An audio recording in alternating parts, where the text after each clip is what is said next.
蓝星的天空突然出现一串不断减少的蓝色数字。起初没有人知道这串数字代表什么，后来政府告诉大家，这串数字归零的时候，众神会带着异族毁灭蓝星，没有人能独善其身。7月的夏天非常炎热，而今天又是学生们觉醒天赋的日子。凌晨1中，高2、20班，普普通通的教室里坐满了紧张的学生。老天保佑，一定要让我觉醒 B 级天赋。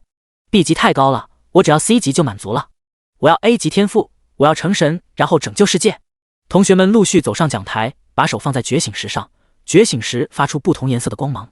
S 级金色， A 级红色， B 级黄色， C 级绿色， D 级蓝色， E 级白色。光芒褪去，觉醒者的手背上会出现天赋图案。校花秦思月有些紧张，不停地戳自动铅笔的后盖，把它按在桌子上又弹起来。林大帅哥，马上轮到我俩觉醒天赋了，你紧张吗？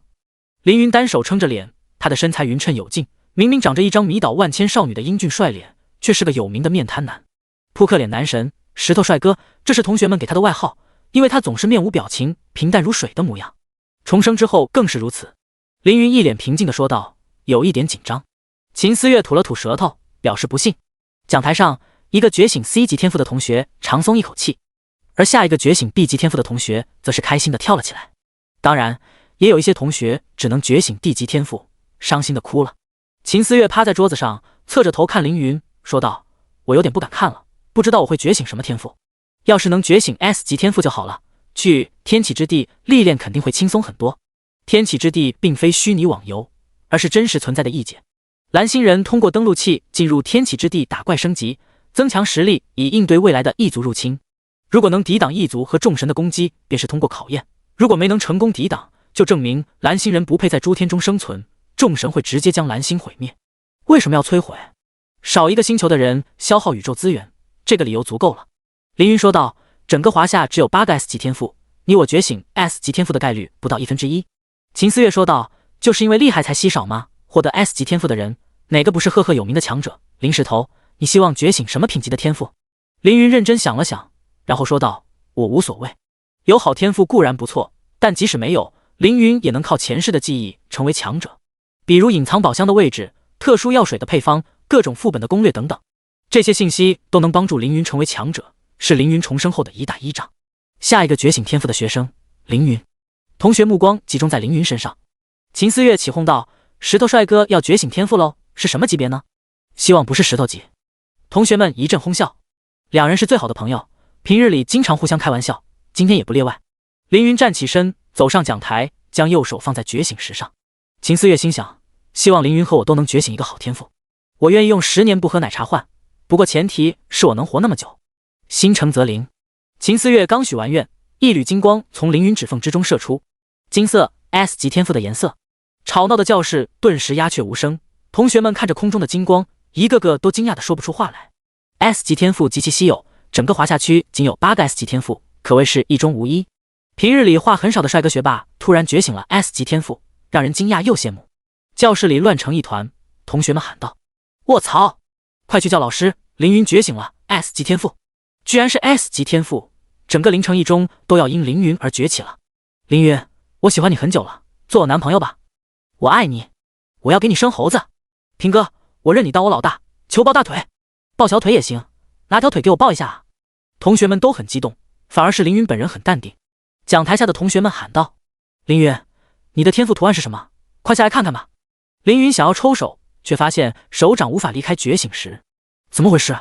突然又一道金光从觉醒石上发出，慢慢落在凌云的手背上，两道金光相互缠绕，互不影响。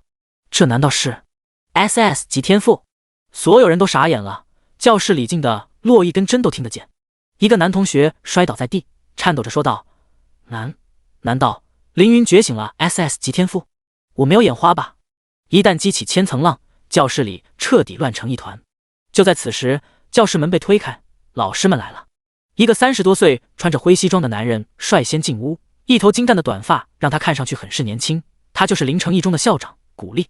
古力身后跟着教导主任和班主任，三人进屋后死死盯等着凌云的手背，他们比学生更清楚 SS 级意味着什么，意味着无敌。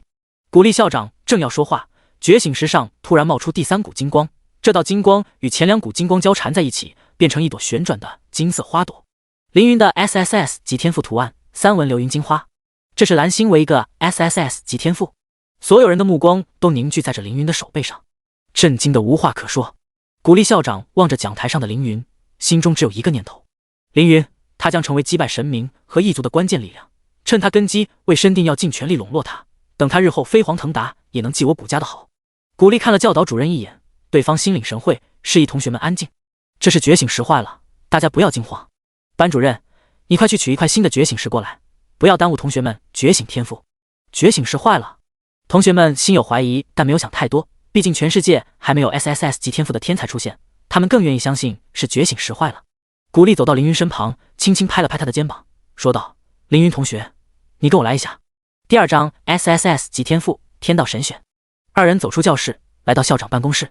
古力趴在窗户边不停地看，确认走廊里没有人后，锁上门，转身抱住凌云大腿喊道：哇，凌云大佬，你太牛了，你居然觉醒了 SSS 级天赋，我果然没有看错你啊。SSS 级天赋，全球唯一个 SSS 级天赋，你是怎么做到的呢？我真的好佩服你，我要是女的，我早就爱上你了。凌云平静又带有一丝嫌弃的说道：你先放开我。古力松开凌云的大腿。凌云说道：我之前让你准备的游戏舱，你准备好了吗？古力递给凌云一把钥匙，说道：准备好了，除了游戏舱，还为你准备一个单间，就在操场对面100米的位置。凌云接过钥匙，说道：我母亲的事，你也安排妥当了吧？古力点点头，说道：我已经安排杨姨住进市里最好的医院，那里有全市最好的医疗资源。不过杨姨的病，凌云说道：这个不用你担心，我有办法。重生一世，过去的遗憾早已有了应对，不然还重生个鬼。拿完钥匙还要回教室一趟。凌云和古校长告别，刚走出校长办公室，一个神秘男子突然出现在校长办公室里。其实他一直都在，只不过刚刚使用了潜行，所以凌云没有发现他。竟然有人觉醒了 SSS 级天赋，还是个普通高中生，简直难以置信。秦无敌说道：你可不要轻视他，这个少年并不简单。古力一改刚刚那副不要脸的模样，严肃又认真的说道：和他接触的越多，越觉得他深不可测。你没看到他觉醒 SSS 级天赋的表情，淡定的可怕。可能他不知道 SSS 级天赋意味着什么。秦无敌问道。他的冷静绝不是无知，而是胸有成竹。古力坚定的说道：难得你这么看重一个人，既然如此，就让我们看看谁的学生更厉害。秦无敌说道：我对凌云有绝对的信心，他一定能成为顶尖强者，为蓝星抵挡未来的异族入侵。古力说道：拭目以待。天气马上要开始了。凌云回到高二20班，班主任给凌云发了一块手表登录器，让他回座位上坐好。在进入天启之地前，最后说明一下，你们手上的登录器可以让你们随时进入天启之地进行历练，但只要从天启之地回到蓝星，登录器就会封印你们获得的能力。这是为了保护蓝星秩序，防止获得力量的人违法犯罪所做的必要限制。一旦带上登录器，就不允许以任何理由脱下登录器，否则会受到天启管理局的惩罚，监禁至异族入侵或者死刑。从今往后，你们的努力不仅是为了生活，也是为了生存。听完班主任的话，不少学生流下眼泪，他们对未知的世界充满了恐惧。也有学生握紧双拳，相信自己会成为强者，眼中满是希望。如果觉醒天赋将众人的命运第一次分割，那么进入天启之地便是第二次分割。秦思月用膝盖轻轻顶了顶凌云的大腿，露出手背上的红色骷髅头，得意地说道：怎么样老林，我觉醒了 A 级天赋，牛不牛？你呢？快让我看看你的，你觉醒了什么天赋？凌云一脸平静地举起右手，露出上面的3纹流云金花图案。秦思月当场石化在座位上，震惊得说不出话来，瞪着漂亮的眼睛嘀咕道： SSS 级天赋图案觉醒时不是坏了吗？美女吃惊的模样最可爱。凌云浅笑着说道：我觉醒了石头级天赋，应该比你 A 级略好一点。也只有秦思月这种好朋友才能听到凌云的玩笑话。老师让大家开始历练。凌云带上登录器，按下按钮，觉醒纹和登录器连接，发出红光。登录器响应，凌云的灵魂被剥离，身体被分解成数据，消失在座位上，进入天启系统空间里。天启系统为您服务，初次登录天启系统，正在解构您的身体数据。首次进入天启，需要选择职业、分配属性点以及激活觉醒天赋。做完这3件事，天启系统会铸造一个新身体，传送到天启之地中。通过这种手段进入天启之地的蓝星人，只要不招惹特别强大的存在，一般不会真正死亡。解构成功，即将生成新的身体，请在历练者空间中选择您的成长方向，是否调整您的外貌和体型。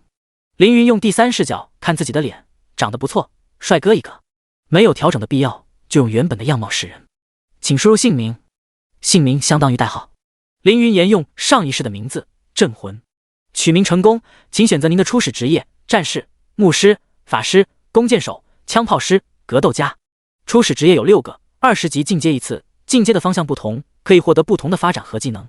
比如牧师的2阶职业有圣洁牧师、暗影牧师、游吟诗人、圣职者等等。在2阶的基础上进到第3阶，又有很多可选择的方向。游戏开放第2大陆后，还有剑仙、问道者等修仙职业选择。凌云上一世选择了战士，这一世决定选择牧师。牧师好，能打，能奶，能解除负面效果。战士看了牧师都要喊一声奶爸。不过这不是凌云选择牧师的原因。以选择牧师作为您的职业，额外获得职业天赋救世主。因为职业天赋救世主，您已绑定超神级唯一职业救世主100级后开启。这个天赋和这个职业我还没有见过，连凌云都没见过的职业和天赋绝对不会差。查看自己的天赋，天道神选 SSS 专属。1. 神帝转世，获得100万自由属性点，升级获得100倍自由属性点。2. 九转通玄，解除神器佩戴数量限制，每9天获得1件神器。解除宠物数量限制，每9天获得1只神级宠物。解除神级技能掌握限制，每9天获得1个神级技能。本天赋可触发3次。3. 职业天赋救世主多重释放，任意对友方使用的增益技能对自身也释放，任意对敌方释放的进攻技能有 45% 的概率释放2次， 27% 的概率释放3次， 12% 的概率释放4次， 1% 的概率释放5次， 0.01% 的概率释放10次。转职后获得更多效果，100级后完全解锁天赋效果。第3章神帝重生，神器、神宠、神技。 SSS 级天赋果然够强，不但有3个天赋效果，而且每个效果都很强。100万初始自由属性点，足以让凌云在100级成神前无人能敌。九转通玄，每9天白送1次神器，神宠和神技更是强的可怕。相比之下，职业天赋救世主反而是最弱的效果，但这个天赋能在转职后获得更多效果，100级更是解锁超神级职业和天赋效果，是唯一可成长的天赋。打开人物信息界面，姓名镇魂，境界凡人，天赋天道神选 SSS， 职业牧师，等级0，生命值65，魔法值80，体力值30，魔法攻击力8+2，新手魔杖。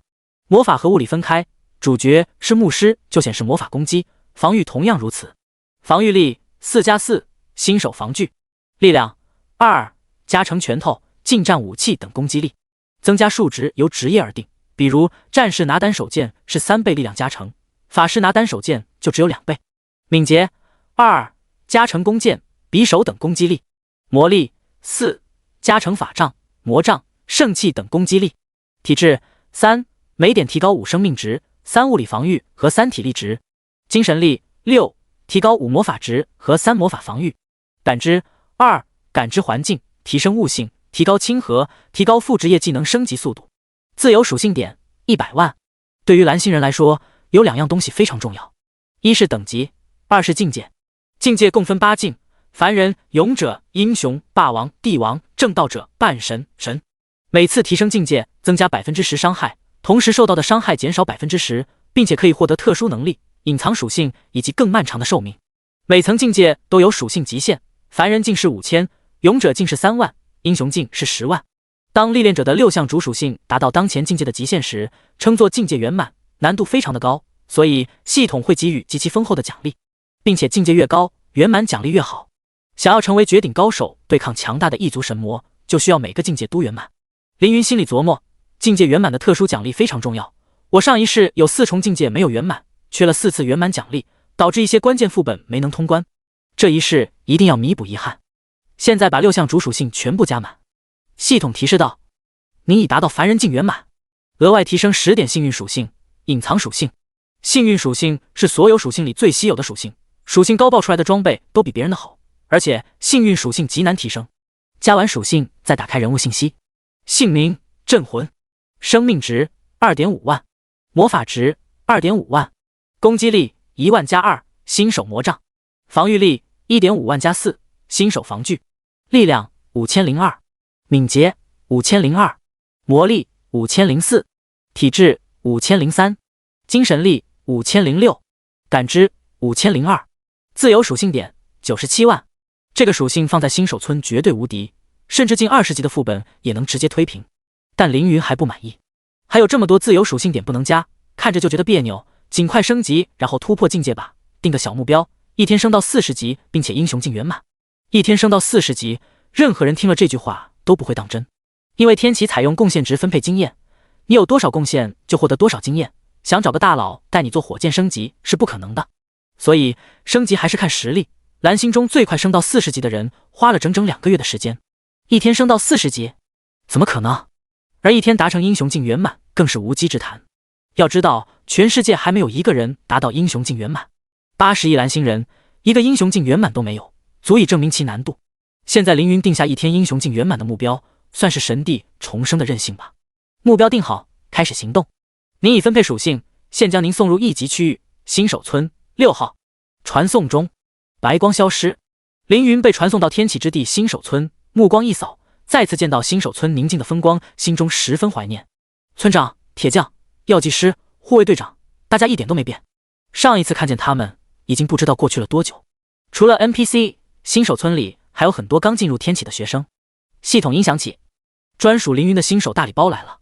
触发天赋9转通玄，获得神器、神宠、神技，请在以下9个宝盒中抽取您的神器。凌云面前飘起9个大小不同的宝盒，里面装着不同的神器。挑哪个呢？能不能9个都拿？应该不行吧。既然如此，就是你了。凌云拿下一个白色宝盒，获得神器时间之神的项链5阶神器，请在以下9枚宠物蛋中抽取您的神宠。空中又飘出9枚宠物蛋，宠物蛋颜色各异，蛋壳的质感也不一样，有的粗糙，有的细腻，有的光滑，有的凹凸不平。其中有一个蓝色宠物蛋 QQ 弹弹，凌云选择了它，获得神宠变异史莱姆神级，请在以下9本神级技能书中抽取您的神技。9本古朴的技能书飘起，书的封面没有文字，看不出是什么技能。这些技能书中唯独有一本是华夏古籍模样，凌云选择了这本最特殊的技能书，获得神级技能太极阴阳鱼神级。9转通玄效果结束，下次生效时间9天后。这边刚结束，系统音再次响起，请所有初次进入天启之地的历练者立即前往新手村广场集合 X3。 新手村没有主线任务，取而代之的是新手介绍和战斗力测试。新手导师会和众人讲解天启之地的基础知识，然后测试大家的战斗天赋。不是每个人都适合战斗，天生没有战斗天赋的人还是早点把重心放在副职业上比较好。没有实力还去历练，有可能丢了性命。凌云跟着人群走向新手广场，他知道一个秘密，新手介绍可以不听，但战斗力测试必须认真对待。上一世有人在战斗力测试中得到了 SS 级评价，因此获得隐藏奖励1件圣灵品阶的道具。圣灵仅次于神级，在新手村获得这种高品阶的道具，能够大大提升自己的实力。第4章时间之神的项链。今天是高1高2学生统一进入天启的日子，所以周围全是同龄人。有的人满脸好奇，有的人唉声叹气，有的人双眼充满希望，有的人害怕的双腿发软。一个少年得意地说道：我的 C 级天赋多给了100自由属性点，我现在足足有330点攻击力。哈哈，这新手村我无敌了！330点攻击力远超新手历练者，但不可能在新手村无敌。少年的同学们十分羡慕。我靠，你那牛啊！我虽然也是 C 级天赋，但感觉没啥用，只是副职业升级加速 25% 而已。其他同学说道：知足吧，我的 D 级天赋效果是使用间隙武器伤害增加 5%， 才 5%， 这天赋太弱了。这时一个名叫狼牙的黄发少年说道： D 级天赋本来就弱，认命吧你。间隙少年不服气，质问狼牙：你让我认命，你又觉醒了什么天赋？狼牙呵呵冷笑2声，趾高气扬地说道：我觉醒了 A 级天赋乱刀流，使用刀系武器时攻速增加 50%， 刀系技能冷却时间减少 25%， 伤害增加 25%。 间隙少年听说对方觉醒了 A 级天赋，自卑地低下头。 D 级和 A 级的差距太大了，不得不服软。狼牙身旁有个朋友叫黑犬，他看见间隙少年认怂，狐假虎威地喊道：小子没话说了吧，以后见了我们狼哥客气点，未来还要靠我们狼哥抵挡一族呢。狼牙很满意黑犬的吹捧，叉着腰大笑道：没错，哈哈哈哈，你们以后都得靠我。狼牙和黑犬吸引了众人的目光，队伍因此停下，凌云只好从二人身旁穿过。黑犬看见一个少年从自己面前走过，一把抓住他的肩膀，喊道：“嘿，你小子赶走狼哥前面，给我回来！”凌云侧过头看了黑犬一眼，眼神冰冷，好似深井。黑犬瞬间打了个冷战，松开了凌云。我这是怎么了？怎么突然感觉身子好冷？黑犬不知道自己被凌云的眼神吓到，还以为是身体不舒服。学生们来到广场，由新手导师为学生们讲解游戏背景和基础知识，比如10级出新手村，20级可进行转职，转职会获得新的技能。武器没有职业限制，只要达到武器要求就可以使用。战士也可以拿法杖，但是战士一般没有多少魔力属性，攻击力加成也不如魔法师等等。如今网络发达，很多知识都在网络上传播，大家都听过了。在新手导师讲解基础知识的时候，凌云在拆封自己的新手大礼包。先打开背包，看看时间之神的项链是什么效果。时间之神的项链5阶神器，使用要求100级，正道境，主属性之和大于10万。因9转通玄隐藏效果，该物品对历练者镇魂无使用要求。物品技能时间回缩，佩戴后可使历练者身体状态回到1至50秒之前，包括生命值、魔法阵、拥有状态、技能冷却、性别、种族等等。冷却时间5分钟。物品描述：使用时间神格碎片打造的项链，拥有小幅度逆转时间的能力。天启的品阶分为普通、优秀、出众、超凡、天宫、传奇、神话、万古、圣灵、神。这件装备如果使用妥当，能起到意想不到的效果。凌云暗道。神器又分为10阶，时间之神的项链是5阶神器，品阶不低，而且自带神格碎片，挂拍卖行少说能卖上百亿华夏币，就算卖出几百亿也不稀奇。不得不说，凌云的运气很好，不知道是不是凡人境圆满给的10点幸运属性发挥了作用。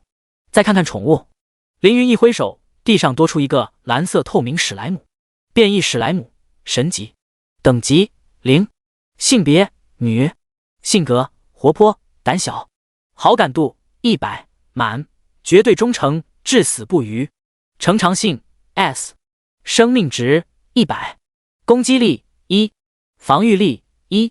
特性：变异史莱姆，免疫物理伤害。史莱姆行动迟缓，拥有极强的跳跃力，攻击额外附带10点腐蚀伤害。技能：吞噬，神级，幻化，神级。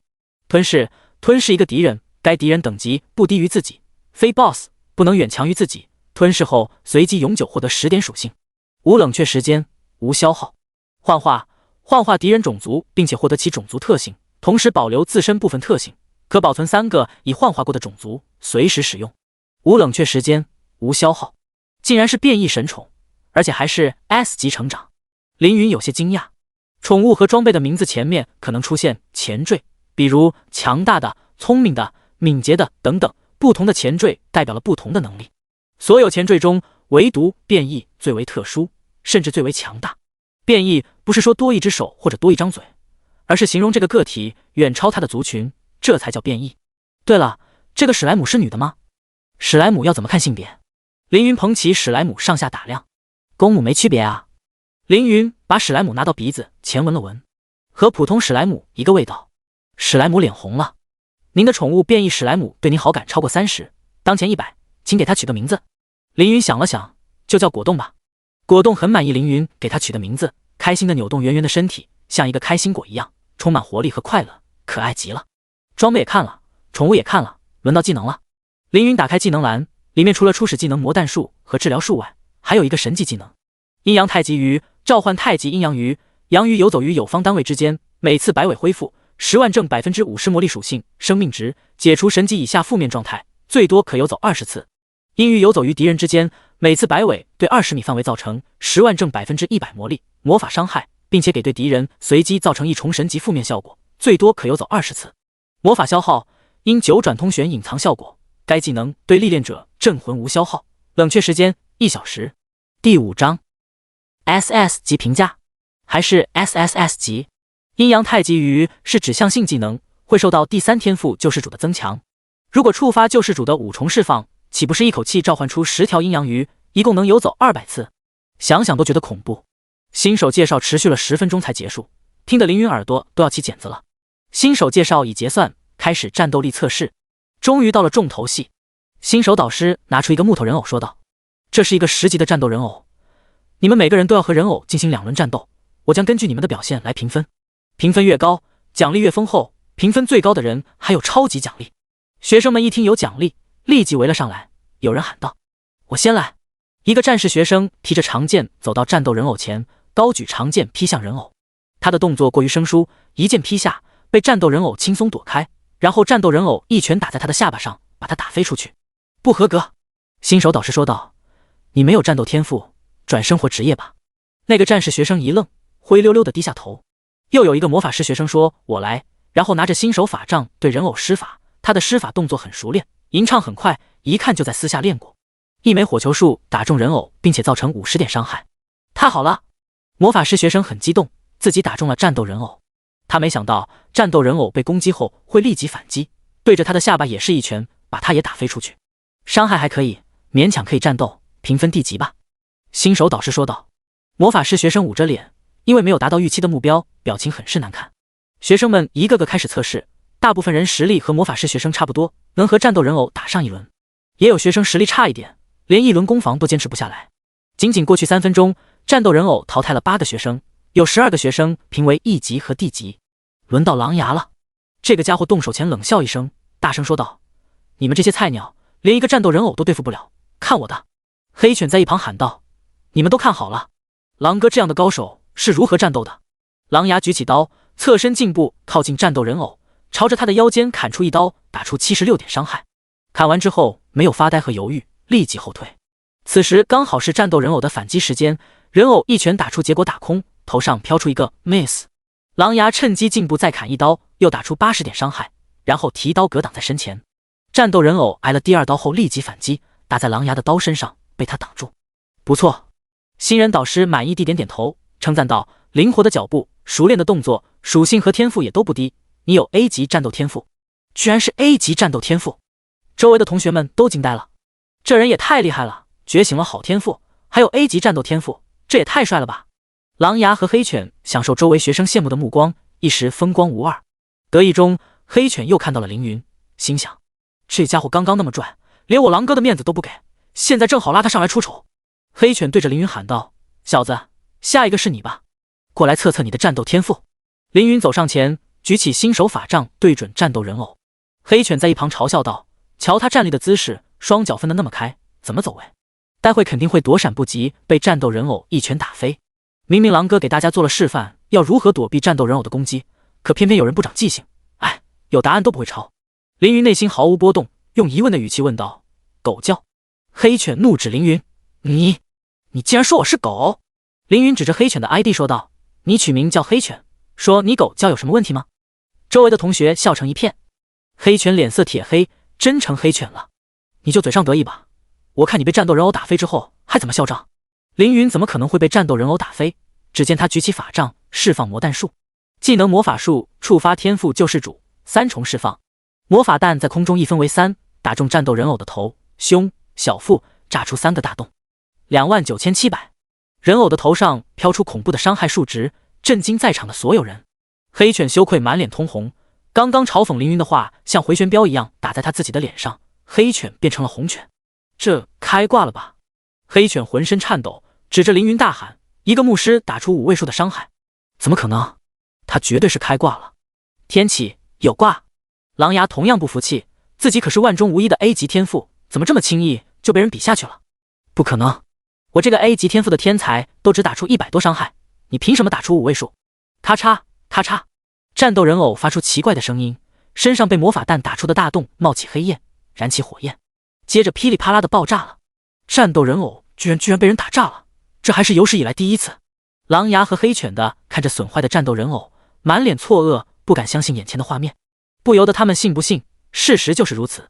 同学们开始窃窃私语：我了个去，我才知道战斗人偶还能被打炸，这家伙是谁？怎么会这么厉害？难道是故意藏在新手村压等级？我看不像，你看他身上都是新手装备，明显和我们一样刚进入天启。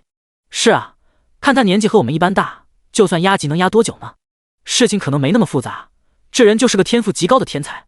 周围讨论的火热，但凌云神色没有一点变化，还是一副风轻云淡的模样。凌云问新手导师：我的战斗天赋如何？新手导师擦了擦额头的汗，他还是第一次遇到这样的情况，结结巴巴地说道 ：“S 级，或者 SS 级，我不知道，我还是第一次看见有人打烂战斗人偶，要不 SSS 级。”第6章神级道具，命运之神的眷顾。新手导师的话又引起一片惊呼，居然是 SSS 级的战斗天赋，我没听错吧？新手导师是不是结巴了，多说了2个 S？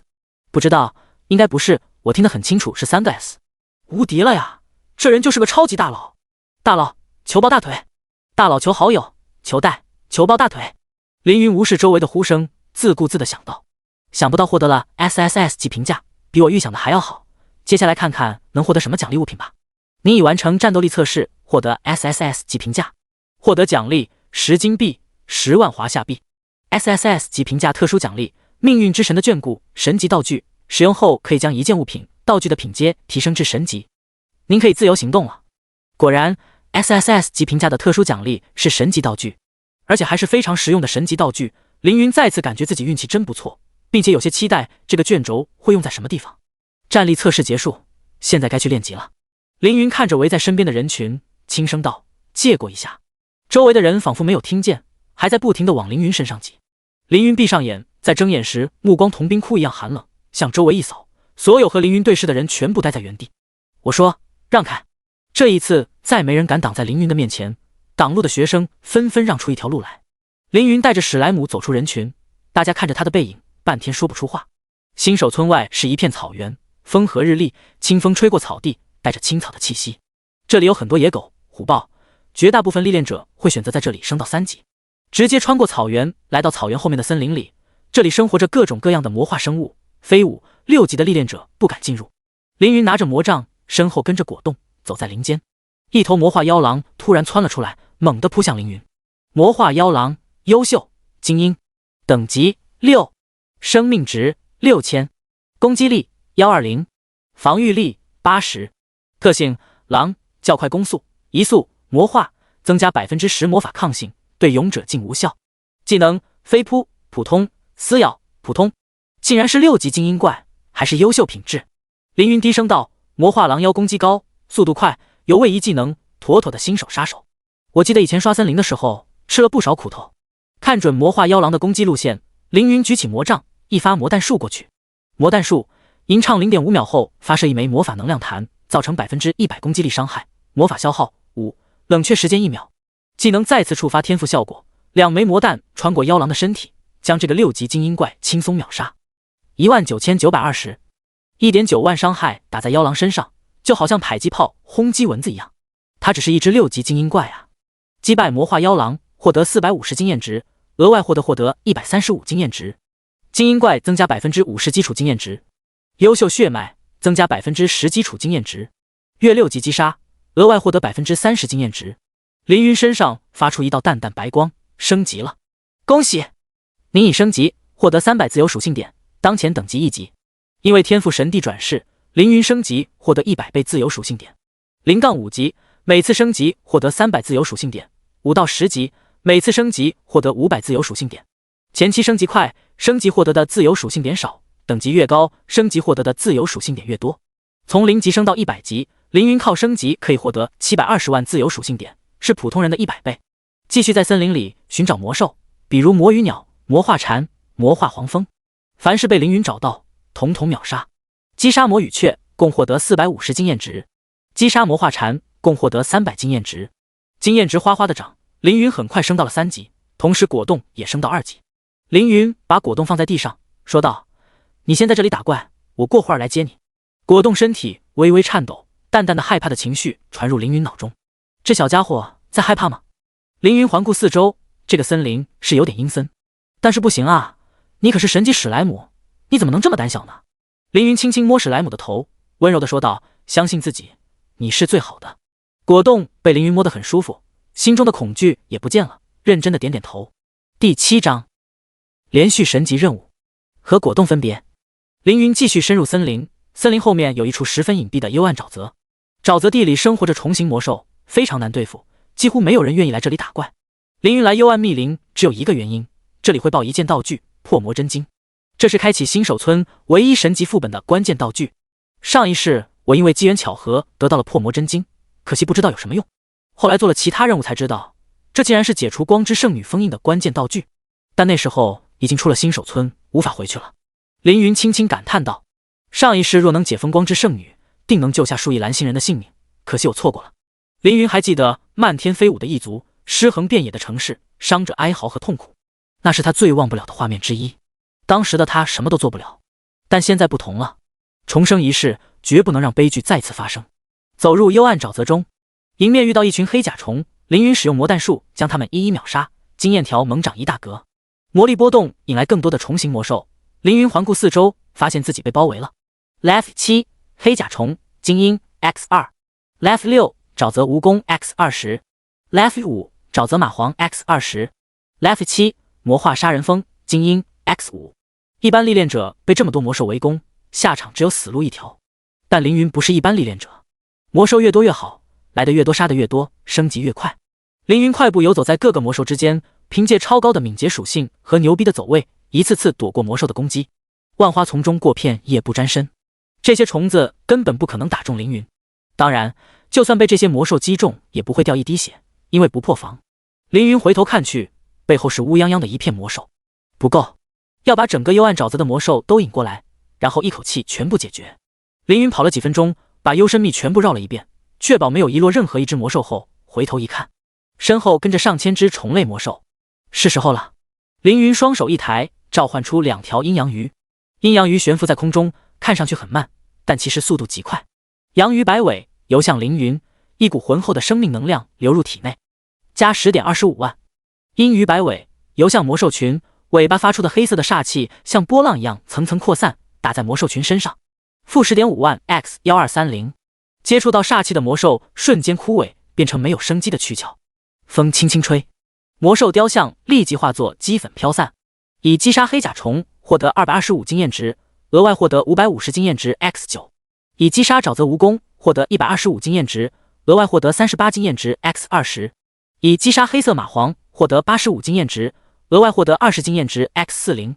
以击杀黑背蜘蛛，一下秒杀1200多只魔兽，经验值让凌云连升3级，从3级升到6级。恭喜您连升3级，获得左元括号300乘以2加500右元括号自由属性点，当前等级6级。魔兽报了几本技能书，其中凌云能用的有：攻击增强，11个单位增加10加25百分号魔力属性的攻击力，持续时间1分钟，冷却时间90秒，魔法消耗10；防御增强，11个单位增加10加25百分号魔力属性的防御力，持续时间1分钟，冷却时间90秒，魔法消耗10；群体治疗传奇，使最多5个单位解除一层低阶负面效果，恢复使用者150%精神力属性生命值，魔法消耗10，冷却时间30秒。圣光弹，吟唱0.3秒后射出一枚光弹，对1米的敌人造成150%精神力的光系伤害，魔法消耗20，冷却时间2秒。还报了好多铜币和装备，全部捡起，获得1020铜币等于1020华夏币，金铁铠甲优秀，方形盾牌普通，初级生命恢复药水 X15。获得物品神秘的晶石，一枚充满未知能量的特殊晶石。就是这玩意儿。凌云的幸运属性不低，这么快就把破魔真经刷出来了。收好晶石，凌云把手放在时间之神的项链上，使用装备技能刷新太极阴阳鱼的冷却时间，然后掏出回程卷轴，回到新手村。凌云来到村长小屋外，拿出神秘晶石给村长看。村长，请你看看这是什么？村长转身看向凌云手里的神秘晶石，枯木一般的身体重新焕发活力。这枚晶石是从哪里找到的？村长十分激动地问道。在幽暗沼泽里。凌云回答。竟然是幽暗沼泽！村长老泪纵横，嘴里不停嘀咕道：我在村子待了几十年，翻遍了每一寸土地，始终找不到破魔真经，现在居然出现在你的手上，这就说明你是天命之子。村长推开其他历练者，说道：你跟我来。凌云跟着村长进到村长小屋，小屋很简陋，北面的墙上立有一座神像。光之圣女，你手上这枚晶石名叫破魔真经，是解救光之圣女的关键。村长说道。光之圣女是伟大的光明神的女儿，象征着纯洁和美好，如此高贵的女神却被血给封印了。年轻的冒险者，你愿意去解救光之圣女吗？可领取神级任务，解救光之圣女。任务详情：找到隐藏于新手村的神秘封印祭坛，使用破魔真经解除屏障，破坏祭坛，解除光之圣女的封印。任务奖励：大量经验值，神秘奖励：圣灵品阶，村长的神秘礼物，光明系阵营声望加2万，对您好感加20，更易给您任务，交易获得更优惠价格。注意，此任务为特殊任务，永久影响天启之地以及蓝星未来走向。若能成功解救光之圣女，必将获得后续神级任务。警告：后续任务难度极高。第8章神级副本：冰封雪山。神级任务后面还有一个神级任务，这是凌云没想到的，而且系统还强调后续任务极难，看来不可掉以轻心。无论后续任务有多难，凌云都要救下光之圣女。我接受。村长握住凌云的双手，激动地说道：勇敢的少年，你做出了正确的选择，愿光明神保佑你。凌云问道：既然要破坏祭坛，村长你知道祭坛的位置吗？神帝也不是全知全能，上一世没有在新手村待多久，所以不知道新手村有什么祭坛。可惜的是，村长也不知道。问问叶子义吧，他是个数据党，平日里活跃在各大论坛，消息十分灵通。叶子义是凌云的好朋友，17岁的高2学生，和凌云同校不同班。凌云知道叶子义的 ID， 通过线下历练者找到叶子义，发送好友申请。历练者一叶孤舟已通过您的好友申请。凌云问道：新手村有一个神秘祭坛，你帮我找找在哪？叶子义说道：给我10分钟。10分钟后，叶子义说道：新手村西南边缘有一块荒芜之地，坐标12.12.53，可能是你要找到地方。凌云说道：多谢。关闭聊天栏。在去荒芜之地前，凌云回森林接果冻。果冻没有闲着，自己默默的练级，此时已经8级了。变异史莱姆，神级，等级8，生命值9200，攻击力3500，防御力800。特性：变异史莱姆，免疫物理伤害。史莱姆行动迟缓，拥有极强的跳跃力，攻击额外附带10点腐蚀伤害。技能：吞噬，神级，幻化，神级，腐蚀攻击，出众。不愧是 S 级成长，相较于0级的时候，果冻的属性已经巨大的提升了，真棒！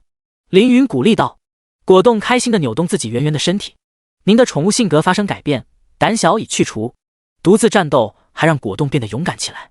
现在一起去攻克神级副本吧！穿过山川河流，跟着坐标的指引，很快找到荒芜之地。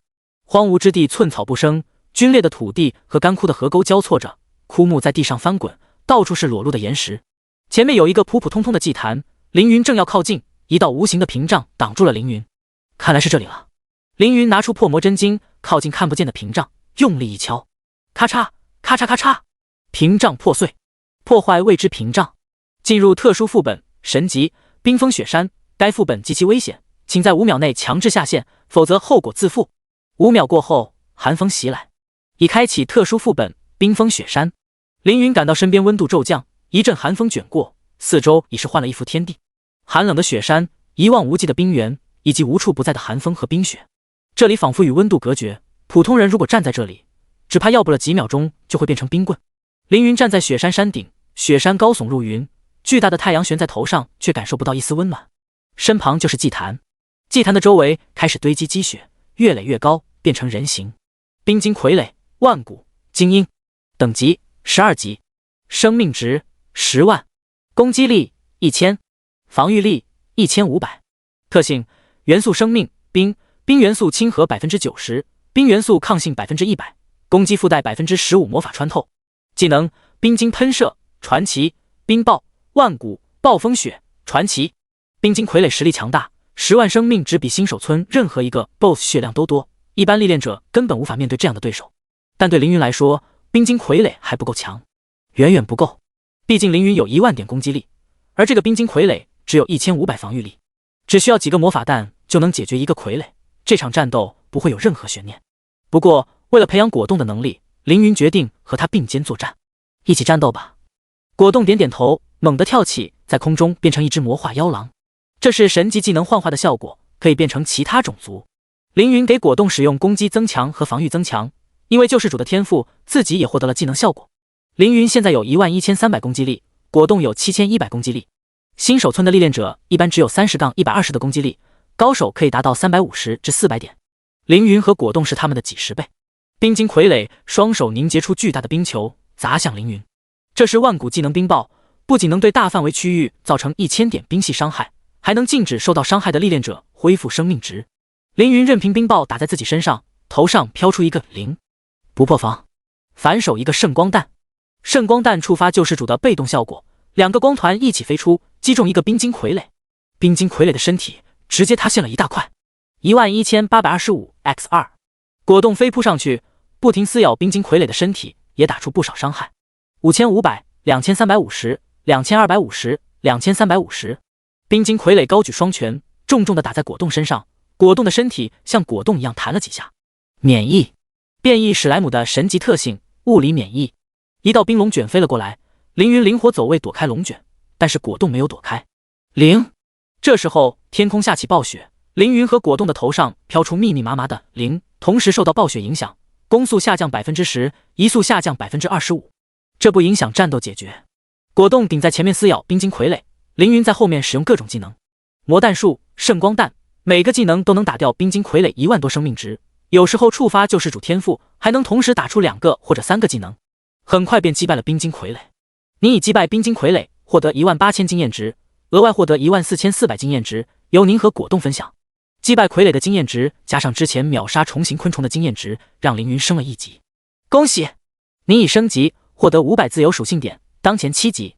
祭坛发出冰蓝色的光芒，接着气温骤降。受到环境影响，您的攻速、移速下降 20%。第9章，这个人类是怪物。无所谓，凌云是个牧师，又不用拳脚打人。当然，如果有需要，凌云也能用近战武器，只是没有职业加成而已，并非不能用。就在此时，果冻的身体发生了变化，狼毛上多出一层铠甲一样的冰晶。打开宠物面板，发现果冻身上有变异史莱姆、狼、元素生命、冰3重特性。冰元素特性让果冻拥有 100% 冰元素抗性，使冰雪无法对它造成负面影响。知道幻化成冰元素生命来抵消环境的负面效果，你还挺聪明。凌云表扬道。果冻得到凌云表扬，开心的扭动身体。一匹狼扭动身体有些别扭，看来果冻还没有达到幻化的最高境界，身心一同幻化。冰雪不断堆积凝结，雪地上刷新出20个冰晶战士。冰晶战士，圣灵，等级10，生命值15万，攻击力1300，防御力1500，特性元素生命，冰，军队，当队友存在时获得一层士气 buff， 增加 10% 伤害，减少 10% 受到的伤害。技能列阵，优秀，冲锋，出众，战神降临，圣灵，新手村禁用。冰晶战士一刷新，立马摆出整齐的架势，朝着果冻发起了冲锋。果冻根本不避，直接硬扛。免疫，免疫，免疫，简直是物理职业的克星。20个冰晶战士把果冻层层围住，刀剑不停砍在果冻身上，却没有一点效果，白费力气。凌云和果冻发动攻击，魔法和利爪带着强大力量打在冰晶士兵的身上，把冰晶士兵的身体打成碎片。8500、2500、8450x2。6分钟后，20个冰晶士兵全部被消灭。你已击败冰晶战士，获得3500经验值，额外获得2625经验值，由您和果冻分享 x20。恭喜，你已升级，获得500自由属性点，当前等级8级。凌云和果冻都升到了8级。杀完冰晶战士，温度再度下降，冰风暴变得更凶猛了。积雪堆积，漫过凌云的膝盖。雪地上出现一个200米高的冰晶巨人，遮天蔽日。冰晶巨人，神级 BOSS， 等级10，生命值50万，攻击力6000，防御力3000，特性缓慢攻速、移速，但减少 50% 受到的物理伤害， 100% 水，冰元素抗性造成的冰系伤害增加 200%。技能冰雪世界，神级寒冰降临，圣灵，冰晶风暴，万古。一般人看见这么高大的 BOSS 早就吓尿了，但凌云一脸平静且毫无压力。这就是副本 BOSS 吗？这样的数据放在新手村确实称得上神级，但对我来说还是太弱了。6000攻击力和3000防御力对于其他人来说是不可逾越的高山，对于凌云来说就是个小土包，一脚就能踩平。冰晶巨人从凌云身上感受到强大的力量，知道凌云不好惹，于是直接使用神级技能冰雪世界。一个异界 BOSS 被蓝星人吓得上来就开大招，这也是稀奇。到底谁才是 BOSS？ 冰雪世界是大范围控制技能，冰晶巨人控制周围的飞舞的冰晶，冻结周围5公里的一切生命。凌云看见 BOSS 放大招，第一时间把果冻收回宠物空间，只留自己冻在原地。冰晶巨人高高举起拳头，一拳捶在凌云的身上，发出巨大的声响。没有破防。冰晶巨人歪着头，他不明白这个男人为什么没有变成一堆冰渣。又是一拳打在凌云身上，大地都轻微颤抖。零，还是没破防。冰晶巨人不理解自己的攻击怎么没有生效，一拳一拳一拳，零零零。凌云被冻在原地，看着冰晶巨人不断攻击自己，心中暗道：这个冰晶巨人的属性不怎么样，技能却非常霸道，竟然能瞬间冰封这么大范围。看一眼 buff 栏，冰雪世界冰封，被寒冰封住，10分钟内无法行动。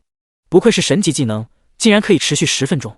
凌云耐心等待，10分钟过去，身上的冰雪化开。凌云刚想行动，冰晶巨人使用万古技能冰晶风暴，空气中凭空出现千万枚菱形冰晶，每一枚冰晶都能造成1000点魔法伤害和 0.1 秒的冰封。冰晶集结，旋转，越滚越大，形成一个100米宽的巨大风暴，把凌云的身体高高卷在空中，撕扯着他的身体。终于破凌云防了，还得是神级 BOSS， 就是不一样。当前处于失重状态，无法攻击，使用技能。冰晶巨人又在使用一个万古技能寒冰降临，天空中凝结出现数百把寒冰利剑，刺向凌云。EX255，除了冰剑，还有冰兽。冰兽御空飞行，对凌云不断攻击，打出零零散散的个位数伤害，能打破凌云的防御。寒冰降临和冰晶风暴这2个技能着实厉害，可惜的是，想要战胜凌云这2个技能还不够，凌云实在是太强了。每100体质属性提供1生命值秒的恢复，我有5000体质属性，每秒恢复50生命值，而冰晶巨人每秒只能对我造成48点伤害。即使2个圣灵级技能同时攻击凌云，依然无法对凌云造成丝毫威胁。静静的等待2分钟，冰晶风暴的持续时间结束了。凌云从空中落下，在他面前，冰晶巨人单手撑地，满是虚弱的模样。原来高阶技能虽然威力强大，但是需要消耗海量的魔法。冰晶巨人才10级，接连使用3个高消耗的技能，直接掏空了他的身体。因耗尽力量，冰晶巨人处于极度虚弱状态。冰晶巨人支撑不住，轰的一声倒在地上。他已经没有反抗能力了。你已经做得很好了。凌云安慰冰晶巨人。冰晶巨人听见凌云的安慰，委屈的流下眼泪。这个人类是怪物。第10章全球最快勇者镜。因为冰晶巨人没有反抗能力，凌云没有使用太极阴阳鱼，举起胡桃木魔杖，技能刷刷刷的射出。魔弹术 X3， 圣光弹 X2， 魔弹术 X4。 明明是牧师，用起魔法却比法师还狠，像一挺机关枪一样哒哒哒哒。冰晶巨人50万生命值很快清空，大量经验钻入凌云的身体。你已击败冰晶巨人，获得15万经验值，额外获得75000经验值。恭喜！你已升级，获得500自由属性点，当前等级9级。凌云刚才升到8级，现在就已经9级大半，马上10级。恭喜！你已通关副本。是否实名公告？注：实名公告可以增加声望值，若不实名，声望将在身份暴露后增加。声望可以兑换道具、领取任务、召集高级 NPC、建立组织、工会、国家等等。否。系统聊天栏刷出公告。滑下去公告：神秘历练者通关新手村神级特殊副本，一颗冉冉星星正在升起，大家恭喜他吧。X3。天启开启这么久，还没有人发现新手村有神级副本。一时间，大街小巷都在讨论神级副本的事，甚至惊动了政府。3大政府组织：管理国内治安的天管局华龙组，和外国势力对抗的华夏第一战队轩辕战队，专门针对异界入侵成立的华夏第一工会破晓工会，纷纷派人寻找通关新手村神级副本的历练者，意图拉入组织。不仅政府组织，就连华夏5大家族、前10工会、各大战队和各大商行也都想要知道凌云的身份。毕竟几10亿历练者从新手村出来，从没有人找到神级副本。能找到神级副本并且通关，这人肯定不简单。凌云又收到系统提示，请摧毁本祭坛。别催啊，记着呢。凌云走进祭坛之中，双手抡起魔杖，用力砸在祭坛之上。石屑纷飞，祭坛被砸出一个30厘米的坑。还不够，继续砸。凌云抡起魔杖不断的砸，武器耐久度直线下降。果冻也帮忙，这次他幻化成冰晶巨人的模样，一拳一拳打在祭坛上。祭坛很快被砸个稀巴烂，砸烂的祭坛里冒出一缕黑雾和一缕白光，黑雾化作一个英俊的金发血族。血族大公伯纳德，圣灵化身。伯纳德看见损坏的祭坛，气急败坏道：可恶的小子，你竟然破坏我的祭坛，找死！伯纳德单手一挥，数百只黑红色的蝙蝠飞向凌云。这是80级超凡品阶的技能，绝对不是现在的凌云可以承受的。就当蝙蝠飞到凌云面前时，一道白光把凌云笼罩，蝙蝠撞在白光上，变成一只只蝴蝶。散去吧，伯纳德。白光扩散，把伯纳德也罩在里面。伯纳德立即显露原形，从一位人类绅士变回浑身苍白、背生双翼的血族真身。可恶，仅仅是一缕神魂便有如此力量！伯纳德的身体分崩离析，这个化身支撑不了多久了。我记住你了，小子，你给我等着！伯纳德说完，身体便再也坚持不住，变成了碎片。接着，系统提示刷屏：血族阵营对您好感度下降20，获得拯救光之圣女后续任务。血族的复仇神级，血族将会派出强者追杀您3次，请做好应对。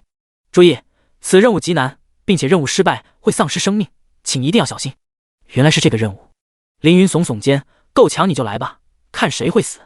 您已完成副本拯救光之圣女，获得奖励12万经验值、灵能戒指、圣灵饰品。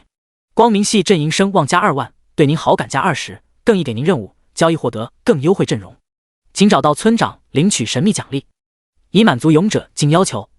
恭喜，您已升级，获得500自由属性点，当前等级10级。您经过重重历练褪去繁星，成为勇者。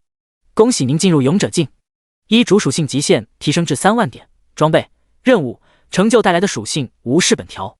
2友好阵营对您好感度加5。3全属性加100，魅力属性加5，幸运属性加5。您刷新了最快勇者境记录，是否实名公告？进入勇者境，一股强大的力量充斥全身，十分舒畅，寿命也提升到了200岁。仅仅3个小时就到达了勇者境，这是个极端世界纪录，也能获得声望。凌云选择否。全球公共频道，谁言人族无天才？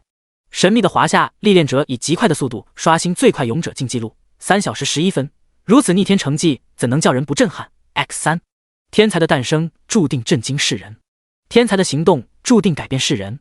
这则世界公告彻底震惊全蓝星，所有看见公告的人都非常好奇，这个神秘的华夏历练者是谁？全球公共聊天频道里，数千历练者的激动地发着喇叭，说什么的都有，但都和凌云有关。福如东海，我了个去！3个小时勇者境，谁开挂了？这位是华夏第一商人，身价2.2万亿的商界巨擎。裘仙问道：“肯定是开挂啊，怎么可能3个小时勇者境？前期哪有那么多属性点？”天榜排名第5的高手，800万粉丝的大主播，盛唐公会，神秘的华夏历练者您好，本公会诚心邀请您的加入，作为全球前10公会，我们将为您提供无与伦比的优质资源，希望您能郑重考虑，谢谢。联系人015XXXX， 欧洲区第2公会，逍遥谷公会，这是我们华夏历练者，上面的欧洲公会凑什么热闹？这位神秘历练者考虑我们逍遥谷吧。本公会是华夏排名第4的公会，拥有天榜强者众多，大家可以一起交流经验。樱花山，谁说华夏历练者只能去华夏公会？我们倭国也想招揽这位神秘历练者。本公会郑重承诺，如果神秘历练者来我们公会，送我国美女20个。倭国第1公会，三眼会，本公会全球通缉该历练者，竟然抢走我们会长的最快勇者境头衔，谁能找到这位历练者的信息，重重有赏。北美第1公会，第11章，第2个宠物银龙，全球喇叭10万华夏币一个，十分昂贵。但是凌云的出现好像往湖中投入一颗巨石，激起一个巨浪。凌云看得麻烦，干脆关闭聊天栏。进入勇者境可以继续加属性，不过先看看任务给的装备。灵能戒指，圣灵，使用要求20级，英雄境，物品效果增加 10% 魔力属性，减少 25% 魔法冷却时间，所有魔法释放速度增加 100%。物品描述：充满奥数能量的戒指，可以让历练者的能量传递更加高效。这戒指对法师来说非常好用，百分比增加魔力属性，越到后期越强，减少 25% 技能冷却时间非常厉害，更别说还能增加释放速度。可惜的是不能马上使用，先放着吧。凌云现在有974220自由属性点，足够把所有属性加到勇者境极限。加完属性点显示如下：姓名镇魂，境界勇者，天赋天道神选 SSS， 等级10，生命值15万，魔法值15万，体力值9万，攻击力6万加150，樱桃木魔杖，防御力9万加45，见习牧师长袍，力量3万，敏捷3万，魔力3万，体质3万，精神力3万，感知3万，隐藏属性不显示，自由属性点824220。加完属性，预料之中的声音响起：您已达到勇者境圆满，额外提升15点幸运属性，隐藏属性，所有 NPC 对您好感度额外加15，声望加1000，收拾好任务奖励和副本奖励，加好属性点。光之圣女发话了，衷心感谢您破坏了血族祭坛，勇敢的冒险者，愿圣光指引你前进的方向。为了感谢您的帮助，日后如果若有需要，我定当全力相助。这一句承诺便能救下亿万生命，同时解开了凌云一个心结。凌云松了一口气，说道：“也算解开了前世的一个遗憾，身体仿佛都轻了几分。”副本结束，一阵白光包裹，把凌云带回新手村。村长看见凌云，直接冲了过来：“冒险者先生，您回来了！我已经感觉到您完成了任务。”村长拉着凌云走进村长小屋，凌云发现光之女神的神像变得更加光亮了。“你的功绩将会载入史册，大恩不言谢。来看看这些宠物蛋，挑一个作为谢礼吧。”村长说道。“宠物蛋？奖励是宠物蛋吗？村长为什么会有宠物蛋？上一世有传闻说村长是个隐藏大佬，他的宠物的会不会很强？”村长打开一个柜子，里面整齐码放了9枚宠物蛋：精灵龙宠物蛋，圣灵；银龙宠物蛋，圣灵；三头蛇宠物蛋，圣灵；九幽猫宠物蛋，圣灵；狂蛇宠物蛋，圣灵。9枚圣灵品阶的宠物蛋，而且还不是普通的圣灵宠物蛋，这9个宠物蛋全都是有望成神的神种。这个村长到底是什么身份？竟然有这些好东西！凌云想要拿下1枚宠物蛋仔细看看，村长拦住，说道：“想好了再摸，不然沾上了你的气息就会认主。”凌云试探性地问道：“这些宠物蛋能不能全部给我？”村长说道：“你觉得呢？”凌云说道：“我觉得好。”村长说道：“我觉得不好。”果然，但是村长话音一转：“给你倒也不是不可以，只不过……”凌云问道：“只不过什么？”村长嘿嘿一笑，说道：“只不过你要成为圣徒。圣徒就是光明神的信徒，凌云不信光明神，自然给拒绝了。”村长直呼可惜。凌云走到宠物蛋旁，决定选择银龙作为自己第2个宠物。培育宠物很有讲究，必须提前做好规划，不然不能发挥出应有的实力，变成1+1小于2。龙系宠物以全面著称，能抗能打，有范围伤害，有控制技能，是万金油宠物。而且龙系宠物高傲，做事认真严谨，很少掉链子。用龙系宠物做第2个宠物，可以为团队打下扎实的地基，之后再收宠物可以有更广泛的选择。获得物品：银龙宠物蛋。凌云把宠物蛋孵化，获得宠物：银龙，一头30厘米长的小龙，西方龙破壳而出。银龙，圣灵，等级0，性别女，成长性 A， 性格勇敢、好斗、骄傲，生命力10000，攻击力2000，防御力2000。特性：龙，抗性 15%， 减少受到的 20% 伤害，骨系生物，对所有低品阶生物额外造成 20% 伤害。技能：龙炎、万骨、龙爪劈、传奇。这家伙面板属性不错，而且还有2个攻击技能，能抗能打。银龙抬头看向凌云，露出不屑的表情。这是低境界主人遇到高品阶宠物常有的事。很多主人过于宠爱高品阶宠物，甚至被宠物瞧不起，被宠物爬到头上。凌云可不是这样的人，他知道如何对待傲气的宠物，就要挫他的傲气，让他知道谁是主人。于是凌云单手捏住银龙的头，看着他的眼睛。银龙看着凌云的双眼，平静又深邃，好像落入古井之中，又好像掉入山洞里面，寂寞又寒冷。银龙挥动翅膀，使劲挣扎，不安的感觉让他想要挣脱凌云，可是凌云的手好像钳子一样紧紧抓住银龙的头，让他不得动弹。村长在一旁满意的捋着胡须，心想：没错，面对高阶古代种，就要以实力压制，让其臣服。一味的忍让，只会让宠物骑到头上，最后养出一只白眼狼。银龙发现自己怎么都无法挣脱凌云的手，心里怂了，目光变得柔和起来。这就对了，看来你已经把他驯服了。村长说道。凌云点点头。咕！凌云和村长一起看向银龙，这声音是从银龙肚子里发出来的。银龙不好意思地扭过头。你这里有肉吗？凌云问道。有是有，但是品质很高，算了，我送你吧。村长也没有太小气，拿出一大箱高品质魔兽肉。凌云把肉全部喂给银龙，银龙吃得满嘴油，开心极了。您的宠物银龙对您好感度加3，当前好感度13，臣服。吃完肉，银龙故意用满是油的嘴蹭凌云，然后露出狡黠的笑。凌云没有计较，笑了笑，转过身和村长说道：村长，我已经10级了，送我出新手村吧。第12章红衣主教半神维托斯。村长故作神秘模样，嘿嘿一笑说道：这里的封印解除，我也没必要待在这了，我们一起走吧。村长说完，脱下普通布衣，身上凭空多出一些装备。经文红衣主教长袍，圣灵；光明主教红帽，圣灵；圣经破魔权杖，圣灵。反正都要走了，没必要隐藏实力了。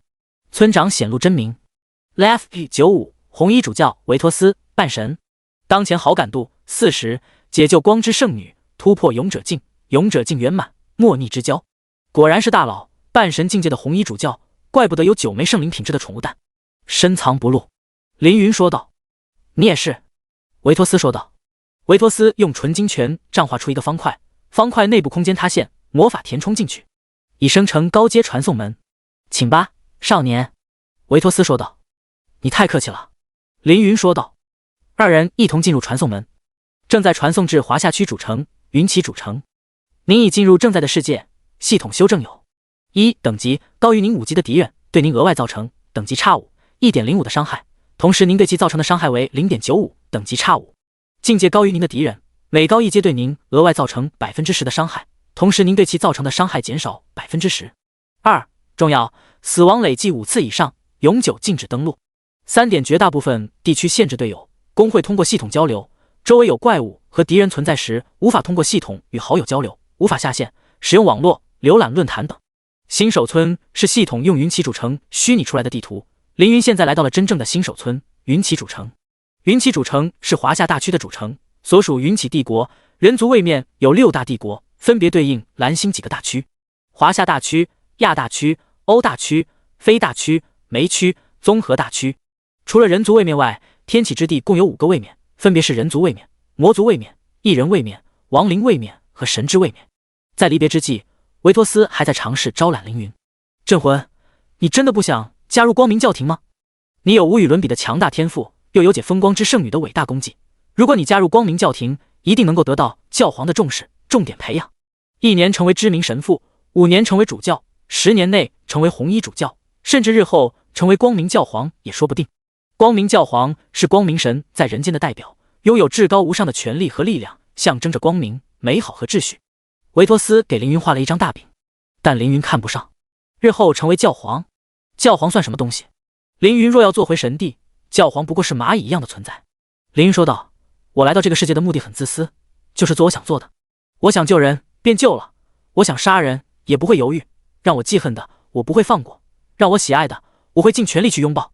我讨厌束缚的感觉，我要自由自在的活着。”维托斯琢磨凌云的话，笑了笑，轻拍凌云的肩膀说道：“好吧好吧，追求自由的少年，祝你找到自己的自由。”凌云说道：“多谢。”维托斯说道：“不客气，只要你心系光明，站在秩序阵营，光明神同样会保佑你。”凌云微笑着不说话。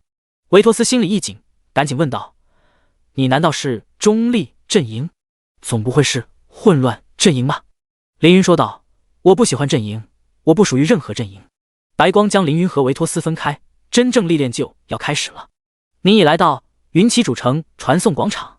云起主城是一座放大版的新手村，建筑布局和功能和原先的一模一样，唯一的区别是这里还有新手村没有的异人，比如精灵、兽人、地精、机械生命等等，数量不多，但种类很多。刚进主城也要听一段主城介绍，也都是些常识。凌云和其他新人站在主城广场上，听完介绍后，广场外冲过来一群等级不低的历练者，问凌云他们要不要加入战队或者工会。高端工会往往走精英路线，因为顶级装备少，根本不够分，而底端工会则是走人海路线，管你什么水平，人多力量大。凌云拒绝了这些人，径直走向朝城外走去。今天阳光很好，是个练级的好天气。凌云给自己定下1天升到40级，并且达成英雄境圆满的目标。为了完成这个目标，就必须去主城5公里外的万寿山谷，那是主城周围最强练级点，魔兽又多又强，一般历练者根本不敢去。出主城，沿着小路走，路上遇到一些小怪，比如14级的石头兽、16级的呆呆鸟，凌云都让果冻和银龙动手解决。不是凌云偷懒，而是想让宠物们历练历练。果冻战斗时变成冰霜巨人的模样，有20米高，像一座会动的小山。相比之下，2米高的石头兽就像一个小玩具一样，气势完全被果冻压了下去。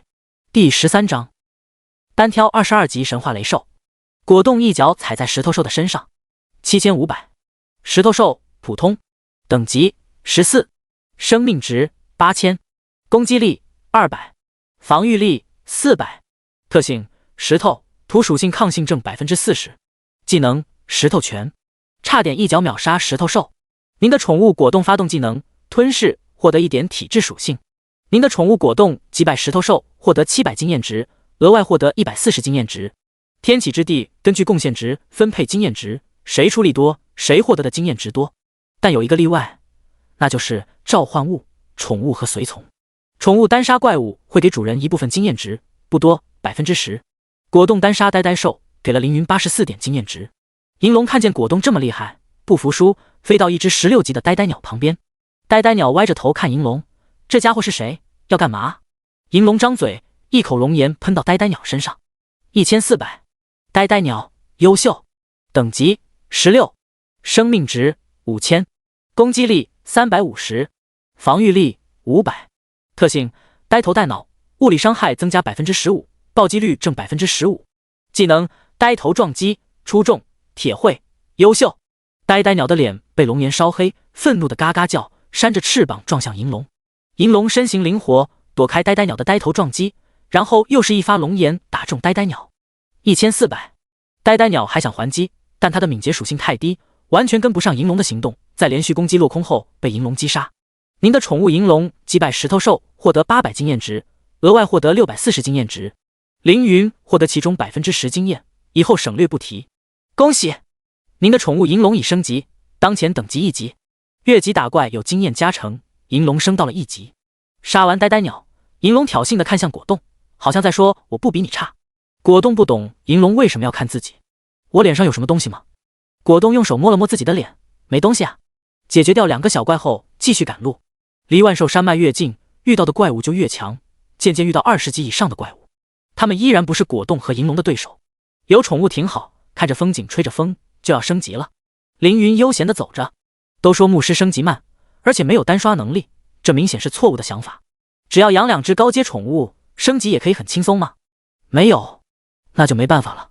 魔兽一只只倒下，不一会儿听见系统音响起：恭喜，您已升级，获得1000自由属性点点，当前等级11级。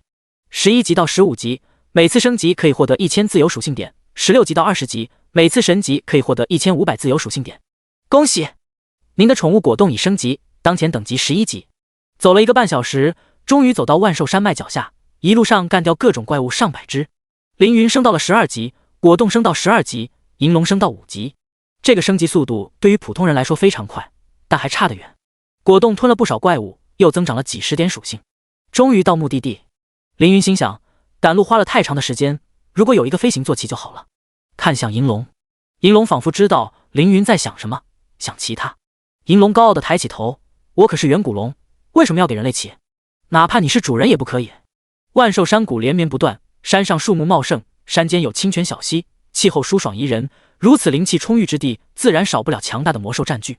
刚进山，一只22级的雷兽拦住了凌云的去路。雷兽，神话 BOSS， 等级22，生命值 13.2万，攻击力1400加300，无视防御雷电伤害，防御力500。特性：雷，元素生命。技能：雷鸣、神话、闪电链、传奇、雷神之体、神话。雷神之体，每次攻击对敌人造成 0.2 秒的麻痹效果，并且叠加 1% 的雷电易伤，持续10秒钟。凌云惊讶道，居然在这里遇到雷兽，而且是血统极纯且拥有雷神之体的雷兽，这魔兽不简单。凌云掏出武器准备动手，银龙挡在凌云身前，露出渴望的眼神，他想和雷兽单挑。这可是22级神话 BOSS， 你才5级，有把握战胜他吗？凌云问道。银龙坚定地望向凌云，凌云见银龙这么认真，于是给他施加了一个防御增强，加7700，让他去战斗。您的宠物银龙对您好感度加3，当前好感度16，臣服。去吧，去战斗吧。凌云说道。银龙点点头，飞向雷兽。无论输赢，然后银龙主动请缨的举动很符合凌云的胃口。凌云虽然总是面无表情，但心里很欣赏勇敢有担当的人，不然上一世也不会选择战士作为自己的职业。看看银龙的实力。银龙加完 buff 后冲向雷兽，雷兽看见果冻飞来，对着他使用闪电链。雷系魔法速度极快，可是银龙更快，他预判了雷兽的动作，在雷兽释放技能的一瞬间改变位置，躲过了这一击。精彩的预判。凌云称赞。银龙躲过雷兽的攻击后，没有盲目进攻，而是绕到他的身后，佯装进攻。雷兽猛地转身，使用技能雷鸣，3道闪电落下，砸在雷兽的身边。这3道雷电的位置是随机的。银龙用的是虚招，留有余力，看见雷兽使用技能后立即躲闪，3道闪电擦着他的身体落下，并没有打中他，连续躲过敌人2个技能，是时候反击了。银龙抬起龙爪，猛地抓在雷兽的脸上，在他脸上留下一道极深的伤痕。2000，这样的伤害值已经很高。要知道，而雷兽拥有2000点防御力，一般的22级历练者甚至无法破雷兽的防，更别说打出2000点伤害。而银龙在被等级压制下的情况下打出这样的伤害，证明他的实力真的不弱。第14章血脉提升。银龙不骄不躁，打中敌人后立即撤退，不给雷兽反击自己的机会。雷兽攻速移速都不低，实力也不弱，但就是打不中银龙。银龙利用飞行优势和速度优势不断消耗血量雷兽的血量。你不用技能，我就轻轻搞你一下；你一用技能，我就疯狂地搞你。如此循环往复，雷兽的血量不断下降。凌云满意的点头说道：一个刚刚从宠物蛋里孵出来的小家伙，战斗风格却老道的像个久经沙场的战士，有意思。就在银龙打得火热的时候，山上突然冲出一群山贼来。Lev 28持棍山贼，优秀 X15。Lev 20山贼刺客，优秀 X10。山贼当家，优秀精英。等级30。生命值 6.3 万。攻击力1200， 15%里穿透。防御力1800。特性：山贼，在山地增加 10% 攻击和防御。技能：盗窃、奋勇一击，优秀；3连斩、出众、掠夺，优秀。山贼当家看见雷兽和银龙打了起来，大喊道：你们敢抢我们的猎物，找死！你们的猎物？雷兽身上写你们名字了吗？凌云掏出樱桃木魔杖，准备动手。山贼当家掏出刀子，身后一群刺客也亮出武器。当家的喊道：这小子敢抢我们的猎物，砍死他！山贼们大喊：砍死他！一群山贼冲向凌云。凌云刚想几发魔弹术解决眼前的敌人，果冻突然跳了出来，对着凌云扭动身体。你想说什么？凌云看不懂果冻的肢体语言。果冻伸出一个尖尖小手，指了指银龙。凌云问道：你也想像银龙一样独自战斗？果冻看见凌云听懂自己的意思，高兴地蹦了蹦。凌云瞟了一眼冲过来的山贼们，这些山贼人多等级高，不是那么好对付。但是能相信银龙，又有什么理由不相信果冻呢？凌云对果冻使用攻击增强加7700攻击，然后说道：行，那他们就交给你了。果冻开心地跳到凌云的肩膀上，用头蹭了蹭凌云的脸，然后用力一跳，跳向空中。山贼们看见一个史莱姆飞在空中，谁也没有在意，直到这个史莱姆变成一个巨大的冰晶巨人。果冻一挥手，一群山贼被他拍飞出去。7000X14，后面的山贼们吓了一跳，什么玩意儿？史莱姆怎么变成冰巨人了？我的天，这怎么打？山贼当家也吓了一跳，但是这时候不能怂，于是硬着头皮喊道：别怕，这是障眼法，史莱姆能有多强，砍死他！其他山贼也没脑子，当家的叫他们砍就砍，刀剑砍在果冻身上，免疫，完全无效。果冻没有银龙一样的战斗技巧，用着最原始的力量，一拳一拳击败敌人。6500X12， 6900X11，这些近30级的山贼完全不是果冻的对手，在巨大的冰雪拳头下，一个个山贼化成经验值进入果冻和凌云的身体。以击败持棍山贼获得1400经验值，额外获得1120经验值 X15。以击败山贼刺客获得1000经验值，额外获得350经验值 X10。以击败山贼当家获得2475经验值，额外获得2228经验值。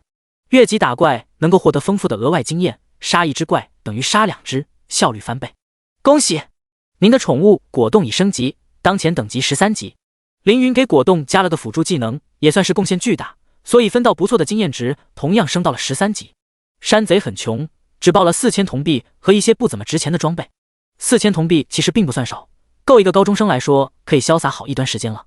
回过头，银龙这边的战斗也来到了尾声，时间每过1秒，战斗的悬念就减少1分，而凌云对银龙的赞赏多1分。战胜比自己高17级的对手，足以证明银龙的战斗天赋。更难能可贵的地方在于，即使胜利就在眼前，银龙也没有丝毫鲁莽冒进，而是继续稳扎稳打，一下一下耗尽雷兽的生命值。俗话说，行100里路半90，最后一段路往往需要格外的努力。银龙生来知道这个道理，没有丝毫松懈，小心谨慎，最后一口龙炎稳稳地喷死了雷兽。您的宠物银龙击败雷兽，神话 BOSS， 获得275000经验值，额外获得237500经验值。恭喜！您的宠物银龙连升4级，升到了9级。银龙获得大部分经验值，等级接近10级。凌云虽然只加了个 buff， 但也得到不少经验。银龙站在雷兽的尸体上，因为证明了自己的实力，心中无比畅快，吐出一口浊气，引颈长啸。如果银龙身材高大一点，咆哮起来还有点气势。现在的银龙只有1米长，小小的不但没有气势，反而别样的可爱。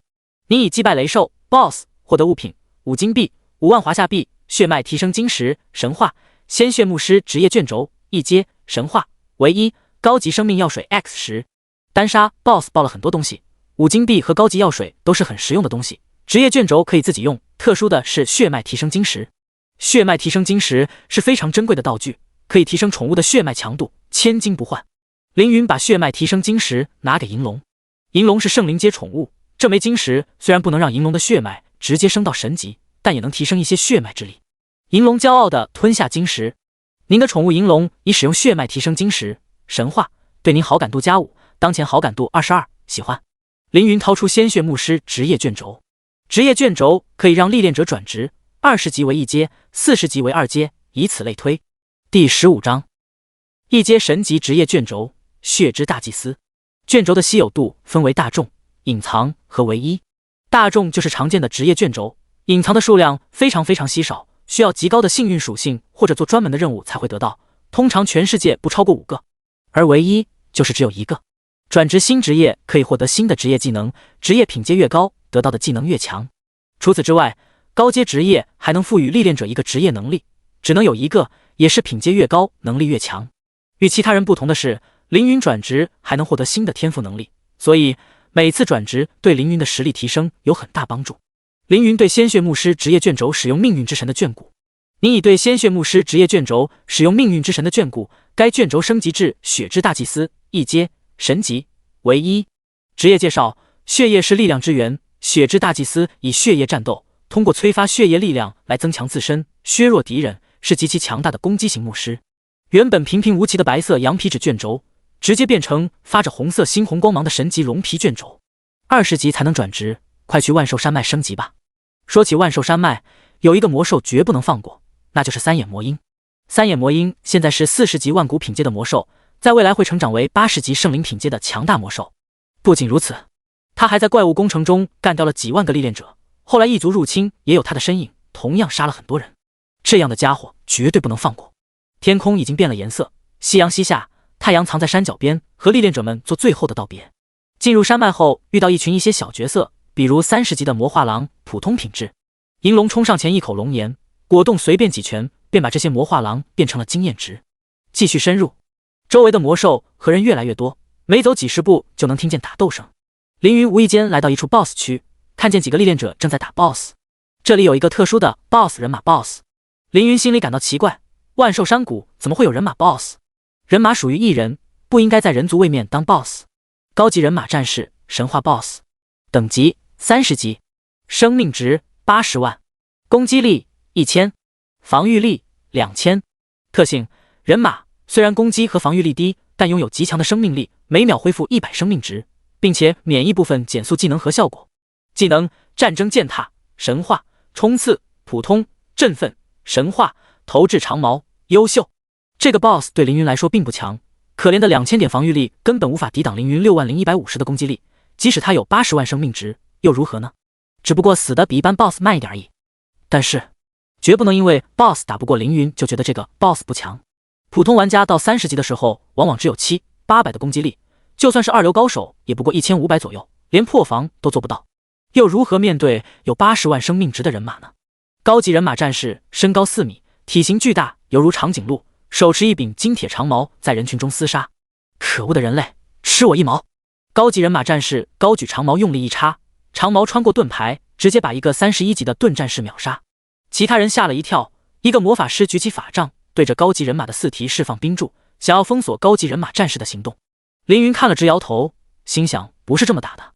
人马的特性可以免疫部分减速技能和效果，想要用冰柱封住人马的行动，简直是异想天开。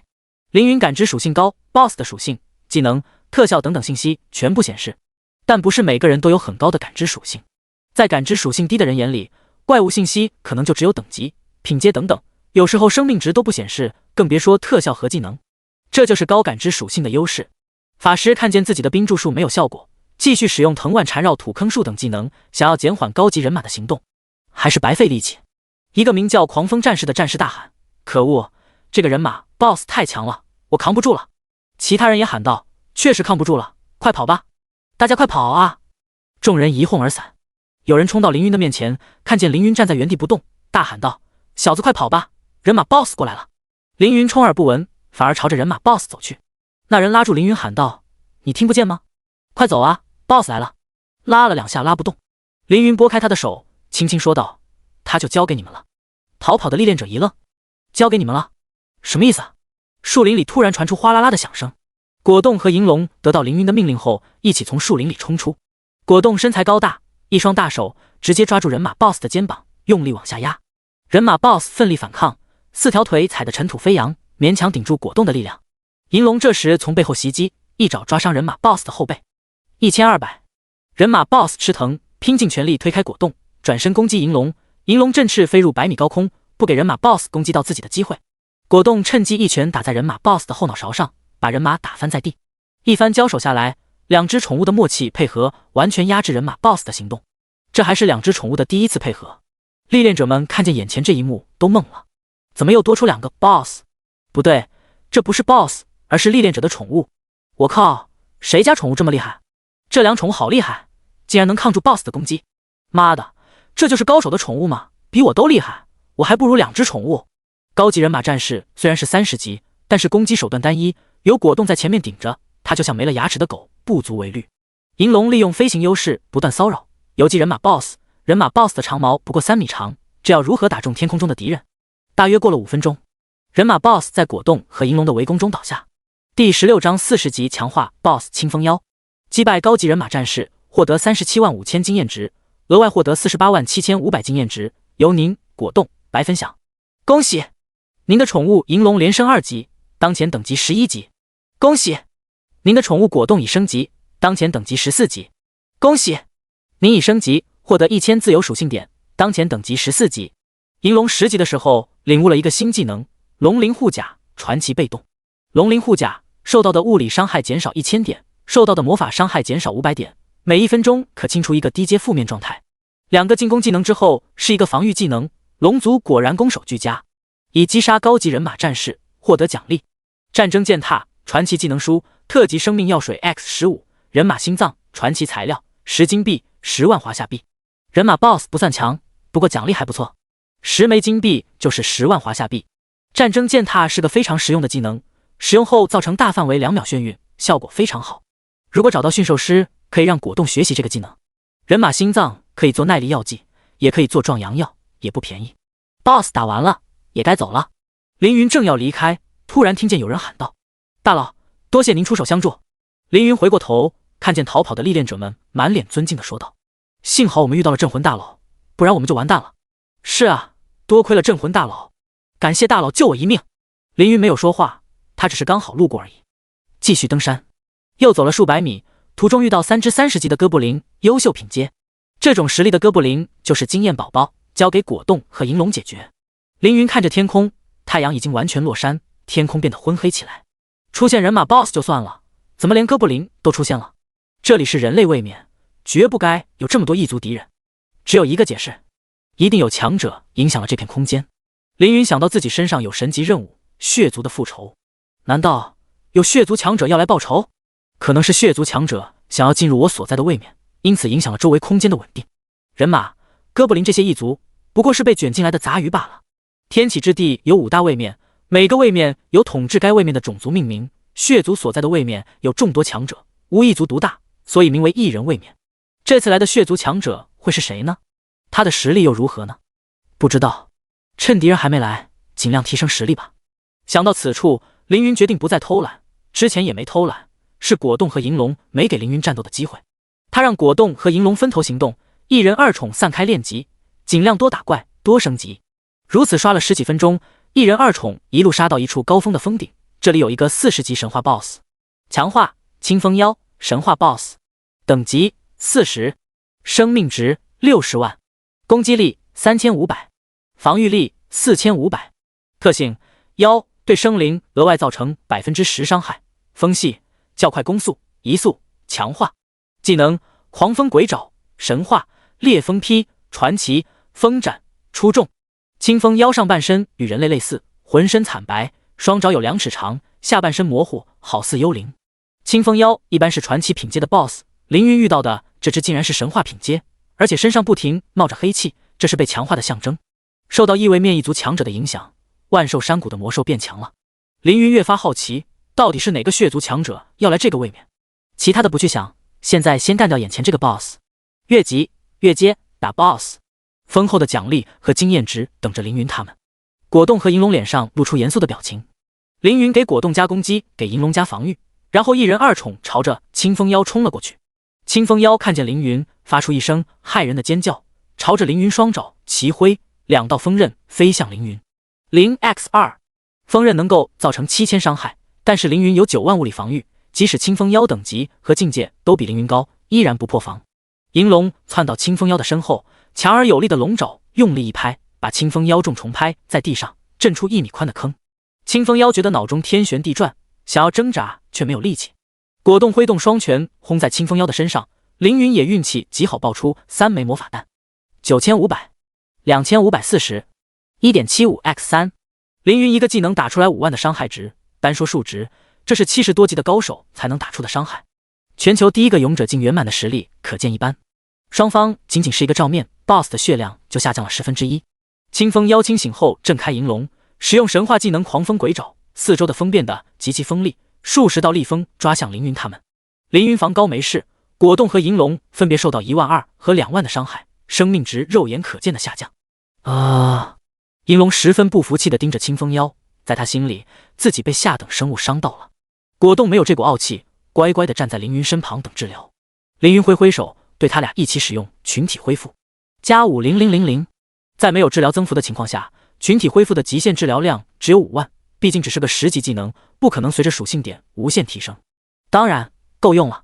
果冻和银龙同时满血，银龙立马冲了上去，和清风妖打成一团。若论实力，40级的清风妖在整个万兽山谷都是一流存在。不过，同时面对神级史莱姆、圣灵银龙和一个 SSS 级天赋的玩家，他没有一点胜算。1分钟后，清风妖被打出2阶段，身体变得更加轻盈飘柔，力量更强盛。BOSS 进入2阶段，攻击力、攻击速度、移动速度增加50%，请小心。第17章，老熟人和40级万古 BOSS 在一起。2阶段的清风妖实力大涨，攻速和攻击力都得到了明显提升，现在的他足够秒杀果冻和银龙，但二宠不会给他这个机会。清风妖再次发动技能狂风鬼爪，数十道锋利的锋刃像鬼爪一样抓向银龙。这次银龙预判了清风妖的攻击，提前做好准备，避开了清风妖的技能。在清风妖攻击的间隙，果冻一拳把他锤飞。清风妖的2阶段很强，但仅仅提高攻击和速度并不能改变战局。又过了2分钟，战斗毫无悬念的结束。在凌云的魔弹术下，这个40级神话 BOSS 化成了一滩烂肉。以击败清风妖获得经验值50万，额外获得经验值87万5千，由您、果冻和白分享。越级杀 BOSS 的好处体现出来了，一只清风妖的经验值只有50万，而额外经验值竟然有87.5万，相当于一次性干掉2.5只清风妖。凌云看着经验条长满1条后又长满1条，心里十分爽快。越27级杀 BOSS 获得的经验值果然给力，这是世界上独一无二的给力，蓝星再也不会有历练者像凌云这样越27级杀 BOSS 了。恭喜您连升2级，获得左元括号1500加2000右元括号自由属性点，当前等级16级。越27级杀 BOSS 让凌云升了2级，同时果冻升到16级，银龙升到14级，合起来一共升了7级。获得物品：初级幸运果实、传奇消耗品 X5、清风利爪、传奇装备、清风腰胆、传奇材料、治疗锁链、优秀技能书、高级生命药水 X5 20银币。任何加幸运属性的东西都是宝贝，有价无市。5枚初级幸运果实一共增加5点幸运属性，价值100万华夏币。这种好东西当然要自己用。凌云吃下5枚幸运果实，使用物品初级幸运果实 X5， 您的幸运属性加5。这个清风利爪是格斗家的武器，40级可以使用，价值约20万华夏币。回城后卖了。治疗锁链是35级技能，暂时还不能学。收获颇丰。凌云收好东西，站在山顶眺目远望，今夜无月，一片漆黑，山谷间还有浓浓雾气，看不到什么东西。若不是感知属性极高，凌云甚至找不到方向。继续往后面搜索吧。俗话说望山跑死马，山脉各个区域直接看上去隔得不远，但如果要用脚走，会非常耗时间，挺麻烦。如果银龙可成奇就好了。凌云看向银龙，从0级到14级，银龙的身体变大了5倍不止，原来只有1尺长，像个手办，现在变成了身长2米的帅气小龙。Level14，银龙可成奇，才14级就可以成奇了吗？不愧是圣灵宠物，凌云夸赞道。银龙听见凌云夸自己，高兴地扬起脖子，但是一下想到自己可是高傲的银龙，立即又装成满不在乎的样子。凌云刚想把果冻收回宠物空间，坐上银龙，银龙非常傲娇地躲闪开来。我可是高贵的远古龙，怎么能随随便便被人骑呢？当然，你毕竟是我的主人，如果赞美我几句，再喂我吃点香喷喷的肉，我也不是不能考虑一番。银龙昂着头幻向凌云讨好他的模样，但是凌云并没有来找他，怎么回事？银龙扭过头一看，看见果冻抛弃冰晶巨人形态，幻化成了古龙。银龙的特性是龙和古生物，果冻竟然将2个天赋融合成更高阶的古龙，神级。Level16，变异史莱姆，古龙形态，可成奇。古龙形态的果冻比银龙更大，展开双翅足足有4米宽，肯定骑它更方便。果冻竟然也可以成奇，那太好了，我骑你吧。凌云笑道。怎么可以这样？银龙急了，猛地拉住果冻的翅膀。果冻一头雾水，不准你给主人骑！银龙嗷嗷叫。变成古龙之后，果冻听懂了银龙的话，问道：为什么？因为我要给主人骑。银龙继续嗷嗷叫。果冻不懂，你刚刚明明拒绝主人了呀。我不管，反正主人只能骑我。果冻脾气很好，但银龙实在太不讲理了，于是果冻也有些生气，抽出翅膀不再理银龙。银龙更加急了，用力去拉果冻翅膀，果冻露出牙齿凶银龙。银龙也气鼓鼓的。不许打架，凌云严肃地说道。果冻和银龙同时闭上嘴，一左一右转过身，不去看对方。凌云叹了口气，伸出双手摸了摸他们的头。虽然搞不懂你们在说什么，但我不希望看见你们打架，明白吗？果冻和银龙点点头。凌云最终还是骑在果冻身上。银龙心想，下次有机会不要再让果冻捡漏了。起飞，一人二宠朝着更深的区域飞去，仅仅花了4分钟就飞过了2个小时的山路。凌云从高空俯视，看见地区域山顶有3个 BOSS。Level40 强化镇山妖万古 BOSS。Level132 山葵兽优秀 BOSS。Level25 强化流萤花妖传奇 BOSS。偏偏没有3眼魔鹰的身影，看来他是在异区域。镇山妖收到了强化，从神话品阶变成万古品阶，既然如此，想必3眼魔鹰也升阶了。凌云心想，万古之后是圣灵，离神级只有1阶之遥。凌云心中有些期待，不过在找到3眼魔鹰之前，镇山妖也不能放过，他可是40级万古 BOSS， 绝对能给凌云大量经验。骑着果冻朝镇山妖的方向飞去，发现那里不仅有 BOSS， 还有一个历练者。除了凌云，还有人能够单挑40级高阶 BOSS， 那可得认识一下了。凌云定睛一看，居然还是熟人张良。张良18岁，是一个天启商贩，靠买卖道具和装备发了财，和凌云、叶子义是朋友。他来万寿山谷并不是来打 BOSS， 而是来进货的。平日里这条路线十分安全，今天不知道怎的，居然遇上了40级的 BOSS。 可恶啊，这条路我跑了180趟，从没遇到过危险，怎么今天就不一样了呢？问题的答案是凌云。说着说是凌云身上的任务。凌云轻轻拍了拍果冻，说道：果冻，我们下去。果冻点点头，飞了下去。离地面还有50米的时候，凌云直接从果冻背上跳下，落到张良面前。这可把张良吓得不轻，只见他捂着自己的心脏猛搓，简直要被凌云吓死了。我了个阿弥陀佛，西天取经耶稣基督释迦摩尼太阳神啦！你丫谁啊？突然从天上落下来，要吓死我啊！是我，凌云说道。张良定睛一看，是凌云。嘿，这小子晚上没事做，跑来万寿山谷吓人，真想不到是你，凌云，我们有段时间没见了。张良高兴地说道。是呀，有段时间了，凌云说道。张良说的有段时间指的是1年，而凌云口中的有段时间指的是几百年。第18章 BOSS 加妖丹，连升5级。上一世张良死得早，死于同伴坑害，死于女友的背叛，死于敌人的折磨，死得极其屈辱。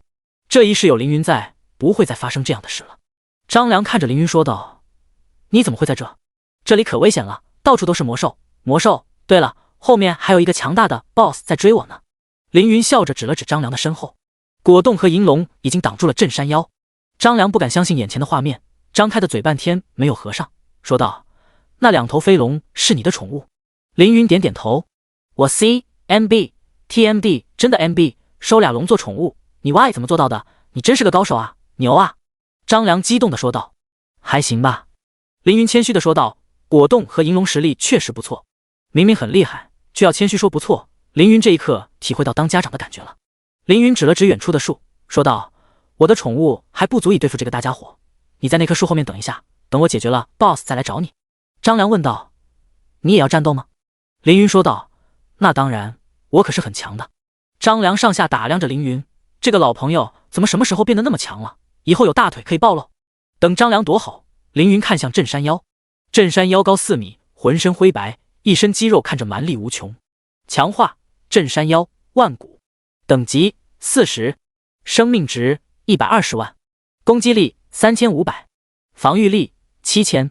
特性巨兽，超高生命值和防御力。强化技能镇山万骨，淤泥喷射，传奇蛮石冲撞，传奇。果冻和银龙一左一右俯冲下来，银龙一口龙炎喷在镇山妖的脸上，果冻则是狠狠撞在镇山妖的身上。1000、1500。镇山妖的防御力高，再加上等级压制，让果冻和银龙的伤害大打折扣。果冻还想继续攻击，镇山妖突然抓住果冻的脚，用力砸在地上。免疫。银龙看果冻出丑，悬在空中冷笑。镇山妖反手抓住果冻的翅膀，用力摔在树上。6000。镇山妖防高血厚，但是攻击力远不如清风妖，并没有对二宠造成多么大的伤害。银龙吃过亏后立即飞上100米高空，绝不让镇山妖再打中自己第2次。镇山妖挖起一块巨石，想要用巨石砸银龙。银龙又不是傻子，怎么可能被这样缓慢的攻击击中，轻松躲过巨石。镇山妖又想捶打地上的果冻，果冻同样一个猛冲，一飞冲天。面对会飞的敌人，镇山妖毫无办法，急得他高举双手破口大骂。骂完想起凌云还在地上，于是朝着凌云走来。果冻和银龙可不会看着镇山妖攻击凌云，同时冲了过来攻击镇山妖。800、1200。凌云举起法杖，释放圣光弹，负2.9万。凌云的攻击减去等级压制后，造成3.6万伤害，又因为镇山妖境界压制凌云4阶，再减少20%伤害。镇山妖吃疼，扭头想要攻击凌云，果冻和银龙立即将其死死缠住，让镇山妖无法靠近凌云。宠物这么懂事，凌云又是一阵老父亲的欣慰，只需要远远的释放技能就行。虽然凌云只有普通的圣光弹和魔弹术，但是救世主天赋加上超高面板属性，依然威力无穷。如此战斗3分钟后，镇山妖被打得只剩半血，进入2阶段。本就庞大的身躯变得更加巨大，肌肉虬结，满脸凶相。BOSS 进入2阶段，攻击力正 50%， 生命值恢复25万，额外增加1000力量和异常状态 15% 抗性。这样的增幅让镇山妖变得更加强硬，就是千百个战士历练者也很难击败他。可惜他遇到了克制他的飞行系敌人。战斗又持续了5分钟，镇山妖的血量已经见底，身躯重重砸在地上，没了呼吸。击败镇山妖，获得60万经验值，额外获得75万经验值，由您果冻白分享。恭喜您连升2级，获得左圆括号2000乘以2右圆括号自由属性点，当前18级。经验值按贡献分配，凌云实力强，自然分到更多经验，所以等级超过了果冻。果冻现在17级，银龙16级。您已击败镇山妖 BOSS， 获得 BOSS 奖励，触发幸运属性隐藏效果，奖励提升。镇山妖的妖丹因为特殊力量变得纯洁，可以直接使用，但是取出妖丹会破坏其材料，是否选择取出妖丹？妖魔会把力量储存在身体的某个部分，就好像武者会把内力储存在丹田里一样。所谓的妖丹、魔核、魔角等等都是一个意思。妖丹一般用来打造武器的材料，给装备附魔或者喂食宠物，因为它的力量浑浊且强烈，人族无法直接服用。不过凌云运气好，刚好遇到了纯洁妖丹，可以直接服用。凌云琢磨了一下，心想镇山妖估计会爆一些40级的万古材料，我拿着也是卖钱，不如换成纯洁妖丹吃了。凌云把手放在镇山妖的肚子上，心里默念取出妖丹，获得奖励纯净的镇山妖妖丹万古，消耗品20金币，镇山妖拳套40级万古。镇山妖拳套品阶非常高，是绝对的极品环爆，卖量300万华夏币不成一点问题，20金币也不少，更别说还有一枚纯净妖丹。纯净的镇山妖妖丹使用后立即获得300万经验值，并且永久提升5%土元素亲和。不愧是万古品阶的消耗品，竟然可以直接获得300万经验值，还能永久提升元素亲和度，这也太爽了吧！凌云果断服下镇山妖的妖丹，恭喜您连升3级，获得左元括号1500乘以2加2000右元括号自由属性点，当前等级21级，21级到25级，每次升级可以获得2000自由属性点，26级到30级，每次升级可以获得2500自由属性点。服下妖丹连升3级，凌云终于到21级了。之前做新手村副本得到的灵能戒指可以佩戴，新的神级职业卷轴也可以使用了。战斗结束，张良小心翼翼地走过来，指着镇山妖说道：“他死了吧？”第19章，新职业技能，新职业天赋。凌云说道：“死的不能再死了。”张良松了一口气，说道：“还有我说，凌云你什么时候变得这么厉害了？你不是今年才高2吗？你应该刚进入游戏不久啊。”“不是不久，是不到1天。”凌云用了不到1天的时间，拥有了绝大部分人一辈子都没有力量。凌云说道：“我很想和你好好聊聊，可惜这里不是叙旧的地方。你也感到今夜的不同，还是赶快离开万寿山谷吧。”“是啊，今晚怪得很，我恨不得马上就走。”张良走之前问道：“对了，我看你还穿着新手村的装备，这不符合你高手的气质啊，要不要给你买一套20级的牧师装备？”凌云摇了摇头，自己升级快，准备的装备很快就淘汰了，没必要费心去准备。不过凌云确实有需要的装备，于是问道：“你能买到背包吗？”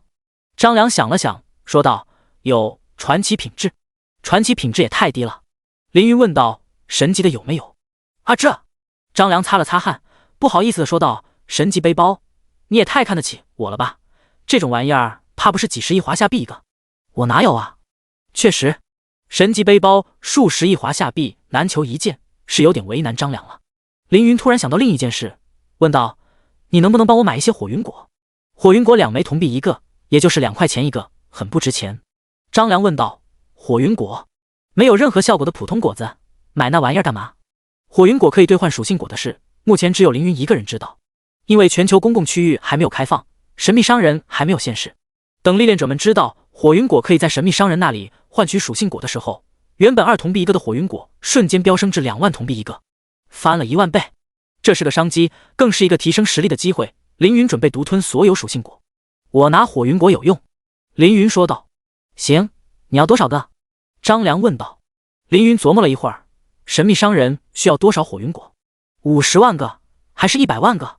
准备100万个火云果吧，可不能准备少了。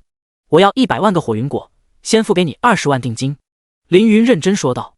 张良不知道未来的事，听见凌云要花200万华夏币买100万个没用的果子，顿时就露出奇怪的表情，问凌云是不是和他开玩笑。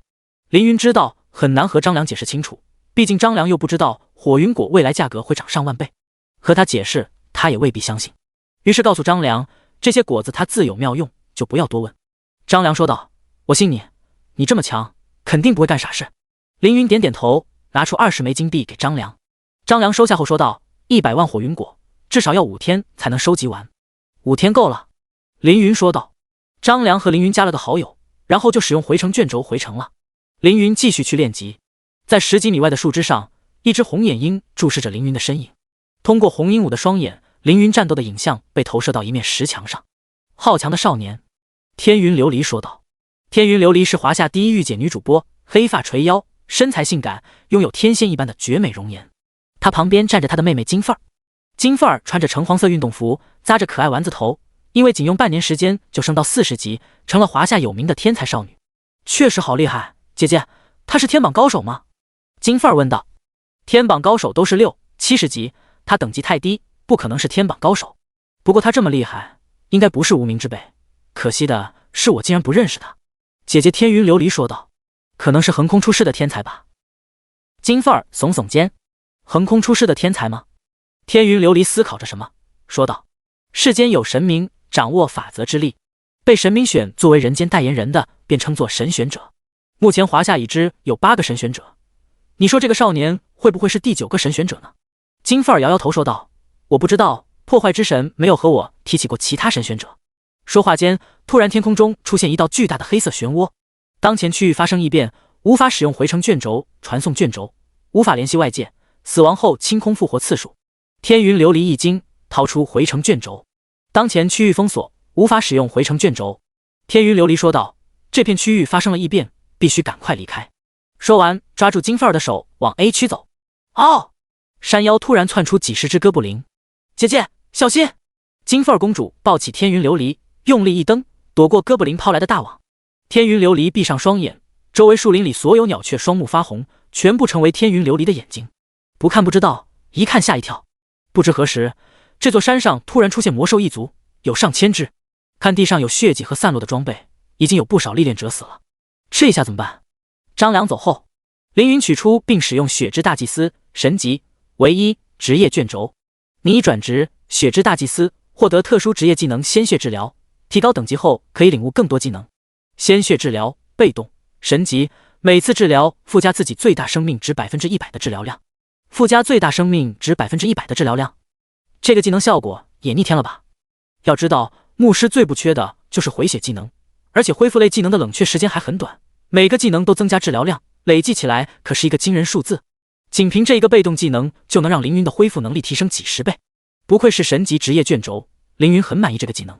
同时手背上的觉醒图案上多出一滴鲜血图案，象征凌云天赋成长。您的天赋救世主获得新的能力共技，每次使用恢复类技能时可提升自己的最大生命值，提升量为真实回血量的 5%。 转职获得的天赋也很强大，治疗别人能提升我的最大生命值，我生命值高了又能提升治疗量，提升治疗量又可以提升我的生命值。凌云心想，这不限循环了吗？无敌了呀！不可能无限循环，即使神级技能也有效果上限，只是不知道这个上限是10亿还是100亿。无论10亿还是100亿，对实力的提升都巨大的。第20章牧师拿剑，更多的技能要在升级后领取，现在继续去升级。另外2个 BOSS 太弱，没必要杀，去更山脉深处。凌云坐在果冻身上，继续深入山脉。越往里面怪物越多，历练者也越多。正常情况下，历练者和怪物的分布是均匀的，怪物多人也多，但不会扎堆在一个地方。但是面前的山顶上竟然塞了200多人，他们在干啥？目光往下一扫，原来是被异族和魔兽们困住了。毫无疑问，这里也受到了空间异变的影响，魔兽变多变强，把历练者们赶上了山。我在这里感到了三眼魔鹰的气息，他一定在这里，我们分开来找。凌云有3万感知属性，正常情况能感知周围300米的所有敌人，今夜漆黑，只能感知到200米的距离。但就在这200米的范围里，竟然有40多只魔兽和一人。Lev 29火龙虎优秀 X3， Lev 30哥布林伞兵优秀 X34， Lev 135鹰人 X7。 这些魔兽们都是经验值，当然不要放过，但也不能一个个杀，那要杀到什么时候去？引怪引到一起杀。凌云快速穿梭在各种魔兽之间，或是使用魔弹术，或是使用圣光弹，吸引一片片魔兽的仇恨。如此不到30秒，身后就跟了一群大魔兽，有100多只。继续引，凌云像火车头一样牵着魔兽群绕山路跑，魔兽一速不同，正好像一节节车厢一样跟在凌云身后。期间不断有新的魔兽加入火车，火车越拖越长。1分钟后，银龙突然飞到凌云上空，伸出翅膀指着一个前方。银龙找到三眼魔鹰了。凌云纵身一跃10米高，银龙一个俯冲接住凌云，一人一龙带着数百个魔兽朝着三眼魔鹰的巢穴飞去。巢穴在山腰的一处断壁上，刀削一样的山岩断面中间有一个小小的凸起，三眼魔鹰的巢穴就在那。如此险峻的地势，普通历练者没有强大的飞行载具，没有强大飞行宠物，如何能和三眼魔鹰战斗？得天独厚的优势让三眼魔鹰可以安心成长，最终成为一个强大的魔兽。但是到此为止了，打破时间的主角来找他麻烦了。三眼魔鹰听到巢穴外面有动静，谨慎地飞出巢穴。什么东西这么吵？三眼魔鹰看到凌云带着几百只魔兽飞向自己的巢穴，吓了一大跳。什么情况？这个人类带着几百只魔兽来攻占自己的巢穴，打不过，快逃！三眼魔鹰刚想跑，正好撞上迎面飞来的果冻。果冻举起龙爪，狠狠抓在三眼魔鹰的头上。7000强化三眼魔鹰圣灵 BOSS， 等级40，生命值300万，攻击力5000，防御力8000。特性魔鹰飞行，对地面敌人额外造成 10% 伤害，减少 15% 受到的魔法伤害，提高生命值、攻击、防御。技能魔爪优秀，俯冲攻击优秀，独眼射线万古魔光炮圣灵。三眼魔鹰受到异变影响，品阶从万古变成圣灵，距离神只有1阶之隔。幸好果冻和银龙也有成长，不然万万不是三眼魔鹰的对手。天空不适合凌云战斗，凌云指挥道：我没有飞行技能，在空中作战十分不利。银龙，你找准机会使用龙爪劈，把三眼魔鹰劈向地面。银龙点点头，放缓了身形，在一旁游走找机会。局面一时间变成果冻单挑 BOSS。果冻若有40级，必然远胜三眼魔鹰，可是只有20级，等级被压制了1倍。只见三眼魔鹰的额头上射出一道绿色光柱，直接洞穿了果冻的心口。负 1.5 万。凌云立即使用治疗术治疗果冻，加2万，无增幅。治疗术的极限是恢复2万生命值，加 1.5 万，额外治疗。虽然治疗量是 3.5 万，但实际恢复生命值是 1.5 万，所以凌云最大生命值提升750点。仅仅是一个普通的治疗术就提升了750点最大生命值，比一个终极生命果实加的还要多久。果冻继续缠斗三眼魔鹰，之前打镇山妖，空对地有优势，现在空对空，而三眼魔鹰空战经验十足，一时间压得果冻毫无还手之力。银龙瞄准三眼魔鹰的攻击间隙，从死角猛地飞出，高举龙爪用力一抓，死死抓住三眼魔鹰，接着双翅收拢，一龙一鹰直直地往山下砸去。半山腰到地面足足有600米高度，一龙一鹰快速下落，砸在地上，重重一声，砰！泥土喷射，地面像波纹一样震出一个10米宽的大洞，三眼魔鹰头上跳出一个巨大的红字。负2万。到了地面就简单了。凌云从银龙身上跳了下来，收起魔杖，掏出一把短剑。只要满足武器使用要求，历练者可以使用任何武器。不过不同的职业有武器专精加成，魔法师使用法杖有3倍魔力属性加成，魔杖 2.5 倍。战士拿近战单手武器有 150% 敏捷正 150% 力量，属性攻击加成，拿重武器有3倍力量加成，拿双手武器有 3.5 倍。刺客拿匕首、短剑有3倍敏捷加成。凌云是牧师，拿近战武器只有2倍属性加成，虽然攻击力不高，但是近战武器受到敏捷属性的攻速加成，而凌云有足足3万点敏捷属性。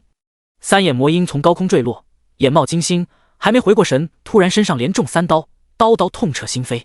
负 1.3 万。凌云有6万攻击力，但是受到三眼魔鹰等级和境界双重压制。负 1.3 万。负 1.3 万。三眼魔鹰刚刚爬起身，银龙猛撞过来，把他再次顶翻。凌云拿着短剑，又是极快砍出3剑。负 1.3 万 x3。1秒3剑不是凌云的极限，是勇者境的极限。达到40级，化身英雄便能1秒5剑了。身上的刺痛钻心的疼，三眼魔鹰恐惧地看着凌云，这个家伙不好惹。第21章3少。飞起来，只要飞起来，这个人类就无法攻击到我了，无法脱离大地的束缚，可悲的生物。三眼魔鹰轻蔑地看着凌云。三眼魔鹰刚刚飞起，好巧不巧，正好撞到下落的果冻。果冻现在是古龙形态，身体庞大，龙鳞坚硬，一下子就把三眼魔鹰冲向压回地面。凌云走到三眼魔鹰身旁，一剑刺在三眼魔鹰身上。三眼魔鹰怒了，头上第3只眼再次凝聚出强大的绿色光线，这道能够洞穿果冻身体的光线打在凌云身上，就好像牙签捅墙一样。0，根本不破防。凌云可是有9万魔法防御啊！山顶。山顶的历练者分为4个势力，分别是永昌商行副掌柜少爷金少，天喜公会副会长弟弟冷月无情，华夏5大家族宁家的少爷宁长生，以及散人历练者。金少最先发现山间的魔兽不见了，于是让手下去调查。几分钟后，手下回禀道：金少，魔兽都不知道去哪了，现在一路畅通，我们要不要撤退？金少眼珠子一转，说道：不急，另外2边都没动，让他们先动。另外2边是指天喜公会和宁家。冷月无情也发现了不对劲，让人去搜山，得出一样的结论。天喜公会的小队长说道：冷少，魔兽都退了，我们立即下山吧。是的，迟则生变，万一魔兽们又上来了，可就走不了了。以我们的实力，肯定能一口气冲出万兽山谷。冷月无情没有说话，而是看向宁家少爷宁长生。作为华夏5大家族之一的宁家，宁长生的势力是万兽山谷中最强势力。如果宁长生肯打头阵，事情会变得简单很多。宁长生看向四周，他知道大家在等他行动，他很享受别人期待的目光。虽然在宁家，他只是一个无人在意的旁系少爷，但是在天启中，谁敢不给宁家面子？看来大家都注意到了，魔兽群不见了。既然如此，我建议大家一起下山吧。宁长生说道。冷月无情和金少对视一眼，二人默契地说道：宁少都发话了，我们自然跟随。跟随就是跟在你后面的意思，你去打头阵吧。宁长生既然敢在众人面前装逼，自然也有几分实力。他自己是35级的2转战士，身边还有12个40级保镖，这样的实力在高级地区不够看，但是在主城周围绝对是顶尖战力。宁长生十分享受众人拥护的感觉，趾高气扬地走在最前面，其他历练者立即跟上。山顶上200个历练者一同下山，山连山下到半山腰，宁长生还遇到了其他历练者，也有200多人。一下子400多人的大队伍热热闹闹地往山下走去。下了山，再翻过一座山，便能到达山谷入口。不过在山脚附近，众人又看到了魔兽群，他们堵在山脚，堵住了众人的去路。阿林，你是机械师，探索一下山脚有多少敌人。宁长生说道。阿林点点头，扔出一个机械鸟。机械鸟在山脚飞了几圈，不到1分钟便被魔兽击毁。阿林铁黑着脸说道：我大致看了一眼，山脚下的魔兽恐怕有几千只。众人闻之色变。山下，魔兽和异族围在凌云他们的身边，暂时没有行动。果冻看见大批魔兽不断靠近，发出不安的声音。凌云安慰果冻：不用怕，有我在。果冻点点头。三眼魔鹰被2个高阶宠物联手压制，无法飞到空中，只能在低空不断被凌云攻击。负 1.3 万，负 1.3 万。如此战斗几分钟后，三眼魔鹰进入2阶段，双翅一震，猛地推开果冻和银龙，飞入高空中。今夜无月，可是三眼魔鹰的眼睛好像月亮一样，强烈的绿光透过浓雾，显得十分阴森。凌云看着天空，心想：果冻和银龙现在还在成长，不是三眼魔鹰的对手，太早接触强大的敌人会打击他们的信心。凌云给果冻和银龙施加增益技能，让他们去解决周围的魔兽和异族。普通魔兽和异人根本不是果冻和银龙的对手，他们俩飞过的地方只留下一具具魔兽的尸体。以击败哥布林战士共获得8200经验值，由您和宠物们分享 X30。以击败矮人火枪手共获得7800经验值，由您和宠物们分享 X15。以击败巨魔共获得2万经验值，由您和宠物们分享。凌云的经验条肉眼可见的上涨。天空中，三眼魔鹰进入2阶段后，身体变得更加庞大，浑身上下渗出漆黑魔气，绿宝石一样的第三眼能够打出巨额伤害。现在的三眼魔鹰已然成为万兽山谷最强魔兽，实力增强，自信心也得到了增强。他不想跑了，他想和凌云算账。应！三眼魔鹰失了智，直直的俯冲向凌云。凌云仰起头，低声说道：来吧，看谁更厉害。凌云站在原地一动不动，双眼紧紧盯着三眼魔鹰，看着他的利爪划破浓雾，离自己的脑袋只有1米的距离，他才有所行动。凌云的双腿瞬间爆发出巨大的力量，举起手里的剑猛地刺出，用最简单最朴实的动作把剑插进三眼魔鹰的脑门。负 2.6 万，这一剑暴击了，额头上的剧痛让他眼前一花，攻击失去方向，抓了个寂寞。无论是速度还是技巧，凌云都有碾压的优势。三眼魔鹰一击不中，想要拉开距离，可是凌云突然抓住他的翅膀，翻身坐在他的脖子上，把剑一下一下地插进他的身体里。这时系统突然提示：获得物品暗炎术技能书。暗炎术神话，使用条件20级以上，牧师系职业，精神力大于200。技能效果吟唱暗交真言，获得以下效果之一：一默使一个敌人沉默5秒，沉默解除后受到 150% 魔力伤害。二顾使一个敌人禁锢3秒，禁锢解除后受到 150% 魔力伤害。三望使一个敌人静疗5秒，静疗解除后受到 150% 魔力伤害。冷却时间40秒，魔法消耗1000。这是果冻打怪豹的技能书，捡起后直接进入凌云的背包，正好现在用得上。第22章3个 BOSS。 凌云取出技能书，学会技能，使用技能书以获得技能暗炎术。凌云口中念诵黑暗真言，漆黑的文字形成锁链，禁锢住三眼魔鹰，使其从空中掉落。凌云继续攻击，3秒过去，暗炎术效果结束，并且发生爆炸，又炸掉三眼魔鹰9万生命值。三眼魔鹰现在只剩下85万生命值。恭喜，您已升级，获得2000自由属性点，当前22级。恭喜，您的宠物果冻已升级，当前21级。凌云打 BOSS 的时候，果冻和银龙正在清小兵，经验条一直在涨。如此下去，凌云很快就能升到30级，而三眼魔鹰也马上毙命于自己的剑下。突然，地图上多出一个大红点，红点的位置和果冻的位置重合，接着果冻的生命值下降了1格。发生什么事了？凌云关心果冻的安危，于是从三眼魔鹰的身上跳了下来，赶往果冻的位置。走到地方一看，看见果冻身上满是藤蔓，藤蔓上有粉红色的花，这是40级圣灵技能圣花降临。而技能的使用者则是40级万古 BOSS 强化绿谷花妖。强化绿谷花妖万古 BOSS， 等级40，生命值500万，攻击力2000，防御力5000，弱火。特性：高等植物，高生命值和生命恢复。魔化。技能：圣花降临，绿龙，圣灵，疯狂生长，神话，寄生种子，传奇。绿谷花妖的实力不如三眼魔鹰和镇山妖一个级别，作为 BOSS 来说并不弱，而且有些克制果冻。凌云使用恢复术把果冻生命值恢复满，突然银龙的生命值也下降了一大格。远处的天空中升起一道巨大火柱，火柱照亮黑夜，也烧干了四周的浓雾，视野变得开阔很多，小雨刷刷落在山谷间。那是银龙的方向，走，去找银龙。凌云挥剑斩断藤蔓，翻身骑在果冻身上，果冻朝火柱的方向飞去。绿谷花妖在后面追，在火柱下，凌云看见银龙正在和另一个 BOSS 战斗。Lev40强化爆火虎妖圣灵 BOSS。爆火虎妖是40级圣灵 BOSS， 实力和三眼魔鹰同一水平，刚刚的巨大火柱就是他的杰作。银龙的鳞片被烧得炭黑，样子稍显狼狈。凌云使用治疗术把银龙生命值也补满。爆火虎妖看见凌云过来，后退2步，一双冒火的眼睛紧紧盯着凌云。天空中传来挥斥的声音，是三眼魔鹰追了过来。地面上传来藤蔓摩擦的声音，四周的草木开始发芽，绿谷花妖也从后方赶了过来。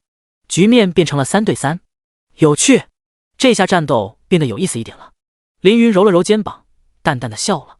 正要动手，下山的历练者刚好路过周围，看见凌云和3个 BOSS 对峙的场面。一个牧师带着2个宠物挑战3个高级高阶 BOSS， 这样的场面好不震撼。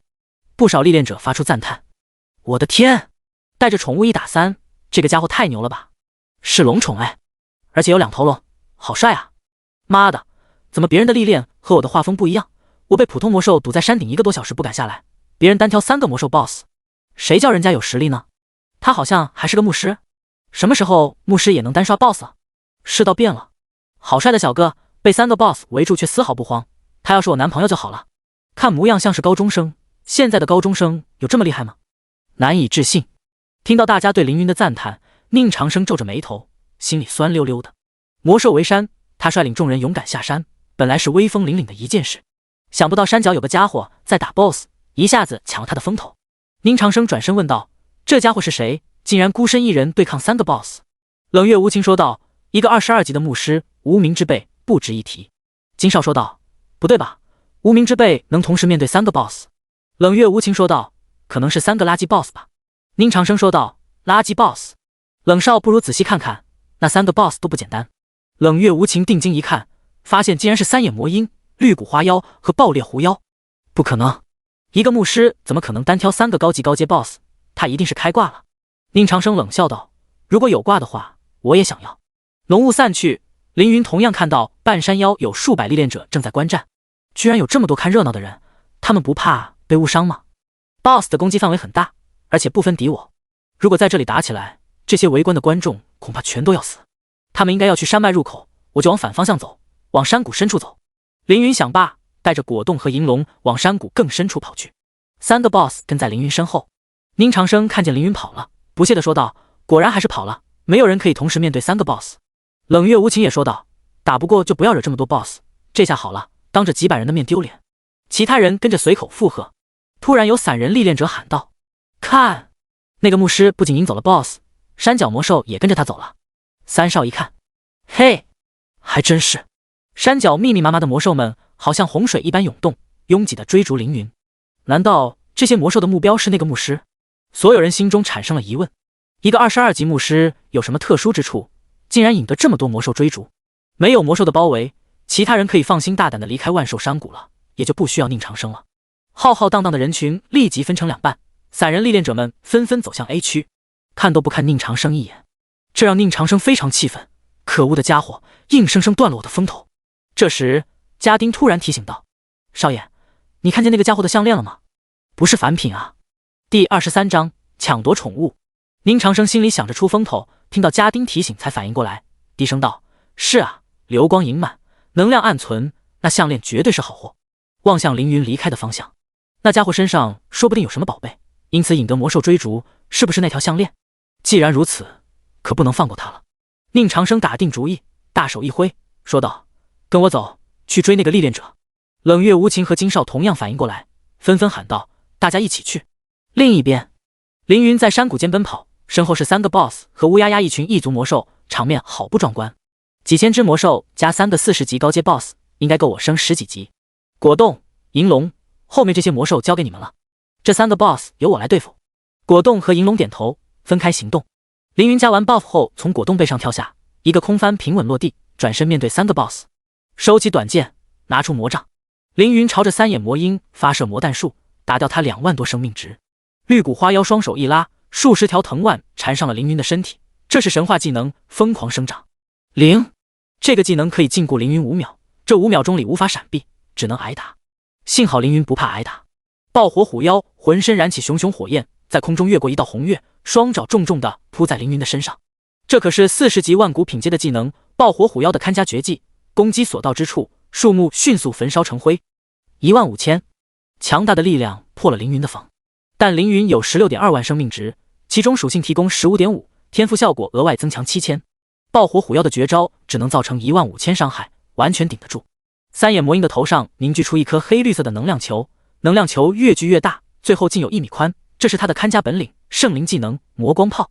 魔光炮带着破空声打在凌云的身上，炸裂开来。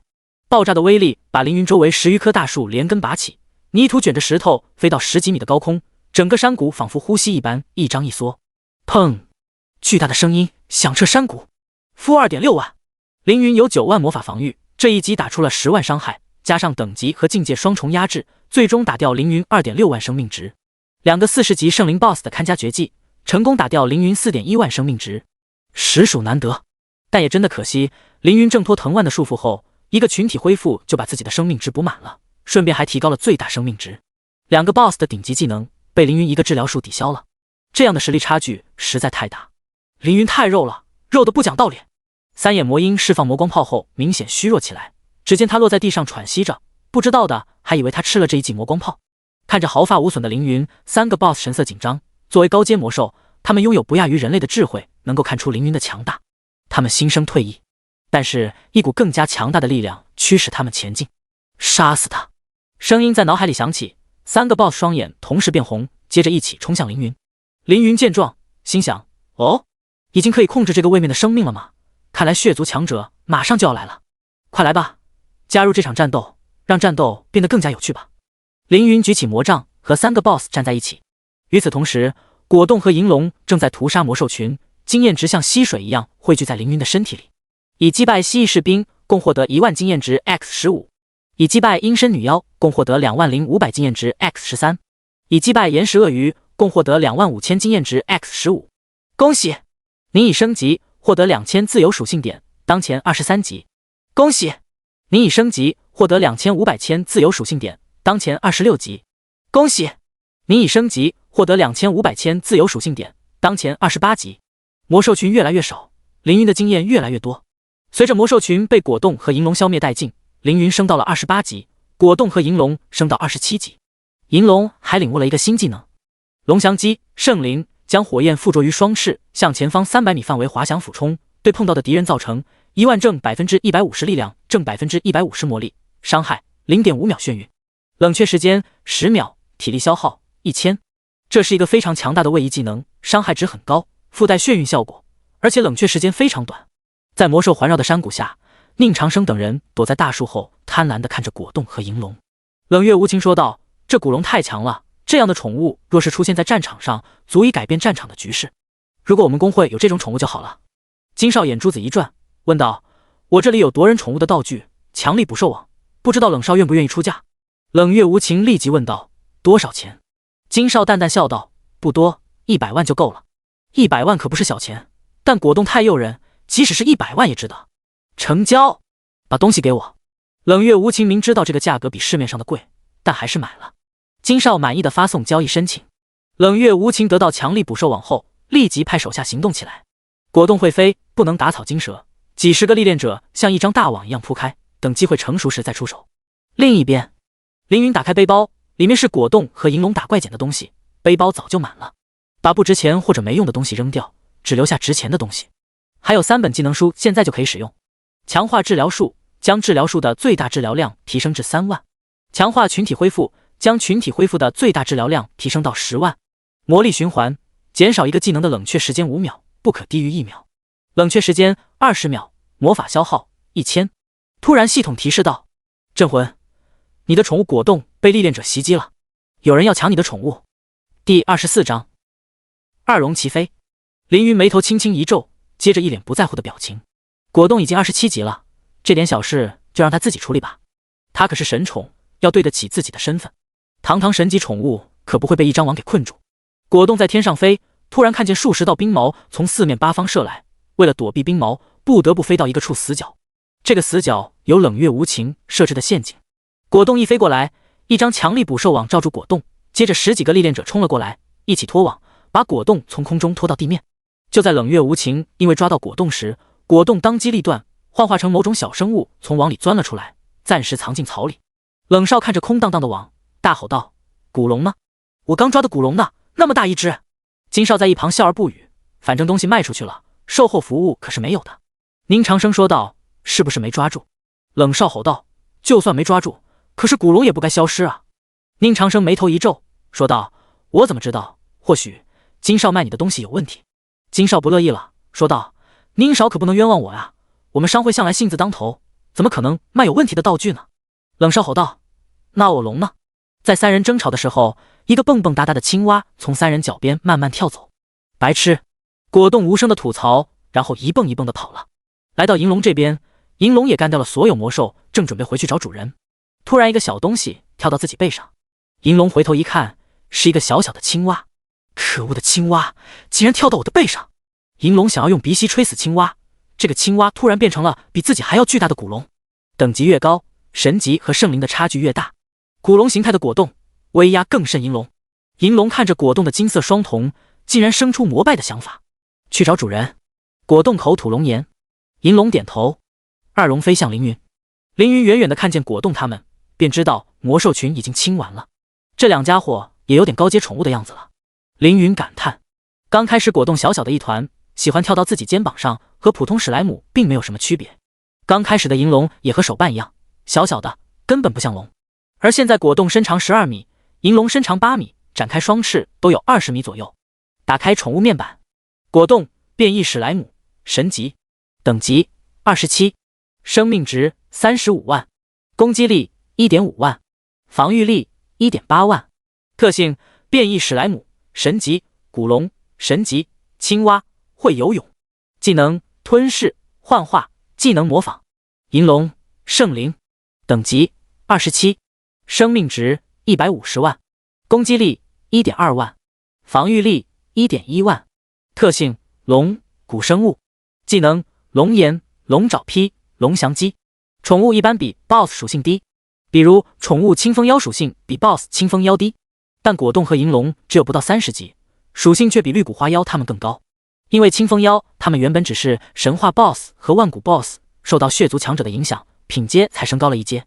而银龙和果冻不一样，他们是货真价实的圣灵和神级，从0级到现在都是高品阶，自然高成长，不是镇山妖、清风妖这些妖兽可以比拟的。凌云对果冻和银龙说道：你们先别过来。果冻和银龙停下翅膀，悬在空中看着凌云。主人为什么不要自己过去？我有自己的打算，你们先别急。凌云再等一个时机。这时宁长生他们赶了过来，带着近200个历练者包围了凌云和3个 BOSS。 来者不善，小子，你怎么这么受 BOSS 欢迎？身上一定有宝贝吧？冷月无情并没有绕圈子，开门见山地问道。交出宝贝，你可以滚了，我心善，饶你一命。宁长生说道。他们知道凌云不简单，如果是1对1，二人绝不敢惹凌云。不过现在不是1v1，而是1v200。冷月无情和宁长生都带着手下，自然要恃强凌弱，人多的时候不欺负人少，那要什么时候欺负？想要我身上的东西，你们可以自己来拿。凌云一脸轻松地说道。宁长生眉头一皱，身旁的家丁上前喊道：好小子，我们少爷心善，饶你一命，你他妈的还不领情？知不知道我们少爷什么身份？凌云当然知道，华夏有5大家族，秦、冉、白、宁、古。5大家族控制了华夏的武、气、商、技、权，华夏政府都要忌惮这5大家族，实力自然是极强的。这宁长生是宁家旁系的少爷，在家族里地位不高，可是在家族外是谁也惹不起的存在，因为他体内流着宁家的血，谁敢欺负宁家的血脉？冷月无情说道。不用多和他废话，把他杀了爆出装备就行。就在冷月无情和宁长生准备动手的时候，金少仔细地判断局势，心想这个少年能够独挡3个 BOSS， 肯定有他的过人之处。冷月无情贪图少年的宠物，宁长生贪图少年的装备，而我又图他什么呢？我什么都不图，那我还在这里干什么呢？和这个少年作对没有一点好处，不如离开这里为妙。商人往往嗅觉灵敏，金少眉头一转，后退一步，悄悄指挥手下跟着自己撤出这场纷争。冷月无情和宁长生发现的时候，金少已经带人走远了。金少怎么突然走了？走了就走了吧。冷月无情不屑地说道：小子，你的死期到了，过来受死。宁长生怕冷月无情抢先杀死凌云，直接派家丁发动攻击。冷月无情见宁长生动手了，也让手下去攻击凌云。可是2条巨龙挡在了他们面前。果冻和银龙飞在空中，用威严的目光扫过宁长生和冷月无情的手下，吓得他们不敢向前。不错，有点强者风范了。凌云心里感到欣慰，说道：他们交给你俩了。第25章神级 BOSS 血皇子赛琳。听了凌云的话，宁长生和冷月无情同时一声冷哼。宁长生不屑地说道：不知天高地厚的小子，找死！冷月无情也说道：井底之蛙，还想和我们动手？宁长生和冷月无情都有狂妄的资本，他们的势力十分强大，就是强化后的绿骨花妖或者爆火虎妖，他们也可以凭着人多打上一打。只可惜今天遇到了凌云。战斗开始，银龙猛地飞起，接着双翅燃起烈火，飞向宁少的队伍。10几杆枪瞬间瞄准银龙，一同发射。2450、1999、2540、1504，一轮攻击打掉银龙7万生命值。因为枪炮师拥有极高的穿甲攻击，克制高防御的敌人。战士顶住这条龙的冲击。宁长生指挥后，队伍立即改变队形，后排脆皮职业分散开来，顶盾战士站在最前面，准备迎接银龙的冲击。银龙双翅一震，身上燃起熊熊火焰，这是他刚刚领悟的技能龙翔击。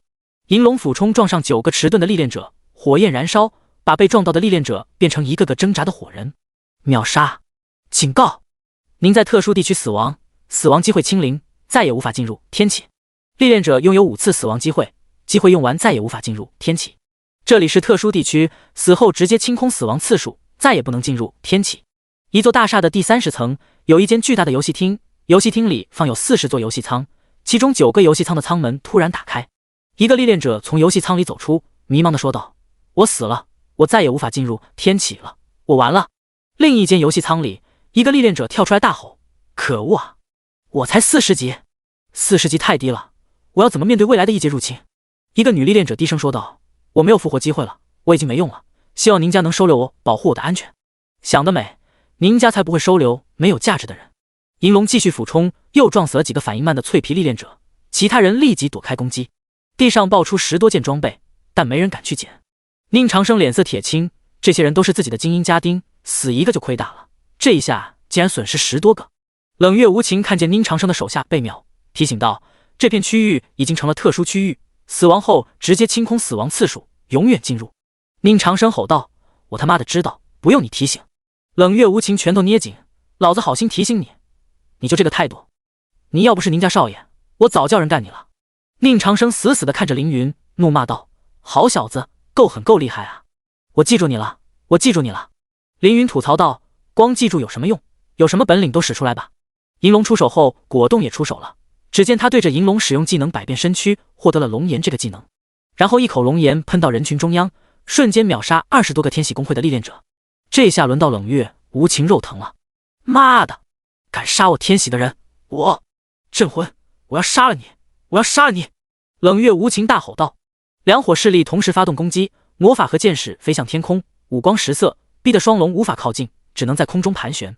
果冻仗着自己物理免疫，绕了一大圈后冲进天喜战队阵中，横冲乱撞，每次攻击都能带走几个历练者。银龙则要谨慎一点，先在高空中等待龙翔机冷却时间结束，然后俯冲秒杀一片历练者。龙翔机进入冷却就飞入高空之中，不给宁家家丁攻击的机会。若是正面对战，天喜公会和宁家家丁都有一战之力。但是果冻和银龙很聪明，充分发挥自身优势，不怯战也不冒进，打得对方毫无还手之力。这样的战果出乎冷月无情和宁长生的意料。这2个宠物怎么会这么强？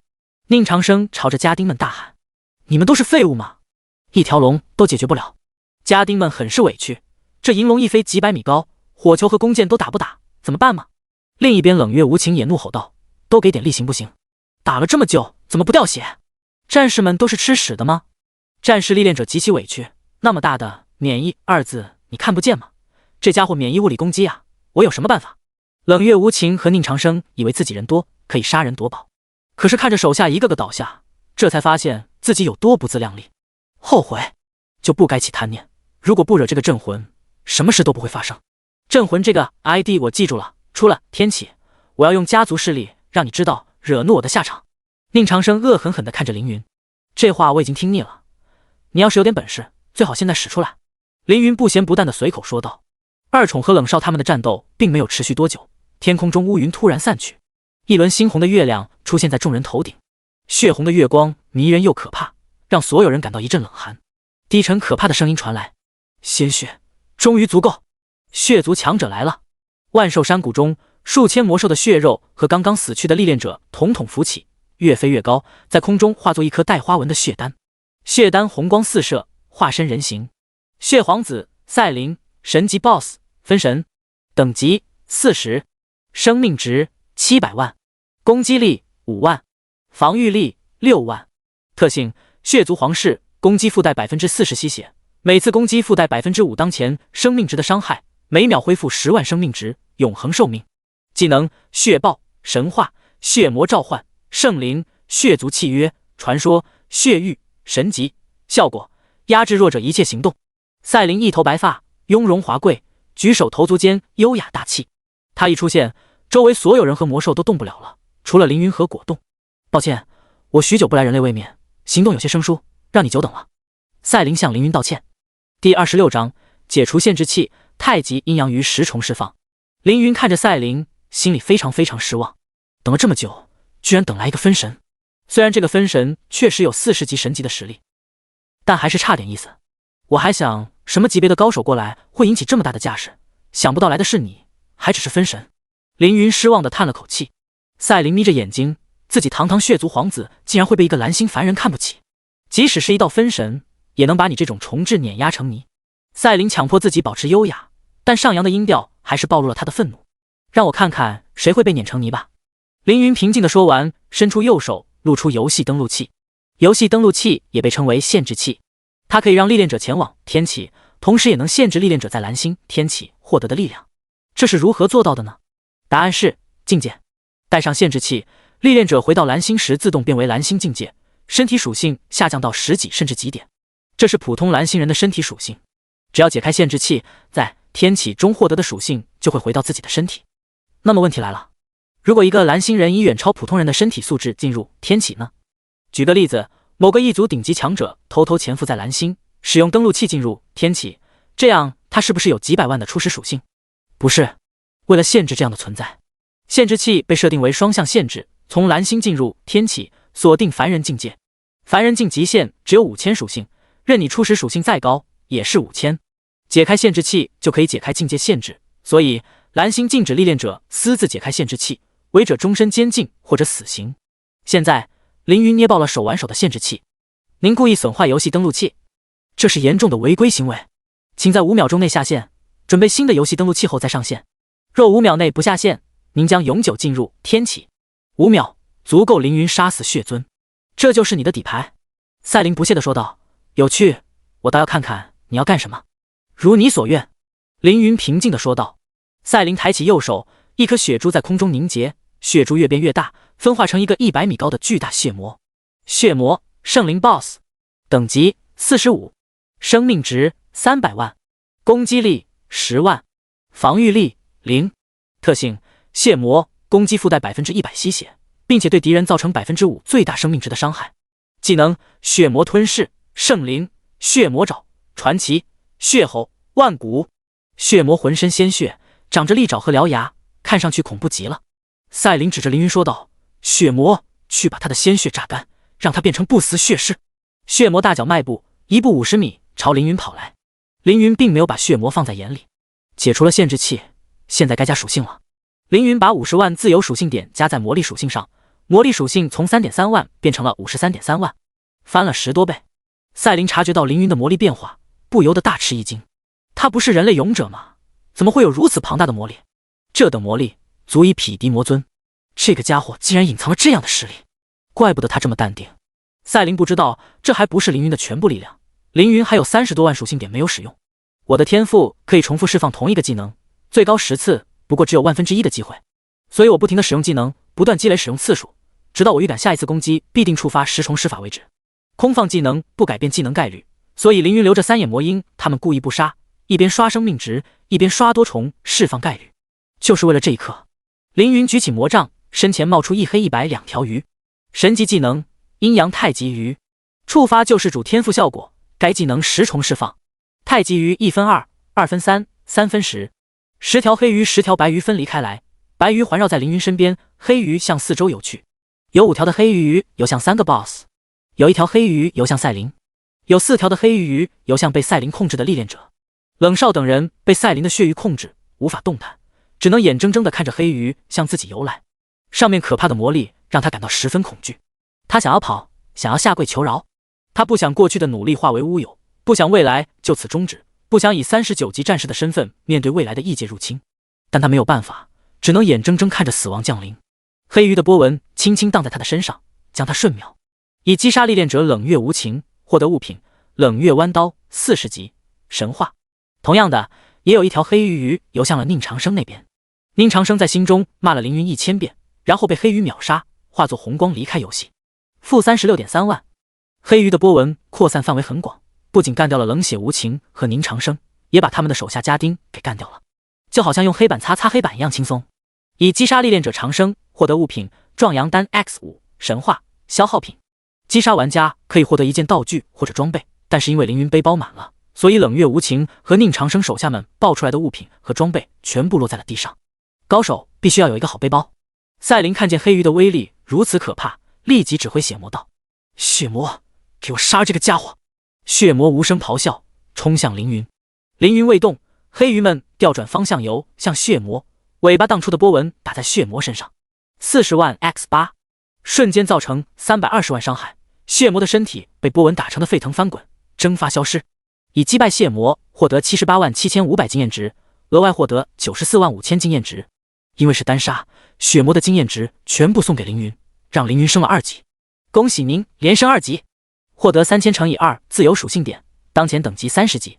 赛琳满脸震惊地看着血魔被黑鱼秒杀，也顾不得什么绅士姿态，失声咆哮道：不可能，这可是血魔，怎么会被你的几条黑鱼秒杀？凌云说道：你的下场和这个血魔一样。第27章秒杀，秒杀，还是秒杀，连升10级。系统提醒，请在3秒内下线，还有3秒钟时间。黑鱼看着慢吞吞，但其实速度很快，一次摆尾可以移动几10米的距离。下一秒，黑鱼完成了清场。天喜公会的成员宁家家丁、万寿山谷3大 BOSS 都在这一刻被秒被杀，装备爆了一地。绿骨花妖、爆火虎妖、3眼魔鹰3个40级高阶 BOSS 的经验值让凌云疯狂升级。以击败绿骨花妖获得60万经验值，额外获得66万经验值。以击败爆火虎妖获得70万经验值，额外获得77万经验值。以击败3眼魔鹰获得70万经验值，额外获得77万经验值。恭喜您连升5级，获得左圆括号3000乘以5右圆括号自由属性点，当前35级。31级到35级，每次升级获得3500自由属性点；36级到40级，每次升级获得4000自由属性点。果冻一个猛冲，把3个 BOSS 掉落的装备全部捡到。第4秒，所有黑鱼调转身体游向赛琳。赛琳知道八卦阴阳鱼威力强大，所以想要跑。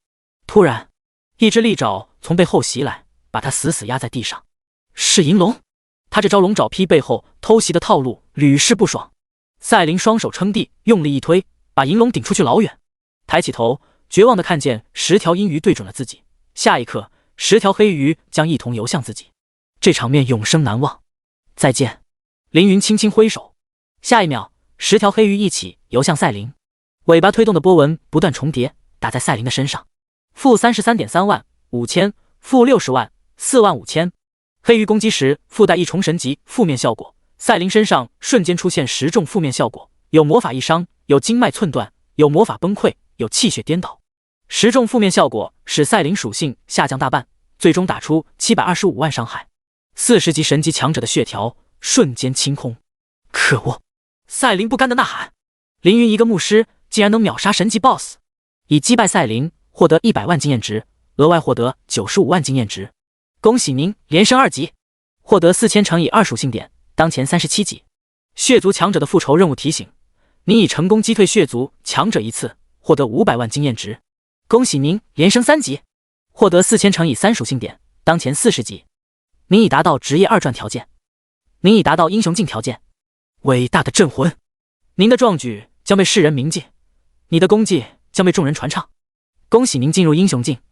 系统提示刷屏了，密密麻麻一大堆，包括 BOSS 掉落的东西、任务奖励、完成的成就等等。凌云没时间细看，冷月无情和宁长生的队伍全军覆没，同样爆了一大堆东西，也没时间去整理。在几十米外，数千只魔兽死后爆的东西更漫山遍野。背包有限，不能全部带走，请在1秒内下线，否则永远进入天启。掉落物品的刷新时间是24小时。我先下线，找到新的登录器后进游戏，把东西带走，来得及。去了高级区域，一定要找一个神级背包。凌云收回果冻和银龙，下线了。正在退出天启，睁开眼，已经是晚上10点，同学们都走了，只有一个人还在等凌云，那就古力校长。凌云大佬，你终于出来了，怎么样？历练还顺利吗？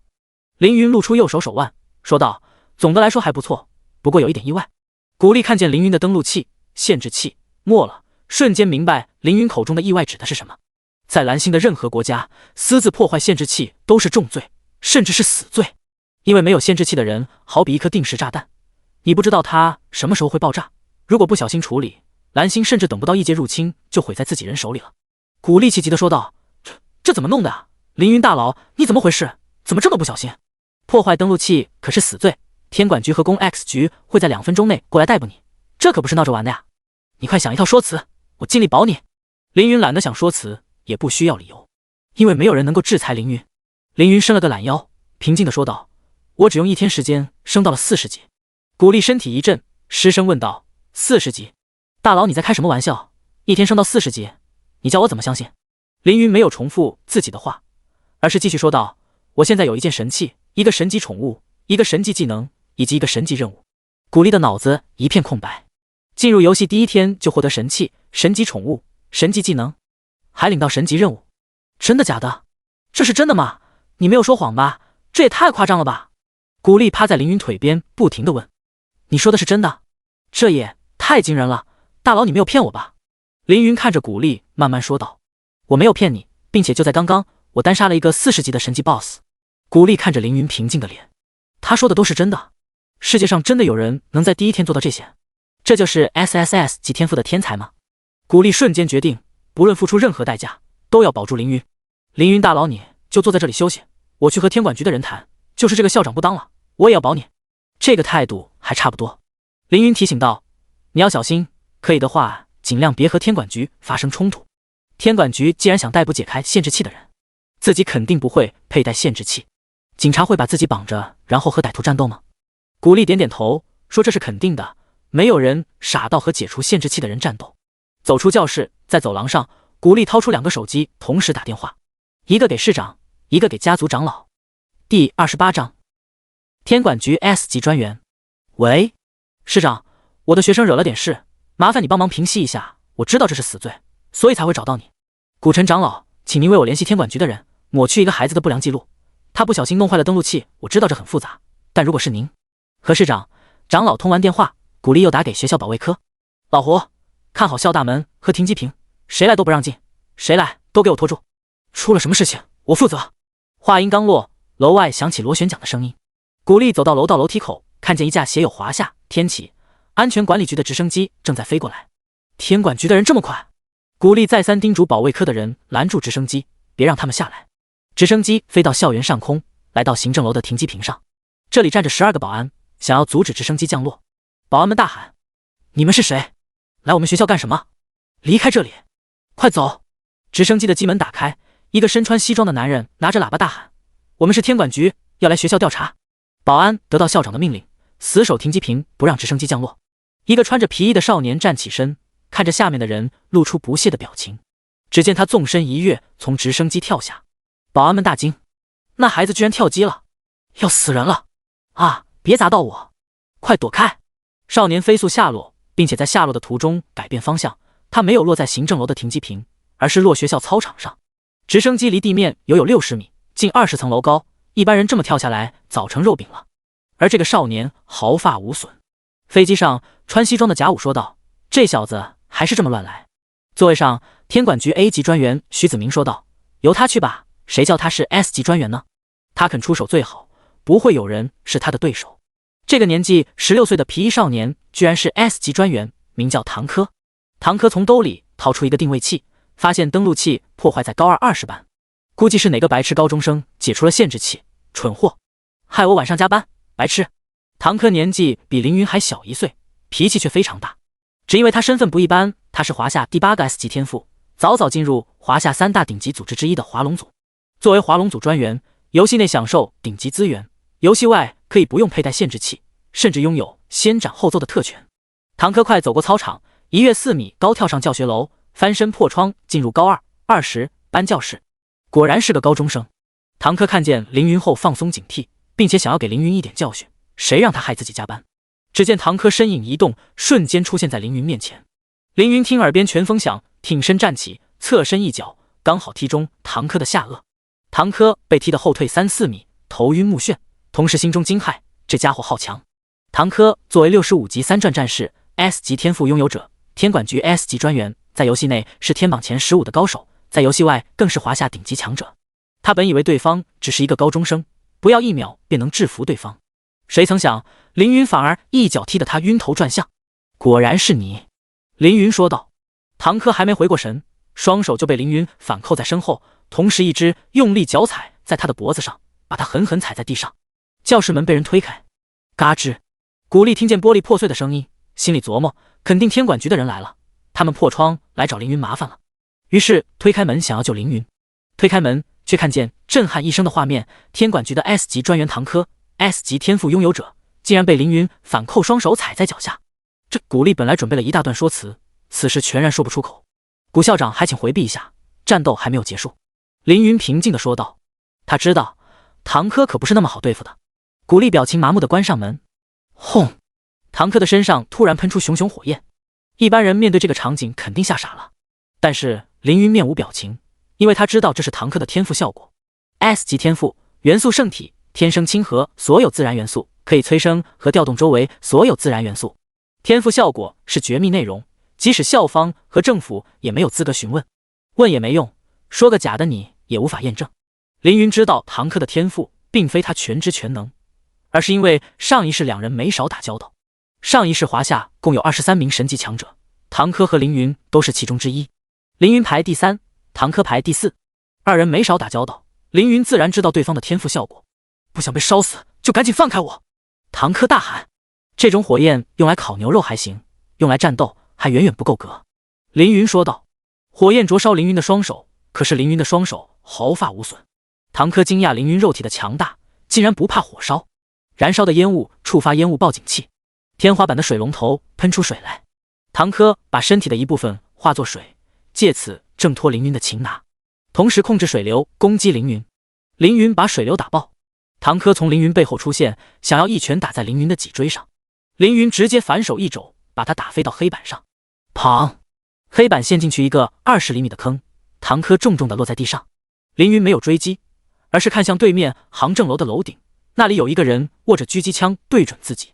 持枪的人正是天管局 A 级专员徐子明。徐子明原来是特种部队里的神枪手，进入天启后成为72级3转枪炮师，和一般特种兵不同，他还负责研究天启里面的枪械，不少天启枪械由他破解，成为国防的利器。其 A 级天赋破解之眼不仅一目千米，黑夜视物，还能看见很多额外信息，比如看见历练者的身体属性。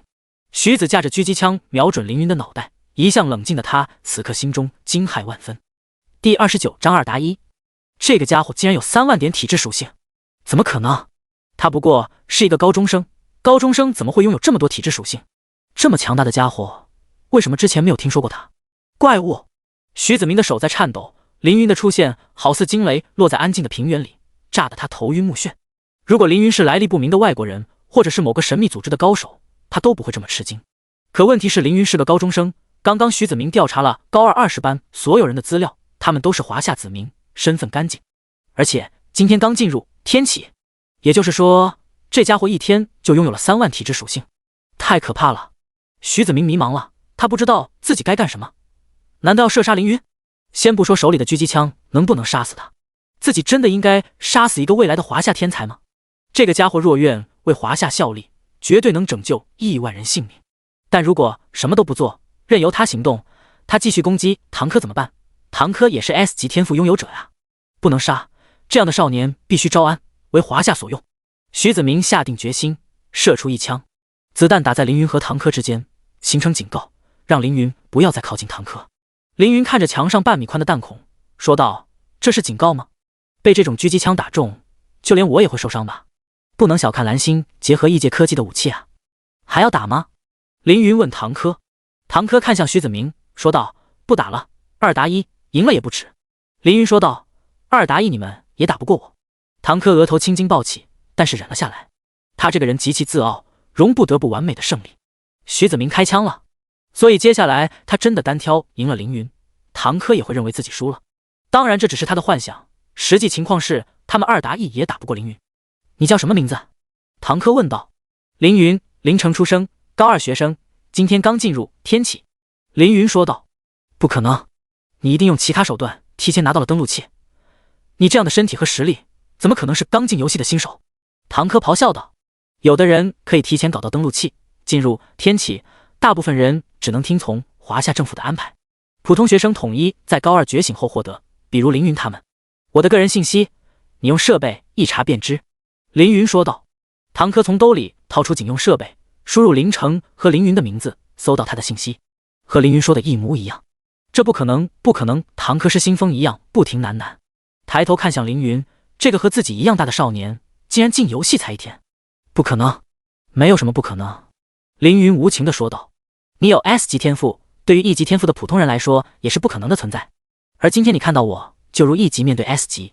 唐柯死死盯着凌云，他本以为自己是同龄人中的第一，不仅是华夏第一，更是世界第一，没想到面前这个少年竟然比他更强，而且超过他仅仅用了1天，1天时间超过他1年多的努力。教室外，螺旋桨声越来越近，一道强光打在窗户上，穿西装的贾武拿着喇叭喊道。里面的人听着，双手举起，蹲在地上。蹲在地上？我凭什么要听你的？凌云拉过一张椅子，淡定地坐在椅子上，并没有蹲在地上。贾武看见凌云这么淡定，而且不听话，不由得眉头紧皱。你是没听见我说话吗？还不给我蹲下！凌云看都不看贾武。贾武也拿凌云没有办法，毕竟 S 级专员唐柯都败了，谁能对付凌云呢？过了2分钟，咚咚咚，有人敲门。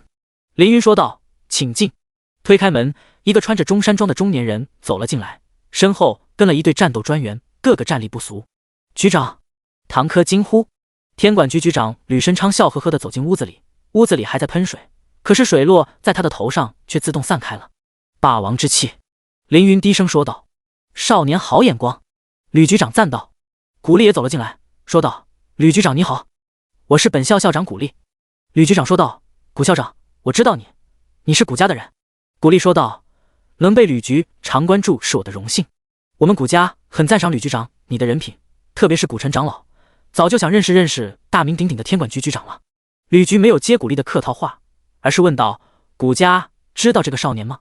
古力说道：“这不劳烦吕局长担心。”吕局长说道：“这少年我带走了，他私自损坏登录器，攻击我局专员，我们依法带他回局里审查。”教室外突然传来声音：“不急！”一个白衣汉服老者走进教室里，身边跟着一群家丁，个个肌肉虬结，孔武有力。古力说道：“古陈长老，你来了。”古陈气度不凡，说话时不微自怒，这个孩子不过是犯了一点小错，何必小题大做？吕局长眉头紧皱，想不到古家长老竟然会出现在这，这少年犯的可不是小事。吕局长说道：“我看不是什么大事。”古陈默然说道：“古陈是要无视法律，强硬保人。”吕局长的霸气展露，震荡开来，而古陈身上同样震出霸气，把吕局长的霸气挡在面前，气氛变得非常紧张。古家家丁和天管局专员随时准备动手。古力从中调和道：“吕局长，你就是把凌云带回局里，又能怎样呢？判他死刑，还是动用私刑？我看都不行吧。就算你们把凌云带回局里，也不过是走个流程，或者流程都没有走完就被我们捞出来了，何必要费这劲呢？吕局长难得来我凌城一趟，我们谷家怎能不尽地主之谊？我已经安排了市里最好的5星级酒店，为局长接风洗尘。大家在酒桌上好好聊一聊，放松放松，这不比斗个2败俱伤好吗？真要斗起来，天管局还真斗不过华夏5大家族之一的谷家。2败俱伤只是谷力的客套话罢了。第30章，神级材料血魔珠。吕局长看了谷尘一眼，谷家长老都出面了，凌云他是带不走了。既然谷家要保他，我也懒得白费功夫。还有其他事，告辞。吕局长转身离开教室，天管局的人默默跟在他的后面。唐柯不甘地看了凌云一眼，也跟着走了。教室里只剩下凌云和谷家的人。谷尘突然出现在凌云身前，伸手点向凌云胸口的子宫穴，他要试试凌云的身手。凌云侧身躲过谷尘的攻击，谷尘第一招是虚招，另一只手又点向凌云额头的神庭穴，这才是杀招。谷尘虽然须发花白，但攻击速度竟然比凌云还快。凌云暗道，谷家的焚金断血指若是放入天启中，应该是万古品阶的技能。可惜蓝星既没有灵气，又没有魔力，天不养人。蓝星人体质不足，很少有人能够学会这样的武功。进入天启后，很多老一辈强者身体素质增强100倍，武学修为因此突飞猛进。强大的身体加上深厚的武学功底，让他们比唐柯这样的天赋少年更难对付。难对付并不是不能对付。凌云根本不管谷尘的攻击，而是一拳打向谷尘面门。你点我穴，我打你脸。你速度比我快，我血量比你厚，互相攻击，看谁吃亏。周围人看见凌云还手，纷纷大喊：你敢！小子住手！找死！凌云的拳头突然停在谷尘的脸上，没有打下去。谷尘眼里金光一闪，也停下了自己的手。二人突然动手，又突然停下，不过是刹那间。若是对攻，先生速度更胜一筹。凌云嘴上谦虚，其实是给谷尘一个台阶下。刚刚一拳若是打实了，谷尘的脑袋也搬家了。谷尘明白这样的道理，波澜不惊的老脸微微一动，竟然笑了。有趣。谷尘转身离开教室，头也不回地说道：他就交给你了，保护好他，不要别另外4大家族的人害了。谷力立即说道：晚辈听命。谷尘走远以后，谷力才松了一口气，看向凌云说道：凌云大佬，你今晚可是威风啊！先是擒了 S 级专员唐柯，又看破吕局长的境界，最后还击败谷尘长老，太牛了，我真是佩服。凌云平静地说道：风光倒算不上，大家给我面子罢了，还请校长尽快把新的登录器给我，明天我好去天启历练。谷尘看凌云一心想着历练，不由得感叹有天赋的人还这么努力。我安排了一个人照顾你的日常起居，今天太晚了，我就让他先走了，明天他把登录器送来。凌云说道：还有我母亲的事，也请校长费费心。说完和谷力告别，下楼穿过操场，来到准备谷力好的房间。房间是宿舍改的，有一张床、一张桌子和一个漆黑的顶级游戏舱。这样的游戏舱500万华夏币一台，就是10级地震也震不坏。谷力真舍得花钱。没有登录器进不了天启，只能明天拿到登录器再继续。凌云躺在床上睡着了。在凌云睡觉的时候，很多人没有睡觉，比如知道凌云 SSS 级天赋的谷家，比如知道凌云在万寿山谷叱咤风云的宁家和天喜公会，比如知道凌云战胜 S 级专员的天管局等等。这些人眼界甚宽，见惯了横空出世的天才，但他们从未见过凌云如此的天才。很多人一夜无眠。第二天，咚咚咚，敲门声响起。凌云穿好衣服，推开门，门外站着一个淡粉色纱衣的女孩，外貌清纯漂亮，身材健康匀称。她看见凌云有些紧张，问道：你是凌云吗？凌云看见他手里握着新的登录器，知道他是古力叫来负责自己起居的人，于是点了点头。我叫古兰芝，古力叔叔说你很厉害，让我来和你一起历练，并且服侍你的起居。我可没答应带人练级，你把登录器给我，然后回去。凌云平静说道。哦，好。古兰芝被凌云拒绝后反而松了一口气，毕竟和同龄男生在一个屋檐下生活，对于一个高中生来说太害羞了。凌云带好登录器，躺进游戏舱里继续游戏。正在进入天启，您已到达40级，请尽快前往高级区域。您在野外强制下线，本该受到死亡惩罚，鉴于您周围1000米并没有危险，并且是第一次强制下线，本次无处罚。凌云重新出现在万寿山谷的深处，周围魔兽尸体还没有刷新，但是抱的东西都不见了。昨晚有那么多人，东西被人捡走也正常，只是去了高级区域后一定要找一个高阶储物装备。一件万古品质的储物手镯可以存下一座山那么多的东西，就是几千件装备堆在一起也能收下。现在看看昨晚的收获，特别值钱的有1件神级宝石，3件圣灵装备2件万古装备，然后还有10几件神话传奇品质的装备。其中最好最值钱的自然是赛灵豹的神级宝石，大约价值50亿华夏币。血魔珠神级材料武器宝石，镶嵌后可使武器获得圣灵技能召唤血魔，并且获得唯一效果超级吸血。超级吸血，攻击附带 45% 吸血效果，技能附带 5% 吸血效果。召唤血魔，可召唤一只同等级的强大血魔圣灵，拥有极高攻击力和生命值，拥有2个圣灵技能，持续时间24小时，冷却时间24小时。血魔珠 45% 的吸血效果无疑非常适合凌云，因为凌云攻高血后再加上攻击吸血，战场上很难有人能够击杀他。而血魔珠附带的技能更是宝贝，毕竟凌云是个强力牧师，可以大大增强召唤物和宠物的实力。血魔经过凌云1强化，说不定算上半个神级。不过唯一的问题是，凌云现在升级太快，装备更新太快。比如凌云现在拿一件40级的神器铭刻这枚神级宝石，过1个月凌云升到了80级，换了武器，那这神级宝石就浪费了。第31章英雄境圆满。如果可以的话，这宝石留到100级再用最好，毕竟是神级宝石，可以用很久。再看看其他的东西，青之法袍万古，使用要求40级，大部分法师职业。物品属性加3000物理防御，5000魔法防御，25%木元素抗性，300魔力。物品特性，周围100米内所有友军每秒恢复左元括号500加0 5% 生命值，100米内所有敌人每秒造成3000木元素魔法伤害，该特性可关闭，开启后每秒消耗300魔法值。物品描述，生命之力汇聚成丝线，用高超的技巧编织成袍，是不可多得的好东西。这是一件非常好的过渡装备，属性全面，穿完不愁卖不出去，大约价值400多万华夏币。除了青之长袍外，适合凌云的还有爆裂火环圣灵头环，使用要求40级，4000精神力，4000魔力。物品属性1000魔力，1000精神力。物品特性，在周围300米范围内制造火系环境，对所有火元素抗性低于 40% 的敌人造成 50% 火焰异伤，在此范围内大大增强火元素掌控力，该特性可关闭，开启后每秒消耗800魔法值。物品技能爆裂火环圣灵，制造一轮巨大的爆裂火环，对敌人造成 300% 魔力伤害，对火焰异伤敌人额外造成 50% 伤害，冷却时间10秒，魔法消耗1万。这是一件非常不错的攻击型饰品，价值比青之长袍高很多，也适合缺少攻击技能的凌云。如果单独拿出去拍卖，爆裂火环可以卖1000万华夏币。这2件装备很适合凌云，他打算自己穿。除了这2件装备，还有一些很好的装备，但并不那么适合凌云。待会回主城可以全部卖掉，卖个3000万华夏币不成问题。3000万对一个高中生来说，真是一笔巨大的财富自由。背包还有一些较为普通的装备，凌云给自己换上一身40级新装备，都是传奇和神话品阶，每一件装备价值几万或者10几万块。这些在别人眼里，这些都是好装备，但对凌云来说，只是过渡装备。看完战利品，接下来是境界和属性。伟大的镇魂，您的壮举将被世人铭记，你的功绩将被众人传唱。恭喜您进入英雄境。一主属性极限提升至10万，装备任务成就带来的属性无视本条。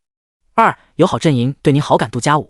3全属性加1000，生命魔法体力加3000，魅力属性加10，幸运属性加10。4获得1000自由属性点。5获得一次性力量，奇迹之力在为难关头爆发出巨大的力量。每进入下一个境界，历练者的实力都会巨大的提升，同时身体也会发生变化。凌云感觉自己的身体变得更加轻盈，寿命也变成了500岁。下一个境界是霸王，成为霸王的难度要大得多，但是对于凌云来说依然是小菜一碟，唯一需要时间的是等级到达60级。天启之地升级有几个明显的等级坎，分别是40级、50级、70级和90级，每爬过一个坎，升级的难度都会飙升。凌云脚长，这些坎都能轻松迈过去。打开人物面板，姓名镇魂，境界英雄，天赋天道神选 SSS， 职业血之大祭司神级，等级40，生命值 15.8 万加 1.05 万，魔法值 17.6 万，体力值 10.1 万，攻击力 6.4 万加2500，雷击木法杖神话，防御力 9.6 万加 1.2 万，各种装备，力量 3.1 万，敏捷 3.1 万，魔力境界锁定 3.2 万，实际 53.3 万加1万，圣灵戒指效果，体质 3.1 万，精神力 3.2 万，感知 3.1 万，自由属性点 39.6 万，把力量、敏捷、体质、精神力、感知这4项属性全部加到10万。姓名：镇魂。境界：英雄。天赋：天道神选 SSS。职业：血之大祭司神级。等级：40。生命值 51.8 万。魔法值51万。体力值31.1万。攻击力 20.4 万加2500雷击木法杖神话。防御力 30.3 万加1.2000装备。力量 10.1 万。敏捷 10.1 万。魔力境界锁定 10.2 万，实际 53.2 万加1万圣灵戒指效果。体质 10.1 万。精神力 10.2 万。感知 10.1 万。自由属性点 4.7 万。这样的属性领先全球顶尖强者2年，领先一流强者5年，领先全球普通人一辈子。加完属性，凌云虽然只剩下 4.7 万自由属性点，但因为天赋效果神地重生，升级可以获得100倍属性点。前期升级获得的属性点很少，从0到40级只能获得 7.6 万自由属性点，但是等级越高，获得的属性点越多。40到50级一共可以获得 5.22 万自由属性点，70到80级一共可以获得 57.5 万自由属性点，90-100级一共可以获得260万自由属性点，从41到100级可以获得698万自由属性点。当然，这些属性点也不是那么好拿的，等级越高，升级难度越大。除了升级，做任务和吃属性果也是获得属性的方法之一。您是世界唯一英雄境圆满，是否实名公告？依然选择否。世界公告：神秘华夏玩家成为世界唯一英雄境圆满，到底是怎样的天才能够达到如此成就？让我们欢呼，让我们喝彩！这个世界需要更多的天才。X3 公告一发布，寂寥的世界聊天频道瞬间沸腾，无数人使用世界喇叭喊话，聊天栏刷新的比风扇都快，需要截图才能看清上面写了什么。凌云随便瞟了几眼，还是那些话：求抱大腿，求拜师，求交友，求约，求攻略，求帮忙，求好友，等等等等。也有人不服气，有人质疑开挂，有人觉得这个神秘玩家其实是个强大的组织，而不是一个人。第32章，双马尾萝莉。喜欢凌云也好，不喜欢凌云也罢，都无所谓。您已达到英雄境圆满，额外提升 15.5 属性神力，隐藏属性。所有 NPC 对您好感度额外加20，声望加2000。神力有火、水、雷、风、秩序等等属性，火神力附带焚烧能力，水神力附带恢复能力。无属性神力可以转化成有属性的神力，也可以直接使用。神力是衡量神明实力的因素之一，神力的大小一般直接决定了神明的强弱。虽然英雄境无法使用神力，但有总比没有好。以后成了神，多这15点神力就能比别人多出许多优势。当然，15点神力的优势可不够，凌云还要达到霸王境圆满、帝王境圆满、正道境圆满，一步一个脚印，牢牢扎实基础。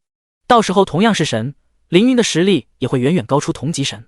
从20级到40级，血之大祭司职业给了凌云4个技能，分别是血之祭祀神级，献祭自身10万正 50%， 最大生命值，对一个含有血液的敌人造成10倍献祭生命值的伤害，无视防御，无视等级压制，冷却时间30分钟，魔法消耗2000。气血强化万古，对一个单位的血液进行强化，全属性增加5000，持续时间1分钟，冷却时间5分钟。血之祝福圣灵，使一个单位生命值、魔法值、体力值加3000，并且持续恢复3值1000秒，持续时间1分钟，冷却时间4分钟。气血充盈神级，被动，大大提升肌肉强度、心肺能力、骨骼强度，使忍耐力、持续力、体力增强，获得超强耐力、无限体力、永不疲劳效果。不愧是神级职业，又给了凌云4个高阶技能，都很实用。血之祭祀是一个无视防御的攻击技能，不仅攻击力极高，而且还有一个优点，就是无弹道，这个技能几乎不可能被预防和躲避。比如银龙，他总能预判敌人的攻击，提前躲避。可是血之祭祀这种没有攻击弹道，要怎么躲？一旦施法完成，必定能够击中。法师都很少有这种强大的攻击技能，现在凌云得到了。血之祝福和气血充盈不用多说，以一阶职业的标准来评判，是个非常强的技能。气血充盈则是一个很特殊的技能，在后期的战斗中经常会发生几个小时的持续作战，体力值和魔法值都将决定持久战的胜负。战士得到气血充盈等于魔法师无限魔力，而且据说这个技能还有一个意想不到的效果，那就是让男人金枪不倒。看完自己的技能，再打开宠物栏，果冻升到了34级，银龙33级，果冻获得了一个新技能，叫巨象。怎么没有技能介绍？凌云召唤果冻出来，让他展示一下技能效果。果冻点点头，身上发出白色刺眼光芒，白光退去，凌云惊掉了下巴。主人，一个蓝发双马尾的可爱小萝莉赤身果体出现在凌云的面前。你是果冻？凌云实在没想到会是这样的场景。神宠幻化人形不是要100级吗？果冻才34级啊！难道这是巨象的效果？果冻轻轻一跳，跳进凌云怀里，凌云赶紧抱住他，手掌握住果冻的肩膀和腰，肌肤又滑又嫩又弹，软软的，非常好捏。嘿嘿，果冻傻傻的笑着，用头蹭凌云的胸口和下巴。凌云低头看向果冻，发现这个果冻身高不高，但该有的都有，不愧是史莱姆，真欧啊！而且皮肤像果冻一样 Q 弹。罪过，罪过！凌云从背包里取出一件魔法长袍，给果冻套上。主人，穿这个不舒服。果冻还不适应穿衣服，不舒服也要穿。凌云可不想流着鼻血战斗。衣服刚穿好，又是一道白光，果冻又变回了原形。看来巨象的持续时间不是很长。凌云松了口气，他也不知道为什么要松口气。装备、属性、技能、宠物全都看完，该去下一个高级区域升级了。凌云正要离开万寿山谷，看见一个元气少女扛着10米高的大箱子从远处走来，少女身后还有一个身材高挑大美人，居然是金凤儿和天云琉璃。天云琉璃看见凌云，客客气气地说道：“镇魂大佬，这是你昨晚打怪爆的东西，我们帮你收起来了，现在还给你。”凌云接过箱子，查看里面的东西，确实是昨晚打怪爆的东西，加起来1000余件，值400多万华夏币。天云琉璃是华夏排名前5的女主播，倾国倾城的绝世美女，无数人心中的纯洁女神。金凤儿是未来华夏区23神级强者之一，破坏之神的神选者，近战无敌的女格斗家，威名赫赫。这对姐妹花，一个是超级大明星，一个是顶级强者，想不到今天在这里相遇。多谢。凌云平静地说道。镇魂大佬实力强大，不过缺了一样东西。天云琉璃说道。缺了什么？凌云问。一个高品阶储物戒指，打了这么多好东西装不下，可真是让人难受。天云琉璃说道。那琉璃小姐有什么办法吗？凌云又问。天云琉璃微笑道：“我知道在哪可以搞到神级储戒。”神级储戒？凌云略感惊讶，神级储戒可是极其稀有的宝贝，比一般神器还稀有数倍。他竟然知道哪里可以获得神级储戒，这可正是凌云需要的。凌云说道：“我不喜欢绕圈子，把话挑明吧，你要干什么？”第33章附带神格的神级副本。天云琉璃脸一红，说道：“我想要你。”凌云和金凤儿一惊。天云琉璃咽了口水，继续说道：“成为我的伙伴。”金凤儿嘀咕道：“偏偏这个时候停顿，我还以为姐姐看上镇魂了。”天云琉璃说道：“我是个主播，靠直播和制作视频赚钱。我知道哪个副本有神级储物戒指，如果你能通关这个副本，并且让我录制通关视频，我就告诉你是哪个副本。对于主播来说，实力和钱都重要，但是实力和钱都不容易获得。那么找一个有实力的人帮忙赚钱就是最好的办法了。就看凌云答不答应。”凌云没理由拒绝，他急缺一个神级储物戒指，于是答应了天云琉璃的要求。能和镇魂大佬合作真是太好了。天云琉璃开心地说道。历练者天云琉璃向您分享位置：龙庭湖60级神级隐藏区域。竟然是龙庭湖！凌云听过龙庭湖的威名，这是当前游戏进度最强、最难、奖励最丰厚的副本，已经卡了全球历练者3个月的时间。虽然一线高手都已经70多级，比副本等级高10多级，但还是没有任何人通关龙庭湖。70多的级历练者搞不定60级副本，足以可见副本的强大。天云琉璃凑到凌云耳边，小声说道：“镇魂大佬，我再告诉你一个秘密，这个龙庭湖副本不仅能获得神级储物戒指，还有可能获得神格。神格，世界法则的具象产物。蓝星人没有血脉传承，炼化神格是成神的唯一方法。拥有神格的副本，价值比1000亿、1万亿都还要高。神器、神宠、神技，或许都不如神格来的现实。掌握神格才能算是真正的神。”凌云心想，我在上一世直到105级才拿到第一个神格，成为秩序战神。虽然实力强大，但比顶尖高手晚了整整1年。1年让我落后无数进度。想不到一世这么快就有机会拿到神格，这个机会一定不能放过。不过，凌云问天云琉璃：“你是怎么知道副本的奖励？这个副本目前没人通关吧？”天云琉璃说道：“这和我的天赋有关，我能看到副本的通关奖励哦。这天赋真不错。既然如此，那就出发吧。”天云琉璃提议大家先一起升级，做好下副本的准备。毕竟龙庭湖是60级神级副本，难度巨大，不可轻举妄动。这个提议被凌云直接否决了。不用这么麻烦，现在就去。凌云说道。凌云有绝对自信可以通关副本，他有一张不为人知的底牌。天云琉璃十分惊讶，问道：什么？现在就去？我没听错吗？还是我没弄懂大佬你的意思？我们现在不是才40级吗？要去挑战60级神级副本？凌云点头。金凤儿不敢相信地问道：我们现在的实力可以通关龙庭湖？凌云自信地说道：当然可以通关，你们只要保护好自己，我有把握单人通关。任何人说自己能够单通龙庭湖副本都是吹牛，除了凌云。天云琉璃和金凤儿犹豫了好一会儿，40级挑战60级神级副本，这简直是在开玩笑。但是这个玩笑是凌云开的，既然选择了凌云，就只能相信他，后悔也没用了。走吧。三人组成队伍，然后使用回城卷轴回城。回到主城，凌云把此行得到的大大小小上千件物品全部挂到拍卖行里，只需要1天时间，这些东西就会变成钱落入凌云的口袋。除了卖东西，凌云还买了一些道具，比如乾坤草和黑血药剂等等。你买这些东西干嘛？乾坤草？难道你要炼药？金凤儿问道。没错，凌云说道。凌云会炼药，还知道很多珍贵的药方，比如龙血药剂。乾坤草是10铜币1株的普通材料，没人在意。不过凌云知道，乾坤草只要沾上龙血，就能制成龙血药剂，卖1金币，价值翻了1000倍。如果拿龙血药剂混合黑血药剂，就可以制成龙血黑药，效果是减少 20% 来自于龙族的伤害。龙血黑药是抵抗龙族的关键道具，目前只有凌云一个人知道配方，世间存量很少，1瓶就可以卖出上百万华夏币，必须趁配方没有被公开，大赚一笔。想不到你还会炼药，真厉害！金凤儿夸赞道。买完东西，三人用传送阵传送到300公里外的一个小城市，然后坐飞龙前往龙庭湖。果冻的巨龙形态巨大且魁梧，展开双翅，足足有40米长。天云琉璃看着果冻流口水，好大的巨龙，我好喜欢，我要有这样的宠物就好了。天云琉璃痴痴地说道。老姐，不要露出这么丢人的表情啊！金凤儿掩面说道。天云琉璃擦了擦口水。果冻舒展背部，凌云拿出刚买的坐骑坐具安好，三人坐在果冻背上，果冻一挥翅冲天而起。地面上不少历练者指着果冻说道：我靠，好帅的龙，飞得太高了看不清，他是历练者的宠物吗？怎么可能是宠物？天榜高手都没有这么吊的宠物。也是，不对，天云琉璃开播了，他就在刚刚那头龙的身上。天空中，天云琉璃拿着摄像头，嘴里念叨不停。直播间的水友们，看看我在哪？一头巨龙的背上。这头巨龙来自于我身旁的镇魂大佬，镜头移到凌云脸上，别看这位大佬年纪不大，实力非常强哦，而且他还长得非常帅，是不是？喜欢小鲜肉的姐妹们记得关注直播间呀。他是我男朋友，水友们不要开玩笑呀，我只是抱大佬大腿而已。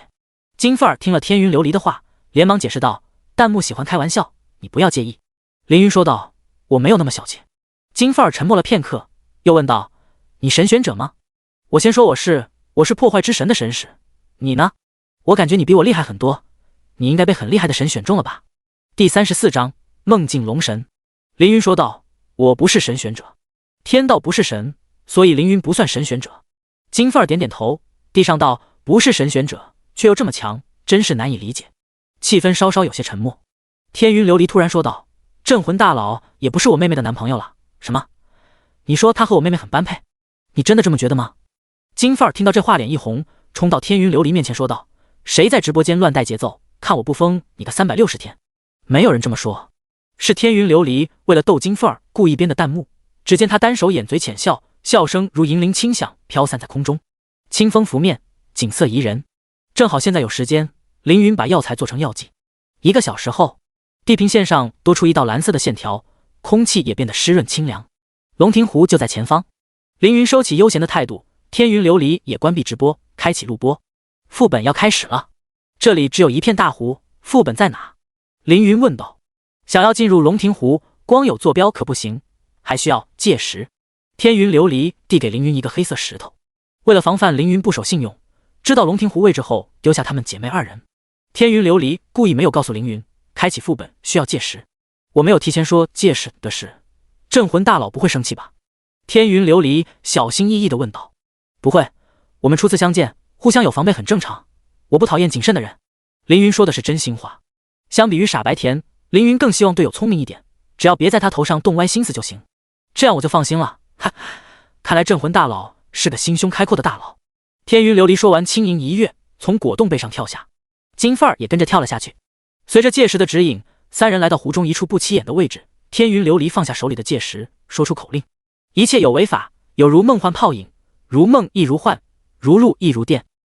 平静的湖水产生一阵阵波纹，迅速扩散至整个湖面。成功了！天云琉璃有些紧张。你刚刚念出的口令让我想起一位龙神。凌云说道。什么龙神？天云琉璃和金凤儿同时问道。梦境龙神。凌云说道。您的队伍开启副本梦境龙庭湖，该副本极其危险，可能会造成历练者死亡，若想退出请在5秒内下线。副本 BOSS 动用神秘力量封锁该副本的信息。副本难度神级，副本等级60级，副本主线未知，副本要求未知，副本奖励未知，副本将在5秒后开启。543跨级挑战60级副本。天云琉璃和金凤儿都有些害怕，二女同时看向凌云，看见凌云一脸平静，心里便有了安慰。手掌传来一丝柔软，原来是天云琉璃牵住凌云的手，他一定是太害怕了，需要凌云的安慰。天启不是网游，失败了可能会死，这一点天云琉璃和金凤儿早就知道。高风险也有高收益，这是他们跟随凌云的理由。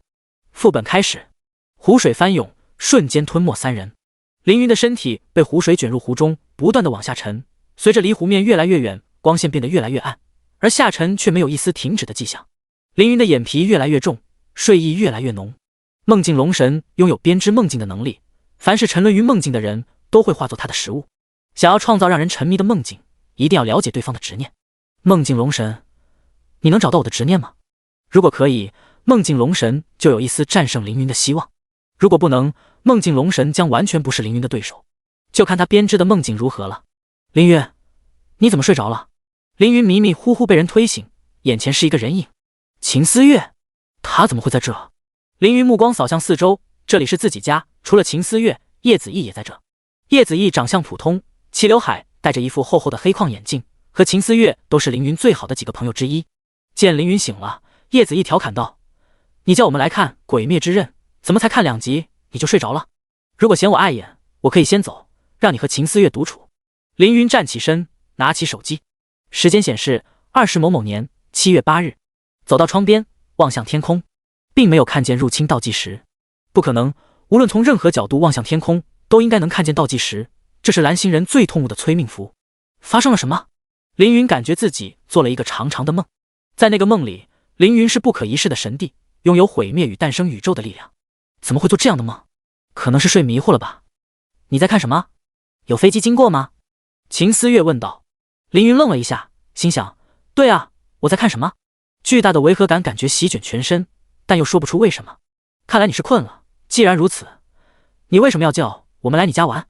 秦思月温怒，轻轻翘起二郎腿，好像在质问凌云。凌云看盯着秦思月的黄色猫猫袜子，袜子很贴脚，把秦思月的脚型勾勒得非常清楚，肉嘟嘟的脚趾和脚弓曲线都能看见。怎么了？秦思月问道。没想不到你会穿卡通袜子。凌云吐槽。这是我妈买的。秦思月红着脸一红，放下二郎腿，觉得还是不自在，于是脱下袜子收进口袋里，露出一双白里透红的玉足。叶子一说道，他知道你喜欢动漫，特意买了可爱的袜子，你这个木头怎么就反应不过来呢？啊！痛！秦思月的粉拳打在叶子一的脸上，喊道：胡说八道，捕风捉影，信口雌黄。叶子一扶了扶眼镜，用大拇指指秦思月，说道：你看，急了。秦思月喊道：急你个头！叶子一抱着头说：你喜欢凌云又不是什么秘密，那么多人追你，你都没答应，不就是在等凌云向你告白吗？朋友之间互相打闹，应该是学生之间最快乐的事了。第35章副本的第一重考验。凌云抬头看见墙上的全家福，自己站在父母中间，一家人幸福的笑着。如果这是真的，该多好。秦思月见凌云看着全家福发呆，用手指搭在凌云的头上，问道：大夏天不会发烧了吧？他的手指刚刚摸过冰果汁，所以感觉不到凌云是不是发烧。于是他扶起刘海，用额头贴在凌云的额头上，二人的脸贴得非常近，呼吸的鼻息能够吹到对方的脸，好像没什么问题。凌云和秦思月的都脸红了。我认为用体温枪测体温更加科学，当然这样就不能亲密的额头相贴了。叶子毅继续吐槽。秦思月脸通红，举起粉拳又要打。凌云说道：“用力打，要他嘴欠。”天云琉璃的梦境，他躺在一张沙滩椅上，悠闲地涂抹防晒油，悠闲的感觉真好。抹完防晒油后，天云琉璃摘下墨镜，扔在沙滩上，拿起饮料嘬了一口，然后放下饮料。倦意来袭，他放松身体，睡了过去。金凤儿的梦境，金凤儿浑身是伤的站在魔兽群前。姐姐，坚持住，我马上就升到100级了。等我升到100级，学会终极技能，我一定能保护你。金凤儿大喊。天云琉璃点点头，说：“妹妹真棒，姐姐一辈子都不要离开妹妹。”金凤儿听了天云琉璃的话，感觉力量涌起，浑身爆发出强烈的金光，接着冲进魔兽群中，大杀四方。龙庭湖清凉的湖水中，很多历练者陷入梦境之中，无止境的下落，一直下落。一个74级的3转魔法师率先沉入湖底，他是一个英国人，通过欧区进入龙庭湖副本。这个欧区有名的高手已经失踪了6天，没有人知道他落入了龙庭湖中，没有人能救他，他的未来失去所有可能。湖底发出淡淡绿色荧光，形成一只龙爪，将亡灵摆渡人抓住，夺走他一切力量和生命。呸！恶臭的灵魂！不过现在不能挑剔。梦境龙神对这个历练者的生命很不满意，抬头望去，200多个下沉的历练者中有7人值得注意。一道银光飞出，落在金凤儿的身上。想要守护家人的执念，极品。一道银光飞出，落在一个72级3转刺客身上，他的 ID 叫雨夜刀，是华夏天榜19的高手，嫉恶如仇，强烈。一道银光飞出，落在一个78级3转战士身上，这是一个孔武有力的汉子， ID 叫霸天，对过去的悔恨，痛苦又极端。银光不断飞出，直到梦境龙神提到的8个人全部被他标记。咦？银光停在凌云的身上，为何他的身上没有执念？如果他没有执念，为何没有醒来？不是凌云没有执念，而是梦境龙神没找到凌云的执念。梦境龙神十分眼馋凌云的生命能量，到嘴边的肥肉吃不上，让他十分烦躁。只要得到他的力量，我复活的进度就能加快很多。梦境龙神使出全力想要吞噬凌云，可是凌云的生命能量太过巨大，让他难以吞下。他的命运在抗拒我，我竟然不能直接吞噬他，这是为什么？无法直接吞噬凌云，就只能让他沉迷于梦境，这是梦境龙神唯一的胜算。金凤儿的梦境中，在经历了几天几夜的战斗后，金凤儿终于升到了100级，并且使用格斗家的终极技能破天拳战胜了魔兽群。天云琉璃一把抱住金凤儿，在他脸上亲了一口，称赞道：“真是我的好妹妹。”金凤儿正得意地笑着，突然一股极强的力量夺走了天云琉璃，于是金凤儿醒了。龙庭湖中，金凤儿猛地睁开双眼，环顾四周，漆黑一片，一种绿色的荧光包裹着自己。这是什么东西？他有 A 级天赋，顽壁不破，身体不会受到损伤，荧光无法伤害到他，用力一震，把荧光震得破碎。这是哪？这是龙庭湖里。姐姐呢？金凤儿不知道自己下沉了多久，四周没有光亮，漆黑一片，什么都看不清。冥冥中产生一丝感应，于是奋力向感应的方向游去，竟然真的找到了下沉的天云琉璃。姐姐！金凤儿抱着天云琉璃。天云琉璃睁开眼，迷迷糊糊地说道：“这是哪？”金凤儿说道：“我们落入了龙庭湖中。”天云琉璃问道：“镇魂大佬呢？”金凤儿摇摇头，湖水里什么都看不到，不知道凌云在哪。我找找他吧。天云琉璃说完，用手比出鱼的形状，一条条小鱼从天云琉璃的手心中脱离，游向四周。每条鱼的双眼都有红色的魔法符文，天云琉璃可以通过符文感知鱼的位置，看到他们看到的。如此大海捞针般找了2个小时，还真找到了。他在我们头顶2300米的位置，我们游上去吧。天云琉璃说道。二女一直上游，看见了凌云。凌云的身体被荧光包裹，天云琉璃想要靠近，荧光立即攻击天云琉璃。啊！绿色荧光将天云琉璃的左臂包裹，夺走了上面的生命能量。姐姐！金凤儿大惊，接着愤怒地对荧光发起攻击，几拳击碎了荧光，但是荧光并没有消散，而是慢慢包裹住凌云。二女只好先撤退，荧光也没有追击二人。姐姐，你的手还好吗？金凤儿看见天云琉璃受伤，满是焦急。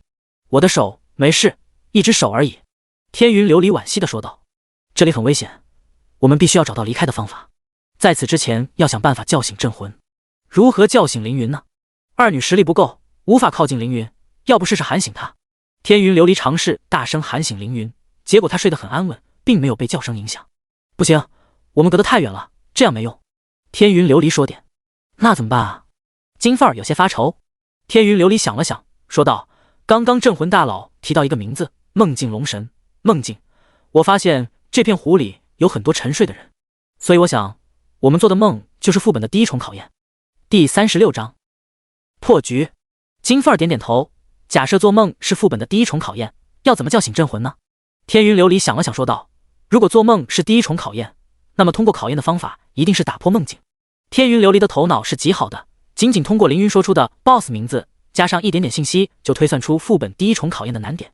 他继续说道，既然如此，脱离梦境的方法应该有2种，一是外人弄醒，二是主动走出梦境。金凤儿是主动走出梦境，天云琉璃是被金凤儿摇醒。俗话说日有所思夜有所梦，你我的梦都是心中期待的事，我猜想镇魂大佬的梦肯定也是。我们可以试着喊些什么，让他的梦境破碎，这样他离开梦境了，就像你一样。金凤儿问道，可是要喊什么呢？天云琉璃想了想说道，我们不知道镇魂大佬的梦境是什么样子，但总该是他期望的景象。如果3人是好朋友，互相熟识，或许可以猜到对方的梦，但是3人才认识了1天，甚至不是很信任对方，这种情况下想要猜到对方做什么梦，难如登天。天云琉璃想了很久，也想不到凌云的梦境内容，尝试喊了什么你喜欢的女孩不喜欢你，明天突击测试，你考试考砸了，你根本考试及格了，你没有等等，都没有效果。凌云睡得很安稳，因为他是学霸，这些话根本不会发生，自然影响不了他。天云琉璃喊了半天没效果，说道，凤儿，你也来猜猜镇魂大佬的梦吧。金凤儿说道，姐姐你比我聪明很多，你都猜不到，我肯定也猜不到。天云琉璃说道，我并不比你聪明，你只是太依赖我了，试试吧，万一猜中了呢？金凤儿想了想说道，强者心中应该都藏着拯救世界的英雄梦吧。金凤儿随口一说，却让天云琉璃兴奋起来。拯救世界，有意思的设想。天云琉璃回过身对着凌云，双手握成喇叭状抵在嘴上，大喊，快醒醒，人类要死光光了，蓝星上到处都是异族，世界末日了。凌云的梦境中，他在和秦思月、叶子毅打游戏，一切都是那么的平静美好。突然一颗陨石从天而降，杀死了所有人，包括秦思月和叶子毅。凌云独自一人坐在废墟之上，抬头望天，天空中出现了令人绝望的入侵倒计时。一瞬间，各种记忆、各种画面回到脑海。龙庭湖，凌云精神脱离梦境，睁开了眼睛。太好了，姐姐，他醒了。金凤儿高兴地说道。凌云望向四周，自己身上围着一圈的绿色荧光。不用想，是梦境龙神的力量。梦境龙神是命运主神座下12神官之一，拥有虚幻神格，实力极强。但那是巅峰时期的他，现在的梦境龙神只不过是一具尸骸，靠着虚幻神格给自己续命，实力早已不如曾经的1/1000。如果是巅峰时期的梦境龙神，凌云还需要历练一段时间才能战胜，但现在凌云可以直接秒杀他。梦境龙神，你的神格我收下了。凌云双手用力一扯，直接把绿色荧光扯烂，游到天云琉璃的身边，看了看他的左臂，安慰道，你的左臂还能恢复？真的？天云琉璃惊讶的不敢相信凌云的话。太好了。金凤儿也大喜。要怎么做呢？不急。凌云再次看向四周，然后问二女，你们听过梦中梦吗？二女点点头。凌云说道，那就好办，我们现在还在梦里。二女大惊，他们还以为已经通过了副本第1重试炼。天云琉璃问道，你怎么知道我们还在梦中？凌云反问道，我们进入湖中多久了？天云琉璃回答道，我不知道，但是感觉有好几个小时了，也有可能过了几天。凌云说道，我们沉了这么久都没有沉到湖底，这湖有多深？几万米还是几十万米？哪里的湖水有这么深？再看这湖水这么干净，没有藻类也没有鱼，根本就不真实。天云琉璃心想，凌云说的没错，这里的环境太反常了。金凤儿问道，如果我们现在处于梦境中，那要如何醒来呢？办法有几个。凌云说道，我想到一个简单的办法。二女同时发出好奇的声音。凌云说道，那就是以梦攻梦。没有更多的解释，凌云抓住二女的手，用力往湖底游去。凌云想象自己马上就能游到湖底，游着游着，竟然真的游到了湖底。凌云想象湖底有一个巨大的龙，那是梦境龙神的真身。于是湖底真的有一个梦境龙神的真身。凌云想象自己一拳打死这个真身后，梦境就解除了。于是当他把梦境中的龙神打爆后，副本的第1重考验就真的结束了。整个龙庭湖发生巨变，湖底冒出滚滚气泡，巨大的力量把所有人往湖面上推。凌云紧紧抓着天云琉璃和金凤儿的手，防止再和他们分开。夏晨用了很长时间，而从湖底浮出水面却只用了10几秒。不仅是3人，湖中所有历练者都被湖水喷出，落在地上。有些历练者本就清醒，也有历练者在上浮的过程中醒来，还清醒的历练者有20多人。更多的历练者即使离开湖水也没有苏醒，于是像尸体一样被抛到岸边，有近200人。所有还清醒的人都得到这么一条通知：你已成功通过副本第1重考验，获得永久能力，免疫神及以下精神控制。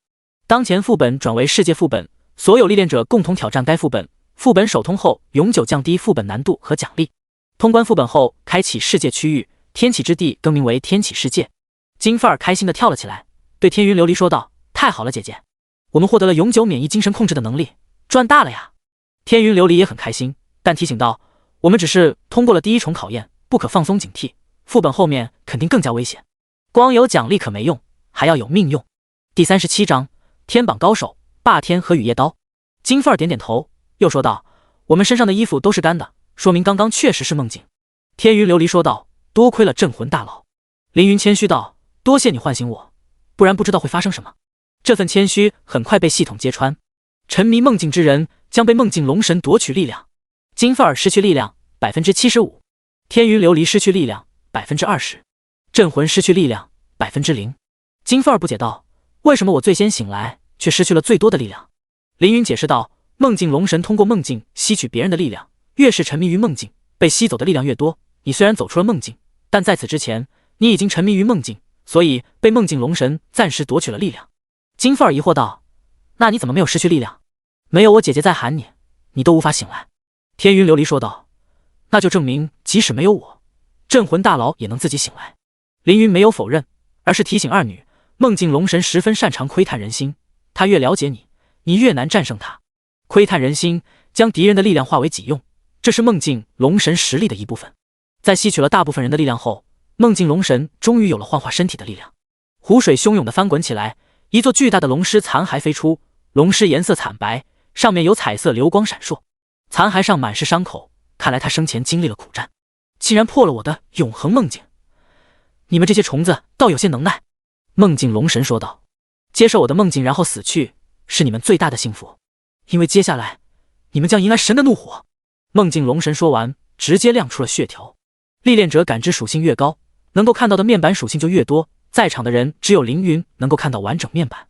尸骸梦境龙神，尸骸神级 BOSS， 等级60，生命值5900万，攻击力34万，防御力40万。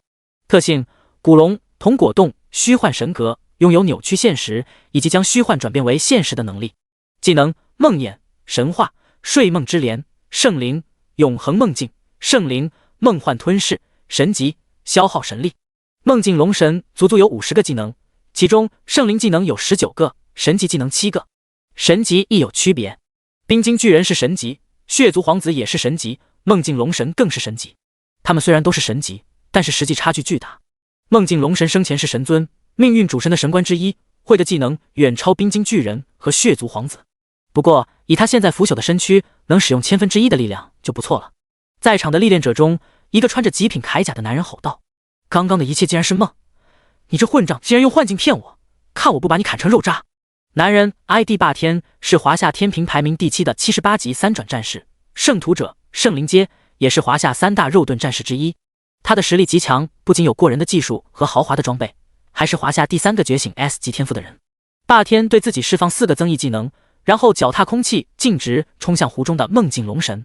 梦境龙神喷出粉红色的龙息，34万攻击力打在霸天身上，弹出一个红色数字-1万。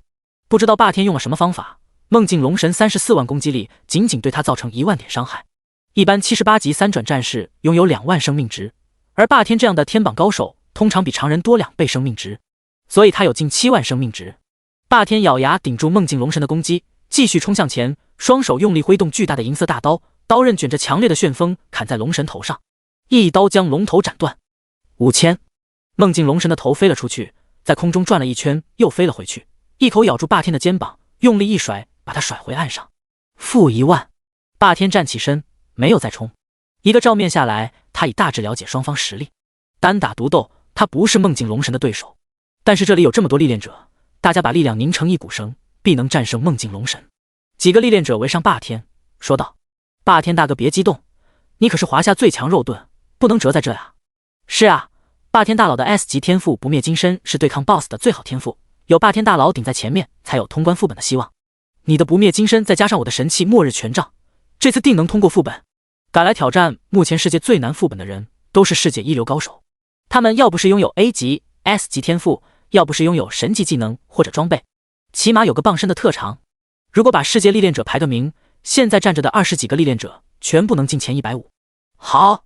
霸天豪爽地说道，“既然大家邀请我一起战斗，我就跟着大家一起斩杀这头狮龙。人多力量大，临时组队是很常见的事。”在场的其他历练者互相打量，思考邀请谁作为自己的队友。“镇魂大佬，要不我们也找个队伍加入进去？”天云琉璃提议。如果是一个人挑战副本，凌云不会和别人组队，但既然已经和天云琉璃、金凤儿组队了，再多几个人也无妨。正好有2个男历练者靠了过来，分别是天榜排名19的雨夜刀以及他的弟弟暗流。雨夜刀过来没有废话，直接说道：“镇魂，我看过你昨晚的视频，你很强，我的实力还行，不如我们2个队伍一起联手，共同攻克副本，副本奖励就按贡献值分配，你看怎样？”暗柳说道：“我哥哥是第2次挑战这个副本，有信息优势。”一个有信息优势的天榜高手主动邀请组队，还提出按贡献值分配奖励，这是多少人求之不得的事。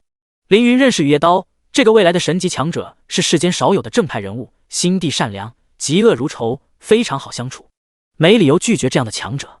第38章普通牧师，怪物牧师。行，组队吧。凌云说道。暗柳听见凌云同意组队，心中窃喜，余光不自觉地偷偷去看金凤儿。队伍刚刚组好，梦境龙神开始行动了。他没有直接发动攻击，而是挥动双翅，浓郁的迷雾瞬间笼罩整片区域。可恶的蝼蚁，就让你们尝尝噩梦降临的滋味吧。雨夜刀立即提醒道：“大家小心，这片迷雾会投射出我们心中恐惧的怪物，克制住内心的恐惧，不要去想强大的敌人。一旦被雾中的敌人击败，将永远迷失在浓雾里。”话音刚落，迷雾中飘出10条黑色的鱼，每条黑鱼都带着层层波纹。“你说晚了。”金凤儿无奈地说道。这10条黑鱼是太极阴阳鱼中的阴鱼，当初凌云秒杀血皇子的画面给金凤儿内心造成了巨大的恐惧，以至于噩梦降临一出现，就把这个恐惧勾了出来。这个东西要怎么应对？雨夜刀问道。凌云说道：“这是我的技能，没人操控的话应该不是很危险，别碰到就好。不碰到就行了吗？”小柳，靠你了。雨夜刀喊道。暗柳点头，然后从背包里掏出2块金属板，金属板一边展开一边发出巨大的磁力。这是我的传奇技能，扭曲力场，可以让力场外面的攻击无法瞄准我们。暗流解释道。果然10条黑鱼像迷失了方向一样绕开力场四处飘散。这可苦了其他历练者，要面对凌云的神级技能。当然凌云他们也要面对其他历练者恐惧的怪物。我们要在这样的迷雾中战斗吗？能见度这么低，怎么战斗啊？这副本果然很难。天云琉璃有些害怕，他一紧张就牵住了凌云的手。迷雾里的怪物有限，只要杀完了怪物就能破除迷雾，而且这里的怪物经验值很高，我们可以动手赚点经验值。雨夜刀说道。天云琉璃点点头，又问凌云：“镇魂大佬，不介意我牵你一下吧？”“倒是不介意。”迷雾中突然有一道巨大的黑影出现在众人身后，凌云掏出魔杖转过身，正要使用技能，雨夜刀先动了。作为天榜17名的刺客，雨夜刀的速度奇快，细腻的董事身影几乎拉成一条直线。只见他绕到黑影的背后，连续使用6个技能：背刺、踢骨、断筋、螺旋穿刺、连突刺、绝杀斩。一排伤害从黑影头上飘出，不过因为浓雾看不清数值。凌云知道这一串数值肯定不低，因为雨夜刀把黑影秒杀了。巨大的身躯倒在众人面前，发出砰的一声响，原来是一个3米高4吨重的牛头人战士，70级传说品阶。牛头人一死，凌云等人的经验条猛涨1大格。虽然不是凌云他们杀的，但这家伙等级比凌云他们高了30级，分到的经验值还是很多。这不是60级副本吗？居然有70级的怪物！天云琉璃十分惊讶，这是历练者心中恐惧而生的怪物，可以突破了副本等级上限。暗流解释道。雨夜刀轻甩刀上的血，说道：“是的，因为 BOSS 的技能，这里会出现极强的怪物。这种的怪物经验值非常的高，杀一只赚一只。镇魂，请给我一些增益状态，我出去杀几只赚点经验值。”迷雾中的怪物由历练者的恐惧而生，数量有上百个之多，实力都非常强大。普通历练者在这些怪物面前挺不过1个回合，若非天榜高手，绝不能敌。凌云对雨夜刀使用攻击增强、防御增强以及气血强化，历练者镇魂对您使用攻击增强、防御增强、气血强化，获得 2.5 万攻击力、2.5万防御力，全属性加5000，持续时间1分钟。雨夜刀看着自己的状态栏，愣住了。哥，怎么了？暗柳问道。雨夜刀死死盯着自己的状态栏，一动不动。哥，你怎么不动了？你们快帮帮忙，我哥动不了了。暗柳急了。你哥没事，他只是需要时间缓一缓。凌云说道。时间会让他解释看到的东西。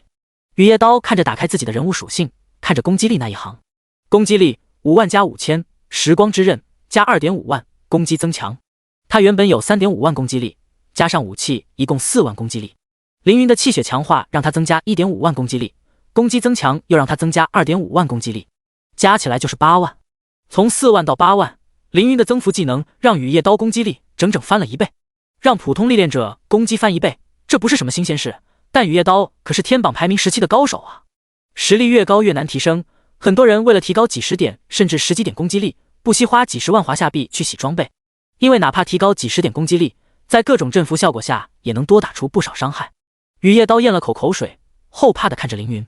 凌云说道：“不用这么惊讶，我只是做了普通牧师该做的事。”普通牧师该做的事？普通牧师能让天榜17的高手攻击力翻1倍吗？你骗弄谁呢？雨夜刀心中暗暗评价凌云，这家伙绝对是个怪物。攻击力翻1倍，实际伤害值翻了远不止1倍，杀怪效率更是数倍提升。而额外增加的 2.5 万防御力和 2.5 点万生命值，也让雨夜刀打怪时少了很多顾虑，这再次提升了打怪效率。迷雾里的怪物很强，可是被强化过的雨夜刀更强，原本谨慎的战斗变成了单方面的屠杀，不少强大的迷雾怪兽都死于雨夜刀的匕首下。仅仅过去4分钟，凌云升到了41级。雾中怪物的减少，白雾也变得不再浓烈，能见度从3-4米变成10几米，露出地上的一具具怪物尸体，以及被怪物杀掉的没有醒来的历练者。123、124、125，怎么会有那么多魔兽尸体？我明白了，有人在用噩梦降临的特殊效果刷经验。暗柳说道。第39章睡梦之莲。拿60级神级副本刷经验，不知道该说这人艺高胆大，还是说他无知无畏。又过去了20分钟，浓雾已经变成薄雾，然后又变成了浓雾，如此循环不停，一定有人故意为之。雨夜刀跑了回来，大口喘气道：“我体力直空了，镇魂，你有恢复体力的技能吗？”当然有。凌云对雨夜刀使用血之祝福，每秒可以恢复1000体力值，持续60秒。雨夜刀的体力值肉眼可见的恢复，不到10秒钟就满了。不仅是体力值，我的生命值也补满了。你也太强了。雨夜刀有些无语。凌云的存在超出了他的认知，这还是牧师吗？这就是神啊！为什么这样的高手在天榜中无名？雨夜刀对凌云升起强烈的好奇心。远处湖面上空，梦境龙神紧紧盯着凌云，思考如何才能把凌云的力量占为己有。这时，一个散人历练者偷偷摸摸来到他的面前。啊，伟大的梦境之神，我是多么的荣幸竟能瞻仰您的真容。梦境龙神低头一看，来者是一个71级3转战士，法国人，还算英俊的脸上满是虚弱，这不是病痛带来的虚弱，而是肆意挥霍身体造成的。梦境龙神直接侵入他的思想，观看他的过去，了解到这是一个沉迷于美色的男人，每天醒来身旁都会躺着不同的美女。他很享受肉体的欢愉，可是他的肉体背叛了他，让他无法再享受男女的欢愉。医生告诉他，他的身体机能完好，但是得了一种严重的心理疾病，这种疾病无药可医。这个名叫丘吉弗的战士寻医无果后，想到了天启之地，他将希望寄托在这个奇幻的世界。丘吉弗对着梦境龙神单膝跪地，虔诚地说道：“我是您忠诚的信徒丘吉弗，我真心恳求您将我带入梦境王国，我愿成为王国的子民，生生世世为您贡献力量。”在梦境王国，丘吉弗可以创造属于自己的梦境，他可以是至高无上的帝王，也可以是拥有完美的身体帅哥，只要他想，什么都可以。如果是平时，梦境龙神绝对不会把这种家伙放入梦境王国中，但他现在来的刚好，因为他的欲望可以用来对付凌云。如你所愿，虫子。梦境龙神用巨大的绿色荧光笼罩丘吉弗，把他的精神从身体里抽离。丘吉弗一脸幸福的死掉，然后精神在梦境王国中重生，获得历练者丘吉弗的精神力 S 域。梦境龙神使用圣灵阶技能睡梦之莲，睡梦之莲可以强制一片区域的历练者进入睡梦之中，经历3次战斗，只有通过战斗的人才能醒来。梦境龙神的面前出现一朵圆润的粉莲，他把丘吉弗的精神力量加入到睡梦之莲中，然后用力一挥，睡梦之莲飞到历练者身边，花瓣绽放并发出粉色的光芒。历练者们被粉莲的光芒照耀，进入梦境。凌云速度很快，但也躲不过光的攻击，同样进入了梦境。有意思的是，和凌云手牵手的天云琉璃进入了凌云的梦境。梦境中，两人躺在一张粉色心形大床上，睁开眼，头上是一面镜子。这是哪？我怎么会在这？天云琉璃摸不清头脑。这里是梦境。凌云意思比较清醒。二人看见头上的镜子，然后缓缓看向对方。啊！天云琉璃大叫着往床右边跳，凌云立即往床左边下床，但是一副手铐锁住了二人，让二人无法分开。这里是哪里？我们做了什么？天云琉璃问凌云。什么都没做，凌云肯定地说道。天云琉璃红着脸，低着头，发现自己穿着粉红色性感内衣，胸前两座大山若隐若现，平滑紧致的小腹，细腻的双臂，白嫩的玉腿，通通毫无遮掩，多么诱人的身体！而凌云赤裸着上身，露出精炼的肌肉。两人沉默着，场面有些尴尬。凌云尝试解开手铐，却打开不了，反而把天云琉璃的手勒红。没办法，二人只能坐回床上。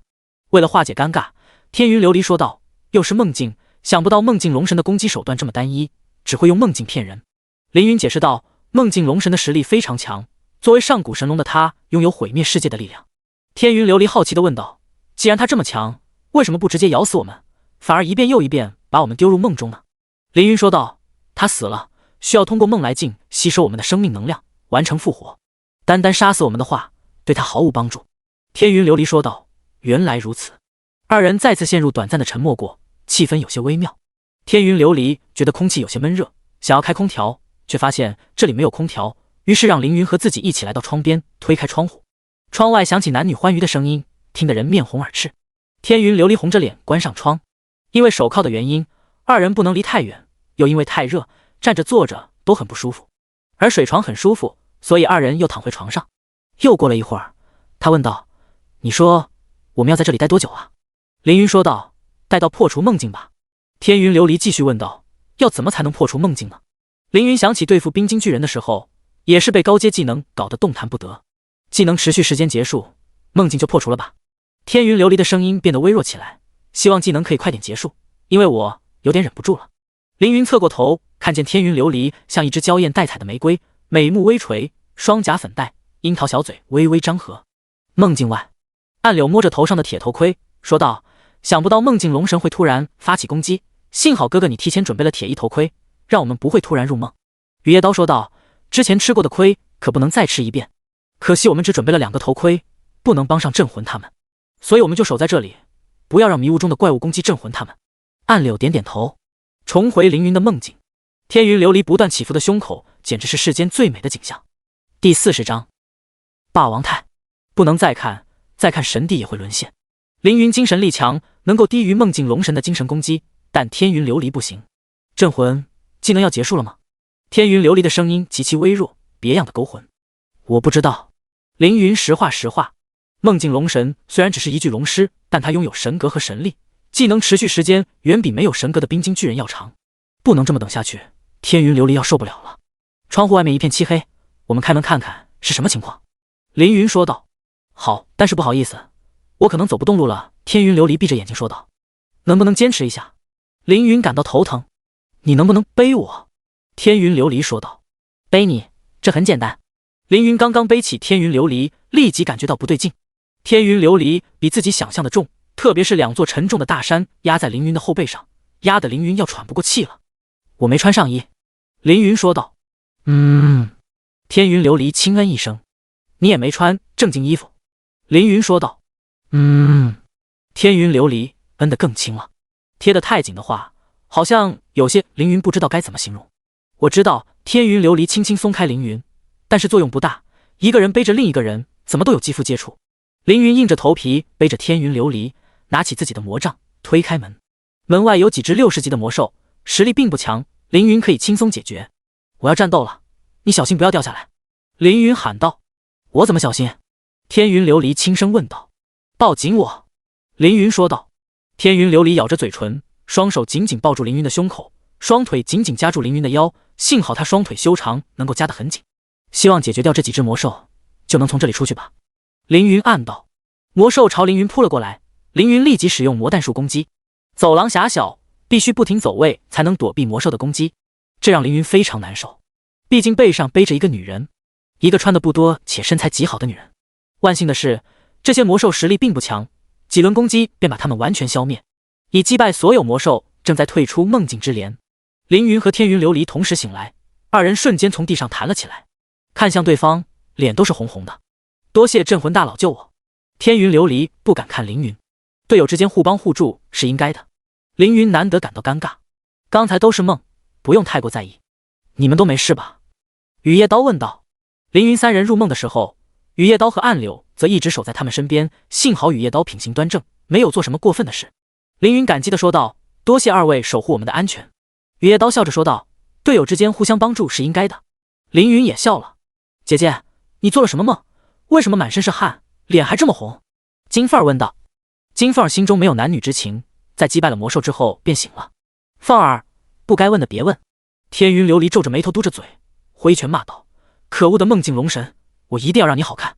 金凤儿看着天云琉璃的双手，激动地说道：姐姐，你的手好了。天云琉璃一愣，发现自己的手真的恢复了，这是怎么回事？看向镇魂，他知不知道答案？凌云还真的知道，向天云琉璃解释道：你在梦境中失去的手，也能在梦境中找回。天云琉璃没听懂，凌云解释得更加详细：你的手在梦里废了，但其实没有真的废，只是被梦境欺骗了。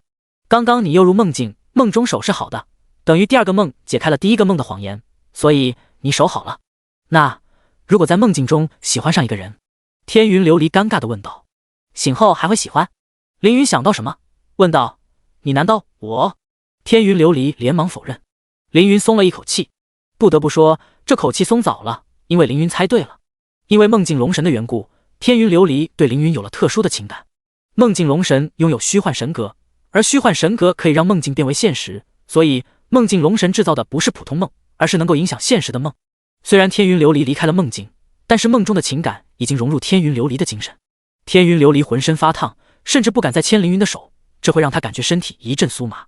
侧过头不敢看凌云的脸，可是又想看，忍不住看上一眼，立即小脸绯红。这可怎么办啊？天云琉璃咬牙切齿，他既感到十分苦恼，又十分享受全身心爱一个人的感觉。另一边，男人的怒吼吸引所有人的目光。啊！你这个混账东西，竟然又用梦境骗我！看我不杀你个神魂俱灭！霸天举刀大吼，浑身红光大作，接着冲向湖中梦境龙神。是霸王太！霸天动真格了。雨夜刀说道：霸王太，那是什么？金凤儿问天云琉璃。霸王太是进入霸王境后获得的特殊状态，开启后获得强大的力量。霸王太因人而异，效果也不一定相同。天云琉璃解释道。霸天的霸王太名为武神降临，效果是减少受到的100%伤害，提升自身100%伤害，持续时间和冷却不知道。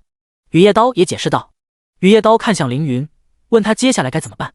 凌云说道：先别出手，看看霸天的实力。雨夜刀点点头。霸天大步向前，每一步好像踩在地上，却是踩在空中，这是技能云梯，可以让霸天无视地形移动。很快便来到梦境龙神的面前，霸天轮圆大刀绕身一斩，霸王轮斩。巨大的圆形刀光呈波状扩散，轻松斩断梦境龙神的身体，并且秒杀迷雾中的大批怪物。一个历练者见到霸天实力如此强劲，大声喊道：好！霸天大佬太强了！说完，他的身体便被扩散的刀光斩成两半。这是充满杀意的一刀，不分敌我的一刀。第41章噩梦战神。姐姐危险！金凤儿看见霸天的刀光即将飞来，抱住天云琉璃想要躲开。暗柳说道：不用怕，我来挡住。暗柳说完，扔出一个金属球，金属球在空中变成一个迟钝机器人，挡在刀光前面。这个防御机器人可以抵挡50万伤害值，应该可以挡住这个刀光。暗柳很自信，直到刀光像切豆腐一样将防御机器人斩成两半，他的自信和机器人一样变成了两半。怎么会？刀光向众人袭来。凌云伸出手召唤果冻，一道漆黑的身影凭空出现，雨夜刀、暗柳、天云琉璃和金凤儿同时感到巨大的压迫感，在他们面前多出一堵巨大的黑墙。古龙形态的果冻霸气十足，面对扩散而来的刀光丝毫不惧，淡定抬起翅膀护住身后众人。刀光打在他的身上，飘出一个大大的免疫二字，物理伤害免疫，不愧是神级宠物，就是拉风。雨夜刀和暗柳看得眼睛都直了。雨夜刀激动地说道：我在视频里看过，这头古龙击退了天喜宫会近100人，强得可怕。暗流也吞了吞口水，在视频里看不出古龙的强大，只有站在古龙面前才会感觉到自身的渺小。漆黑发亮的鳞片，强劲有力的身躯，金黄的树瞳，真实力量与美的结合。另一边，梦境龙神巨大的身躯被霸天斩成2半，头上也飘出一个巨大的红色伤害，负4万。霸天怒骂道：可恶的家伙，若不是梦境吞噬了我50%的力量，这一刀能打出8万伤害。大刀快速斩动，梦境龙神本就残破的身体变得更加零碎，骨肉一块一块落在地上。负1万9千，负1.2万，负2.3万。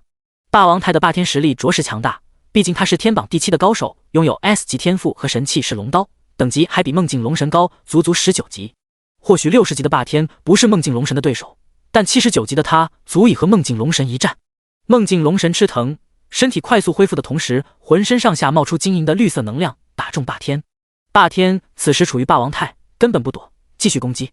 负1.2万，负2.4万，8000，被吸收了一半的力量还这么强。霸天拥有单杀梦境龙神的能力，不愧是天榜第7的高手。雨夜刀感叹道。凌云摇头。雨夜刀问凌云有什么不对的吗？凌云说道：霸天的实力还不足以挑战梦境龙神的尸骸，因为霸天已经用出自己的底牌霸王态，但梦境龙神还没有用全力。雨夜刀感叹道：仅仅是一具尸骸便有如此实力，1年半后真正的神明带着异族入侵蓝星，不知道会发生什么。还能发生什么？当然是尸山血海。如果没有凌云这样的强者出手，蓝星的毁灭是必然的。另一边，霸天的队伍中，一个白色面具男说道：我有预感，龙庭湖副本将在我们手中告破。手下附和道：那肯定，老大你这么强，还和霸天这种大老祖上队，真是天助老大。面具男的目光扫向其他历练者，特意在凌云和果冻身上停留了一会儿，说道：万万没想到镇魂会出现在这，他昨晚的战绩已经在天榜高手、5大家族、政府3大组织中传遍了。这样的人才一定要想办法拉入我的队伍，就算他不肯来，也要把他当朋友而不是敌人。除了镇魂，还有一个历练者需要注意，就是那个一直刷怪的家伙。敢在神级副本里刷怪，我想不是平庸之辈。这个刷怪的家伙非常过分，一直到现在都还没停，不时有魔兽在众人身边游荡。再次看向霸天，霸天的刀光如菊花花瓣一样密集，把梦境龙神的身躯切成数百数千小段。一般 BOSS 面对如此强大的攻击，早就死得不能再死了。可是梦境龙神毕竟是60级神级 BOSS， 皮糙肉厚不说，还能吸取别人的力量。当霸天打掉梦境龙神500万生命值的时候，湖底突然冒出一道绿光，涌入他的身体，加100万。梦境王国中，一个唱歌的少女突然化作纯粹的生命能量，进入到梦境龙神的身体里，使他的伤口快速愈合，一口气恢复100万生命值。梦境王国的所有生灵都是梦境龙神的养料，随时可以吞噬所用。霸天锁眉闭口，一口气恢复100万生命值，这还怎么打？他回头望向面具男，希望面具男有什么办法阻止梦境龙神。面具男立即说道：暗幕上去，尽聊 BOSS。 面具男的手下领命，2个战士护着一个暗幕出发，3人乘舟来到湖中。暗幕使用逆生命能量技能尽聊梦境龙神，让他无法恢复生命值，这是对付会恢复技能的 BOSS 的常用办法。可是梦境龙神还有其他办法恢复生命值。只见他尾巴拍向湖面，湖水伸出一只水掌，抓向地上失去意识的历练者，丢入梦境龙神的嘴里，咀嚼吞噬。这个历练者是南亚知名网红高手，70多级的3转法师，实力不俗。可现在他就好像最低贱的野果一样，被梦境龙神随口吃下，加5万。梦境龙神算得上半个亡灵，吃尸体回血并不属于治疗，而是亡灵的特性。霸天喊道：这岸上有100多具尸体，吃了能恢复近1000万生命值，必须想办法阻止梦境龙神。面具男给手下发出命令，然后喊道：霸天大佬你放心，我们会阻止他吃尸体。湖水大手再次伸出湖面，面具男的手下立即轰出一个巨大的火球，打爆了大手。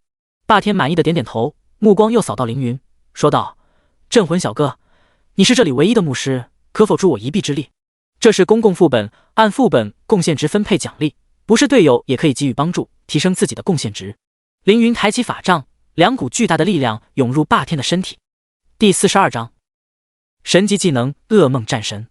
霸天看向状态栏，历练者镇魂对您使用攻击增强、防御增强、气血强化，获得 2.5 万攻击力、2.5 万防御力，全属性加5000，持续时间1分钟。霸天目光惊讶，赞叹道：好家伙，你拥有10万点魔力属性，通过攻击增强的技能效果，可以反推出凌云的魔力属性。霸天豪气大笑，说道：“多谢小哥相助。”凌云说：“举手之劳，不用客气。”霸天本来因为梦境丧失了50%的攻击力，现在得了凌云的 buff， 不仅补齐了失去的力量，还得到了增强。作为对手，梦境龙神立即感到霸天的变化。他看向凌云，心想这个家伙竟然拥有这么厉害的辅助技能，技能不厉害，主要是凌云属性高。看来相较于面前的霸天，我更应该先解决这个镇魂。现在意识到这一点还不晚。梦境龙神催动体内的神力，使用神级技能噩梦战神。四周的迷雾突然全部聚集在霸天的身上，雾中的怪物也随之消失。聚集起来的迷雾并没有伤害霸天，而是幻化成一个新的霸天，拥有霸天所有技能和2倍的属性。这是什么东西？霸天横刀一砍，砍向噩梦战神。噩梦战神数刀一挡，格挡住霸天的攻击。霸天发现对方用的刀法和自己如出一辙，噩梦战神猛地翻身一跳，然后使用技能越过众人，直冲凌云。果冻看见噩梦战神过来，挥斥去挡。噩梦战神在空中旋转2圈，扭身一斩，旋风斩，刀身劈在果冻翅膀上，免疫。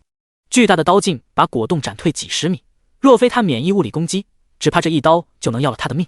好强的技能，想不到梦境龙神还有这种技能，可恶，我们要如何应对？雨夜刀紧张地看着杀神一般的噩梦战神。噩梦战神速度极快，几步便冲到凌云的面前。暗流使用技能冷冻光线冻住噩梦战神，噩梦战神浑身冒出极厚的坚冰，将他的身体封印。可惜持续时间仅仅半秒，不过就算这半枚让凌云有了吟唱魔法的时间。凌云抬起魔杖，口吐暗言，噩梦战神的身上多出4道黑色自链，将他牢牢禁锢。暗言术固。噩梦战神想要挣扎，可是自链如同铁链一般将其死死困住。好机会！雨夜刀瞬间冲了上去，对着噩梦战神一套技能瞬闪、5连刺、踢骨、瞬击、爆破背刺，一套技能行云流水，技能衔接十分讲究。一般刺客使用6、7个技能非得3、4秒不可，而雨夜刀拥有神级职业被动技能时间窃取，每次攻击敌人可以吸取敌人1秒时间。在别人眼中，时间是正常流动，只有被雨夜刀攻击的人才能体会到时间变慢的世界，而雨夜刀的世界里，时间被加速了。正因为这个被动技能，雨夜刀可以1秒使用7个刺客技能，这是其他刺客职业无论如何都做不到的。7个技能打出高额伤害，直接秒杀噩梦战神。1000 2333乘以5 5000 500乘以4负 1.2 万4444。噩梦战神没有 S 级天赋不灭金身和霸天霸王太，被雨夜刀秒掉也是正常，毕竟雨夜刀也是天榜高手。梦境龙神没想到自己的圣灵技能被对方轻松化解，这才后知后觉地感觉到不对劲。这次来挑战我的重置，好像和以往不同。除了面前这个疯子一样的霸天，还有那个看不透的镇魂。这个刺客的实力也很不错，以及那个还没有出手的面具男和不知身份的刷怪男，实力都不弱。梦境龙神沉寂的心终于感到兴奋，在湖底寂寞千年，如今能够痛快战一场了。重置们，我承认你们有几分实力，但是到此为止了。我残缺的身体让你们错误地生出战胜我的幻想，殊不知即使是残尸的我，也不是你们可以匹敌。小小人族妄图是神，真是可笑。现在就让你们见识我真正的实力，这是你们无上的荣耀。梦境龙神身体突然改变，变成了凌云。暗言术故，梦境龙神不仅模样变成了凌云，甚至可以使用他的技能。这正是凌云一直提防的情况。展露的实力越多，梦境龙神越了解你，他就越强。暗言术固定住空中的霸天，接着梦境龙神给自己加上攻击，防御增强 buff， 又变成雨夜刀的模样，提着匕首刺向霸天。摘心刺、断骨留刃、踢骨。摘心刺让霸天双目失明，断骨留刃这让霸天丧失行动能力，踢骨增加了失血的 debuff 负面状态。连续3个技能打在霸天身上，疼得他冷汗直流，而且3重负面状态让他苦不堪言。这是谁的技能？好狠毒！霸天怒骂。雨夜刀嘀咕道：刺客不都是这些技能吗？而且看样子梦境龙神无法获得我的天赋能力和职业特殊能力，不然你连说话的机会都没有。虽然雨夜刀天榜排名低于霸天，但要论单挑，雨夜刀强于霸天。霸天的霸王太还能持续30秒，暂时不用担心被秒杀。梦境龙神说道：我能感受到你的特殊状态就要结束了，一旦结束，我将让你用最痛苦的方式死去。说完，他突然变成面具男，对着霸天按了几下。真正的面具男大喊：那是我的圣灵级技能斗转星移，霸天快躲开他的攻击。霸天现在双目失明，筋骨断裂，动弹不得，如何躲得开？果冻想要上去帮霸天，被凌云拦了下来。果冻，你还不是梦境龙神的对手。凌云不会让自己的宠物去冒险，但也不能暴露自己的实力。做点牧师该做的吧。躯体再生，群体恢复。第43章，放心把命交给我。躯体再生是凌云昨晚打怪爆的传奇技能，效果是历练者恢复 10% 的最大生命值，并且恢复一处受损的器官，效果非常实用。可惜冷却时间要1个小时。群体恢复也可以恢复一个负面 debuff。2个技能下来，治好了霸天的双眼，止住了流血。与此同时，面具男的手下使用恶毒诅咒去除了梦境龙神的攻击，防御增强效果。霸天双眼恢复，立即举刀还击梦境龙神。梦境龙神仗着血量高，和霸天对砍。他是 BOSS 啊，即使被霸天打掉400万生命值，也还有5300多万生命值。霸天和 BOSS 互砍，行得通吗？远处的面具男说道：“这样不行，我的技能星移可以造成延时伤害。霸天此时受到的攻击都会在他的霸体态结束后计算伤害。”凌云问道：“如果期间受到的治疗大于受到的伤害呢？”面具男说道：“那倒可以抵消伤害，可问题是你的治疗量难道比 BOSS 的伤害还高？”这是句废话，只要霸天不被秒，就是100条命，凌云也能给他奶回来。霸天你放心攻击。凌云一边给霸天治疗，一边说道：“你的生命就交给我了。”霸天也是耿直，竟然真的把自己的生命交给了第一次见的凌云。好，你的魔力属性那么高，精神力属性应该也不弱，我相信你。有凌云在后面加血，霸天放心大胆的和梦境龙神对砍。梦境龙神皱起眉头，他能感到凌云在不断恢复霸天的生命值，但是具体恢复多少并不能知道。他的治疗能力难道比我的攻击力还高？我不信，神怎么会输给凡人？梦境龙神偏要看看是凌云的治疗能力强，还是自己的攻击力强。对攻！梦境龙神再次变成雨夜刀模样，一人一神放弃格挡，开始疯狂互砍。所有人都屏住了呼吸，认真观看这场惊心动魄的大战。谁会赢？是拥有34万攻击力的梦境龙神，还是华夏顶级肉盾霸天大佬加上横空出世的镇魂大佬？面具男、雨夜刀、天云琉璃和金凤儿心都提起来了，谁都不敢出声，仿佛出声都会影响这场战斗的结局。凌云一共有5个恢复技能，分别是治疗术、群体恢复、治疗锁链、躯体再生、血之祝福。其中躯体再生的冷却时间非常长，用过一次后不能再用。血之祝福冷却时间也很长，而且治疗量很低，所以凌云主要靠治疗术、群体恢复、治疗锁链这3个技能恢复霸天的生命值。在不计算鲜血治疗的情况下，治疗术可以5万生命值，群体恢复可以恢复10万生命值，治疗锁链可以恢复4万生命值。30秒的时间，凌云可以使用6次治疗术、2次群体恢复、2次治疗锁链、1次血之祝福，一共可以恢复78万生命值。只要梦境龙神造成的伤害低于这个数值，霸天就能安然无恙。可是梦境龙神的伤害值明显超过了70万。剔骨、暗影背刺、锋刃、乱斩。变身雨夜刀后，梦境龙神的技能好像不要钱一样倾泻而出，匕首一刀接一刀插进霸天的身体里，几乎没有一丝一毫地停歇。一个不要命的刺客造成的伤害绝对是非常恐怖的。我的霸体态马上结束，镇魂，你可有信心保下我这条命？霸天豪气大吼。你尽管放心。凌云自信回答。那好，就让我看看你的实力吧。最后5秒、4秒，霸天大喊。3秒、2秒、1秒。霸体态结束，梦境龙神重新变成面具男的模样，用手在霸天身上按了几下。面具男大喊，他激发了延迟伤害，要计算之前的总伤害了。梦境龙神解开封锁的空间，霸天周围立即出现数十道剑影刀光，这些攻击被星移固定了30秒，此时重新打在霸天的身上。霸天的头上立即飘出一红一绿2个数字，红色的显眼的伤害数字刺激着众人的目光。负102万，102万伤害值，远高凌云的理论治疗量。面具男和雨夜刀他们心一凉，霸天难道就这么败了吗？众人的最强肉盾就这么死掉了吗？不，没有。霸天的头上还有一个更加巨大的绿色数字，加134万。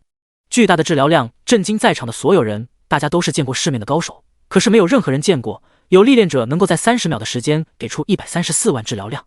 至于是如何做到的，只有凌云知道了。不对，还有梦境龙神，他也知道。梦境龙神看着身上的治疗锁链，又看向凌云，说道：“刚刚你一直在治疗我。”没错，凌云其实没有治疗霸天，而是一直在治疗梦境龙神。治疗锁链将最多5个单位连接，恢复5000生命值，并且互相分享 30% 治疗效果，持续时间10秒、冷却时间27秒，装备减少3秒冷却。这是之前在万寿山谷打到的技能书，之前没机会用，现在用正合适。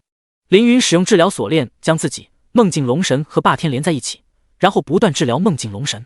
梦境龙神之前被暗木禁疗，所以不会恢复生命值。凌云每次使用群体恢复，霸天先恢复左元括号10加 1.7 右元括号万生命值，然后因为治疗锁链的效果而恢复 7.2 万生命值。治疗术是单体技能，只能对霸天或者梦境龙神一个单位使用。凌云选择梦境龙神作为恢复对象，这样可以触发救世主的多重释放效果。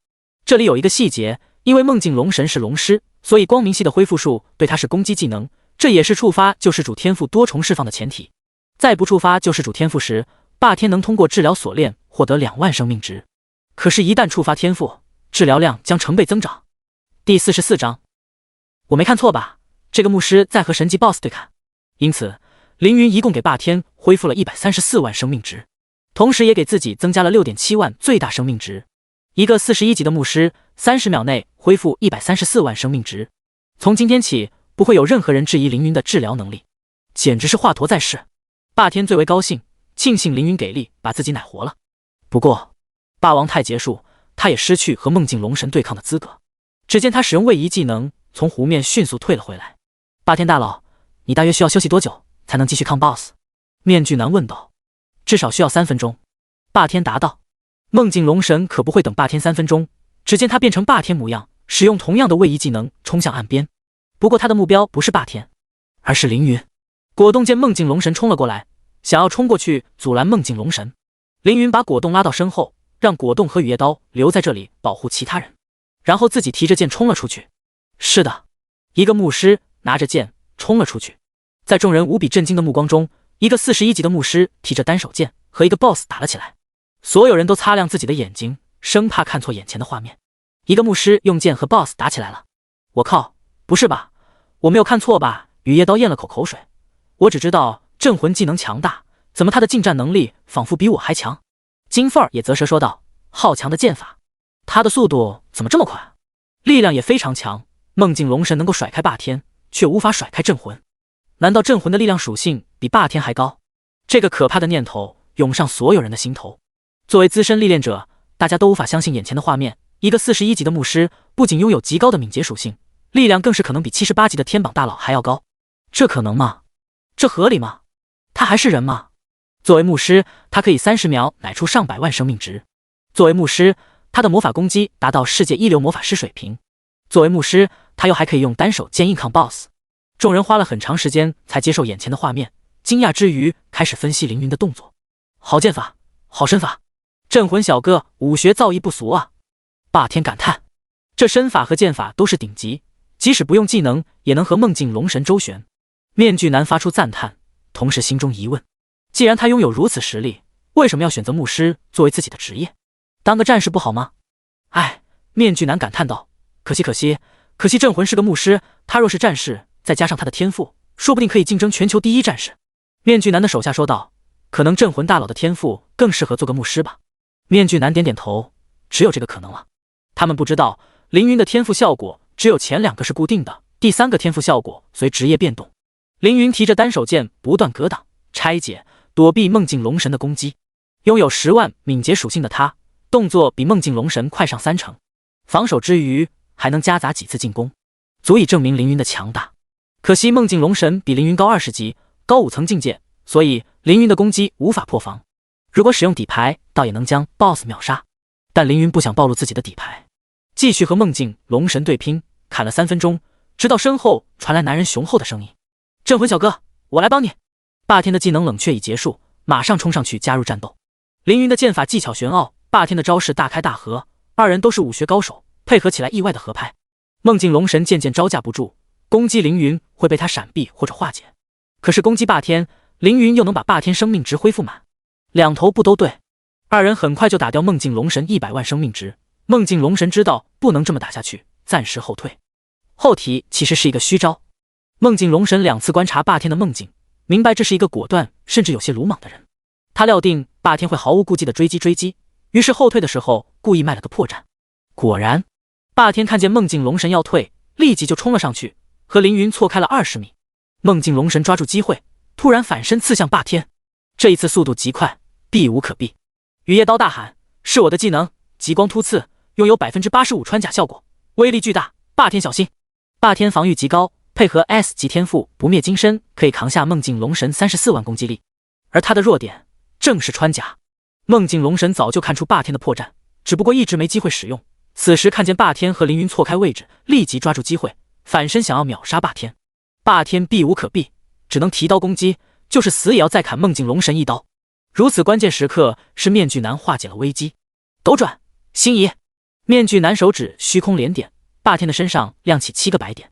斗转星移，圣灵改变当前空间内物体的位置和时间，最高持续时间30秒。梦境龙神刚刚使用斗转星移改变霸天受到伤害的时间，面具男如法炮制，再次对霸天使用斗转星移。梦境龙神的匕首一刀刺穿霸天的头颅，伤害延迟。霸天也一刀砍在梦境龙神的身上，飘出红色伤害数字-1.2万。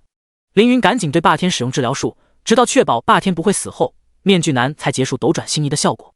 好强，这就是高手们的配合吗？我要是也有这么强就好了。暗柳站在远方感叹，确实很厉害。我本以为一个人强大才是真正的强大，现在看来人多力量大。金凤儿也有所感悟，梦境龙神很强，可是面对凌云、霸天、面具男3人联手，被打得没有一点脾气。看来龙庭湖副本今日定要通关了。正当大家都这么想的时候，一支利箭突然从背后射出，直接穿过面具男的胸口。面具男头上飘出-1.2万的数字，血条瞬间清空。第45章突然出现的忍者之王。不过他有保命道具不死鸟的羽毛，受到致命伤后可以让生命值不降为0，持续3秒。是谁？面具男回头寻找攻击者，找不到。凌云刚打算对面具男使用治疗术，梦境龙神就使用暗幕的逆生命能量，让面具男无法被治疗。霸天有装备可以抵挡禁疗效果，所以梦境龙神无法对他使用禁疗。面具男看见手下的技能用在自己身上，感觉了巨大的危险，紧张地喊道：“来人，保护我，快！”几个手下朝面具男跑去，把他围在中央，生怕他再被冷箭攻击。面具男说道：“快找那个放冷箭的家伙！”岸边只剩下的14名历练者，霸天、面具男和他的5个手下，一共7人。凌云、雨夜刀和天云琉璃他们一共5人，然后还剩下一个2人组，他们自始至终都没有出手。不可能是2人组，这2人是攻略组，他们什么都不会干，只会把自己看到的过程写成攻略卖给其他人。而且他们还被面具男的手下盯着，没有出手的机会。是前行，放冷箭的那家伙，前行在我们身边，大家小心。凌云提醒道。面具男突然反应过来，说道：“是啊，是刺客或者猎人，他使用了前行或者隐形。快拿出真实宝石，别让那个老六再攻击我。”手下们掏出真实宝石，宝石的光芒会让周围隐身，前行的人显形。但是让人失望，面具男的周围并没有敌人，攻击的人在宝石光芒的范围之外。无形的恐惧笼罩面具男，让他不敢再出手。梦境龙神继续攻击霸天和凌云，2人一龙打得不可开交。凌云他们略占上风，梦境龙神的生命值不断减少。如此下去，战胜梦境龙神只是迟早的事。但是事情会这么简单吗？不会，因为梦境龙神突然隐形了。没错，他使用了冷箭老六的技能，突然隐形了。凌云他们找一个老六都找不到，现在还要找梦境龙神，根本不可能。小心！凌云感知到危险，拉了霸天一把。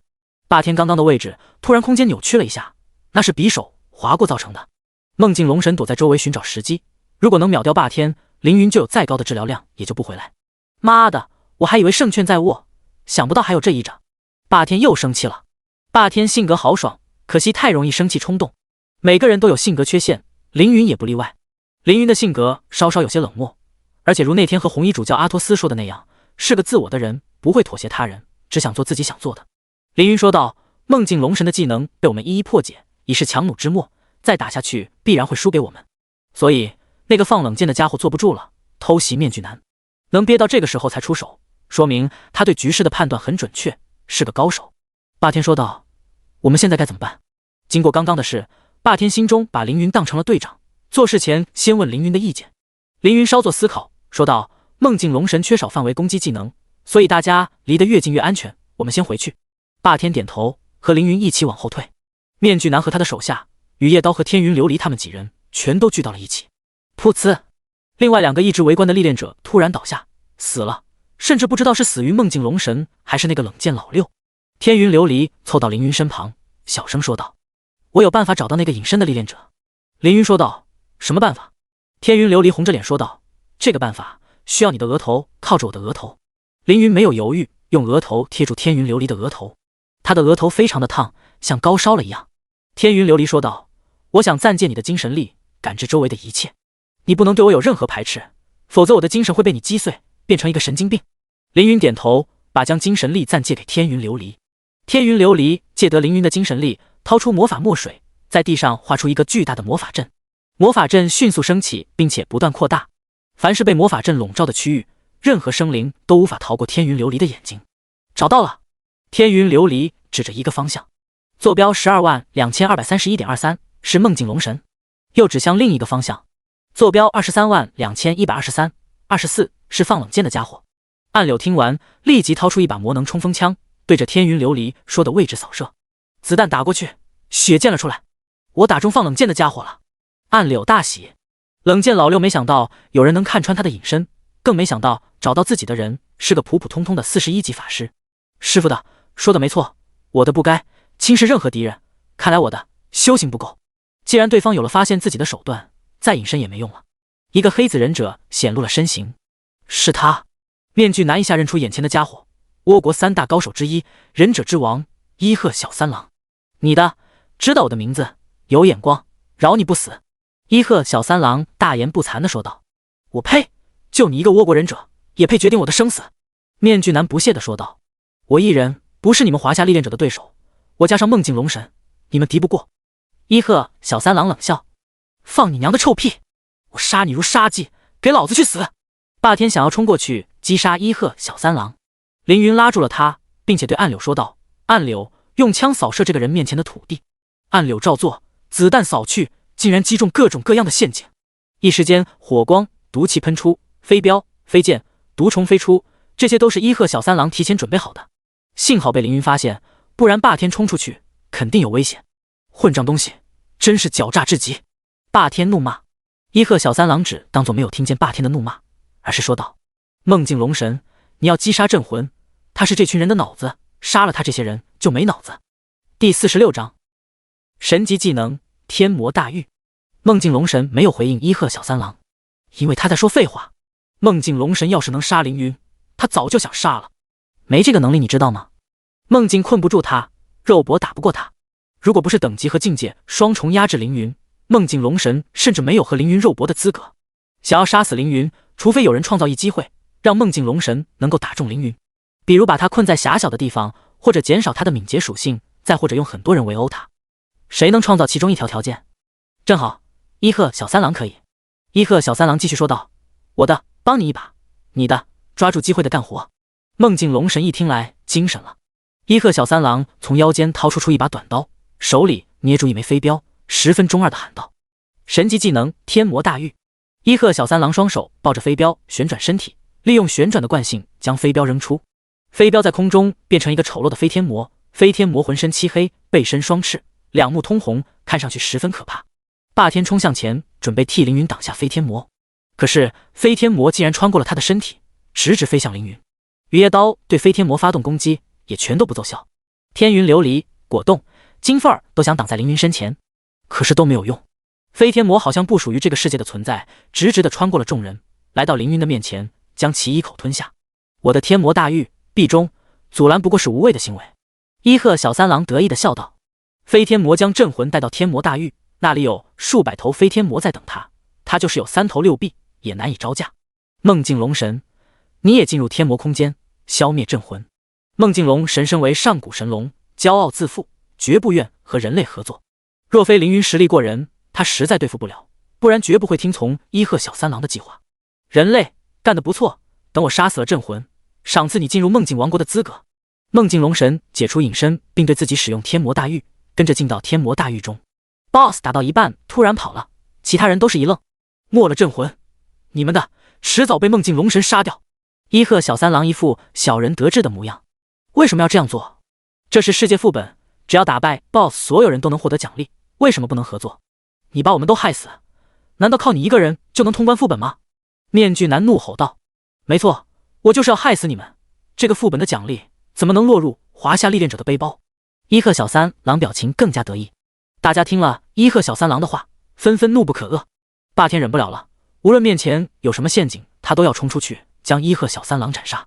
果冻也带着泪水冲向伊贺小三郎，这个家伙不知道把主人带到什么地方去，他要干掉这个家伙。伊贺小三郎看见霸天和果冻飞来，并没有着急，而是掏出一个蓝色珠子往天上的魔法阵一扔，雷鸣珠爆！剧烈的雷电从珠子上迸发，把天云琉璃的魔法阵轰成碎片。没有凌云的精神力，天云琉璃无法修补魔法阵。霸天来到伊贺小三郎面前，一刀砍在他的胸口。噗呲！伊贺小三郎使用忍者技能替死草人躲过这一击，然后便消失不见了。空气中，他的声音传来：“没了镇魂，那个女人无法再使用真实魔法阵了吧？哈哈哈！我就在这里静静等候，等梦境龙神杀死镇魂后再出来把你们都杀掉。我倭国得不到的副本，你们华夏也别想得到。”霸天气急，对着空旷的湖岸使用各种技能，刀光凌厉，可惜打不中伊贺小三郎。面具男一拳打在地上，不甘地说道：“这次做了这么充足的准备，甚至遇到了霸天大佬和镇魂大佬，本以为通关副本势在必得，想不到因为一个倭国历练者功亏一篑。”雨夜刀和暗柳也是叹气，暗柳安慰道：“没事的哥哥，我们再去刷界时再来一次便是。”暗柳轻轻摇头说道：“来不及了，刚刚死掉的2个历练者是攻略组的人，他们几乎记录了我们推进副本整个的过程，我想他们已经把副本的内容整理成攻略卖给了别人。如果我们这一次没有通关副本，应该就错过了首通机会。龙庭湖副本并不复杂，难点主要在梦境和梦境龙神身上，如何破解梦境，如何击败梦境龙神，只要弄明白这2个难题，这个世界最难副本也就没那么难了。”金凤儿叹了口气，安慰天云琉璃道：“虽然通关失败，但我们也没什么损失，是吧姐姐？”“没什么损失。”天云琉璃拳头都要捏出火了。“开什么玩笑！”天云琉璃突然大喊，吓到了周围的人。“如果不击败梦境龙神，那我岂不是一辈子都要爱上？怎么能这样？”金凤儿一头雾水，问道：“爱上什么？”天云琉璃捂着脸说：“没什么。”大家心情都糟透了。这时霸天回来：“你们都怎么了？”霸天问道。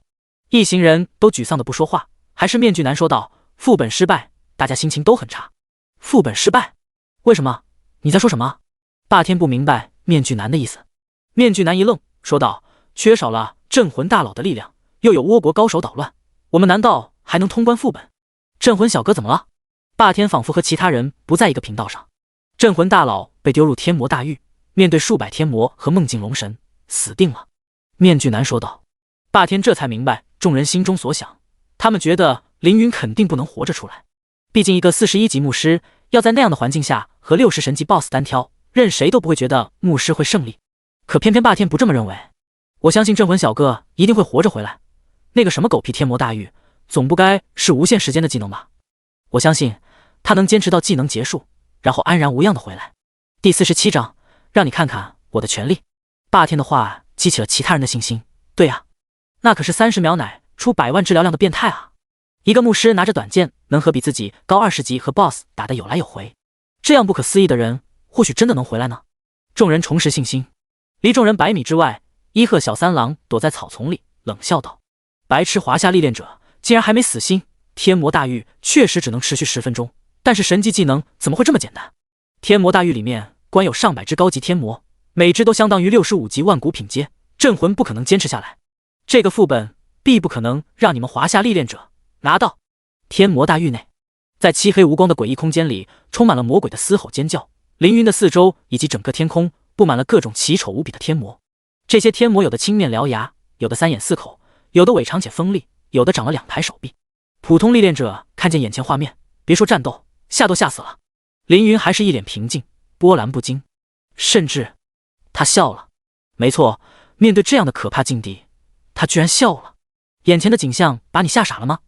为什么要笑？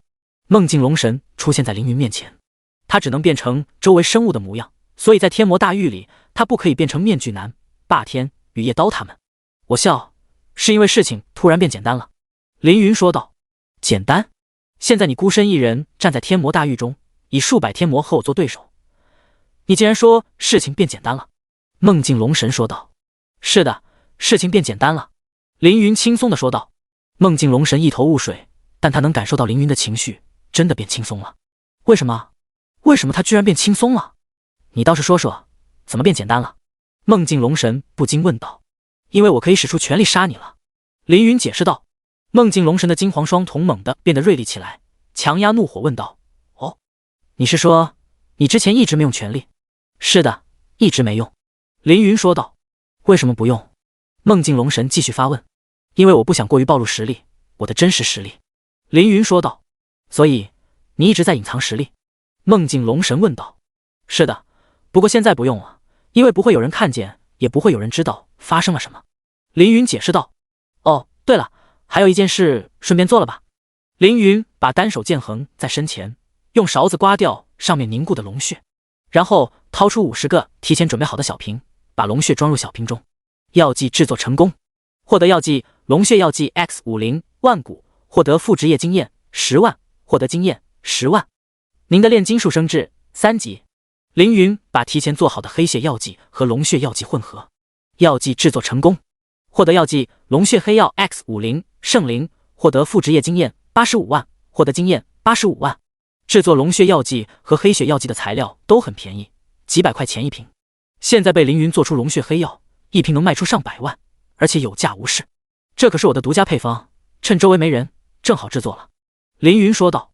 还有闲工夫配药，看来你胜券在握。梦境龙神说道。是的，凌云简单的回答。话已至此，唯有行动可以证明凌云是否在开玩笑。梦境龙神突然暴起，冲向凌云，天上地上数百天魔也一同冲向凌云，好一副敌人铺天盖地袭来，凌云以一敌百的画面。我倒要看看你的权力是什么样子。梦境龙神口含粉色龙年，展翅飞向凌云。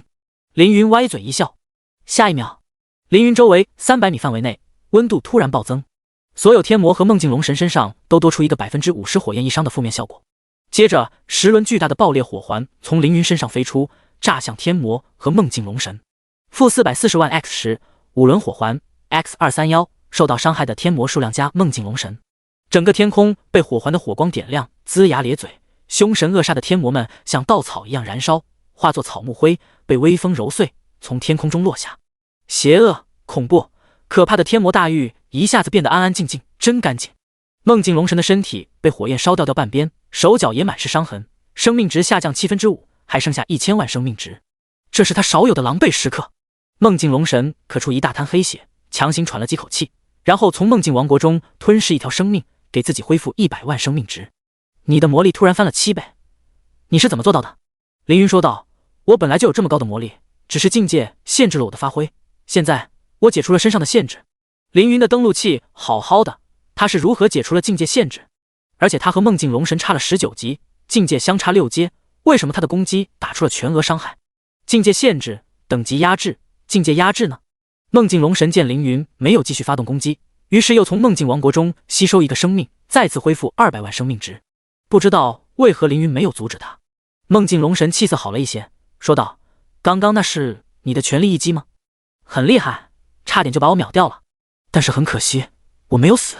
你应该后悔没有秒掉我，因为我可以不断从梦境王国吸收生命之力，直到把生命值恢复满。凌云满不在乎地说道。就算真的让你恢复满生命值，那又如何？再把你杀一遍便是。当然凌云不会让他真的恢复满，这是浪费时间。梦境龙神见凌云胸有成竹，不像在骗他。你还有后招？凌云挥挥手，10道魔法弹从魔杖中飞出，打在梦境龙神的身上，把他打飞出上百米，身上多出碗口大的洞。60万 X10， 居然又是10重施法。凌云竟然连续2次触发救世主10重施法。要知道触发1次10重施法的概率是1/1000，连续触发2次的概率是1/1。第48章，无视世间法则的霸王太大自在。被10枚魔法弹击中，梦境龙神只剩下最后700万生命值，极度虚弱，倒在地上艰难地问道：你怎么突然变得这么强了？你是怎么做到的？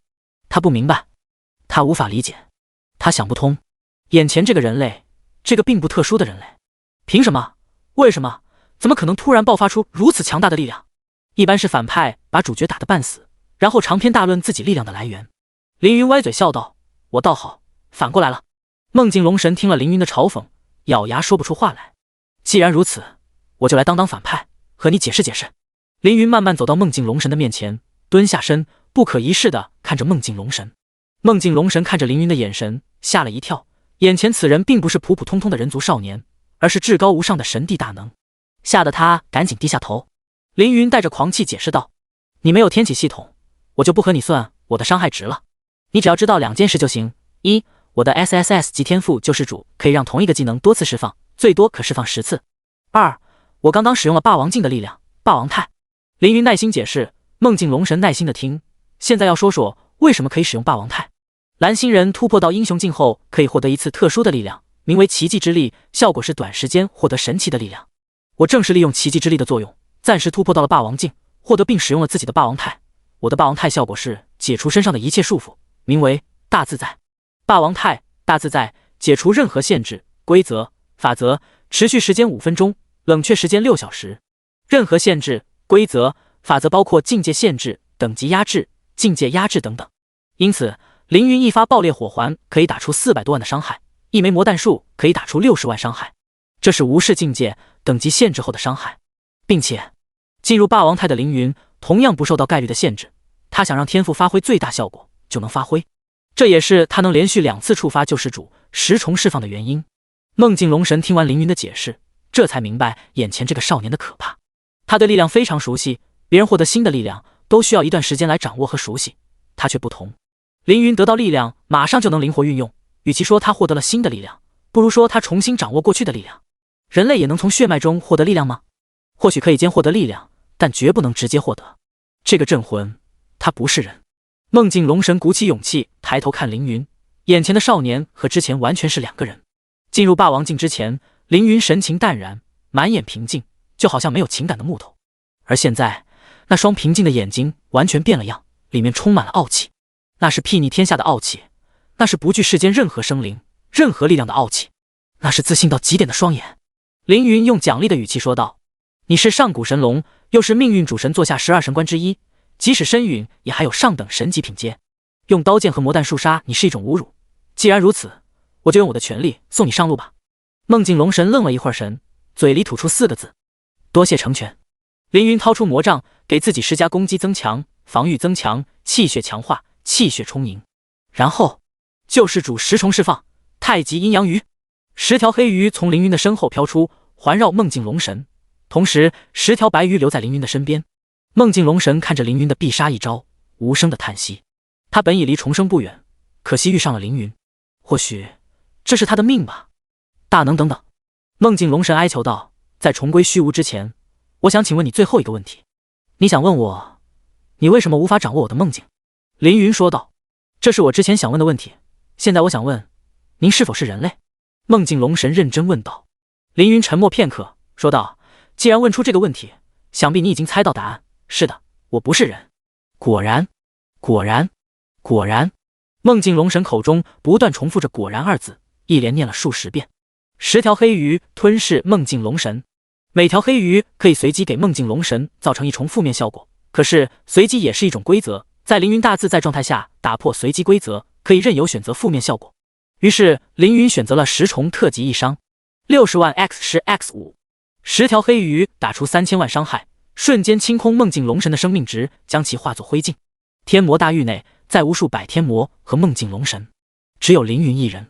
以击败梦境龙神获得5250000经验值，额外获得8137500经验值。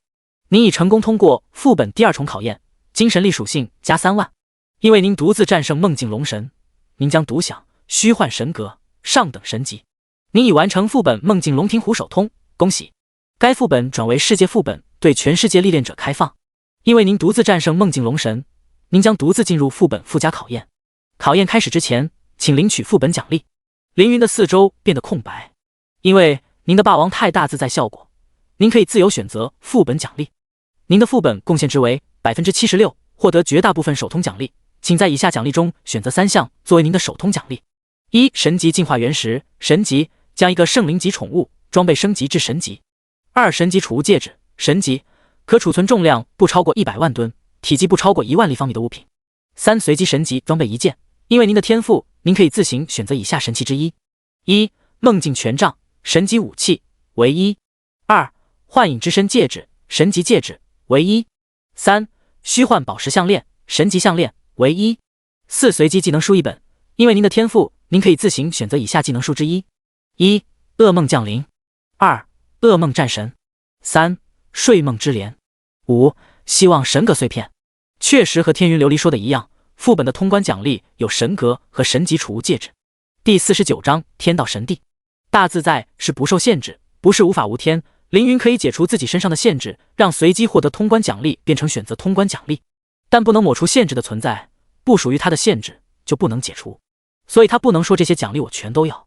即使如此，凌云此行的收获也是非常丰厚了。永久免疫神级以下精神控制，3万点精神力属性，虚幻神格，以及还未选择的3个奖励。任何人获得这些奖励，实力都将发生翻天覆地的变化，哪怕是凌云也不例外。稍加思考，选择1、2、5作为自己的奖励。我有天赋9转通玄，每9天获得神器、神技和神宠，所以我可以等天赋给我。当然，天赋给的装备没有使用要求，给的技能没有使用要求和消耗，给的宠物初始蛮好感度，所以天赋效果还是独一无二的强。拿到神级进化原石，我可以将银龙进化成神级，而神级储戒是我现在非常需要的装备，也是我此行的目的。至于神格碎片，毫无疑问，这是最有价值的东西。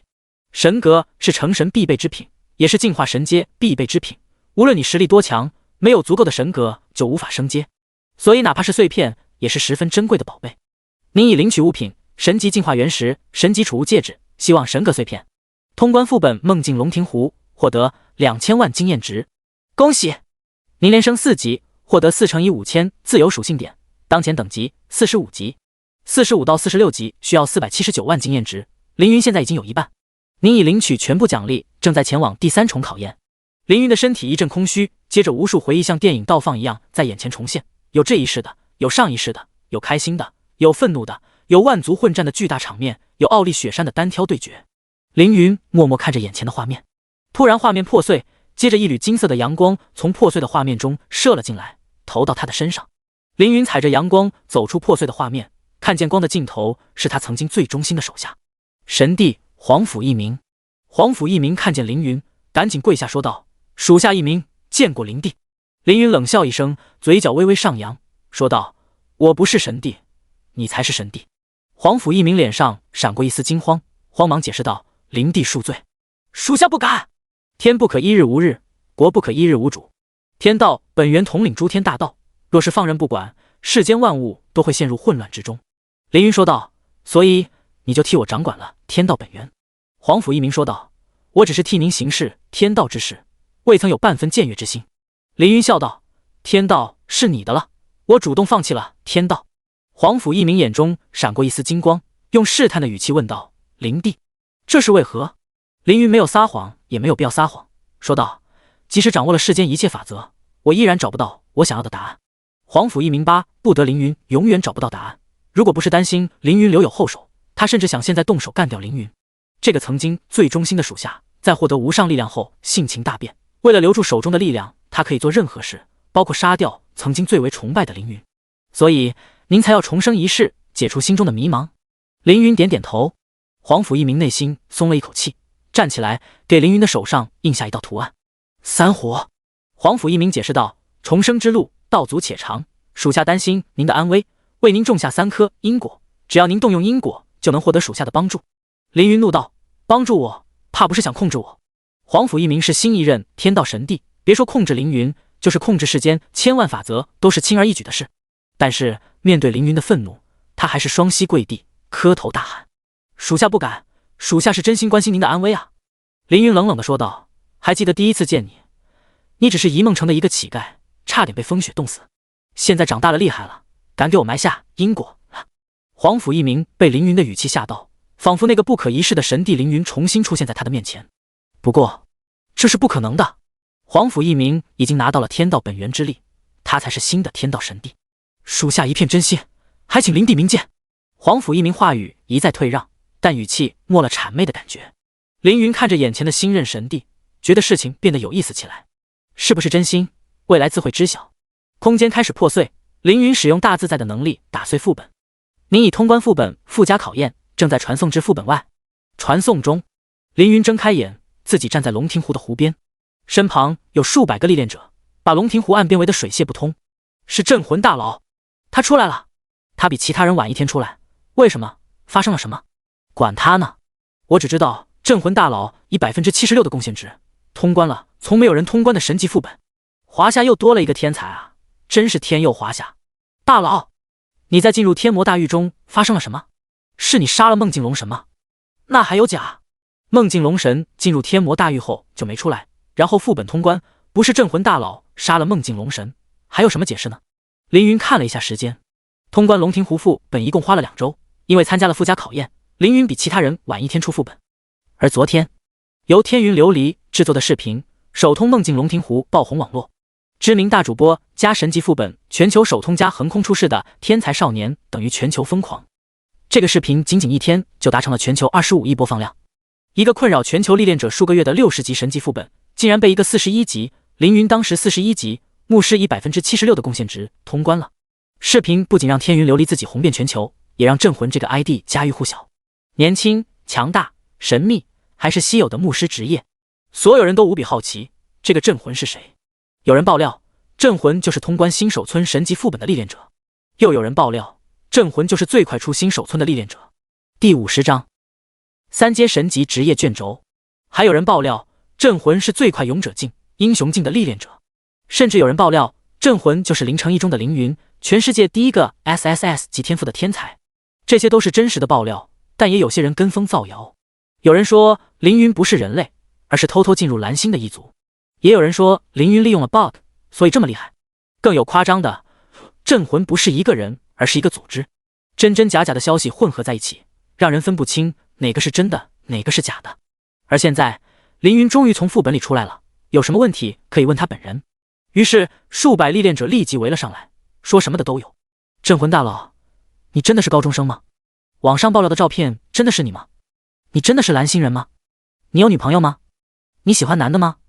视频里关于梦境之莲的片段被剪辑了，网上传言你和天云琉璃啪啪啪了，是真的吗？你是异族人吗？你是 SSS 级天赋吗？你的古龙宠物卖不卖？我出10个亿。镇魂大佬，你是神选者吗？你有法则之力吗？因为身份曝光，凌云获得之前没有领取的声望值，新手村神级副本加200，最快勇者境加1000，最快英雄境加1000，英雄境圆满加2000。无视周围的奉承和吹捧，凌云自顾自地思考着。想不到龙庭湖副本一行虽然得到了虚幻神格、神级储物戒指等等奖励，但是也暴露了我的实力，以及让皇甫一鸣发现我重生的事。福祸相依，世事无常，不知道未来的走向会发生如何变化。不过无论如何，风起云涌，风越大我越喜欢。凌云平静的外表下，其实隐藏了一颗躁动的心。因为时间过去了9天，天赋9转通玄已经更新，凌云可以获得新的神器、神宠、神技。不过他不打算现在抽取这些东西，这里人太多了，在副本里待了这么久，也该下线休息休息，等下次登陆再领取天赋奖励吧。正在退出天启世界，因为通关世界副本，天启之地开启世界区域也正式更名为天启世界。凌云睁开眼，自己躺在游戏舱里。打开游戏舱，自己并没有在学校，而是在一间医院，周围是各种医疗设备。凌云一出现，这些设备立即开始运行。历练者进入游戏后，身体会储存在天启系统中，不用担心出什么问题。但是回来时需要一个安全的环境，保护历练者在传送回来的过程中不发生意外，这是游戏舱最大的意义。叮咚，至6号床需要服务。凌云走出游戏舱，发现自己就是6号床。门外传来脚步声，然后有人推门而入，是古力。古力看见凌云，看见他毫发无损地站在地上，悬了10几天的心终于落地。我的林大天才啊，你可算醒了！一次副本耗时2周，这可吓死我了。古力拍着胸口说道。全球唯一一个 SSS 级玩家，如果在他的学校出了问题，他古力的名字怕是要被全蓝星人骂上100年。古力的身后跟了几个人，都是古家的护卫，除了护卫之外，还有一个可爱的女孩。这个女孩凌云见过，就是那天给自己送登录器的古兰芝。毕竟是神级副本，还是带有神格的 BOSS， 耗时长一点很正常。古校长不用紧张。凌云自己很平静。古力拍着胸口说道：是，神级副本的事我不懂，我不多嘴。这里是我古家的家族医院，不会有人打扰你，你就在这里好好休息吧。凌云问道：我母亲呢？她怎么样了？古力说道：她在隔壁房，身体还好，不过没敢告诉她你在副本里待了10几天，而是说你成绩优异，出省参加比赛了。凌云点点头说道：多谢古校长，我现在想见见他，古丽问道：“你不需要休息吗？”凌云说道：“见了再休息。”古丽点头，带着凌云离开自己的病房，来到隔壁。隔壁的病房同样干净整洁。凌云的母亲躺在床上，正在看书。看着眼前卧病在床的母亲，凌云不由得回想起梦境中那张全家福。凌云希望自己的母亲身体健康，但也知道患病的母亲才是真正的母亲。梦境虽好，现实更真实。妈，我回来了。凌云关上门，坐到母亲身旁。他有很多事想和母亲说。门外，古丽又松了一大口气，然后说道：“既然凌云回来了，那么转职卷轴的事可以安排了。”掏出手机，拨通长老古尘的电话。古尘长老，凌云已经回来了，之前和您提起的神级转职卷轴，牧师，您看如何？电话传来古尘的声音。凌云是千年难得一遇的天才，他值得拥有最好的职业，这个卷轴就由老朽去安排。古丽说道：“这个卷轴已经在天管局放了3个月，5大家族以及政府3大组织都想要这个卷轴，可是政府一直没有分给任何人。我们半个月前才和天管局闹了点不愉快，他们会把卷轴给我们吗？长老，您打算怎么办呢？”古尘说道：“确实很难办，毕竟凌云的身份只是高中生，父母也只是普通百姓，除了我们古家再无靠山。他想拿到这个卷轴，必须要为国家做出重大贡献才行。”古丽问道：“什么样的贡献才算重大贡献呢？”古尘说道：“无非是3大组织做的事，保护国内安全，抵御外国势力，对抗异族。他若能在这3件事上有所建树，这卷轴便能运作给他。”古丽说道：“真难啊。”古尘说道：“这可是当世唯一一个3阶神级牧师转职卷轴，不知道多少双眼睛盯着，不难可能吗？”古丽说道：“明白。”古尘再叮嘱道：“卷轴的事交给我，不过你要让凌云注意一点，他的风头太甚，有很多势力都想试试他的实力。”古丽说道：“以凌云现在的实力，一般人不是他的对手吧？”古尘说道：“一般人不是，所有人都不是吗？高手也有弱点，也怕研究。要知道人为了欲望，可是什么都做得出来。”古丽说道：“是，长老提醒的是，人类为了欲望能做出很多意想不到的事。”第51章秩序主神万法殿。凌云在和母亲聊完天后，回自己的病房睡了整整1天，醒来浑身舒服，下床洗澡换衣服，衣柜里都是合身的名牌衬衫，随意穿上。管家过来告诉凌云，他们给凌云准备了一栋别墅，于是又前往别墅。别墅按照标准的唐朝风格建筑，气魄宏伟，严整开朗。进屋，一台平板放在茶几上，凌云拿起平板，看见上面有4条短信。倭国3大高手之一，忍者之神伊贺小三郎惨遭暗杀，伊贺家族首领前往我国寻求古氏集团、白氏集团董事长商谈。第2条短信，国家特级宝物3阶神级转职卷轴，牧师，该卷轴来自55级神阶副本深渊黎明，仅牧师系职业使用，估计是唯一职业。该职业拥有极强的霸体、控制、解控能力，被评为国家特级宝物，目前无任何特殊渠道可以获得，无分配计划。据说，如果有人能对国家做出巨大贡献，将会有机会获得。每次转职新职业，凌云的天赋救世主可以获得新的能力，而且新能力和新职业有关。一个好职业对凌云的实力提升巨大，这个转职卷轴绝不可错过。继续打开第3个短信，哇塞，林哥，你是真的牛啊！竟然通关了60级神级副本，以后你可要罩着我呀！之前你让我买的100万个火云果已经买好了，东西邮寄到你的仓库里，余款不用付了，我请你。张良，龙庭湖转为世界副本是昨天的事，应该还没人找到神秘商人，最好赶紧把火云果换成属性果。还有，9天已过，9转通玄的天赋效果已经触发，待会上号记得领。第4个短信最长，有12000字，是凌云最近遇到的和未来可能遇到的高手的信息。暗流，男，19岁，高4，65级，一流枪炮师，其哥的夜雨刀是天榜高手。雨夜刀，男，21岁，大学生，72级，时间刺客，3阶神级，现天榜排名第17的高手，以强大的单挑实力闻名世界，弱点是缺少控制技能以及攻击范围太小，有被魔法师风筝到死的战斗记录。金凤儿，女，16岁，高1，40级，武皇，圣灵，破坏之神的选中者，半年时间升到40级，拥有圣灵阶近战职业，近战很强。霸天，男，37岁，无业，78级，圣徒者，圣灵，天榜排名第7的高手，拥有极强的攻防属性，其霸王太武神降临更是世界级强大。唐皇，唐科，66级，元素圣战士，神级唯一职业，近战法师，元素系，拥有 S 级天赋的华龙组成员，实力在国内顶尖，是绝对的高手。九黎，72级，职业未知，据说是秦家少主，身份信息非常神秘，至今为止的战绩是102战全胜。张宇，20岁，华夏唯一 SS 级天赋的高手，天榜排名第一，79级天选者，神级唯一职业，轩辕战队队长。苏木博，18岁，归国华裔 S 级天赋，76级末日预言者，神级唯一职业，和教皇并称欧区第一高手，今年刚回国。这份名单里记载了很多强者信息，还算有用。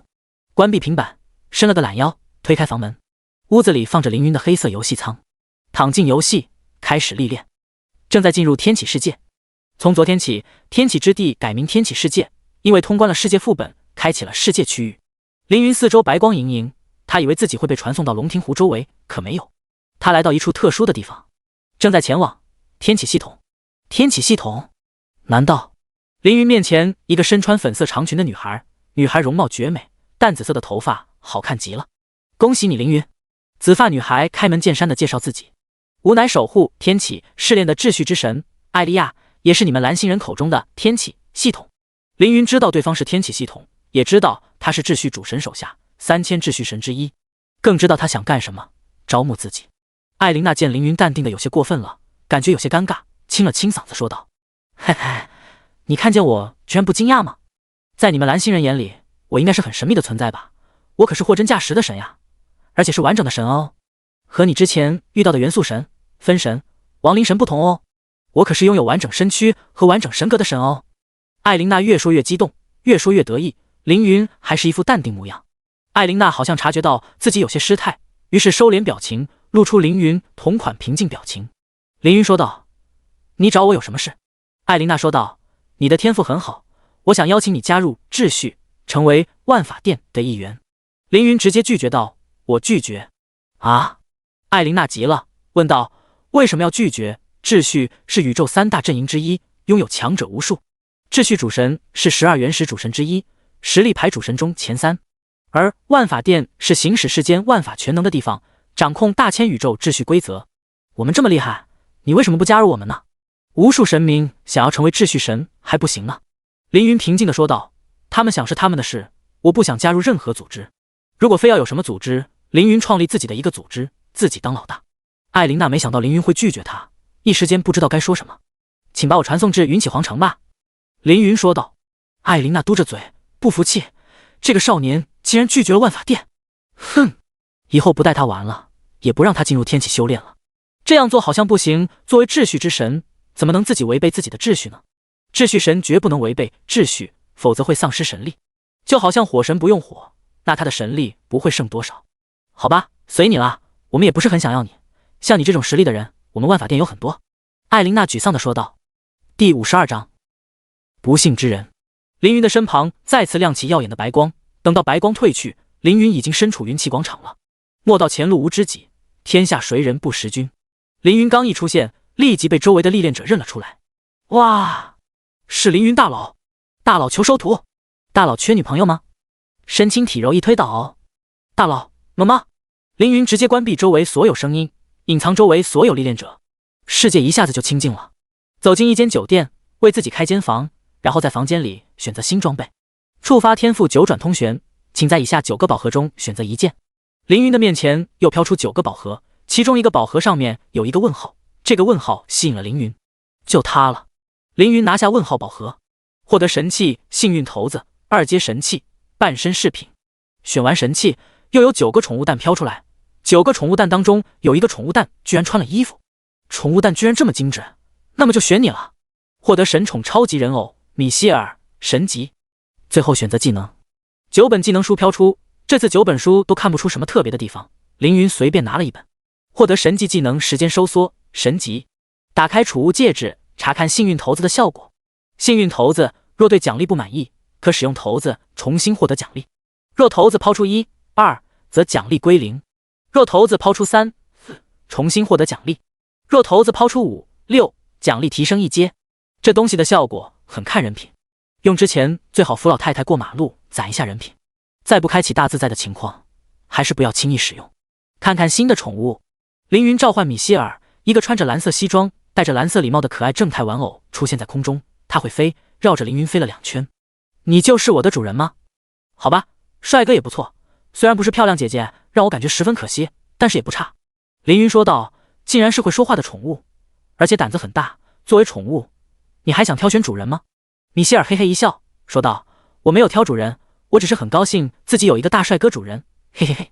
凌云，希望你有些实力，我可不会让一个话多的人偶飞在我身边。”打开宠物空间，凌云眉头一挑，不错呀，超级人偶米歇尔，神级，等级0，生命值100万，攻击力1，无法攻击，防御力1，无法防御。特性：人偶不会受到任何精神系攻击，不会受到任何精神系控制。技能：超级能量，神级，升级不需要经验值，每天等级+1，超强大脑，神级，被动，拥有无比聪明的大脑，幸运光环，圣灵。幸运光环增加周围所有友军10点幸运属性，增加10%闪避率、暴击率。竟然是幸运光环，前期最强光环。幸运属性是极其稀有可珍贵的属性，俗话说尽人事听天命，很多时候成败就在一丝气运上。米歇尔的幸运光环不仅提升了幸运属性，还提升了暴击和闪避效果，非常实用。怎么样，我还不错吧？米歇尔得意的飞来飞去。还行吧，对于神级来说刚刚合格。凌云说道：“我才0级哦，等我到了20级，我还能领悟更多技能，到时候一定能让你喜欢上我。”米歇尔自信的说道。20级要等20天。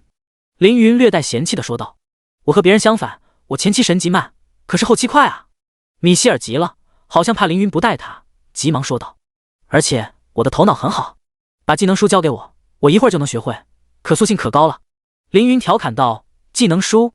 别的宠物可以自己领悟技能，你还要技能书才能学技能吗？”米歇尔自知说漏了嘴，赶紧捂住嘴巴。凌云，你若有用，我自然会把你留在身边，帮你提升实力。米歇尔点头说道：“有用有用，我一定会很有用。”最后打开技能栏，看看新获得的神级技能。时间收缩，创造一片时间加速空间，在此空间里所有技能冷却时间减少2+25百分号，空间持续2分钟，冷却时间10分钟。这可是个好技能，正适合凌云。凌云现在的特点是技能少攻击高冷却快，使用时间收缩后冷却时间变得更短，能够短时间内释放大量技能，短时间爆发出大量伤害。而且这个技能还是范围技能，不仅是凌云，自己的宠物们也可以享受傲减冷却的效果。不愧是神级技能呢。看完新得到的装备、宠物、技能，该进行下一步了。凌云下楼，然后转换出果冻，骑上果冻的后背。果冻巨大的双翅用力一展，直冲云霄，穿过街道和楼阁，飞到拍卖行的外面。凌云从果冻身上下来，走进拍卖行里，卖装备得到2000金币，2000万华夏币，全部到账。拍卖行旁边就是仓库，张良买的100万个火云果放在仓库里，幸好凌云有神级储物戒指，能一次性把100万枚火云果也收进戒指里。龙庭湖没白去，既然张良说不用付尾款了，我也不客气了。凌云暗道，省了180万华夏币。对了，现在身上有50瓶龙血黑药，这玩意儿稀罕东西，全世界都找不出5瓶来，凌云这里有50瓶。凌云匿名把药挂到拍卖行上，既然这瓶药的成本要1000铜币，那么起拍价格100金币也不贵吧，也就翻了1000倍而已。凌云刚把药水放进拍卖行，不出1分钟就有人110金币下拍，然后是115、120、125。看着拍卖价一步一步往上升，凌云也来了兴趣。看来我迪布兰星的有钱人了，100万的起拍价设置低了。确实设置低了，龙血黑药价格很快就突破了200万。凌云不知道，物品价格和稀有度有关，和名气也有关。第53章，神居住的城市天之城。就像外国的奢侈品，机器加工1个小时能做100个，根本就不稀有嘛。但这些东西能卖很贵，这就是附加值的作用。这些东西有名气，买家愿意为名气买单，所以不稀有的东西也能卖很贵。而凌云现在卖的龙血黑药就很有名气。哪来的名气？当然是凌云刚刚通关的梦境龙庭湖副本。这个困扰全球玩家3个月的副本终于告破，还开启了低难度低风险版本。很多人都想进去看看，看看传说中的梦境龙神有多厉害啊，看看那些梦境真不真实。但是搜死的骆驼比马大，副本难度下降，也是从神级降成了万古，大部分人还是打不过。所以现在所有对梦境龙庭湖副本好奇的玩家都会需要凌云手里的龙血黑药，毕竟能够减少20%龙族造成的伤害，可以让副本难度再次下降一个阶段。真有钱啊！凌云看着不断增长的拍卖价，已经拍到300万了。天管局采购所，一个女采购员站起身喊道：“所长，拍卖行刷新了一个龙血黑药，已经拍到300万了。”采购所所长说道：“300万？这么贵？”女采购员说道：“是很贵，但是采购单里很早就有人想要龙血黑药了，如今好不容易有人卖药，错过就不知道什么时候能再遇到了。采购所所长原地踱步，无奈说道：“行吧，用特别经费去买。”女超高压说道：“是。”轩辕战队总部会议室，各队长正在商讨副本攻略事宜，突然冲进来一个女孩：“队长们，龙血黑药出现了，有人把龙血黑药挂拍卖行了。”正在讨论事情的队长们全都停了下来。你看看我，我看看你，老张，这药可不能错过吧？100分比减伤的药肯定不能啊！上次如果有这个药，咱们大队长早就把龙庭湖副本攻略了。上次主要出在那间上去他 M 的3眼会。队长们问女孩：“龙血黑药现在拍多少钱？”女孩说道：“320万。”队长们皱起眉头：“不便宜啊，但是咱大队长配得上。”我说：“这药必须拿下，我出50万。”2队队长说道：“我出100万。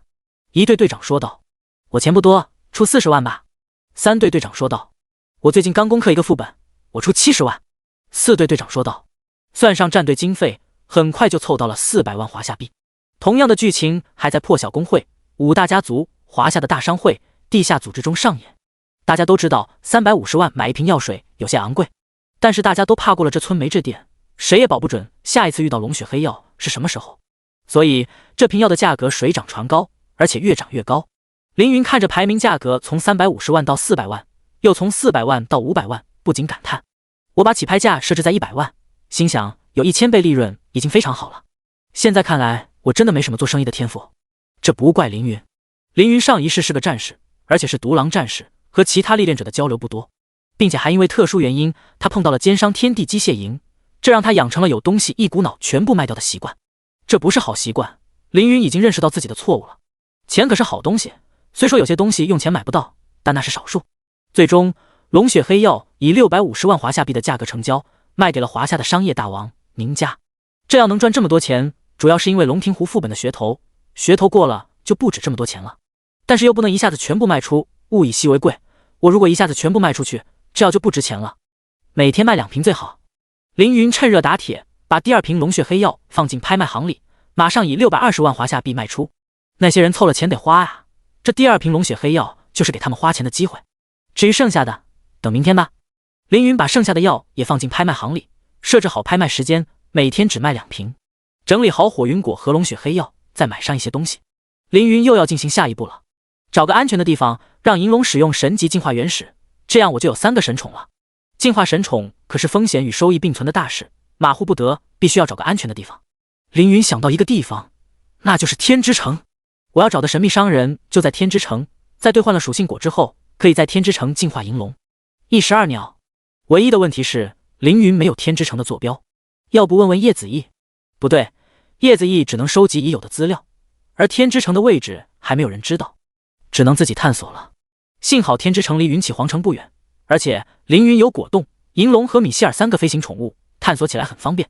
于是凌云再次坐上果冻的后背，凌云向东方飞去，银龙西北方飞，米歇尔向西南方飞，3条线路一起飞，沿3个方向绕 S 型寻找。在整整找了40个小时后，终于在4000公里外的空域找到了天之城。天之城原本是神居住的城市，因为某种原因从神之位面来到人族位面后，又因某种原因被神抛弃，那里只剩下神的仆人。天之城极其富有且美丽，毕竟这曾经是神居住的城市，即使如今神已离去，一些带不走的好东西却是留了下来。因为凌云的缘故，天之城成为蓝星人第一个找到的世界区域。凌云骑着果冻，带着米歇尔和银龙登上天之城。在恢宏壮丽的白金城门外，凌云见到一个少年，少年身旁有一个巨大的飞行器，他便是坐飞行器过来的。镇魂，苏沐百，2人没想到会在这里相遇。如果让凌云说出一个最不想遇到的人，凌云一定会说出苏沐伯的名字。这个人又强又贱。第54章，灾厄神使苏沐百。说他强，他不是一般的强。苏沐伯被命运主神座下12神官之一的灾厄之神选中，是灾厄之神在人间的代言人。再加上他拥有 S 级天赋、S 级职业、3件神器，其实力和欧区的教皇并列欧区第一，在全球排进前10。能正面战胜他的人，全蓝星不足3人。说他贱，他不是一般的贱，不仅他的能力贱，人也极其的贱。举个例子，他会毫无理由的摧毁一个人的人生，比如让他社死、自曝黑历史、失去记忆等等，只因为他有这个实力。他想这么做，这就够了。这样的人如果没有足够的实力，就是有100条命也不够别人杀。可惜的是，他有。哇塞，竟然是镇魂大佬！我居然在这里见到名人了！苏木伯满脸崇拜地看着凌云，他可不是凌云的粉丝，单纯是在耍贱而已。你到这里来干嘛？凌云直接问道。我说恰巧路过，你肯定不信，那我就和你说实话吧。苏木伯说道。我的职业末日预言者可以让我感知到危机，危机越大，我越能从中获得力量。我察觉到这里会有巨大的危机，所以我来了。危机？天之城为什么会有危机？主人，我看得出来他没有说谎。米斯尔说道。凌云也觉得苏木伯没有说谎，这反而不妙。什么样的危机竟然把苏木伯这样的瘟神都招来了？凌云沉思片刻，说道：这么说有点不客气，但能请你回避一会儿吗？我有很重要的事要做。苏木伯以灾祸为食，灾祸越大他越能获得力量，因此他总是推动灾祸发生，没有火的地方也要点一把火，这样的隐患绝不能留在这里。所以凌云要他走。不过凌云也知道自己的礼貌不过是一厢情愿，如果对方肯答应，也不会是世界有名的贱人了。竟然是大名鼎鼎的镇魂大佬的要求，我不得不好好思考呢。苏木伯装作思考的样子，然后一字一句道：我的回答是不行。果然是这个结果。既然如此，唯有实力解决问题了。凌云拿出法杖，苏木伯也露出机械手臂，战斗一触即发。英雄境只能使用一次奇迹之力，在突破霸王境之前，我无法使用我的霸王太大自在。凌云心想，在这个时候遇上难缠的苏木柏，是我的厄运，也是他的幸运。别人的厄运就是他的幸运，厄运神选苏木柏。说实在的，我很嫉妒你的名气，一夜之间好像全华夏都把你成了做救世主，神秘的天才少年，一出世便打破种种记录，还是稀有的牧师职业，这样的身份给人莫名的希望。苏木伯一边说，手里还在倒腾什么东西。所以我就在想，如果我能把你这个救世主踩在脚下，狠狠地蹂躏一番，这样世人会不会重新变得沮丧呢？苏木伯掏出2个直播机器人，扔到天空，对现场进行直播。名为天之城镇魂 vs 苏木伯的直播间瞬间火爆全网，10万、100万、1000万、1亿，观看人数飞速飙升，巨大的数据流量让网络几乎瘫痪，直播平台不得不闭掉其他人的直播间，把服务器让给这场战斗。直播间内弹幕刷刷刷飞过，好美的风景，这是哪里？我怎么没见过？哇，是镇魂大佬，他对面的是谁？苏木伯？不认识。苏木伯都不认识，你的眼光也太窄了。苏木伯是和教皇齐名的欧洲第一高手，华裔，上个月刚回国。他们要干啥？要战斗吗？镇魂大佬才45级，还是牧师职业，能打得过苏木伯吗？肯定能行，那可是通关龙庭湖的镇魂大佬啊！直播间的弹幕像雨点一样密集，让人看都看不清楚。大家七嘴八舌地讨论着即将开始的战斗。实时观看人数超过 1.2 亿了。镇魂大佬，你紧张吗？苏木伯兴奋地问道。要在 1.2 亿人面前将你击败，我已经兴奋的每个毛孔都在颤抖了呀。凌云一脸平静地看着苏木伯，说道：待会我把你打成烂泥，你会抖得更厉害。凌云狠话一出，直播间再次沸腾。打死苏木伯，这个家伙太贱了。上啊，镇魂大佬，有好戏看了。苏木伯看着一边倒的弹幕，满意的说道：现在弹幕都是支持你的，待会我把你击杀后，这1亿多人不知道会是什么表情，真是期待呢。凌云不想再和这个贱人婆婆妈妈下去，对果冻释放攻击增强和防御增强，然后换上45级万古品质的短剑，骑着果冻冲向苏木柏。苏木伯知道凌云是个会用剑的牧师，所以并不惊讶，向凌云扔出3颗铁球，铁球在空中发出3角磁场，把凌云和果冻牢牢裹在一起。异常状态，磁力束缚，行动力大幅度下降。果冻顶着磁场继续向前飞，举起龙爪拍向苏木柏。苏木伯的身上出现一层装甲，装甲外浮出一层能量护盾，果冻的爪子打在护盾上，只打掉3万护盾值。能量护盾有足足100万护盾值。好强的宠物，真羡慕你有活着的宠物作伴，不像我，只能和冷冰冰的机械一起战斗。苏木柏心酸地说道。作为灾厄神选，苏木柏会给周围的生灵带来厄运，没有人愿意和他做队友，他的宠物也都活不过1个月。我可以让你变得和机械一样冰冷，不用谢我。凌云从果冻身上跳下，一刀斩在护盾上。-20万。苏木柏被凌云超高的攻击力吓了一跳，妈的，一个牧师一刀砍出20万伤害，什么鬼？能量护盾出现了深深的裂缝。凌云攻速极快，再劈4刀，1秒之内砍爆了能量护盾。苏木柏没时间惊讶，立即还击。只见他的脚下突然有金属平台展开，变成巨大的机械臂，一拳打向凌云。第55章无敌反伤，不幸之人，果冻替凌云挡下这一拳，自己被击飞出去，免疫。与此同时，凌云单手握刀插向苏沐柏的咽喉，当！苏沐柏的胸前突然探出一面能量屏障，将凌云弹开20余米远，掉下天之城。这时银龙接住下落的凌云。为什么一个牧师会有如此强大的攻击力？幸好你不是战士。苏沐柏收起嬉皮笑脸，一脸认真的说道：不是战士又如何？牧师照样杀你。凌云一脸平静的说道。第一轮交锋，凌云占据上风。紧接着是第二轮攻击，凌云骑着银龙再次冲向苏沐柏。银龙使用龙翔击，这个位移技能附带 0.5 秒的眩晕效果，一旦击中苏沐柏，再配合凌云的高攻击，足以把对方秒掉。苏沐柏不敢让凌云再近身，赶紧控制身旁的巨大飞行器。飞行器的机翼伸出6挺重机枪，每挺重机枪1秒能够打出50发子弹，每一发子弹可以打出30点穿甲伤害，也就是1秒打出9000点穿甲伤害。银龙拥有500万生命值，不用再意重机枪的伤害，而凌云有53万生命值，也不用再意重机枪的伤害，所以一人一龙顶着密集的弹雨飞向苏沐柏。这把苏沐柏看呆了，吓了一跳，疯了吗？就这么直接冲过来？我的子弹可是特殊制作的穿甲弹，即使你防御再高也要受到伤害，镇魂凭什么直接飞过来？凭血后，银龙使用龙翔击撞向苏沐柏，虽然攻击被屏障挡下，可是巨大的冲击力还是撞得苏沐柏头昏目眩。凌云抓住这个时机，几刀砍爆能量屏障，并且一剑刺向苏沐柏的额头。Miss， 凌云的剑歪了。苏沐柏从撞击中清醒，抬起机械手射出极光，打中凌云的胸口，把他又一次弹了出去。1万。米歇尔从空中扶住凌云的后背，说道：老大，我扶住你了。凌云低声道：刚刚那一剑绝不会刺歪，应该是他的技能或者天赋效果躲开了我的剑。苏沐柏大喊道：没错，这是我的 S 级天赋不幸之人的效果，我受到的伤害必定暴击，但如果我身旁有可以替代我承受伤害的东西，我就不用承受伤害。说完，巨大飞行器的机翼突然掉落，机翼的缺口光滑整齐，就好像用剑切开的一样。直播间里，观众们骂成一片。我靠，这岂不是2倍反伤？好剑的技能，我喜欢。不愧是苏沐柏，这贱人确实有实力。他要是能把伤害反弹给对手就牛了。前面的他确实能把伤害弹给对手，不然怎么算欧区第一高手呢？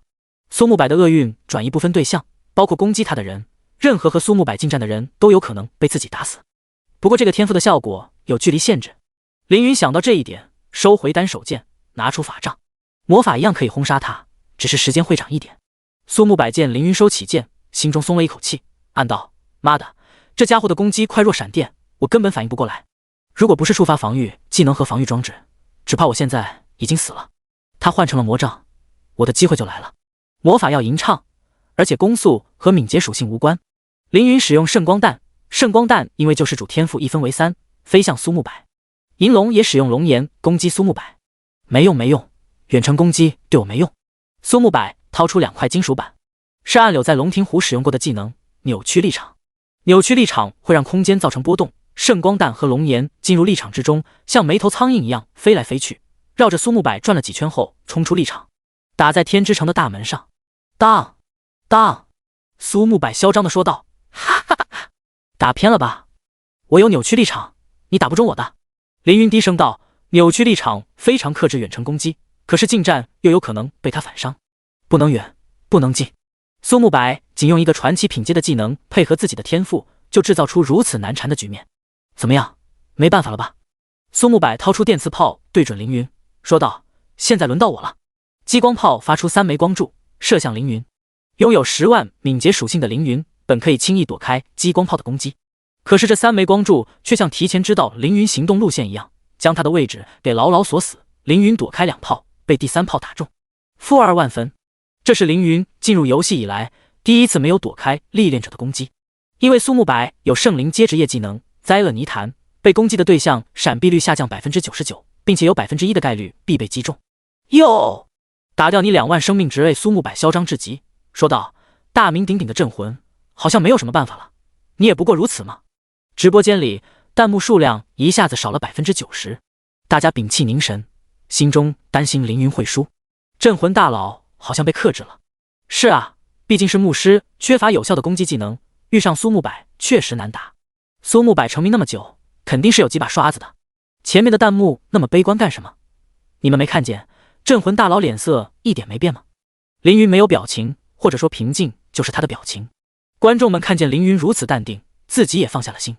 镇魂大佬肯定还有后招，别急。是呀，别急，这才开打几分钟，有啥好急的？凌云抬起法杖，继续使用圣光弹，又或者使用爆裂火环和魔弹术，并且指挥银龙不断使用龙炎。这些飞行技能只要飞入扭曲力场内，立即歪东倒西，胡乱扭动起来。还在做无用功，镇魂，今天就是你的死期！苏木柏狂笑道：“我要当着上亿人的面直播把你杀死啊！”如此猖狂的挑衅，很多凌云的粉丝都气得捏紧了拳头。第56章，破解扭曲力场，其中就包括了天云琉璃。在别墅泳池里，一身泳衣的天云琉璃本来在游泳，游着游着，听说凌云和人打起来了，泳衣都没来得及换，就打开直播间，正好看见凌云和苏木柏战斗。听见苏木柏嘲讽的话语，他气愤地说道：“可恶，苏木柏太嚣张了，不过是扭曲力场而已。如果我在那里，一定可以帮助镇魂找到苏木柏的位置。”天云琉璃打架不行，侦查能力却极强，就连倭国3大高手的伊贺小三郎的隐身术都被他看破。他有办法破解扭曲力场的效果，但是他不在凌云的身边。健身房中，霸天一边跑步一边观看凌云的战斗，叹气一声说道：“镇魂小哥算是遇到对手了，如果是我在那里，只需要开启霸王太武神降临免疫反弹伤害，就能把苏木柏斩成肉泥。”牧师果然不能缺了战士，上次没来得及加镇魂小哥的好友，我看他和天云琉璃是队友，找中间人帮忙加个好友吧。雨夜刀坐在地上，指着屏幕问道：“扭曲力场这个技能这么厉害吗？有没有破解的办法？”暗柳说道：“当然有破解的办法，比如使用范围非常大的技能，直接覆盖所有力场范围，让力场无效；又或者使用超密集的攻击，同样能覆盖所有力场范围。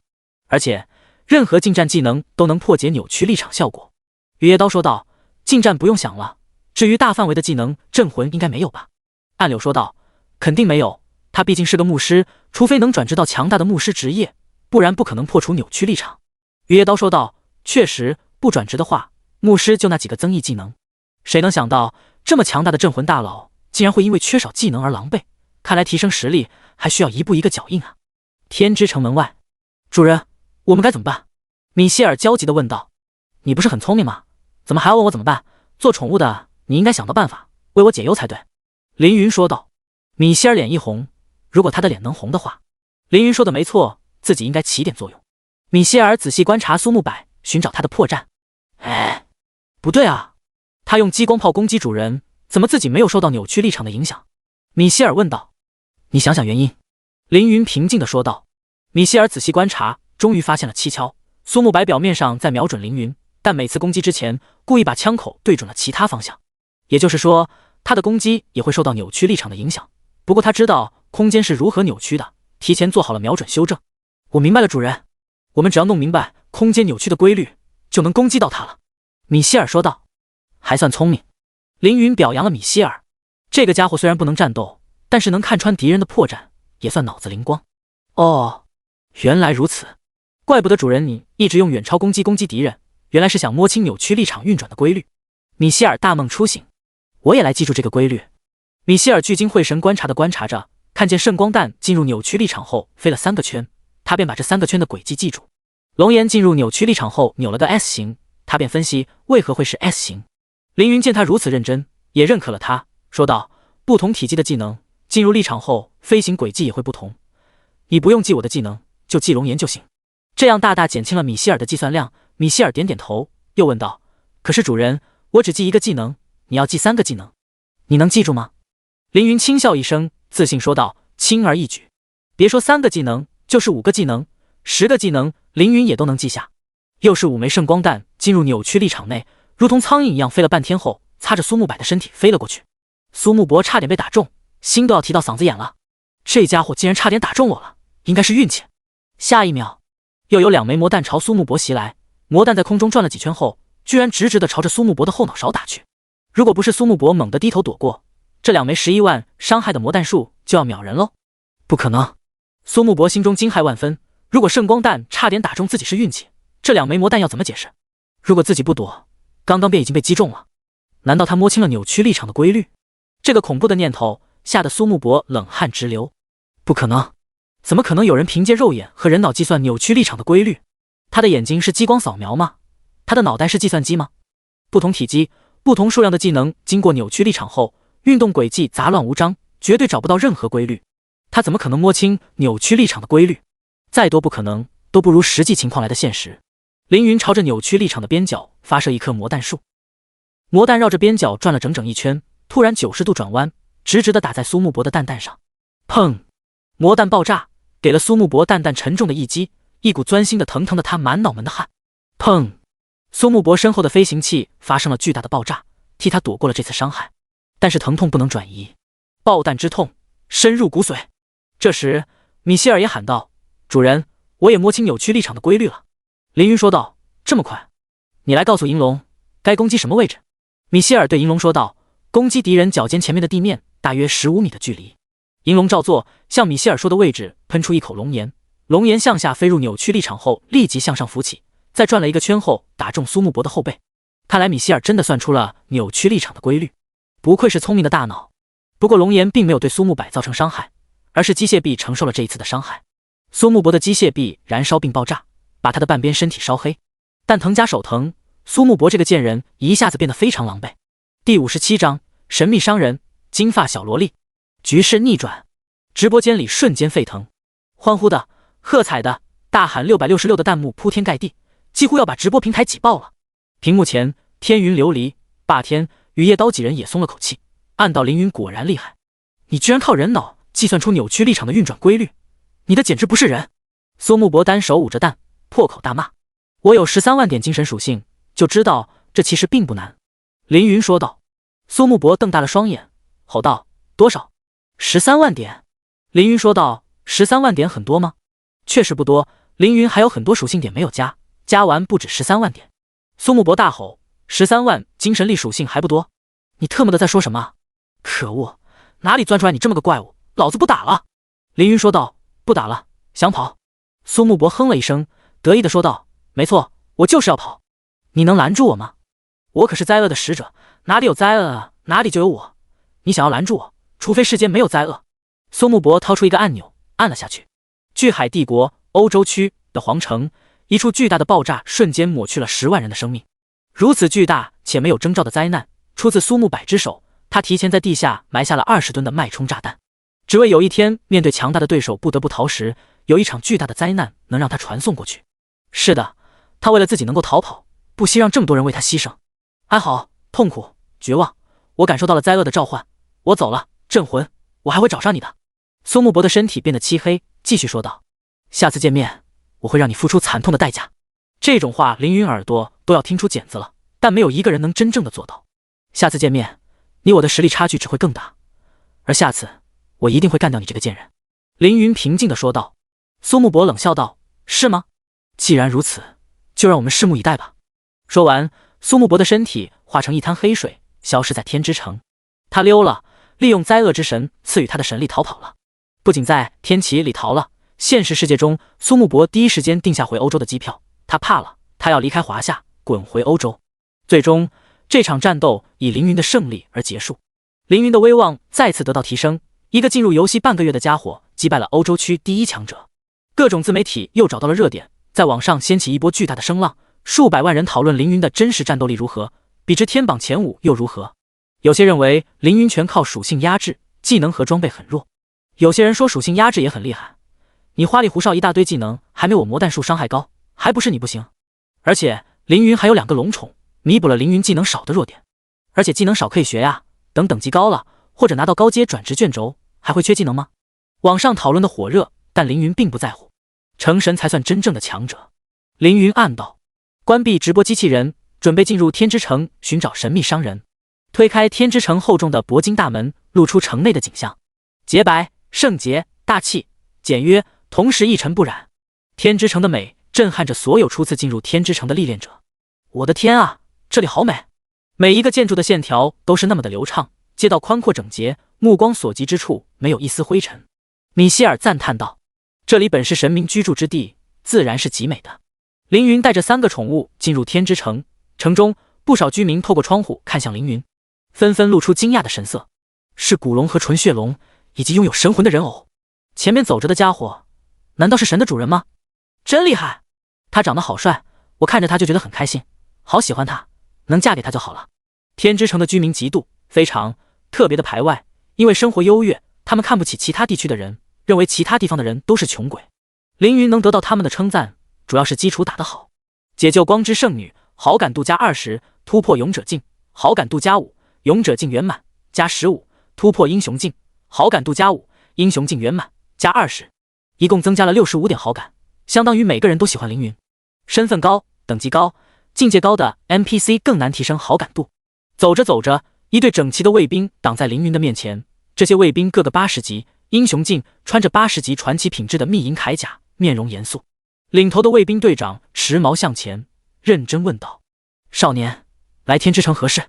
凌云说道：“我想找神秘商人。”卫兵队长挑了挑眉毛，说道：“你找神秘商人？”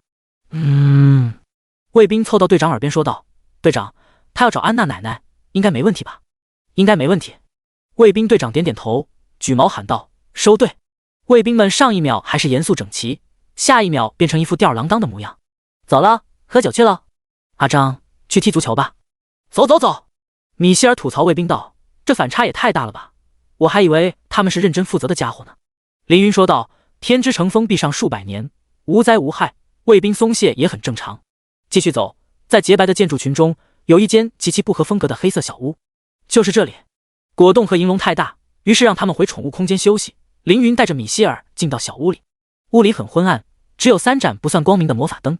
一个老旧的摇椅上坐着凌云要找的神秘商人。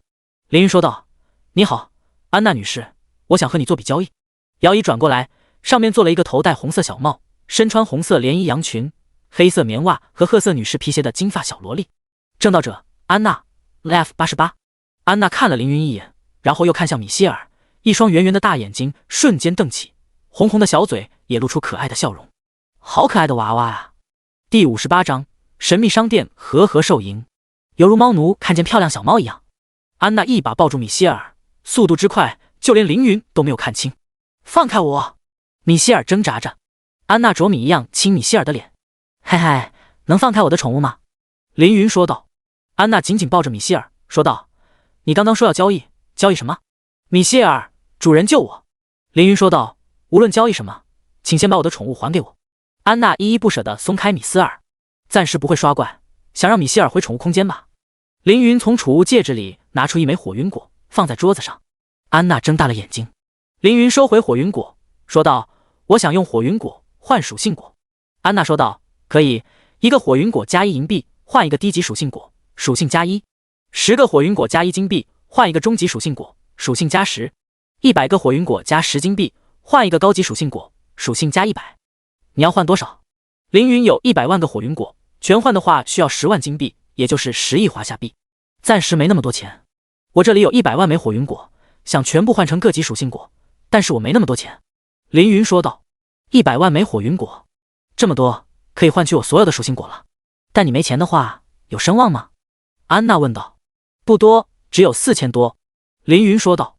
4000多声望可换不了10万枚金币，4万声望差不多。安娜打趣道。不过呢，只要你愿意把4000声望给我，我可以帮你把属性果全部预定，让别人买不走，等到你有钱了再来我这里买。而且我还能告诉你一个获得神器的路子。哦，获得神器的路子？是否花费4000声望预定所有属性果，以及获得一个非常挣钱的路子？4000声望不算很多，用在这个地方正好。好，凌云交出声望，已消耗4000声望。安娜掏出账本写，然后对凌云说道：“去城西的兽营吧，那里有比赛神兽争霸赛，你若能赢下一场比赛，就能获得一件神器。”神兽争霸赛？凌云倒是听说过天之城的神兽争霸赛，但没看过也没参加过。正好要去一趟兽营，因为那是宠物进阶的地方，顺便了解一下所谓的神兽争霸赛吧。凌云和安娜道别，走出神秘商店，朝城西兽营走去。银龙，你要成为远古龙神了。凌云说道。银龙听了凌云的话，开心地挥动翅膀。要加油。凌云说道。银龙点点头。宠物进阶有一定风险，圣灵和神级虽然只差了一阶，但毕竟是神级，危险程度也不低。希望银龙能挺住。凌云来到天之城的兽营，这里有几个高阶驯兽师，其中一人走过来迎接凌云。先生您好，我叫安迪，请问有什么能为您服务？一个8阶驯兽师问道。我想把银龙进化成上古神龙。凌云说道。很抱歉先生，神级进化原石在100年前就已经用完了，天之城有100年没有宠物升级到神级了。安迪说道。神级进化原石我有。凌云说道。您竟然有神级进化原石，太好了，您请进。安迪招呼凌云和果冻、银龙进入营地。营地非常宽敞，有许许多多笼子和围栏，里面圈养着不同品阶的宠物。凌云的天赋九转通玄解除了宠物数量，可以在这里买宠物。不过目光一扫，这里的宠物都不是很厉害，宁缺毋滥。安迪把凌云带到一座小楼下，请了一个老者下楼。老者名叫安德森，一脸花白大胡子，他既是安迪的父亲，又是天之城唯一的神级9级驯兽师。哟吼吼吼，太好了，终于又可以进化神宠了。安德森很是开心。你知道吗？我上一次进化的神级宠物是一头飞天猪。飞天猪？那不是优秀品质的魔兽吗？安德森看出凌云的疑惑，得意地说道。没错，飞天猪是优秀品质。我用2枚中级进化原石、2枚高级进化原石、2枚特级进化原石以及1枚神级进化原石，硬生生把它进化成了神级。就在那呢，有吼吼吼吼，把一头猪进化成神级，这安德森真是神经病，或者是这样的行为太奢侈了。凌云略带讽刺地说道：7枚进化原石进化一头猪，你真是有特别的爱好。安德森没听出话里的讽刺，还以为对方在夸他有个性，得意地说道：这有什么？我还尝试过进化细纹蛇、森虎，甚至是蟑螂，不过都失败了，毕竟不是什么东西都可以进化到高品阶。进化失败后，它们都死了。宠物如果承受不了进化的力量，可能会受到巨大的伤害，如果使用魔法阵保护宠物，就能免除伤害。这也是凌云带银龙来这里的原因。凌云自带神级进化原石，安德森决定不收凌云的进化费用。说话间，3人走到神级飞天猪的卷棚外。飞天猪神级，等级10，生命值10万，攻击力1500，防御力1500，特性兽，技能暴食优秀。这种用进化原石强行提升血脉的魔兽，实力远不如天生神级，甚至不如果冻10级时的属性。3人继续走，来到宠物养育室。这是兽营唯一一间神级养育室，已经100年不曾使用了，灰有些多。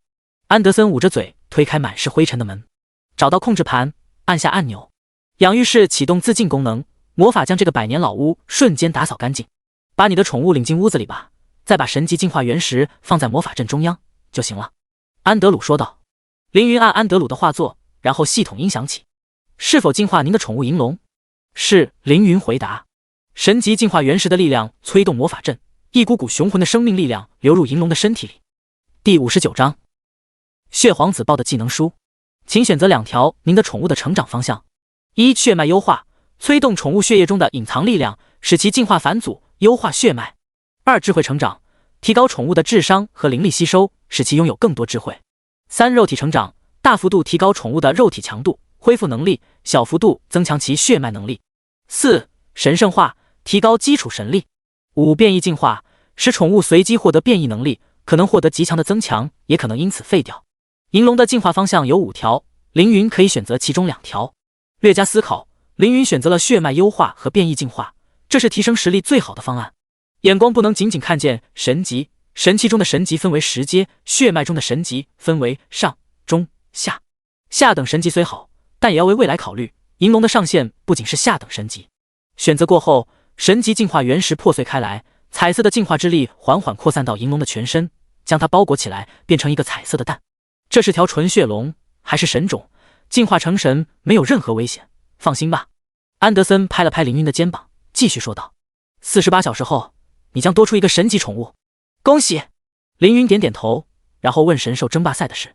安德鲁听说凌云对神兽争霸赛有兴趣，立即兴奋道：好啊好啊，你如果有兴趣太好了，你等我一下。安德森朝墙上望了望，找到一张海报扯下来，递给凌云。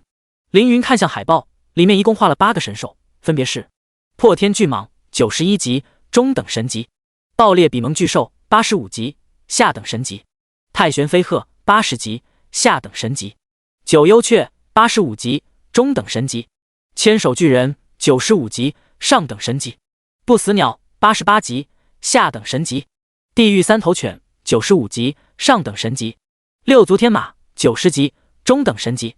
看完海报，凌云眉头皱了起来，怪不得比赛奖励是一件神器，原来对手这么强。果冻在万寿山谷刷怪的时候升到了31级，在龙庭湖副本升到33级，远低于海报上的对手。30级领悟技能，技能模仿圣灵，可以模仿一个单位的特殊和本命技能，效果只有 50%， 持续时间1分钟，无消耗，冷却时间10分钟。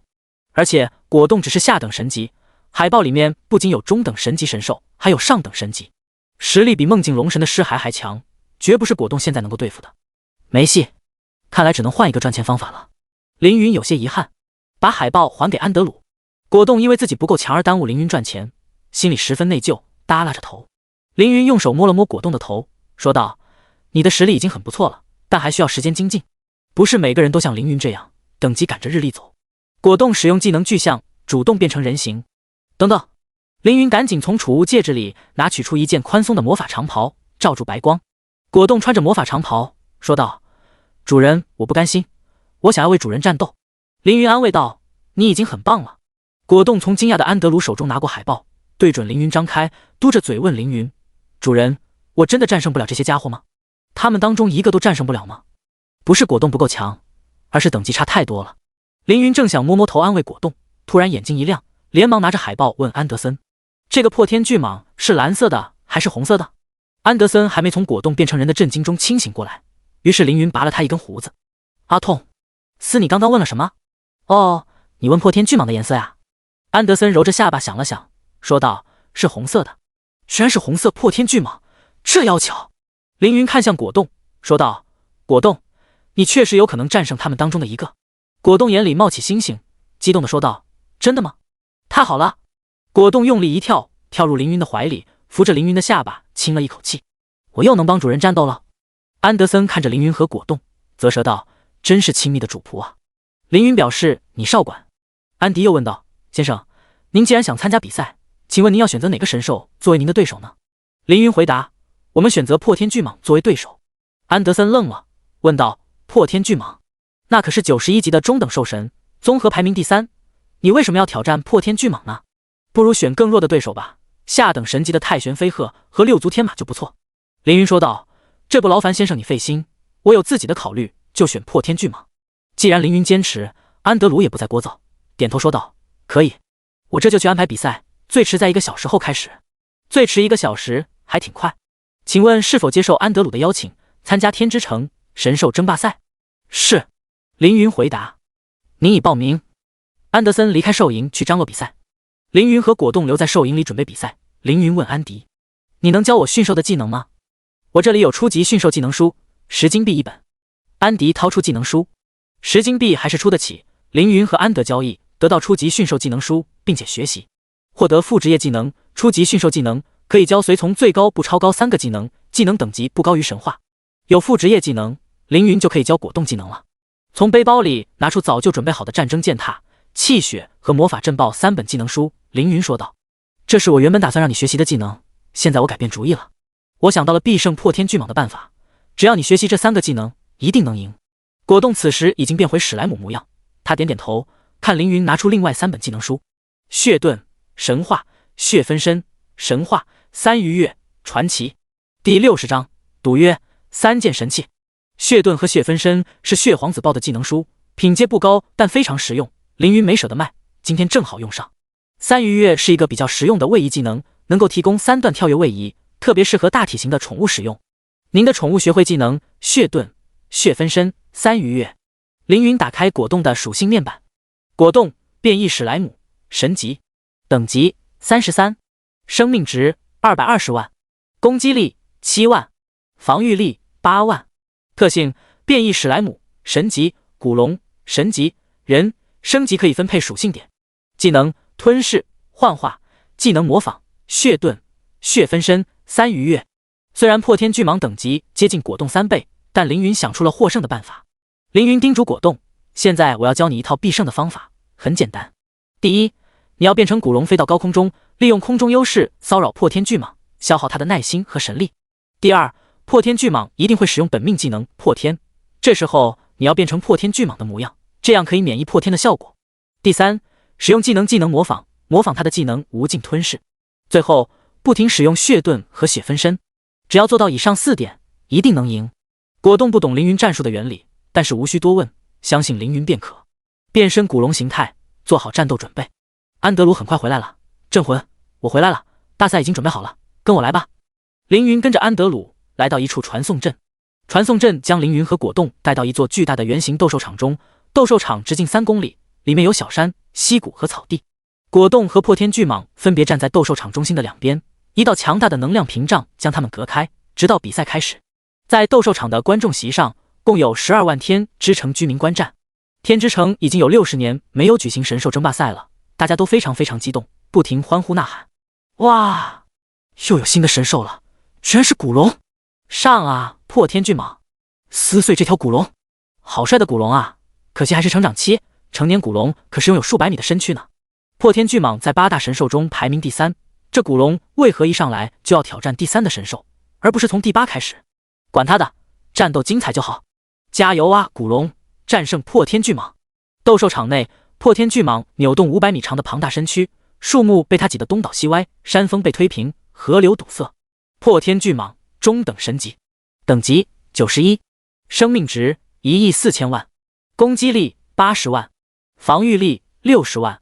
特性：神兽，神级血脉减少神级以下敌人25%伤害，对其额外造成25%伤害。破天巨蟒，强大的鳞片减少50%任何控制效果，蛇眼可以摄取敌人的灵魂，巨尾额外造成40%的物理伤害。破天巨蟒免疫技能破天，技能破天上等神级，无尽吞噬神级，巨尾扫击传奇，碎山击传奇。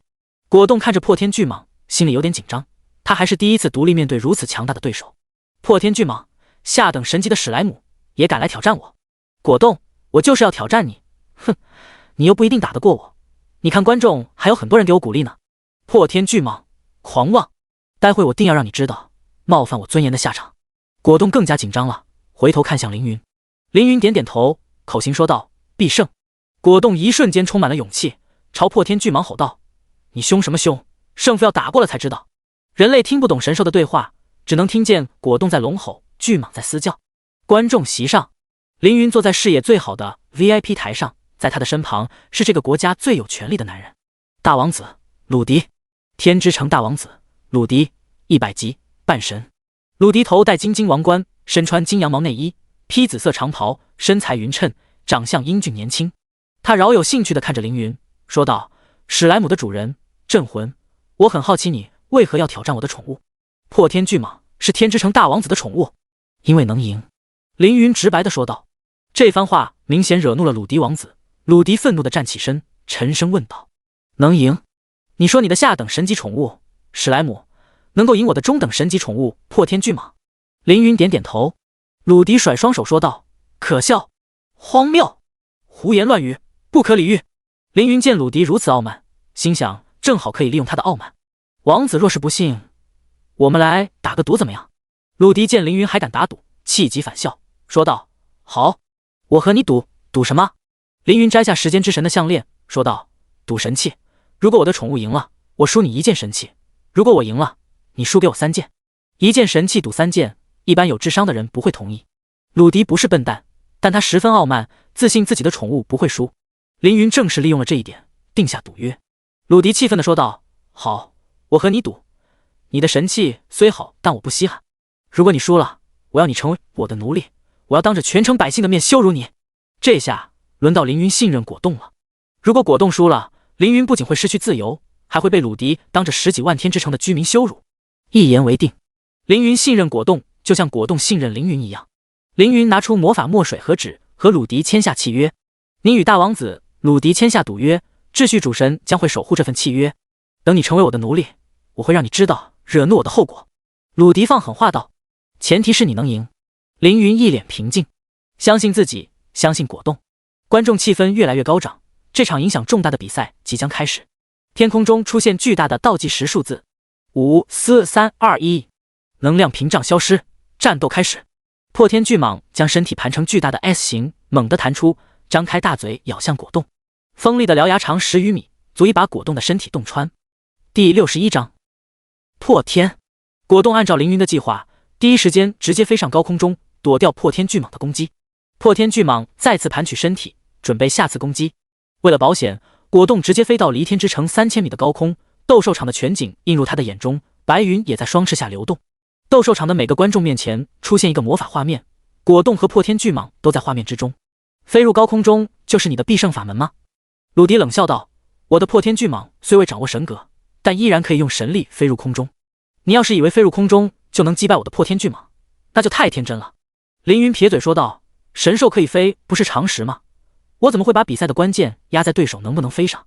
这个鲁迪真是幼稚，这可是神兽之间的战斗，他竟然说出这么外行的话，这让凌云对整个神兽争霸赛的含金量都产生了怀疑。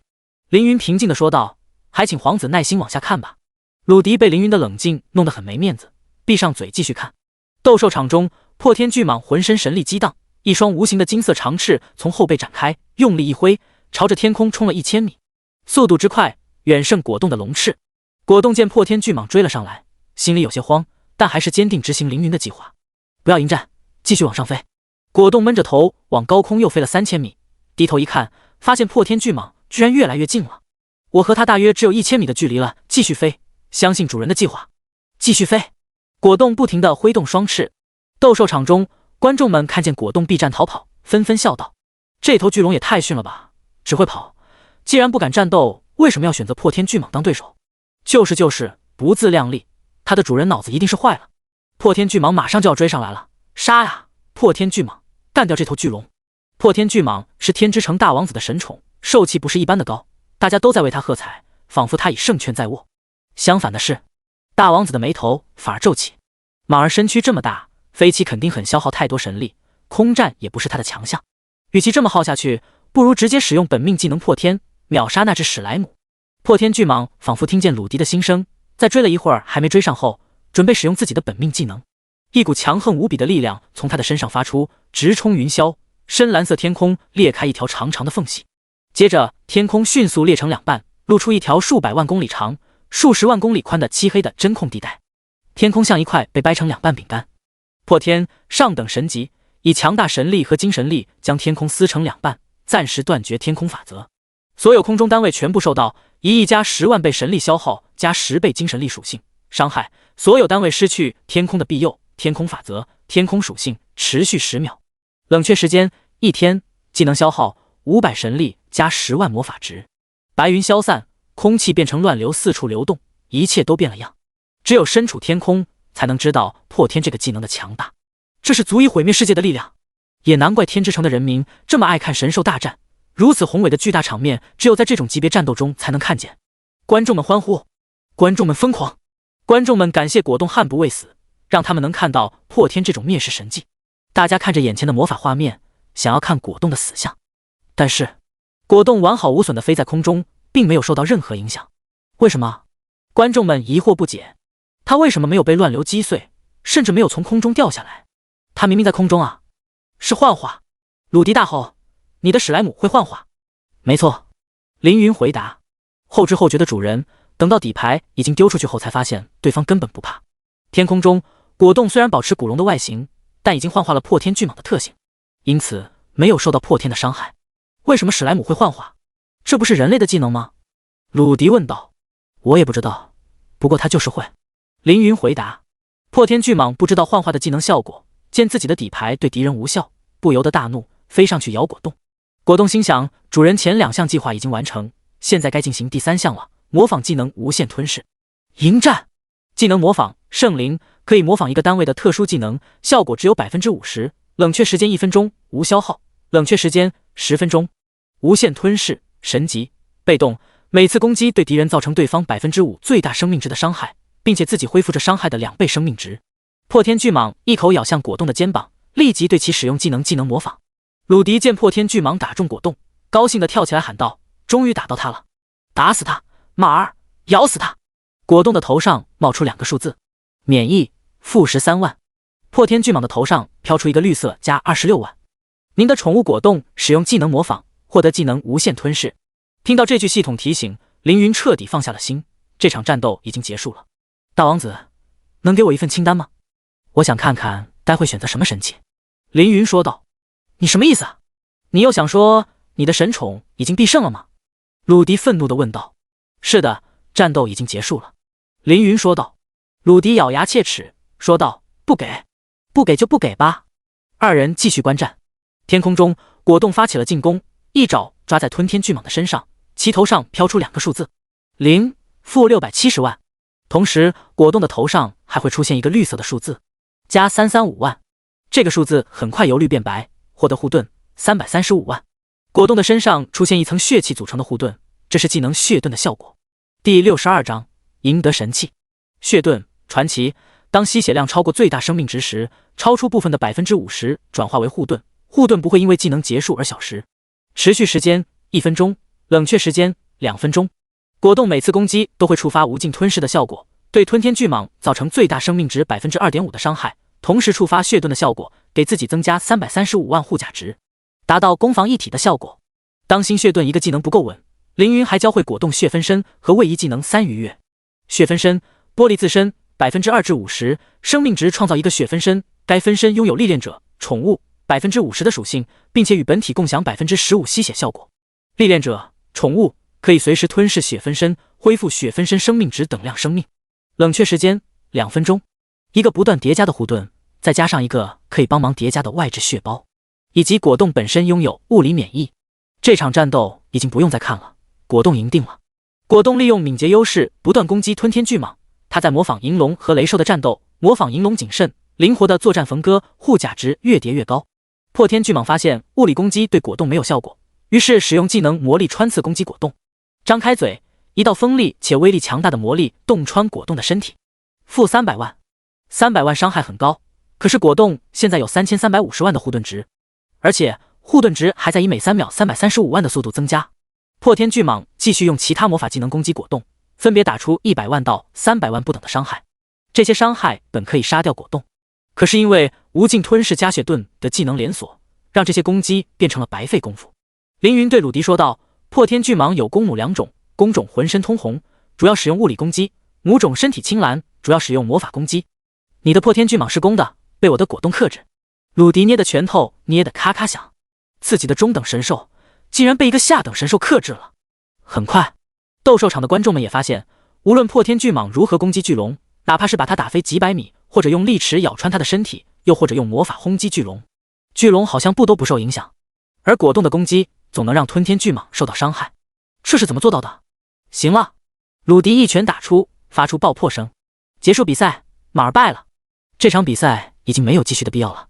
鲁迪认输，凌云签订的魔法契约亮起，同时系统音响：恭喜您的宠物果冻获得了胜利，请跟随宝库管理员安娜前往神之宝库，挑选1件神器。恭喜您已在和大王子鲁迪的赌约中获胜，您将额外获得33件神器。您的宠物果冻获得1800万经验值。恭喜您的宠物果冻连升7级，当前等级40级。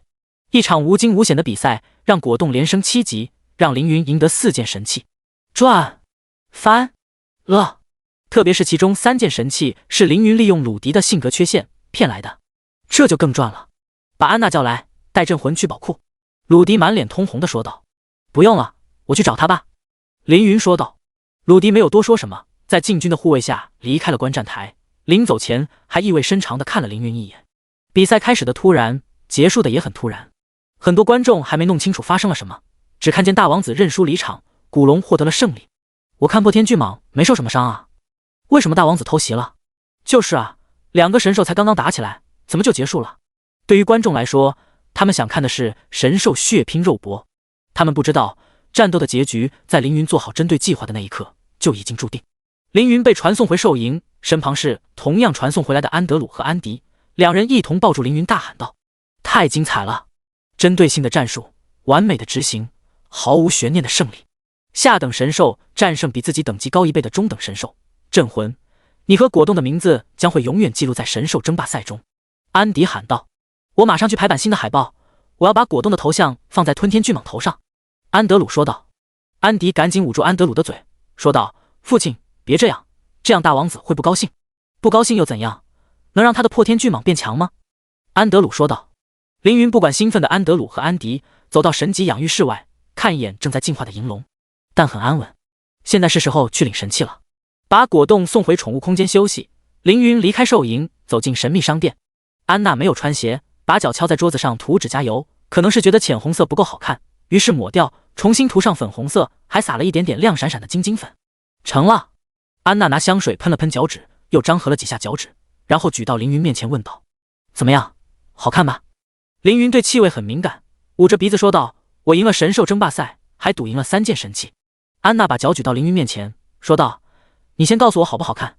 这是我花大价钱买的指甲油和香水呢。”凌云握住安娜的脚踝，把她踢倒着提了起来，说道：“快带我去领取神器。”安娜捂住自己的红色连衣长裙，说道：“色狼，快放我下来！”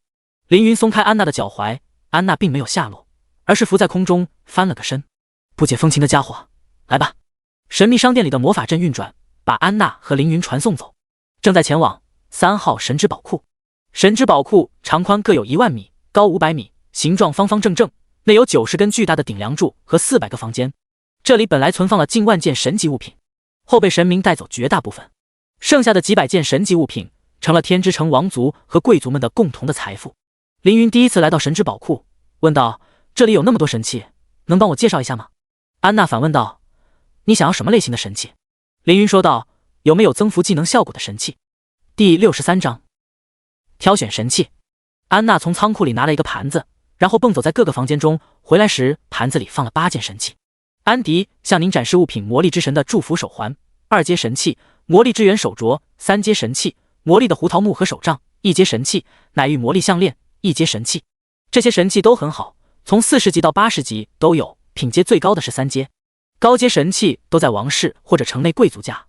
安娜解释道：“这些神器已经很好了，无意义的追求高阶，不如更选择适合自己的东西。”凌云说道：“就比如之前得到的灵能戒指，虽然只有增加 10% 魔力属性和减少 15% 冷却时间2个效果，品阶也只有圣灵阶，但这2个效果非常适合凌云，实用性甚至比5阶神器的时间之神的项链还要高。”继续选一件使用的神器，凌云把手放在一个手环上，乃玉魔力项链，2阶神级，使用要求45级，法系职业。物品属性：精神力属性加2000，魔法防御加5万，幸运属性加5。物品特性：增加 50% 治疗效果，同时提升所有持续性技能的持续时间，5分钟正 10% 原有时间，提高所有魔法的施法距离。物品描述：工匠之神使用神级材料乃玉制作的项链，拥有放大精神力的作用，可以让技能持续时间变成。这可是件好东西，关键是非常适合凌云，现在就可以佩戴。凌云直接戴上。首饰一共可以佩戴4件，可以重复位置，比如戴4条项链。凌云又问道：“有没有铭刻了神级攻击魔法的魔法匣？”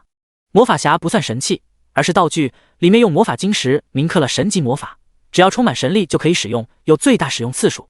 凌云是个牧师，想学厉害的魔法比较受限，所以用魔法匣提升实力是非常明智的方法。安娜摇头说道：“有神级魔法匣，但是因为神力匮乏，暂时无法使用。缺少神力可不是什么大问题，充满就行了。既然缺少神力，那么我吃点亏，给我5个吧。”凌云声道：“你开什么玩笑，5个啊？”安娜斜眼看凌云，说道：“你觉得可能吗？4个，外加让你抱米歇尔1个小时，就是那个西装正太人偶。”凌云说道。听到可以摸米歇尔，安娜瞪大双眼，呼吸急促，手心冒汗。摸1个小时，这也太……凌云强调：“不是摸，是抱。”安娜咽了口口水，看着凌云，艰难地伸出3根手指，只能给你3个魔法匣，不能给多了。3个也很不错了。安娜拿出一张单子，上面有10个魔法匣，凌云挑选其中3样。获得物品：地心之力魔法匣，神级；烈焰不死鸟魔法匣，神级；3000流光弹魔法匣，神级。魔法匣只有拳头大小，使用方便。总共可以领取4个神器，现在已经领了2件了。凌云看了看自己手里的魔杖，有点不给力啊，问道：“有没有智慧之书或者知识之杖？”安娜摇摇头：“智慧之书、知识之杖，你说的我都没听过。”凌云想了想，又问：“那有没有魔法盛典或者王者灵龛？”安娜还是摇摇头，还问凌云从哪里听来这些稀奇古怪的神器名字。凌云吐槽道：“什么都没有，还敢开店？”安娜神气地吼道：“这里是神之宝库，不是商店。天之城虽然曾是旧神明居住的城市，可是神明走之前带走了绝大部分好东西，剩下的好东西都在王室手里，又或者在城中权贵家里。最后凌云挑选了一件权杖，生命权杖，2阶，使用要求45级，牧师系职业。物品属性：精神力，魔力属性加5000。物品特性：治疗技能威力增加 100%， 装备后历练者最大生命值增加 50%， 获得技能生命赐福。生命赐福提升最多3个的最大生命值，提升量为装备持有者的 25% 最大生命值，持续10分钟，使被赐福者额外获得15点幸运属性，持续时间1分钟，短时间减少 50% 受到的伤害，持续时间10秒，冷却时间1小时。物品描述：使用生命之树树根制作的权杖，拥有浓郁的生命能量，并且拥有传递生命的力量。装备生命权杖后，凌云的生命值从 57.5 万变成 86.25 万，魔力和精神力都增加5000。使用生命赐福可以给其他人增加 21.56 万生命值。不是每个人都像凌云一样拥有几十万生命值，哪怕是全家体质属性的血牛玩家，生命值也不超过20万。凌云一个装备技能就可以提升 21.56 万最大生命值，简直可怕。而且这个技能也可以触发救世主的效果，凌云自己也能享受技能效果。生命权杖还有治疗技能威力增加 100% 的效果，再加上乃玉项链的 50% 治疗增强，凌云现在拥有 1.5 倍治疗增强。这把生命权杖太强了，现在还可以领取最后一件神器。凌云想了想，自己虽然能打能抗，能奶能输出，但是有一个弱点，缺少位移技能。如果能用神器弥补这个弱点就好了。有附带位移技能的神器吗？凌云问道。安娜说道，你要的神器宝库里没有，不过大王子那里有一件名叫闪烁匕首饰品，这件神器可以让人迅速传送到1000米内的任意位置，是个非常强大的空间神器。既然大王子输你3件神器，你可以问他要，你们签过魔法契约。凌云点点头，那就去趟王府吧。安娜表示可以带凌云去王府，不过要等自己摸完米歇尔才行。米歇尔，辛苦了你。凌云心想。二人回到神秘商店，凌云召唤出米歇尔，安娜一把抱住米歇尔，又摸又亲，好可爱，好可爱。第64章，当命运来临，每个人的命运就是他的决定。米歇尔一头雾水，想要挣扎。你最好斯文一些，不然我会收回我的宠物。凌云说道。安娜愣在原地，果然斯文了很多，看着米歇尔认真地问道，你好可爱，我能吻吻你的脸吗？米歇尔红着脸看向凌云。凌云说道，你自己决定。米歇尔红着脸点点头。安娜没有再像鸡啄米一样亲米歇尔，而是很温柔的亲。1个小时后，满是吻痕的米歇尔回宠物空间休息了。安娜带凌云去王府，出神秘商店，顺着天之城主街一直走，城中央最豪华的城上天府便是坎贝尔王室的府邸。路上，安娜突然说道，如果你能够进入7号别墅，记得去酒窖看一看。凌云问，为什么？安娜并没有回答凌云的问题，而是继续说道，如果你发现什么，一定要深入调查，这件事影响整个世界。凌云皱起眉头说道，我讨厌说话说一半的人，你最好告诉我你知道什么，然后我会自己做决定。安娜说道，当命运来临，每个人的命运就是他的决定。凌云还想继续问，但是已经到了，已到达城上天府。城上天府门口有3排禁军骑兵，共48人，个个身骑披甲黑马，手持龙吟长矛，85级英雄劲，实力不俗。禁军看见来者是安娜，没有阻拦，让他带着凌云进入城上天府。刚一进大门，魔力就封锁了凌云的力量，受到神级防御魔法阵的影响，无法攻击。使用技能，如果强行对抗魔法阵，将会受到强大的攻击。神级魔法阵也需要神力维持吧？你不是说天之城没有充足的神力吗？凌云问道。你弄错了，正因为神力需要用在保护王室的安全，所以才会缺少神力。安娜指正。天之城与世隔绝数百年，不曾有外敌侵扰，何须如此强大的安保？凌云又问。安娜轻笑了一声，没有说话。凌云看见安娜笑容便明白了，不防外敌，那肯定是在防内患。城上天府装修极其奢华，很多用来合成装备、附魔装备的珍贵材料被用来制作装饰品，挂在屋外或者摆在屋里。府内共有8栋楼，其中最大最奢华的一栋属于大王子鲁迪。安娜单膝跪在鲁迪楼下，一会儿门开了，2位侍女昂着头说道，安娜子爵请进。安娜示意凌云跟上。楼中奢华更甚楼外，血山羊毛做的红毯铺满大厅，这样的材料本该制成传奇品阶的皮甲，在王府内只是用来当地毯。除了地毯，灯台也是密银做的，这种昂贵的魔法金属本可以制作传奇品阶的武器和铠甲，现在用来打造灯具。这样的例子充满整座王府。屋中有20名身姿曼妙的舞女翩翩起舞，熟练的乐手在屋子两边奏乐。欣赏眼前一切的人正是坐在王座上的鲁迪。鲁迪让舞女和乐手暂时退下，安娜上前说明来意。你要本王的闪烁匕首，这可是本王防身保命的东西。鲁迪说道。整座天之城都是王子你的领地，城上天府更是固若金汤，世间又有谁能威胁你的安全呢？凌云说道。鲁迪听了凌云的话，很是受用。凌云若夸鲁迪本人，他可能以为凌云在奉承他，心里不一定高兴。但凌云夸他拥有的东西，他会觉得自己有面子，凌云很有眼光，因此更加高兴。世人多是如此。鲁迪直接摘下挂在腰间的闪烁匕首，拿给安娜。安娜又递给凌云。获得物品：闪烁匕首。闪烁匕首3阶，使用要求：精神力属性大于1万。物品属性：无。物品特性：使用后可以闪烁至周围1000米内其他地方，冷却时间30秒。物品描述：使用空间结晶神级制作的匕首，储存了大量空间神力，虽然不增加属性，甚至还有点重，但是效果非常实用。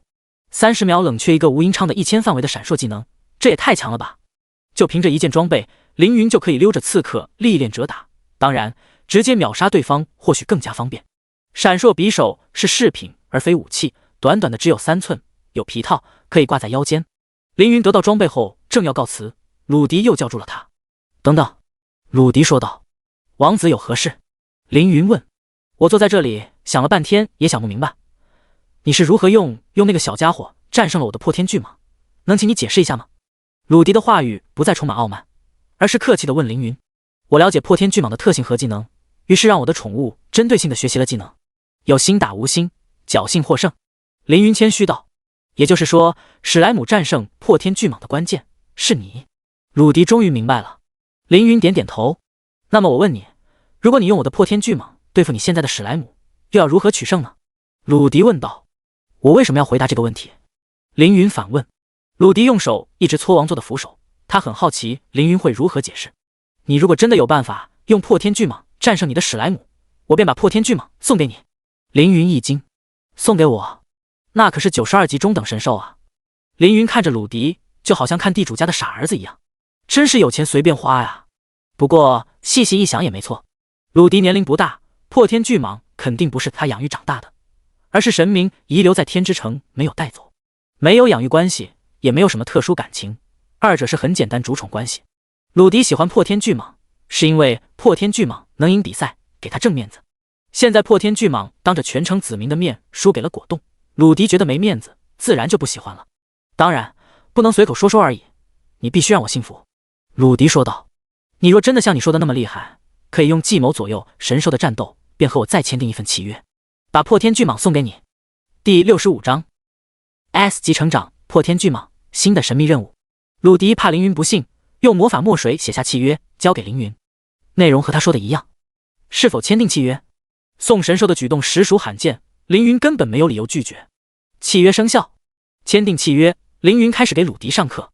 我的宠物能够战胜破天巨蟒，主要依靠物理免疫、无尽吞噬、血遁3个技能的连锁，但这套技能还有3个弱点：1. 魔法攻击；2. 血遁的技能冷却；3. 静疗。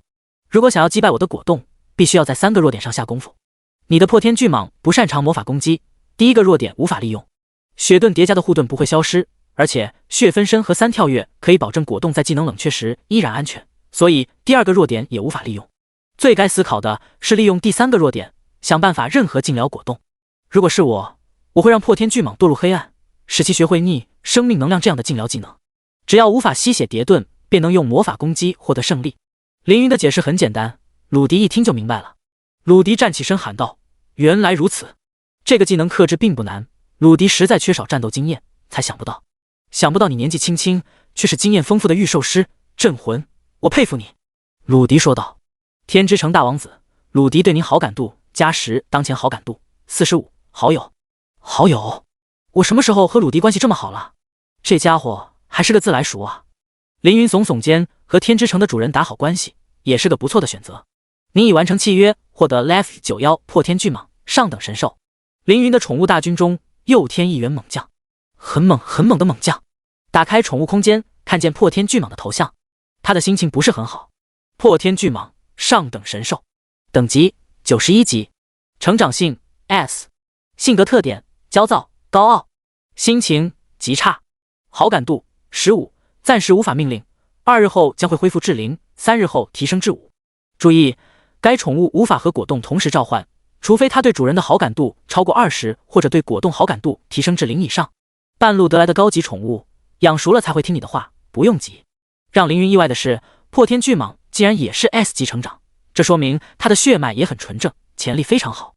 镇魂，你的实力和气质让我印象深刻，如果不嫌弃的话，成为天之城的宾客，在府上住下吧。鲁迪走到凌云面前，牵住凌云的双手，诚心邀请道：“是否接受大王子鲁迪的邀请，在城上天府住下？不愧是地主家的傻儿子，先送宠物再送房。”凌云怀疑自己在这里住个几年，鲁迪会不会把王位都送给自己？恭敬不如从命。凌云说道：“获得城上天府7号别墅钥匙。7号别墅？什么？”凌云看着系统信息，突然想到安娜的脸。他知道我会进入7号别墅。凌云闻到一丝阴谋的气息。这别墅要去吗？来人，送镇魂去别墅。鲁迪喊道。一个束胸半露的女仆走到凌云面前，示意凌云跟他走，去看看。凌云心想，跟着女仆来到7号别墅。别墅位置清静，装修风格有18世纪法国洛可可的味道，古朴又典雅。镇魂先生，我是您的女仆艾丽，有什么事您可以随时叫我。艾丽一边说一边推开别墅的门。屋中依然是豪华装修。凌云站在门口打量着别墅内部，里面除了豪华家具并没有什么特殊的地方。凌云让女仆先走，然后召唤出米歇尔和果冻，以防突然出现的战斗。一人二宠走进别墅里。哇，这里好漂亮啊！米歇尔在屋子里飞来飞去，左看看右看看，然后问道：“这里是我们的家吗？”凌云有10万点感知属性，除非实力远高于自己，否则不可能藏在凌云的眼皮子底下。这里确实没有危险，不过安娜让自己调查什么呢？不算。凌云回答。米歇尔耸耸肩。果冻进屋后不知道钻到哪里去了。凌云闻到空气中有一丝酒味，于是让米歇尔去地下酒窖找果冻。还真找到了。米歇尔把醉酒的果冻拖了出来。果冻喝酒后满脸通红，打着酒嗝，眯着眼睛，一副迷迷糊糊的样子。哈哈，这家伙真好玩。米歇尔双手提着果冻笑。果冻调皮，一口吞下米歇尔。米歇尔在果冻的身体惊慌的游泳，还大喊道：“我无法呼吸了。”凌云吐槽：“你是人偶，本来也不需要呼吸。”米歇尔想要从果冻的身体里出来，可是果冻偏偏不放他出来。过了几十秒，米歇尔也露出了喝醉的表情。哥，果冻一个酒嗝把米歇尔打了出来。未成年不能喝酒，哥。米歇尔在果冻肚子里喝饱了，醉得眼冒金星。凌云站起身往酒窖里走，心想什么样的酒能喝醉2个神级宠物？顺着木楼梯往下，凌云看到了极其震惊的一幕。酒窖的光线不好，虽然墙上挂着没有火焰的魔法灯，但依然有很多阴影。地上堆放了7个巨大的木桶，其中一个木桶被果冻打开，飘出浓郁酸香的红酒味。至尊葡萄酒神级 X7 桶，用天云葡萄神级制作的美酒，拥有世间少有的香醇和回甘，如果送给爱酒之人，可以获得大量好感度。7大桶神级美酒，每桶都价值7万华夏币左右，拿这些美酒卖给安娜，就能换得属性果了。这酒好好喝，哥。米歇尔飞到酒桶边上，准备再喝一口。未成年不能喝酒。凌云抓住米歇尔，储物戒指一闪，7桶神级美酒全部收入戒指中。收走酒桶，地窖一下子变得空旷起来。在魔法灯的照耀下，凌云看见地上有一个魔法阵。走到魔法阵上，可前往60级副本被困的酿酒精灵万古是否前往？第66章2阶神级转职卷轴圣光守护者。注：该副本为特殊开放副本，可能对世界产生的影响有：1. 解锁神级任务群；2. 解锁2大神级势力；3A 与天之城为敌；4成为天之城城主。该副本后续任务极其困难，请谨慎前往。又是后续任务极其困难，凌云上一次看见这种提示，还是解救光之圣女的任务。想不到别墅的地下竟然有副本，难道这就是安娜提示我调查的东西？凌云暗道，这个副本好像很特殊的样子，要不要去副本看一看？还是先去问问安娜吧，不知道这个家伙的葫芦里卖的什么药。凌云正准备去找安娜，门外突然响起了敲门声。女仆艾丽喊道：“镇魂先生，请开门，二王子来了。”二王子？他来干嘛？凌云把酒窖复原，再把喝醉的米歇尔和果冻收回宠物空间，吹一吹身上的酒味。凌云关闭酒窖，去门口开门。女仆和二王子阿尔伯特站在门口。半神阿尔伯特98级。阿尔伯特长相比哥哥更加英俊，金色短发和立体的五官看上去硬朗又帅气，颜值和凌云旗鼓相当。你就是哥哥盛赞的驯兽大师吗？比我想象的还要年轻，英雄出少年啊！阿尔伯特迷人的微笑道。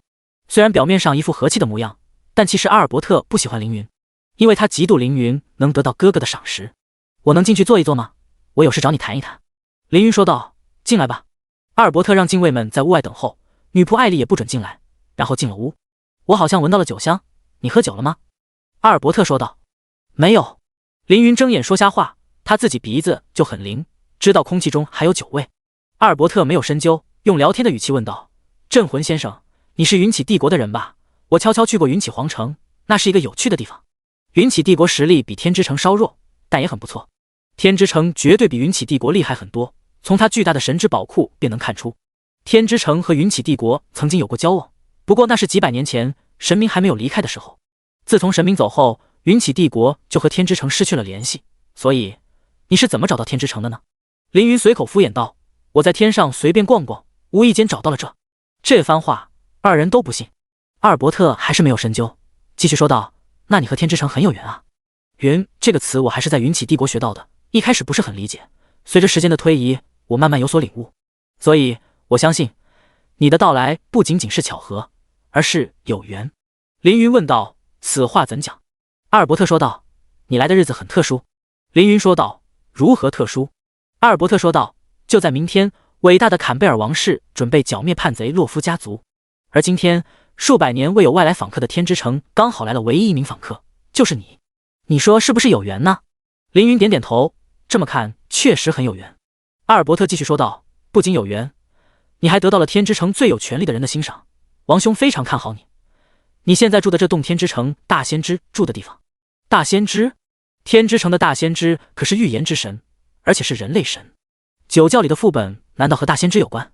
阿尔伯特站起身说道：镇魂先生既然知道了王室明天的计划，还请配合我们在豪宅里休息到后天再离开。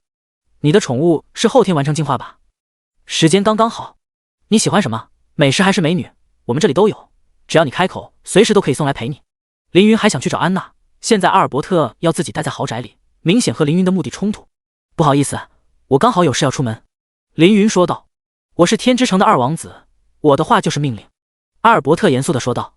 我又不是天之城的子民，你的话对我没有约束力。当然，你也可以强硬地关注我，不过就要看你的实力了。凌云同样认真起来，气氛一时间非常险峻。阿尔伯特目光凶狠，捏紧了拳头，他可是天之城第二有权势的人，这个镇魂竟然敢忤逆他。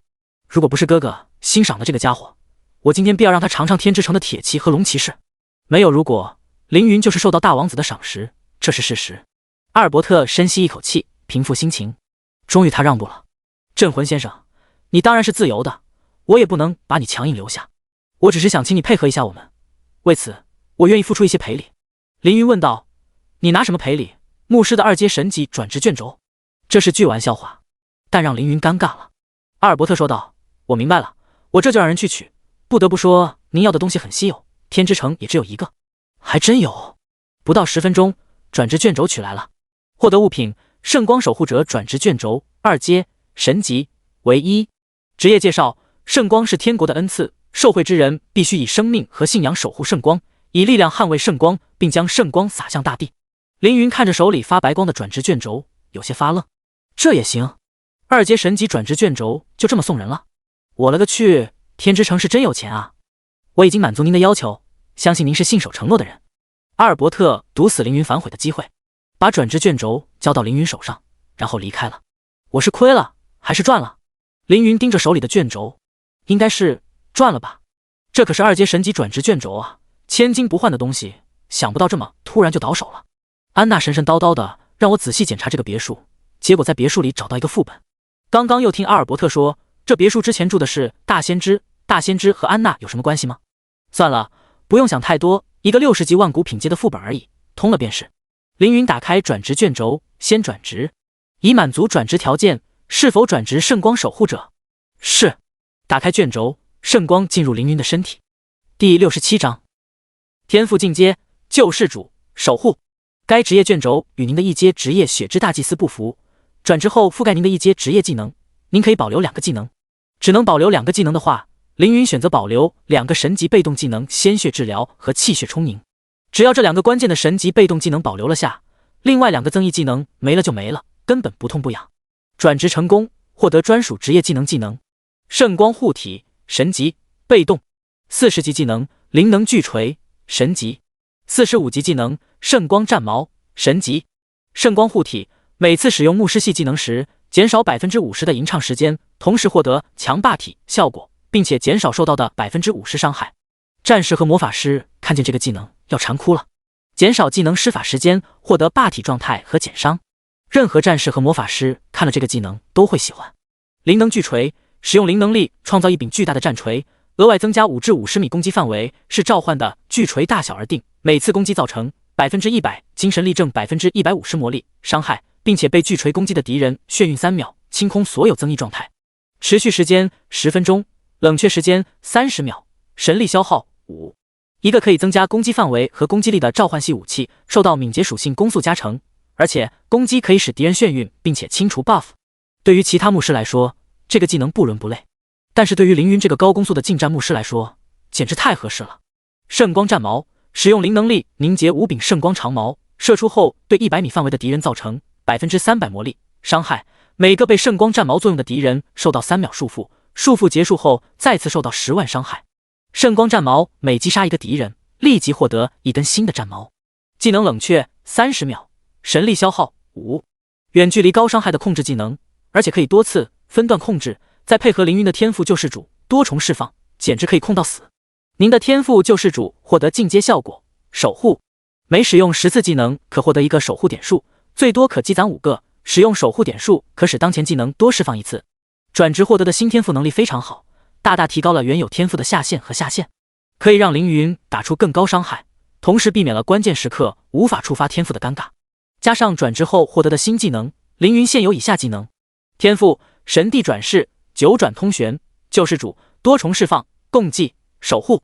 天赋获得太极阴阳鱼神级，时间收缩神级。牧师圣光弹普通，攻击增强普通，防御增强普通，治疗锁链优秀，强化群体恢复传奇，强化治疗术传奇，躯体再生传奇，暗炎术神话。通用魔弹术普通，魔力循环传奇。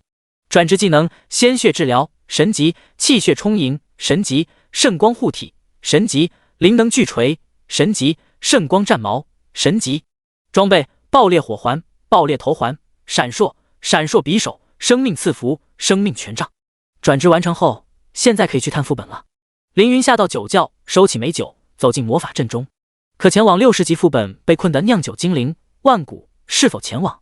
是，正在进入副本。副本名称：被困的酿酒精灵。副本等级品阶60级，万古。副本难度：迷宫副本。副本要求：前往特定地点，难度较高。副本性质：开放结局，通关后关闭副本。副本奖励：根据结局情况及评分获得奖励。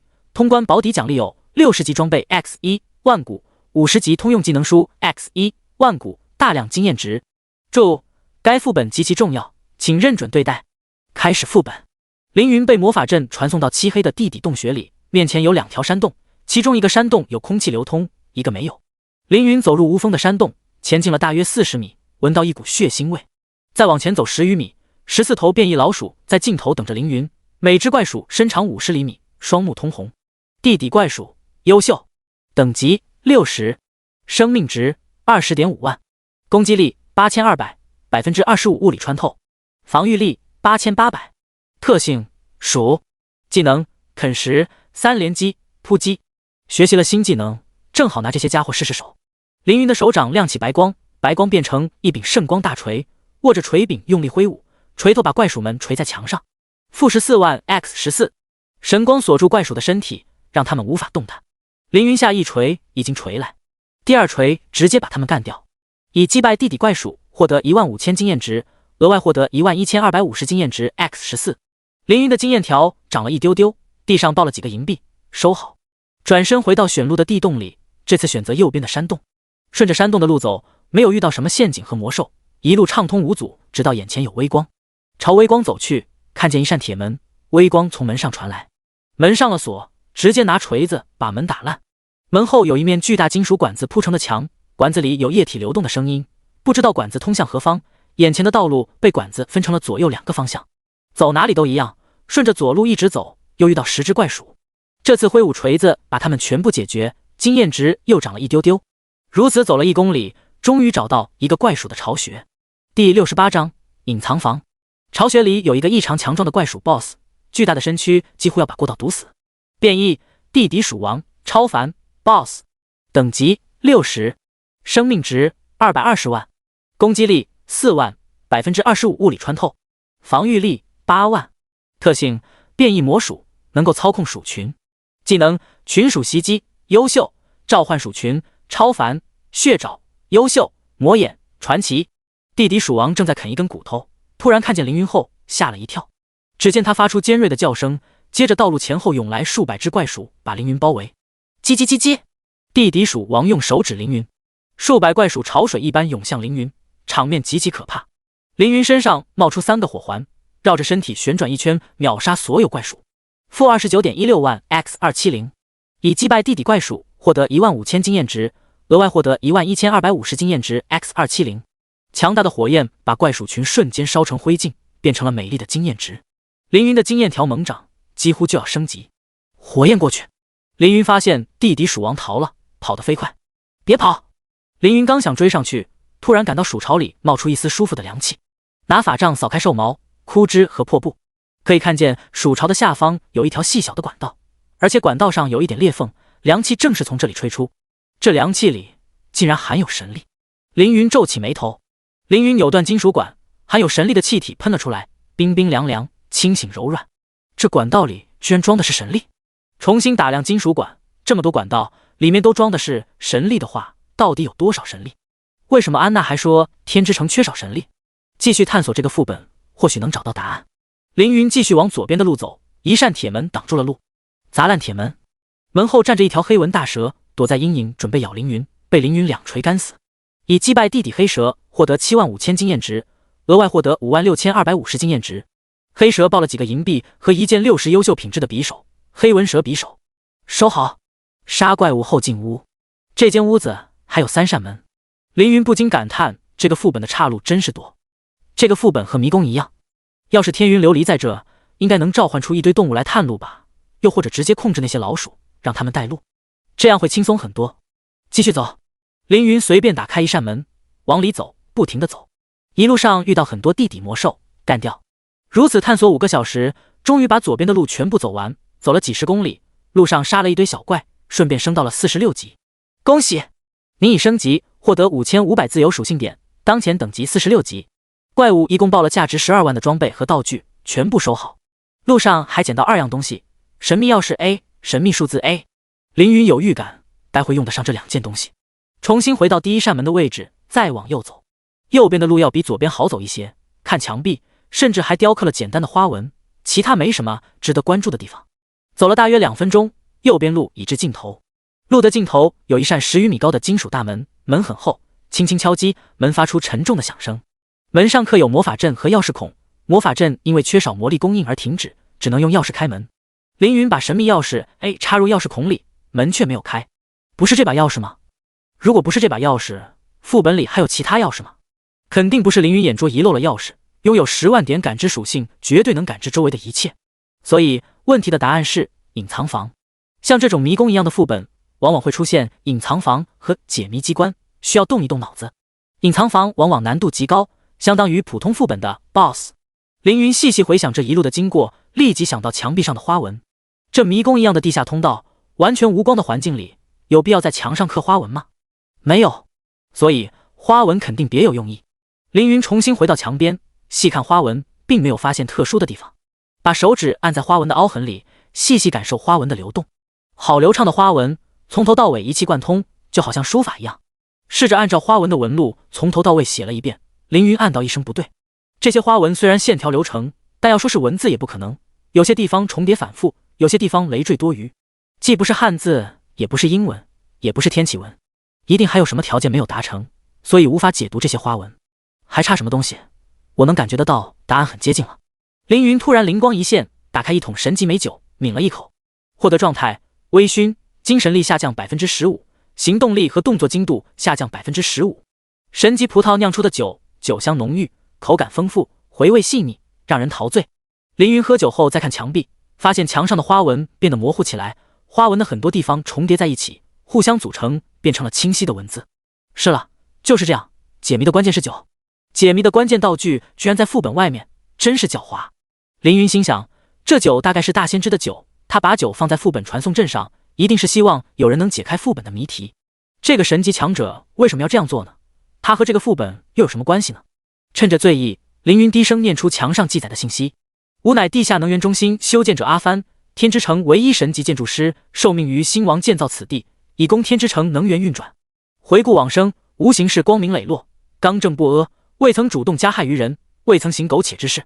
本愿清白做人，可恨难逃恶命，无奈犯下滔天罪孽。吾命贱不足惜，但愿他命有福报，能重见天日。花纹的最后是一团完全看不懂的图案，凌云又喝下一口酒才看清，是地图。这个副本有3层，我现在在最上层，下面还有2层。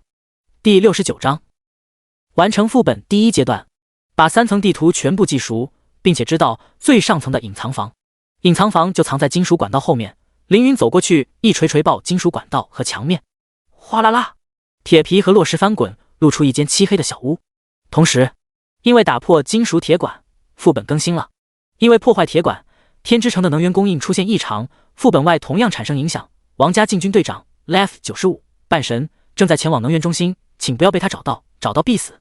已触发能源中心防御设施，大批魔能机械正在前往此地，请做好战斗准备。59、58、57，情况急转直下，不过不急。凌云走进漆黑的隐藏室，在地上看见一具女人枯骨，枯骨穿着华丽的服饰，五体投地。这副枯骨就是阿帆吗？听说修皇陵的工匠会被封死在皇陵里，防止工匠暴露皇陵的位置。难道这里是皇陵，需要工匠陪葬？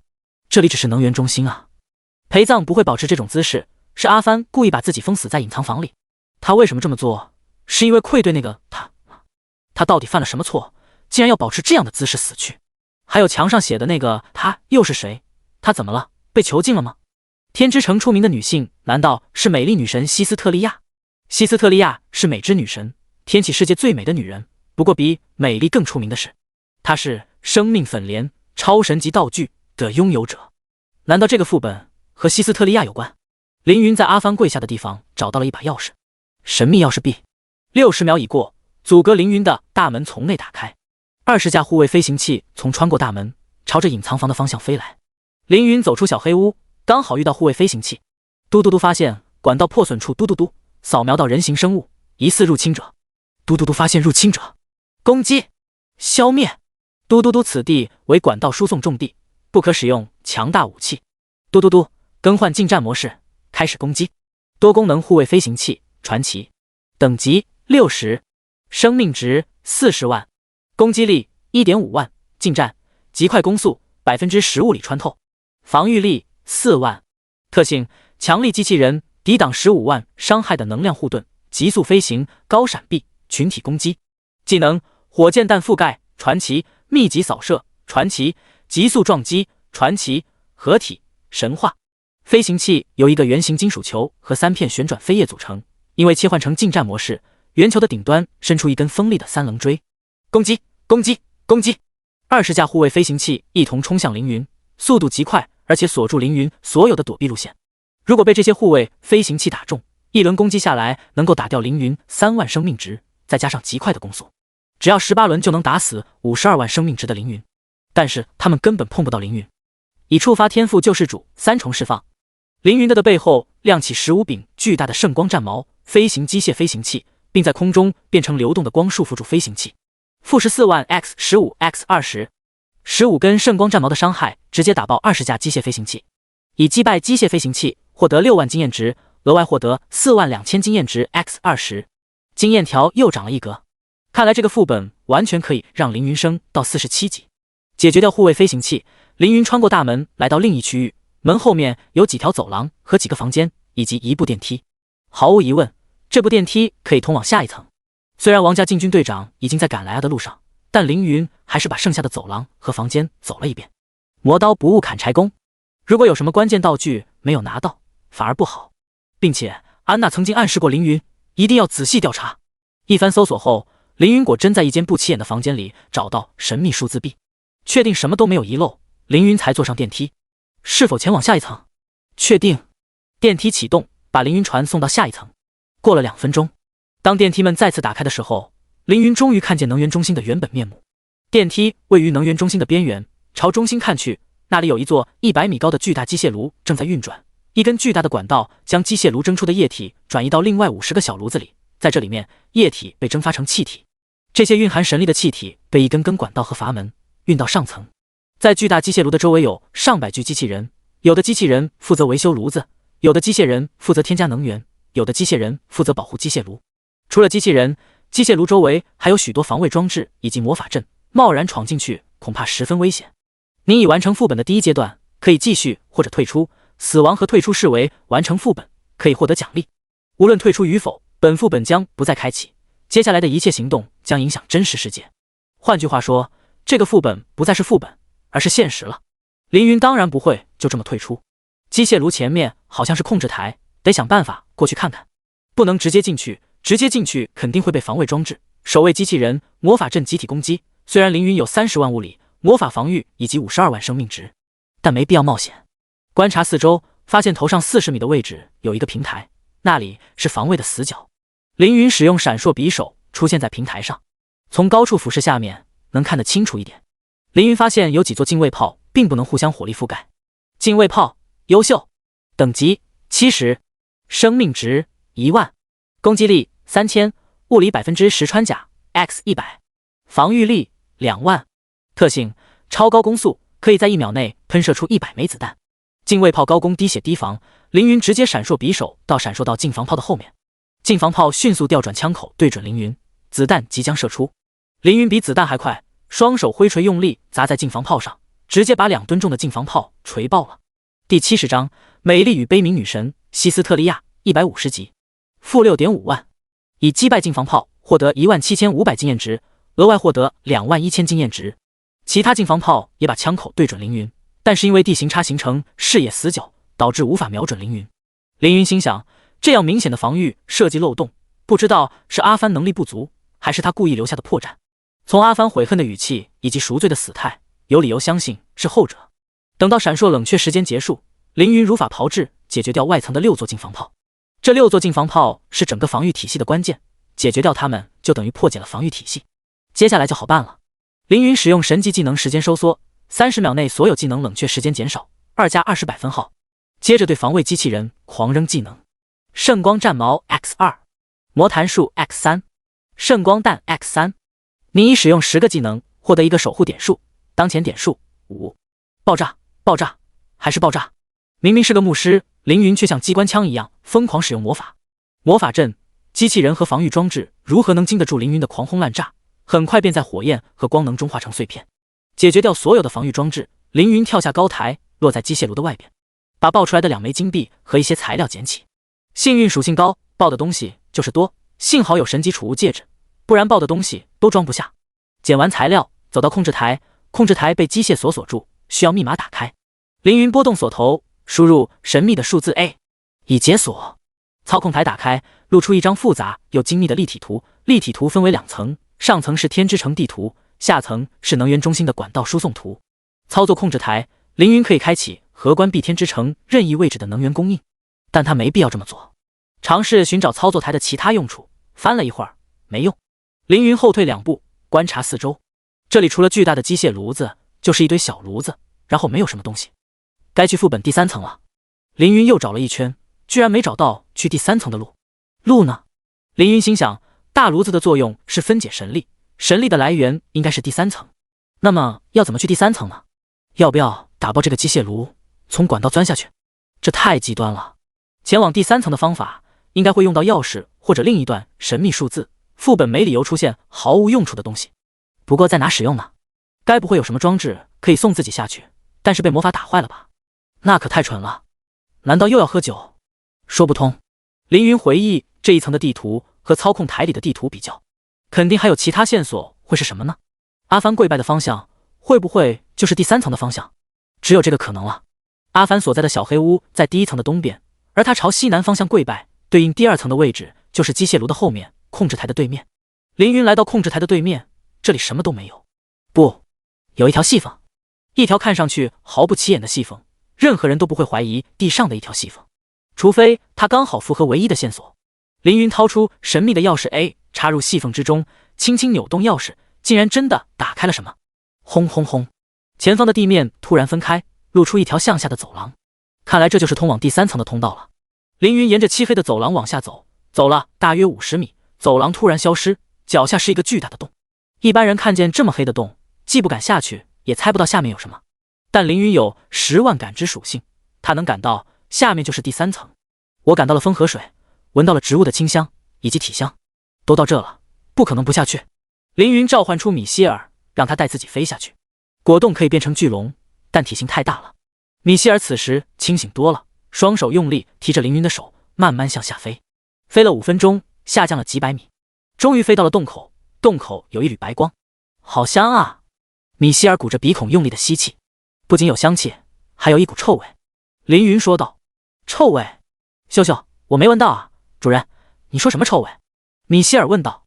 恶魔的臭味。凌云回答。天气有5大位面，分别是人类位面、魔族位面、异人位面、亡灵位面和神之位面。每个位面都有不止一个种族，比如人类位面有兽族、魔兽、精灵、异人、亡灵等，哪个种族实力最强，这个位面就用这个种族命名。5大位面虽然互不连接，但实力强大的存在拥有穿梭位面的能力。俗话说强龙不压地头蛇，按理说去了别族的地盘，总要低调一些。恶魔是个例外，所有恶魔都有一颗好战的心，无论实力高低，只要有可以杀戮的生灵，都无法逃脱他们的魔爪。臭名昭著，下去之后做好战斗准备。凌云提醒道。米歇尔点点头。从地洞来到第3层，这里十分空旷，在第3层的中央有一个巨大的水池，水池上方悬有一朵粉莲，粉莲娇嫩欲滴，发出洁白的光。在粉莲下方，一个绝美的精灵被铁链捆住双手双腿，跪坐在水池中央。好美！米歇尔呆立在空中，他是人偶，没有人类的爱欲，只有对美的欣赏。眼前这个精灵就是世间最美的存在之一，她的外表、她的身材、她的气质都是诸天万界的第一。这个精灵拥有满魅力属性，她就是魅力的天花板，不会有生灵比她更美丽了。用世间的一切美好形容她都不过分。LF150美丽与悲悯女神希斯特利亚上等神级。希斯特利亚，生命之神的女儿，精灵女神，生命粉莲的持有者，竟然真的是她！浸泡希斯特利亚身体的池水附带神力，原来这就是天之城神力的来源。第71章，获得150级神级任务，女神和魔神。凌云心想，这个副本名叫被困的酿酒精灵，现在想想有些讽刺。这样美丽圣洁的女神，为什么会被关在这？希斯特利亚的脸上蒙着黑色丝绸，丝绸上的魔法让她什么都看不见。她听到米歇尔的声音，问道：“阿帆，是你吗？”“不对，阿帆是女生，刚刚说话的是男生。这里应该只有阿帆知道你是谁。”即使被绑在这种地方，希斯特利亚的声音依然温柔、清晰、动听，听得人骨头都要酥了。“美丽与悲悯女神，你为什么会在这里？”凌云问道。希斯特利亚沉默片刻，然后说道：“你认识我吗？你问我为什么会在这里，我不知道，我找不到答案。是天之城王室的人把你抓到这里？”凌云又问。希斯特利亚缓缓摇头，说道：“我不知道。”获得上等神级任务，解救希斯特利亚女神，150级。任务详情：美丽女神竟然被困在天之城的能源中心，拯救她，您将获得她以及她的粉莲。居然是150级的上等神级任务，即使强如凌云，也没想到这么会得到上等神级任务。这一趟天之城真是来得太划算了。凌云跳到池水中，走到希斯特利亚身边，摘下她脸上的黑色丝绸。希斯特利亚的睫毛很长，睁开眼，仿佛漫天星辰都藏在她天蓝色的双眸中。希斯特利亚看着凌云，竟然夸道：“你长得真好看。”凌云互夸道：“不仅你好看。”捆住希斯特利亚的铁链上有一把大锁，凌云准备开锁，却听希斯特利亚说道：“别。”凌云问道：“为什么？”希斯特利亚苦笑道：“开锁会有危险，你若想救我，还需要提升自己的实力。小看谁都不要小看凌云。”但希斯特利亚没有小看凌云。凌云抬起头，看见一个巨大的恶魔头颅悬挂在天花板上。LF150憎恨魔神梅菲斯特，上等魔神。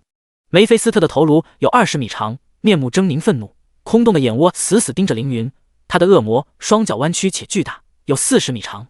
魔角是储存恶魔力的地方，只要魔角不被损坏，即使只剩下一个头颅，依然能保存99%的实力。150级的魔神拥有憎恨魔念，相当于神格，凌云暂时不是他的对手。原来还有个150级的上等魔神，怪不得是150级的上等神级任务。凌云耸耸肩，梅菲斯特的头颅同样被铁链锁住，而且和锁住希斯特利亚的铁链是同一根。解开希斯特利亚就会解开梅菲斯特。释放这位绝美女神的同时，也会释放强大至极的魔神，二者就好像天平的两端。凌云想要打败梅菲斯特，还需要一段时间成长，毕竟对方是150级的上级魔神。希斯特利亚轻叹一口气，说道：“你能陪我说说话吗？我已经太久没有说过话了。他被关太久了，自从阿帆死后，再也没有人和希斯特利亚说话。在漆黑寂寞的水池里，他孤独地度过几百年。获得可选任务，陪希斯特利亚说说话。任务奖励：未知道具 X1， 好感度加40+10。领取任务。凌云从储物戒指里掏出一件衣服给希斯特利亚披上。希斯特利亚感激地点点头。你想聊什么？凌云问道。什么都可以，不过我有些八卦哦，请问你有喜欢的女孩吗？希斯特利亚问道。有吗？凌云的脑海里闪过秦思月的脸。没有，凌云说道。真的没有吗？希斯特利亚又问道。我不知道，凌云回答。我能看到你的桃花运很好哦，不过如何面对爱你的女孩，就看你怎么选择了。希斯特利亚笑道。她的笑容倾国倾城，作为美丽女神，她的美丽就是神力的来源。池水因为她的笑容而更富有神力。二人继续聊天，希斯特利亚问了凌云很多问题，有的关于天之城和云起帝国，有的关于蓝星，更多是关于凌云。你拥有 SSS 级天赋吗？真厉害啊，怪不得秩序之神艾莉亚都想招募你。万法殿那里有很多厉害的神明，你应该去那里。希斯特利亚满脸向往地说道。我不能去那里，凌云说道。为什么？希斯特利亚问道。突然，从未开口的梅菲斯特说话了。因为他不属于秩序。凌云抬头望向梅菲斯特，说道：不愧是掌握魔念的上等魔神，竟然能看穿我的内心。梅菲斯特说话时喷出漆黑的魔气，不过这魔气被悬在空中的粉莲净化了。我并没有看穿你的内心，只是见过你的同类。凌云说道。原来如此。希斯特利亚听得一头雾水，问道：什么同类？镇魂，你不是人类吗？梅菲斯特大笑，笑声几乎要把第三层给震碎。粉莲发出更加明亮的白光，保护了第三层。人类？你何曾见过如此强大的人类？希斯特利亚还是听不懂。梅菲斯特也没义务和他解释凌云的身份。米歇尔飞到凌云耳边，低声说道：主人，这个大家伙好像不是那么凶，我们要不要和他商量一下？我们把锁链解开，他不攻击我们。凌云说道：他不可能不攻击我们，他被关了这么久，心中一定充满了仇恨，只要放开他，愤怒会让他毁灭一切。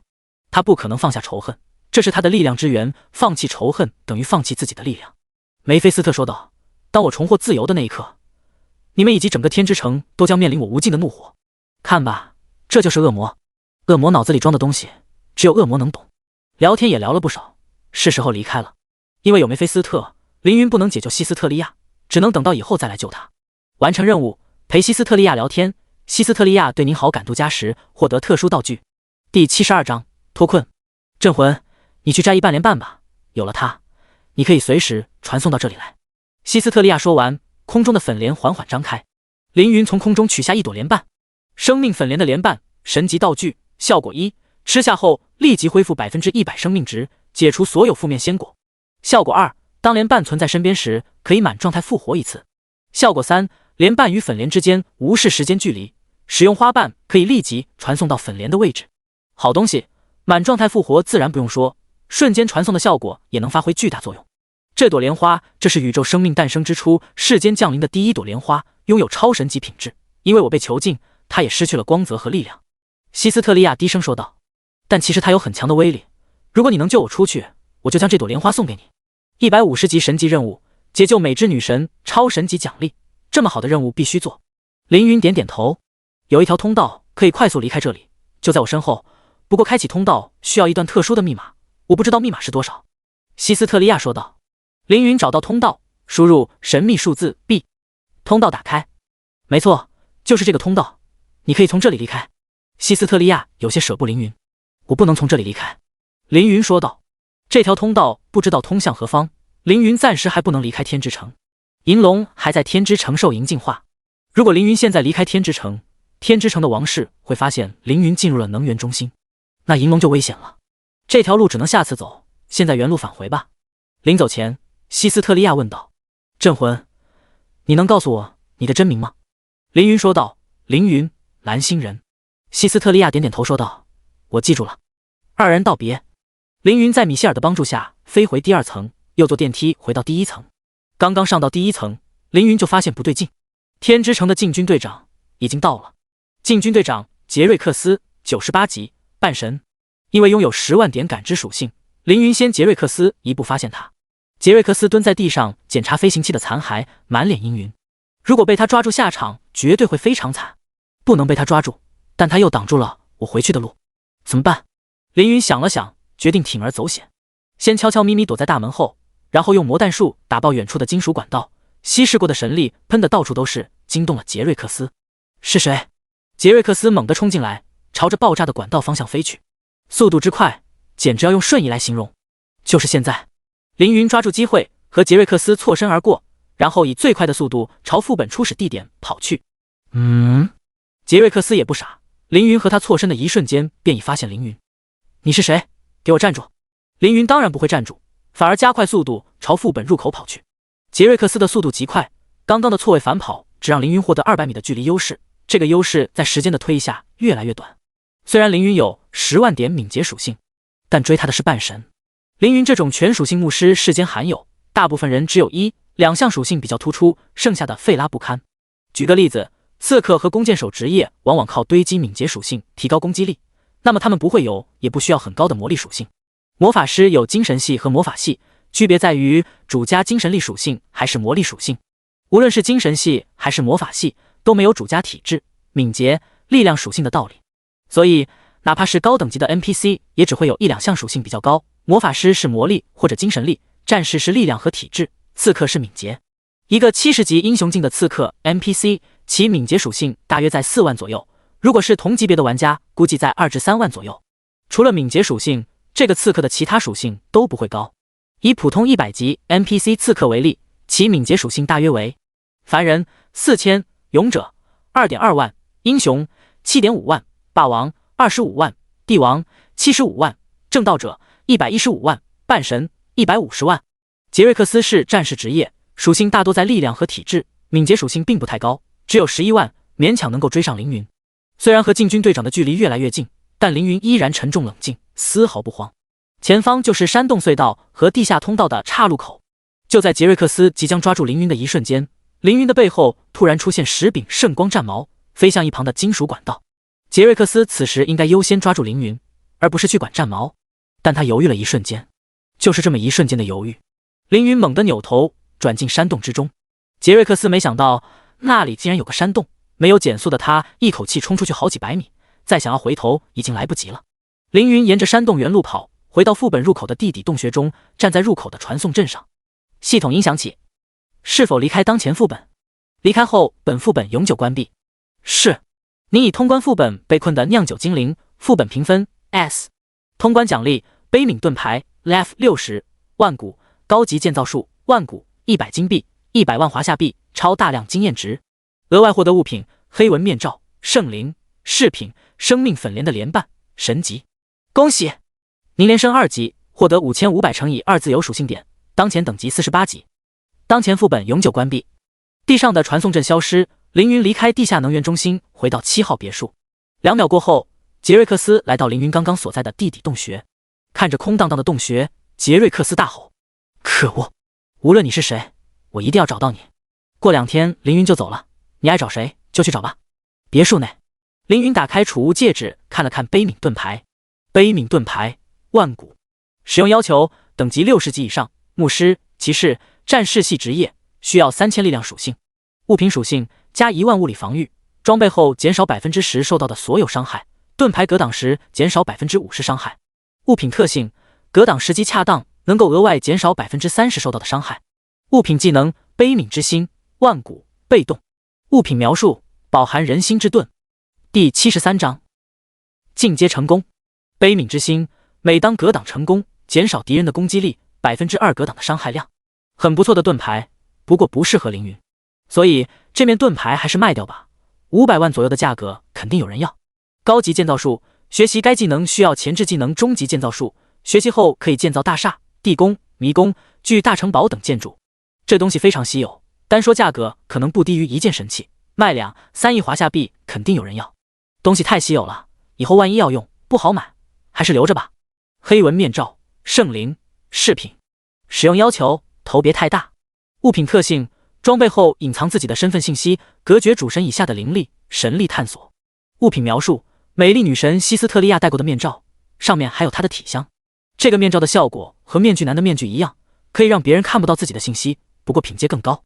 正着戴可以隔绝外部力量探索，反着戴可以让人无法感知外部。凌云收好东西，心想不到天之城竟然可以领到150级的上等神级任务，这是我上一世不知道的事。这样的任务太难得，一定要完成。生命粉莲可是拥有原处之力的超神级道具，是晋升主神的必须力量，一定拿到。安娜让我一定要调查7号别墅，是不是知道这里面有一个很重要的副本？如果是的话，她为什么要提醒我？问题的答案只能问安娜了。别墅外响起脚步声，接着是敲门声。咚咚咚，凌云去开门。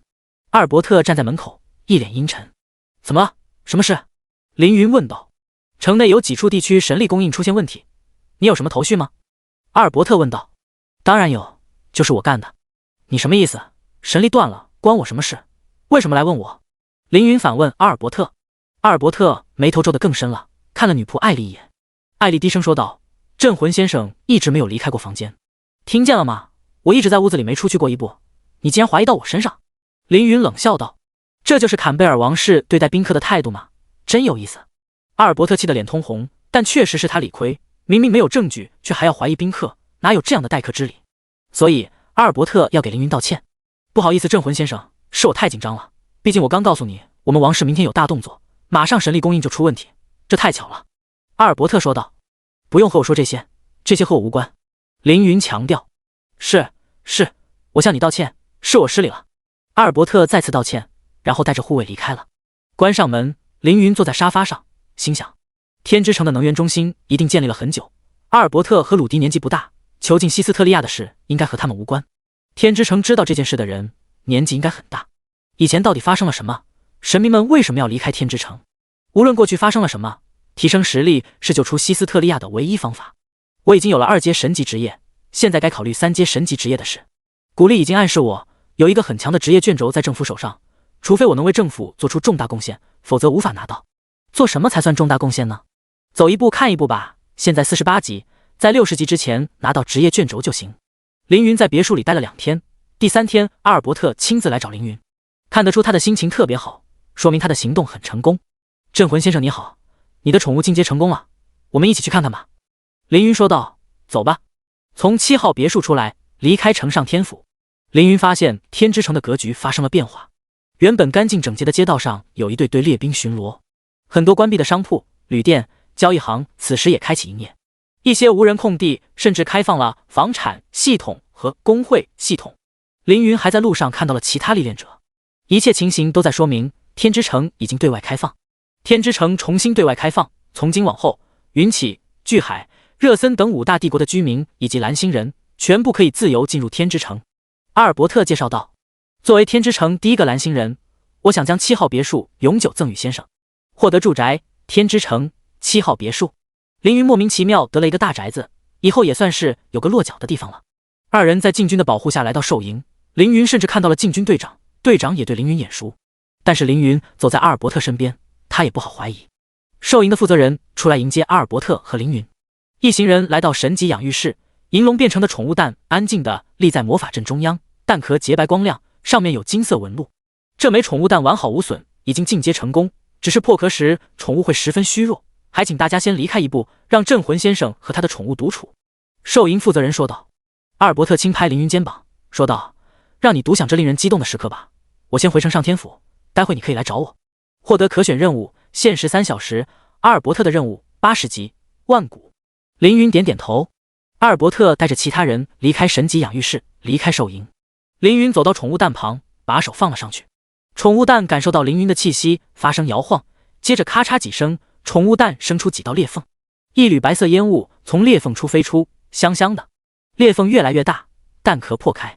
凌云看见一个女孩静静地躺在那里，身上穿着合身的白色铠甲，她的肌肤洁白若雪，一头晶莹白发轻轻飘起。女孩嗅鼻轻动，闻到凌云的气味后睁开双眼。上古龙族独有的金色树瞳。主人。女孩说话了，站起身，趔趔趄趄地走过来，抱住凌云。我好想你。您的宠物银龙对您的好感度超过30，实际60，请给它取名。第74章阿尔伯特的80级万古任务，银龙进阶了。因为选择了变异进阶，银龙竟然提前60级幻化成人形。想不到你这么漂亮，凌云低声说道。银龙脸颊微红，说道：“比果冻好看吧？”噗呲，没想到银龙会这么说。凌云看着银龙轻柔且飘逸的白发，说道：“从今往后，我就叫你白好了。”白点点头，只要是凌云取的名字，他都喜欢。可能是因为刚刚进阶，白的身体十分虚弱，抱着凌云睡着了。关键是，他在睡着之前还撒娇道：“主人，我好想你，你能不能抱抱我？先别把我送回那个漆黑的地方。”漆黑的地方应该指的是宠物空间。凌云不好拒绝，只能答应。打开白的属性面板，凌云倒吸一口凉气。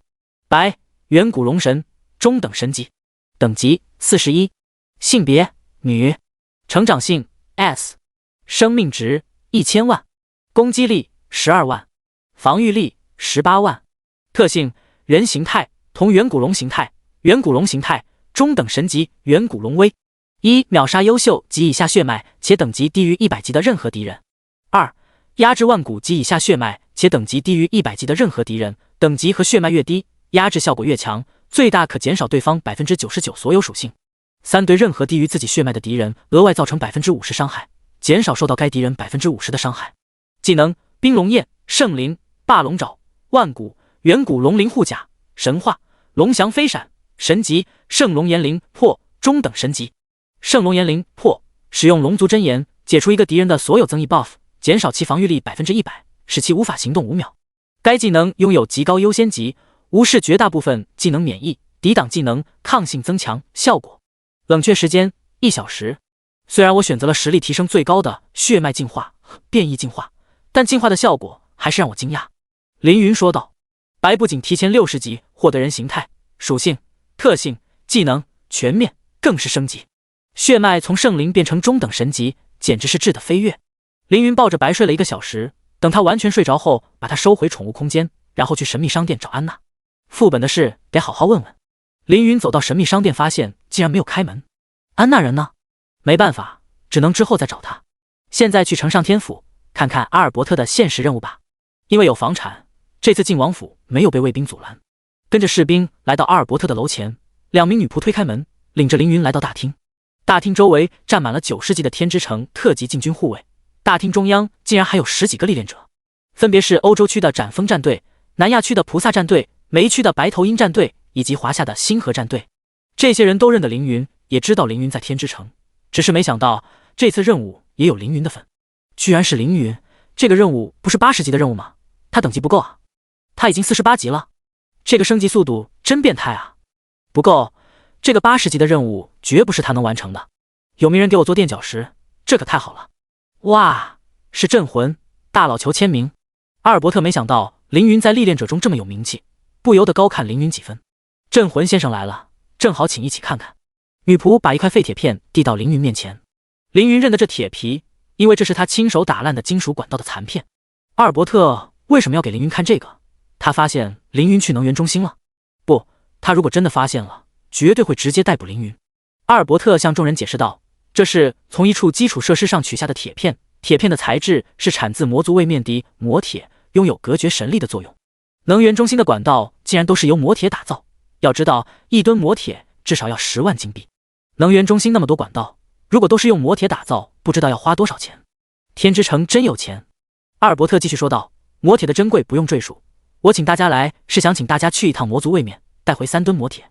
魔族位面最为凶险的位面，永无宁静的位面，也是最自由的位面。这个位面没有任何束缚，因为唯一的规则是强者无敌，这里的一切纷争都可以用战斗解决，不会有人魔奢望公平、安全、道德等等，只有对力量的无尽追求。这里没有弱者，只有强者和尸体。阿尔伯特说道，此事情况紧急，谁若能带回3吨魔铁，将获得丰厚的奖励。天之城的财富凌云已经多次见证，阿尔伯特说丰厚奖励，那么一定不会让人失望。可领取任务，阿尔伯特的委托80级万古。任务详情通过城上天府的传送阵前往魔族位面寻得3吨魔铁，交给阿尔伯特。任务要求4人小队，3天之内。任务奖励获得天之城最繁华街区最繁华的楼阁，天之城建邦令10枚元金，等于10万金币，等于10亿华夏币。地皮加建邦另加豪华楼阁加10亿华夏币。这样的奖励单拿出来都不特殊，但是组合在一起，相当于白送凌云一个据点。要求仅仅是3吨魔铁而已，可以说是一本万利，并且凌云正需要这些钱去兑换属性果。这个任务必须要做，任务将在2个小时后开始，你们找好队友，以后在此等候。阿尔伯特说道。这是一个限定4个人的任务，凌云必须找点自己的队友。有能力去魔族位面做80级任务的人，凌云只想得到2个，霸天和雨夜刀。给他2人发了条信息，并且让他们再带一个高手来。10分钟后，3个人走进二王子的小楼里。我了个去，这楼也太豪华了吧！我以为黄金家具已经是最奢华的家具，可我刚刚竟然看到了密银灯具。霸天吐槽道。说来惭愧，半年前我想买一件密银手镯，攒了2个月的钱，最后还是没舍得买。而你刚刚看到的密银灯具，可以做3副我想要的手镯。雨夜刀汗颜。第75章，一场魔法雨。2人都是第一次来天之城，都被天之城的富裕给震撼了。看见凌云，2人热情地说道：“镇魂大佬，又见面了。镇魂小哥，你换魔杖了，饰品也换了，戴2根项链挺拽啊。”凌云和霸天2人打招呼，又看向2人身后的第3人，面具男。面具男是霸天请来的，霸天和凌云保证他有着不错的实力，人品也还可以，所以凌云同意他加入队伍。不过这个家伙神神秘秘的，让人感到一丝不舒服。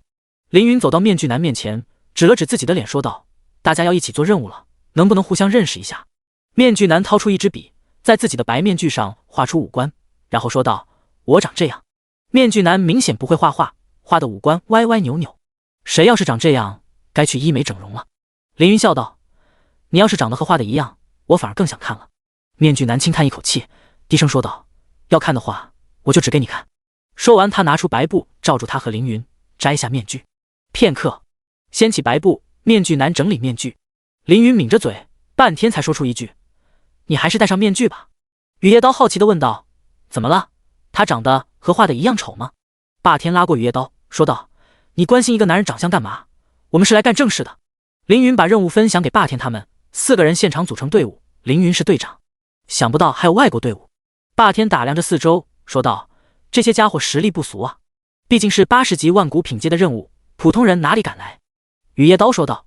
4个南亚历练者看见凌云的队伍，上前说道：“嘿，我认得你们，你们是霸天和雨夜刀，2个70多级的玩家要抱一个48级牧师的大腿，哈哈哈，笑死人了。”霸天听了南亚历练者的话，眉头一竖，马上就要动手。不能在这里动手，这里是王府。雨夜刀提醒道：“不要中了敌人的挑拨离间之计。”面具男也提醒。凌云走到南亚历练者面前，冷声说道：“你们算什么垃圾，也敢对我的队友评头论足？都给我闭嘴，不然待会进了魔族位面，有你们好看。”霸天、雨夜刀和面具男听见凌云在维护自己，心里很是受用。南亚历练者一愣，指着凌云说道：“好狂妄的家伙，不过是个48级的牧师，竟然敢威胁我们菩萨战队！进了魔族位面，我们绝对不会放你们！什么臭屁镇魂，待会一定要让你好看！”还没进副本，梁子就已经结下了。凌云目光变得冰冷，看得几个南亚历练者透骨寒。走着瞧。时间到，王室法师带着魔法墨水走了过来。阿尔伯特问道：“你们都准备好了吧？”众人点头。阿尔伯特一挥手，王室法师们在地面画出一个极其精密且复杂的魔法阵，摆上星位石和魔晶，开启法阵。您正在进行位面传送，若不想传送，请在5秒内下线。霸天说道：“这是我们第2次合作，大家互相不是非常了解，我建议待会到了魔族位面，大家可以介绍介绍自己。”雨夜刀说道：“你不早说。”面具男说道：“只要镇魂队长同意，我不介意分享我的天赋、技能和装备。”凌云说道：“到那边再说吧。”正在传送，魔族位面，卡兹帝国魔王矿场。警告：魔族位面极其危险，绝不可在该位面强行退出游戏。在魔族位面死亡和强行退出游戏，等级5并且掉5件装备。这样的死亡惩罚非常的高，因为等级越高，升级越难，死一次减5级，可能这辈子就告别高手行列了。不仅是死在魔族位面会面临这样的惩罚，死在任何非人族位面都是这个惩罚。魔法阵的白光笼罩凌云4人，嗖的一声将4人转移了位置。炎热、酸臭、诡异，4人出现在一片荒野，四周游荡着冒火的猎犬。烈焰魔犬，传奇，等级75级，生命值150万，攻击力10万加1万魔焰伤害，防御力38000，特性魔兽，技能永久魔焰，传奇，飞扑、优秀、魔力撕咬、神话。凌云等人引起周围烈焰魔犬的注意，攻击马上从四面八方袭来。他们的速度极快，跑动时身上的火焰被拉成一道火影。大家小心！霸天大吼一声，接着朝着魔兽群冲了过去。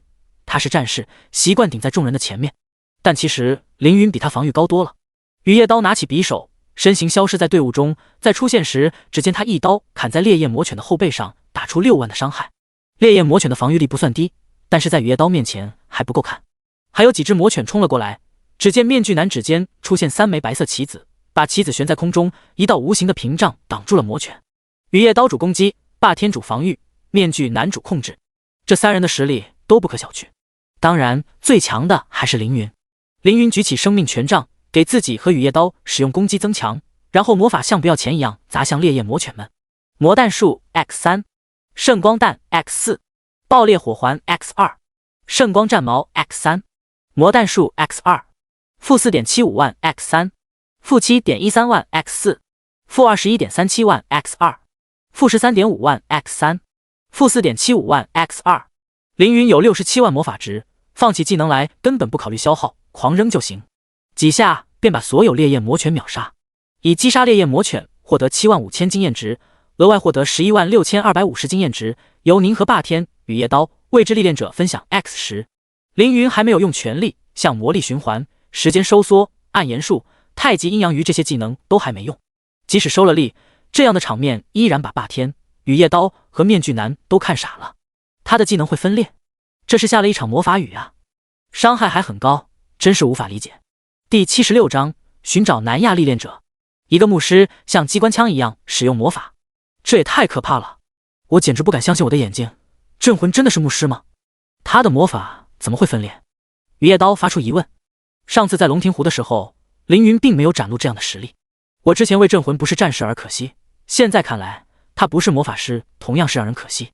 霸天也感叹道：力、敏、魔、符，一个人身上有4种特点，这也太强大了。面具男嘀咕道：经验值由贡献值分配，凌云打出的伤害最高，自然分到了绝大部分经验。解决完烈焰魔犬，凌云开始寻找南亚历练者的身影。他们不在这附近，看来是传送到了别的地方，不过应该不会远。凌云召唤出果冻，众人坐在果冻的背后，开始寻找南亚历练者的踪迹。他们既然敢惹怒凌云，就要承担凌云的怒火。在找人的时候，大家还能互相交换一下自己的信息，方便之后配合。首先是霸天，我的信息比较简单，记住我能抗能打就行。哈哈，霸天特别爽快，直接把人物属性和技能栏分享给其他人。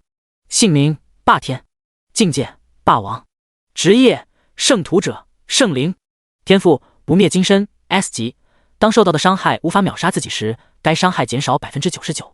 势力霸气滔天公会，等级79，生命值 8.2 万，魔法值4600，体力值5万，攻击力 7.2 万加 1.5 万，装备提供，防御力 4.6 万加2万，装备提供，力量 2.4 万，敏捷5200，魔力4100，体质 1.5 万，精神力4500，感知4050。霸天的属性非常强大，装备也很好，不然排不到天榜第7的位置。当然不能和凌云比。对于装备的选择，霸天没有一味的堆数值，而是有限考虑装备效果，以防御为主，有免疫禁疗、减伤、异常状态抗性增强等。接下来是雨夜刀。雨夜刀很钦佩霸刀展示自己人物面板的豪爽，但他不能这么做，毕竟他是刺客，哪有走在阳光底下的刺客？雨夜刀只能口述自己的实力。雨夜刀的优势有2点，一是极高的攻击力，二是神级职业时间刺客，他的神级被动效果可以偷取被攻击的敌人的时间。简单的说，雨夜刀攻击敌人时速度暴增，被他打中的敌人速度暴减，绝大部分人只要被雨夜刀打中一下，下场就只剩下死亡，这让雨夜刀拥有华夏前3的单挑能力。霸天单挑不如雨夜刀，甚至连凌云都不能稳赢他。不过雨夜刀也有很明显的缺点，那就是缺少一般刺客的灵活。他只有2个不太好用的位移技能，也没有强大的前行、隐身技能。我前段时间被时间之神选中，如果能通过他的考验，我将成为时间之神的神选者。雨夜刀兴奋地说道。霸天哈哈大笑，祝贺雨夜刀。面具男有些羡慕。霸天是盾，雨夜刀是刀，面具男就是网。他的技能斗转星移和星罗棋布可以分割时间和空间，达到各种奇妙的效果。不过按他自己的说法，我的技能太复杂，光技能介绍就有好几百字，而且还看不懂，具体能发挥的效果也不确定，所以他的能力并不稳定。不过有一点可以肯定，他的控制能力绝对是一流水平。至于凌云，他无敌。众人互相介绍完，正好看见那些南亚历练者，4个南亚历练者们被传送到了山里，此时正骑着坐骑找路。看见凌云等人飞在空中，既嫉妒又愤怒。可恶的华夏历练者竟然用飞龙，这也太卑鄙了！就是居然骑着飞象坐骑，简直是作弊！我要去联合国投诉华夏历练者，这群家伙怎么能比我大南亚历练者强呢？这些南亚玩家实力一般，嘴皮子硬得很，就是火车撞上去也不会受伤。凌云心中暗道：一群傻子，给我去死吧！背后出现一根金色长矛，射向南亚历练者。长矛变成一片金光，将这些历练者们全部包围，然后秒杀。负14万 X4， 你以击杀马萨拉、火车侠、马萨拉、摩托车侠、马萨拉、电线杆侠获得物品：电闪雷鸣、传奇技能卷轴、存钱罐，里面有100金币、特殊香料、万古，爆了一些不错的东西，这也是他们活着最大的贡献了。哈哈，这群不堪一击的小丑！霸天大笑道：刚刚看他们那么嚣张，还以为有点实力，想不到这么弱。雨夜刀也忍不住吐槽：是有点弱的过分了。面具男也说道：解决了南亚历练者，现在开始做任务，这个任务还有其他人领取，不能比别人慢了。从高空俯视大地，魔族位面土地贫瘠，就连山脉都是光秃秃的。一缕缕青烟从远处的山脉飘出，众人朝着青烟的方向前进。10分钟后，靠近山脉，凌云看见12个魔人围在篝火周围烤着肉。恶魔位面有魔族和恶魔，魔族又分魔人和魔兽。魔人身形4人，根据品阶不同，生有不同的魔角、翅膀、尾巴。我看见了人类的尸体。雨夜刀面色阴沉地说道：毕竟是魔族，和人类势不两立的种族。霸天说道：干掉他们。凌云说道。果冻朝着篝火的方向俯冲，霸天最先冲下，对着正在吃肉的魔人们就是一刀。上等魔人，传奇，精英，等级79，生命值300万，攻击力15万，防御力4万。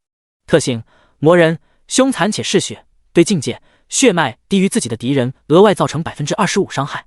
技能：魔爪撕裂，传奇，碎炉机，优秀，爆裂横斩，传奇。当，有一个魔人反应迅速，竟然拿起盾牌挡住霸天的刀，盾牌正面有减伤效果，使霸天7万的攻击力只打出不到1万的伤害。9000，持盾魔人被劈得向后退去，霸天收到再砍，一刀砍在另一个魔人身上。负 6.2 万，其他魔人围在霸天的身边，发动攻击都被霸天用刀格挡住。我们也出手吧。第77章80级神话营地。雨夜刀说完，纵身一跃，双脚落在一个魔人的肩膀上，掏出匕首插进魔人的头上。职业技能时间汲取发动成功，雨夜刀额外获得1秒时间，于是飞速的再次发动攻击，速度快到残影都追不上他的动作。负 3.6 万，负 3.7 万，负 3.4 万。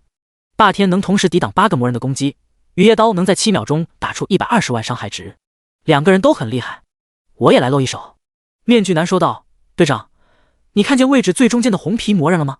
尽情朝他发动攻击吧。凌云举起生命权杖，使用技能：圣光弹 X2， 魔弹术 X3， 灵爆飞刃 X2， 爆裂火环 X4。 魔法像倾盆大雨一样落下，砸向面具男指定的魔人。如此多的技能打一个魔人，颇有大炮轰蚊子的风范。但是面具男出手了，只见他向空中抛出5枚棋子，这5枚棋子呈五角星形飞出，棋子间有蓝色的细线相连。呵，用力一扯，5枚棋子被蓝线困在一起。这不是魔术，也不是戏法，而是面具男的技能星罗棋布。凡是被棋子罩住的空间都会被棋子影响。在地上，所有的魔人突然无形的细线困在一起，随着棋子贴合，他们也撞在了一团。这团魔人的中心正是那个丑陋的红皮魔人。魔人们抬起头看向空中的白光与火焰，那是凌云的魔法降临。轰！负 3.3 万 X2， 负 2.2 万 X3， 负 4.4 万 X2 X2 6.6 万，负 6.6 万 X4。 霸天和雨夜刀停下手里的刀，默默地观赏这一场魔法轰炸。10几秒，所有魔人全部变成了碎片。击败上等魔人获得79万经验值，额外获得17万7500经验值。凌云等级低，所以额外经验值高，其他人没有这么多经验。由您的宠物和队友分享 X12。月31级打怪让凌云获得大量额外经验，才升级没多久又要升级，这个升级速度实在惊人。全世界再没有人像凌云一样月30多级打怪，这就是天才和凡人的区别。被魔法轰过的地方出现一个很深的泥坑，雨夜刀去捡魔人爆出来的装备，却看见有一个魔人没死。这么命大，竟然还没死！雨夜刀准备补刀。等等，他是我特意留下的。凌云说道。凌云从果冻身上跳下，落入坑中，问奄奄一息的魔人：这附近哪里有矿场？天启系统会翻译双方的话，前提是双方能够沟通。魔人听不懂凌云的话，只剩半口气的他朝凌云吐了口血沫。血沫当然无法吐到凌云。噗呲，最后还是雨夜刀补刀了。没事，再去找其他魔人问问。霸天说道。一行人收拾好战利品，又坐上果冻寻找其他魔人。不一会儿就找到了魔人营地，80级神话营地。营地里有60多个魔人，都是80级传奇品阶的普通怪，首领是一个82级的神话魔人。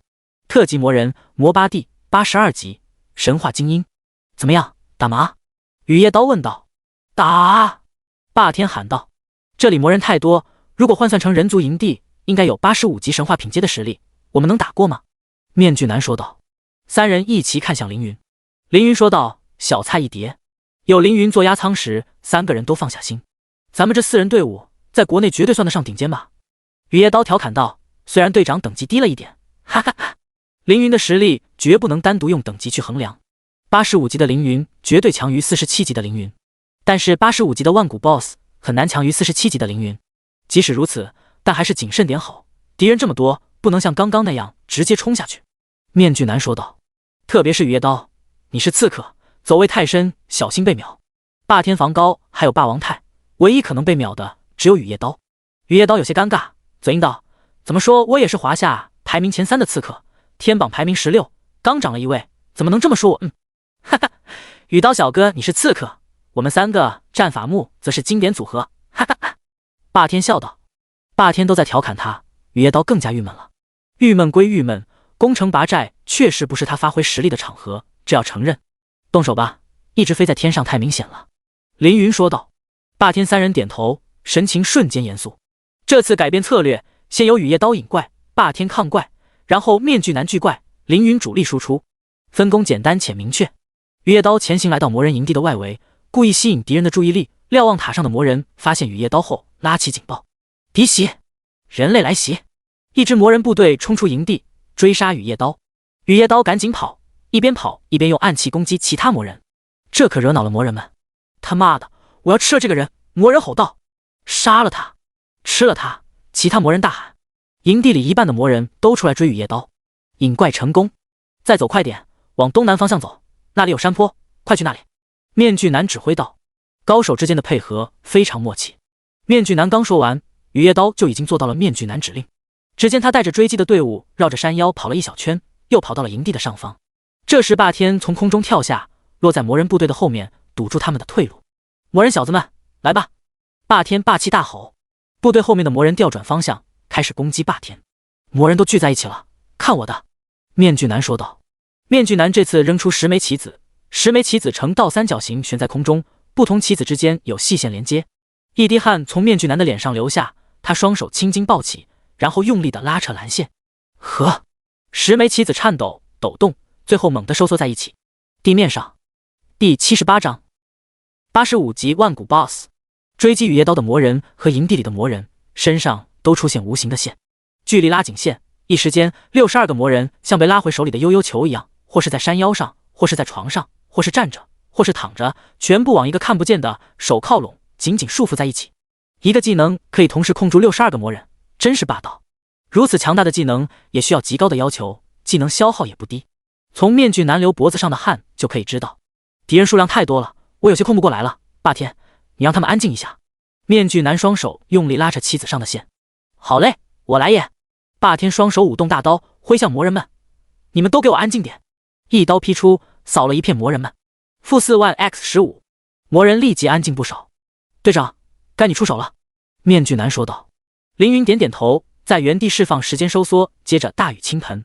爆裂火环 x3， 暗炎术 x2， 魔弹术 x3， 灵爆飞刃 x2， 圣光弹 x3。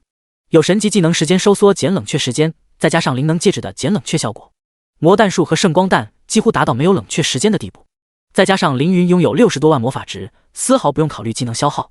魔法弹和圣光弹像雨滴一样落在魔人的头上，管你是80级还是多少级，管你是传奇品阶还是神话品阶，管你是精英怪还是 BOSS， 在如此密集且强大的魔法下，下场不会有任何区别。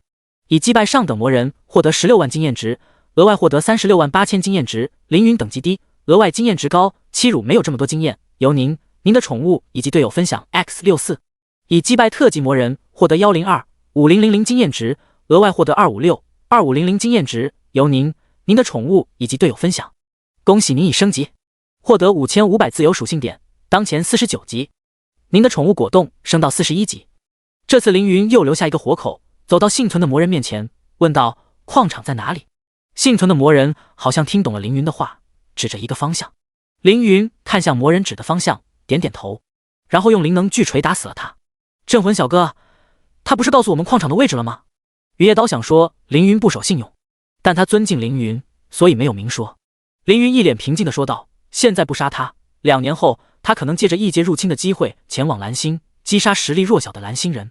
以他80级优秀品阶的实力，足以杀死成百上千的蓝星人。现在你觉得我不守信用，是对是错？雨夜刀沉默片刻，说道：从人类的立场来看，小哥你做得很对。凌云点点头，有了矿场的位置，接下来好办了。一行人坐在果冻的背上，朝着魔人指明的方向飞去。凌云不担心魔人骗他，因为他拥有10万感知属性，能够感知魔人说话时的呼吸、心跳、微表情。魔人不可能撒谎骗过凌云，所以在果冻飞了10几分钟后，一行人真的找到了矿场。魔王矿场 B 级，到目的地了。魔王矿场非常的大，远远望去有4个区域以及数百魔人。魔人卫兵、魔人矿工、魔人魔法师、魔人炮台、魔兽，敌人很多，而且防御设施完善。攻下这样一个矿场绝对不是几分钟的事，如果处理不当，就连霸天这样的强者也可能殒命。接下来会有一场大仗，于是凌云把白巨龙形态和米歇尔也召唤出来。你有第3个宠物了？历练者不是只能有2个宠物吗？雨夜刀问道。这和我的天赋有关，凌云解释道。九转通玄解除了宠物数量限制。听到和天赋有关，雨夜刀自觉的没有继续问。每个人的天赋都不同，而且极为隐私，因为装备、等级、技能都可能变化，而天赋很难变化，凌云这种除外。很多高手以自身天赋为基础构建战斗体系，所以更加不能暴露天赋细节。霸天的天赋是一次酒后自己说的，只说了1次就已经人人皆知。接下来的战斗会很凶险，我建议制定一个作战计划。面具男说道。我支持。雨夜刀说道。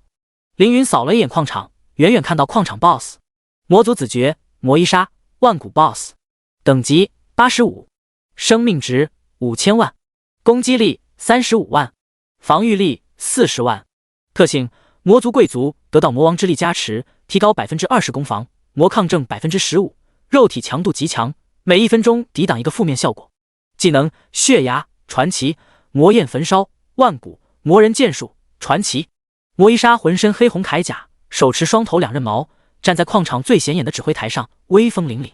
几个人类女人穿着肚兜一样的衣服，端着水果站在她的身旁。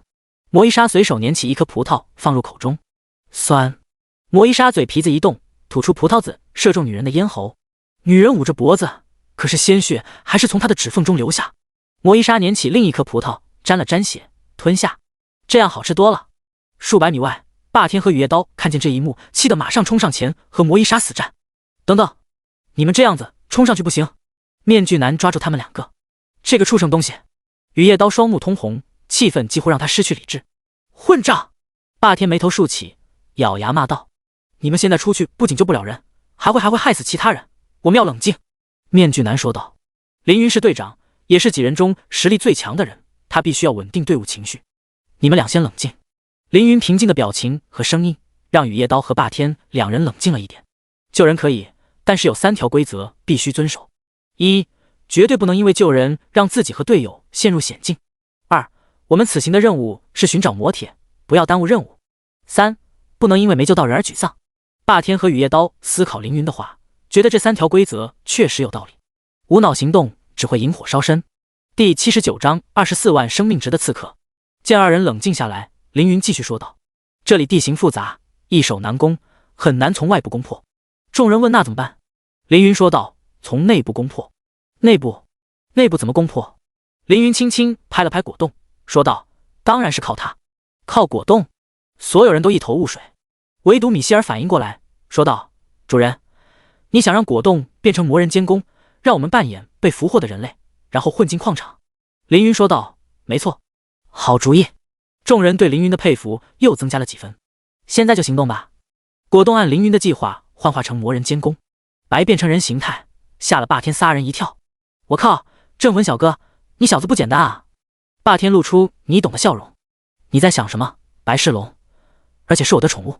凌云说道：“血脉高贵的龙娘，我是真的羡慕你啊，镇魂大佬。”雨夜刀真的一脸羡慕。马上要战斗了，严肃点。凌云说道。果冻用绳子把众人绑上，待会小心。凌云说道。众人点头。果冻押着凌云等人前往魔人营地。魔人斥候站在瞭望塔上，远远的看见果冻，说道：“监工？监工怎么出去了？难道是抓逃跑的奴隶？该死的奴隶，竟然敢跑！待会一定要把他们统统吃掉。”魔人斥候并没有发现异样，对着瞭望塔下的士兵们挥手。士兵们开启矿场大门。果冻一言不发，押着凌云等人进入矿场。居然这么轻松就进来了，真是了不起的主意。霸天说道。霸天大佬别说话，小心被懂人族话的魔人听到。雨夜刀提醒，表情再苦闷一点。你看你们俩一副要杀人的样子，哪里有奴隶的样子？面具男补充，你好意思说我？你还戴面具呢，哪有奴隶戴面具？雨夜刀说道。一行人继续向前走，走向 BOSS 所在的指挥台。一队魔人士兵走了过来，拦住果冻说道：“站住！你拉着这些奴隶去指挥台干嘛？奴隶营房在那边。”果冻眼珠子一转，把白拉到面前，捏着白的下巴给魔人士兵看，好像在说：“你看，美女，献给子爵大人。”白瞥了果冻一眼，这家伙绝对是故意的。果冻就是故意的。趁此机会，他还拿手指戳了戳白的脸蛋，戳了戳白的鼻子尖，拉了拉白的耳朵。如果不是穿着铠甲，果冻还想戳戳白的胸脯、腰和屁股。魔人士兵看果冻在展现白的身体，不屑地说道：“你什么意思？这种瘦弱的人族女人有什么了不起的？你该不会想把这种货色献给子爵大人吧？”魔人尚武喜欢力量和战斗，崇拜强者，在他们眼中，雄壮和精神抖擞才是美的象征。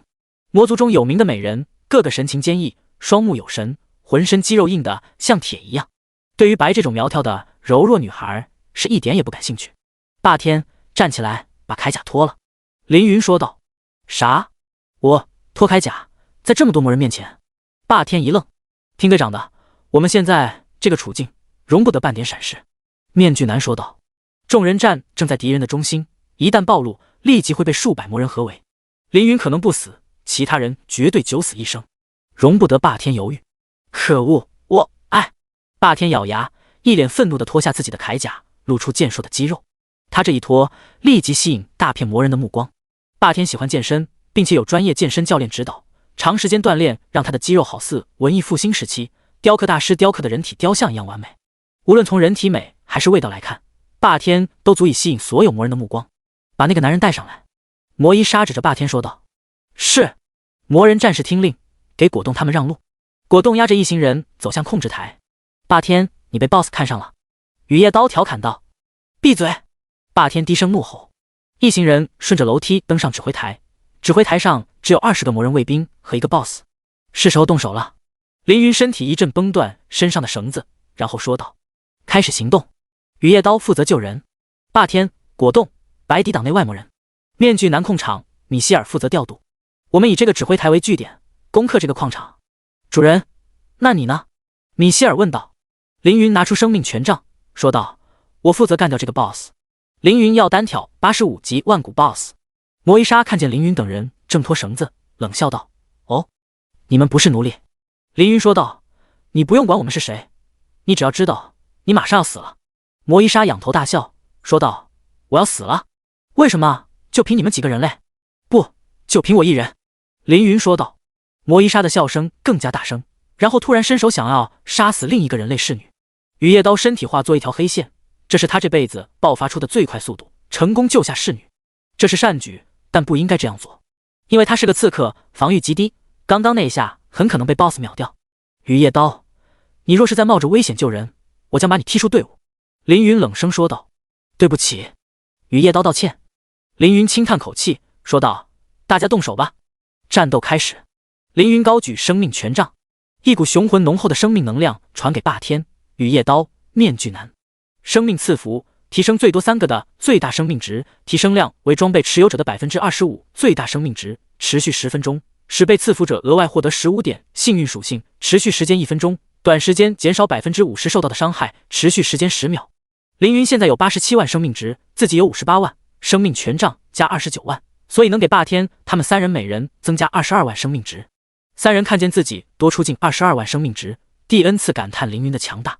想不到我一个刺客历练者竟然也能有24万的生命值。雨夜刀感叹。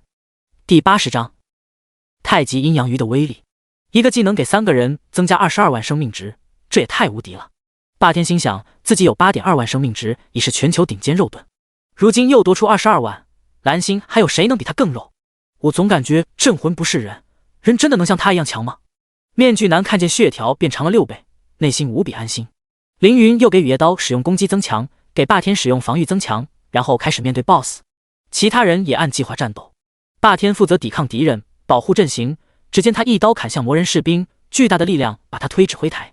其他魔人反应过来，提着武器冲过来。霸天不惧，使用技能霸王轮斩，一道锋利且巨大的刀气呈环状飞出，把冲过来的魔人士兵都撞下控制台。干得好，就这样把他们打下去。面具男说道。雨夜刀此时左拥右抱，控制台上一个有3个人类侍女全被他搂到怀里了。能不能把他们传送到安全的地方？雨夜刀问道。我要留着魔法值战斗，你应该知道救人不能影响我们自己的安全。面具男拒绝道。他们留在这里必死无疑，我把他们送出去，待会你接我上来。雨夜刀说完，抱着3个侍女跳下指挥台。此时魔人们正在往指挥台上冲，刚好和雨夜刀错过。雨夜刀成功把侍女们送到安全的地方藏着，然后跑回指挥台下大喊：把我带上来！你在消耗我的魔法值，空间技能是很费魔法值的。面具男虽然嘴上这么说，手却没有一丝迟疑，抛出2枚棋子，一黑一白。面具男将2枚棋子的位置对调。指挥台上一个魔人士兵突然向下飞去，而台下的雨夜刀被无形的线拉了上来。多谢，雨夜刀说道。白河果冻原地变身，巨大的身躯直接顶破房顶。果冻身长50米，浑身漆黑发亮，巨大且拥有威压的身形看得魔人们一愣。白从原先是一条银龙，现在变成了白龙，血脉变为远古龙种，比果冻的古龙还要强大，身体庞大的同时还有惊人的美感，符合所有生物的审美。果冻想要幻化成白的样子，但是失败了。白一出现，其血脉远古龙神直接压制矿场的数百个魔人，使其全属性下降。有的魔人全属性下降 30%， 有下降 60%， 就连 BOSS 魔伊莎也受到了影响，全属性下降了 20%。 你竟然有远古神族撑腰，怪不得敢来挑战我！魔伊莎吼道。凌云说道。你的对手只有我一个人。魔伊莎冷笑一声，使用技能血牙攻击凌云。魔族释放魔法有2个优势，那就是不用法杖和吟唱，就是在熟练的魔法师释放魔法也不如魔人小孩快。凌云的身体周围出现数十副锋利的血牙，咬向凌云。当！凌云轻轻一退，躲过攻击，同时背后多出10只圣光战矛，战矛飞出，化作光网捆向魔伊莎。魔伊莎的身体动不了，嘴上不忘嘲讽凌云：这就是你的实力吗？就这实力还想杀我？哦，是吗？凌云语调一扬。那当然。魔伊莎话未说完，突然看见凌云的身后飘出10条阴鱼和10条白鱼。触发天赋救世主技能阴阳太极鱼5重释放，使用天赋救世主守护，消耗5能量点数，额外释放5次阴阳太极鱼。凌云使用了自己的秒 BOSS 专用技能，10条太极阴阳鱼，这可是梦境龙神的待遇。5条白鱼向外游去，飘到霸天、面具男、雨夜刀、果冻、白的身边。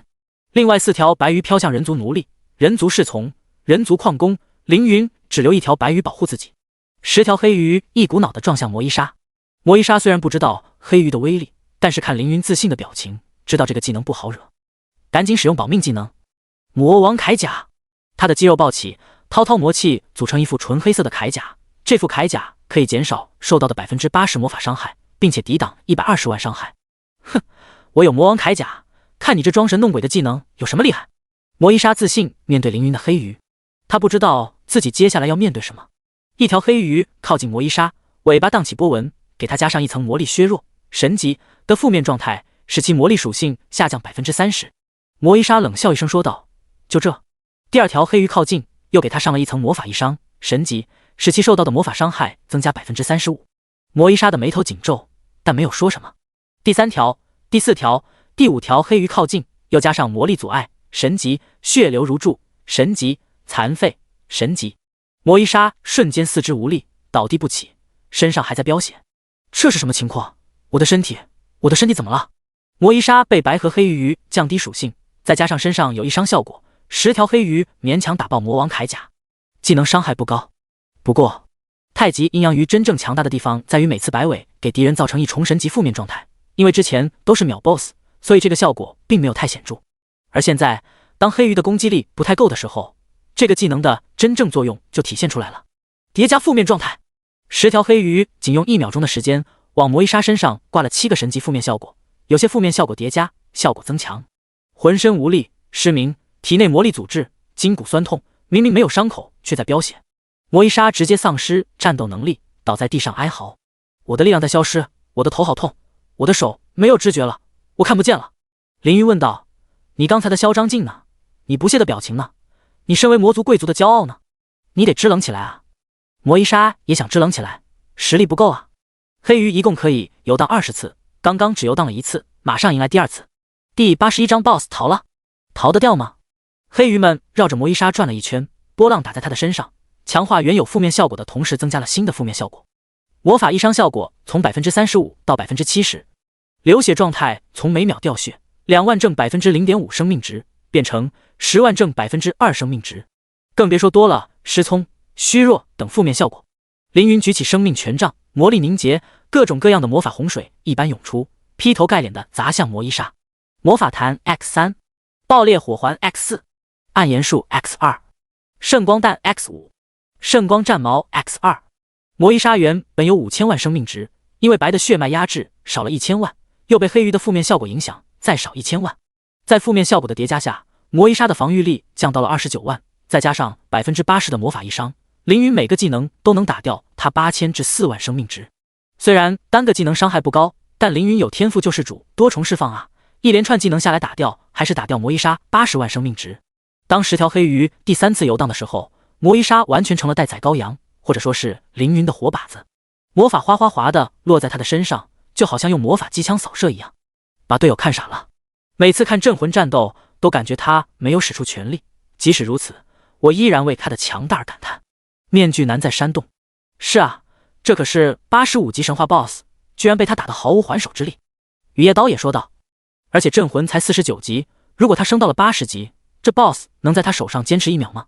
霸天回头说道，可能真的1秒都坚持不到，这家伙真的强得不像人啊。魔伊莎虽然动弹不得，但凌云的攻击越来越疼了，这么下去不行，自己会死在这个小子手上。这小子强得不像话，赶紧跑，幸好我提前留了逃跑的路，今天能够救我一命。狡兔三窟，魔伊莎早就给自己准备了退路，只见他将浑身力量凝结于魔角之上，发出魔光射入地面。地下是魔伊莎提前布置好的传送法阵，只要跑到那里就能逃走。魔伊莎滚下魔光打出的洞中，掉到之前就准备好的逃生通道中，凭着记忆滚到传送阵的位置。传送阵已激活，魔伊莎一到，传送阵就将他传送走了。打怪途中 BOSS 跑了，这样的画面可不常见。凌云看了一眼地上的洞，又看向面具男。面具男扔出120枚白色棋子，棋子在空中飞旋，模拟出矿场周围的地形。再扔出1枚黑色棋子，棋子落在白棋之中，那是魔伊莎所在的位置，在矿场西南方向20公里的位置。面具男说道。凌云一个冲刺跳出指挥台，在空中喊道：“白！”白从空中俯冲过来，接住凌云。西南方向20公里，去追魔伊莎。白点头，直飞冲天。指挥台上，雨夜刀说道：“队长走了，我们要小心了。”霸天说道：“虽然队长走了，但是 BOSS 也走了，剩下这些魔人战士实力一般，随便打。”面具男说道：“没错，以我们的实力，想要战胜这些魔人士兵不难。”雨夜刀觉得不对，这里毕竟是魔人矿场 B 级区域，怎么能随便打呢？不过霸天和面具男都这么说了，那就随便打。大家不要散开。众人回头，看见米歇尔认真的说道：“我们现在一定要收缩队形，互相支援，直到主人回来。”霸天和面具男对视一眼，然后说道：“小家伙，镇魂的我们的队长，我们自然听他指挥，但你也想指挥我们吗？”米歇尔有些紧张，他一个3级人偶没有一点战斗力，而霸天可是78级大佬，他如何指挥得动霸天？可是他知道他是正确的，主人是我们最强依仗，他走了，我们队伍的配置出现空缺，绝不能轻举妄动。米歇尔话语刚落，一发炮响，一枚魔法炮炸向控制台，把众人炸翻。矿场有很多防御设备，比如魔法炮、巨型弩箭、魔法塔等等。魔人们之前没有使用，是因为魔伊莎还在控制台，大炮不能轰了自己的头领。现在魔伊莎逃了，已经没有顾虑，魔人士兵们操控防御设备发起攻击。3米长的巨型箭矢、巨大威力的能量炮、魔法塔的极光纷纷打向霸天他们。-2万、8000、-4万。白鱼身子一扭，瞬间把众人生命值回满。加15万。有白鱼在，众人不用担心被秒，但是白鱼不是永久技能，持续时间还剩14秒。噗噗噗！米歇尔吐出嘴里的土，大喊道：“大家还好吗？”不太好。刚刚那一炮把众人轰得够呛，这几个天榜高手难得这么狼狈，可能是太倚靠凌云，让他们的头脑有些生锈，变蠢了。小家伙，你说的没错，还是谨慎一点好。霸天有错就认，没有嘴硬。但面具男有些不服气，他问米歇尔：“现在怎么办？”米歇尔说道：“我们现在的位置是矿场中央，四周所有的防御设施都能打到我们，很危险，所以必须转移。既然要转移，就必须整体转移，不能把任何一个人留下，一起行动能分散对方火力。如果有人被单独留下，所有的炮火都会集中在他身上，顶不住的。不仅顶不住，如果其他人去支援，还会拖长队形，导致队伍被团灭。所以我们一定要一起行动，暂时撤离这里。”十分冷静的分析。面具男被说得哑口无言。雨夜刀说道：“我觉得米歇尔说的没错。”面具男捏紧拳头。霸天也说道：“既然决定要一起转移，大家行动吧。”米歇尔点点头，然后喊道：“果冻姐姐，你快下来和我们一起走。”果冻回头望向地面，飞了下来，挡在众人身前。一行人在果冻和霸天的守护下撤到了矿场的边缘，这里只有少量防御设施能打到他们，即使没有凌云的治疗也能撑下去。另一边，第82章高级神虫碾压 BOSS。 白费了3分钟，终于追上了魔伊莎。魔伊莎看见空中的白，一声冷笑，然后伸手一抓，是魔爪。一只白米巨爪凭空出现，抓向白。白灵活地躲开攻击，然后停在空中。小子，你害得我好惨。魔伊莎身上满是紫色干枯的血迹，不过伤口已经愈合。太极阴阳鱼的负面状态效果很强，但是持续时间不长。在追击过程中，魔伊莎已经摆脱了负面状态，生命值恢复到3800万，而且状态和实力恢复到鼎盛。而凌云的太极阴阳鱼却进入冷却时间，暂时无法使用。小子，你的黑鱼很强，但你能一直使用吗？魔伊莎满脸狰狞。如果可以，我今天死在你手上也不冤枉。如果不行，你凭什么来追杀我？凭什么追杀你？你马上就知道了。凌云一挥手，一条500米长的巨蟒出现在魔伊莎面前。破天巨蟒，中等神级，等级91，性别男，成长性 S， 生命值 1.3亿4千万，攻击力80万，防御力60万，特性神兽，技能破天上等神级，无尽吞噬神级，巨尾扫击传奇，碎山鸡传奇。您的宠物破天巨蟒对您的好感度为0，它不一定会听从您的命令。在宠物空间里待了2天，破天巨蟒冷静多了，之前对凌云是负好感度，目前恢复到了0点，再过2天会上涨到10。破天巨蟒带着强大的威压，吐着信子俯视魔伊莎。魔伊莎被破天巨蟒的威压震慑，站在原地不敢动弹。破天巨蟒看了凌云一眼，然后扭头看向四周，好像在找果冻的身影。他不在。凌云说道。破天巨蟒又看凌云一眼，他想和凌云说话，但是又不会说人话。凌云看出他的窘境，于是提醒道：“你可以用精神力和我交流，但必须对我敞开心扉。”敞开心扉就是放弃抵抗的意思。这样做，凌云会取得破天巨蟒的身体控制权。破天巨蟒对凌云没什么好感，更别说向凌云敞开心扉。但他现在有话想和凌云说，不会说人话，又不想让凌云控制他，一下子陷入了死结。思考许久后，破天巨蟒只能对凌云敞开心扉，别无他法。只见他用巨尾狂甩，砸碎了周围的山峰，巨大的碎石从半山坡上滚下，泥土四溅，灰尘和树叶卷起几十高。发泄过后，他尝试和凌云的精神力连接。您的宠物破天巨蟒对您敞开心扉，您获得其身体的控制权。破天巨蟒说道：“让我和那只史莱姆再打一场。”凌云说道：“再打一场，你也赢不了。”破天巨蟒说道：“不可能，上次是我不知道他的技能，如果再来一次，我不会让他模仿我的无限吞噬。凌云说道，这样做只能让你不输，你还是无法击败果冻。破天巨蟒没有说话，果冻一直往天上飞，他确实无法跟上。毕竟果冻飞行消耗体力，破天巨蟒飞天消耗神力，神力强但不如体力多。破天巨蟒气愤地用巨尾拍地，不停地吼道：可恶可恶可恶！巨大的力量把地面都拍裂了，甚至变成地震向周围扩散。在凌云和破天巨蟒对话的时候，魔伊莎并没有逃走，不是不想，而是不敢。他已经被破天巨蟒的威压死死镇住，就好像老鼠看见猫一样，吓得动弹不得。破天巨蟒突然回头瞪着魔伊莎，准备把所有怒火都倾泻到他的身上。巨尾扫击，无尽吞噬。破天巨蟒的巨尾打在魔伊莎身上，直接把他砸进地面。负300万，负25万，不愧是91级上等神兽，一个技能打掉魔伊莎325万生命值。魔伊莎躺在地上，浑身抽搐，巨大的力道几乎要把他的骨头都砸碎。好强！魔伊莎口吐鲜血。天空突然一黑，原来是破天巨蟒的尾巴变成巨锤，重重砸在他的身上。碎山击，负255万，负25万。在天启世界，等级和境界直接影响实力。像凌云这样越级越境界战斗的人极为少见，大部分人只能和同级同境界的人战斗。破天巨蟒和魔伊莎就是例子。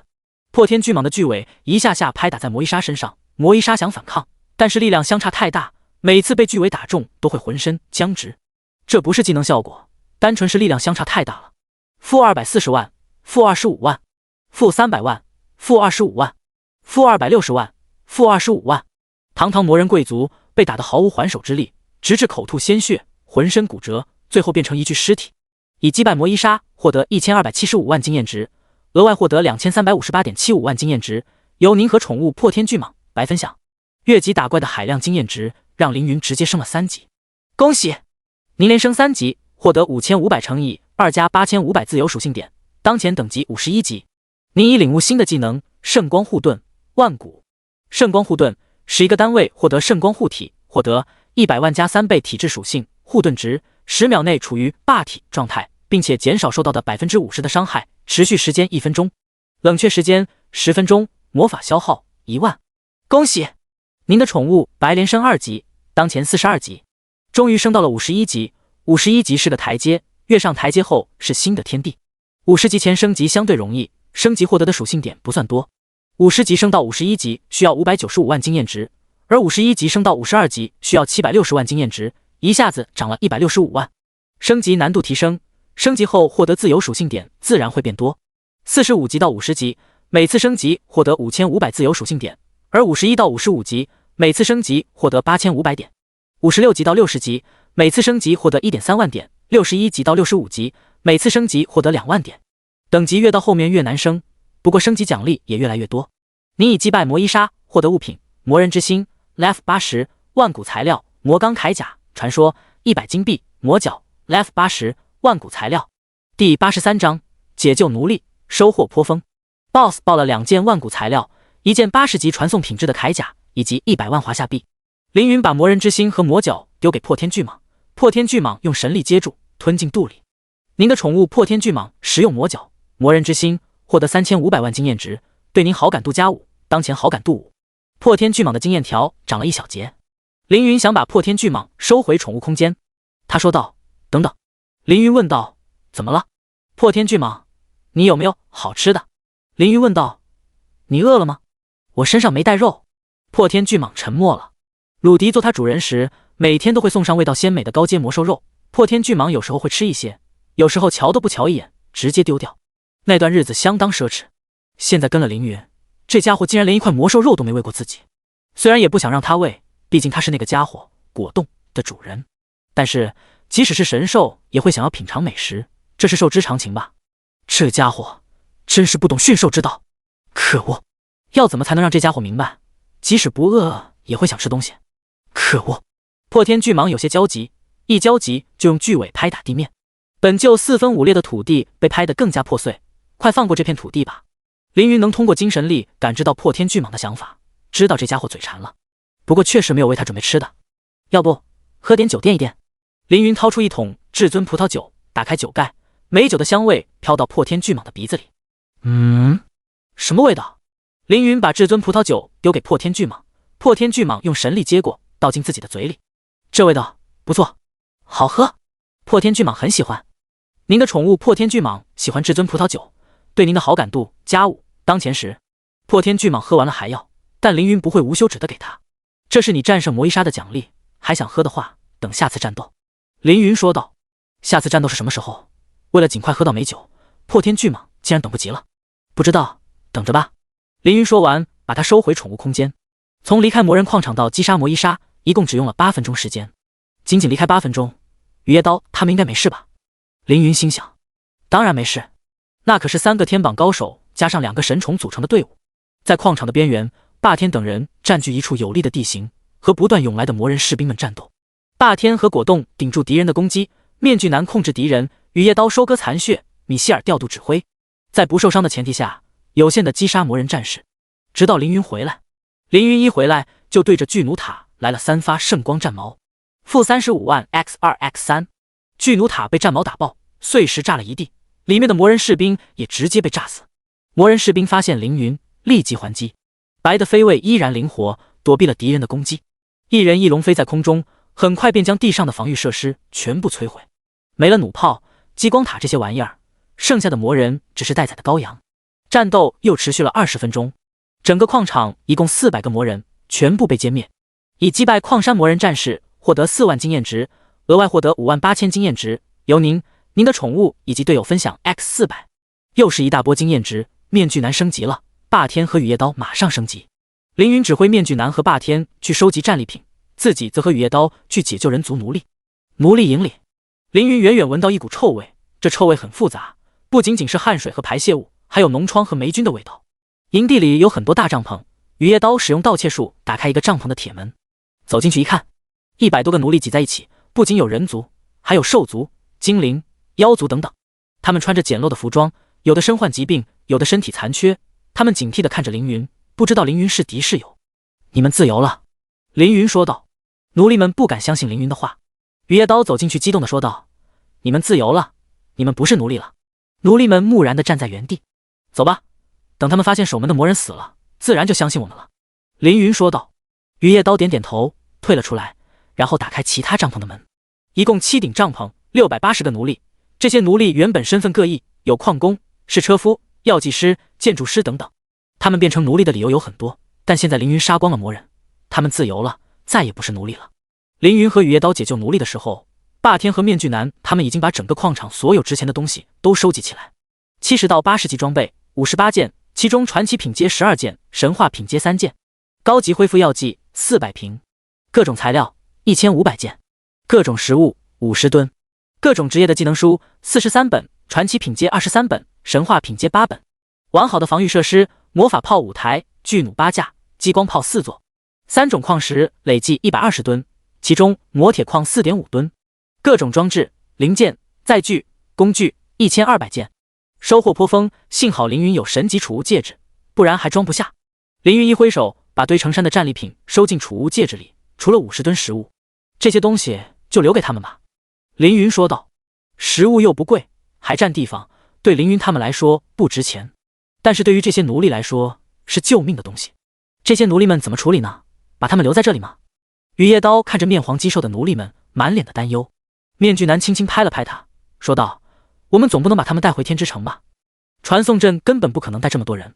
雨夜刀知道这个道理，但是看着这么多无助的奴隶，心里难受，说道：那我们还能为他们做些什么吗？霸天说道：我们不欠他们什么，把他们从魔人手上救出来已经是天大的恩情，他们也不敢抱怨我们什么。霸天说的也没错，凌云他们不欠奴隶们一丝一毫。第84章，待会将钱和命一起收走。可是雨夜刀回头再次看向奴隶们，说道：如果不管他们，他们会不会又被魔人抓做奴隶？这样我们的努力不就白费了吗？面具男说道：我们的目的找到3吨魔铁，不是救奴隶。雨夜刀知道霸天和面具男说的对，但是他无助地看向凌云。这时候只有凌云最能让他信服。凌云想了想，从储物戒指里取出600件各种装置和设备，300件各种材料，400瓶高级恢复药水和食物放在一起。自助者天助，能救他们的只有他们自己，这些东西送给他们，能否活命就看他们自己的实力和气运了。凌云说道。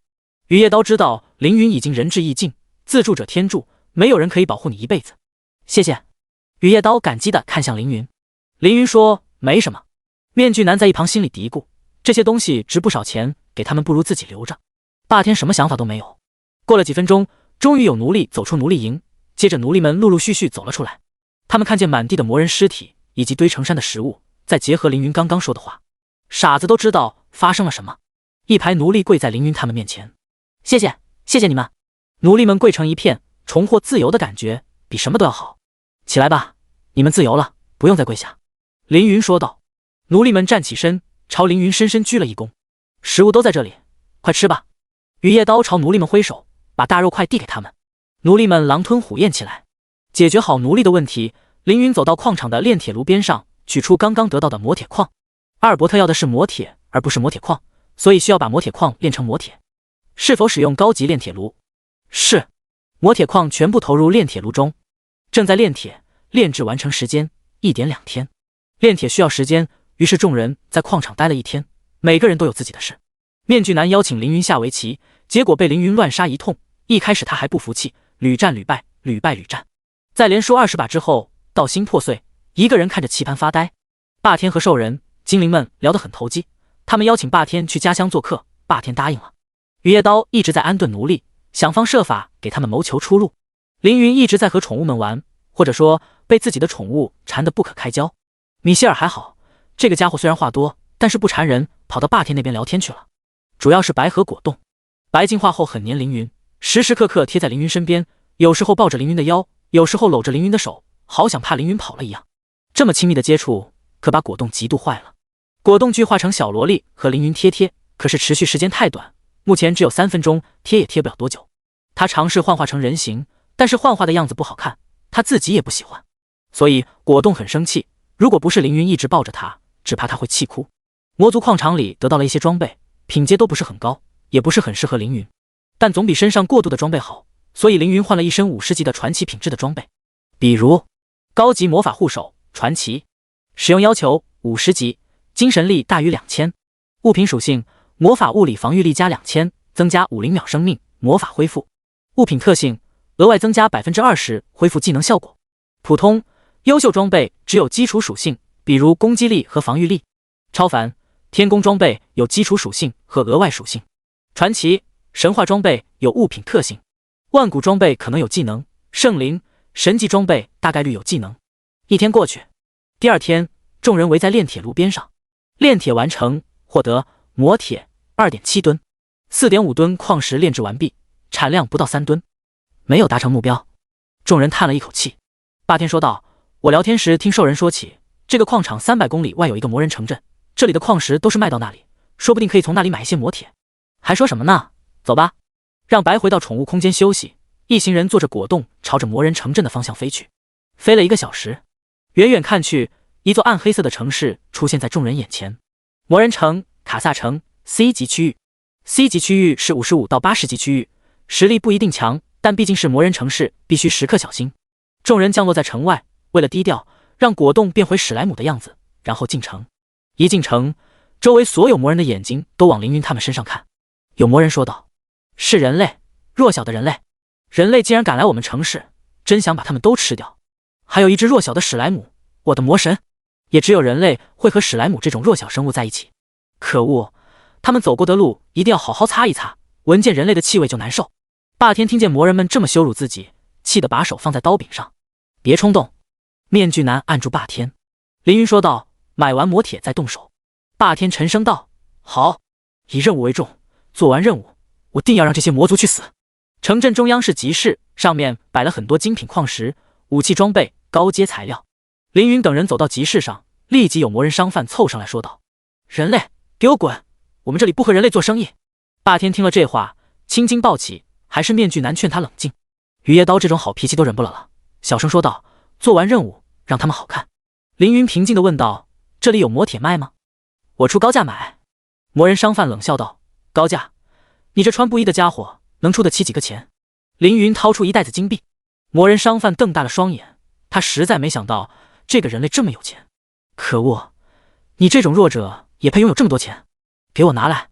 魔人商贩抢走凌云的金币。凌云没有动手，待会自然要把钱和他的命一起收走。第85章，兄妹。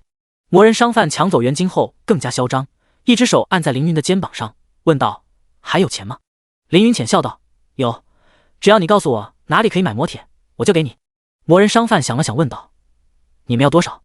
凌云说道：“300公斤。”魔人商贩说道：“300公斤，好家伙，你这家伙胃口还不小，这么多魔铁，只有魔银凡有。”凌云又问：“魔银凡在哪呢？你告诉我，我就再给你1袋子金币。”魔人商贩眉头一挑，想不到这个家伙这么弱，却这么有钱。魔银凡不在这里，他在城内拍卖行里，他是那里的头子。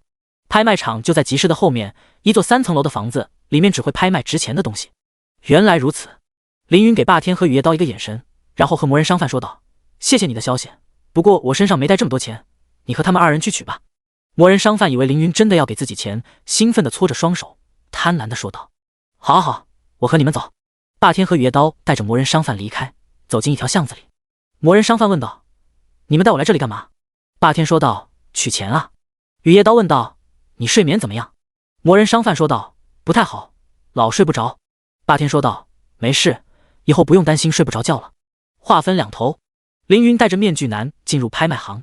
拍卖行里好不热闹，几个身材性感的女魔人走了过来。经过询问，凌云知道魔银凡在拍卖行的2楼，正在和客人交易。女魔人不经意地说道：“和魔银凡大人交易的也是2个人类。”人类？哪里的人类？凌云和面具男对视一眼，2人瞬间想到一个问题：和魔伊莎交易的人类是和天启人还是蓝星人？希望不是蓝星人，因为蓝星任何政府明令禁止任何人或势力和魔族交易，违者死刑。在未来，魔族入侵蓝星会杀死很多人，任何和魔族的交易都是在助纣为虐。凌云从储物戒指里取出黑纹面罩，给自己戴上。2人在楼下等待，过了10分钟，一男一女从楼梯上下来。男人身穿青色长袍，风流倜傥；女人身穿粉色襦裙，风姿翩翩。Lf71天青云，青云剑圣。Lf70桃花妖，元素魔导师。面具男见到2人的一瞬间，便已知晓他们的身份，口中喃喃道：“怎么会是他们？不应该，不可能啊！他们明明是华夏的英雄，为什么要干这样的勾当？我不理解，我不明白。”天青云对身旁的魔银凡说道：“多亏了魔银凡大人，让我们工会拿到这30门80级的工程炮。今后若有其他合作，还请魔银凡大人联系我们。”竟然真是蓝星人和魔族在交易，这2人不知道1年半后，魔族是异族入侵的主力吗？和魔族做交易只会让他们更加强大，蓝星承受更大的损失。桃花妖目光扫过楼下，看见凌云和面具男，吓了一跳，立即抓住天青云的手。天青云也看到了凌云和面具男，确认对方是蓝星人后，说道：“桃花妖带断绝法阵了吗？”桃花妖点点头，掏出3枚阵旗递给天青云。想不到除了我们，魔族位面还有历练者，更想不到竟然还和我们遇上了，可绝不能让这就是走漏风声，不仅要杀了他们，还必须让他们的灵魂永远留在魔族位面。天青云扔出阵旗，3道亮光围住凌云和面具男。受到历练者天青云的攻击，因为物品断绝法阵效果，如果历练者在阵中死亡，灵魂将被天青云束缚，无法回到蓝星。怕事情败露，就要动手杀人。天青云也是个狠人，只可惜他们选错了对手。你们人类的事私下解决，不要在我拍卖行里战斗。魔银凡低声道：“对不起，魔银凡大人，这2个人我必须马上解决掉。”天青云说道。桃花妖走到凌云和面具男面前，指着他们说道：“你们这2个家伙真是不长眼，偏偏这时候出现，赶紧去死吧，别妨碍我们。一张嘴就叫人去死，这女人也是蛮横的可怕。”面具男看着桃花妖，失神道：“希姐，你怎么这么说话？你不是这样的人啊。”桃花妖没想到面具男认识他，问道：“你是谁？你认识我？那就更不能让你活了。青云哥，快杀了他们2个吧！”天青云看向魔银凡，想要得到他的同意。魔银凡一脸嫌弃的说道：“利索一点，不要让人类的脏血溅到我的楼梯上。”天青云低头说道：“我会让给他们死得很干净，对魔族卑躬屈膝，对同族斩尽杀绝，这样的人称为人间。”眼泪从面具男的面具下滴落，面具男低声问道：“二哥，你真的要杀我吗？你做这些事，大哥知道吗？”天青云一愣，不敢相信的问道：“你叫我二哥？你是潇潇？”面具男脱下面具，一头青丝散落在身后，原来他不是男人，而是女人。潇潇，真的是你？天青云怎么也没想到，发现自己秘密的人竟然是自己的亲妹妹。二哥，你和大哥一直是我最尊敬的人，怎么你？张潇潇泪流满面。张潇潇长相柔美，眉宇又带着一丝英气，五官端正，神态又有些娇媚，鼻梁挺直的像男孩，但是睫毛特别长，看上去非常漂亮。怎么会是萧妹妹？这下可难办了。桃花妖捏着衣裙，心里很是纠结，杀还是不杀？潇潇，我给你一个活命的机会。天青云双眼通红，一字一句地说道：杀了你身旁的人，然后加入我们，这是你活下去的唯一方法。张潇潇不敢相信二哥会这样话，记忆中二哥十分温柔，什么时候变成了这样的人？你别用这样的眼神看我，是不是觉得我很陌生？但我要告诉你，我就是这样恶毒的人。天青云吼道：我之所以隐藏自己的性格，全部是因为大哥。第86章，人类为了欲望，什么都做得出来。张潇潇问道：大哥怎么你了？他太强了，从小到大，所有的光芒都在他的身上，从没有人注意过我。就算我做出惊人的成绩，别人也只会说不愧是张宇的弟弟。明明我也很强，我要证明我张恒不比张宇差。天青云咆哮道：张宇，华夏唯一 SS 级天赋的天才，公认的华夏第一强者，轩辕战队的队长。张潇潇说道：你为什么非要比大哥强呢？他是我们的大哥啊，他是我们最亲最亲的人。二哥，你为什么要嫉妒自己的哥哥？放屁！什么最亲的人？他是华夏子民的亲人，不是我的。张恒指着张潇潇手里的面具说道：你自己还不是一样，整天戴着一张面具，不就是隐藏自己的身份，隐藏你是华夏唯一 SS 级天才的妹妹吗？张潇潇无言。是的，他也一直生活在哥哥张宇的阴影下，不过他没有怪过他的哥哥，而是一直把哥哥当作自己的骄傲。要动手就快一点，拍卖会马上就开始了。魔银凡催促道。张恒大声问道：潇潇，你到底杀不杀？张潇潇哭着说道：二哥，回头吧。张恒冷笑一声说道：和魔族交易是死罪，你不会不懂吧？我早已不能回头，只是可怜了你。张宇，希望你记住，妹妹是因你而死。桃花妖说道：你真的要杀死萧妹妹吗？那可是你的亲妹妹啊。张宇擦掉眼泪说道：为了成大事，只能让她牺牲了。蓝星古家密地，古晨紧闭双眼，负手而立，在他身旁是数十个情报人员，正在整理各种资料。古长老，明家又有新消息了，他们刚刚得到了一个新的神级技能书，实力大增。古力动也不得，仿佛没有听见。又有人喊道：古长老，秦家少主九黎确定成为武神弟子，他的实力要起飞了。古力还是不动。古长老，唐科升到70级了，应该是天管局派了人带他升级，依然不动。据说苏木伯回欧洲招兵买马，想要找人给自己报仇。圣神教的教皇和他关系很好，镇魂可能会被圣神教的人的攻击。世界区域开放，市面上出现大量强力装备，一流历练者的实力普遍上升。新的神级世界副本被发现了，80级，在 A 级区域，要不要派人去开荒？长老，据说有人使用了魔族的魔法巨炮，直接摧毁了一个工会。这条消息一出，古家的情报机构一下子安静下来，所有人愣在原地。古晨长老睁开眼问道：这条消息是真的吗？情报员说道：70%把握是真的，魔族的魔法巨炮威力是其他种族的2倍，不太会出错。古晨说道：也就是说，有人和魔族进行了交易。情报员沉重地点点头。古晨叹了一口气，重复那天和古力说过的话：人类为了欲望，什么都做得出来。云起帝国 C 级区域，百口城郊区，一群历练者围在一起，大喊：听说这里出现了魔族的魔法炮，真的假的？不会吧，真有人和魔族做交易吧？交易的内容是什么？罗星公会整个公会都被团灭了，他们说对方使用了强大的魔法炮，除了魔族的魔法巨炮，还有什么炮这么厉害？一群穿着黑色制服的历练者走了上来，赶走围观的历练者。破晓公会维护现场，无关人员立即离开。又有一群白色制服的历练者走上来，喊道：天管局调查现场，无关人员立即离开，否则逮捕。政府3大组织来了2个，历练者们识趣的走了。历练者离开后，露出一个巨大的白色帐篷，帐篷直径80米，罩住地面。天管局的武器专家徐子明和破晓公会副会长罗翔一同走进帐篷里。帐篷里面有一个巨大的洞，这是大炮轰击地面留下的洞，洞周围站着20个历练者，是轩辕战队的人。在洞里面，一个少年紧闭双眼，不知道在想什么。想不到张宇中笑先道。徐子明说道：在天启不要提军衔。罗翔提醒道。2人一起跳入洞中，徐子明研究天启武器许久，一眼就认出这不是人类制造的大炮。人类制造的大炮威力主要在炮弹上，而魔人的魔法巨炮靠外部魔力充能，不靠炮弹，二者有本质区别。魔族的巨炮威力巨大，但是没有人族的炮弹稳定。这个炮坑完全符合魔族巨炮的情况。张宇突然睁开眼，用近乎乞求的眼神看向徐子明，问道：子明，和魔族做交易的处罚必须死刑吗？徐子明认真说道：上一个和魔族做交易的历练者用整个蓝星的卫星地图换来仅仅一件50级魔族装备，我无法说他愚蠢，但我唾弃他的自私。他为了提升自己的实力，把整个蓝星的人推向火坑。和魔族交易是全蓝星的共识，能换到魔族魔法巨炮的筹码，不知道是多少条蓝星人的命。死刑是对交易者最温柔的刑罚。张宇点点头，没有说什么。卡兹帝国卡萨城拍卖行，剑光一闪，张衡一剑凌云张潇潇。作为天榜45名的高手，张衡不仅拥有极强的攻击力，还有极快的攻速和极高的破甲效果，实力不弱。但他的对手是凌云，他没有一丝一毫的胜算。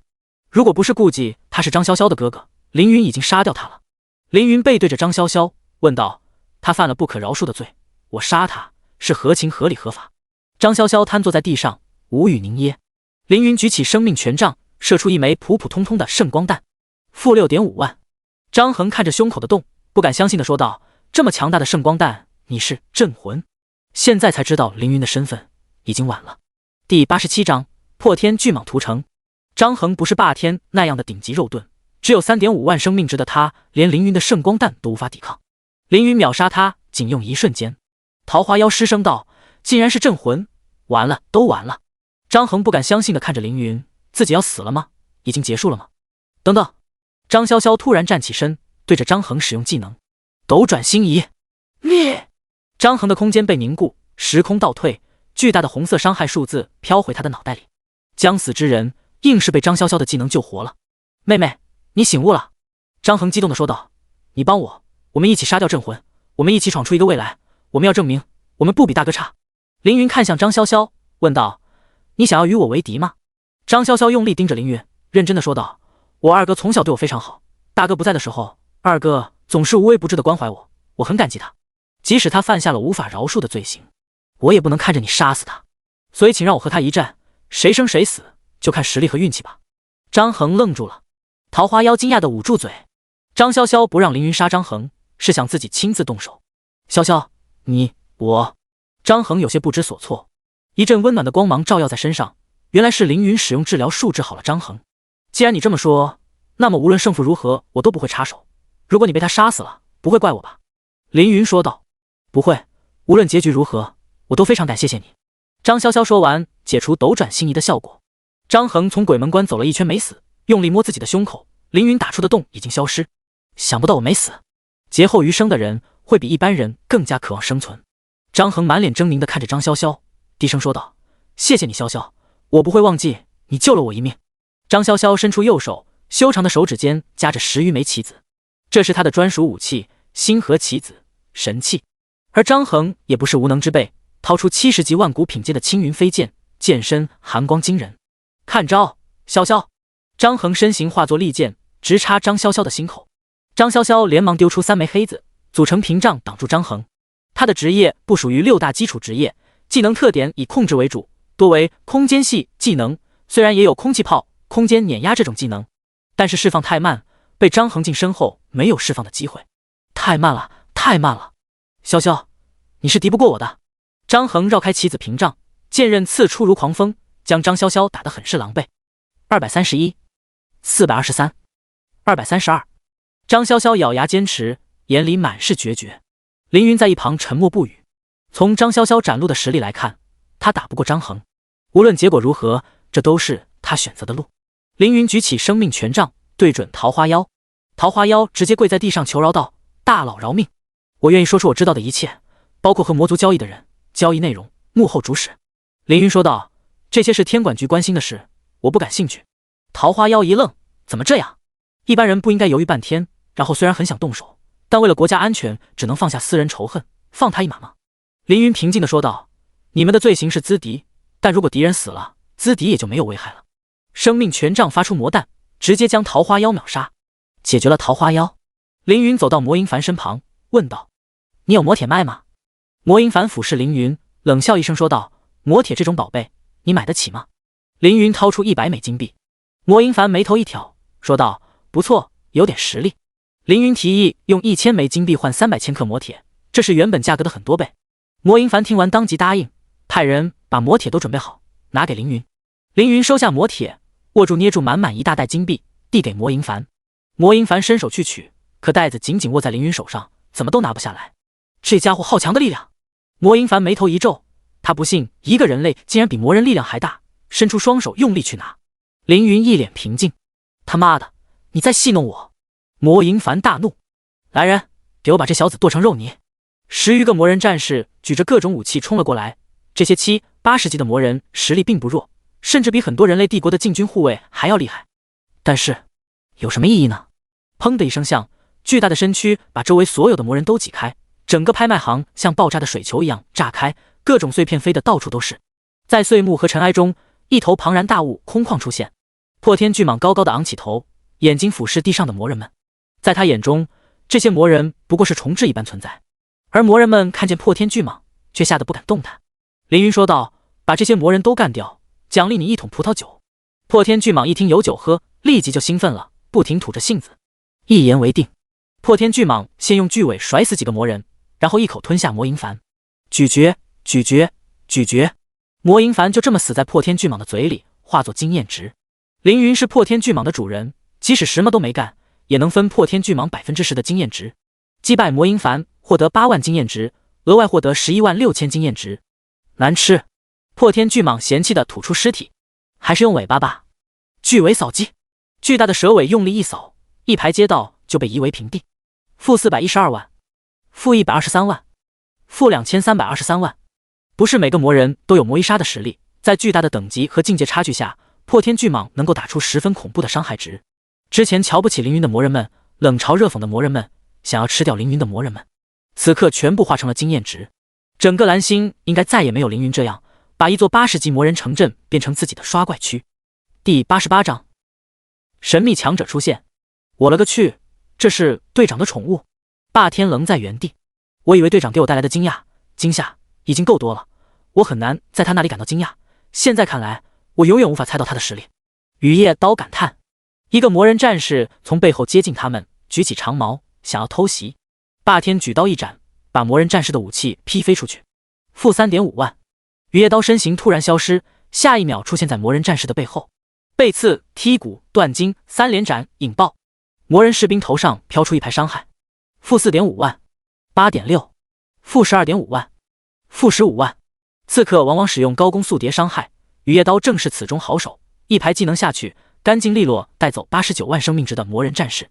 队长这么厉害，我们也不能闲着，这么多魔人，杀个痛快。雨夜刀手腕一抖，把匕首上的魔人血抖落，刀尖的光芒锋利异常。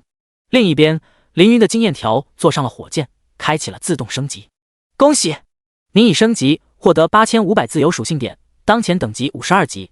恭喜，您已升级，获得8500自由属性点，当前等级53级。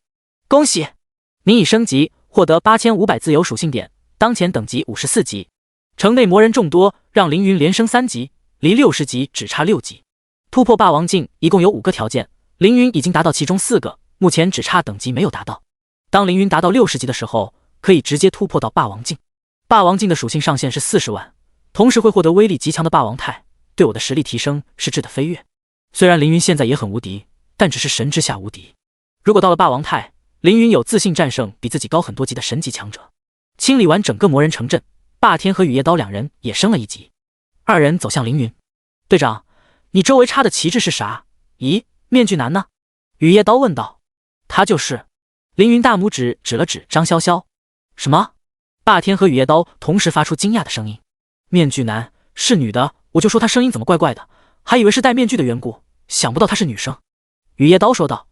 我看看他 ID 叫什么，潇潇雨歇，我勒个去，他竟然是天榜排名第19的潇潇雨歇。霸天这下更吃惊了。雨夜刀瞬间反应过来，说道，那他岂不是天榜排名第1，华夏唯一 SS 天赋拥有者张宇的妹妹吗？想不到自己的队友是华夏第1高手的妹妹，他现在在和谁战斗？雨夜刀又问道。凌云回过头，张潇潇的战斗不容乐观。张恒攻速高移速快，攻击还带穿透效果，2人若在宽阔的场地战斗，张潇潇还能凭借控制效果周旋，但在近身战斗中，张潇潇被张恒完美克制。可恶，想不到还有敌人。张恒看见霸天和雨夜刀，心中一凉，说道，潇潇，你的队友都很强啊。张潇潇说道，闭嘴。张恒闭嘴，手上动作更快，剑刃传花蝴蝶一样穿过张潇潇的种种防御，刺中其身体各个穴位。4213、232、422。张潇潇血条已空，生命犹如风中残叶。张衡贴近张潇潇说道：“我不会杀你，我要拿你的命威胁你的队友，我要活下去。”张潇潇说道：“他们不会放过你，我的命在他们心里没那么重要。”张衡说道：“怎么可能？我妹妹那么漂亮，性格又坚强，他们肯定喜欢你。无论如何，我都要试一试。”利剑如游蛇一样缠上张潇潇的脖子。张衡威胁凌云道：“放我走。”凌云没有理张衡，而是看向张潇潇。张潇潇低着头，什么话也没说。“你的实力不止如此，你没有用全力。”凌云说道。张潇潇还是不说话。“我并不在乎蓝星人和魔族交易，因为这对我来说构不成威胁。你若求我放过你哥哥，也不是不行。”凌云说道。张衡眼睛一瞪问道：“真的吗？”凌云说道：“但你却用了牺牲自己的方式，你故意输给天青云，有没有想过他会杀了你？”张潇潇抽泣着，依然沉默。凌云继续说道：“我知道失去重要的人的感觉，不过我想知道，这个家伙值得你做到这一步吗？”张潇潇再抬头，已是满脸泪水，说道：“值得。”这就是他的答案。张潇潇终究没有放下亲情，他的实力强于张衡，但他心软了。心软的代价就是凌云说的那样，用自己的生命去赌一个结果。张潇潇不是无私的女孩，甚至有点自私，她觉得凌云给奴隶送了那么多东西，不划算。张潇潇怕死，当初在龙庭湖副本被伊贺小三郎的偷袭，张潇潇直接怂了，第一时间把手下叫回去保护自己。张潇潇也不勇敢，每次行动之前都要仔细思考打不打得过。自私、怕死、谨慎，这样的女孩在生死关头却用性命赌了一把，因为在她眼里，两位哥哥是世界上最好的人，是她最重要的人。凌云轻轻摆了摆手，平静地说道：“天青云，你走吧。”张衡大喜过望，说道：“多谢镇魂大佬饶我一命。”“谢谢谢谢。”收起阵旗，张衡掏出传送石，并且说道：“潇潇，反正镇魂大佬的队伍也容不下你了，不如跟我一起走吧。”张潇潇没有回答。“不跟我走，那你自己多保重。”张衡使用手中的传送石。突然，异变发生，一缕剑光闪过，张衡手里的传送石碎成数百块小石头，无法再用。一个男人出现在他的身后，低声道：“张衡，19岁，男，职业是72级青云剑圣，犯下和魔人交易的罪行，不可饶恕。我现在以天管局特邀专员的名义逮捕你。”张衡听见男人的声音，汗毛倒竖。第89章天榜第3，铁面后，头也不回，转身一剑，青云飞刺。这招青云飞刺张衡的杀招，70级圣灵品级，刚刚和张潇潇搏命的时候都没有使用，此刻却没有一丝犹豫，用了出来。张衡的剑化作清风白云，带着强大的力量刺向身后男人的头。攻击执法人员最佳一等。背后的男人伸出手，仅用2根手指夹住了张衡的剑。破招，每个技能都有必中范围，在必中范围内命中率是100%，并且无视历练者的闪避率。不过这不代表一定能打中敌人，除了闪避，历练者还可以用格挡和破招防守。比如有人朝你头部射击，子弹的速度当然无法躲避，但你如果在他射击之前抢先攻击，打断他的行动，便能阻止这一次攻击。这就是破招。男人就是在青云飞刺技能完成之前，提前破招，打断了张衡的攻击。这就是天榜第3的实力。F80 铁面后，皇家守卫。据说铁面后原先是华夏某高官的警卫员，后来调到天管局任特别专员，成为唐克的师傅。铁面后的职业和天赋都不是顶级，但他的一身武艺弥补了这些不足，被华夏高层称为华夏3大武学宗师之一。他今年34岁，无妻无子，刀削一般的瘦脸上有2排胡渣，他的眼窝很深，眼神特别锐利，被他盯上的犯人就像被鹰盯上的兔子一样。这是个不苟言笑的人。你不是我的对手，认罪吧。铁面后说道。张衡犯的可是死罪，他怎么可能认罪？即便对方是天榜第3的高手，也要闯一闯了。我本来不想这样做，如今看来非这样做不可了。张衡把张潇潇推到凌云身前，然后吞下一枚魔核。魔核是魔兽的魔力结晶，相当于魔人的魔角，只不过魔核凝结的更加纯粹，而且有特殊效果。张衡吞下的魔核来自9头蛇，海德拉的化身，拥有改造身体、重铸生命的作用，也就是魔兽化。我不要死在这，我要证明自己，我要成为万人瞩目的强者。张衡咆哮着，身躯变得越变越大，双腿变成蛇尾，肩膀上长出9个蛇头，已然不是人类模样。破天巨蟒看了魔化的张衡，嫌弃地骂道：“你是什么丑东西？”同为蛇，破天巨蟒身形流畅，鳞片顺滑，身上的纹路十分好看。而张衡像垃圾堆里捡来的一样，脏兮兮的，身上还有魔气环绕。和破天巨蟒比起来，魔化张衡的确很丑。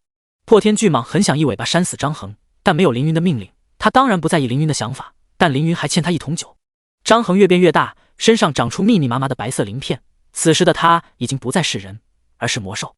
全球公告：华夏历练者天青云成为全球第一个更改种族的历练者，因其改变种族为魔兽，今后不再受到天启系统的保护和束缚，请所有历练者小心。X3 魔人化的张衡看上去又丑又怪，但他很满足自己的样子，因为他感觉体内充满了魔力，这是前所未有的强大。Lef90 九头蛇魔人天青云万古二哥，张潇潇怎么也想不到二哥竟然会变成这样。儿时的记忆浮现在脑海，可张潇潇怎么也无法把记忆中的哥哥和面前这个魔兽联系在一起，他心中的二哥再也不存在了。潇潇，你就当我死了吧，不用为我伤心，我现在感觉很好，我有了从未拥有的力量。张衡兴奋地说道。和那些喜欢找死的蠢货反派不一样，张衡一头朝着城外冲去，他只想活下去。铁面后看见张衡跑得飞快，不由得眉头大喊道：大家还请助我一臂之力，共同逮捕这个罪人。没有人响应。凌云答应过张潇潇放张衡一马，而霸天和雨夜刀看见凌云没动，自然也不会动。铁面后发现这几人不理自己，低声说道：帮助国家抓捕犯人是公民应尽的义务，你们却如此懈怠，今天张衡逃走，你们难逃其责。凌云摊手说道：你是不是搞错了什么？我只是一个54级的牧师，怎么挡得住90级的魔兽？潇潇有些残血，也无法战斗。霸天和雨夜刀他俩倒是可以战斗。霸天说道：我刀坏了。雨夜刀说道：我脚疼。凌云无奈说道：你也看到了，我们刚刚经历了一场大战，每个人状态都不是很好，不能再战斗了。张衡跑了，你要反思自己，不要把责任推到我们身上。除了霸天，我和雨夜刀、潇潇、雨歇都还是学生，你好意思怪我们？这下铁面后真成了铁面，脸色铁青，他气得指着凌云连连说道：好好好，你们好。张衡变身魔兽后跑得飞快，顷刻间钻入城外山脉之中，想要抓他已是不可能。而且铁面后隶属于天管局，职责是守护华夏秩序。张衡现在变成魔兽，不再是华夏人，也不归他管了。抓捕张衡的任务轮到破晓公会的头上。今天的事我记住了。铁面后撂下一句狠话，使用传送时离开了。事情发生的突然，结束的更突然。阿尔伯特的任务完成了，天青云死了，从此多了一个九头蛇的化身魔兽。因为没有抓到天青云，无法知晓谁在背后和魔人进行交易，这条线索暂时中断，这条线索以后由凌云接上。现在该回天之城了。在霸天和雨夜刀求情下，凌云原谅了张潇潇。凌云不是个心软的人，对女人也没有偏袒，原谅张潇潇有他自己的理由。张潇潇也不再戴面具，已经没有戴面具的必要了。凌云给破天巨蟒喂了一桶红酒，破天巨蟒对凌云的好感度再加5，到达15点，一人一蛇的关系好多了。4人和3个宠物一起收集战利品，这次的战利品太多了。钱173040金币，2332492银币，2.45亿铜币，一共22亿华夏币。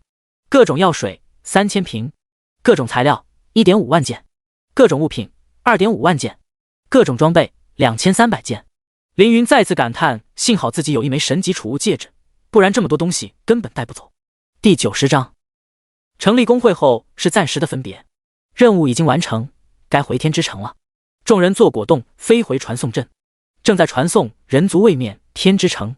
白光褪去，众人回到阿尔伯特的府邸中。阿尔伯特此时正在自己的房间看书，楼下突然传来巨大的声音，吓了他一跳，大喊：有刺客！过了几秒，管家敲门道：二王子是寻找魔铁的队伍回来了。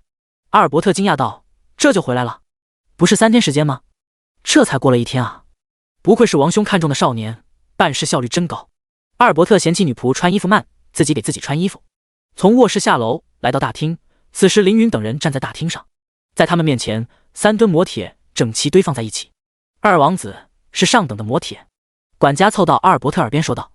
阿尔伯特走近一看，确实是好东西，大笑道：好好好，真不错，我认可你们蓝星人的实力。完成任务，阿尔伯特的任务。任务奖励：天之城 C 区楼阁一栋，未命名，天之城建邦令，10万金币。任务彻底结束，众人离开城上天府。到分账的时候了。凌云之前承诺给每人3万金币和旅行总收益的10%，金币现在就能给，但是从魔人矿场和魔人城镇那里得到的装备、材料等等，一时还算不清，不需要凌云去算。找个 NPC 让 NPC 算就行。三人比较信任凌云，晚点给钱也行。任务结束，众人也该分别了。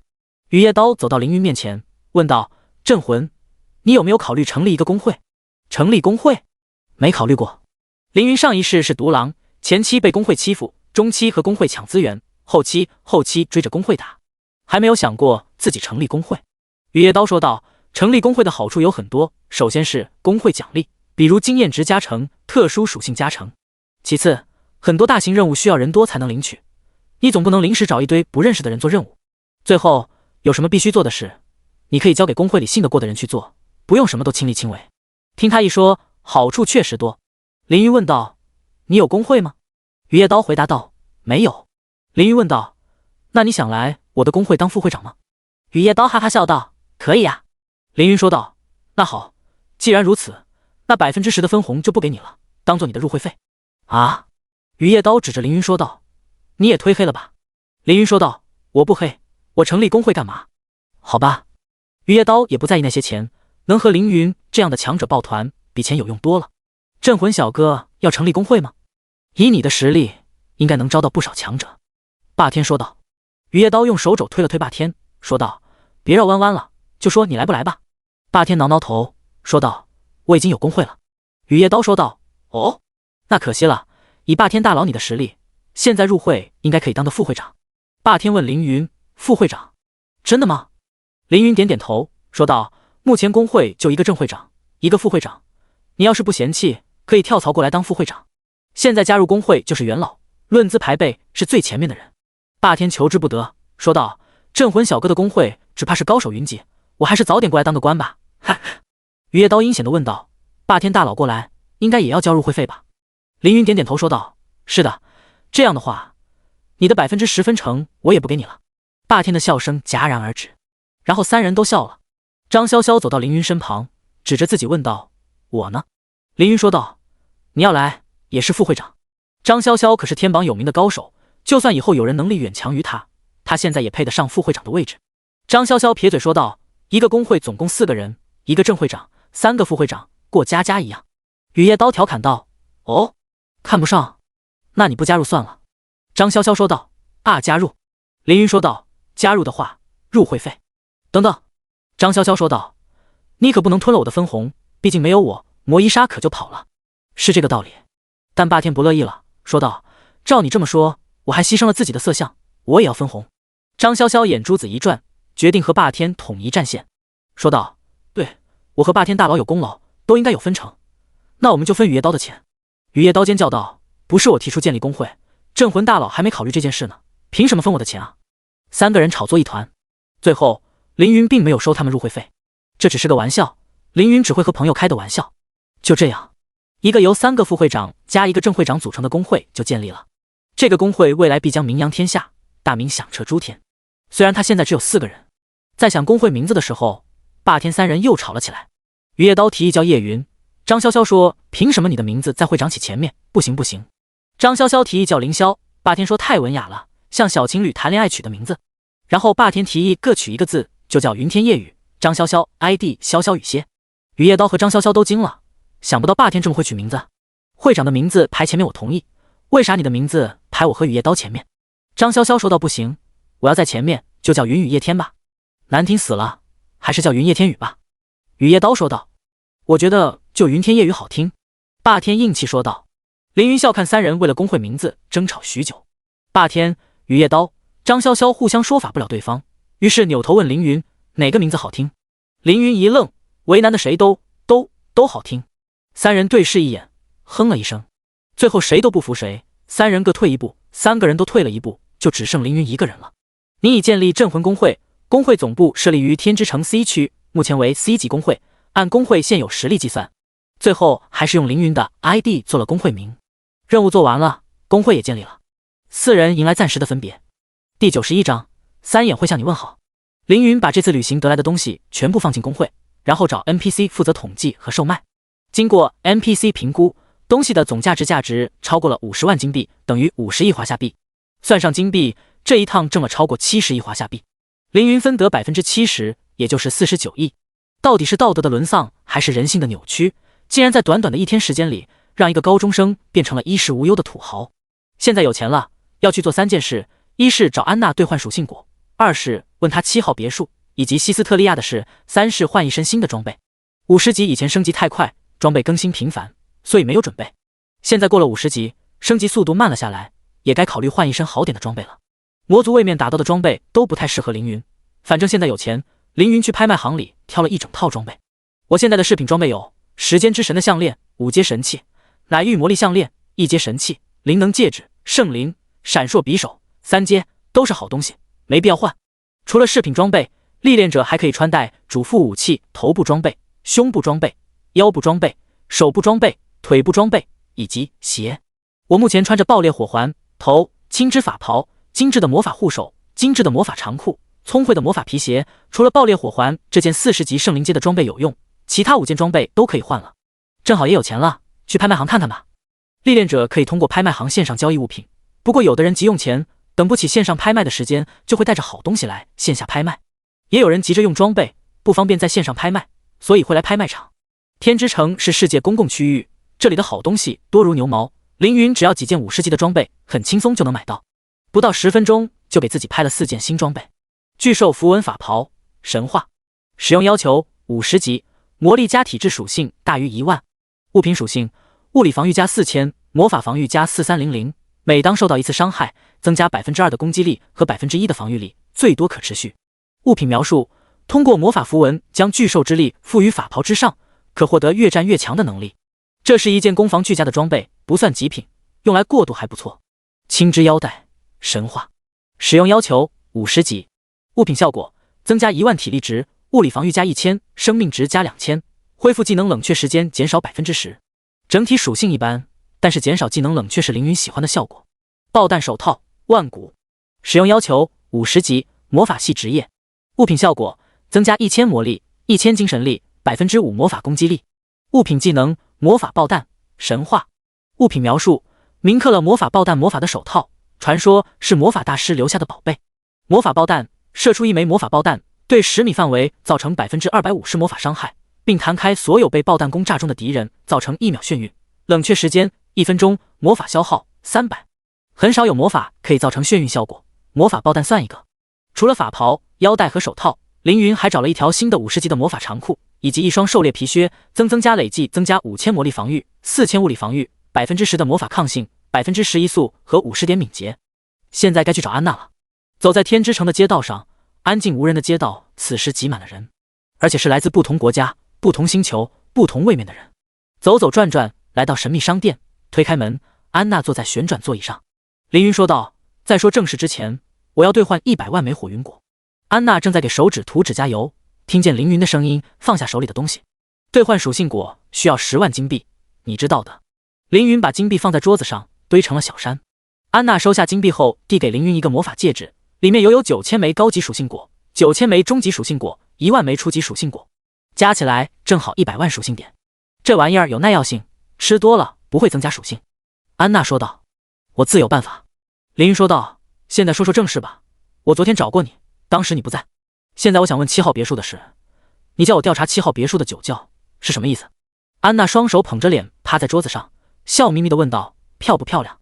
漂不漂亮？他问的是西斯特利亚吗？他知道西斯特利亚被关在能源中心。安娜侧过头，用手指绕了绕金色的卷发，问道：我漂亮吗？啊，原来你在说你自己啊。凌云坐在安娜的面前，认真说道：漂亮，如果你肯回答我的问题，就更漂亮了。安娜脸颊微红，说道：讨厌了，人家在和你调情，你不懂风情。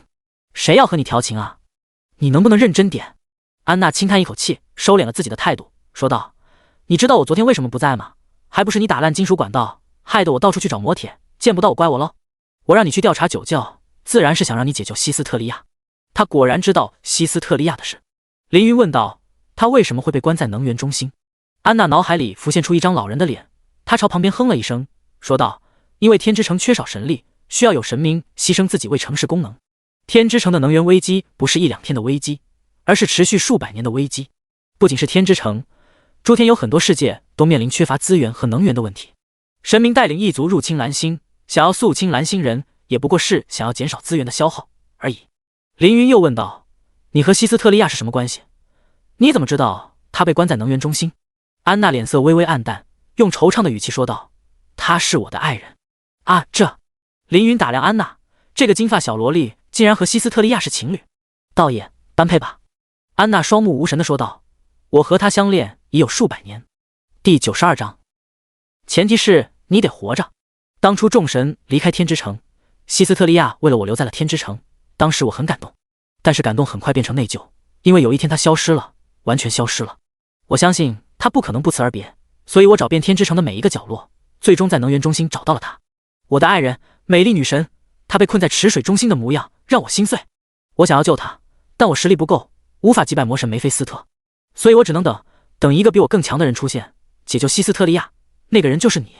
眼泪划过安娜的脸蛋，掉在地上，好像把救出爱人的使命交给凌云，就等于把爱人交给凌云一样。凌云听完说道：原来如此，看来是我把事情想复杂了。安娜擦了擦眼泪说道：不怪你，是我没有把话说清楚，毕竟我不知道你会做出如何选择，不知道应不应该把它交给你。凌云说道：你和我并不熟悉，谨慎一点没问题，不过我还有个疑问。安娜问道：什么疑问？凌云说道：大仙芝在你的故事里扮演了什么角色？安娜的睫毛微微抖动，表情虽然很自然，但心里在想，我没有提到过大仙芝吧？她怎么知道大仙芝的存在？是哪个多嘴的家伙提到了大仙芝？阿尔伯特，阿 T， 我怎么打喷嚏了？可能是衣服没穿好，下次要好好穿衣服。安娜装傻道：大仙芝？他不是跟着众神离开天之城了吗？现在哪里还有大仙芝啊？凌云若有所思，想了想说道：我明白了，我会想办法救出希斯特利亚。安娜微笑着点点头：谢谢你，镇魂。问清楚事情的缘由，凌云没有再多说什么，和安娜告别后离开神秘商店。刚出商店的门，安娜的声音从背后传来：镇魂，一定要保护好你喜欢的人，不要像我一样。这话是什么意思啊？凌云回过头，发现整个神秘商店都不见了。安娜是不是有病？神神叨叨的，说完话还不见了。凌云低着头心想：我喜欢的人谁？我可是行走江湖的孤狼，早就把情爱丢到半路上了，哪里有喜欢的人？走在街上，凌云还在纠结安娜的话，这个家伙又是说完半句话就不见了，下次见面一定要教训他一顿。哇，有帅哥过来了！一个热情开朗的金发美女拉住凌云的肩膀，说道：帅哥，要不要和我玩玩啊？想事情呢，快闪开，别烦我。凌云甩开金发女人的手，自己可不是随便的人，怎么可能和你随便玩玩？出乎凌云的意料，对方的手竟然跟了上来。能跟上凌云动作的人绝对不简单，来者不善。凌云前世是个战士，武艺登峰造极，再加上极强的戒备心，很难有人能够偷袭到他。但是世界之大，无奇不有，各种特别的技能，各种特别的装备，各种特别的道具，都让人防不胜防。在凌云的脚下，一个隐藏多时的诅咒法阵亮起，即使凌云拥有13万点精神力，还是产生了一瞬间恍惚。这是针对凌云特意设置的法阵，就这一瞬间恍惚，让对方得了手。您受到历练者爱丽丝的攻击，您受到历练者朋克猫的攻击，您可以无责任反击。系统提醒来的比实际动作慢一点。十字锁。爱丽丝双手握住凌云的手，把手腕向后一掰，然后用大长腿紧紧夹住凌云的胳膊，向外一扯。您受到负面状态脱臼，右手暂时无法使用。一击得逞。又有一个同样性感的金发女人朋克猫从背后抱住凌云，双手缠住凌云的脖子，嘴巴凑到凌云耳边说道：三眼会向您问好。朋克猫双手缩紧，想要裸脚凌云。您受到负面状态窒息，5秒内无法解除窒息，您将昏倒。外国的格斗术和华夏的武术都是非常厉害的技能，通常对器官、穴位、关节等弱点发起攻击，造成巨大的伤害。裸脚会对血管或者气管造成挤压，使大脑在几秒内缺氧或者缺血，并且一旦成型，几乎不可能破解。凌云如果不在5秒内解开裸脚，就会落入二人的手中。裸脚很难解开，但凌云有10万力量属性。只见他用左手抓住朋克猫的手臂，硬生生掰开了缠在脖子上的手。好大的力量！想不到你们东方男人也这么有力量。朋克猫的裸脚被破除，立即使用其他格斗术，双手抱住凌云的左手，用大腿夹住凌云的头。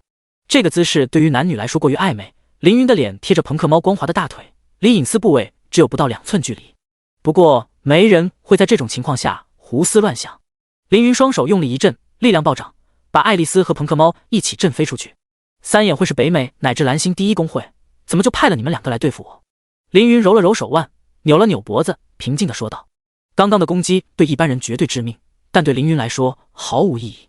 不过能够成功偷袭凌云已经是值得夸耀的成绩，虽然没有意义，情报有误，这家伙比计划的还要强。爱丽丝说道。先撤。朋克猫说道。二人同时取出传送石，想要离开天之城。凌云岂会让他们这么走了？两段黑色的文字从后背缠住他们的身体，让他们无法动弹。暗言术，故。凌云走到二女身旁，平静地说道：你们的技能用在同级别的对手身上，效果不差，用在勇者境圆满的我身上，白费力气。爱丽丝并没有因为任务失败而沮丧，反而给凌云一个飞吻，说道：镇魂小哥可真厉害，看上去不算强壮，可肌肉真是硬邦邦，不知道你的那里是不是像肌肉一样硬呢？朋克猫也笑道：是呀，他刚刚捏我手的时候可用力了，我就喜欢力气大的男人。凌云说道：既然你喜欢力气，就尝尝我的力气吧。一脚踢过去，直接秒杀朋克猫，负10 9万。凌云问爱丽丝：你喜欢什么？爱丽丝说道：我喜欢华丽的。凌云手上出现一柄巨大的光锤，猛地砸向爱丽丝，负20万，同样秒杀。您已击败爱丽丝、朋克猫，二人等级下降3级，您获得道具邪能诅咒法阵万古 X2， 装备息屏内衣 Less 70，传奇。凌云收起灵能巨锤。这二人实力不弱，但算不上真正的高手。他们刚刚表面了身份，是三眼会的人。三眼会是世界第一组织，实力堪比一个大国，组织内部高手众多，有3个神选者，实力皆在全球前10之列。三眼会不仅是实力第一的组织，更是一个凶残、狠毒著称的组织。无论是在天启世界还是蓝星，三眼会都拥有极强的势力，被他们盯上的人下场都极惨，无一例外。凌云不知道自己什么时候惹到了三眼会，仔细一想，一丝灵光涌上心头。三眼会难道和魔人交易有关？三眼会下手狠毒，杀我不成，肯定会对我身边的人下手。雨夜刀和霸天实力不弱，小小雨歇有他哥哥保护，都不用担心。需要担心的是叶子翼和秦思月他们。安娜的话萦绕在凌云心头，一定要保护好你喜欢的人。在城市里可以使用通讯设备，凌云站在天之城的街头上，给古力打了个电话。电话接通，凌云说道：我刚刚被三眼会的人袭击了。古力心一紧，赶紧问道：凌云大佬，你没什么事吧？凌云说道：我没事，但我担心三眼会伤害叶子翼和秦思月。古力说道：请大佬你放心，三眼会的人不敢在我华夏境内闹事，这样的举动无异于和华夏政府开战，所以秦思月和叶子翼的人身安全不用担心。按道理来说，古力说的没有一点问题。三眼会实力强横，但也没有强到跑到华夏境内害人的地步，毕竟这样做会惹怒华夏政府高层，引起战争。但是凌云还是放心不下，脑海浮现出叶子翼上一世的死亡的画面。叶子翼死在一座山谷战场中央，周围满是异族和人类的尸体，叶子翼的尸体就静静躺在死尸堆里，心口插着刀，嘴角的血已经干枯。凌云走过去，轻轻扶起他的头，把他的双眼合上，同时无力感觉席卷全身。至于秦思月，凌云甚至不知道他死在哪，是怎么死的。凌云只知道有一天秦思月的好友头像灰了，然后就再也没有亮起过。即使过去了很多年，每当回想起好友的去世，凌云都会觉得心口缺了一块。过去的遗憾绝不能再次上演。如果连朋友都保护不好，重生还有什么意义？凌云对古力说道：我不容许他俩的安全有任何损失，我希望你把他俩也接到古家来。古力一愣，为难地说道：不至于吧，古家也不是想进就进的。凌云认真说道：这不是请求，是必须。古力没想到凌云这么坚决，也只有按他说的做。挂断古力的电话，凌云退出天启，等待叶子翼他们到来。坐在别墅的沙发上等了1个小时，敲门声响起，是叶子翼来了。他还是戴着黑框眼镜，一副拽拽的模样，和凌云说话时有些抱怨：我历练的好好的，把我接过来干啥？凌云告诉叶子翼要注意安全，有外国势力要害他。叶子翼只是个高中生，心理素质没那么好，一听说有人要害他，一下子就怕了。只要不离开古家，就不会有问题。凌云安慰道：那就好，我还想多活几年呢。叶子翼说道。和好哥们好久不见，两人简单的聊了几句，然后凌云问道：秦思月呢？怎么没看见他？叶子翼说道：我不知道，我是一个人来的。凌云给古力打电话，问秦思月怎么还没来。古力说已经派了很多人去找秦思月，暂时没有找到。为什么会找不到？难道三眼会的人把秦思月、叶子翼不敢继续说下去了？这里是华夏，三眼会的人不一定敢在华夏动手，就算动手也没那么快。凌云对古力说道：安排一辆车，我要去找秦思月。凌晨，一条小路上，秦思月坐在一辆出租车上，看着车窗外，不知道在想什么。突然，车停在了路边。司机的车门被打开，一只手把司机扯了出去。你们要干什么？司机喊道。秦思月被吓了一跳，他看见一个穿着黑西装的陌生男人坐进驾驶座。你是谁？秦思月把手放在登录器上，旁边的车门被打开，一个熟悉的身影进入车内。别紧张，是我。凌云说道。秦思月看见是凌云，把手放了下来，说道：是你啊，你把司机怎么了？凌云指了指窗外，秦思月一看，看见司机正在和一个男人说着什么。凌云解释道：我们在检查他的身份。秦思月不明白为什么要检查司机的身份。凌云说道：因为有一个名叫三眼的外国组织要害你。秦思月问道：三眼会要害我？凌云点点头，说道：是的，所以要小心。秦思月又问：他们为什么要害我？凌云沉默了半秒，然后说道：因为你是我最好的朋友之一。一颗子弹离开枪膛，瞬间结束司机的生命。接着，一辆50吨重的大卡车突然冲出，改装过的2米高的巨大轮胎把出租车碾压成一块铁饼。事情发生在一瞬间，司机李谷浩打开卡车车门，跳下车，走到铁饼一样的出租车前，心想这下应该完成任务了吧。秦思月，三眼会向你问好。李谷浩说完转身回到卡车上，离开现场。开了没有20米，李谷浩无意看了后视镜一眼，发现出租车翘起一块铁皮。什么情况？李谷浩赶紧踩刹车，倒车回去。出租车打开了车门，一条血迹沿着车门一路延伸到路边。资料显示秦思月佩戴着限制器，他怎么从这样的车祸中幸存？怎么回事？卡车上还有一个人名叫黄仲，黄仲把头伸出车窗对李谷浩大喊：是凌云。凌云也在车上。李谷浩如临大敌，警惕地看向四周。凌云不是在谷家私宅吗？什么时候回学校的？不管了。李谷浩掏出魔法药水洒在地上，用脚掌在地上画出魔法阵。这是感知魔法阵，可以找到阵内的敌人。和天云琉璃在龙庭湖副本中使用的魔法阵是同一类型。魔法阵中，一道光柱标出凌云的位置，在马路绿化带的树丛里。卡车上的黄仲掏出霰弹枪，对着光柱的位置开枪。砰！咔嚓！砰！凌云把身体紧紧贴着秦思月，用后背硬扛了霰弹枪子弹，子弹打破他的衣服，但没有造成伤害。凌云已经取下了限制器，他拥有10万力量属性、10万体质属性、10万敏捷属性。在蓝星，凌云就是不会飞的超人，可以扛着子弹杀掉李谷浩和黄仲，但他没有这么做，因为秦思月的状态很差。车祸的一瞬间，凌云仅用0.1秒的时间摘下了登录器。不过，车祸的威力实在太大，即使凌云第一时间抱住秦思月，并挡住了99%的冲击伤害，秦思月的双腿还是被撞得血肉模糊，人也昏了过去。凌云为他简单的包扎伤口，勉强止血。我手里没有魔杖，不能使用治疗术，必须要把秦思月尽快送到医院。这样的话，就要先解决掉这2个畜生。凌云目光扫向李谷浩和黄仲。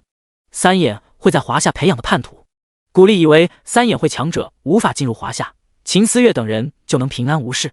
但其实三眼会招收了一些华夏叛徒、汉奸、间谍。他们不是外国人，是土生土长的华夏人。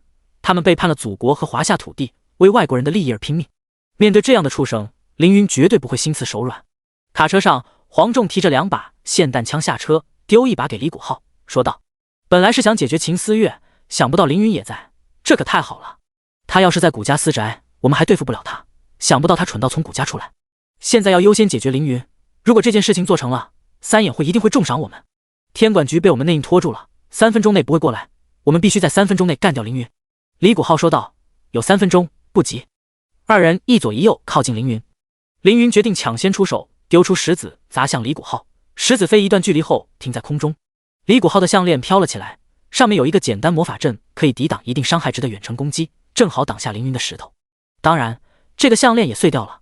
凌云还没死，动手！2把霰弹枪同时射击，凌云只有紧紧抱住秦思月，挡下更多的子弹，一共16枪。2人把散弹枪的子弹全部打完才停下。2人又掏出手枪瞄准秦思月。李谷浩的项链碎了，不敢向前查看凌云死没死，问道：子弹对凌云有效吗？要不我们使用帝皇给我们的道具吧。道具？什么道具？天启之地的道具？他们不仅有制作魔法阵的魔法药水，还有道具？这里可是蓝星啊！黄仲说道：虽然道具很珍贵，但是能杀死凌云的机会更珍贵，用吧。李谷浩点头，从怀里掏出一个银杯、一瓶药水、一把小刀，用药水装满银杯，又用小刀隔开自己的手掌，将血滴入银杯之中。伟大的地火魔神，我是您忠实的信徒李谷浩，愿您接受鲜血和秘药的献祭，用一缕分神降临人间。您的信徒需要您的帮助，请用您强大的力量击溃我们的敌人吧。李谷浩念完祭词，一口饮下银杯中的鲜血和秘药。这样做会要了他的命，但他还是这样做了。为了得到三眼会的赞赏，完成他们给的任务，这个蠢货连命都不要了。李谷浩的身体开始膨胀，皮肤由黄变红再变黑，长出黑色的毛发，手脚变得又粗又长，身上隐隐有火焰燃烧。成功了！地火魔神的力量降临到我身上，这是属于三眼会的能力，你们这些弱小华夏凡人又怎么体会得到？李谷浩说话时，有火焰从嘴边冒出。李谷浩，你太帅了，你真的召唤了魔神的力量，快去杀了凌云！黄仲喊道。李谷浩瞪了黄仲一眼，黄仲立即尖叫着，痛苦抱着脸。你也配指挥有魔神之力的我？该死！黄仲的脸被地火吞噬，很快整个人倒在地上不动了。李谷浩满脸享受的说道：这力量实在是太爽了，可惜我只能片刻拥有。我不仅要杀了凌云，在我死前，我还要大杀特杀，我要杀光你们华夏人！黄仲死了，2对1变成1对1。凌云不用再担心秦思月被攻击，于是站起身，摆好起手势。你出来了，凌云，你想干嘛？和拥有魔神之力的我战斗吗？没想到你这么不自量力。李谷浩说道。我告诉你，地火魔神是165级的上等魔神，即使他的力量只有1%降临到我的身上，也不是你这个蓝星人可以承受的。凌云没有啰嗦，垫步冲拳打向李谷浩。李谷浩不动，自信硬抗一拳，然后就被凌云打飞出去。凌云看了看自己的拳头，拳锋已经烧焦了。好疼，你怎么有这么强大的力量？你真的是人吗？李谷浩站起身，胸口踏进去一大片。一般人挨了凌云全力一击，早死了。现在的李谷浩已经不是人了。凌云继续冲向李谷浩，对着他的脖子、太阳穴、双眼进行攻击，连打带劈，最后一击侧身腿踢中他的心脏。李谷浩再次被凌云打飞出去，他的身体像漏气的气球一样瘪进去好几块。好疼啊！这一脚真劲，你很强，你太强了。李谷浩颤颤巍巍地站起来了，他没想到凌云这么厉害，竟然能把他打成这样。不过代价是凌云的双手完全碳化，一只脚也伤了。我身上有深渊魔焰，这是无视防御并且100%扣血的火焰，你打我自己也会受重伤。李谷浩说道。那又如何？凌云平静地说道。那又如何？这火焰足以杀了你啊！主教说你是个十分聪明的人，现在看来也不聪明吗？李谷浩说道。就凭这小小的火焰也想取我性命，痴心妄想！凌云不屑地说道。懒得和他们多费口舌，凌云一脚飞踢李谷浩，巨大的力量直接把李谷浩的胸口踢爆开来，深渊魔焰从胸口喷出，喷到凌云身上。凌云肉体一震，震掉全身衣物，也震掉火焰。凌云，我喜欢你的战斗方式，痛快、凶狠，不要命！李谷浩的身体残破不堪，只见他一边喷血一边说道：想不到我都变成这样了，还是打不过你。少废话！凌云知道李谷浩马上要死了，只要他一死，秦思月就安全了，天管局的人会来收拾残局。你虽然不要命，但是你也有想要保护的东西吧？哈哈，反正我怎么都死定了，临死之前，我想看看你痛苦的表情。李谷浩狞笑着看向魔法阵的光柱，那是秦思月的方向。你要干什么？凌云吼道。我还能喷出一口魔焰攻击秦思月。凌云，你双脚都受伤了，你还能阻止我吗？李谷浩张开嘴，用尽浑身力气，把体内最后一丝深渊魔焰吐向秦思月。凌云看着魔焰飞向秦思月，伸手一抓，希望碎片。当初通关梦境龙庭湖副本，凌云选择了希望神格碎片作为通关奖励。希望碎片拥有希望之力，和晋升英雄境获得的希望之力是同一种东西。不过希望碎片在天启之地的神级储物戒指里，凌云和天启之地隔着无数光年，他要如何使用希望碎片呢？答案是神力。达成英雄境圆满，凌云有15点神力可以使用，而神力是一种可以穿过空间的力量。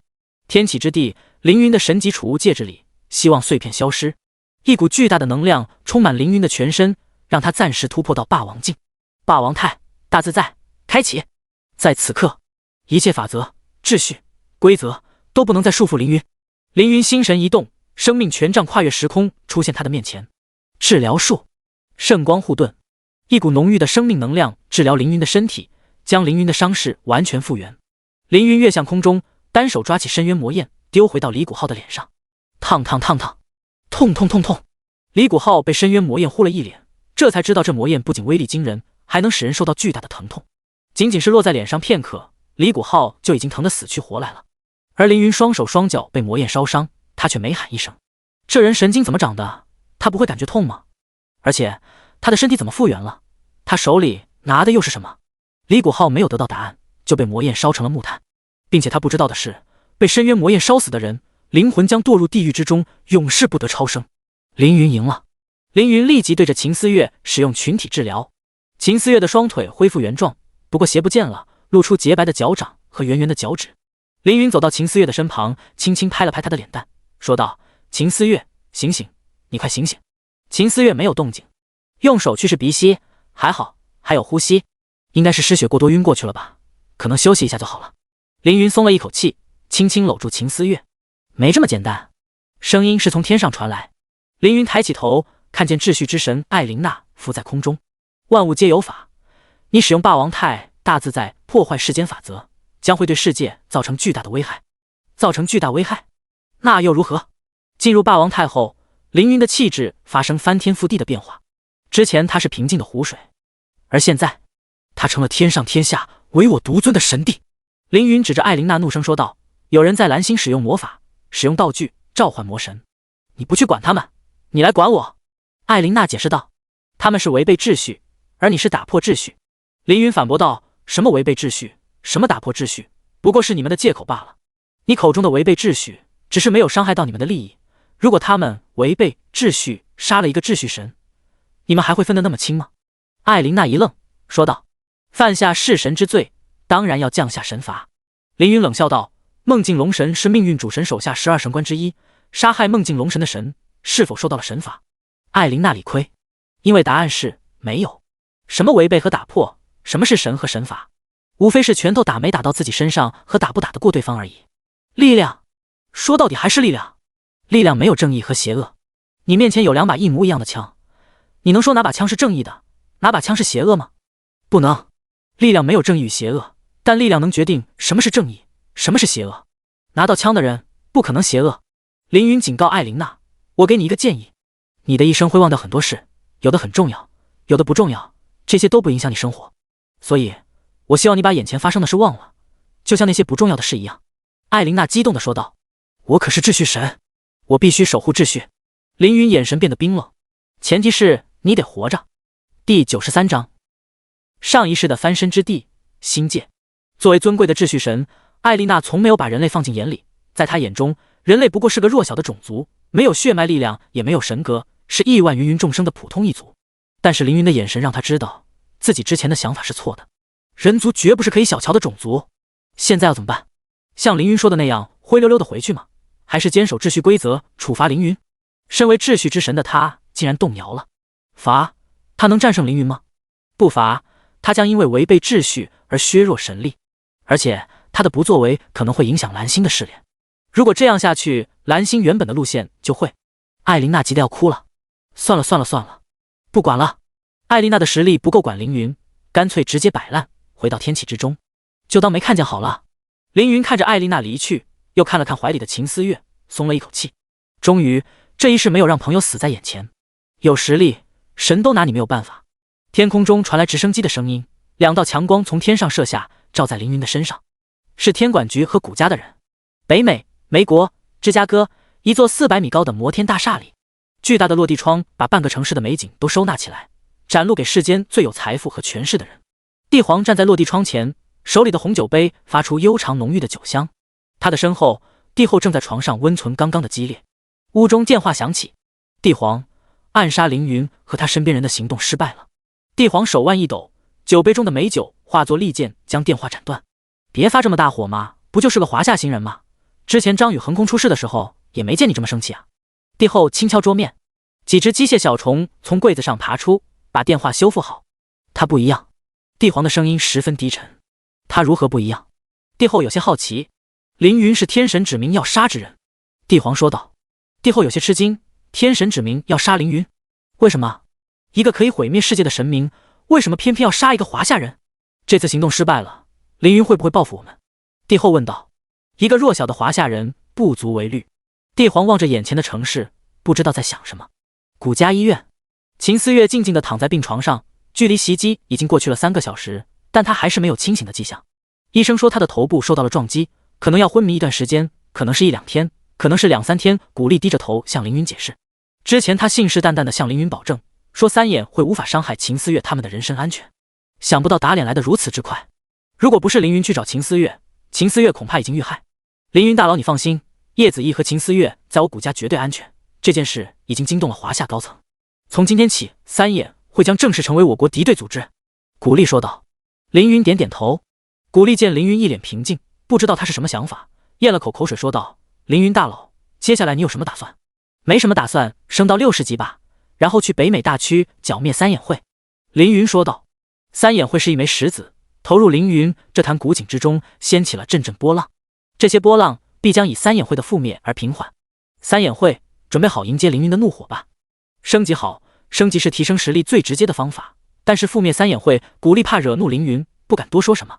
凌云看了一眼秦思月，然后回到自己的别墅，进入游戏舱，正在进入天启世界，重新回到天之城，凌云的心情已经完全不同。现在去升级，要说升级最快的地方，不是副本，不是刷怪区，也不是什么神级任务，而是战区。有一个地方让上一世的凌云从一个普通历练者变成高手历练者，洛神战区。洛神战区位于星界，星界是人族、亡灵、魔族、异人、神明5大位面的交界之地，也是5大位面唯一的桥梁。用桥梁来形容星界不太准确，因为这是一片永无宁静的区域，放逐之人、有罪之人、不良之人的栖息之地。所有在原位面混不下去的生灵都会前往星界寻求庇佑和力量，这里因此形成一片神不管、魔不断、人鬼兽灵战不停的区域。上一世凌云身怀重宝，被阿修罗公会追杀至星界，经历3年历练后，以90级4转战士的身份杀回人族位面，和曾经驱赶自己的公会大战。如今凌云再去星界，同样是因为一个公会，同样是为了报仇。或许这就是命运的必然吧。而且我记得三眼会在星界有一个分部，专干蛇头的勾当，就拿那个分部先开刀吧。离开天之城广场，凌云花8.7金币买了星界的传送石，使用传送石，正在前往星界新人城。警告：星界属于混乱之地，没有秩序和法律，死亡后等级下降5级，失去5件物品。若在24小时内连续死亡，空所有复活次数。如果遇到强大敌人，甚至有生命危险，请谨慎前往。新人城是星界和人类位面连接之城，所有前往星界的人都要来到新人城。同理，想要回去也只能在这里使用传送石。白光褪去，凌云到了新人城的传送广场。嘿小哥，给俩子呗。凌云看过去是一个67级的3转战士，穿着厚重的黑金铁铠甲，实力不俗。战士身旁还有个69级的弓箭手，他一拳头打在战士身上，骂道：傻逼，你看看他是谁？镇魂大佬。战士揉揉头，仔细打量凌云，然后说道：好像是镇魂大佬，不过他不是才54级吗？我比他高13级，收点保护费不是正常的吗？弓箭手给战士又是一逼斗，吼道：傻逼，别人能单挑梦境龙神，你他妈能吗？你个蠢货找死，可别带上我。第94章，什么时候关系那么好？战士捂着头不说话。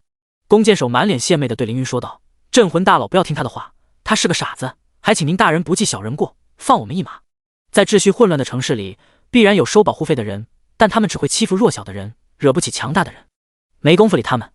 凌云召唤出果冻、白和米歇尔，翻身坐在果冻背后。洛神战区在新人城外700公里的地方，去吧。果冻振翅，一飞冲天。现在的果冻展开双翅，接近100米，飞行速度达到600公里每小时。700公里的距离，只用了1个小时便已赶到。洛神战区之所以是战区，因为在战区的中心有一堵生命泉眼，生命泉眼每天都会喷涌一次生命之泉，喝下泉水的人可以获得大量属性点。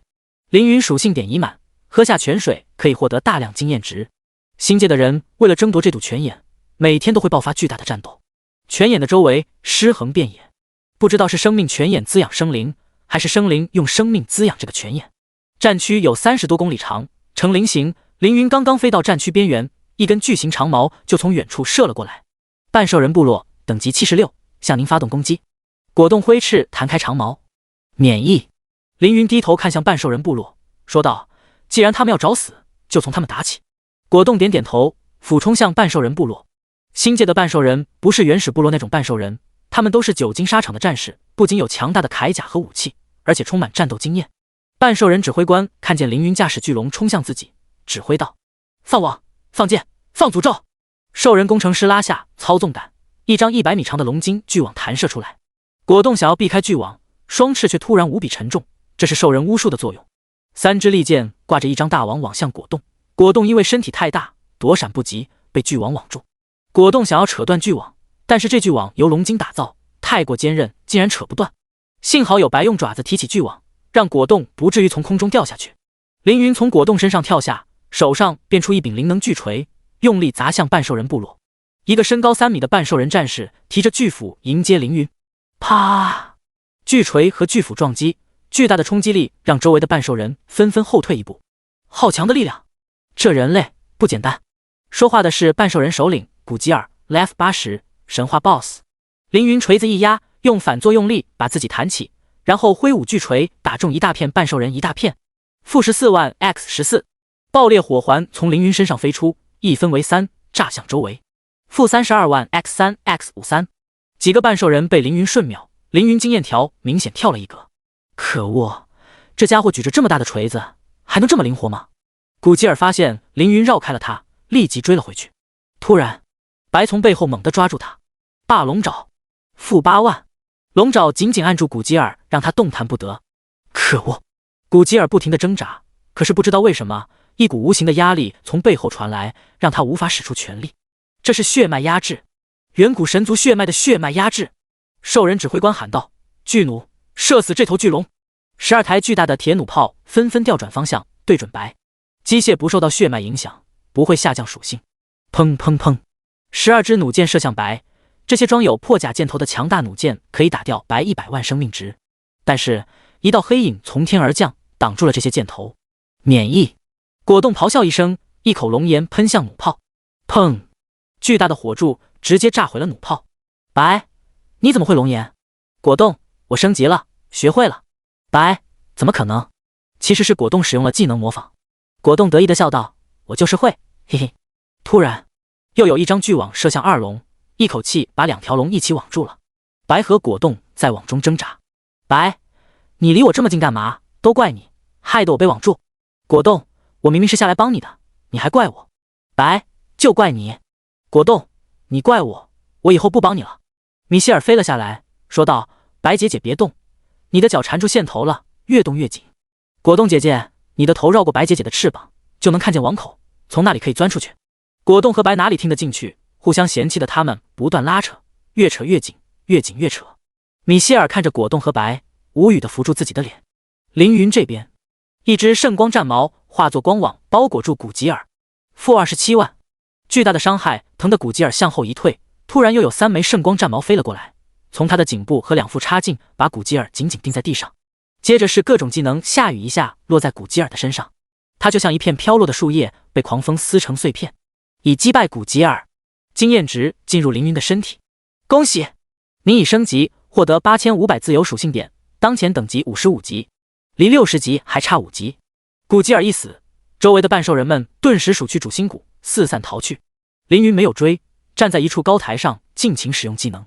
魔力循环，魔弹术 X3， 爆裂火环 X2， 圣光战矛 X4， 经验值嘎嘎涨。等这个营地全部清理干净后，凌云离升级又剩1小格经验值。凌云走到白和果冻的身边，问道：“你们什么时候关系这么好了，抱得这么近？”第95章，天地机械营。米歇尔说道：“白姐姐，敌人都死完了，你可以变成人形态脱身了。”白可听到米歇尔的提醒后，才想起自己可以变成人形脱身。唰，白变成人形，然后扑入凌云的怀里。果冻也从网里出来。这个兽人营地没什么值钱的东西，不过凌云有神级储物戒指，管它值不值钱，统统装下。巨弩炮、巨网发射台、合龙金巨网、长矛投掷台，12万金币，各种材料。收好东西，坐上果冻，继续往战区内部飞去。战区非常非常大，绵延数十公里，这里有上百个势力占据不同区域，这些势力都有同一个目标，离战区的中心也就是生命泉眼更近一点而已。凌云飞在天上，身体突然感到一阵异样感。警告，强大鬼神即将降临在您所在的区域，请尽快离开。强大鬼神，血族又来复仇了吗？经过上次的事，血族应该不会再犯蠢，派化神过来了吧？也就是说，这次降临的将是真正的神级血族。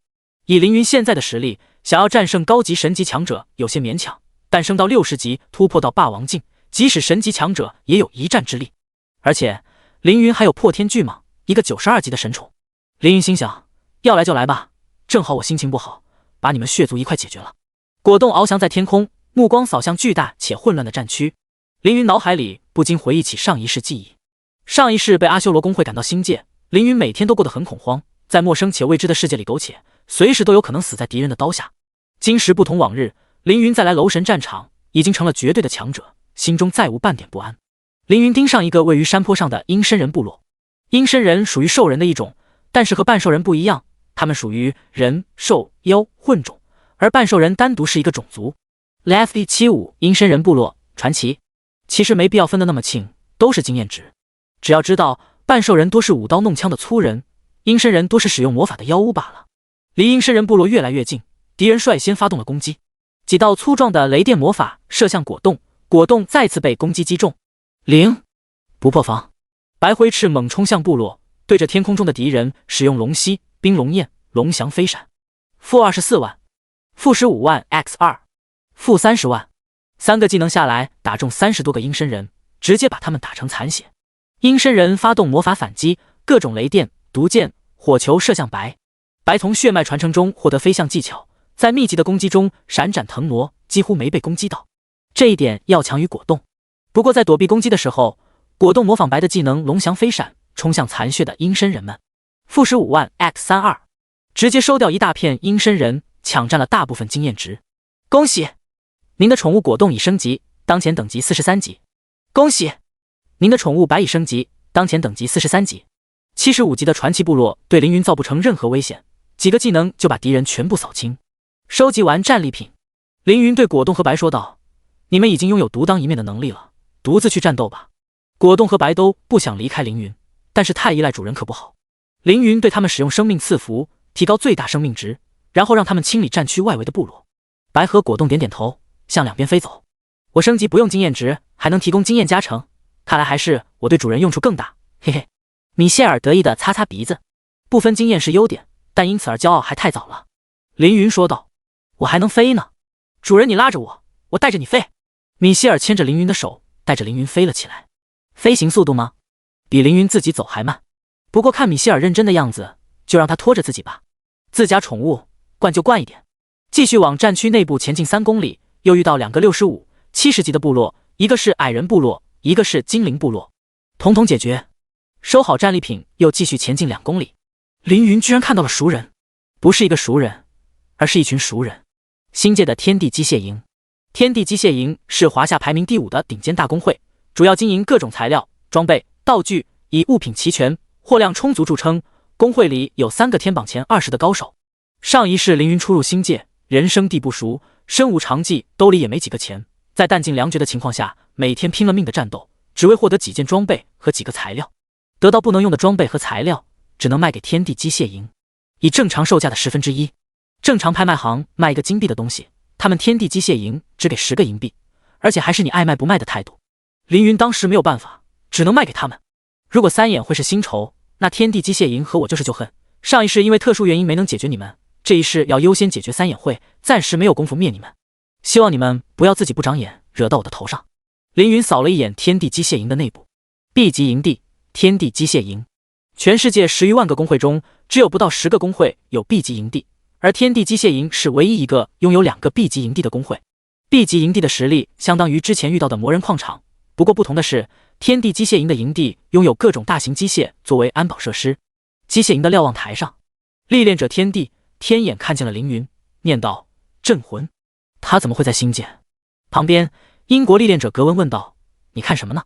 第96章女鬼诱惑。天眼说道：我看见一个华夏名人，网上说他觉醒了 SSS 级天赋，也是全球唯一一个英雄境圆满。格文摆摆手说道：你说的是骗子镇魂，也只有你们这些愚蠢的华夏佬会相信这些传言。SSS 级天赋，唯一一个英雄境圆满，世界上怎么可能有这样的人？天眼和格文解释，格文始终不信，觉得这是华夏历练者编造出来的谎话。他说他们萨克逊人才是世界最优秀的种族，这样的天才只能出现在他们白人身上。天眼说道：你若不信，可以看天云琉璃的视频。格文说道：视频可以作假。天眼说道：那龙庭湖副本首通怎么解释？公告清楚说了是华夏首通。格文无法解释，但是他可以嘴硬，反正不承认就行。那是你们运气好，说不定还是看了我们英国高手的攻略视频才能通关。天眼想一拳头把格文打下瞭望塔，但是不行，他是英国第一工会圣约翰工会的联络人，而圣约翰工会又是天地机械营最大的买主，惹不起，只能忍着。格文看天眼不说话，心中的傲慢无处发泄，掏出望远镜看向凌云。他就是镇魂吗？手里提着个人偶，几岁了？这就是华夏文明的高手啊！我看比我们工会强者差远了。天眼眼珠子一转，说道：“你若是不信他的实力，不如找几个人去试试他。”格文一口说道：“试试就试试，不就是一个历练者吗？星界没有国家和法律，杀了就杀了。不得不说，世界上不缺蠢人，也不缺自大的人。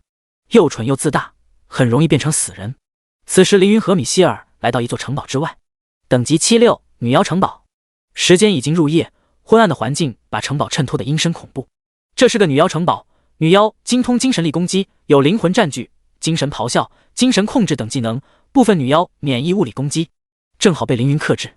首先，凌云免疫神级以下精神控制，然后凌云的灵能系技能对女妖在内的部分鬼族额外造成 50% 伤害。有些女鬼免疫物理攻击，凌云拥有很多魔法伤害的技能。最后，凌云道心坚定，不会被女鬼美艳的肉体所迷惑。完课，开打吧！凌云抓着米歇尔落入女妖城堡内，城堡内部清理得很干净，一般人看不出问题，但是凌云能清楚地闻到血腥味，在角落缝隙也能看到白色碎骨片。呼呼呼，阴风阵阵，颇有种外国中世纪倩女幽魂的感觉。凌云走到大门口，刚要推门，门口突然冒出一个面目狰狞的透明女鬼来，挥舞血爪，张着獠牙攻击凌云。守门女妖80级，神话。好吓人啊！米歇尔被吓得到处乱飞，而凌云则是瞬间拿出灵能巨锤，连续3锤锤在守门女妖身上。负110000x3，守门女妖的身体可以透过实体，但刚好被灵能武器克制，3锤下来锤得她眼花缭乱，头晕眼花。趁你病要你命！凌云又扔出魔能爆弹3枚，圣光战矛2只，圣光弹4颗等技能，秒杀这个守门女妖。啪！透明的妖怪碎片溅了一地。守门的怪物都有80级神话品质，看来这里的生灵妖族也受到了血族强者的增强，和那天在万寿山谷时一样。正好，敌人越强，凌云升级越快。米斯尔人呢？凌云回过头，发现米歇尔躲在墙后面瑟瑟发抖。一个浑身洁白透蓝、胸怀宽广、容颜姣好的女鬼透过墙壁，张开手想要掐住米歇尔的脖子。地缚女鬼81级，神话。凌云本来想救米歇尔，但是突然冒出一个好奇的念头，于是停下了脚步。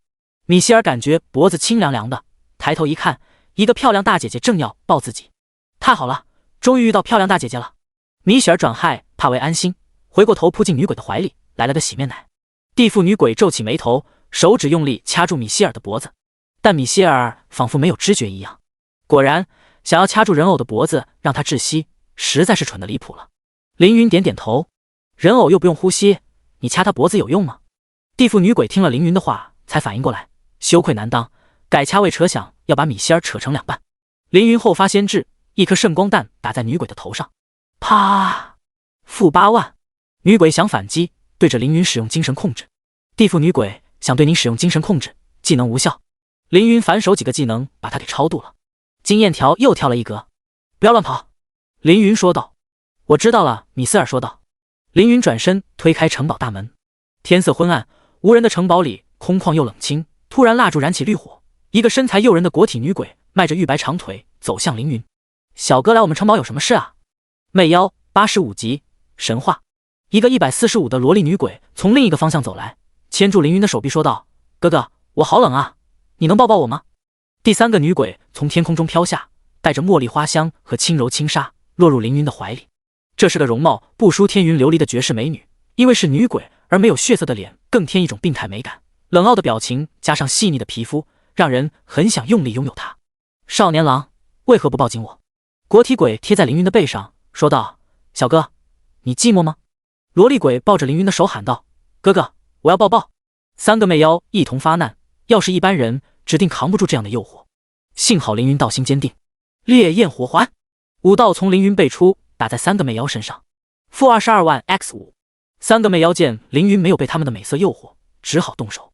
妖冰拳、冰焰、透骨冰剑。3重攻击同时打在凌云身上。0！ 3个魅妖同时一惊，这少年这么硬。第97章秒杀3女妖，这家伙不简单，妹妹们动手吧！国体魅妖喊道。3只魅妖的身形不断变大，虽然外貌还是十分美丽，可是身高长到了5米，就连萝莉鬼都有3米高。魅妖果85级神话精英，魅妖罗85级神话精英，魅妖冷神话精英，等级85，生命值580万，攻击力14万，防御力物理免疫魔法防御20万。特性妖鬼极快移动速度，可穿透实体，对实体造成的伤害减少 20%， 对精神造成的伤害正 50%， 额外受到 50% 光系伤害，百年道恒，额外增加 20% 魔法伤害，减少 20% 受到的魔法伤害。技能头骨冰剑传奇，寒冰剑传奇，灵魂控制神话，灵魂震荡神话。果冷3女妖的属性远超一般精英怪，略逊于同级 BOSS， 总的来说实力不弱。凌云只有55级，同时面对3个85级神话精英怪稍显吃力，索性不装了。我是牧师，有一只十分厉害的神宠，没问题吧？出来吧，破天巨蟒！破天巨蟒庞大的身躯直接将城堡的墙壁撞破，然后盘着城堡绕了3圈，从2楼窗户伸出舌头看向果冷3女妖看见破天巨蟒巨大的舌头，被吓傻在原地。这是来自上等神族血脉的威压。破天巨蟒对着果扫尾，尾巴径直穿过了果的身体，撞在城堡墙壁上，把墙壁扫出一个巨大的洞。物理免疫，又是物理免疫。破天巨蟒看见物理免疫就烦，这让他想起自己输给果冻。爆裂火雨，星陨落，星空破碎。他就会3个魔法技能，此时一股脑全部用了出来。密集的火雨，陨石坠落，空间破碎，3种奇特景象同时出现在女妖城堡之中。啊！好强的力量！3女妖先是淋了一场火雨，接着被陨石砸中，最后连着4周的空间一起破碎。负42万 x8， 负230万，负400万，秒杀！恭喜你已升级，获得13000自由属性点，当前等级56级，50级以后升级难度飙升，同时升级获得的属性点也大大提升。51到55级每次升级获得8500自由属性点，已经是非常恐怖的数字。56到60级每次升级获得13000自由属性点，更加变态。而且凌云马上要60级了，霸王态和新的属性极限触手可得。破天巨蟒解决完3女妖，问凌云要美酒。不急，这个城堡里还有其他女妖，等我再找找。凌云说道。破天巨蟒只好在城堡外等候。在女妖城堡2公里外，格文带着一帮队友正在赶来。他们可不是来帮凌云升级的，而是想来杀凌云。格文先生，你说我们真的能战胜镇魂吗？一个叫马尔的68级铁血战士3转战士问道。一个沽名钓誉的家伙能有多强？你们就看我撕下他的伪装吧。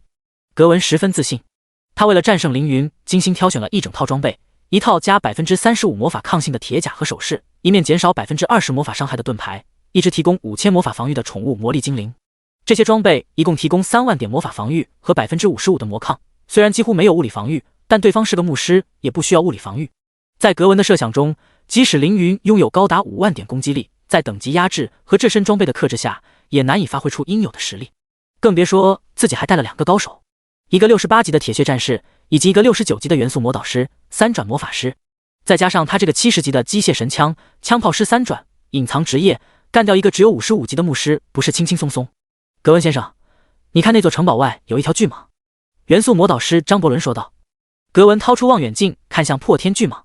未知，我感知不够，你们看看那是 NPC 还是什么东西。格文把望远镜递给马尔，马尔也看不到破天巨蟒的信息，说道不知道，张伯伦你看看。张伯伦同样看不到，说道应该是 NPC 吧，这么高大的巨蛇还能是历练者的宠物吗？格文点点头，说他也是这么想到，不过刚刚镇魂好像进了这个城堡，我们要怎么过去找他呢？马尔说道，这多简单，在古堡外等他不就行了？对哦，张伯伦大聪明说道，但镇魂要是在古堡里住下来了呢？格文说道，那我们就悄悄不让巨蟒发现，然后溜进去。难怪外国恐怖电影里各种作死，这就是文化背景，他们就爱作死。女妖城堡内，凌云顺着旋转楼梯上楼，让他意外的是，这一路并没有什么新的敌人阻挠。这可不行，没有鬼怪哪来的经验值？有鬼在吗？凌云礼貌地问道。五鬼回应：这么大个城堡，不可能就3个女鬼吧？还是五鬼反应。第2层空荡荡，凌云走了一圈，一个女鬼都没碰到，都在第3层。凌云上到第3层，这里是城堡主人的主卧和次卧，以及几间客房。凌云直接推开主卧的门，一张红色金边大床出现在凌云的面前，床上静静躺着一个美的不知性别的人。在这个人身旁，共有30个身份各异的女鬼，有的穿着女仆装，有的穿着铠甲，有的穿着厨师服，有的穿着西装。这些女鬼们受到破天巨蟒的影响，全都聚集在城堡的主卧，想要守护他们的主人，那个躺在床上的人。凌云说道：原来在这，破天巨蟒，发动攻击吧。破天巨蟒用头一甩，直接把城堡开了瓢，把主卧的屋顶给掀翻。巨大的舌头望着女鬼们，把他们吓得瑟瑟发抖，但他们没有退后一步。干掉他们，我就可以享用美酒了吧？破天巨蟒已经等不及了。当然，凌云说道。破天巨蟒高高的扬起脖子，准备再一次释放爆裂火雨。突然米歇尔喊道：等等！第98章魔祖之孙。凌云问米歇尔怎么了。米歇尔指着床头的符文说道：那是魔祖印记，床上躺着的是个强大的魔人。诸天宇宙中一共有3个基础阵营：秩序、中立、混乱。秩序阵营的代表有光明主神、秩序主神、生命主神。中立阵营的代表有机械共主、宇宙意志、天道意识。混乱阵营的代表有万魔之祖、亡灵地神、混沌之主。有的族群或个人游离在基础阵营周围，但是无论如何，只要你存在于诸天之中，必然会影响或被影响于这3个阵营。3大基础阵营下还有细分阵营，比如光明主神一脉的光明教廷就是一个强大的分支。之前在新手村解救的光之圣女、红衣主教维托斯都是光明教廷的人，而这个拥有魔祖印记的人肯定属于万魔之祖的阵营，而且地位非常高，以至于被魔祖标记。如果杀掉他，肯定会引起万魔之祖的报复。虽然凌云不怕，但是现在的首要目标是铲除三眼会，没必要再惹个强敌。既然如此，那就把这些女鬼清掉吧。凌云的目标是升级。破天巨蟒点点头，口中爆裂火雨即将喷出。床上的魔人感应到危险，睁开眼看了凌云一眼，然后下床对凌云缓缓跪下：请放过我和我的仆人们吧。凌云打量眼前这个魔人，奇美拉之子康，50级魔尊。这是凌云遇到的第一个看不到属性的魔人。奇美拉是万魔之祖的孩子，而这魔人又是奇美拉的孩子。四舍五入是万魔之祖的孙子，虽然等级很低，但血脉极高，是魔尊。下等神明、中等神明、上等神明、神尊、神官、神王、主神、神帝。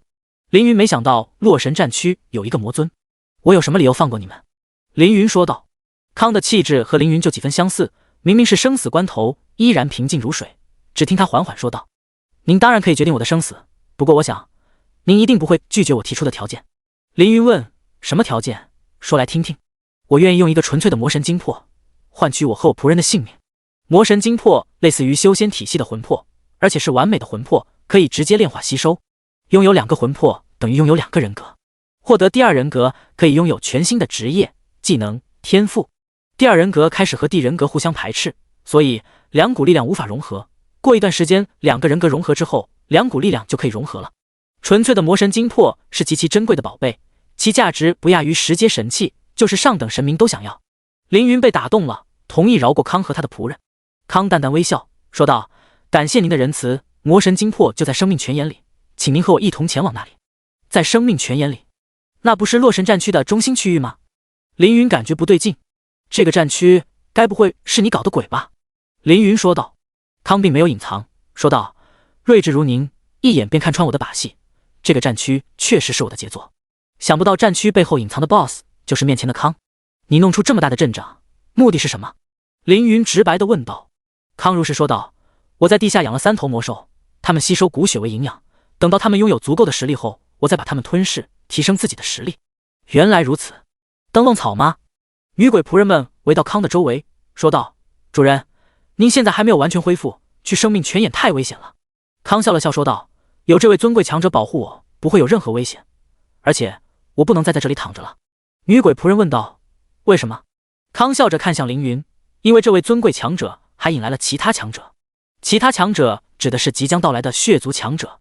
生命泉眼虽然珍贵，但是一般神明魔神也没必要专门来抢，来这里的多是神级以下，所以康可以淡定地守在城堡，等自己的魔神兽长大。而现在凌云带来了血族强者，康自己的生命有了危险，所以不得不提前结束计划。凌云说道：“原来如此，如果没有我，凭你现在的实力，很难靠近泉眼中心。你表面上用魔神精魄换取你和仆人的性命，其实是想要我送你去生命泉眼。”康低下头恭敬地说道：“智慧如您，果然看穿了我的想法。不过我想这是双赢的交易，您一定不会拒绝。”康最聪明的地方就是提出一个确实双赢的交易，他不贪心，也没有把别人凌云当傻子对待，这很可贵。凌云说道：“你是魔尊，我也不是秩序阵营，我们就不签订魔法契约了，把你的心脏交给我当做凭证。”康点点头，让仆人给自己取来刀叉，解开白色衬衫露出胸口，能看见他的胸脯微微起伏。康冷静地剖开自己的胸脯，把心脏交给凌云。获得物品：康的心脏。凌云收下心脏，掏出神级葡萄酒拿给破天巨蟒。破天巨蟒对凌云的好感度加3，喝完葡萄酒后回宠物空间了。走吧，凌云说道。康换了一身白色蕾丝衬衫，穿着黑色贵族长裤，黑色龙皮皮鞋，圣灵微微波浪卷的棕色短发披在肩膀上。和您同行是我的荣幸。凌云带着康和米歇尔朝城堡外走去。在去生命泉眼之前，凌云还是要打怪升级，起码要升到60级才行。升级之前要去接果冻和白。你会飞吗？凌云问康。康歉意地说道：“对不起，不会算了，走着去吧。”凌云他们刚走，格文就绕到城堡外面了。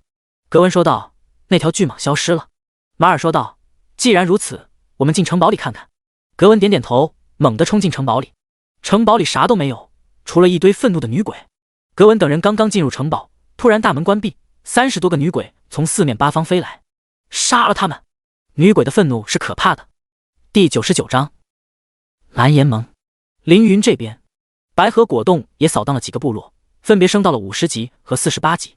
果冻领悟了新的技能血脉成长中等神级。血脉成长，吞噬等级和血脉不低于自己的非 BOSS 敌人，生命值不超过 15%， 微弱提升自身血脉，冷却时间1天。一个附带永久提升血脉能力的斩杀技能，效果非常的好，不愧是中等神级技能。找到果冻和白后，凌云一行飞向生命泉眼。在经过了半兽人部落、矮人部落、精灵部落、阴身人部落和女妖城堡后，凌云终于来到了洛神战区的核心区域，距离生命泉眼只有3公里远。在核心区域有大大小小8个村落，他们围绕泉眼建造村落，并且种植了许多植物。原来生命泉水不仅对人有提升属性的作用，还会影响周围的环境，许多珍贵的植物即使在离泉眼3公里远的地方也能很好的生长。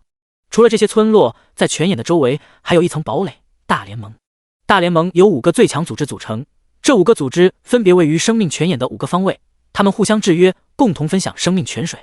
外人想要得到泉水，只有2个办法：一是战胜其中一个组织，2是摧毁整个大联盟。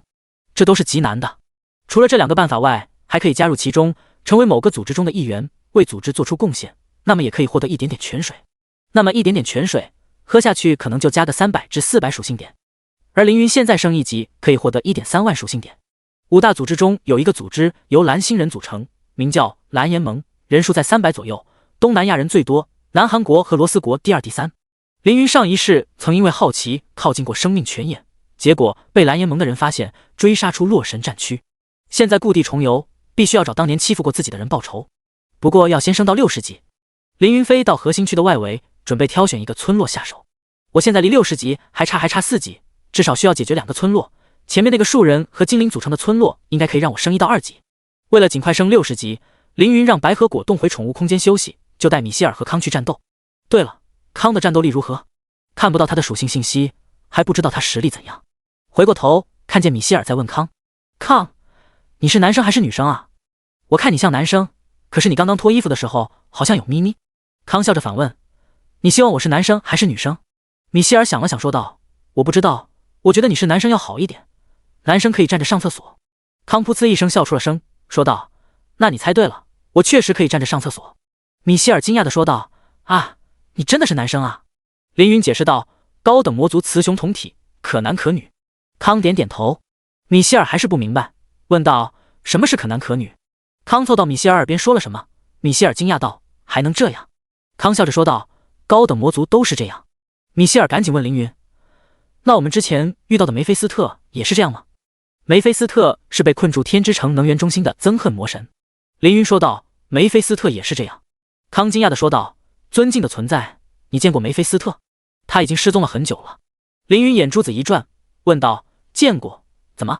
康说道：“如果您真的知道梅菲斯特的下落，可以告诉神之位面魔神帝国的魔神帝，他会给予您丰厚的奖励，甚至可能是一件超神器。获得可选任务：解救梅菲斯特，150级上等神级。任务详情：梅菲斯特是魔神帝最喜欢的弟子之一，他的失踪惹得魔神帝十分担心。如果您能解救梅菲斯特，或者为魔神帝提供线索，可以获得丰厚的奖励。任务奖励：解救梅菲斯特，超神器1件，告诉关键线索7、9阶神器1件。注：告知魔神帝线索可能会引起西斯特利亚死亡，该任务可能与解救西斯特利亚冲突，请慎重。又一个150级上等神级任务，有1件超神器任务奖励。想不到一个天之城的能源中心，竟然有2个150级上等神级的任务。上一世凌云靠着星界发家，这一世天之城成了凌云的龙兴之地。凌云说道：“多谢你给我提供任务线索。”康低头行礼道：“这是我的荣幸。”凌云说道：“待会会有一场战斗，你愿不愿意出手呢？”康犹豫了0.5秒，他在想，凌云是不是在试探他的实力，是不试探其实都一样。能和您并肩作战，我将是世界上最幸运的魔人。这家伙真能拍马屁。凌云坐上拉着米歇尔，右手搂着康，朝着树人和精灵的村庄跑去。LF185 树精灵村庄神话。树精灵村庄就是一片高大的树林，本来只有80级，受到血族强者的影响，升到了85级。凌云还未靠近村庄，便受到了攻击。天空下起了箭雨，箭矢像雨滴一样落在凌云的头上，有的附着了水魔法，有的附着了土魔法，有的有毒，有的用了穿甲箭头。0、20、1421。凌云丝毫不慌，硬顶着箭雨前进。天空中又降下几张大网，都被凌云灵活躲开。比魔人还要强的身体素质，不愧是跨越时空的存在。康斜眼看向凌云。来到村庄外，凌云纵身一跃，跳上一棵80米高的大树，松开米歇尔和康，拿出生命权杖，释放爆裂火环，火焰将森林点燃，立即有乌云聚集，下雨熄灭了火焰。一棵大树挥动几十米长的树枝抽向凌云，凌云收回权杖，掏出双手长剑。好久没有这样握剑了，凌云心想。巨大的树枝迎面抽向凌云，凌云双脚站稳，举剑下劈。-12万，巨树的树枝被凌云整齐切断。第100章白起战神。主人，你还会用剑呢？米歇尔惊讶道。凌云说道：“如果我吸收魔神精魄，就让第2人格练剑如何？”米歇尔点点头，说道：“主人，你用剑的姿势很帅哦，舞剑是要比挥舞权杖要帅气一些。”4棵100米大树把根从土里抽出，朝着凌云的方向移动。在树上还有几十个精灵弓箭手，都是85级传奇品阶，个个实力不凡。他们要动真格的了，米歇尔，你躲好了。凌云掏出生命权杖，给康和米歇尔使用生命赐福，然后给康使用攻击增强，给米歇尔使用防御增强。康眼珠子一转，说道：“多谢您的技能，这些家伙就交给我来解决吧。”康伸出手，一股爆炸性的魔力从他的手中发出，不用魔杖使用魔法是魔人的特权。只见一道400米长的巨大金属光轮从面前飞出，把整个村庄切成2半。800万 X10，100米高的树人从腰部断裂、倒塌、爆炸。康只用了一个技能，瞬秒数10个树人。凌云的经验值瞬间涨了1大格。康先装出惊讶的表情，称赞凌云的技能振幅太强了，把他的实力提升了一个档次。然后再次抬起右手，一枚黑色能量球出现在他的面前，奈良球越变越重，甚至产生了巨大的引力。康的右手绕着身体扭了一圈，巨大的能量球也跟着转了一圈，带着巨大的吸引力飞向幸存的精灵们。精灵们想要跑，可是引力拉扯着他们无法离开，越跑离能量球越近，直到最后被能量球吞噬。-1200万 X45，2个技能消灭了85级神话品阶的树精灵村庄。魔尊不愧是魔尊，虽然只有50级，但实力强得可怕。这个家伙实力还挺强，没有坠了他父亲奇美拉的威名。凌云心想，奇美拉是魔祖之子，拥有毁灭世界的力量。康虽然还不及他的父亲，但是已经有了一定实力。解决掉这个村庄，凌云毫无悬念地升到了57级，再次获得 1.3万自由属性点。接下来是处理战利品，获得物品：千叶莲花80级神话 X25， 九曲仙竹75级神话 X100， 飞火流云果85级神话 X24。又是一次大丰收，在这个村子里有很多外面很稀有的材料，虽然品阶不是非常高，但依然价值不菲。再去下一个地方吧。凌云带着康和米歇尔朝着村庄旁边走去，旁边是一个78级的矮人城镇。矮人精通锻造各种铁器，就连房屋也是铁做的。他们从战场上收集材料，在战区上建造了唯一一座城镇。这个金属城镇易守难攻，想要从正面攻克几乎不可能。但是康却用一个雷系魔法把整个村庄摧毁了。幸好他们用金属建造房屋，才能让我的雷系魔法发挥最好的效果。康开心地说道。一个技能消灭125个80级的矮人，让凌云坐火箭升到58级，现在离60级只剩2级了。主人，我们快去矮人城镇里收集战利品吧，矮人们可有钱了，还有很多好矿石呢。米歇尔兴奋地说道。凌云朝着大联盟的方向看了一眼，然后说道：走吧，去收集战利品。2公里外，大联盟一座高塔上，蓝联盟的3位高层坐在沙发上聊天，他们分别是南韩人文贼、印度人简妮莎和华夏人白起战神。在他们的面前有一张魔法地图，上面记录了泉眼和13个势力的位置，其中有2个势力已经被抹除，正是凌云刚刚攻克的树精灵村庄和矮人铁镇。白起战神说道：有人把我们手下的势力给灭了。文贼骂道：西巴，敢灭我们的势力，对方是什么势力背景？简妮莎说道：星界势力不多，能和我们蓝联盟作对的无非是三眼会、圣光明教和星光明教3个势力。天地机械营也很强，但他们只做生意，不图泉水，应该不是他们。白起战神说道：不管是哪个势力，都不能把手伸到我们的地盘上。文贼，你带人去把他们除掉。文贼心想，你怎么不去？该不会是想利用外贼削弱我的力量吧？白起战神见文贼不说话，知道他又在计较一些小事情，顿时生气起来，心想和这个小气的南韩人合作真是一种折磨。你不去我去。白起战神站起身离开了高塔。文贼等白起离开后，阴阳怪气地说道：白起战神那么强，对付敌人这种事就该让他去，我这种小身板不适合战斗。简妮莎鄙视地看了文贼一眼，他和白起战神一样很讨厌文贼，不过他很好奇白起战神的实力。他们华夏大区有一张天榜，记录了华夏区历练者的实力。白起战神来到星界之前，好像是天榜有名的高手，当时他排名天榜第2，这半年喝了那么多生命泉水，也该是华夏最强了吧？文贼说道。不知道，我听说华夏排名第1的人叫张宇，不知道他和白起战神谁强。简妮莎说道。白起战神下楼换上自己的金色战甲，这是一套75级神话品质的铠甲套装，由头盔、胸甲、护腿、护手、铁靴5个部件组成，能够提供2万物理防御和 1.8 万魔法防御，额外减伤 10%。 白起战神的武器是一柄80级神话长枪，具有 40% 穿甲效果，是高防敌人的噩梦。战神队，都给我起来！白起一声大喊，12个同样穿着铠甲的战士历练者一同站起，他们都是跟着白起战神来星界的老部下，个个72级以上，穿的是70级传奇品质的装备。老大，有其他势力来了吗？一个手下问道。别问。白起战神眼神一瞪，手下立即闭嘴。一行人下楼，楼前已经备好13匹披甲战马。白起战神等人翻身上马，动作干净利落，朝着凌云的方向赶去。另一边，女妖城堡，格文从破天巨蟒打破的墙壁里跑了出来，在他身后12个女鬼穷追不舍。别追了，别追了，我怕了，你们还不行吗？放我一马，饶我一条命吧。格文跑得上气不接下气。第101章，幸运头子大成功。马尔举着大盾冲出城堡，追上格文抱怨道：好悬，差点就死了。格文说道：张伯伦呢？马尔说道：不知道，我都要死了，哪还顾得上他？一道紫光闪过，我在这。张伯伦使用闪现来到2人面前，3个人一起跑，后面成堆的女鬼在追。我们现在怎么办？张伯伦问道。格文大喊：先跑！等甩开了这些女鬼，再去找镇魂。3人组漫无目的地跑着。矮人铁镇，凌云找到一大量金属材料、矿产、装备以及 1.1 万枚金币。不得不说，矮人比半兽人和精灵都要有钱得多。在铁镇最高的楼中，凌云看见一个黄金宝箱，宝箱有3个等级，分别是青铜、白银和黄金，等级越高，里面的奖励就越好。矮人城镇属于传说营地，那么青铜宝箱就能开出神话品阶的奖励，同理，白银宝箱可以开出万古品阶的奖励，黄金宝箱则是圣灵奖励。宝箱极其稀有，一般10个营地会有一个宝箱，遇到10个青铜宝箱才会遇到一个白银宝箱，遇到10个白银宝箱才会遇到一个黄金宝箱。凌云遇到的第1个宝箱居然是黄金，这运气着实不低。把手放在宝箱上，正准备开启宝箱，突然灵感一现，凌云从兜里拿出神器幸运头子。幸运头子神级饰品，若对奖励不满意，可使用头子重新获得奖励。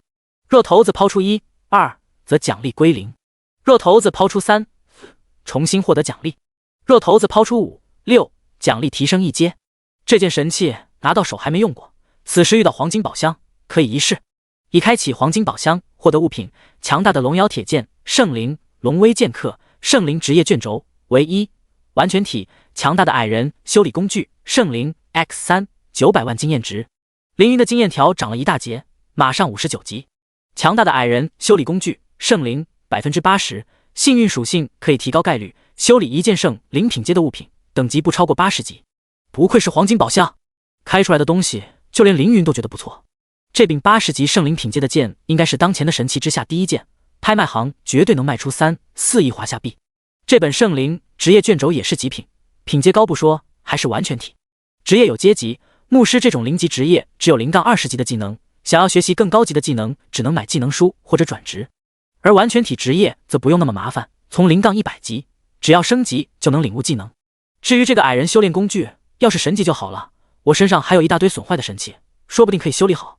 凌云看着手里的骰子，有些犹豫，投还是不投？投的话，运气不好东西就都没了；不投的话，甘心吗？投吧。凌云低声道。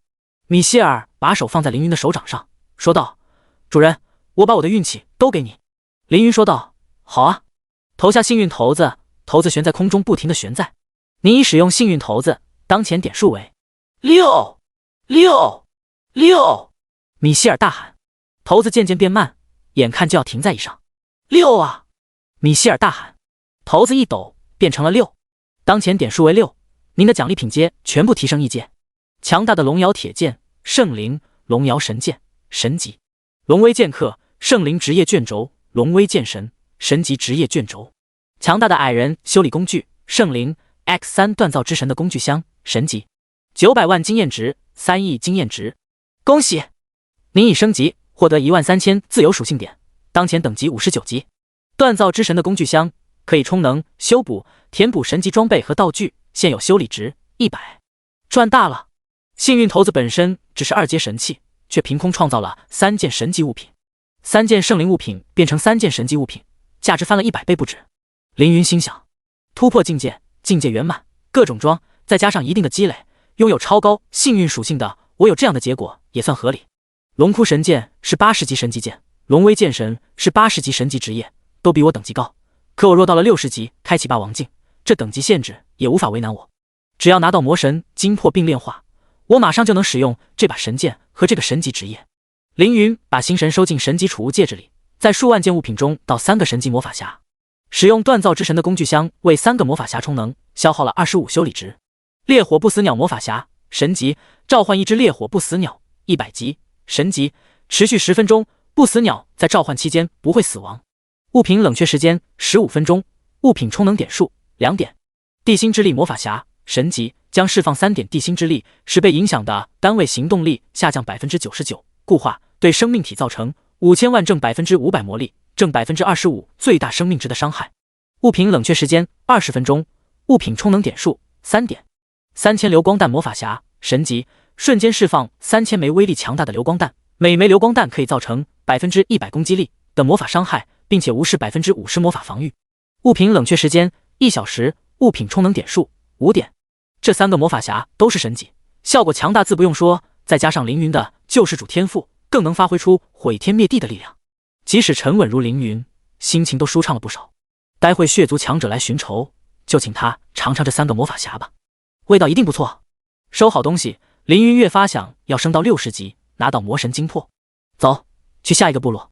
凌云说道。康和米歇尔点点头，走出矮人铁阵，下一个地方是虚瑶山。虚瑶山是孤立在洛神战区核心区域的一座小山，不到200米高。如果召唤出破天巨蟒，破天巨蟒一尾巴能把整座山像拍豆腐一样拍碎。第102章，终于60级。就是这样的一座山上，有一群异人，如哥布林、树精、花妖等等。凌云来到山下，让康出手解决山上的异人。康很刚准备出手，一阵马蹄声打断了他。有敌人来了。马蹄声响，烟尘滚滚。白起战神带着队伍冲向凌云，气势如虹，好似天兵天将一般。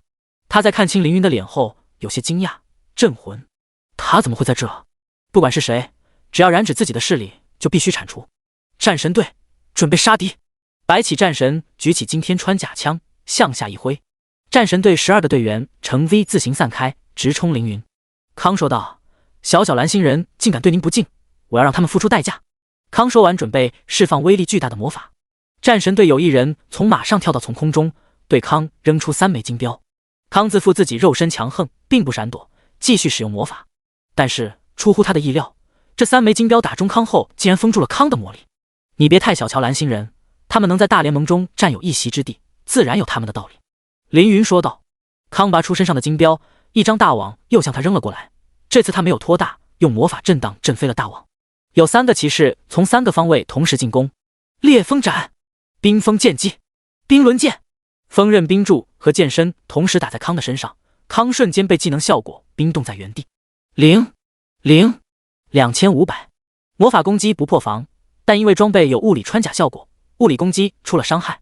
用魔法效果打控制，用物理输出打伤害，这是战神队的战术。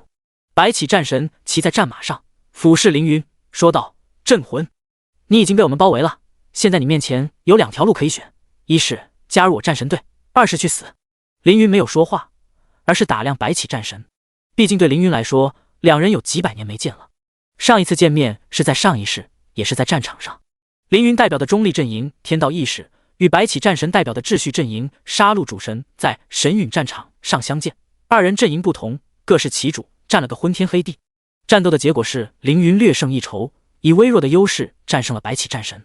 不过那是2人的第2次见面，2人第一次见面则是上一世的星界城主争夺战上。星界共有12城，每100年进行一次换主之战，谁都可以参加，获胜者将成为星界12城城主之一。当时凌云还只是一个无依无靠的独狼，自然不是白起战神的对手，被他击败后只拿了个小城城主。如今再次相见，凌云的实力和心境已是全然不同。你给的这2条路我都不满意，动手吧。凌云说道。白起战神眉头一竖，举枪吼道：“看来你是要找死了。”白起战神将霹雳雷电缠绕在惊天穿甲枪上，刺向凌云。雷电沿着枪头以极快的速度发出。战神队12队员包围凌云，所有人同时举起武器，从4面8方攻击凌云。面对如此密集的攻击，附带了各种魔法和各种特殊效果，哪怕是康站在凌云的位置都要掉一层皮。这一轮攻击就是80级 BOSS 都到抖3抖。给我去死！白起战神用力刺向凌云，可惜没有打中，未命中。凌云原的消失了。人呢？战神队的队员们望向四周，凌云竟然凭空消失了。他去哪了？闪现魔法需要吟唱，但他刚刚绝对没有机会吟唱魔法。镇魂去哪了？一个骑士说道。不可能凭空消失了，他肯定是藏起来了。找！白起战神目光扫了一圈后，敏锐地抬起头。1000米高空中，凌云使用闪烁匕首躲开了围攻，俯视大地。整个洛神战区都映入眼帘，这里有山川、森林、溪谷、村落，战区的正中间是一片几乎干枯的湿地，湿地的中间就是生命泉眼。这里的绝大部分生灵都为了这堵泉眼而来，但是真正能够捧起生命之泉喝上一口的人不到1/1000，其他人不过是追火的飞蛾罢了。凌云召唤出白把凌云扶到自己的头上，再召唤出破天巨蟒。破天巨蟒18万吨的身躯直接落在虚瑶山上，把山都压歪了。荡平虚瑶山，凌云说道。破天巨蟒点点头，尾巴像山峰一样打在虚瑶山上。这座不到200米高的山很快就被拍成了烂豆腐，石头飞溅，尘土漫天。白起战神和他的战神队从未见过如此强大的神兽，更没有想过一座山峰会如此脆弱，轻而易举便被摧毁。老大小心，碎石飞过来了，这里危险！骑士喊道。白起战神痴痴地看着破天巨蟒，这是多么美丽的力量啊！老大别看了，我们先跑吧！骑士大喊。白起战神又看了凌云一眼，心里不知道在想什么，说道：“走，现在想走已经晚了。”破天巨蟒巨尾横扫，直接打在白起战神和战神队身上。您已击杀战神队怒涛、战神队九江、战神队百里杜鹃，获得装备惊雷剑传奇。凌云扫了一眼系统提示，白起战神的名字并没有在死亡名单之中，他没死。一道光柱从天而降，救下了白起战神。天空燃起火焰，击鼓声、战吼声，数十名百神级战士站在云端。战士们前面站着一位极其强大的存在——战争与杀戮之神阿瑞斯。阿瑞身穿铠甲，头戴金盔，背后鲜红的披风染满了敌人的鲜血，手中战神之矛拥有洞穿星球的能力。他看向康，又看向凌云，最后看向破天巨蟒和白。一股巨大的威压笼罩下来，洛神战区的绝大部分生灵面对如此威压，都只能跪倒在地瑟瑟发抖，祈求神明能饶恕他们的弱小。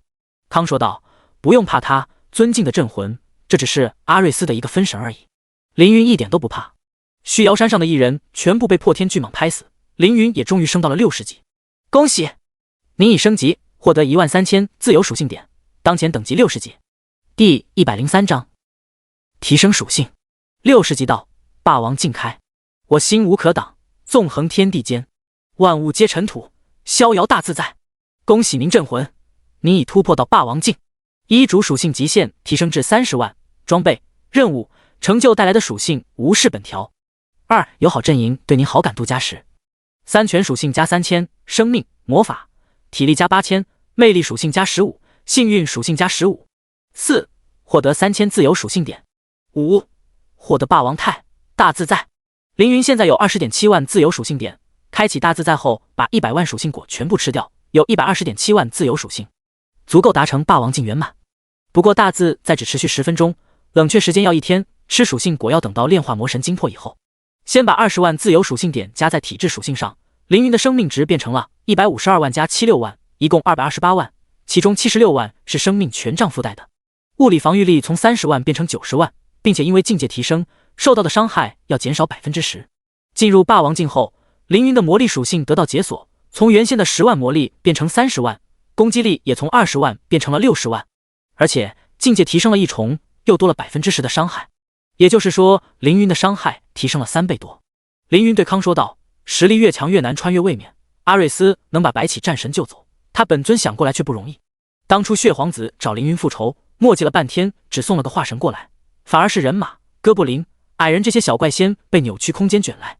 阿瑞斯比血皇子要强很多倍，他想进入星界只会还要麻烦，绝不会顺意过来。不过，如果血族强者打通了前往星界的通道，阿瑞斯会不会一起过来就不知道了。”凌云暗道：“既来之则安之，要战便战。”阿瑞斯对凌云说道：“穿越时间之人，我对你发出警告，不可伤害我选中之人性命，否则战火将带走你和你身边所有人的性命。”凌云不怕谁威胁他，但是谁敢拿凌云的亲人朋友做要挟，凌云绝不容忍。你敢伤害我的亲朋，我一定会让你坠入深渊之中，被深渊魔焰焚烧1亿年。凌云对阿瑞斯竖起中指。阿瑞斯大怒，身为战神的他竟然被如此挑衅，凌云不杀不足以平息心中的怒火。我记住你了，镇魂。阿瑞斯现在只能放狠话，他狠狠瞪了凌云一眼，然后便消失了。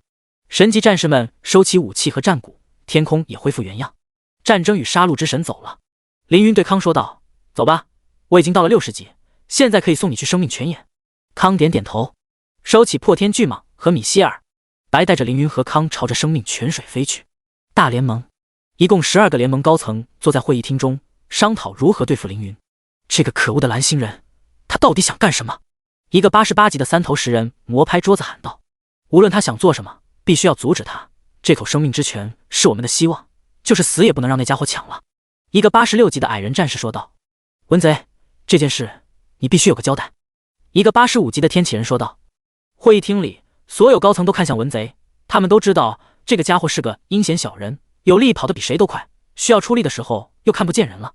不过今天出乎了他们的意料，文贼居然答应了下来，说道：“好，既然是蓝星人来砸场子，自然由我这个蓝星人负责。”其他高层们互相对视，他们没料到文贼今天一反常态。难道他和这个镇魂有仇？大联盟的轮之盟主点了点头，说道：“既然蓝炎盟同意出手，这件事就由你们负责吧。散会。”高层们站起身，离开了会议室。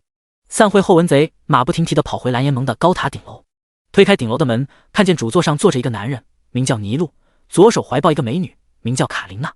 尼禄的右手拿着剑，整个人自信又阳光，好像这里不是战场，而是夏威夷的海滩。大主教大人，我已经按照您的吩咐，主动请战镇魂。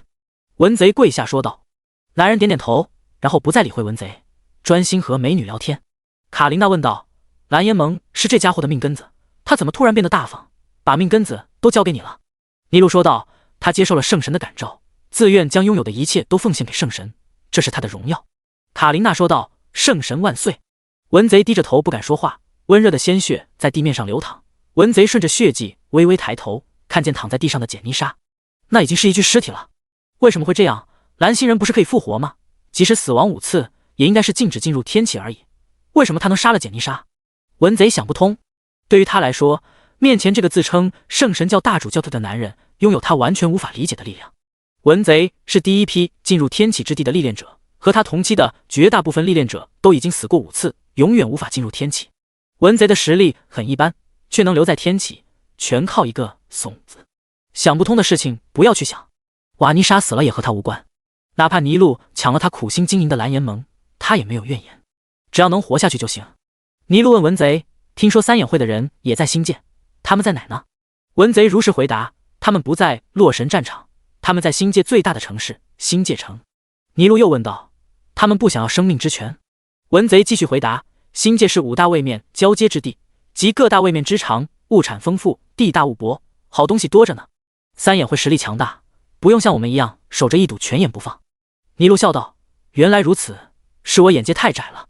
话毕，一股杀气飘来，文贼吓得抖如糠筛，一句话不多说，直接磕头，磕得额头冒血，杀气才消失。第104章三魔神。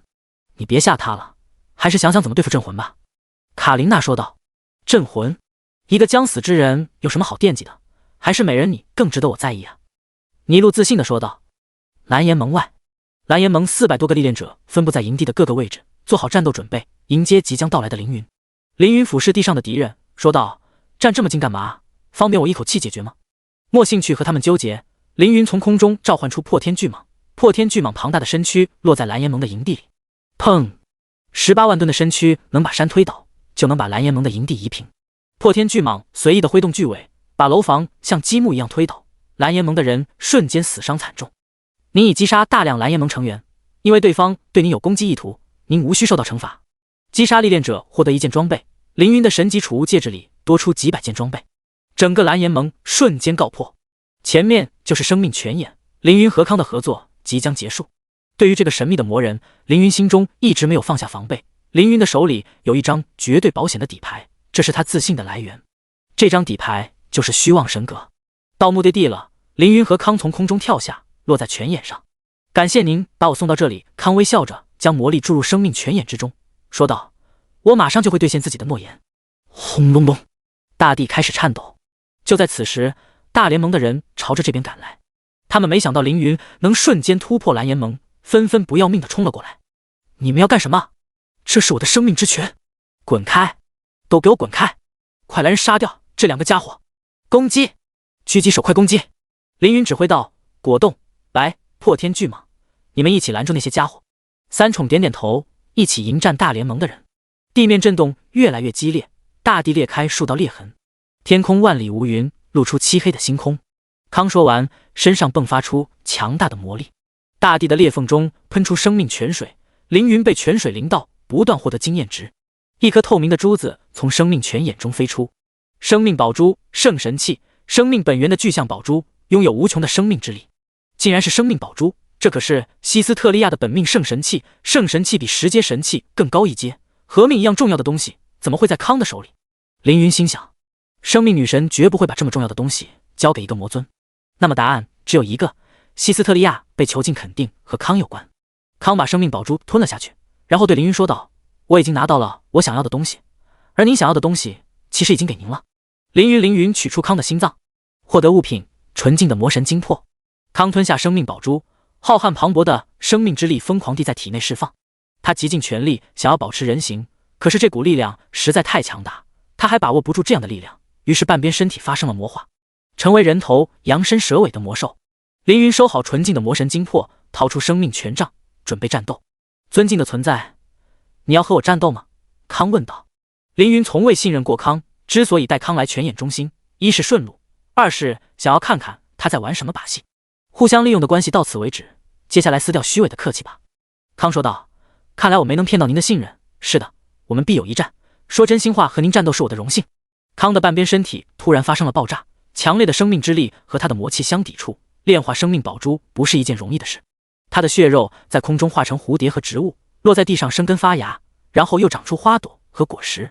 如此浓郁的生命之力竟然属于一个魔尊的身体，真是让人啧舌。让您见笑了。康半边身子歉意地说道，其实我并不打算与您为敌，毕竟为和您这样的存在战斗我也没有把握。但是您知道见过梅菲斯特，所以我不能放过您。是命运让我们必须一战。命运是有趣的东西。康的身体再次发生变化，生命之力和魔力势同水火。康的左边身体是魔兽形态，右边爆炸的身体却长出了天使的身躯和翅膀。我现在的模样实在太难看了，脏了您的眼，还是让战斗开始吧。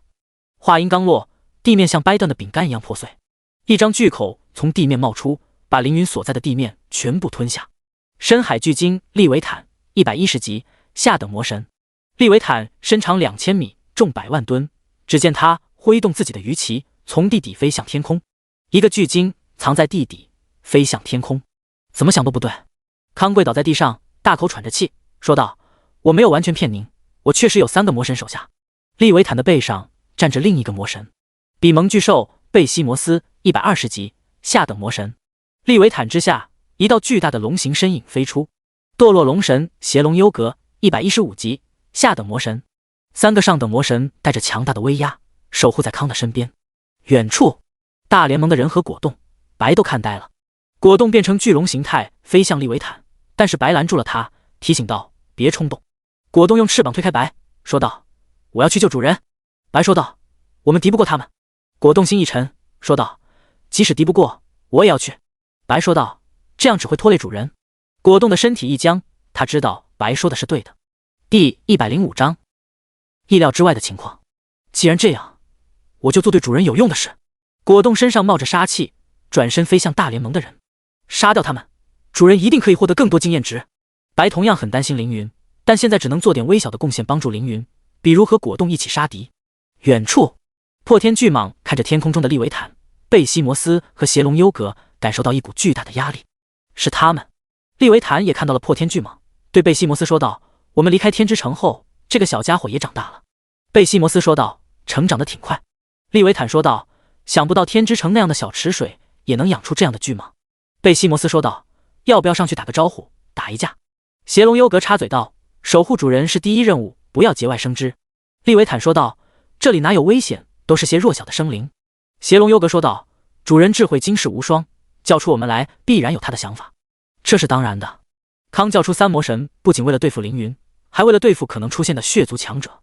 在他的计划中，3魔神足以应付未来的局面。可是百密中有一疏，蓝岩盟的废墟中，尼禄推开压在身上的墙面，狼狈地站起身。卡琳娜被倒塌的建筑压死，回心人成了。尼禄愤怒地看着周围，大骂道：“圣神也无法饶恕你的罪孽！你这该死的镇魂，竟然害得我如此狼狈！”他以为凌云不过是个厉害的蓝星人，而自己作为圣神的使者，拥有绝对的实力，可以碾压凌云。结果对方都没有出手，仅仅是丢下一个宠物，就碾压了整个蓝岩盟。这叫尼禄又惊又怒。别以为只有你有靠山，我的靠山比你要厉害100倍。说完，尼禄掏出一枚金色的羽毛，蘸上圣水，在地上画出圣神的符文。伟大的无上的圣神，请您将力量降临到我的身上，愿世间所有生灵皆是您的信徒，愿世间所有忤逆都将化为尘土。金光包裹住尼禄，圣洁又强大的力量冲破天空。康惊恐地回过头，看向那道金光，是圣神的神选者。他要干嘛？难道是召唤大天使？真是老鼠遇上猫了。神圣系神明对魔兽系魔神额外造成100%伤害，反过来同样如此。不过康现在的状态非常虚弱，容不得半点意外。优格，快去消灭那个家伙，快去！邪龙优格振翅飞向金光，距离金光400米时释放技能天翔斩，2道100米长的旋风利刃打向光柱。灵，怎么会这样？康传焦急地催促道：“用全力！”邪龙优格的身体燃起冰冷的魔焰，滚滚黑色魔力缠绕在魔焰之上。邪龙优格以身作剑斩向光柱，天空出现一道蓝黑色的利剑，冰火魔斩。利剑与光柱相撞，光柱发生剧烈的震荡，把天空划开一道口子，鲜血从天空的破口处滴下。当前区域所有寒血生灵得到增强，攻击力正20%，防御力正20%，暴击率正15%，精神力负50%，并且每秒减少100点精神力。当精神力减少至0时，会被血尊控制。康看着流血的天空，有些后悔。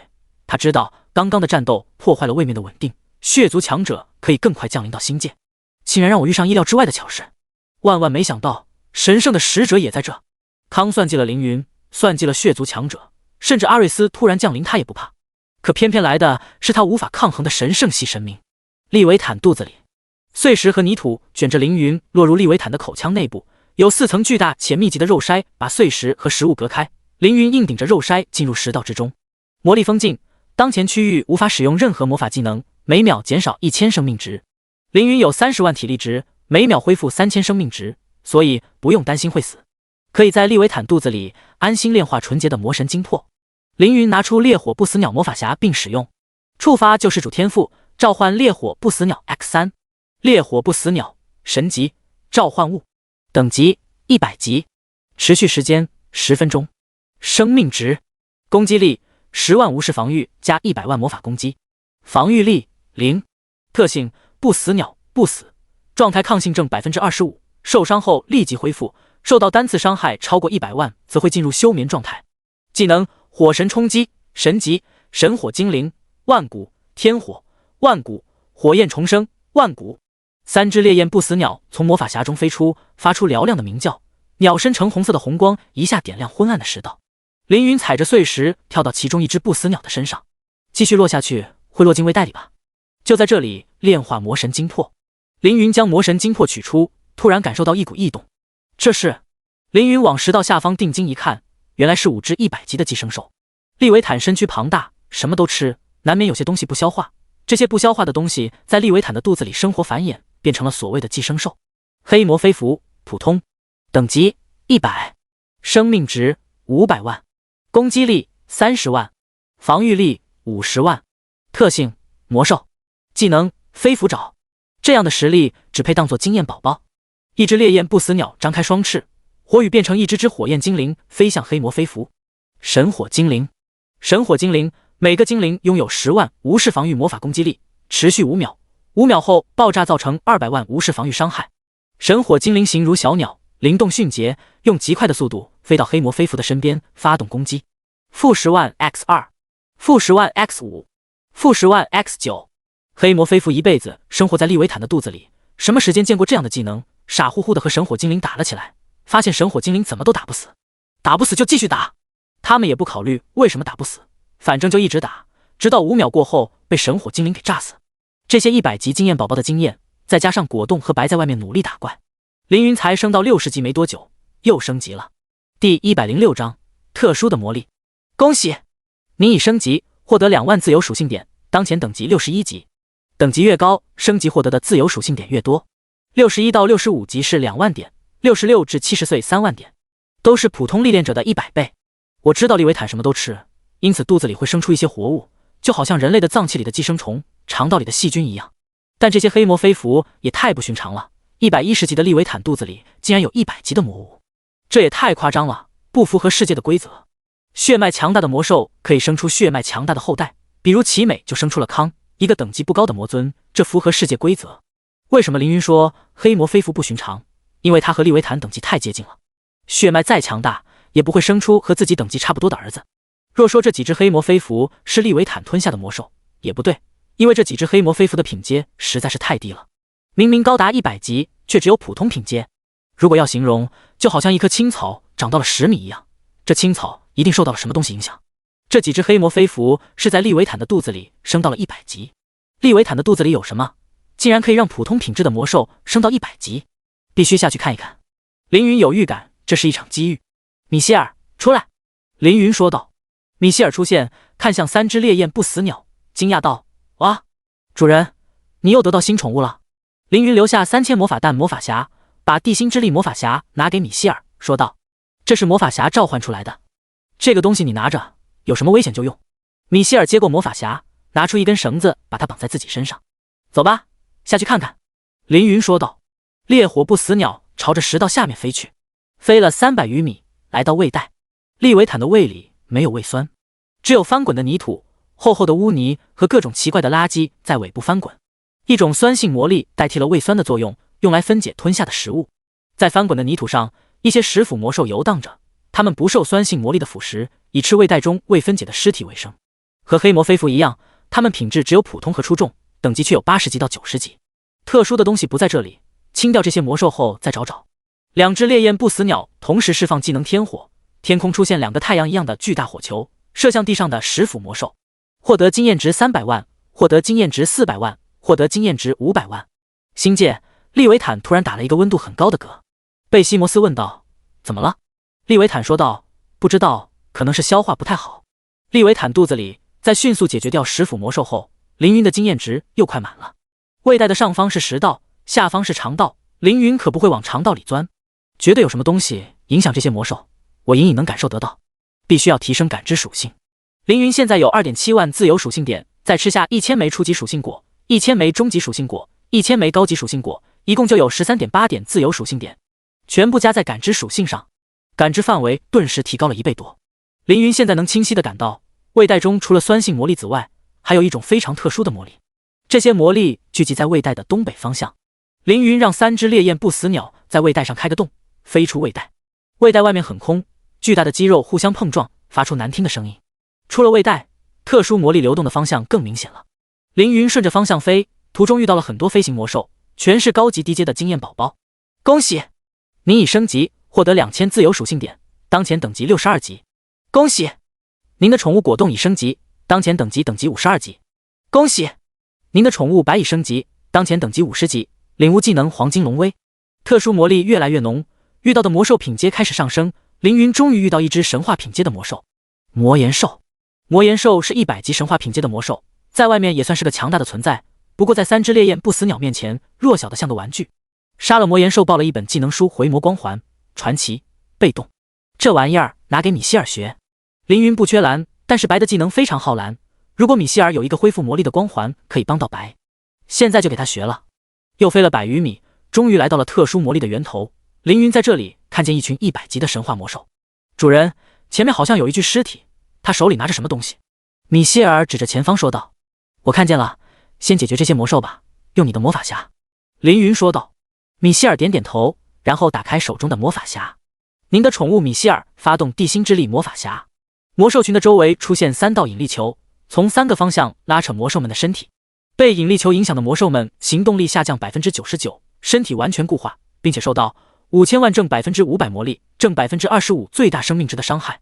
负1900万0负800万，一个地心之力打掉魔兽群大半生命值，完全锁住他们的行动。3只烈焰不死鸟对着被定住的魔兽们使用火神冲击。火神冲击将所有的火焰凝结于一点，向前方撞击，对沿途和被攻击的对象造成1亿无视防御的火焰伤害。使用该技能后，不死鸟将处于10秒无法行动的恢复阶段。3条红线撞向魔兽群，巨大的火光燃烧周围的一切。星界，利维坦突然剧烈的颤抖起来。贝西摩斯问道：“还是肠胃问题吗？”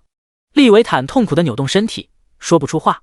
康躺在地上望向天空，看见利维坦的异样，难受的说道：“果然，利维坦无法困住镇魂那样的存在，只是希望利维坦能再拖住他一会儿，让我有时间炼化生命宝石。快了，已经很快了。”康的身体从残缺变得完整，虽然还是一半天使一半魔兽，但是二者正在融合，最多10分钟他就能完全炼化。天空中的裂缝越来越大，鲜血不断滴下，染红了一片大地。白河果冻已经解决了大联盟的人，不过因为血族强者的缘故，战区其他位置的敌人正在源源不断地向这里靠近。想不到我竟然会和你并肩作战。破天巨蟒对果冻说道。果冻不理破天巨蟒，他不喜欢他。第107章大天使加百列降临。白说道：“你们怎么了？”他不知道果冻和破天巨蟒打过一架。破天巨蟒说道：“看样子邪龙幽阁没能阻止神选者召唤大天使，天空中血族强者也快来了，这里将会很危险，我们先撤退。”果冻说道：“那个大家伙吃了主人，我不退，我要守在这里。”破天巨蟒怒道：“你在这里能做什么？你敌得过3魔神吗？你敌得过血族强者吗？”那个魔尊正在吸收生命宝珠，如果成功，他的实力也会长到一个恐怖的地步。我们在这里又能做什么？果冻说道：“我不管，就是死我也要和主人死在一起。你怕死就走吧。”破天巨蟒冷哼一声，就要离去。白说道：“等等。”破天巨蟒也不是真的想走，只是被果冻说的挂不住面子。白叫他等等，他就真的等等。白说道：“大天使和魔神血族是死敌，他们应该会先打起来，我们的处境没那么危险，还是留下来再看看吧。”是这个道理没错。破天巨蟒被说服，决定留下来再看看。利维坦肚子里，凌云走到尸体前，一股力量将他隔开。魔力屏障，强大的魔力屏障阻止你向前。凌云开启大自在，走进尸体。因为魔力充裕，尸体并没有腐坏的迹象。这是一个少年模样的天启人，捧着一个玉碗，碗中有清凉的魔液。魔力之源，上等神级，纯净的魔力之源，可用作武器锻造、充能、附魔，可引用提升经验值和魔力属性，可培育灵宝植物等。我就说这里的魔兽品阶这么低，却等级这么高，原来是魔力之源挥发开来，让魔兽们捡了便宜。这可是好东西。凌云拿起玉碗，收入神级储戒之中。收下宝贝，现在开始炼化魔神精魄吧。凌云从戒指里取出精魄，把自己的精神力延伸并包裹住精魄，慢慢侵入其中。警告：融合魔神精魄十分危险，建议100级以后再试。X3，危险和利益并存。凌云无视系统提醒，继续融合。精神力刚一触碰到魔神精魄，就遭受到巨大的反噬，凌云直接扣了10万生命值。没想到反噬会这么大，看来越级炼化还是很勉强。不过没关系，凌云掏出之前没吃完的属性果，全部吃下。你已使用初级属性果 X8000， 中级属性果 X8000， 高级属性果 X9000， 共获得 88.9万自由属性点。一般人吃不了这么多属性果，多吃的属性果也不会有作用。但凌云开启了大自在，规则无法束缚他。凌云拿20万属性点加在精神力上，精神力从 14.4 万变成 34.4 万，魔法值上限提高，魔法防御提高，精神抵抗力也提高。头疼顿时缓解很多，继续融合魔神精魄也不掉血了。正在融合魔神精魄，预计融合时间15分钟，融合成功率100分号加6600分号，幸运属性加成正 20%， 属性加成。融合失败可能造成精神紊乱的后果，有 10% 的可能丧失所有能力， 1% 的可能暴毙。比运气，凌云还没怂过。再把其他属性加上，完成霸王境圆满。姓名：镇魂，境界：霸王，等级62，生命值157万加79万，生命权杖等装，魔法值172万，体力值94.2万，攻击力64.2万，防御力9.6万，力量30.4万，敏捷30.4万，魔力境界锁定30.4万，实际53.4万，加1.7万，圣灵戒指、生命权杖等装备效果。体质30.4万加1万，装备。精神力30.4万加3万加1万，装备。感知30.4万，自由属性点24.83万。标准的6边形牧师，凌云的实力得到巨大提升。你已到达震古烁今的霸王境圆满，获得100神力，霸王境持续时间增加 100%， 霸王境冷却时间减少 50%。NPC 好感度加25，声望加10万。凌云的霸王境效果本来就很厉害，现在变得更厉害了。上一世没能达成霸王境圆满，这一世算是弥补了遗憾。只要继续稳健成长，我以后的实力必将超越上一世。魔神精魄慢慢飞到凌云的额头上，缓缓下沉。凌云闭上眼，认真炼化精魄。一丝恶念涌上心头，凌云轻轻摇头，把这缕杂念丢掉。第二丝恶念涌上心头，凌云还是能很轻松地摆脱恶念。第三念、第四念道恶念升起，继续扫除。数十道、数百道、数千道、数万道恶念升起，过去的记忆一件件堵住凌云的心头，有遗憾，有不甘，有苦闷，有沮丧。这些记忆让他头昏脑胀。凌云有太多时候可以成为世间至恶，但是他都没有这么做。他不是圣人，只是不愿做后悔的事。此刻因为魔神精魄的缘故，这些负面情绪一下子完全占据凌云的身体。黑色的魔气缓缓从头顶冒出，在身体周围循环。主人，怎么了？米希尔有些害怕。魔气越涌越多，直到把凌云完全吞噬。回忆一生，我有太多入魔瞬间，细细想来，我能成为神帝实在是一种幸运。凌云感叹一声。此时他的身体完全被黑色的魔气包裹，已经看不出原本的面貌了。利维坦外，大天使降临。大天使加百列，上等神级，125级。金色光芒混合漫天羽毛从空中飘下，圣洁、光明、宁静的氛围一同降临。身穿白袍的大天使加百列环抱双臂，从金光中缓缓复出，睁开长长的白色睫毛。加百列用仁慈的目光看向众人，轻轻一挥手，金光笼罩大地，解除了血族对其他生灵的控制。恶魔，你忏悔吧。邪龙优格暗骂一声，对着大天使加百列喊道：我最恨你们这装模作样的姿态，虚伪的天使，给我去死！邪龙优格口中凝结魔力，喷出充满魔气的龙炎。加百列用羽毛护在身前，龙炎撞在羽毛上，瞬间消失得干干净净。不知悔改的家伙，你的罪恶已经无法饶恕，便由我代替圣神降下神罚吧。邪龙优格眼中闪过一丝惊慌，回头朝着康的方向飞去。第108章炼化魔神精魄，获得新天赋新霸王态。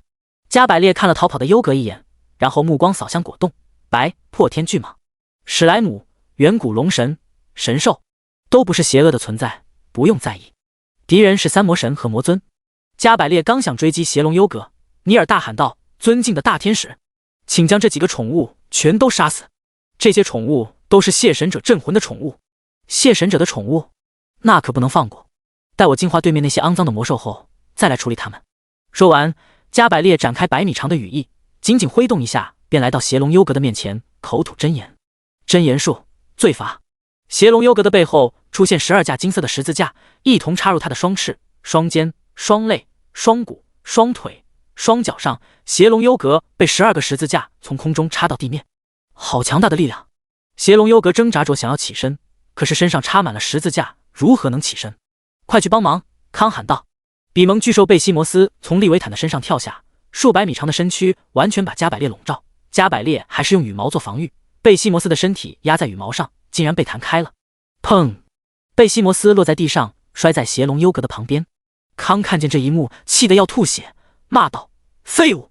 还是比蒙巨兽有点实力，只见他同样用身体撞向加百列，加百列同样用羽毛防守，但是利维坦的身边魔力涌动，凭空生出滔滔巨浪，巨浪卷走加百列的羽毛，然后庞大的身体撞向加百列，把加百列撞飞几百米。这样的攻击并不能伤害到加百列，只会惹怒他。加百列伸出右手，召唤出圣十字剑，飞过去一剑砍在利维坦的身上。巨大的金色十字出现在利维坦的腹部，伤口瞬间从10几米变成几百米，鲜血像瀑布一样从利维坦的腹部流下，并没有向下流，而是朝着天空飞去。康顿感不妙，抬头一望，果然利维坦的鲜血变成一个血符文，深深地印在利维坦的身上。利维坦双眼变得通红，不受控制地攻击加百列。利维坦停下，快停下！已经没用了，利维坦已经被血族强者控制了。可恶可恶，为什么我会这么倒霉？康用力捶着地面，明明就要成功吸收生命宝珠了。加百列和利维坦战斗，身上伤口越来越大，更多的鲜血流向天空，将天空中的破洞撕扯得更大。利维坦体内3只烈焰不死鸟护住凌云的身体，不时有魔兽靠近，都被不死鸟们击杀。啊呀，这里好危险啊！米歇尔抱着魔法匣发抖。不死鸟的持续时间只有10分钟，时间一到，3只不死鸟都消散了，四周变得漆黑恐怖。这下完了呀！米歇尔抱着头到处飞。失去不死鸟的保护，凌云又处在炼化魔神精魄的关键时期，没有自保能力，就和康一样。主人现在没有自保能力，我要保护主人。米歇尔一只手托着凌云的身体，一只手扶着魔法匣，他害怕凌云身上的魔气，但是没有松手。有魔兽朝着这边飞来，米歇尔大喊：“快滚开！不滚开我就用魔法匣炸你了！”对面的魔兽听不懂米歇尔的话，眼睛死死盯着魔力充沛的凌云。“你还不走？看我用技能打死你！”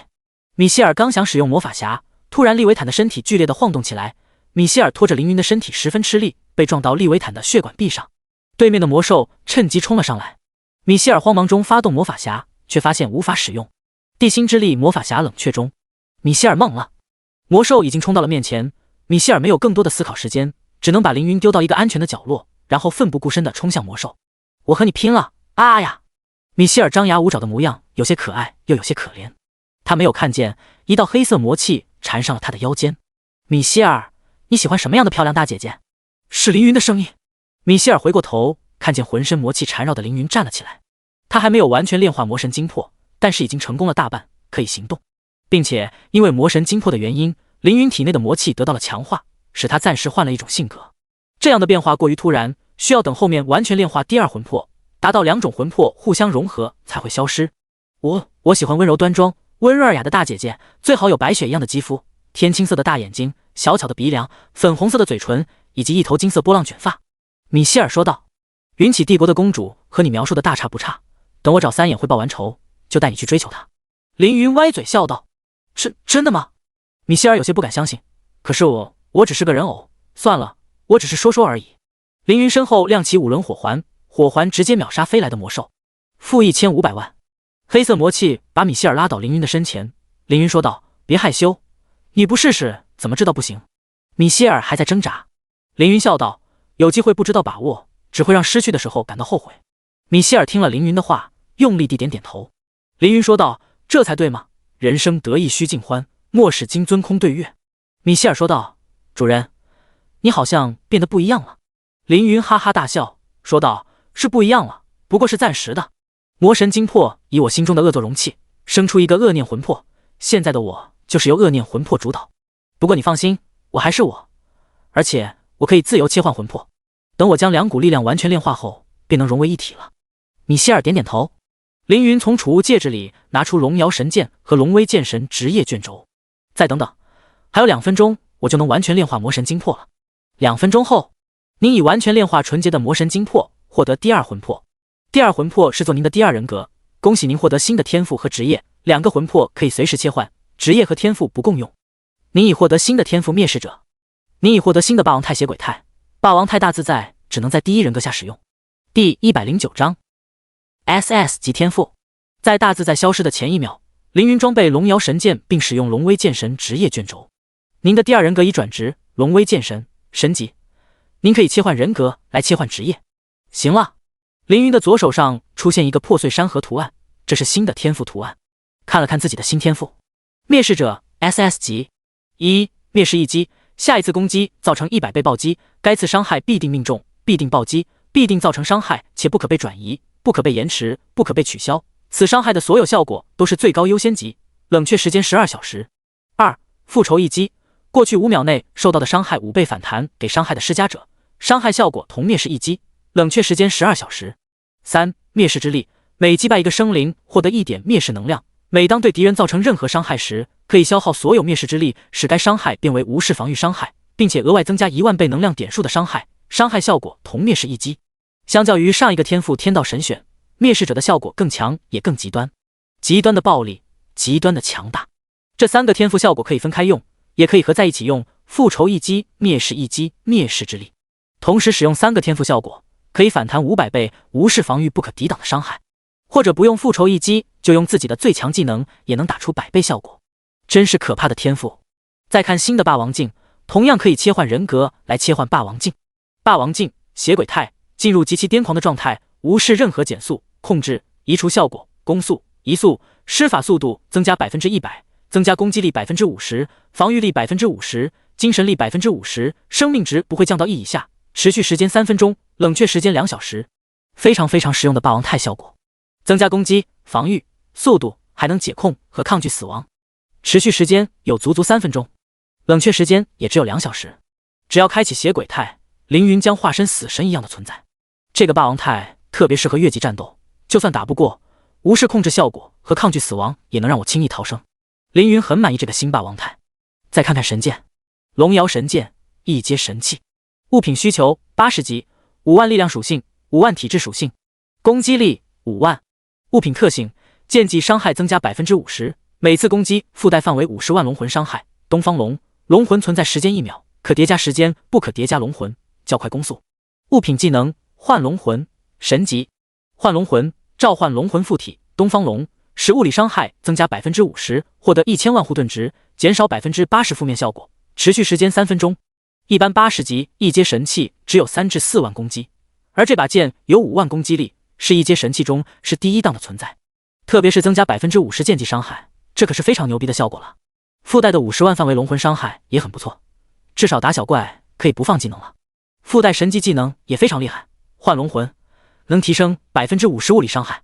再看看新职业龙威剑神，使用剑类武器，攻击力等于3倍力量属性。职业专属被动技能龙魂震慑，当场上存在同队伍的龙时，东西方龙都行，该龙全属性提高30%，对敌人造成的压制效果提高20%，对所有龙族额外造成10%的伤害，减少来自龙族10%的伤害。龙族魅力圣灵被动，魅力属性加10，龙族额外对您提高10点好感度。龙剑核心神级技能，将真龙之力融入剑身，使其额外造成1亿伤害值，持续时间5秒或3次攻击，该技能不可受到技能增幅，冷却时间30秒，神力消耗5。游龙飞剑神级，对前方1000米范围内瞬间造成1000攻击力物理伤害，每击杀一个敌人可以获得1000点攻击力增幅，持续时间1分钟，冷却时间1分钟，神灵消耗10。天龙豹圣灵，对前方800米范围内的圆形范围释放一次龙啸，造成500%力量属性正500%魔力属性伤害，受到伤害的敌人眩晕2秒，冷却时间1分钟，魔法消耗1万。龙威剑法圣灵被动，使用剑作武器时增加攻速25%，增加命中率25%，攻击时有1%的概率触发一次性龙剑，无冷却无消耗。龙影圣灵，控制龙魂缠绕敌人造成1秒控制效果，技能范围100米，冷却时间5秒，魔法消耗5000，一共获得6个技能，2个神级，4个圣灵品阶，其中2个是被动技能，4个是技能主动。这些技能都很不错，偏向于进攻，而且和龙窟神剑有一定的配合效果。得到新天赋、职业、装备，霸王太后，凌云已经变成了新的自己。现在还不能完美控制2股力量，之后再等2个灵魂完全融合，便是真正拥有这些力量，把身上所有邪气纳入体内。凌云说道：“走吧，米歇尔，一起看看外面发生了什么。”米歇尔点点头，问道：“我们要怎么出去呢？”当然不是原路返回。凌云随意找到一只魔兽，并且斩杀，一丝黑光落入手心，获得一点灭世能量，将灭世能量和真龙之力一起融入龙摇神剑中，对着前方用力一刺，一条青龙从剑身飞出。游龙飞剑，巨大的青龙双眼冒着金光，发出震耳欲聋的龙鸣声，朝着剑指的前方飞去。龙身从内向外把利维坦的肚子撕开一道巨大的口子。灭世之力的无视防御效果，加上真龙之力的额外伤害，这一击游龙飞剑打出了极其可怕的伤害。负1818万。青龙穿过利维坦的肚子，留下一个大洞。凌云使用时间之神的项链刷新技能冷却，穿过肉洞离开利维坦的体内，重新回到洛神战场。是主人。果冻看见凌云，激动地飞了过去。他竟然真的出来了，真是令蛇惊讶。破天巨蟒暗道。白站在原地看着凌云，心跳得非常快。主人怎么好像变了，变得不一样了，更帅了。白的脸蛋上生出一抹绯红。第110章天之城的过去。果冻飞到凌云面前，变回可爱的史莱姆模样，落在凌云的怀里。凌云捧着果冻，摸了摸他的头。果冻说道。凌云虽然听不懂果冻想说什么，但是能感到他很担心自己。白和破天巨蟒也飞了过来。主人，你没事就好。白紧紧抱住凌云。凌云说道：“接下来的战斗会非常恐怖，你们先回宠物空间休息吧。”神宠们虽然很想帮忙，可是敌人太过强大，不拖后腿就是帮忙了。把果冻他们收回宠物空间，凌云转过身，看看现在是什么局势。深海巨兽利维坦、比蒙巨兽贝西摩斯，再加上邪龙优格，3大魔神共同对战大天使加百列。加百列以1敌3更占上风，手提圣十字剑不断对3魔神造成伤势，神魔互相额外造成1倍伤害，只要有一点实力差距，很能分出胜负。抬起头，天空中有一道数百米长的巨大裂痕，血柱撑着裂痕的两端，将裂痕越顶越大。半张巨大的脸蛋守在裂痕之后，虽然只有半张脸蛋，但是从细腻的皮肤和美丽的五官可以知道，天空后面这是一张绝美的脸。看长相，应该是血族公主凯瑟琳，125级的血尊或者上等血神，实力和大天使差不多。凌云知道血族强者要来，没想到大天使加百列也要来。大天使加百列，神尊，125级，生命值25亿，攻击力900万。加百列比凌云高了63级，即使凌云的感知属性提高到30万，但还是看不到加百列的完整属性。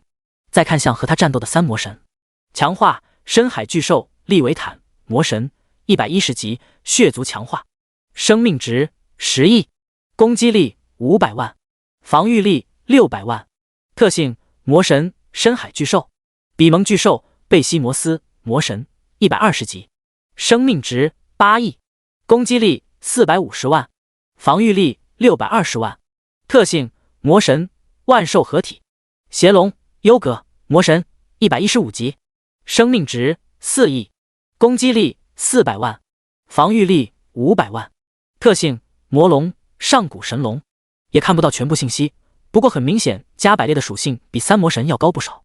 大天使和魔神，这些传说中的强大神明正在演电影一般大战起来，如果是一般人一定能看得很爽。但这两方势力对凌云都不太友好，这一点能从他们发出的杀气中感到。大天使加百列，圣神座下7大大天使之一。圣神虽然只是光之主神的一个化身，但实力在神王中都算顶尖，神帝之下少有敌手。欧洲的圣神教就是圣神的信徒，这个大天使想必也是他们召唤而来，不过我又没有惹到他们，他们为什么对我有敌意？凌云想不到原因，于是不再去想。天上的不好惹，再看看地上的。凌云又看向康。康，魔尊，混乱等级，生命值混乱，攻击力混乱，防御力混乱。特性魔尊，生命之源，混乱。技能天魔利爪，神级魔山阵，神级群魔乱舞，圣灵。俗话说趁你病要你命，看见康还没有完全炼化生命宝珠，凌云觉得自己运气还不错。掏出龙摇神剑隐隐有龙吟声。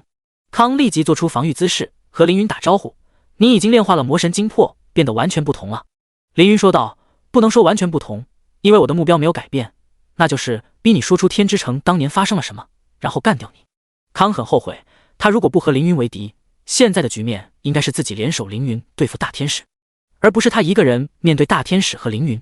他还没有完全吸收生命宝珠，此时是最为虚弱的时候，无论是大天使还是凌云，都不是他现在能够对付的。三大魔神和加百列打得难舍难分，这时候和凌云为敌无异于找死，必须要找到破局的方法。康说道：“我可以和您合作，您要是杀了我，大天使击败我的魔神后也会攻击您。”凌云说道：“你说的很对，但这个理由不足以救你的命。”康大喊道：“我道歉，我为之前的短视和愚蠢向您道歉，我可以补偿您，您的任何要求我都会满足。”凌云问道：“任何要求？”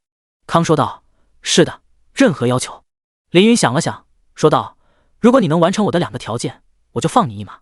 1. 你要告诉我关于西斯特利亚和天之城的事。2. 你要成为我的随从100年。随从属于奴仆，地位比宠物更低，因为宠物有系统保护，好感度低了可以违背主人的命令，甚至反叛主人，而主人只能慢慢培育好感度或者丢弃宠物。但随从不行，随从要把自己的力量和一半生命交给主人。随从必须完成主人的命令，如果反叛主人，系统会帮助主人惩罚随从，其他人也会唾弃这样的随从。凌云竟然要堂堂魔尊做他的随从，而且是100年。虽然对魔尊来说100年的时间并不漫长，但也绝不能说短。一个强大的魔尊成为人类的随从，这个要求真的很夸张。但康又有什么办法呢？毕竟是自己作死攻击凌云，那就怪不得凌云了。局面由不得他犹豫，死还是成为奴仆，他选择后者。康的心中感到屈辱，但天上的局势越来越差，多犹豫1秒钟都对他更加不利，怕待会凌云提出更高的条件。我同意您的要求，康喊道，只要您帮忙击败加百列，我就把当年天之城发生的一切都告诉您，并且成为您的仆人100年。凌云问道，我现在没有足够的声望招揽你，我要怎么信任你？康现在没有其他选择，只能无条件相信凌云。反正自己都成了凌云的随从，那么自己的随从也可以被他使用。我愿献上3魔神的心脏作为凭证，如果您对我的消息不满意，或者觉得我说了谎，您可以捏碎3魔神的心脏，享受他们的经验值。第111章大先知的计划。您如果觉得我说的东西有价值，还请还我心脏，并且帮忙击败加百列。凌云见康的态度这么好，于是答应了他的请求。康的手心飞出3个黑色光点，这3个光点就是3魔神的心脏。凌云接过3魔神的心脏，让康开始说。康说道，不知道您对天之城有什么了解，为了把事情交代清楚，我还是从最初说起。天之城原本位于神之位面，是神明居住的城市，那里不仅有秩序阵营，还有中立阵营和混乱阵营。秩序阵营和混乱阵营水火不容，二者能够同居天之城，并非有英明的领导者，也不是因为合理公平的制度，更不是文化和文明，而是资源。天之城是神之位面也少有的富裕城市，物质丰富，神明富饶，是一片梦幻之地。就连神魔在这都能安然相处，所以神灵都能随心所欲的修行，没有谁会为了争夺资源而发生争执。这样的日子持续了非常长的时间，资源不断消耗，天之城的资源慢慢不再丰富，争斗便开始了。神魔开始因为资源而争吵和战斗，大家抱紧自己的背包，警惕地看着其他人为了争夺资源发生的战斗越来越频繁。有一天，天之城主忍受不了了，于是用通天神力把天之城中心部分移到人族位面，带着族人和部分神明，在新的天之城开启新的生活。城主本以为远离了争夺资源的神魔，天之城的战斗就可以停止，但在经历一段短暂的和平后，天之城再次被战火笼罩，最终绝望的天之城主带着族人离开了天之城。当时只有3个神明不愿随着天之城主离开，分别是美丽女神西斯特利亚、希望之神斯派斯、命运之神克洛托。这和安娜说的一样，众神离去，唯有3位神明不愿离开天之城。西斯特利亚已经遇到了，那么希望之神和命运之神呢？他们去哪了？凌云问道。西斯特利亚的本命圣器怎么到了你的手上？康说道，在我离开天之城之前，一个自称大先知的人找到我，向我提出一个交易，用一个实力强大的魔神换生命宝珠。生命宝珠可是圣神器，我当时没有犹豫，把我的师兄梅菲斯特骗到大先知提前准备好的陷阱里，以他的自由换到了生命宝珠。原来如此，梅菲斯特是康的师兄，那么康就是魔神帝的学生。师弟为了宝物将师兄卖给人族大先知，也不知道魔神帝听到这个消息该开心还是愤怒。出卖同类换取力量在魔族中很常见，但一个学生卖了另一个学生，当老师的应该不好受吧？你只是把梅菲斯特交给了大先知，那为什么希斯特利亚会被关在能量中心？凌云问道。康说道，我不知道他们的具体计划，也不知道希斯特利亚为什么会被关在那，我只知道这3个留下来的神明目标一致，那就是想要找到万族共存的方法。而且3神明的领头人好像是那个大先知。这个天之城的大先知到底有什么本事，竟然让3个实力强大的神明听他的话？我当初问希斯特利亚为什么会被关在能源中心，他没有说，看来其中有什么隐情。如果想知道过去的真相，可能要找安娜了解情况。天之城能源中心涉及2个150级的神级任务，如果处理得当，说不定可以获得2件高等级的超神器，绝不能有丝毫马虎。不过这些事情还比较遥远，先解决眼前的事吧。凌云听完康的述说，抬头望向天空，加百列以1敌3正压着3魔神打。我认可你提供的情报，按照约定，这3个心脏还你。凌云把3魔神的心脏丢给康，纵身一跃，跳到比蒙巨兽的身上，以他身体为踏板，跳向天空，一跃数百米。天龙爆！凌云的背后浮出一条青龙，青龙对着加百列发出强大的龙吼，震得加百列身体无法动弹。可恶，这家伙是谁？加百列被突然袭击搞懵了。他就是谢神者镇魂，大天使请杀了他！尼禄大喊，他就是镇魂，一个蓝星人竟然有这样的力量！这加百列愣住了，这有问题啊！蓝星人怎么会这么强？凌云将真龙之力注入剑中，对着加百列使用游龙飞剑，一道青龙飞出，撞向加百列。负280万！加百列被青龙巨大的力量撞飞数百米，一个大天使竟然被人类的技能打飞，简直是奇耻大辱！加百列羞红了脸，这个可恶的家伙竟敢亵渎大天使的尊严，不可饶恕，必须毁灭！加百列稳住身形，将金色神力注入圣十字剑中，单手提剑斩向凌云。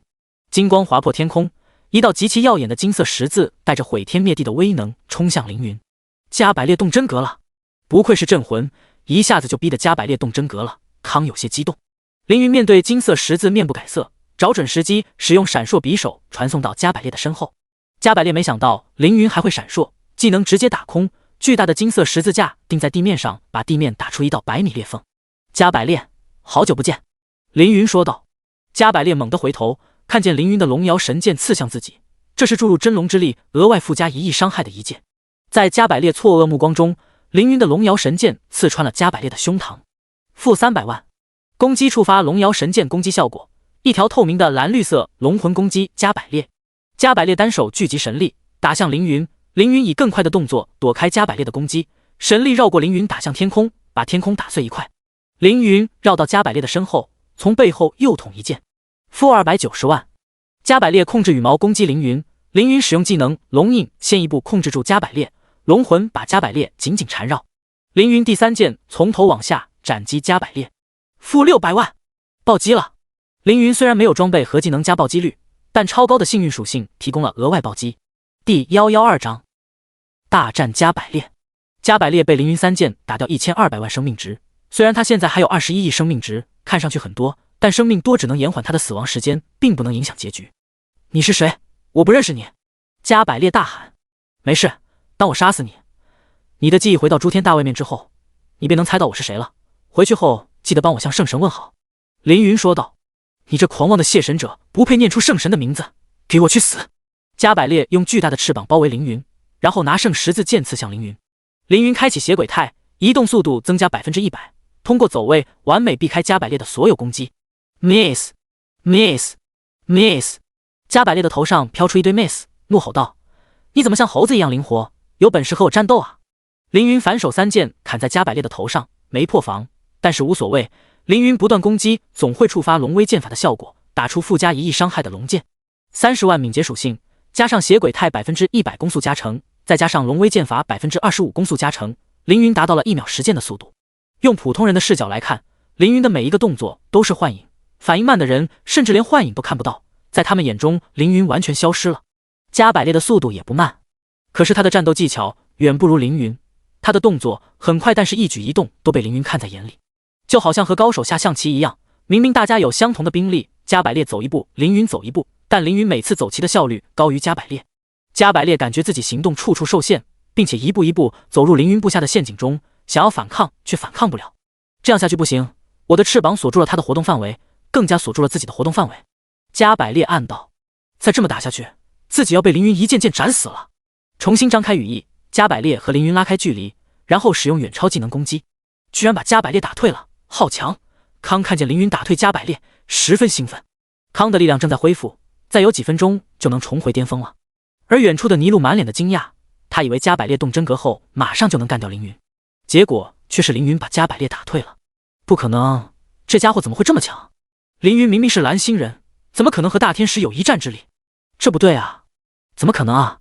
凌云使用闪烁匕首跳到邪龙幽阁身上，说道：“追上去。”邪龙幽阁看向康，康点点头，有主人的同意，邪龙幽阁听从凌云的指挥，挥动双翅追向加百列，一个追，另一个就跑。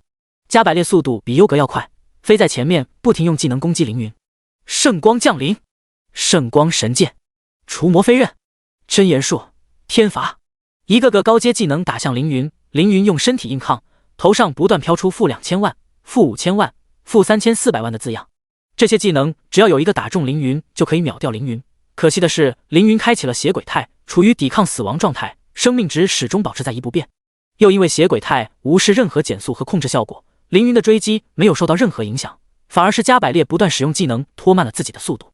我建议你专心逃跑，不然等我的天龙爆冷却时间结束，就能用龙吼晕住你，并进你的身。凌云说道。加百列咬牙切齿，脑中不停思索应对之法。他应该开启了特殊状态，所以才能无视我的攻击，不能和他硬顶，先避其锋芒。加百列第一次被人类逼到如此地步，平日里高高在上的大天使，如今要对一个蓝星人避其锋芒，简直无法想象。这样的事情要是传到神之位面或者诸天大位面，不仅是加百列脸面全无，整个圣神势力都要因为他而丢脸。加百列疯狂地逃跑，凌云就在后面等技能冷却。就在这时，天顶突然伸出女人的手臂，手臂长1000米，抓向邪龙幽阁。幽阁赶紧躲开，女人手臂追上邪龙，把他捏住。凌云一剑斩向女人的手臂，神力格挡，一股强大的神力挡住凌云的剑。康大喊：“是本体！这个血族强者来的是本体！”血族在凌云这里吃过亏，所以这次用本体来对付凌云。加百列也是本体，但他的真身在诸天大位面，凌云面前的加百列是本体我星界的一个投影。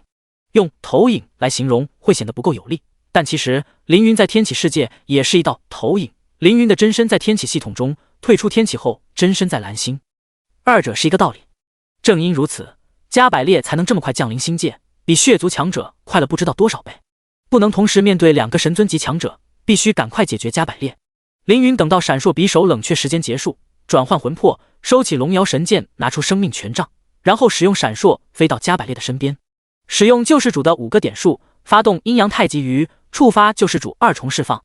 7条黑鱼出现在凌云的面前，瞬间把加百列笼罩。致盲、禁飞、魔力断绝、熠伤、流血、封锁、眩晕，7重神级负面状态出现，加百列一下子失去战斗力。凌云一剑挥出，剑身浮现龙魂，凌云使用技能龙影把加百列缠在空中。下一秒，7条黑鱼再次游向加百列。流血 X2， 眩晕 X2， 饥饿、体力封锁，又多了几个负面状态。太极阴鱼的攻击力不够，但是负面效果依然给力。凌云拿出并使用烈焰不死鸟魔法匣，魔法匣触发救世主天赋，召唤出2条烈焰不死鸟。不死鸟和加百列只差25级，而且攻击多无视防御，所以他们能打出巨大的伤害值。烈火精灵 X2， 天火 X2， 火神冲击 X2。加百列的头上飘出密密麻麻的伤害数字。第113章丧家之犬加百列-10万 X20 -50万 X50 -6000万 X2。加百列双目失明，不知道自己被什么东西攻击，只是感觉身体不断被神火焚烧，疼痛难忍，发出痛苦的悲鸣。凌云再次转换魂魄，化身邪凌云，收起生命权杖，拿出龙瑶神剑，对着加百列疯狂攻击。剑影乱舞，血光飞天，2只烈焰不死鸟，再加上7条黑鱼，不断施加负面状态。加百列的生命值很快从20亿降到了19亿，并且越降越快。-213万，-420万，-697万，-1202万。堂堂大天使被凌云打得毫无还手之力，尼禄在地上看得绝望，说是信仰崩塌也不为过。怎么可能？我的神啊，告诉我这不是真的，我不敢相信啊！尼禄双手抱着头，无助地跪在地上。人怎么能击败大天使啊？7条黑鱼在加百列的身旁反复游荡，给他叠了30个负面状态。各种负面状态影响下，加百列完全失去了行动能力。单说阴阳太极鱼这个技能是神级，也很强，但绝对没有强到如此地步。主要是凌云的天赋救世主，多重释放，7条黑鱼的效果实在强大，威力远不止1条黑鱼的7倍。杀杀杀，斩斩斩，痛快痛快！凌云持剑狂攻，神色近乎癫狂。怎么样，加百列，你有办法抵挡我的阴阳太极鱼吗？你有办法抵挡我的剑法吗？青龙贯加百列的胸口，在9重一伤的 90% 增伤效果下，附带真龙之力的龙剑打掉加百列700万生命值。这还是只是平砍，凌云要是用技能，还能打出更高的伤害。太极阴阳鱼效果持续20秒，加百列像人偶一样被凌云打了整整20秒。这20秒，凌云一共刺了加百列200剑，被龙魂攻击200次，再加上2条烈火不死鸟的神火烘烤，加百列承受了巨大的伤害，生命值从20亿变成16亿。20秒打出4亿伤害，平均每秒2000万伤害，可怕！不仅是尼禄惊讶，就连康都不敢相信。20秒过去，阴阳太极鱼消失。太极阴阳鱼消失后，加百列终于从各种负面状态中恢复过来。现在的他全身伤痕累累，而且对凌云产生了深深的恐惧，恐惧到一看到凌云就会害怕的尖叫的逃走。他已经失去和凌云战斗的勇气。这家伙不是人，是魔神，是魔鬼，是怪物。我不要和这样的怪物打，我要回圣神位面。加百列用护体金光震飞凌云后，直直的朝着天空飞去。你想要逃跑吗？加百列，你在丢圣神的脸。凌云将真龙之力注入剑身，获得3次加强攻击，然后使用天龙爆，想要远程控制住加百列。加百列感到背后有危险，双手一举对天空大喊道：天国之门！天上降下金光，挡住青龙的眩晕效果。金光中出现朵朵白云，白云向两边散开，露出一面金色大门。大门打开，20个100级神话品阶的低阶天使从飞了出来。天国之门召唤的是活生生的天使，加百列召唤他们不是为了和凌云战斗，而是用他们的生命拖延凌云10几秒时间。20多个天使挥斥飞向凌云，凌云提剑道：找死！杀杀杀！一剑挥出，剑刃斩断天使们的兵器，一剑刺出，剑尖穿过他们的胸膛，一剑收回，剑柄把经验值和灭世能量带给凌云。负5500万 x3， 负5490万 x5， 负5600万 x6。龙剑3剑斩杀数个低阶天使，还有天使不畏死亡的冲向凌云。烈焰不死鸟也冲上来战斗，不过很快被人数众多的天使打成休眠形态。低阶天使的品阶和等级都不如加百列，凌云一剑可以砍他们120万左右生命值，1秒10剑，1秒1200万伤害，差不多2秒一个低阶天使，再加上龙威剑法的龙剑效果以及烈焰不死鸟的帮助，只用了不到20秒就解决了全部低阶天使。凌云站在邪龙幽阁身上继续追击加百列，加百列连滚带爬的飞进天国之门，然后松了一口气，到了，我终于安全了。进入天国之门后，加百列终于有勇气回头看凌云一眼。凌云和邪龙幽阁离天国之门只有100米的距离，这个距离对于神尊强者来说不过是一瞬间的距离，但生死常常就是一瞬间的事。凌云还想追上去，天国之门的金光把凌云挡在外面。大门缓缓关闭，加百列一只手扶着胸口，一只手扶着天国之门，气喘吁吁地说道：谢神者镇魂，你犯下无法饶恕的罪行，你必将受到永世折磨。等我回到圣神位面，将今天受到的侮辱上报圣神，圣神必将降下可怕的神罚。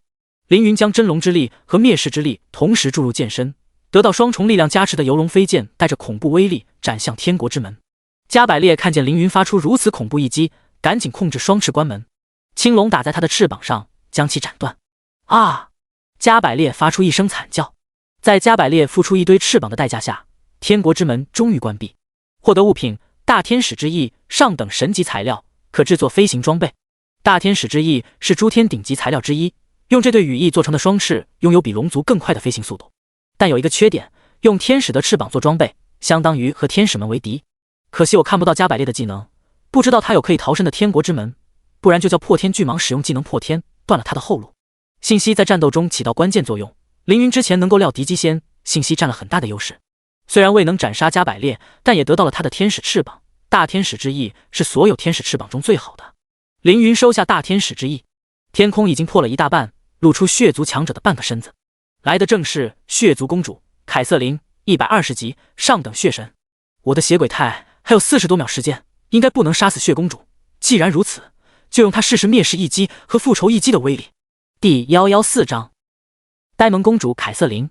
血族公主凯瑟琳从天而降，她的身体比利维坦还要巨大，有3000米高，一头棕黄色波浪卷发，身上穿着洛可可风格的黑色长裙，黑色丝袜包裹着细长白嫩的双腿，丝袜上绣有暗红色玫瑰和灰色骷髅，脚上穿着龙皮高跟鞋。凌云在凯瑟琳的下方，面前是一双线条匀称的黑丝长腿，裙底风光更是一览无余。大饱眼福，凯瑟琳皮肤白嫩，四肢纤细，给人一种精美玻璃艺术品的易碎感。血族公主凯瑟琳，上等血神，等级120，生命值50亿，攻击力200万，防御力300万。特性：血族皇室，攻击附带40%吸血，每次攻击附带5%当前生命值的伤害，每秒恢复10万生命值，永恒寿命。血尊。等级和品阶比凌云预想的弱一点，但凌云不知道的是，这个女人的实力她比预想的更强。凌云举剑指向凯瑟琳，凯瑟琳双手比出三角手势。血族公主凯瑟琳对您使用技能血液控制，因为您精神力属性和体质属性都超过30万，免疫该技能控制效果，但受到负面 buff 血液诅咒。血液诅咒上等神级，全属性下降30%。这一个负面状态扣了凌云150多万属性点，实力一下子下降30%。没有直接攻击我，看来他是血液诅咒系的强者。凌云暗道，血族有3系，精通控制血液的血液掌控系，比如血皇子；精通强化血液来战斗的血液强化系，比如血神帝；精通以血为媒介来削弱敌人的血液诅咒系，比如眼前的凯瑟琳。凌云想用灭世者天赋战斗的计划落空了。凯瑟琳不会直接攻击凌云，而是给凌云叠加各种各样的负面状态，削弱凌云的力量，最后再用技能杀死凌云，就像阴阳太极鱼的黑鱼一样。破天巨蟒想帮助凌云，用巨尾抽在凯瑟琳的小腿上。不破防。92级的中等神兽和130级的上等神级差太多了，破天巨蟒没有像利维坦一样被直接控制就不错了。虽然不破防，但是力量不会凭空消失。凯瑟琳感觉小腿被蛇尾抽了一下，有点疼。凯瑟琳表情不变，脸蛋轻轻抽了一下。凌云有趣地看向凯瑟琳，她怕疼。凌云使用闪烁匕首飞到凯瑟琳的侧身，对她手臂打了一拳。这一拳只有20万力量，还不足以对130级上等神明造成伤害，但就是这一拳打得凯瑟琳踉跄了2步。疼！凯瑟琳觉得有些难受，鼻子也有点酸，不停地眨眼睛。凌云还想继续攻击，凯瑟琳突然抓住空中的凌云，然后使用魔法血牢。一颗100米直径的血球包裹住凌云，凌云被血球锁住所有行动。凯瑟琳看着血珠，自己给自己打气，他不是很厉害，我要杀了他。凯瑟琳轻轻点头，然后手一招，一柄2000米长的巨大长柄锤出现在他的手中。他后退一步，双手挥锤，准备锤爆凌云。我本以为他要用技能耗死我，想不到没有，他只要发动攻击，我就能用复仇一击杀死他。凌云暗笑，准备被自己的攻击反弹死吧。凌云身上黑气缠绕，已经使用了灭世之力、灭世一击和复仇一击。复仇一击可以将5秒内受到的所有伤害5倍返还，灭世一击可以让伤害100倍暴击，灭世之力可以让伤害无法防御。这3个天赋效果同时使用，可以造成500倍无视防御不可被避免的反弹伤害，秒掉凯瑟琳完全不成问题。来吧！凯瑟琳双手握紧长柄血锤，用力一抡，血灭锤啊！凯瑟琳抡着锤子砸向凌云，她的注意力全在手上，以至于没看见脚下的破天巨蟒。一脚踩在破天巨蟒身上，凯瑟琳失去重心摔了出去。破天巨蟒没有故意去绊凯瑟琳，完全是他自己绊倒了自己。凯瑟琳撞到一座小山上，撞得满脸的灰，她更委屈了，吸了吸鼻子，告诉自己不要哭，这就是战斗。凌云看见凯瑟琳站起身，拍了拍身上的灰尘，看见自己喜欢的黑色长裙打脏了，心疼的吹了吹，发现灰吹不掉，急了，用力的拍，一不小心把裙子给拍坏了，蕾丝被拍破了。啊！凯瑟琳焦急的跺脚，自己穿了最喜欢的长裙来战斗，怎么就弄坏了呀？早知道不来了，可是不来父亲又会不高兴，明明弟弟那么想来，为什么不让弟弟来呢？还记得父亲说，凯瑟琳，你是血族1000年难得一见的血魔法天才，你的力量可以让血族冲出5大位面，成为诸天1大强族。凯瑟琳，相信自己，去战斗吧，突破自己的懦弱，去战斗吧。凯瑟琳有没有突破自己的懦弱不好说，但她确实误打误撞饶了自己一命，没有打中凌云。在凯瑟琳吹裙子的时间，凌云的复仇一击持续时间过去了，这就很尴尬了。这家伙是真的呆萌，还是故意的？凌云有些无奈。上一世曾和血神帝交过几次手，血神帝的实力自然不用说，足以名列位面强者前列。凌云知道血神帝有一个魔法天赋非常高的女儿，名叫凯瑟琳，但凌云没想到的是，这个天赋极高的公主居然这么呆萌。更没想到的是，她居然让自己放空了技能，这给凌云留下了深刻的印象。要不把她也收作随从？凌云心想，实力强，而且长得还非常漂亮，可惜脑子不好，不然就完美了。凯瑟琳放弃擦自己的裙子，重新变成冷漠的表情，双手握着巨大血锤，准备锤向凌云。她有900万物理攻击力，足够秒掉凌云。从外人的视角来看，凌云的处境非常危险。尼禄更是站在远处大喊一声：“好！锤死镇魂，锤死他！”第115章以一敌二，呆萌公主的恐怖实力。康沉默不语，因为他的面前有2条路可以走：一是看着凌云死，二是出手相助。作为魔族，他倾向于选择第2条路。不仅如此，他还有3大理由：一，凌云从他这里拿走了魔神精魄；二，他要自己成为他的随从100年；三，最重要的是，他会暴露梅菲斯特的位置。因为声望值不够，凌云还没有招收康为随从，所以康现在还有毁约的机会。只要他反叛凌云，和雪公主联手，有很大可能杀死凌云。他有足够的实力以及充足的理由杀死凌云。他是魔族，魔族不讲信用，只讲利益。但是康决定救凌云，他已经为短视吃过一次亏，不能总是犯同一个错误。他决定相信凌云，相信凌云的实力，希望未来的我不会为今天的行为后悔。康下定主意后，用力一跃，魔神力组成的翅膀将他瞬间带到3000米的高空。面对凯瑟琳巨大的血锤，他伸出双手，一只巨大魔蝶凭空出现。魔蝶身长500米，左边翅膀燃着深渊魔焰，右边翅膀则散发着浓郁的生命气息。挥动翅膀，火焰和生命气息融合在一起，这份带着毁灭和新生的神奇力量往血锤上撞去。血锤接触到混合力量的一瞬间，树藤从锤头伸出，迅速向凯瑟琳身上蔓延，直到将凯瑟琳和锤子完全缠绕住，然后藤蔓开始冒火。深渊魔焰强大的力量疼得凯瑟琳大叫，叫声凄惨，我见犹怜。凯瑟琳立即反击，身上飞出200只胖胖的蝙蝠，飞向康。康正准备使用技能抵挡，凯瑟琳突然对康比出3角形手势，紧接着康的身体就无法动弹了。康的魔力和精神力比凌云更高，但是体质属性还没有恢复，所以会被控制。胖蝙蝠飞到康的身旁，用力一咬，吸取蕴含魔力和生命之力的血液。凯瑟琳身上冒出一层血雾，将深渊之火隔开，同时吸取康的血液后，他也拥有了少量魔族魔力和生命之力。这力量好神奇！凯瑟琳惊讶自己的变化，她还是第一次遇到这样的血液。手一挥，胖蝙蝠变成了蝴蝶，又一挥，蝴蝶又变成了小鸟。凌云看康被凯瑟琳轻松拿捏，不禁说道：想不到凯瑟琳这么厉害。不过康没有完全来年华生命宝珠，实力还未及巅峰。凯瑟琳对康的控制不是永久，5秒钟过去，康的身体恢复行动，用魔力把身上的动物们都震死。接着抬起双手，磅礴的魔力从他的身体涌出，凝结成一道巨大的黑球，将凯瑟琳的身体吸引过去。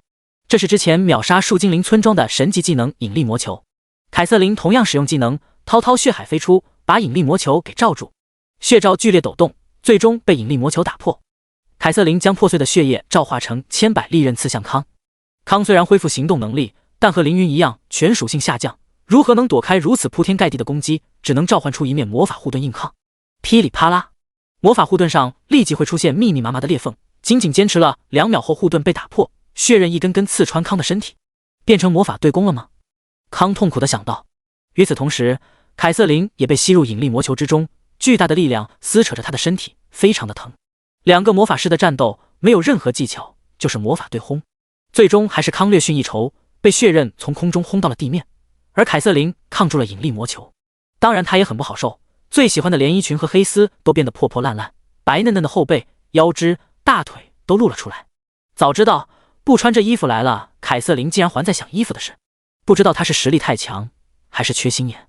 康的身体像一个破娃娃，躺在地上浑身冒血，骂道：他妈的，怎么会这么强？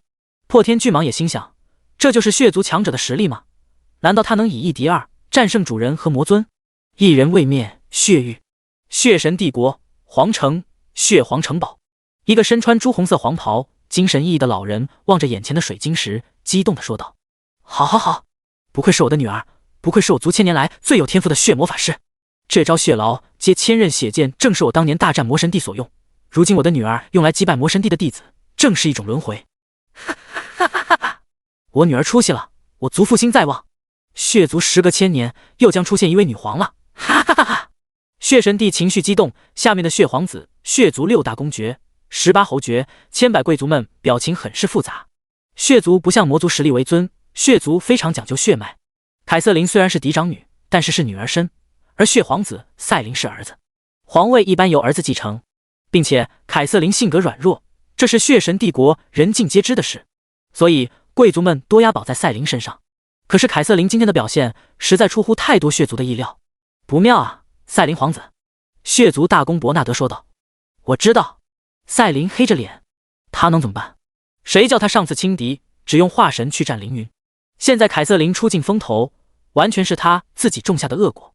新界洛神战场，凌云的血鬼态持续时间结束了，现在他进入冷却时间的技能有太极阴阳鱼、大自在、九转通玄、灭世一击、复仇一击、血鬼态。这些技能若没有冷却，凌云可以轻松战胜凯瑟琳，就像轻松战胜比他品阶更高、属性更好的加百列一样。但这些技能进入冷却，剩下的技能对神级战斗来说有点不够看了。因为频繁使用龙剑和游龙飞剑，凌云的神力也只剩下35点，可以说处境很尴尬。就连血神帝也评价道，加百列和三魔神战斗许久，神力和技能损耗不少，这时凌云出现，打了加百列一个措手不及，占了便宜。镇魂同样对加百列使用不少技能，现在处于实力的真空期，而我女儿的出现正如刚刚的镇魂，镇魂的处境正如刚刚的加百列。如果是镇魂全盛时期，我女儿绝不是她的对手，所以说我女儿切入战场的时机非常的妙。第116章，进入帝王境。血族贵族们勉为其难地称赞血公主聪明过人。天空中，凌云挣脱血球的束缚，落在康的身边。康问道：我已经把全部身家压在了您这边，您有胜算吗？凌云手里还有虚幻神格，这是他的底牌。这张底牌本来想留到成神之日再使用，现在看来是留不住了。亏大了，不用担心，你现在是我的随从，我一定会保护你的安全。凌云认真说道。对待敌人，凌云绝不手软；对待自己人，凌云绝不亏待。不过雪公主的实力确实超出了他的预想，而且局势还在往更糟糕的方向发展。天空中，利维坦突然疯狂地攻击比蒙巨兽和邪龙幽阁，经过血公主的强化，再加上不要命的攻击，利维坦居然以1敌2把比蒙巨兽和邪龙幽阁打伤。利维坦，你还没有摆脱控制吗？康大声说道。生命值越少，身上的伤越重，越难摆脱血魔法的控制。凌云解释道。康不甘地咬着牙。邪龙幽阁飞了下来，对康说道：主人，我有一个请求。康问什么请求？邪龙幽阁说道：我想请镇魂杀了我，用我的力量来杀了利维坦。康震惊了，连问为什么。邪龙幽阁流下泪水，说道：我能感受到利维坦很痛苦，无论是被血族控制而发狂，还是倒戈攻击我和比蒙，都让他非常的痛苦。我不想再看他痛苦下去。康掏出利维坦的心脏，这颗心脏已经停止跳动，利维坦完全被凯瑟琳给控制了。可恶，可恶！康说道。难道没有其他的办法了吗？非要用你的命才能破局吗？邪龙幽阁苦笑着看了凯瑟琳一眼，说道：是的，局势比您相信的更糟，因为我的精神力也已经到了极限，最多10秒钟我也会被雪公主控制。洛神战场里，大家的精神力每1秒都在下降，下降为0就要被血公主控制。邪龙幽阁也想把自己的力量给康，但是康还未吸收完生命宝珠的力量，自然无法吸收邪龙幽阁的力量。魔族之力和生命之力是相反的力量。突然一声巨响，然后一道黑影落在地上。砰！巨大的冲击让大地颤抖，比蒙巨兽不低被血族强化的利维坦被从空中打了下来。一时间，凯瑟琳带着比蒙巨兽俯视地上的凌云、康和邪龙幽阁。您没有多少时间了，邪龙幽阁说道。一将功成万骨枯，您必须做出抉择。利维坦、比蒙巨兽和邪龙幽阁，康把三魔神藏在洛神战场下200多年，每天受到生命宝珠和血肉的滋养，为的是有一天将他们吞噬，实力一飞冲天。也就是说，三魔神的命运早就注定，那就是成为康变强的养料。现在幽阁提出拿自己的命来打破困局，本来是好事一件，可是康的内心迟疑起来。他是魔族，本该为了活命心狠手辣，毫不犹豫地献上邪龙的生命，可是不知道为何他犹豫了。您没有多少时间了，邪龙幽阁大喊，同时双瞳被血丝缠绕。您难道想要被我攻击吗？您难道想要我和利维坦一样痛苦吗？快做决定吧，是被我们击杀，还是带着我们的希望活下去？无论您选择哪个，我都不会有怨言。康的面前突然一暗，是比蒙巨兽跪在自己面前，他咳着血说道：“我也要到极限了，把我的生命也交给镇魂吧，只有能救主人你就行。”康落下魔声中第一滴泪水，他本来应该高兴200年前的计划救了自己一命，但他高兴不起来。邪龙优格双目通红，即将被凯瑟琳控制，他最后说道：“我没有后悔成为您的仆人。”康听完这句话，下定决心，把邪龙优格和比蒙巨兽的心脏丢给凌云，满脸坚毅地说道：“请不要让我的仆人失望，镇魂大人。”凌云接过心脏，点点头，用力一捏：“你已击杀邪龙优格，获得物品：邪龙魔核中等神级10万金币，冰火魔焰技能书中等神级，优格之爪6阶神器，龙玉藏宝图神级，获得1点灭世能量。恭喜您连升8级，获得30万自由属性点，2万 x3 加3万 x5 自由属性点，当前等级70级。”凌云一口气升了8级。要知道50级以上每升1级都是非常困难的事，需要大量的时间和资源，就连天榜第一被称为华夏第一高手的张宇升1级都要近半个月，而凌云现在随手一捏就升了8级。帝王境的要求是80级，凌云现在还差10级，达到帝王级就可以把全属性提升到80万。不过到了70级后，每升1级的难度再次加大，当然升级后获得的属性点也变得更多。71到75级每次升级获得 4.5 万自由属性点，76到80级每次升级获得7万自由属性点。从71级升到80级能获得 57.5 万自由属性点，比1级升到70级加起来都多。你已击杀比蒙巨兽魔神，获得深渊之门神级技能书、神级进化原石、魔神魔核神级、比蒙全套神级武器5万金币。恭喜您连升5级，获得4万5000乘以5自由属性点，当前等级75级，获得1点灭世能量。比蒙巨兽和邪龙优格身体一松，他们看了康一眼，然后心满意足地倒下。凌云想把邪龙优格和比蒙巨兽抱的东西还给康，但康说这些东西属于凌云，也不推脱。凌云收下东西，纵身一跃跳向利维坦。没了邪龙优格，凌云失去了飞象能力。飞在空中的利维坦本可以轻松躲开凌云的攻击，可是他没有。他不仅没有向上躲避凌云，反而迎着凌云发动攻击。利维坦不受控制了。凯瑟琳想要控制利维坦，却做不到。多谢。凌云对利维坦说道。一声悠长且愤怒的惊鸣响彻整个洛神战场。利维坦和凌云同时攻击，凌云的攻击先击中对方。你已击杀深海巨兽利维坦，获得物品：利维坦心脏下等神级100万金币，利维坦皮下等神级，利维坦巨锤8阶神器，超级体质果实加1万体质属性 x5。恭喜您连升4级，获得7万乘以4自由属性点，当前等级79级。79级，离80级和帝王境就差1级。只要到了80级，凌云的实力就能翻天覆地的变化。凌云看了眼经验条，满满一管，就差少少的10几万经验值就能升级。可是现在去哪里找这10几万经验值呢？突然，凌云看向100米外，居然有人过来了。别追了，别追了，他妈的烦死了，还在追！格文气、张伯伦和马尔三人气喘吁吁地跑着，身后跟了一大群异族。格文，前面好像又遇到那条蛇了。马尔喊道。管他什么蛇，我真的要跑不动了，呼呼，我已经跑了13公里了吧？这里应该是战场核心区域了吧？格文说道。是的，这里就是战场核心区域。张伯伦说道。我眼花了吗？我好像看见镇魂了。格文说道。他没有眼花。凌云提着剑穿过3人，刷刷刷解决后面的异族。恭喜，您已升级，获得7万自由属性点，当前等级80级。万物如蝼蚁，唯我大丈夫。恭喜您镇魂，您已踏入帝王境。衣主属性极限提升至80万，装备、任务、成就带来的属性无视本条。2友好阵营对您好感度加15。3全属性加8000，生命、魔法、体力加8000，神力加20。4获得8000自由属性点。5获得飞行能力，开启领悟系统，开启领主系统，开启声望系统，开启终极挑战。第117章夺你女儿。领悟系统，参悟大千法门，超凡入圣，掌控微弱的法则之力，获得特殊能力。当前参悟的法则无。领主系统，拥有领地，可招募自己的随从，军队，拥有自己的子民，设置管理员。声望系统，您已完全熟悉天启世界，并且拥有一些名气，您现在可以通过声望发布任务，召集人员，兑换物品，领取任务，兑换好感度等等。终极挑战，寻找神明，踏上成神之路。这4个新开启的系统都非常有用，等级越高越有用，是历练后期必不可缺少的东西。不过现在先不去管。从62级到80级，凌云又获得了 78.5 万自由属性点，加上原先有 24.83 万，现在有 103.33 万，全加在力量和敏捷上。一个 80.4 万力量属性， 80.4 万敏捷属性， 55.1 万魔力属性点的怪物诞生了。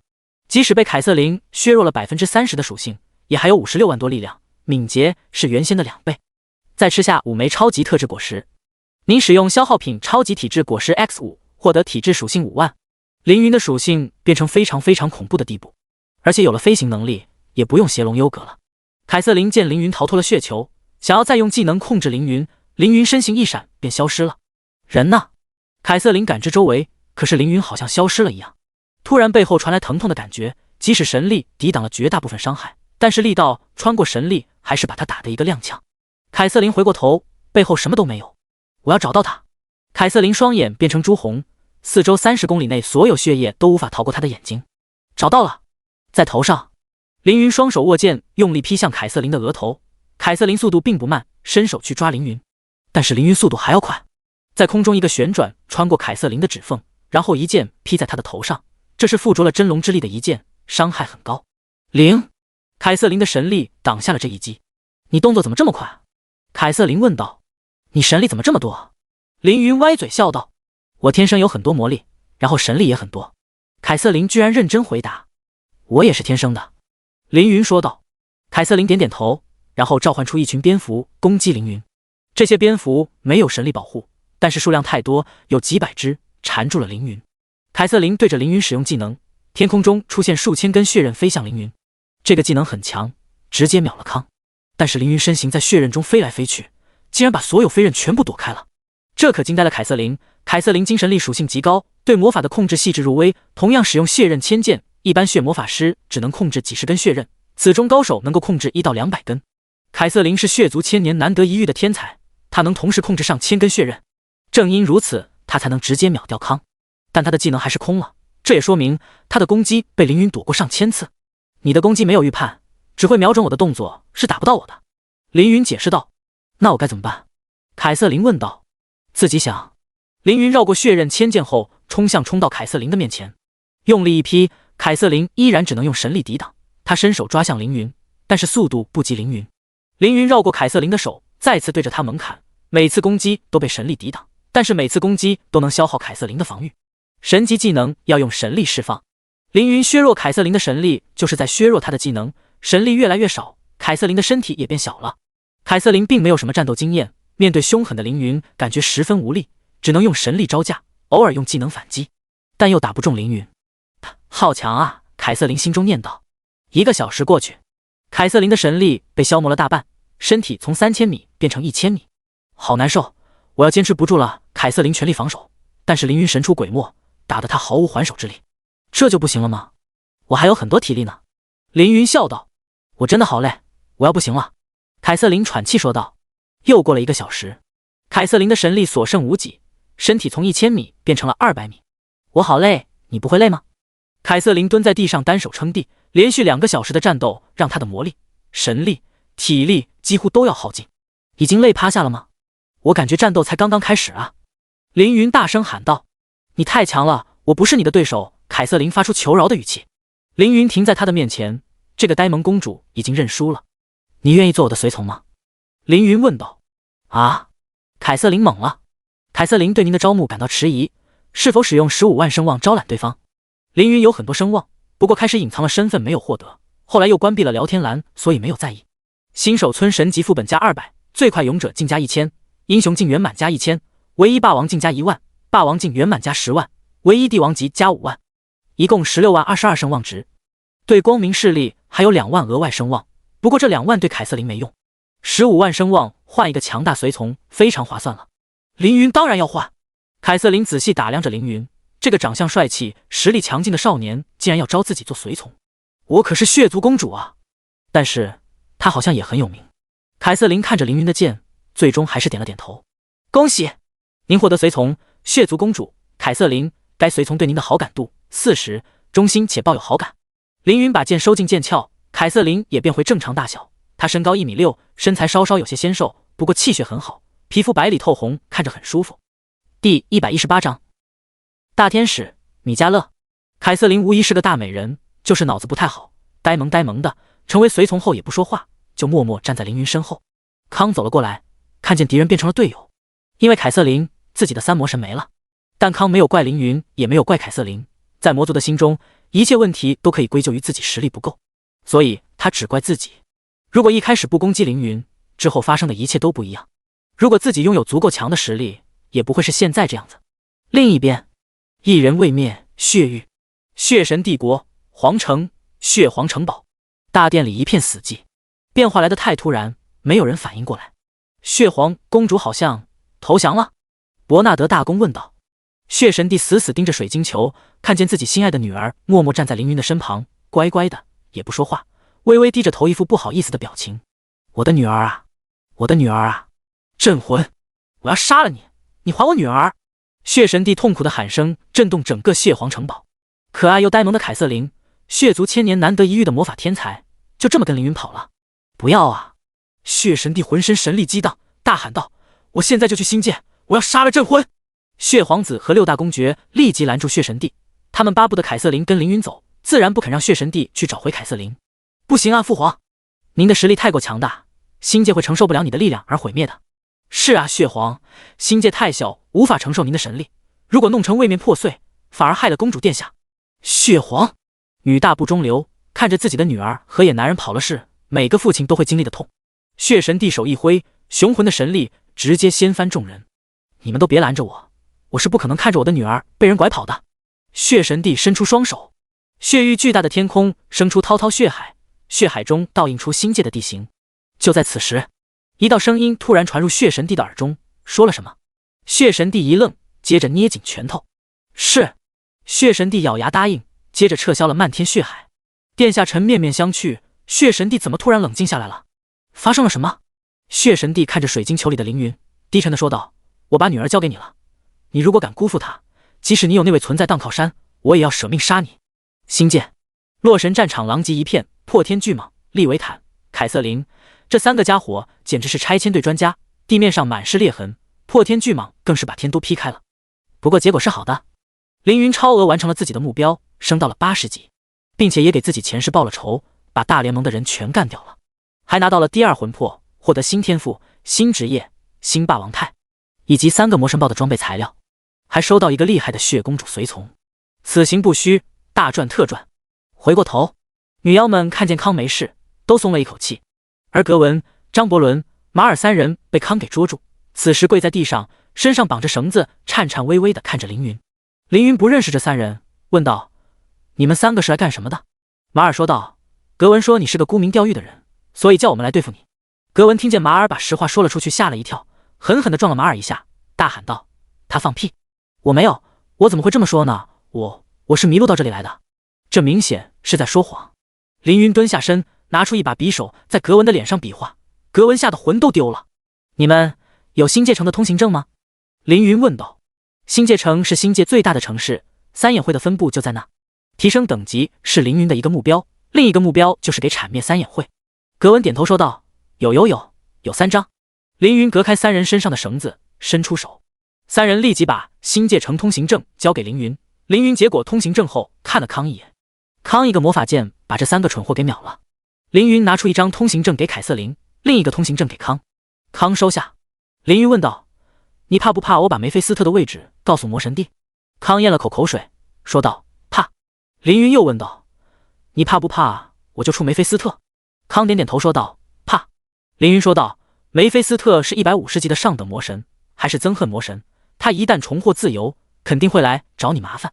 康点点头。凌云说道：你放心，我暂时不会暴露梅菲斯特的位置，毕竟你是我的随从，我不会害自己人。我现在声望不够，不能招收你，等我攒点属性点升到帝王级圆满，就有充足的声望招揽你了。你先跟着我，等我到了帝王境，再正式收你当随从。康立即说道：感谢您。洛神战场已经没什么价值了，现在该去星界城了。凌云飞入天空，康和凯瑟琳跟在他的左右。目标星界城。金光褪去，露出尼禄。尼禄的面前还有一个年轻的天使，注视着凌云的背影。您是？尼禄问道。神秘的天使没有回答，而是问道：“你们为何要与镇魂为敌？”尼禄说道：“是苏木伯的请求，他和镇魂有仇，又和我们圣神教教主是旧识，我们是听了他的请求才动手的。”苏木柏，灾厄神选。神秘天使竟然认识苏木伯，并且说道：“看来灾厄那个家伙又在动歪心思了，说不定命运主神也有参与。”尼禄颤颤巍巍地问道：“请问您是？”神秘天使说道：“大天使米迦勒。”20公里外，天帝天眼放下手里的望远镜，半天才说出2个字：精彩。天地机械营坐落于洛神战场的外围，虽然也受到凯瑟琳的控制，但加百列解除了凯瑟琳的控制，所以他们并没有受到太大影响。天眼几乎全程观看了凌云的战斗，并且录了下来。我以为我在星界待了半年，见过很多高手，眼界已经开阔。今天看了镇魂的战斗，才发现我之前看到的世界是多么的渺小，真正的强者原来是这样战斗。天眼将保存的录像下载到登录器里，然后退出天启世界，回到蓝星。天眼，陈俊杰掏出电话拨给华夏第一地下组织：“喂，陆哥吗？我这里有个视频，价值100万，不，价值1000万。第119章乾隆组织。”陆哥爽快答应天眼的报价，不过提了个条件：这视频要是不值1000万，你的命就是我的了。天眼吞了口水，万一视频陆哥看了不满意，自己可就没命了。这钱赚的可真不容易，但是值得一试。2人通过线上交易，用视频换了1000万。陆哥看了视频，给天眼发了一个橙色笑脸过去。天眼松了一口气，知道自己的命是抱住了。陆哥，陆百川拿着视频下楼，坐上黑色奥迪 A8，开车来到一间废旧工厂的仓库。仓库的铁皮满是褐色锈迹，油漆和塑料都已褪色，可偏偏摄像头却是新的。陆百川站在摄像头下，口令。陆百川低声说道：“口你 M 个头，给老子开门！”仓库门打开，里面空无一物。陆百川走进仓库，地面开始下线，把陆百川带入一处地底设施中。通过数层严密的身份验证，他终于来到华夏国第一地下组织乾隆组织的总部。华夏政府有3大机构：对内的华龙组，对外国的轩辕战队，对异族的破晓工会。除了3大机构，还有鲜为人知的5大家族。这5个家族牢牢掌握华夏的武气、商、技、权。而5大家族之外，还有一个隐藏在地下的强大势力，拥有和5大家族以及3大组织抗衡的实力，这便是乾隆组织。乾隆组织的核心成员只有8个人，这8个人全是神选者：陆百川裁决神选，江雨离恐惧神选，张露露雷电神选，萧远红迷惘神选，冯林速度神选，如意烈火神选，陈伟变幻神选，徐申天气神选，以及他们的首领阴谋神选诸葛瑶。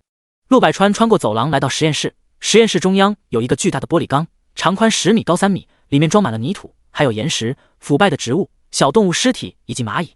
组织首领诸葛瑶正趴在泥土上，侧着脸倾听泥土的声音。这不是行为艺术，而是为了更好地观察他的实验对象，也就是泥土上的蚂蚁。陆百川身体笔直地站着，双手握在身后，静静等诸葛瑶完成他的观察。诸葛瑶看见陆百川来了，站起身问道：“怎么了？”陆百川说道：“我看了一段很有意思的视频，关于镇魂。”诸葛瑶说道：“真的吗？太好了，我正对他感兴趣呢。”陆百川取出 U 盘，插进实验室的电脑里，投影仪播放凌云和加百列、凯瑟琳战斗的画面。2人静静地看着。不知道何时，天气神选徐申也走过来一起看。看完后，徐申骂道：“他妈的，强的不像话！”陆百川说道：“是的，强的不像话。”诸葛瑶没有什么表情，好像凌云的实力在他的预料之中。只见他认真地观察泥土，然后用镊子抓起一只特别强壮的蚂蚁。就是他了。诸葛瑶跳下玻璃缸，然后把抓住的蚂蚁丢进一个玻璃罩里。玻璃罩里还有一只蚂蚁，身体火红，被诸葛瑶称为特殊体1号。特殊体1号发现自己的领地来了新的蚂蚁，果断出手，一口咬死那只入侵者。诸葛瑶说到：“这只强壮蚂蚁是我特殊培育的蚂蚁，一只足以咬死1000只普通蚂蚁，即使如此，它也无法战胜基因改造的蚂蚁。”徐申说道：“你想说我们是特殊培育的蚂蚁，镇魂是基因改造蚂蚁，它比我们更强？”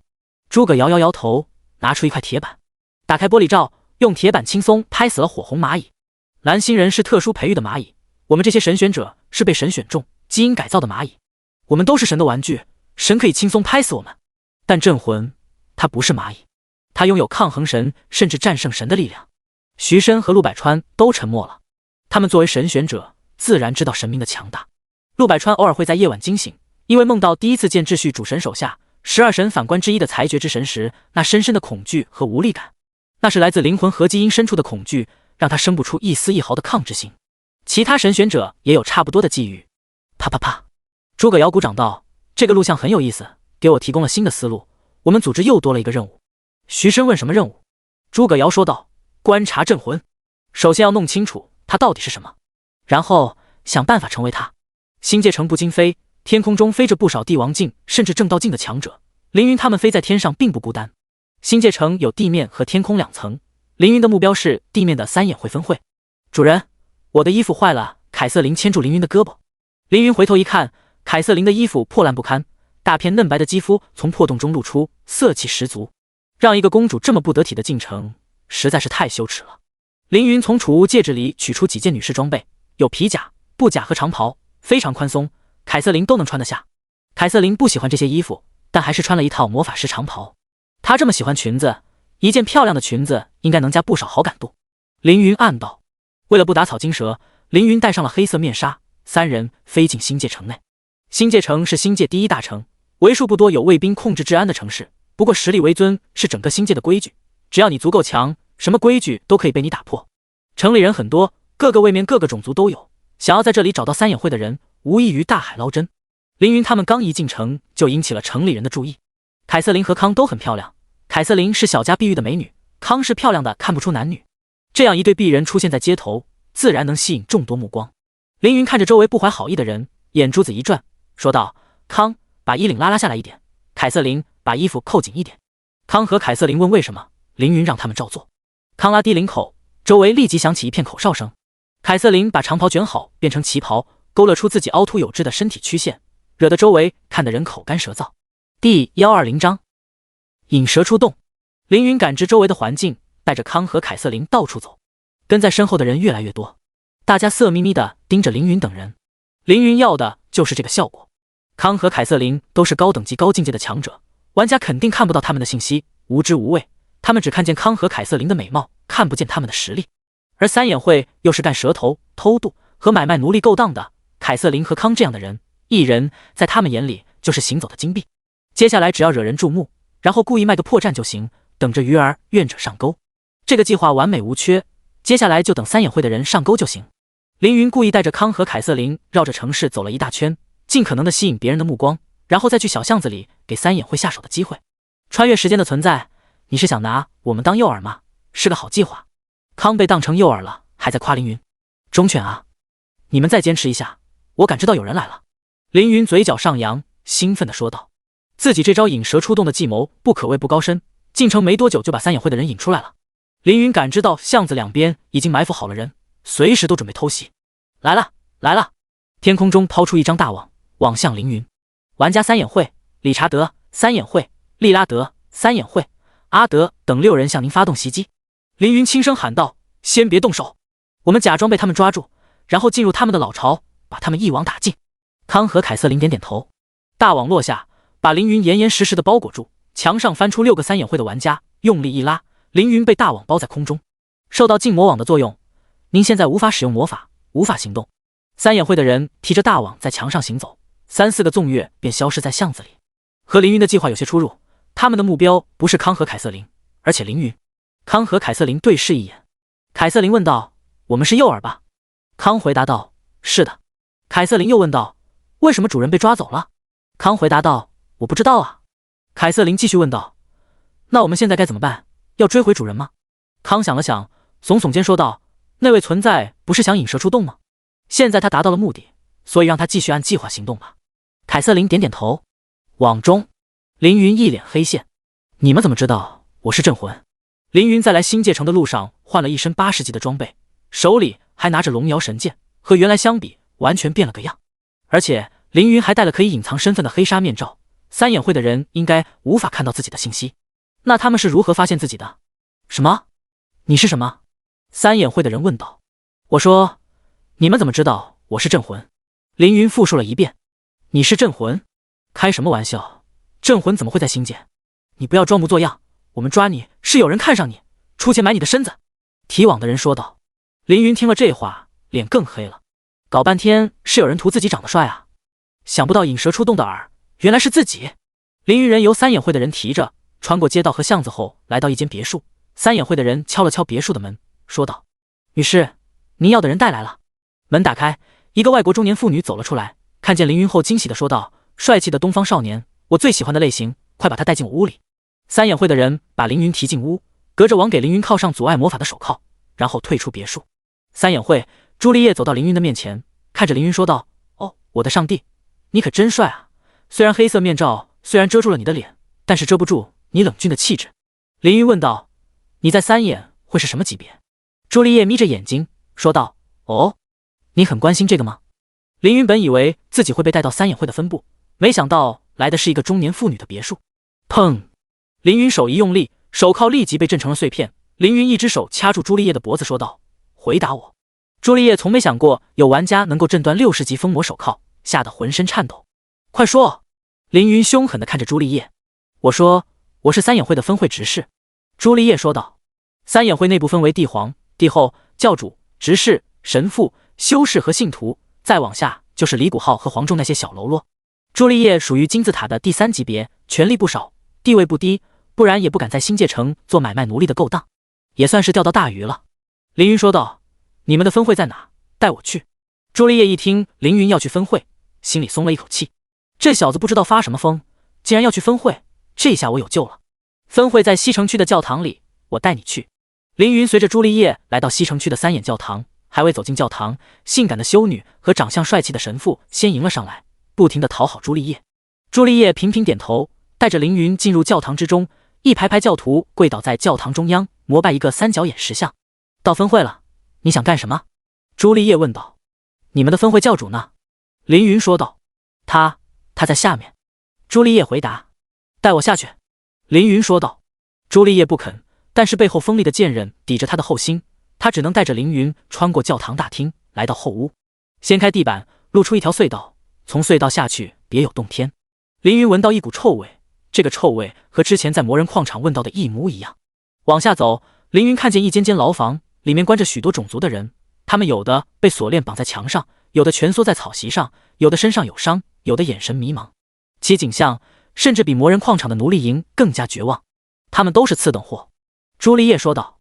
凌云压着朱丽叶往下走，在下面一层要干净很多，这里有很多房间，房间里传出男女呻吟的声音，有些不服管教的奴隶会被关在这里折磨。朱丽叶说：“再往下就是分会教主的房间了。”凌云继续下楼梯，刚下去，数百支利箭射向了他。第121章复仇之力。中计了，小子，受死吧！朱丽叶得意地喊道。在利箭射中凌云之前，凌云先用感知扫描了一下这一层。这里有很多房间，是三眼会成员休息的地方，其中最大最豪华的房间肯定是教主的卧室。很可惜，他不在。分会教主持拥有一些重要信息，比如高层人员的名单，这个名单非常重要。不抓到三眼会的高层，光杀掉喽啰和干部，无异于做无用功，无法真正摧毁三眼会。三眼会前世和凌云没什么交集，凌云只是听过他们的消息。如今作为敌人，凌云定完他们尝尝自己的厉害。领悟系统更新，系统检测到极强的复仇之力，若持续参悟复仇，您将得到复仇女神的青睐。当某种情绪或者某个技能达到极高的水平后，可能会引起神的注意。比如盗窃水平高可以得到盗窃之神的注意，贸易水平高可以得到贸易之神的注意，这叫做神兆。达到神兆的历练者会得到神的赐福，比如盗窃成功率额外加 20%， 交易价格更优 20% 等等。这种加成非常直接也非常有效，所以领悟系统是历练中后期非常重要的一个系统。除了神兆，领悟系统还有一条艰难险阻的路可以走，那就是心兆。所谓心兆，就是超脱原有世界的桎梏，用自己的感官重新认识世界，用自己的思想去解释世界，用自己的行动去验证世界。以心为灯照前路。心兆极难，100万人不一定有1人能成功，但只要有1人成功，得到的收获就要比100万神兆还要强大。凌云自己就是例子，上一世他比很多人晚2年进入天启，普通高中生的他也没有强大的背景资源，一切都只能靠自己打拼。如果不是被赶到星界野蛮生长，甚至有可能死在异界入侵的那天。俗话说一步慢步不慢，凌云的低起点让他始终无法赶上一线高手的脚步，也因此留下许多遗憾。不过他没有放弃努力，也从不认输，靠着一股蛮劲和倔强最终翻盘，靠的就是参悟了生命，达成心兆。不过因为凌云上一世参悟了生命，填补了一块空白，所以凌云这一世不能再新造生命，因为他上一世照过了，即使重生也不能再照一次，所以这一世凌云只能重新领悟新的力量。复仇女神实力强大，虽然不如主神，范比主神也差不到哪里去，获得复仇神诏也不错，不过那是后事。现在的问题是去哪里找到三眼会教主，从他身上找点有用的信息。去哪找他呢？在偌大的星界找一个不认识的人，简直和大海捞针一样，费时费力，不如让他自己回来。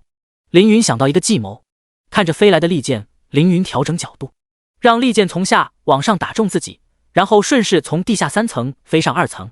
事情说来话长，其实只是一瞬间。凌云上楼后丢下一件65级的传说装备，装作自己死亡掉落的物品，接着藏进一间无人的房间里。朱丽叶从地下3层上来，没有看到凌云的尸体，只看见了地上的装备，心中料定凌云已经死了。不知死活的混账东西，竟敢找我们三眼会的麻烦，现在知道后果了吧？朱丽叶捡起装备拍了拍，心想自己靠着聪明的头脑战胜了入侵者，必须要汇报给教主大人才行，这可是大功一件啊，还可以彰显自己的才能。于是他转身去往地下3层，回到自己的房间，从抽屉里拿出一个通讯魔石，使用魔石联系到教主。教主大人，我这里有事想向您禀告，能请您回分会一趟吗？朱丽叶说道。魔石上出现2个人，一个西方人脸和一个东方人。西方人年纪约有70岁，白发苍苍，脸上的皱纹深的可以种菜了，而那个东方人则很年轻，20岁出头，精神抖擞的模样。如果凌云在这，一定能马上认出他就是华夏3大组织破晓公会的3队长如意。我正在和重要客人谈事，你有什么事？教主摩卡问道。我刚刚击败了一个十分强大的入侵者，具体事项想向您当面汇报。朱丽叶说道。入侵者？什么样的蠢货妄图入侵三眼会，真是可笑。你等我，我现在回来。教主摩卡说完，关闭了通讯魔石。朱丽叶把手搭在自己的胸口上，得意地微笑着。待会一定要把敌人描绘得凶狠一点，这才能体现我有勇有谋。击败入侵者，保守组织秘密，这是多么大的一件功劳啊！朱丽叶美滋滋地坐在床上，心里幻想着待会教主会如何夸赞自己。咚咚咚，敲门声响起。教主这么快就回来了？朱丽叶激动地开门，出乎她的意料，屋外竟然是暗炎术。故黑色真炎束缚住朱丽叶，凌云用手掌劈在她的颈动脉上，击晕了她。没有杀她是为了防止她回到蓝星通风报信。使用神级储物戒指，找了一会儿，找到一副手铐。找到了，神魂封锁手铐，戴上这个就不能退出天启了。凌云把手铐给朱丽叶戴上，这是当初在魔人城得到的东西，今天正好用上。凌云走进朱丽叶的房间，开始搜刮，不一会儿就找到大量装备和珠宝外，以及三眼会的书信和资料，里面包括了奴隶交易的信息。165，身材较好，蓝色眼睛，黄色头发的精灵，卖50金币。155，身材丰满，猫儿兽娘，卖70金币。162，身材一般，落魄鬼族的少女，25金币。写有奴隶信息的纸放了整整一个大箱子，粗略一看，起码有1.2万个奴隶被买卖。除了奴隶的信息，还有买家的信息，很多明面上光鲜亮丽的明星、义正言辞的领袖、知名的企业家都是买家。一群畜生！凌云骂道。等了一会儿，屋外响起轻微的走路声，有2个人，一个沉重且缓慢，一个轻盈且漂浮。是教主摩卡，大鱼回来了。凌云把信件和资料都收进储物戒指里，等隔壁开门。嘎吱！凌云身形暴起，冲出朱丽叶的房间，冲向摩卡。第122章，拿到名单。摩卡明显没想到凌云会突然出现，吓愣在原地，还是如意反应更快，抢先凌云一步出手。烈火燎原，熊熊火焰瞬间充满整个地下走廊。这招60级的圣灵技能能够打出500万点火属性伤害，一旦释放，在同级别的战斗中几乎不可能落败。可惜凌云和他不是一个级别。一剑刺出，龙魂从剑身飞出，顶着火焰一口咬住如意。怎么会？如意错愕地看着凌云。如意实力很强， A 级天赋，烈火神选，烈焰魔导师，神话职业，再加上一身万古品质的75级装备，让他在华夏天榜中排到14名的位置。华夏第14名，这样的成绩足以自傲。他也觉得只要不遇到顶尖高手，和谁都有一战之力。可是没想到今天遇到一个神秘少年，顶着自己的王牌技能，一剑把自己秒了。您已击败卢燕，获得装备火虎魔法袍，万古。凌云把剑架在摩卡的脖子上，说道：你就是教主吧？摩卡身子颤抖着说道：我就是。你要干什么？凌云说道：我要你交出三眼会的高层人员名单。三眼会强大且神秘，人员身份更是一个谜，就连华夏高层都没能掌握三眼会的高层名单。如果凌云能拿到名单交给华夏高层，华夏高层就能做好应对。摩卡知道名单的重要，更知道名单绝对不能交，不然三眼会的高层一定会杀了自己。但现在情况危急，眼前这个少年实力深不可测，不可贸然行动。于是说道：少年，你要这东西有什么用？难道你和我们公会有仇？你们东方不是有句古话吗？冤家宜解不宜结，不如由我搭个线，你就加入我们啊！凌云懒得和他啰嗦，一剑穿过摩卡的肩膀，把他钉在墙上，然后用镣铐锁住他的手脚，又从储物戒指里掏出一张剧痛符咒，贴在摩卡的头上。摩卡顿感无比痛苦，浑身颤抖起来。你在这里好好清醒一下。凌云说完，进入摩卡的房间，这里面同样有很多书信和文件。凌云一目十行扫过这些文件，对三眼会又有了新的认识。一个以宗教为框架，追求欲望和权力，封建且愚昧的组织，为了钱和力量能做任何事。三眼会背地里控制了蓝星很多国家和行业，压榨人民，为富不仁，恶贯满盈。如果没有异界入侵，他们还只是把黑手放在蓝星上，开启了天启世界后，他们更是把手伸到异族异位面。楼上那些被贩卖的异族奴隶就是罪行之一。武士们魔人魔法炮由华夏国内线购买，经过云起帝国流传。凌云读到这一条信息，马上想起张衡，想不到那件事还和三眼会有关。天启历2年3个月22天，从您家买到10件65级神话装备，用来攻略梦境龙庭湖副本，后失败，永久死亡3人，阵亡调集6人，1人幸存。这是几个月前的消息，那时候龙庭湖刚刚被人发现。预计在今年下半年9至10月对华夏周围12个国家发动攻击，使华夏国完全被我组织势力包围。凌云皱起眉头，上一世华夏的周围确实发生了大大小小8、9场战争，现在才知道原来是他们搞的鬼。其他信息还有很多，凌云一个个看完，越看越心烦。上一世自己太弱小，接触不到三眼会这种层面的组织，所以不知道蓝星上竟然有这么可恶的组织。看完资料，更加坚定凌云摧毁三眼会的决心。把文件和资料全部收好，凌云走出房间，回到走廊。摩卡已经被疼痛折磨得晕了过去，凌云掏出生命权杖，使用治疗术把他生命恢复满，同时让他清醒过来。呜，好痛，我的头好痛。摩卡挣扎着，但是越挣扎越痛。头疼，那就换个地方。凌云把剧痛符咒贴在摩卡的心脏上，摩卡瞬间瞪大了双眼，疯狂地扭动。恢复术，一股生命力量涌入摩卡的身体，把他的生命值再次补满，让他能够承受更多的疼痛。我有很长时间可以和你耗，你可以慢慢想。凌云很有耐心。又过去1个小时，摩卡在反复昏迷和清醒后，终于支撑不住了。我给你名单，我给你名单。凌云取下剧痛符咒，摩卡要求松开他的锁链，名单在他的储物戒指里。凌云说道：不要做没有意义的事，为你自己着想。摩卡说道：我明白了。凌云解开摩卡的枷锁，注意力集中在摩卡的身上，只要他一有反常的举动，立即释放暗炎术控制他。摩卡因为疼痛而浑身颤抖，慢慢使用储物戒指取出一卷羊皮纸。凌云接过羊皮纸一看，真的是三眼会高层的人员组成，信息不是很全，只有性别、名字、职位和年龄，但也够了。凌云把人员名单收进储物戒指里，然后重新给摩卡戴上枷锁，带着他上到地下2楼和1楼，并且打开所有的奴隶房间。里面的奴隶看见凌云提着摩卡，不知道发生了什么。我把它交给你们，该怎么做你们自己决定吧。凌云说完，把摩卡扔在地上。别把我交给他们，他们会折磨死我，别把我留在这里。摩卡哀求道。体会一下你对他们的造成的痛苦，很公平。凌云说完，看着奴隶们冲出牢房，冲向摩卡，拳打脚踢牙咬拖拽，愤怒在这一刻尽情释放，奴隶们尽情的复仇。领悟系统更新，您已完成复仇三眼会分会，为奴隶复仇，您对复仇有了新的领悟。当前领悟复仇之力，仇恨食物里，魔法攻击力增加 150%。 下一阶段复仇女神的眷顾。朱丽叶在楼下，你们别忘了她。凌云提醒道。立即有一群艺人冲下楼去找朱丽叶复仇。第123章80级神级副本万灵坟场。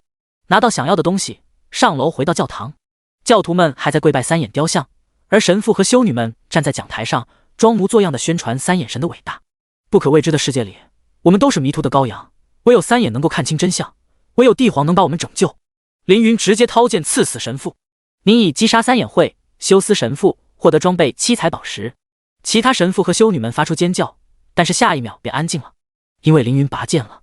短短几秒钟，三眼会在星界的分会就此团灭。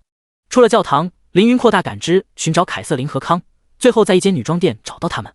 凯瑟琳正在试一件造型非常夸张的黑色连衣裙，上面装饰有可爱的卡通骷髅头和冷艳的红玫瑰，这样的搭配可能是血族的风格吧。康不好明说凯瑟琳的审美太浮夸。女店员走到康的身边，问他要不要买衣服。康想了想，自己虽然可男可女，但平日里穿的都是男装，还没怎么穿过女装，试试吧。康和女店员来到更衣室，张开双臂说道：好，我就试试吧。女店员奇怪地看着康，问道：女士，您在干什么？康说道：等你帮我穿衣服啊。康一直生活在城堡里面，有女妖们服侍他的衣食起居，包括穿衣服这种事都有女仆服侍。服装店的女店员没有帮客人穿衣服的服务。不过呢，康长得很漂亮，漂亮的人总是受到别人的优待，所以女店员还是按照康的指示拿了几件衣服过来帮他换上。换上衣还好，直到换裤子的时候，女店员脱下康的西装裤，看见一个不该看到的大凸起，瞬间脑袋一片空白。啊！尖叫声从更衣室里传出，接着女店员红着脸跑了出来。更衣室里，康皱着眉头说道：他为什么跑了？真是失礼。凌云来的时候遇见凯瑟琳是高跟鞋，她穿着一双厚跟有10厘面的黑色高跟鞋，将小腿曲线修得更加完美。主人你来了，凯瑟琳低声说道。凌云叹了口气，自己在对付敌人的时候，随从们居然悠闲地买衣服，简直是无组织无纪律。康刚好从更衣室里走出来，看凌云面色不太妙，立即恭维道道：伟大的存在，您来了，想必您已经惩罚了惹怒你的人，恭喜您。千穿万穿，马屁不穿。凌云问道：你们买好衣服了吗？康穿着淡绿色女士西装衬衫，下身依然是休闲西装长裤，这样的打扮还算不上女装，但确实让她看上去更像女孩了。康和凯瑟琳都买好了衣服，凌云又把白召唤出来，想为她买一身白色长裙。白小姐皮肤雪白，再穿白裙子实在太素，试试这件粉色连衣裙吧。康说道。白看向康指着的粉裙子，一下张大了眼睛，那条裙紫粉粉的很可爱，裙子上的装饰有点小俏皮，她很喜欢。穿裙子不好战斗，我有铠甲，够了。凌云买下裙子，说道：可以在不战斗的时候穿。白高兴地接过裙子。您的宠物白对您好感度+2，当前62。凌云顺便付了凯瑟琳和康的衣服钱。您的随从凯瑟琳对您好感度+5，当前好感度45。凯瑟琳喜欢裙子，投其所好，所以能加很多好感。买好衣服，凌云这一趟星界之旅算是完成了任务。升级，得到新能力，掀翻3眼会分会，要做的都做了，下线去看看秦思月身体如何。退出天启，回到蓝星谷家，凌云打电话给古丽，问秦思月的情况怎么样。古丽的声音有些紧张，让凌云来医院一趟。凌云看了眼时间，自己进入天启1天1夜，秦思月还没醒吗？来到古家医院，在病房里看见秦思月，她静静地躺在病床上，气色如常，但就是没有醒。在床边，除了古丽外，天云琉璃也在这。又见面了，镇魂大佬。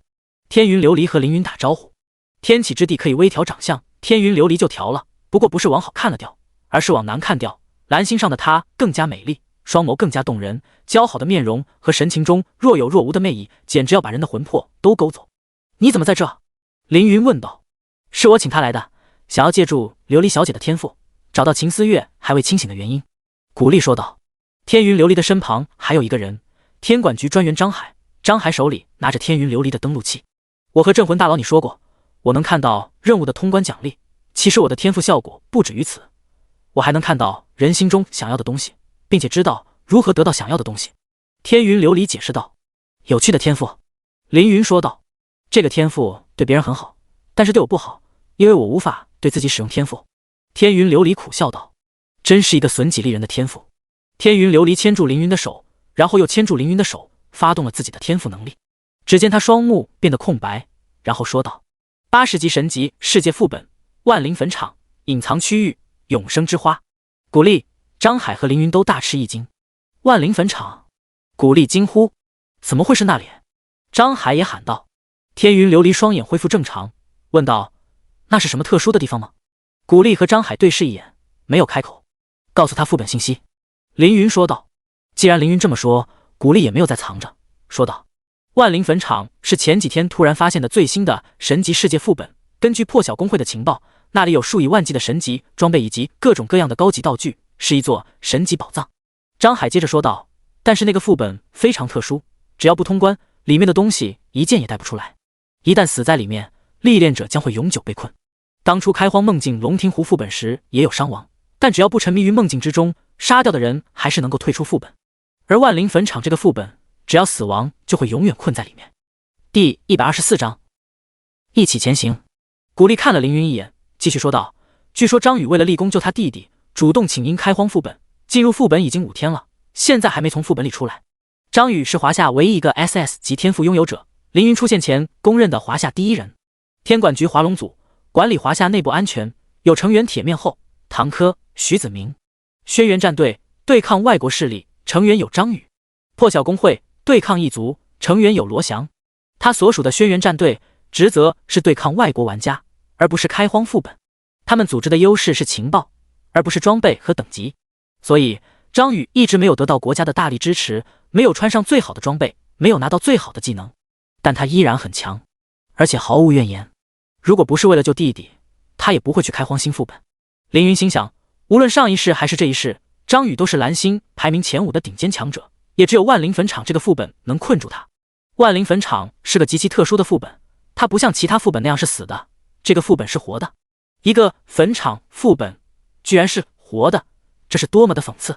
死在万灵副本里的人越多，这个副本的难度就越高，死在里面的人越强，难度提升的越高。我如果没记错的话，这个副本上一世是由张宇攻破，不过时间是在1年后，张宇当时已经成神。这一世因为要救弟弟，他提前进入了副本。如果凌云没有发现张衡和魔族交易的事，也不会有张宇提前进入万灵坟场。这就是重生者对新世界的影响。反过来说，如果不是发现张衡和魔族交易，三眼会也不会派人攻击凌云，秦思月就不会昏迷，现在也不用去万灵坟场。一切都是命运。再往前想，我会去魔族位面，是因为打破了能源中心的管道。我去能源中心又和7号豪宅有关。一切问题指向了一个人，安娜。这个女人绝对知道很多东西，现在没空找她，我现在就去万灵坟场。天云琉璃，你和我一起去。凌云说道，有她在，应该能更快找到永生之花。真的吗？太好了。天云琉璃很高兴能和凌云一起下副本，不过他还提出一个要求，那就是带上他妹妹金凤儿。这个要求遭到古力和张海的反对，毕竟万灵坟场是80级神级世界副本，就连张宇都被困在里面，足以证明这个副本难度逆天。凌云平静地说道，80级神级副本而已，多带一个人又如何？把副本的坐标发给我。古力和张海想要劝说凌云，但是凌云怎么会被他俩影响？凌云说道，以我现在的实力，通关这个副本不难。古力听见凌云这么自信，也只好相信他，把副本坐标发给了凌云。凌云看着古力发过来的坐标，副本位置在云起帝国的边境，购买通灵石后可以进入。我这里有一个截图，是三眼会的人员名单，你看一看能不能换取3阶神级转职卷轴。凌云对张海说道。张海问道，三眼会的名单有什么用？看张海表情，仿佛不知道三眼会是什么组织，凌云就让他把自己的话传递给上层。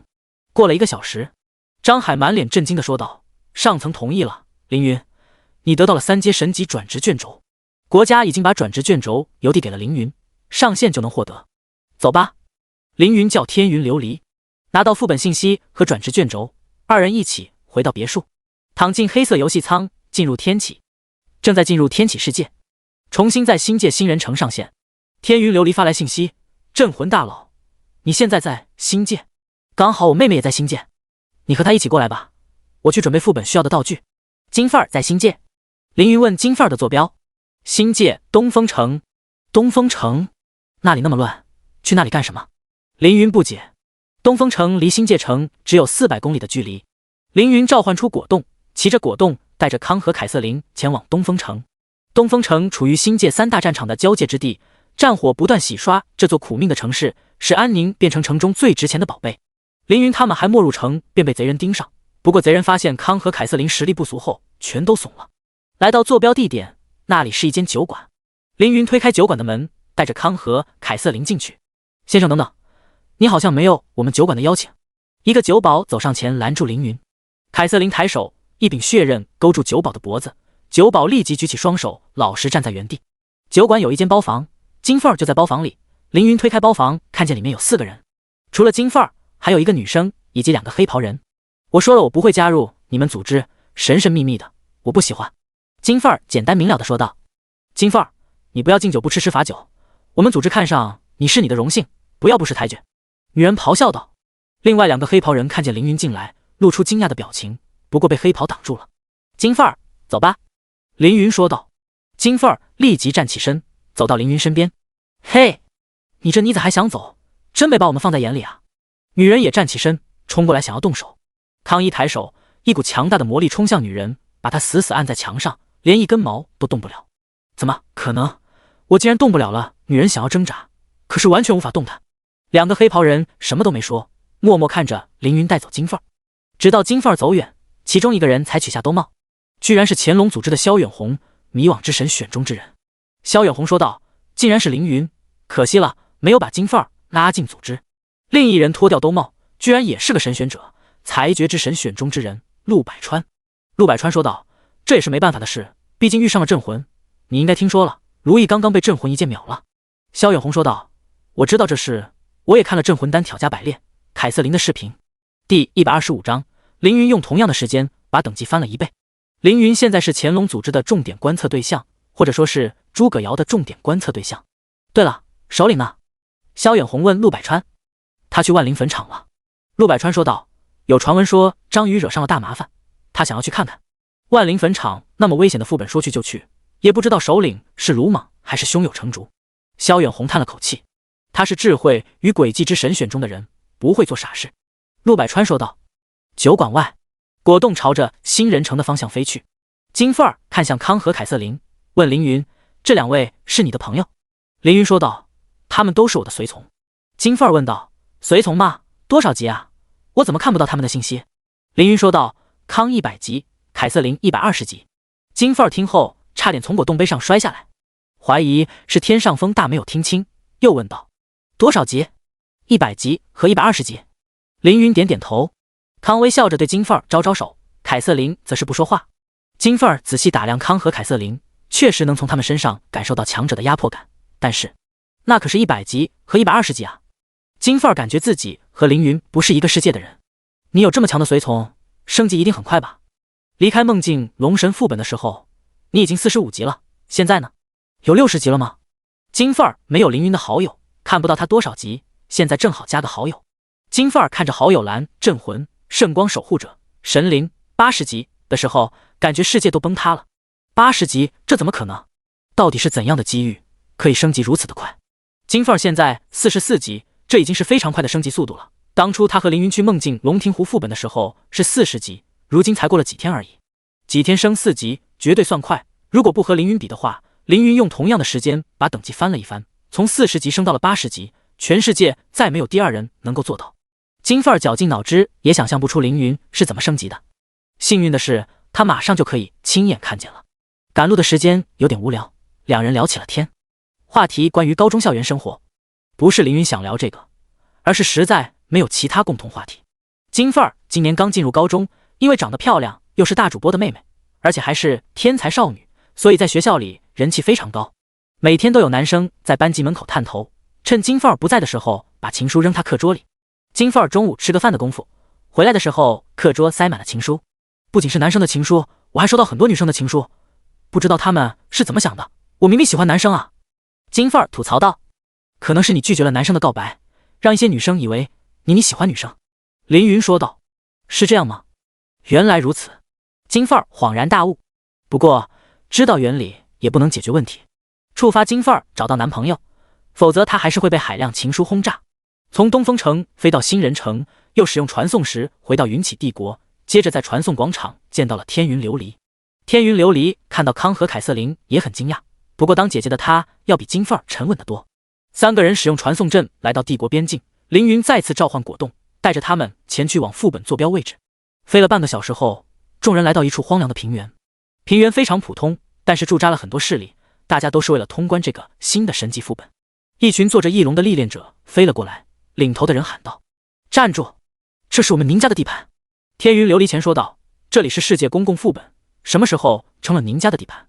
领头的名叫宁府宁广平说道：“你别管前面是什么副本，反正我们宁家包场了，我让你们滚，你们就得滚！”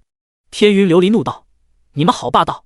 宁广平冷笑一声说道：“霸道？我今天还就霸道了。”康皱起眉头，刚想用魔力秒杀前面这群烦人的家伙，后面又来了一队人马。一群直升机悬停在凌云等人身旁，其中一架直升机推开舱门，一个穿着白色西装的青年露出头来。这人名叫白小白，是白家族长的三儿子，全国有名的财阀阔少，178的身高和干净的外表，以及豪掷千金的大手笔，让他的身边从不缺美女和舔狗。白小白对着宁广平说道：“你们宁家堵在空中干什么？不好好的卖专利技术，干起拦路抢劫的勾当了。宁家在5大家族中排名第4，什么时候轮到你们嚣张了？”宁广平指着白小白，心中有气，但是无法反驳。白家排在宁家前面1位，这是实力排名，排在前面就是比你强。白小白挫了宁广平的锐气，转头看向天云琉璃，露出一个油腻的笑容，说道：“又见面了，天云小姐，您还是那么美丽。”天云琉璃被这个笑容恶心的不行，但是作为一个女主播，她不好得罪白小白，毕竟国内的直播平台的背后执牛耳者就是她白家，惹了白小白，自己肯定会被对方封杀，这么多年的直播努力就算白费了。所以他违心的说道：“白少也还是一样帅气。”白小白还想和天云琉璃聊几句，突然目光看向康和凯瑟琳。我的天呐，世间竟然有如此美人！凯瑟琳是西方美女，康漂亮的不分男女，白小白没见过这样的人，所以非常惊讶。白小白再次发动油腻能力，自来熟的打起招呼：“2位美女，你们也是来挑战万灵坟场副本的吗？”康问凌云：“我讨厌这个家伙，可以干掉他吗？”白小白的脸瞬间僵硬。凌云说道：“人类社会不轻易杀人，以康的实力，绝对可以把白小白真正的杀死，而不是清空复活次数。”康遗憾的说道：“真是可惜。”凯瑟琳问道：“那我可以把他变成血奴吗？”第126章尸山血海。凌云说道：“没必要，他变成血奴也帮不上什么忙。”凯瑟琳说道：“那算了。”喂，你们在说什么？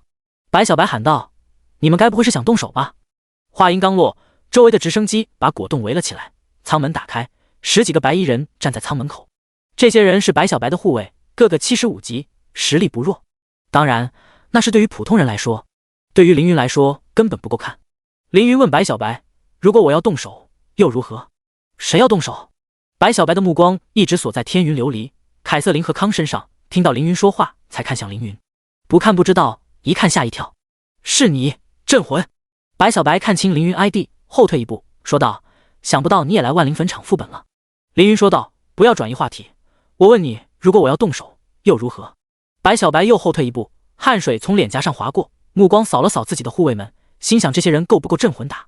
肯定不够啊！认怂！白小白虽然是个油腻的富二代，但他有脑子，知道面前是块铁板，绝对不能用脑袋撞。如果你要动手，那么你就会损失一个粉丝。白小白满脸堆笑道：“镇魂大佬，我是你的粉丝啊，我们无冤无仇，何必动起手来呢？”哈哈哈哈，大家说是吧？白家护卫们，你看看我，我看看你，这和以往的剧本不对啊。白小白可是白家的3少爷，平日里要风的风，要雨的雨，谁见他认怂过？怎么今日见了镇魂，还没打就开始怂了？少爷都怂了，护卫们还能说什么呢？附和道：“是啊是啊，和气生财，能不动手就不动手。镇魂大佬，你能给我签个名吗？大佬有没有女朋友啊？我妹妹也是你的粉丝，你看她怎么样？”“算了吧，老李，你不看看大佬身边都是什么样的美女？”凌云见对方认怂，也没有再追究。白小白继续露出一副谄媚模样，这个身价1000亿的少爷，把平日里别人对他的阿谀奉承全部学了过来，对凌云使用。凌云听得烦了，让他滚。他也没有任何怨言，带着护卫们暂时离开。等白小白走了，天云琉璃凑到凌云耳边提醒道：“这个家伙虽然看上去不足为惧，但其实城府极深，大佬你要小心他，小心一个纨绔子弟。巨龙会在意蝼蚁的记恨吗？”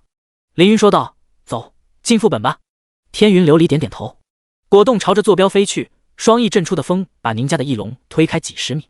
来到坐标地点，这里有一个黑色的空间裂缝，警告：靠近空间裂缝将进入未知区域，若未做好充足准备，请立即离开此地。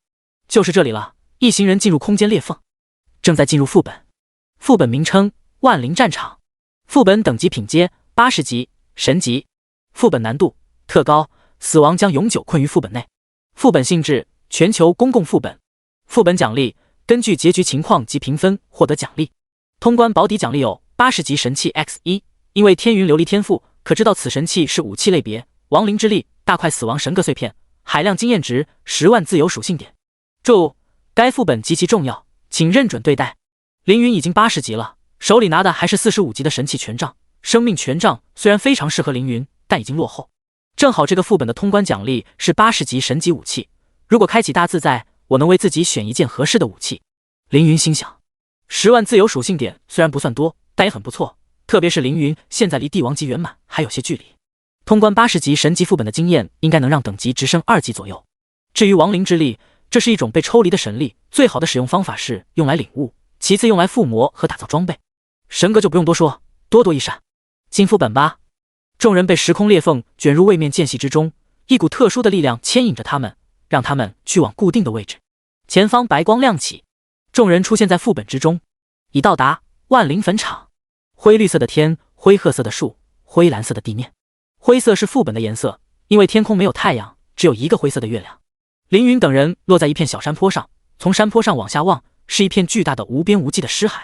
尸骸里全是尸骸，这些尸骸的腐烂程度不同，有的血迹刚刚干枯，有的已经被蛆虫吃的只剩白骨，有的连白骨都已破碎。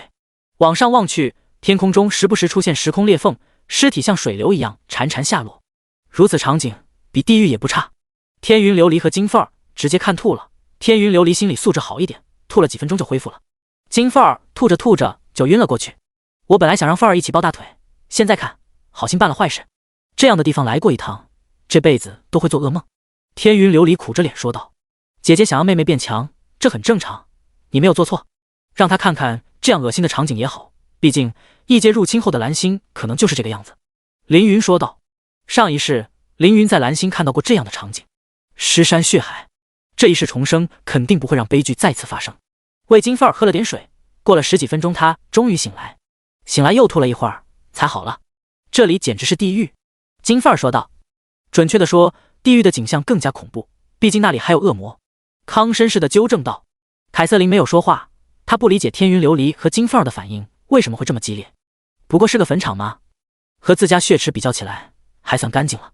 果冻对尸体没有恐惧感。万灵坟场作为公共副本，没有一个明确的通关目标，一般副本会写上杀死 BOSS 或者解救 XXX 视作通关，但公共副本不是这样，公共副本的要求一般是解决某个事件，用什么方法解决就没有限制了。在原地停留了近30分钟，活人的气息飘得足够远，一群眼眶冒绿火的亡灵们一步一步地靠近凌云他们。第127章100级120级。是生灵，我要杀死生灵，世界属于混沌。一个亡灵战士拿出生锈的铁剑，嘴里发出听不懂的吼道。亡灵之力附着在铁剑上，让其拥有无视50%防御力的穿甲效果。更多的亡灵站起，数量有上百个之多，有的骨肉分离，有的断手断脚。在亡灵主神的神力下，他们怀着对一切生灵的杀意，重新投入战斗。亡灵战士，神话精英怪，等级75，生命值200万，攻击力1万，无视50%防御，加3000，腐蚀毒，持续3秒，防御力500。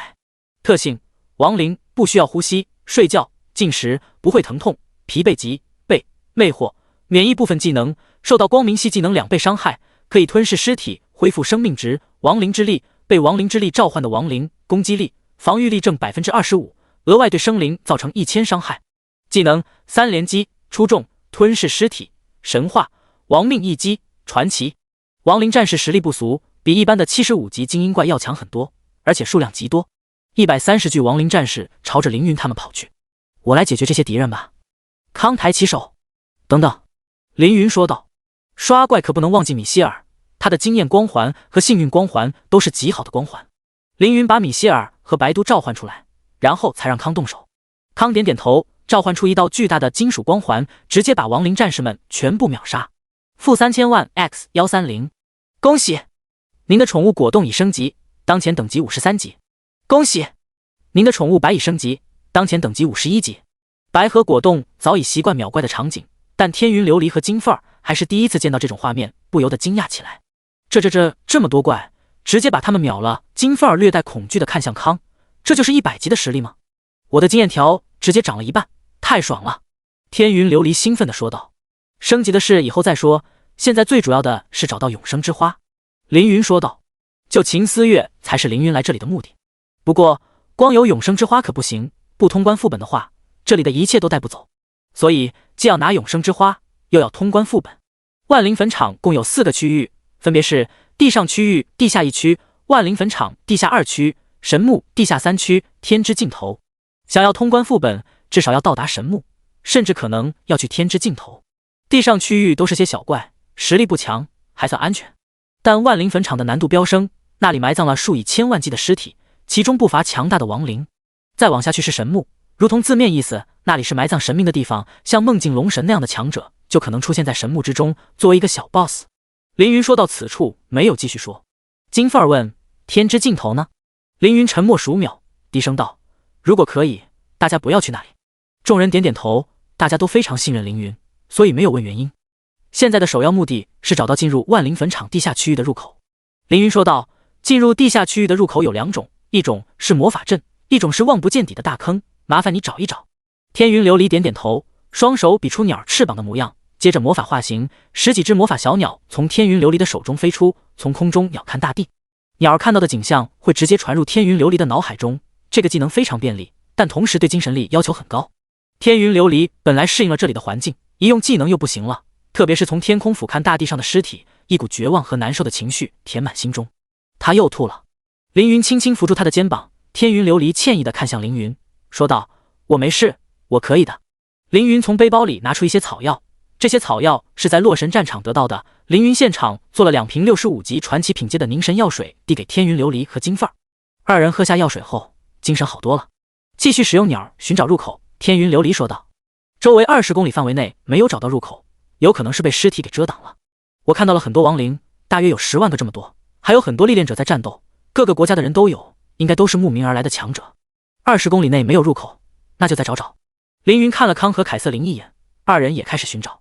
康挥手召唤出数百只魔兽，朝着4面8方飞去。凯瑟琳更是召唤出数千只血蝙蝠，同样开始搜索。天云琉璃惊讶康和凯瑟琳居然能召唤出这么多召唤物，问道：2位好厉害啊，请问你们是历练者吗？不知为何，我看不到你们的信息。金凤儿在天云琉璃耳边小声说道：他们俩是镇魂大佬的随从，穿西装的女孩是100级，穿长裙的女人是120级。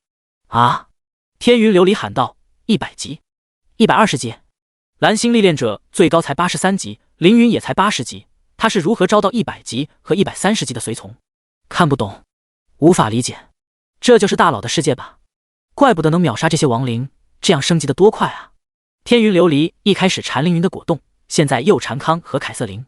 时间过去10分钟，魔兽群和雪蝙蝠们都飞了回来。他们搜寻了周围50公里的范围，还是没有找到通往地下的入口。可能如同这位美丽董女士所说，是尸体遮住了地下的入口。康说道。还有一种可能是有人故意隐藏了入口。凌云说道。10公里外，一处隐形的帐篷里坐着8个国籍不同的历练者，他们是世界第一杀手组织死神镰刀的一个小分队，成员中有3个刺客，2个枪炮师，1个魔法师，1个战士，1个牧师。为首之人是英国玩家查理斯，一头褐色短发，穿着80级万古品阶的极品皮甲，脸上戴着一副非常夸张的墨镜。第128章，一个都不会放过。明明是个刺客，却有着一身厚实的肌肉，79级3阶刺客死神之手，实力在全球排名前20。另外7人都是75级以上，世界一流高手水平。帐篷里面除了死神镰刀小队的成员，还有一些装备和一台相机。相机打出一张照片，照片上面是一个罗斯国的高手。查理斯取过照片，用红笔在人脸上画一个 X， 然后丢在这个罗斯国高手的尸体上。手下们说道：这家伙在罗斯国也是个名人，如今像一条蛆一样死掉了，哈哈哈哈！名人又如何，没有实力就要被杀。我们做了多少单生意？有15单了吧？平均1单1000万，我们每个人能分到2000万。查理斯让沉不住气的手下们小点声，不要被人发现了。手下们立即住口。查理斯掏出望远镜，把头伸出帐篷，看了看四周。他妈的，每天都有那么多亡灵。他在这个副本里待了6天，每天都和数不尽的尸体做邻居，心里早已厌烦。要是能捞一条大鱼就好了，只要捞一条大鱼，我就让副会长把我带出去。强制退出副本，扣除1次复活次数，不过不算死亡，所以不会被困在副本里。大鱼大鱼，待了6天了，总该遇到一条大鱼了吧？大鱼大鱼，你快来啊！嘴里念叨着呢，大鱼就真的来了。查理斯移动望远镜，刚看见镇魂，他怎么来万灵坟场了？管他为什么，杀了他就赚大了。3眼会花3亿美金悬赏镇魂所有复活次数，如果在其他地区需要杀他5次才能完成悬赏，在万灵坟场里只要杀他1次就行。机不可失，失不再来，现在就动手！查理斯打了个响指，说道：“兄弟们，大活来了！”手下们纷纷掏出武器，看向大鱼。是镇魂，一个风头正盛的华夏天才，杀了他不仅可以得到巨额悬赏，还能在杀手界声名显赫。干掉镇魂，名和钱都有了。这副本这么难，他却一副悠闲模样，这么拽，必须杀他！我靠，他身边有一堆美女，这小子是来干啥的？开后宫？管他来干啥，让他永远留在这吧。一行人前行着出帐篷，他们不知道自己早就被凌云等人发现了，应该就是他们遮住了去地下的入口。我来解决他们吧。康说道。他们的首领不要杀，我有事问他。凌云说道。康点点头，然后抬手施法，无数魔力圆环从他的指尖飞出，打在死神镰刀成员的身上。负2129万，7名成员瞬间被秒杀，速度之快，查理斯都没有反应过来。小心，敌人发动攻击了！查理斯回头发现队友都已经死了，在这里死亡可要永久困在副本里。查理斯看着战友们死去，眼睛一下就红了，大喊道：“不要啊，我的兄弟们！镇魂你好狠，我要和你拼了！”做杀手就要想到有一天自己会被杀，这是常识。凌云说道：“我不管什么常识不常识，你给我去死！”查理斯大叫着冲向凌云，他从背包里掏出一把镰刀，这不是装备，而是一个道具——死神之镰，神级消耗品，用亡灵之力打造的一次性消耗品，可以发挥死神之镰 5% 的效果，对一个敌人造成1000万无视防御的伤害。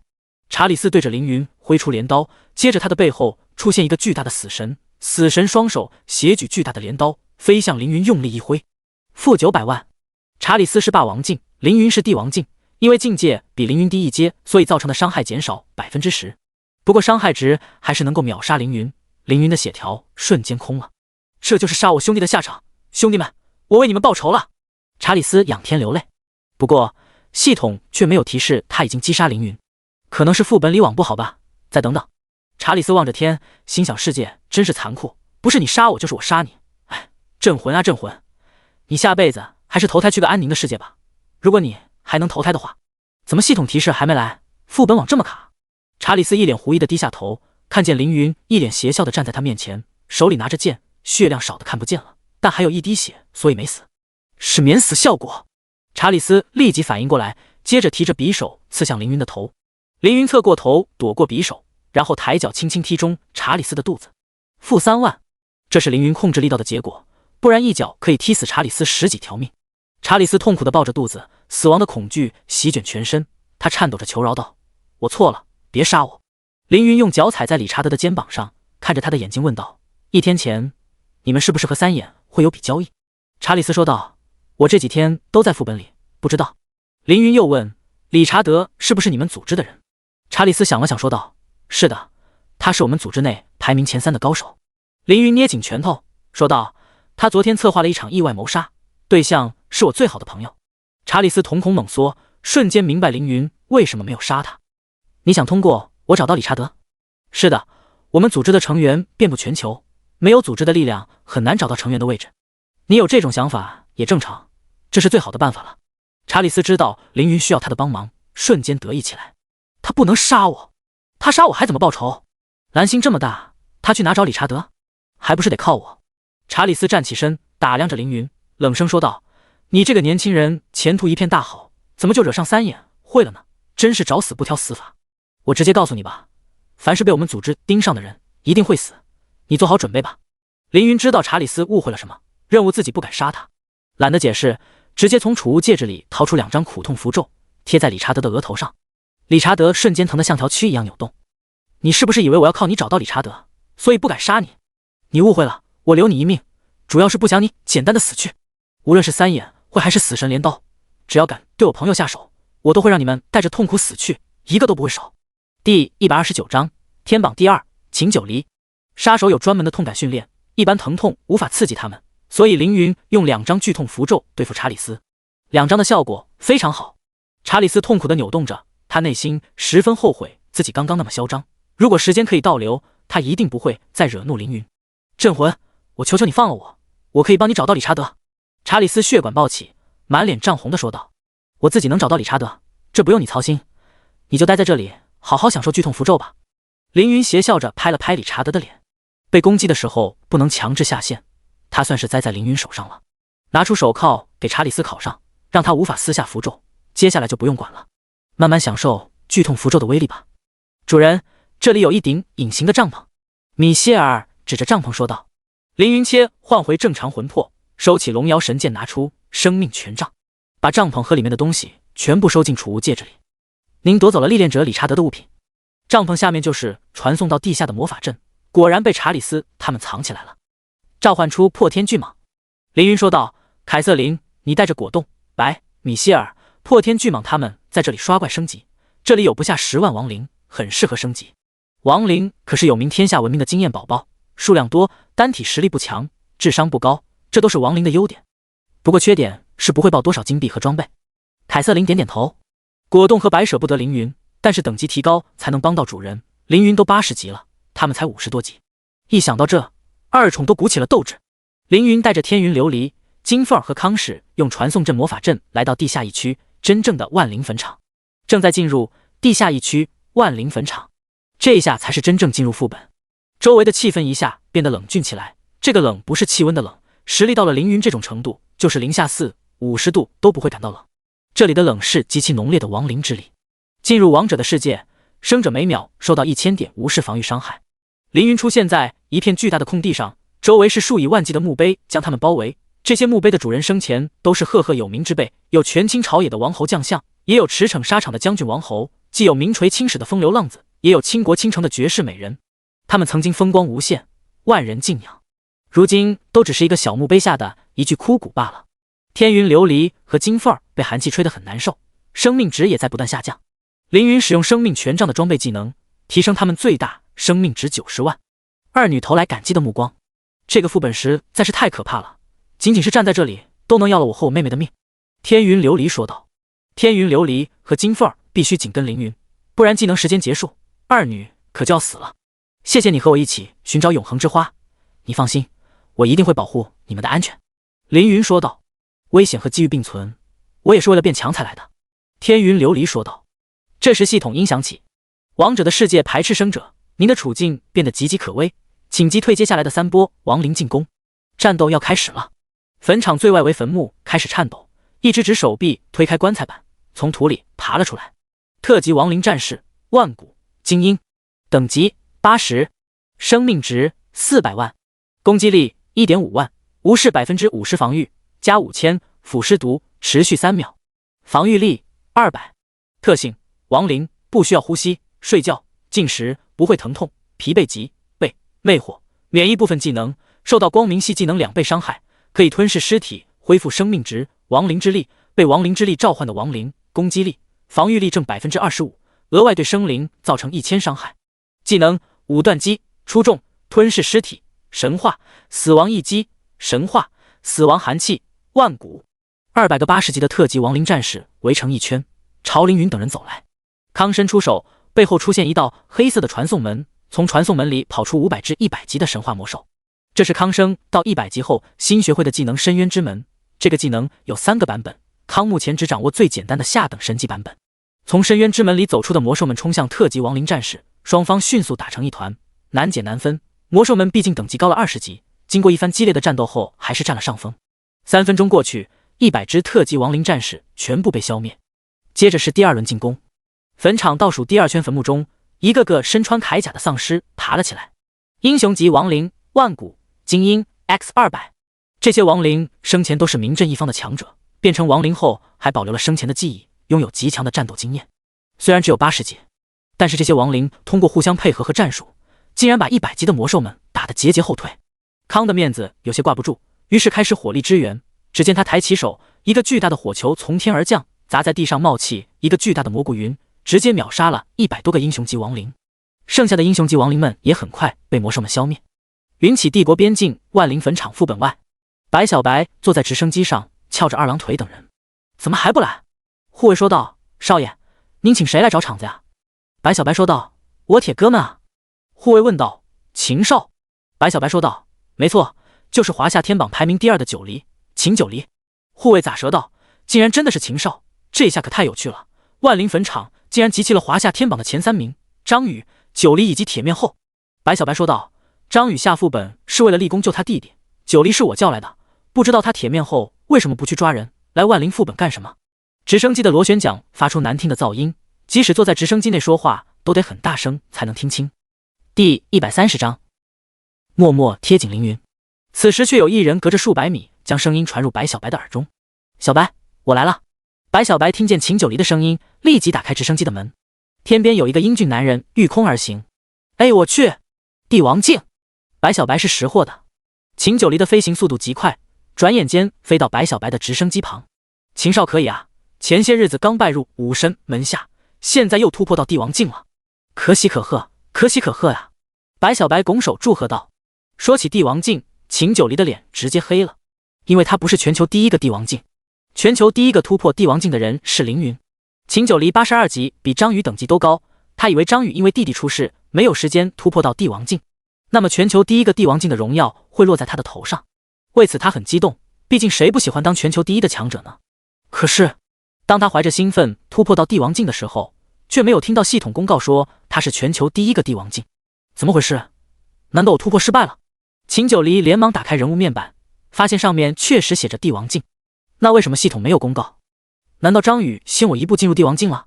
秦九黎心情瞬间沮丧，派人去查，查到的结果是张宇被困副本，而且并没有境界突破。这一下秦九黎迷茫了，到底是谁比他和张宇更快突破帝王境？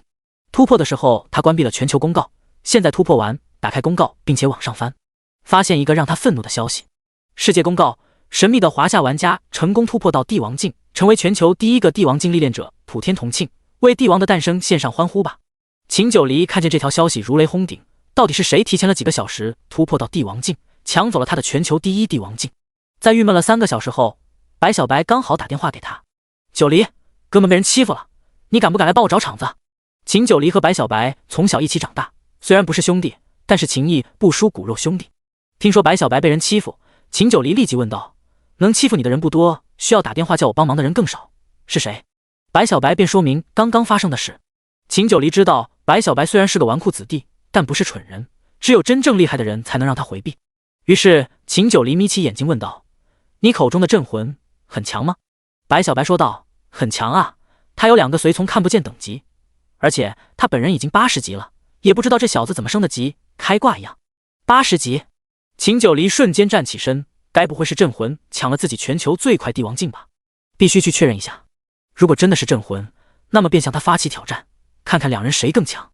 秦九黎说道：你们在万灵坟场对吧？我现在就过来。白小白乐了，还是咱哥俩感情好。就这么，秦九黎从云起皇城过来了。白小白看见秦九黎脸色变差，立即转移话题道：九黎，你拜入武神门下学到了什么啊？秦九黎眉头舒缓了不少，说道：得到了一项特殊职业技能，得到了2个神级战斗技能。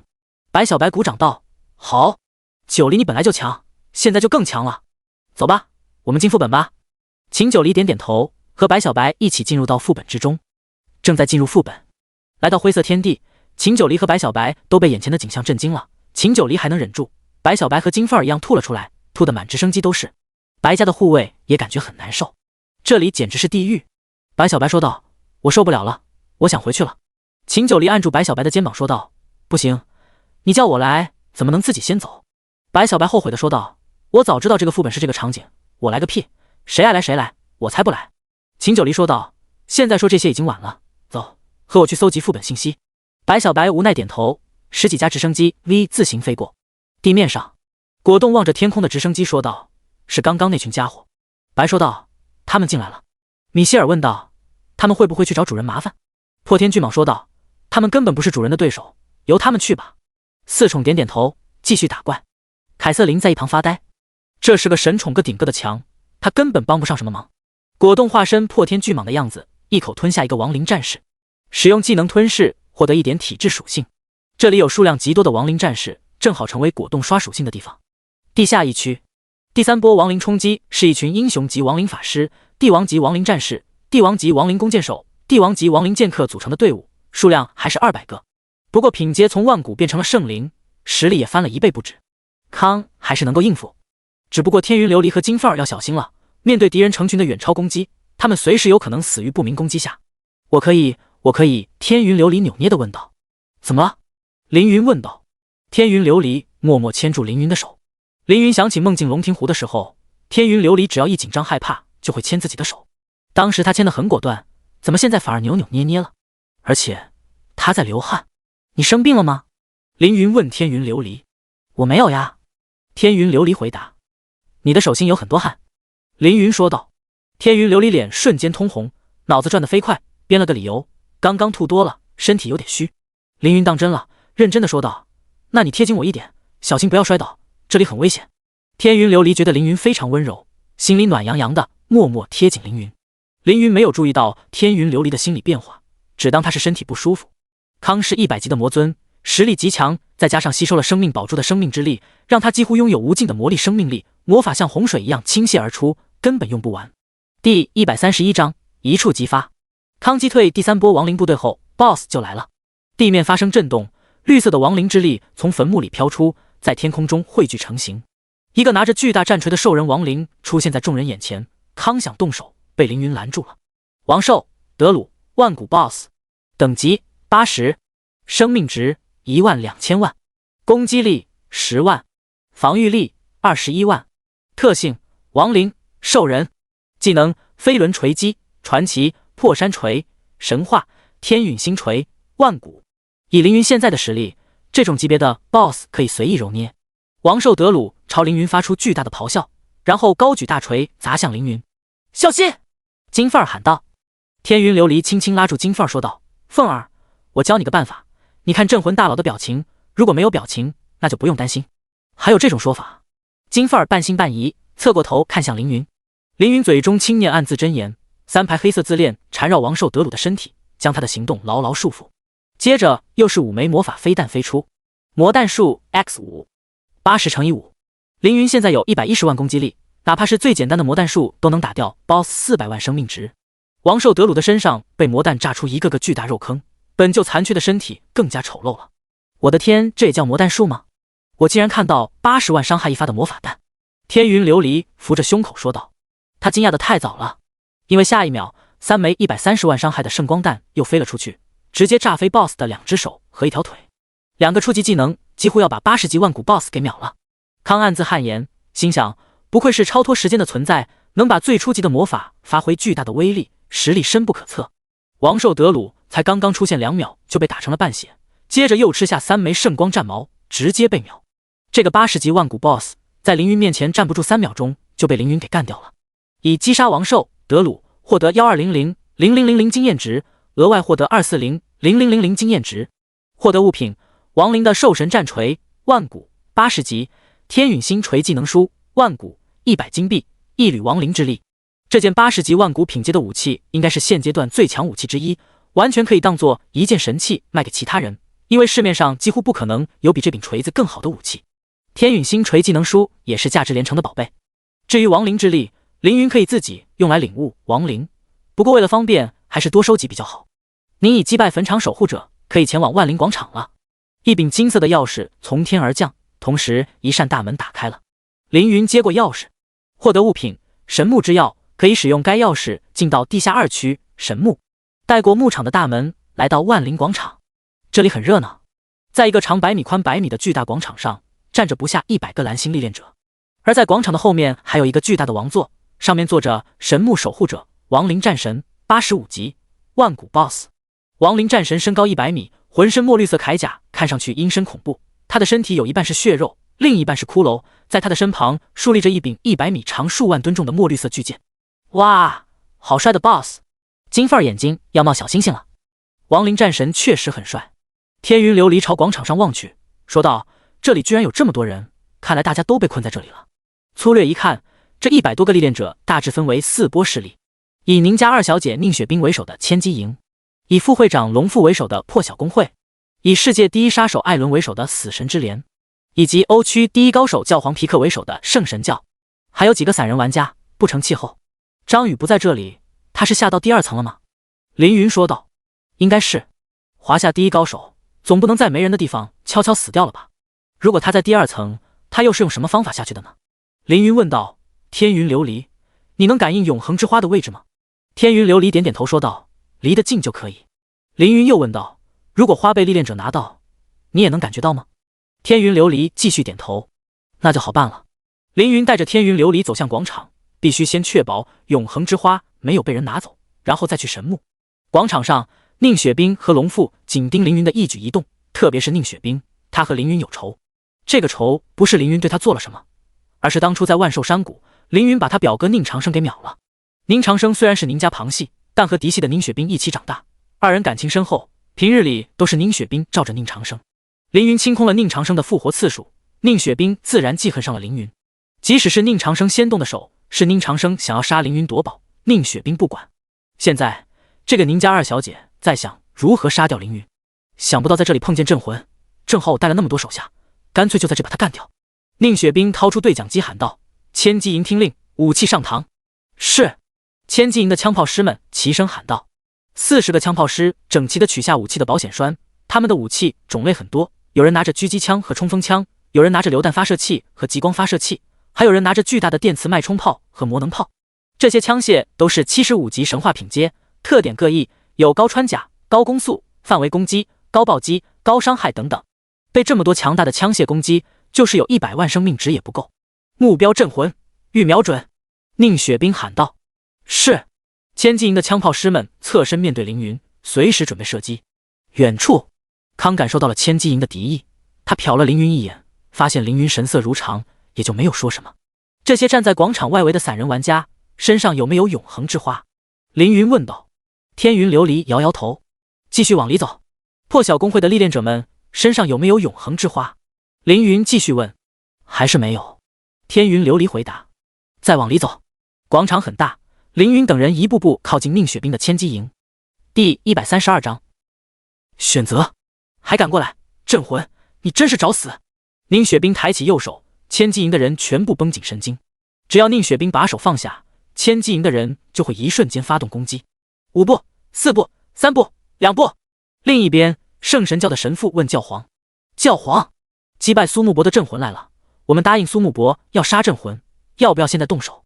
教皇说话时仿佛有天使在奏乐，这是神力充裕的体现。看准时机动手。神父点头，然后掏出一个金色十字架。圣神教其他人看了神父的动作，瞬间明了，也跟着掏出圣锤、圣十字剑、圣水出来。这些神圣系武器附带强大的神力，拥有攻击无视防御、无视等级的效果。虽然攻击力不是特别高，但非常实用。同时，一群前行的刺客也动了。死神之镰的刺客问首领艾伦：“那是天杀令悬赏的镇魂，首领，我们强杀他吧。”刺客艾伦首领点点头，指挥手下从3个角度靠近凌云，只要时机成熟便动手强杀。作为世界第一杀手组织，他们精通各种强杀技能，就是张宇面对这些杀手都很头疼。短短片刻，凌云吸引了3个势力的注意力，而且3个势力都对凌云动了杀心。战斗一触即发。宁雪冰喊道：“还有1步，准备动手！”千机营的人全部瞄准凌云。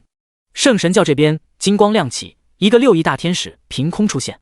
死神之镰这边10个刺客前行奔跑，冲向凌云。来自3方势力的攻击即将发出。镇魂！突然，一个身材高大的男人挡在凌云面前，他的出现让所有人都停下了手上的动作。这人便是龙父。镇魂，我是破晓公会的副会长龙父，也是国家公职人员，请你过来一下接受调查。一道白光闪过，破晓公会的人凭空出现在凌云身旁，他们手持利剑护在周围保护凌云。破晓行事，无关人员速退。退！千机营、圣神教和死神之镰的人一下被镇住。军团长问宁雪冰：“二小姐，我们还动手吗？”宁雪冰咬牙切齿，狠狠瞪了这个不长眼的军团长一眼，说道：“你在说什么？你想和华夏政府为敌吗？破晓公会虽然是对付异族的公会，但毕竟是华夏官方公会，和他们发生冲突一定要占理，如果不占理，就等于是和华夏政府为敌。宁家虽然是5大家族之一，但和华夏政府比起来还是差得远。”军团长自知自己说错话，赶紧转移话题道：“不知道龙父这个时候找镇魂干什么？”“是啊，干什么？”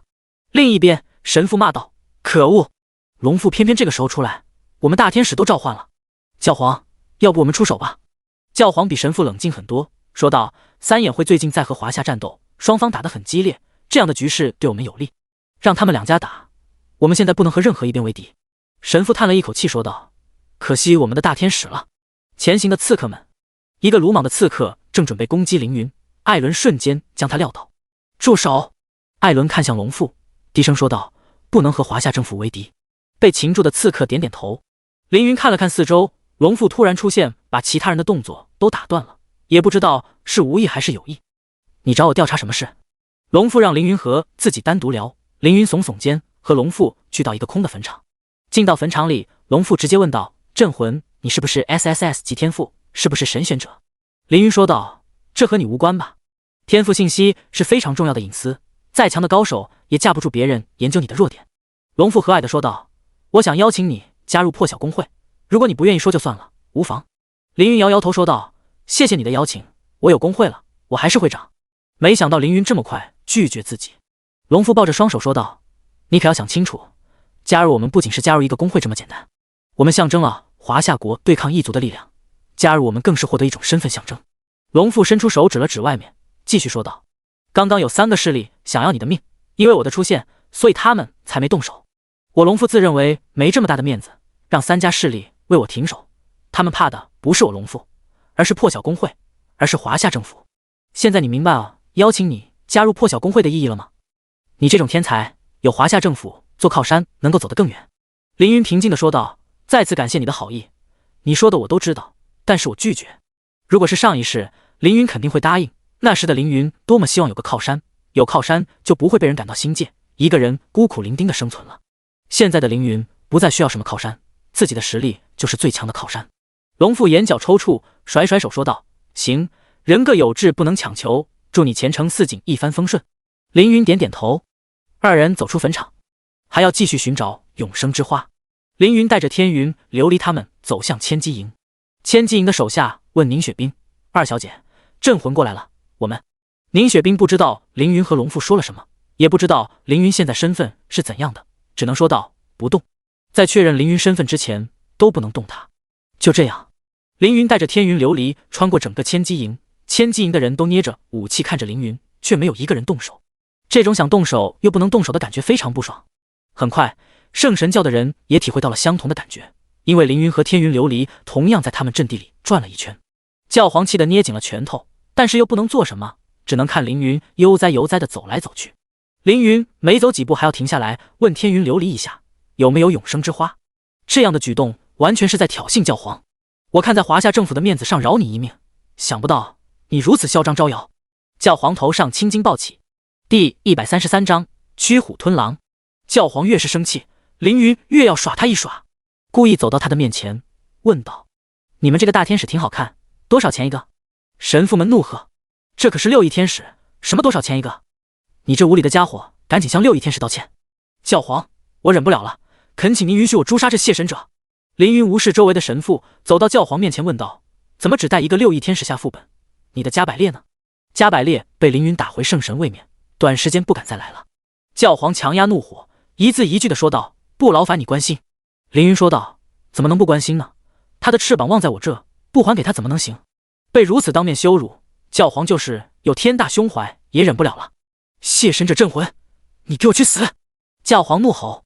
其他神父看见教皇大怒，纷纷掏出武器就要动手。别激动，我过来不是为了戏弄，当然我也顺便戏弄了你。不过我有正事要说，比如我说把大天使之翼送给你，你要吗？凌云问道。教皇瞬间冷静下来，说出一个字：要。苏沐白委托圣神教对付凌云，除此之外，凌云和圣神教没有仇怨。洛神战场上，如果不是尼禄召唤大天使加百列，凌云还得不到3魔神的经验。这么看来，颇有因祸得福的意思。所以凌云也不记恨圣神教。我有一个交易，不知道你敢不敢接？凌云走到教皇身旁。什么交易？教皇好奇眼前的少年会提出什么交易。我要你和华夏政府一起对抗3眼会。凌云说道。教皇瞬间明白凌云的意思，他要把自己的敌人变成敌人的敌人，这是个好计谋。教皇说道：3眼会是世界第一组织，无论在蓝星还是天启都有极强的实力。3眼会有3个神选者，其中2个是 SS 级天赋，和你们华夏的张宇实力相当。凌云问道：你们怕了？教皇怒道：什么怕了？我可是光明神的代言人，我怎么会怕？凌云说道：那你说一大堆废话干什么？教皇说道：我是想说3眼会的成员实力强大，身份神秘，想要主动对方他们很难。凌云从储物戒指里拿出3眼会人员名单，问道：如果我有3眼会高层的人员名单呢？教皇怀疑地看向凌云，三眼会非常注重组织保密，任何窥探其组织构架和成员身份的人都会被杀死。你怎么拿到人员名单的？教皇问道。这个就不劳烦你关心了。凌云把教皇的话还给他。你……教皇捏紧拳头，心中愤怒又克制。镇魂这家伙实在过于嚣张，但同时他又很神秘，很强大，竟然连三眼会的人员名单都能搞到。如果你把名单给我，我可以把三眼会在欧区的爪牙全部清理干净。教皇说道。他其实也想扫清三眼会的爪牙，但是三眼会太强，他不敢轻举妄动。有凌云牵头是个绝好的契机。凌云很乐意看见圣神教在欧区牵制三眼会，于是和教皇签下魔法契约。如果圣神教能在1个月内铲除三眼会在欧洲的势力，便用大天使之翼和他们换10件神器。如果不能，一切无事发生。契约完成，凌云展开人员名单给教皇看。教皇在名单上看见几个熟悉的名字，咬牙切齿地说道：果然，三眼会在我圣神教里安插了内奸。不仅是圣神教，三眼会在全球各大势力里都安插了内奸。内奸就让教皇自己处理吧。凌云带着天云琉璃走向艾伦等人，只要确定永生之花不在他们身上，就可以去下一层了。他们身上有永生之花吗？凌云问天云琉璃。天云琉璃摇摇头，看来不在这一层。凌云得知永生之花不在艾伦他们手上后，直接动手，权杖换剑，同时身上龙魂显现，发出一道恐怖的龙啸，把艾伦等人的身体震成了肉块。这是凌云的圣灵级技能天龙爆，轻松秒杀在场所有死神之镰的历练者。尸体消散，灵魂留下。几条绿色的亡灵锁链把死者的灵魂死死束缚，拖向不知道何方。你已击败死神之镰艾伦，死神之镰镰刀，死神之镰黑袍。获得物品：死神之刃2阶神器，飞星镖万古武器，天破弓万古武器。死神之镰组织走的是精英路线，人人装备豪华，几乎武装到牙齿。凌云把他们秒掉，直接收获一大堆高阶高级装备。让你们这么痛快的死，真是便宜你们了。邪凌云说道。再次切换形态，凌云的2个魂魄已经没有明显界限，随着时间的推移，2个性格会逐渐融合。蓦然料到凌云会突然动手，而且他不是牧师吗？镇魂会剑法不是什么新鲜事，但刚刚那头青龙是怎么回事？牧师难道可以使用战士的技能？没搞错吧？是我看错了吗？刚刚的青龙应该是剑系技能吧？武器只要达到使用要求就可以使用，但是技能是有职业锁定啊。宁雪冰懵了，龙父也是一头雾水。教皇知道凌云会用剑技，但不知道是怎么做到的。毕竟第2魂魄是100级的事，现在等级最高的人才83级。整个蓝星只有凌云一个双魂魄、双天赋和双职业。解决了死神之镰的历练者，凌云又看向神木守护者亡灵战神，下一个目标是他。等等，宁雪冰冲过来拦住凌云，你该不会再打这个 BOSS 的主意吧？这可是85级万古品阶的首关 BOSS， 我警告你不要轻举妄动，害死我们这里这么多人。凌云无视宁雪冰，把剑对准亡灵战神。住手！镇魂，你知道你在干什么吗？教皇呵斥道。这里是封闭空间，如果盲目开 BOSS 又打不过，根本没有逃跑的地方。为什么要逃？又怎么会打不过？凌云觉得自己再不动手，连龙父都要过来劝上2句了。赶紧动手！将真龙之力和灭世之力注入剑身，然后召唤龙魂附体，物理攻击达到可怕的225万，再加上龙妖神剑的剑技增加50%伤害效果。凌云一剑挥出，巨大的青龙从剑身上飞出，撞向亡灵战神。游龙飞剑，第134章。震惊众人。亡灵战神万古 BOSS， 等级85，生命值8000万，攻击力50万，60%物理穿透，防御力40万物理，20万魔法。特性：亡灵，受到光明系技能2倍伤害，可以吞噬尸体恢复生命。战神，拥有丰富的战斗技巧，拥有极其强大的身躯和力量。技能：飞轮斩万古，地裂斩万古，霸力碎山斩万古。亡灵战神的生命值没有亡灵兽人多，但是攻防属性和技能强度远高王兽，二者各有特待点。亡灵战神稍强于王兽。亡灵战神感受到凌云的强力一剑，立即伸手拿剑护在心前。可悲的人类，竟敢挑战亡灵战神的威严！巨大的系统音在每个人心中响起。BOSS 战开始。宁雪冰怒吼道：“镇魂，你太鲁莽了！你要害死我们所有人！”凌云瞥了他一眼，不屑地说道：“少废话，自己看。”你……宁雪冰气急败坏，这个可恶的凌云没脑子！回头看向青龙，他倒要看看凌云这一剑有什么厉害。一剑刺出，飞龙在天。青龙带着势不可挡的架势撞向亡灵战神的剑身，万吨巨剑发出凄凉的悲鸣，破成了数百颗碎铁片。青龙势头不减，撞在亡灵战神的胸口上，撞出一个巨大肉洞，连并后面的巨大王座也一起撞烂。地动山摇，整个地下一区都因为游龙飞剑的效果而震动。负3000万，负1亿，一剑1亿3000万伤害，巨大的伤害值从亡灵战神的头上飘出。这个挡住四大势力许久的守关 BOSS 被凌云一剑给秒了。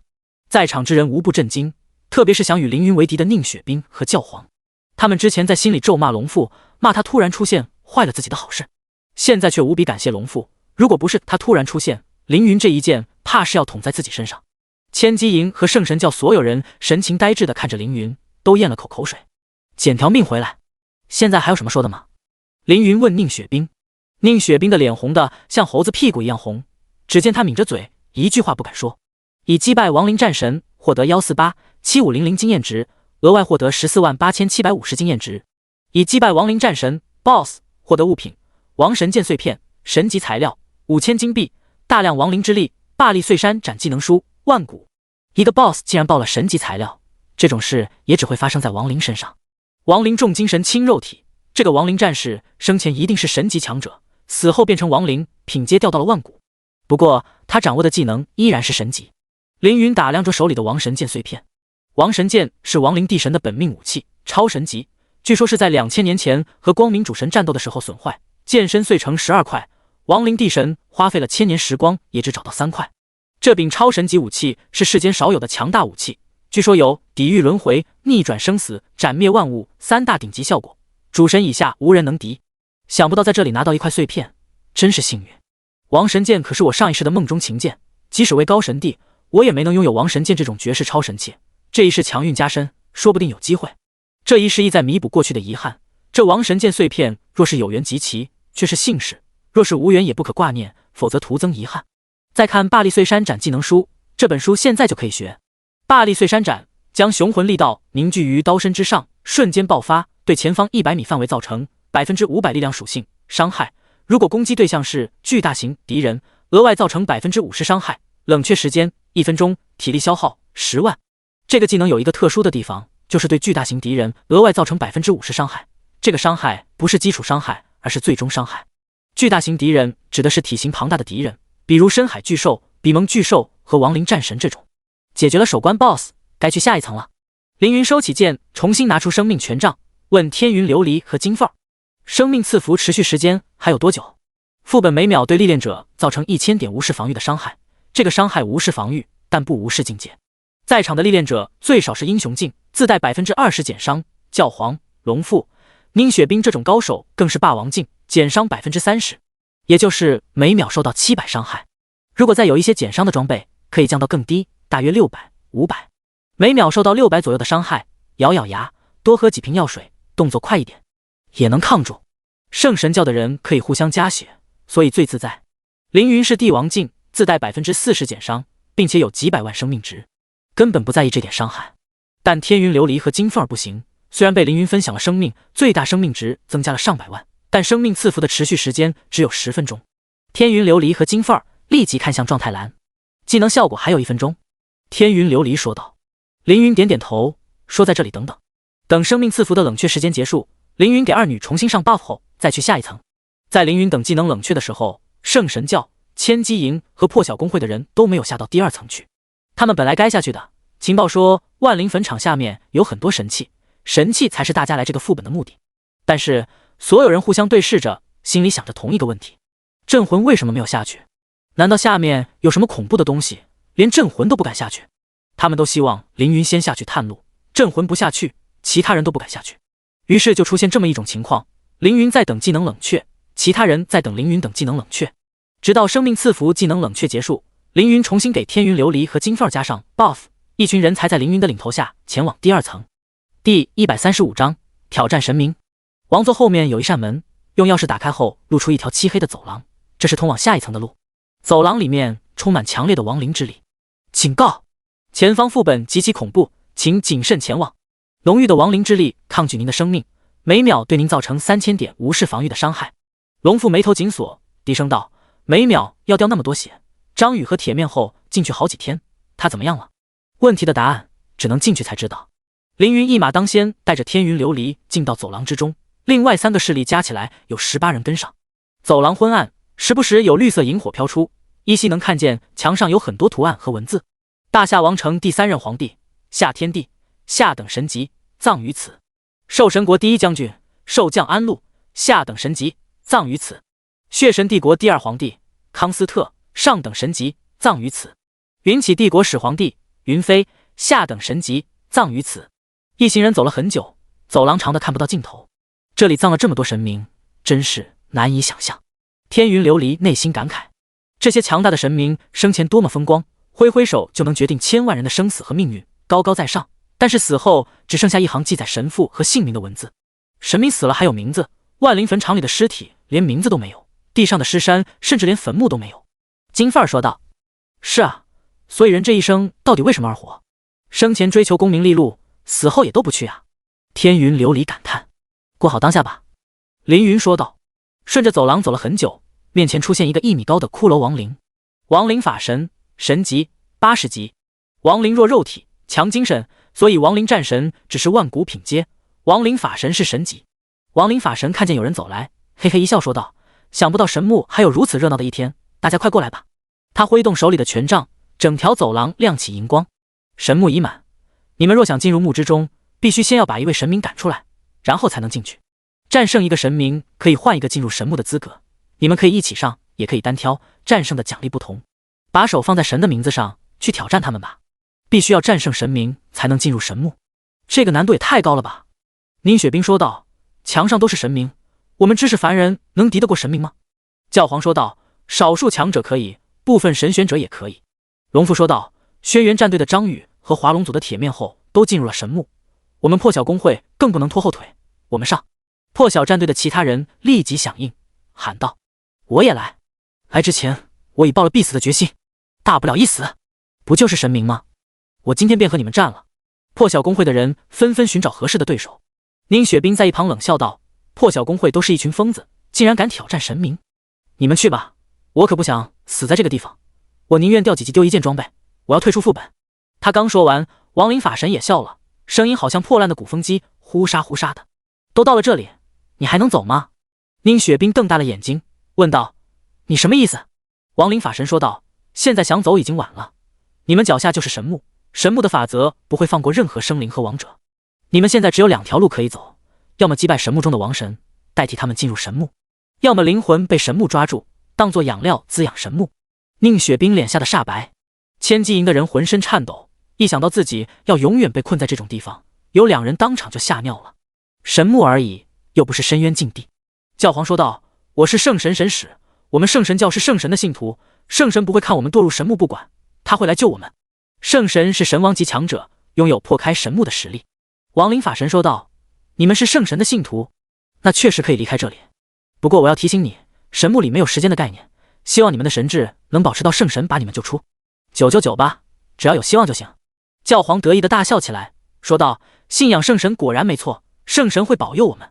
身后的神父们对教皇和神圣一阵夸赞，有圣神和教皇在，一切邪祟都不足为惧。是啊，圣神在上，光辉照耀世界，世界归依圣神。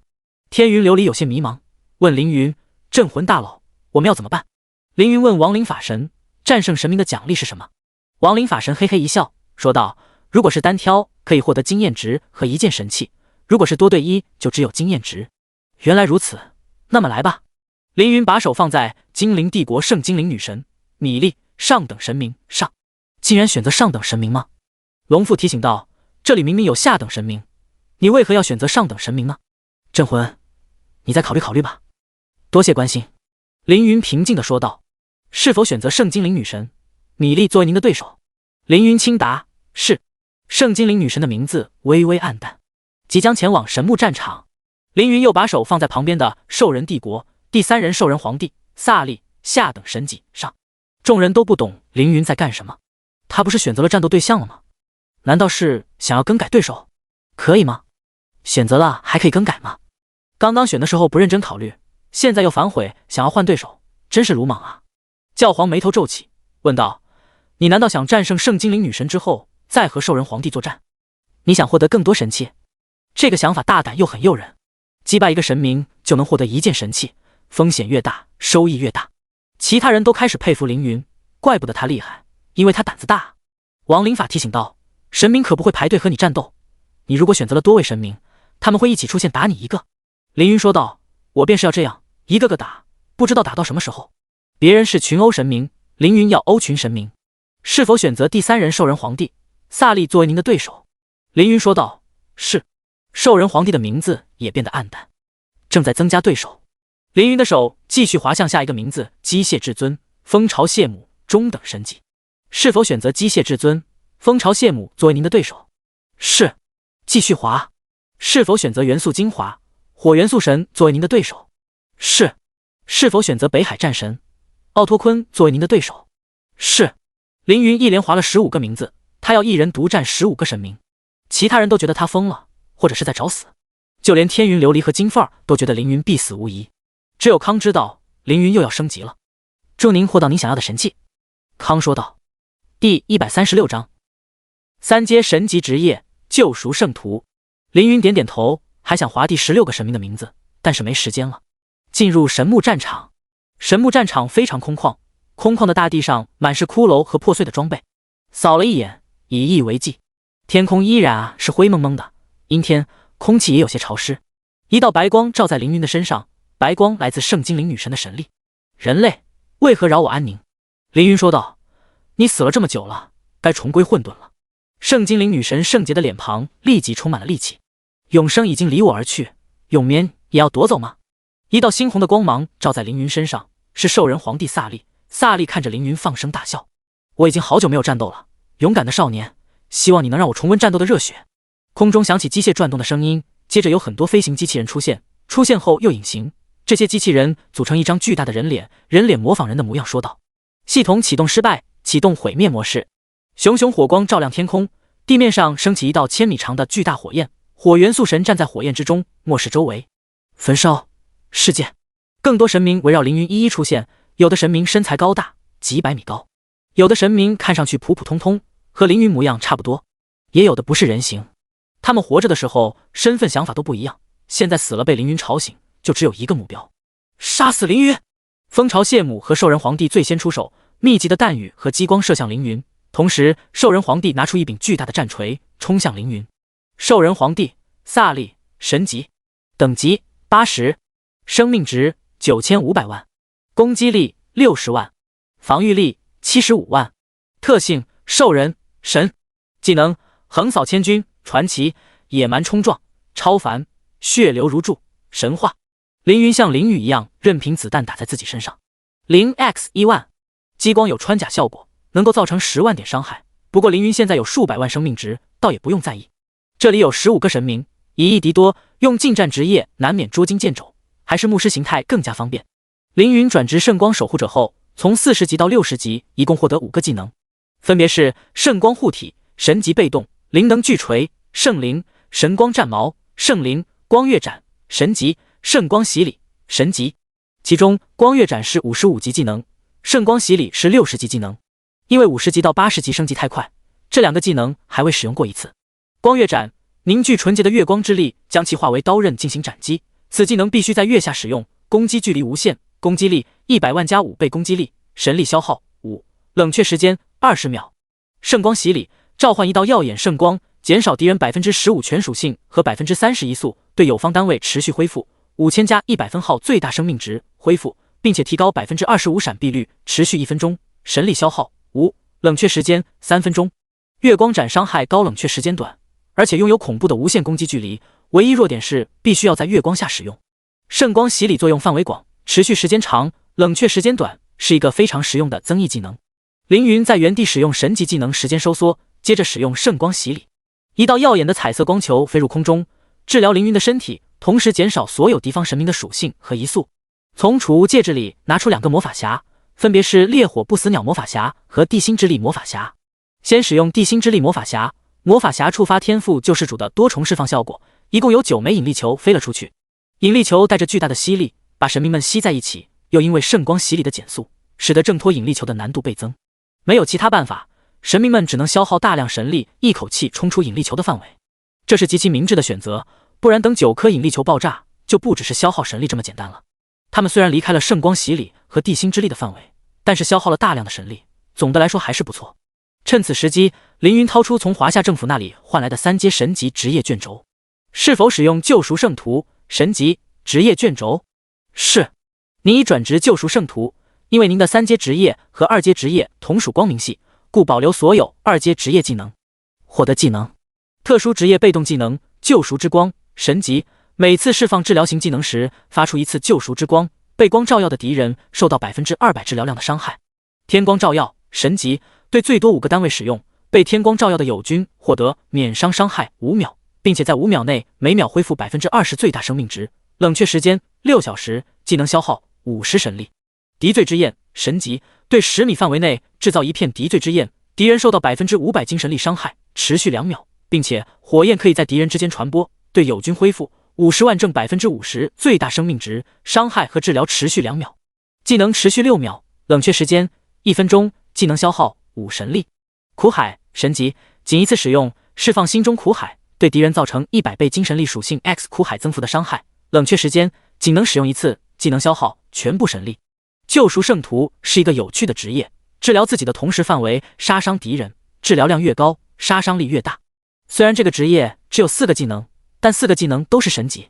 您的天赋救世主效果进阶救赎，可以将某项属性转变为另一属性，转变效果为 1.5 倍，并且无视境界限制，持续时间30分钟，冷却时间1小时。天赋效果再次升级，而且效果有些牛，将某项属性 1.5 倍变成另一属性，特别适合凌云这种6边形牧师战士。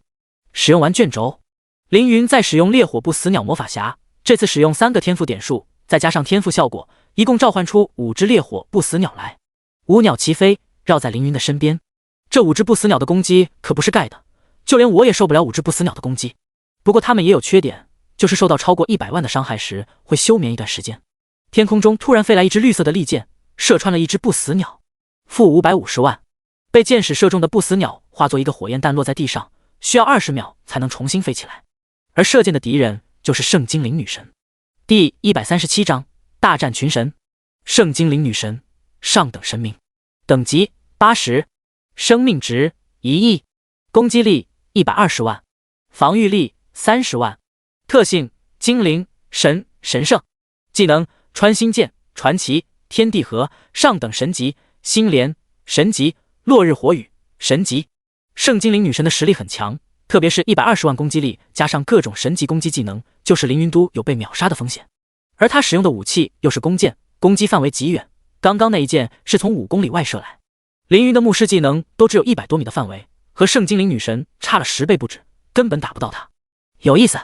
凌云看着5公里外的圣精灵女神，周围温度飙升，凌云脚下的地面已经化成了一片火海，这是火元素神的火之领域。凌云的头上开始每秒扣血2000，火海里翻出一头上百米高的火焰雄狮，生命值600万，咬向凌云。凌云3个魔弹术加3个圣光弹打在火焰雄狮的身上，负270万，负400万。火焰雄狮的身体被魔弹和光弹打烂，在技能时间收缩的效果下，凌云的技能冷却时间非常短，特比是魔弹术和圣光弹像子弹一样连着射出。好强的少年，想不到世间竟有如此天才。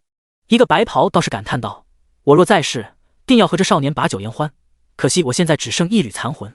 白衣道士远远的看凌云战斗，却没有动手的意思，难道他不怕凌云把他赶出神木吗？咕咕咕，道士不知道从哪里掏出一个酒葫芦，自在的喝了起来，看凌云战斗，还给他喝彩。凌云的魔法弹像榴弹炮一样啪啪啪打在兽帝萨利身上，将他击退。负35万 X3， 不死鸟去追击萨利。凌云命令道。2只不死鸟点点头，朝着萨利撤退的方向飞去。萨利刚退，又有虚空大虫80级下等神级跨越空间来到凌云面前。小兄弟小心，这大虫可以吞噬秩序，可千万不能被它咬到喽。白衣道人提醒道。凌云看了白衣道人一眼，说道：多谢提醒。直接使用天光照耀，凌云身上出现彩色光团，获得伤害免疫的效果。虚空大虫一口咬向凌云，牙齿却被光团卡住。免疫。天光照耀的恢复效果触发救赎之光，凌云的身上冒出第2团光团，对虚空大虫造成 40% 凌云最大生命值的伤害。负55万 X2，装备治疗增幅治疗效果等于增加伤害。虚空大虫吃疼，立即遁入虚空逃走。不断有神明加入战斗，兽帝和虚空大虫走了，又有飞来一个下等魔神，80级下等神级。魔神身似人形，背生双翼，一双大手漆黑锋利，远远一爪劈向凌云，竟然把空间都劈得动荡了。是神格的力量。凌云和白衣道士同时说道。魔神低吼：没错，我的身体里残存一丝破坏神格，你若有能力打败我，就把这神格带走吧。你都这么说了，那就不用客气了。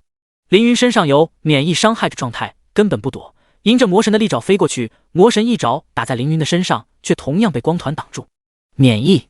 同时救赎之光同样对魔神造成44万 x2 的伤害值。凌云使用2个天赋点数释放太极阴阳鱼，触发救世主天赋，4重释放太极阴阳鱼。7条黑鱼和7条白鱼从凌云的身后飞出，黑鱼瞬间笼罩魔神，施加7道神级负面状态。啊！痛苦的嚎叫响起，魔神身上出现各种伤口。负50万。白鱼游到凌云的身上，恢复凌云的生命值，加490万。又因为救赎之光的效果，凌云的治疗量会对敌人造成2倍伤害。身负7重负面状态的魔神被救赎之光照耀，负1200万。趁热打铁，凌云又使用圣光弹和魔弹术打在魔神的身上，魔神的生命值一小格一小格的下降。虽然单个技能伤害不高，但是数量多，4秒打出40多个魔法弹和圣光弹，还是把魔神秒了。负60万 x3， 负90万 x2， 负60万 x4。击败魔神获得1600万经验值，额外获得4800000经验值。80级升到81级共需要5900万经验值，凌云马上就要升级了。81级到85级每次升级获得 11.5 万自由属性点，86级到90级每次升级获得 19.5 万自由属性点。获得物品破坏神格碎片1/10，竟然是我道教终极技能太极阴阳鱼。小哥，你是如何学会这个技能？白衣倒是好奇极了。觉醒天赋送的，凌云说道。觉醒天赋，你的家乡正在经历异族入侵吗？白衣道士竟然知道异族入侵的事。没错，凌云回答。我的家乡也曾经历异族入侵，原本平安祥和的家园饱受战火洗礼。哎，白衣道士叹息道，幸好我们位面的修真者实力强横，反推了回去，不仅没有丢失土地，还一连打下3个位面，压得魔族、妖族和邪魔只得在小位面中生存。那挺好啊。白衣道士还想说什么，但是其他神明不给他机会。魔神阵亡让神明们动了真格，就连还在观望的神明都动手了。凌云一下子要面对13个神明：圣精灵女神、兽帝萨利、机械至尊、蜂巢谢母、元素精华、火元素神、北海战神、奥托昆、牛头人之神、撒鲁特。伤其10指不如断其1指，雨露均沾的攻击不如集中起来打在同一个敌人身上。正好这个名叫北海战神的家伙想要攻击凌云，北海战神身穿北风神铠甲，拥有抵挡 50% 物理伤害的效果，凌云刚好是魔法攻击，就拿他开刀。凌云掏出3000流光弹魔法匣对准北海战神，北海战神立即移动位置，不想被凌云击中。黑鱼抓住他，凌云控制黑鱼撞在北海战神的身上。第138章连战连胜。您对北海战神施加1重冰封效果，1秒内无法行动，并且减速50百分号1分钟。北海战神浑身冒出坚冰，虽然他第一时间用肉体震碎坚冰，可还是慢了。凌云已经来到了他的面前，并且使用了魔法匣。3000流光弹魔法匣神级，瞬间释放3000枚威力强大的流光弹，每枚流光弹可以造成 100% 攻击力的魔法伤害，并且无视 50% 魔法防御。触发天赋救世主2重释放，6000枚流光弹穿过北海战神的身体，每次造成60万伤害，一共6000枚，瞬间把北海战神的身体轰成渣。负9000万，这9000万不是伤害的极限，而是北海战神只有这么多生命值。流光弹穿过北海战神的身体，继续往外飞去，其他神明赶紧避开。虚空大虫运气不好，被流光弹打中，直接被秒杀。负7800万，以击败北海战神获得1600万经验值，额外获得4800000经验值。恭喜你已升级，获得 11.5 万自由属性点，当前81级。获得神器北风神铠甲3阶神器，以击败虚空大虫获得1600万经验值，额外获得4800000经验值。获得神级材料虚空之核神级，升到82级需要6081万经验值，杀一个神有2000万经验值，再杀2个神明就行。这里还有不少呢。天边射来一支利箭，带着滔天火焰和强大神力，这是圣精灵女神剑，凌云暂时只能躲开她的攻击，无法还击。等我解决完这里的神明，看你拿什么和我单挑。下一个目标，兽帝。兽帝被2只不死鸟搞得很是头疼，可恶啊，这2玩意儿怎么打不死？兽帝好不容易把2只不死鸟都打成蛋形态，凌云不知道什么时候提剑来到他身后，灭世之力龙剑，我让出神木，可以放过我吗？兽帝问凌云。现在说这些已经晚了，凌云说道。一剑刺出，龙魂穿过兽帝的身体，负150万，负1万万，龙魂把兽帝完全吞噬。以击败兽帝，萨利获得1600万经验值，额外获得4800000经验值，获得神器萨利之斧2阶神器，经验条涨了1/3，还差一个神明就又升级了。一排红点瞄准凌云的背后，接着弹雨和导弹飞了过来。凌云速度和子弹差不多，子弹只能追着凌云跑。远处一直躲在后面准备巫术的巫妖80级神级释放他的技能。凌云的眼睛一花，接着听见系统提示：您受到死亡诅咒，神级，每秒损失15%生命值，并且致盲、失聪、封锁感知和沉默，无法使用需要吟唱的技能，比如圣光弹和魔弹术，持续时间10秒。这里竟然有巫妖，看来要动真格了。凌云暗道。黑色的邪气从凌云身体里爆发，像飘带一样环绕在凌云的周围。霸王态、邪鬼态。进入邪鬼态后，凌云的攻击攻速一速提升100%，攻击力也增加50%。看不见就看不见吧，我只要用身体感受攻击的位置就行。邪鬼态下，凌云不会死亡。哒哒哒，机械飞行器的机枪声响起，子弹倾泻而出。不过凌云的速度比子弹更快，侦测到超能速度。蜂巢谢姆检测到凌云的速度翻了1倍，对凌云的战斗力重新测评。重新测试敌人战斗力，战斗力测试完毕，得出结论：生命上等神级，攻击中单神级，防御下等神级，速度神尊级，技能未知，装备未知，综合能力上等神级，战斗胜率0。因为战斗胜率为0，启动疯狂模式。蜂巢谢姆判定自己不是凌云的对手后，赴死一搏，将组成身体的5000台机械飞行器全部派出，攻击凌云。凌云听见密密麻麻的嗡嗡声，那是发动机的声音。聒噪！凌云提剑冲向飞行器，一剑斩出，龙魂浮现，同时对一片飞行器造成伤害。负200万，负50万。飞行器有300万生命值，一剑还解决不掉他们，于是炮口对准凌云。凌云也看不到，看到也不会管，就这么冲进飞行器里砍杀，就算被子弹击中和被炮弹轰击也无所谓。头上飘出一排伤害，5000 x 200，负12万 x 50， 4500 x 2000，负50万 x 100。蜂巢谢姆的攻击力真不是盖的，居然打了凌云上千万伤害。如果没有邪鬼态，凌云还不好解决他，但有了邪鬼态，凌云胜任子弹和炮弹轰击自己，完全无所谓。反手一剑，龙魂打爆50台机械飞行器，飞行器像烟花和鞭炮一样炸作一团。咔嚓咔嚓，蹦！5000架飞行器就是5000个烟花，凌云1秒实践，1秒能打出50响，10秒不到就打爆了所有飞行器。天空中爆炸不断，仿佛过节。无人飞行器损失率100%，启动自爆程序。蜂巢谢姆将所有能量聚集在一处，射向凌云。凌云没有躲开这道能量攻击，被打飞出1000米之外。负5000万，巨大的伤害触目惊心。不过凌云还是剩下了一滴血，接着身上冒出一道白光，他升级了。击败蜂巢谢姆，获得1600万经验值，额外获得4800000经验值。恭喜，您已升级，获得12.5万自由神点，当前82级。获得神器、武器、超能激光炮3阶神器。已经击败了兽帝、北海战神、虚空大虫、蜂巢谢姆和魔神。那个白衣道士好像没有敌意，那就不去管他。虽然文字很长，但其实战斗还没有过去1分钟。1分钟不到，凌云干掉了5个神级敌人。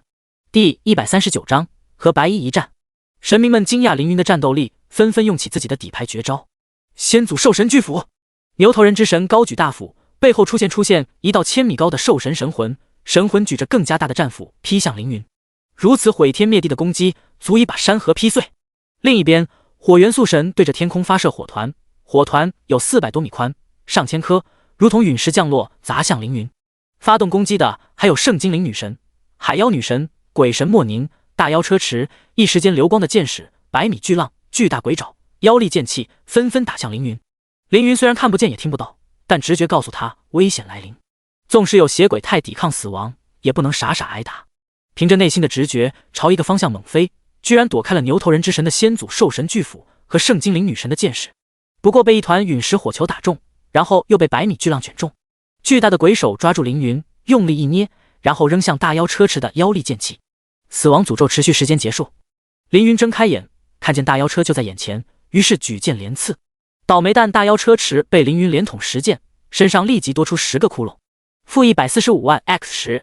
大妖车池挥剑还击，他的剑法十分精妙，速度也很快，但是快不过凌云。凌云有80多万的敏捷属性，再加上龙威剑法正 25% 攻速，血鬼太正 100% 攻速，相当于200万敏捷属性的攻速。如果不是境界限制凌云可以1秒20剑。好快的速度，我竟然被一个人类用速度压制了。大妖车池被凌云压着打，身上伤口越来越多，甚至连个技能都放不出。不行，这样下去要被打死了。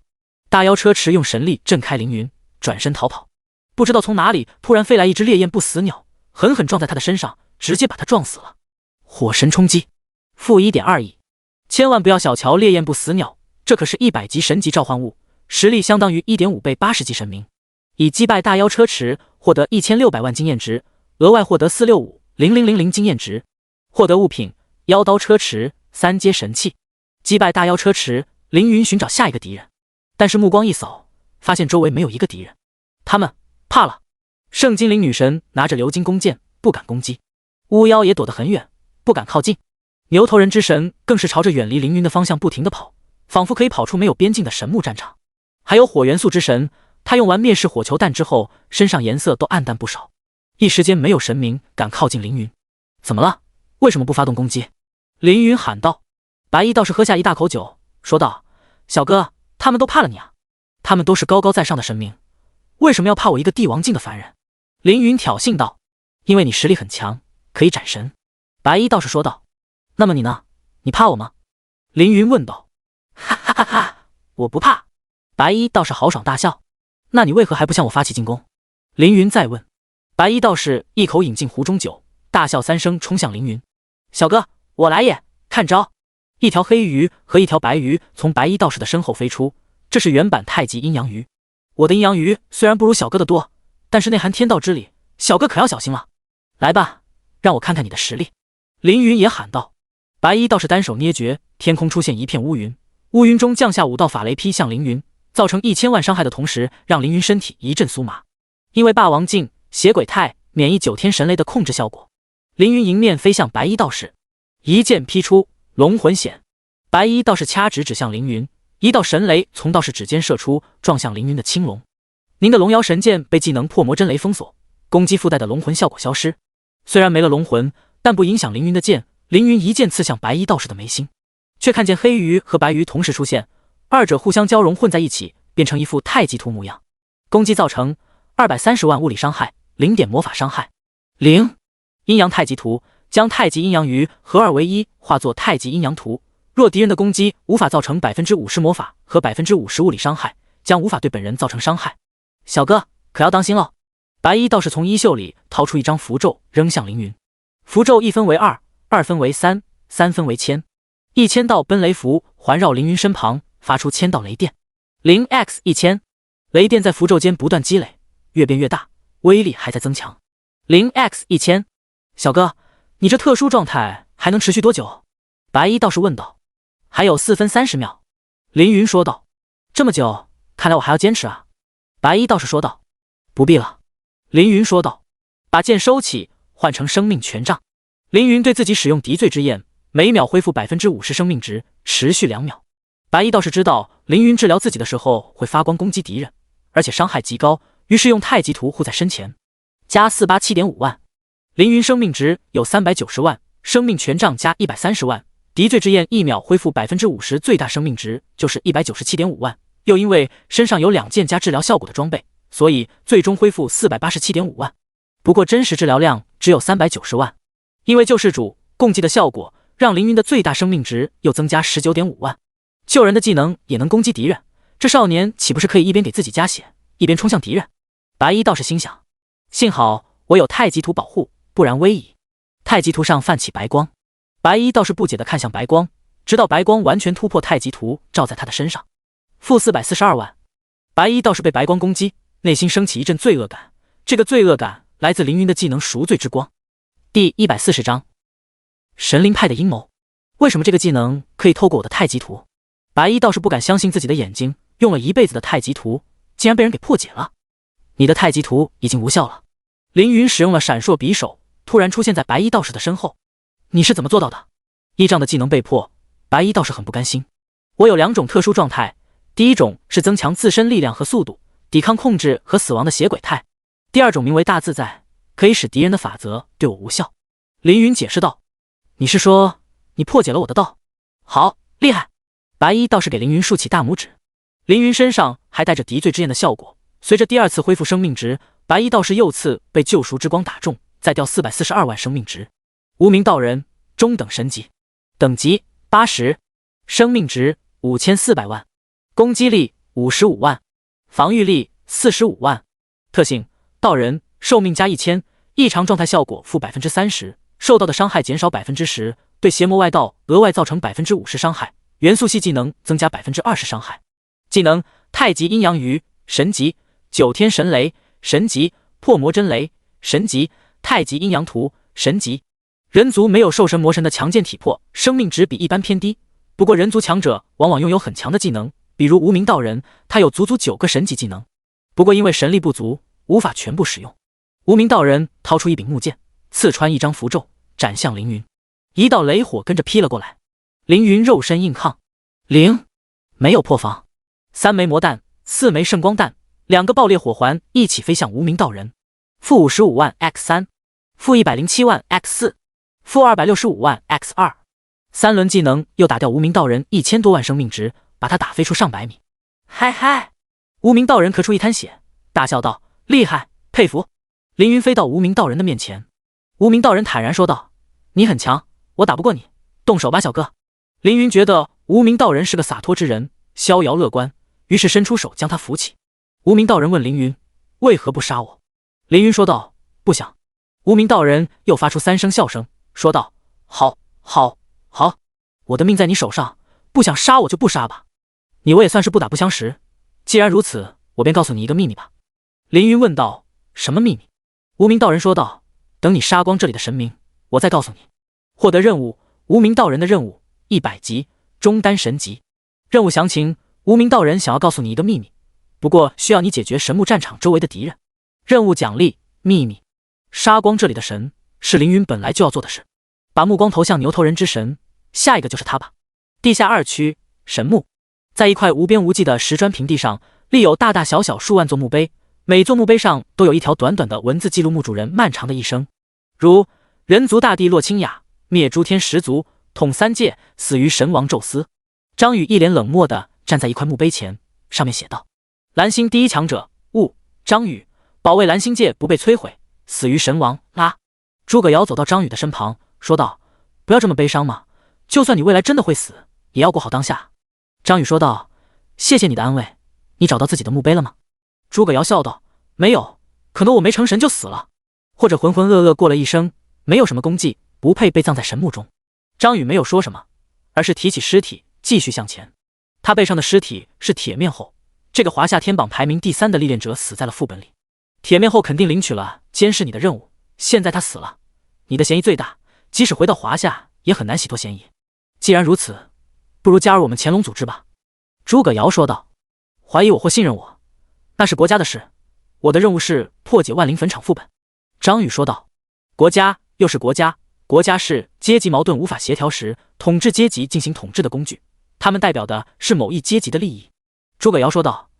你为什么要被国家束缚？你可是华夏第一，你完全可以反过来掌控国家，让国家成为保护你利益的工具。说完了吗？说完了快让开，我还要通关这个副本。张宇根本没把诸葛瑶的话听进耳朵里。诸葛瑶并不打算放过张宇，继续说道：我说了，这个副本是神灵派设下的陷阱，为的是消灭华夏的顶尖力量。张宇瞳孔一张，用完全看不清的速度抓住诸葛瑶的衣领，大喊：不，这个副本才不是什么骗局，这个副本能完成历练者的任何梦想，这里是拥有无尽财富的神墓。诸葛瑶举双手投降，生怕张宇一冲动把自己给秒了。张宇也冷静下来，继续朝着神墓中心走去，那里有一个王座。诸葛瑶见张宇走远，低声说道：“他为了救自己弟弟，已经发了疯了。这里根本没有能让魔兽变回人类的灵药，没有的东西你怎么找？就是找上1个月、半年、1整年，你都找不到。”张宇远远地听见诸葛瑶的嘀咕，身体略微迟疑了一下，然后继续向前迈步。弟弟张衡已经成了他的执念，为了找到让弟弟变回人类的灵药，他在这孤寂的神墓里待了整整6天了。神墓战场，凌云终于解决除白衣道士以外的14个神明，等级也升到84级，而且还获得了14件神级物品，其中能用的有火神外衣、3阶神器。物品需求：魔力属性大于10万。物品效果：增加1万魔力属性，获得 50% 火焰增伤效果，获得50点火元素亲和，减少火系技能消耗和冷却，获得 50% 火元素抗性。物品技能：灭世火球弹，神级。灭世火球弹对天空发射1000-2000枚火球弹，对前方3公里的范围进行范围攻击，每枚火球弹可以造成 200% 魔力属性伤害，每枚火球弹附带1重火焰异伤，增加 5% 受到的火焰伤害，冷却时间1小时，神力消耗50。收拾完东西，无名道人对凌云说道：“这里根本没有什么永恒之花。”第141章，另一个可能。凌云的反应和张宇一样，问道：“为什么？”无名道士说道：“因为这里是没有希望的天幕。万灵坟场副本共有4个区域，地上区域和地下3区。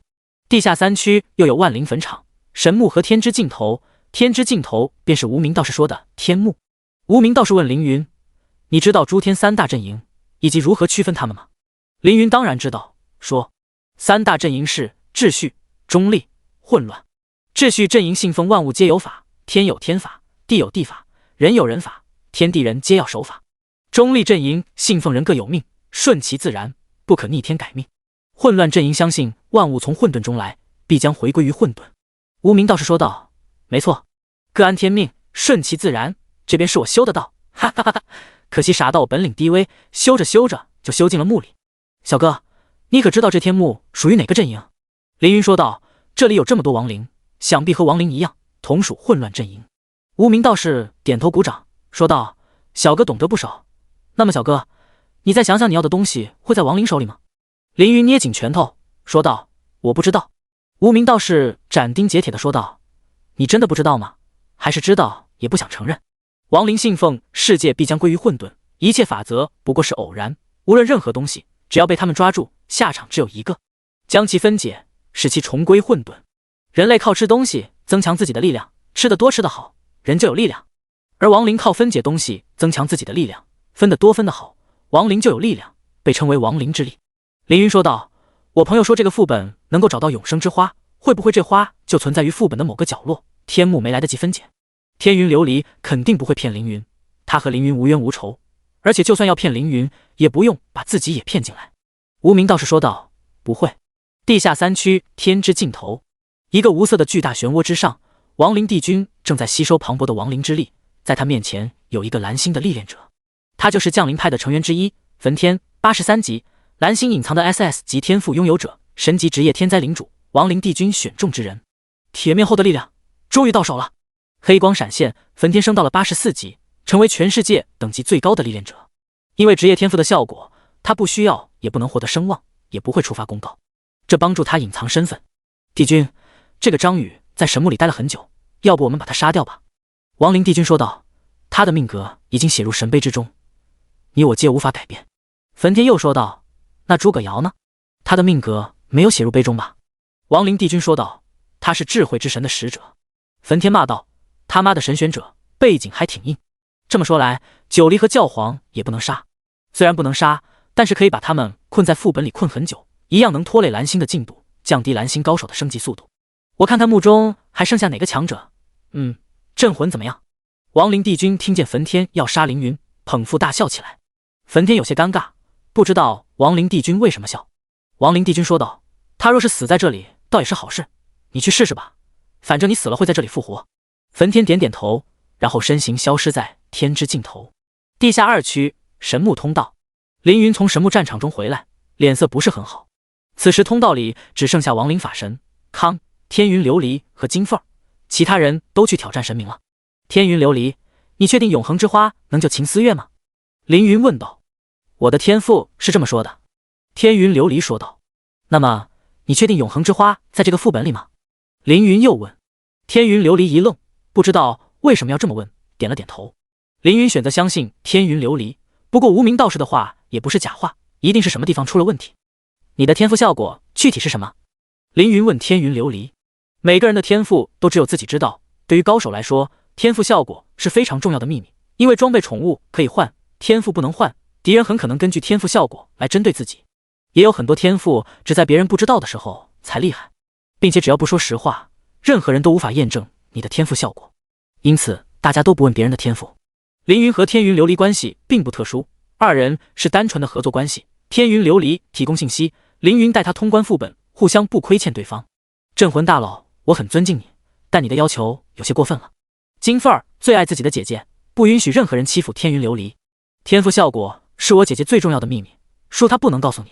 天云琉璃想了想，说道：我可以说。金凤儿拉天云琉璃的手说道：姐姐。天云琉璃说道：我相信镇魂大佬有他的原因。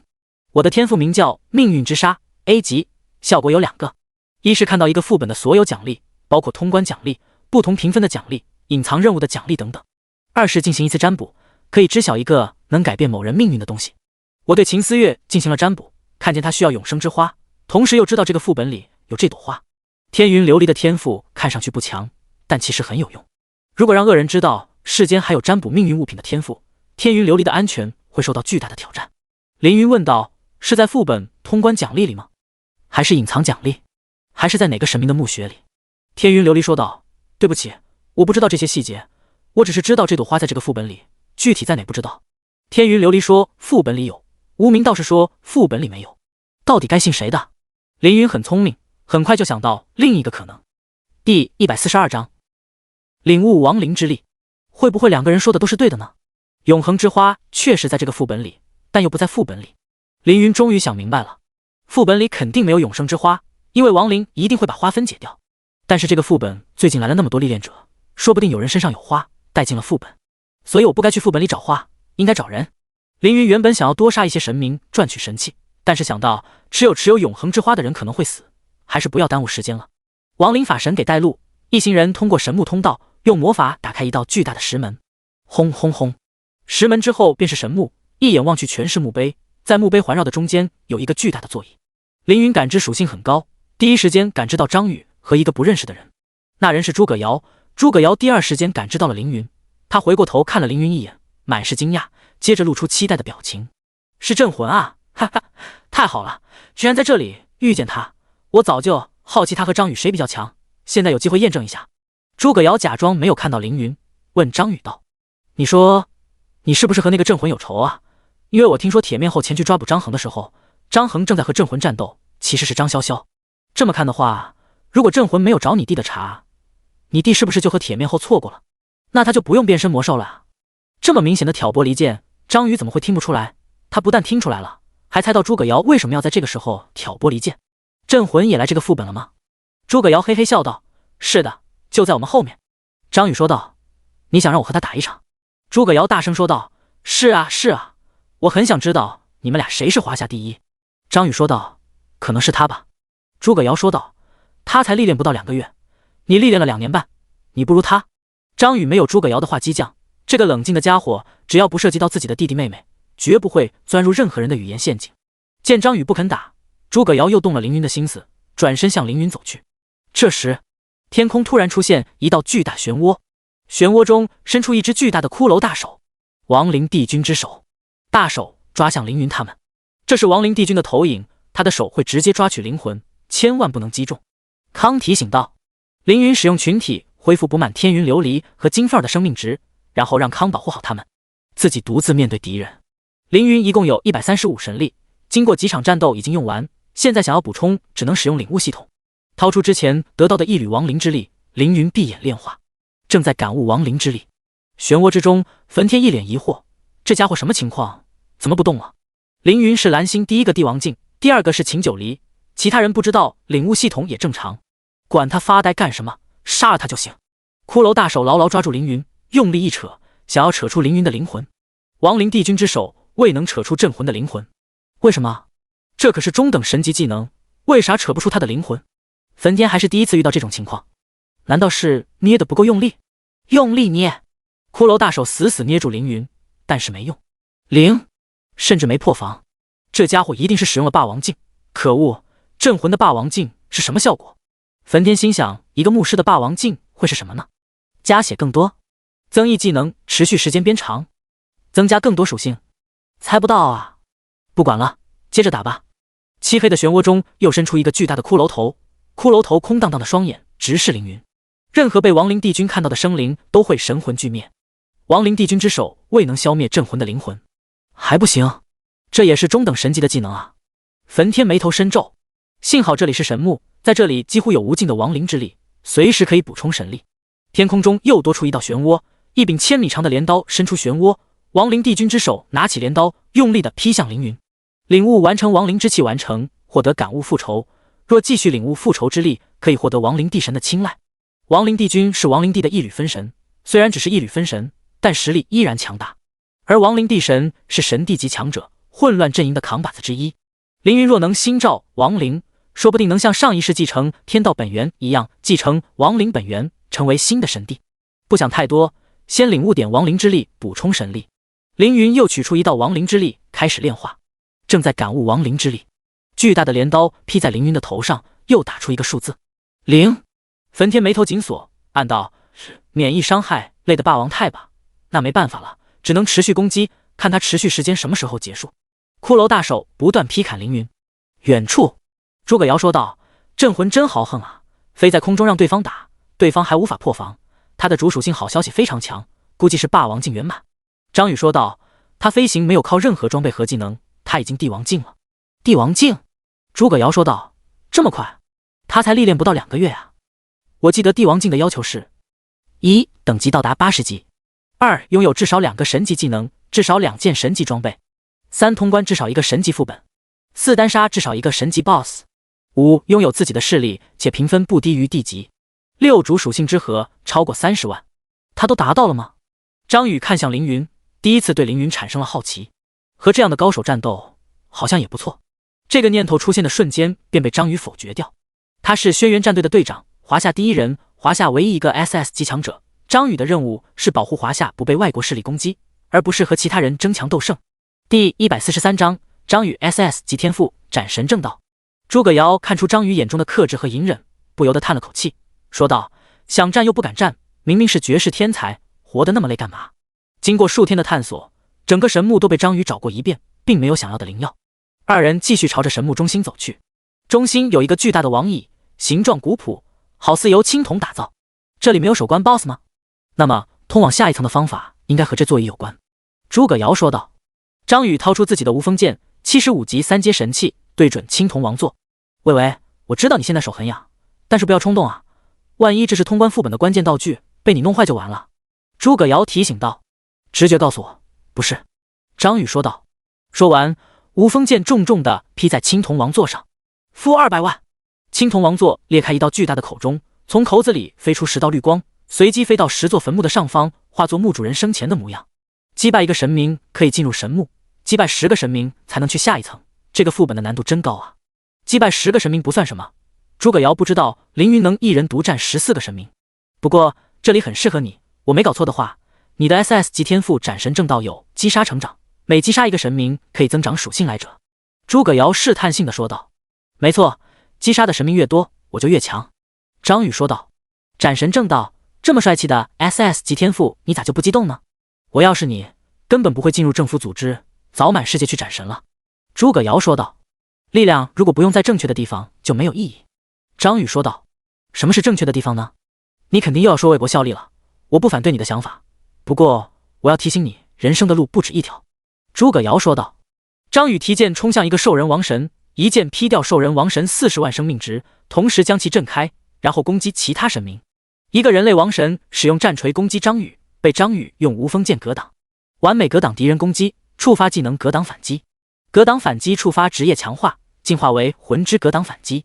张宇的身上飘出一道蓝色魂魄，对着人类王神就是一剑，造成150%攻击力伤害，负60万。除了人类王神和兽人王神，远处还有矮人战神召唤火精灵攻击张宇。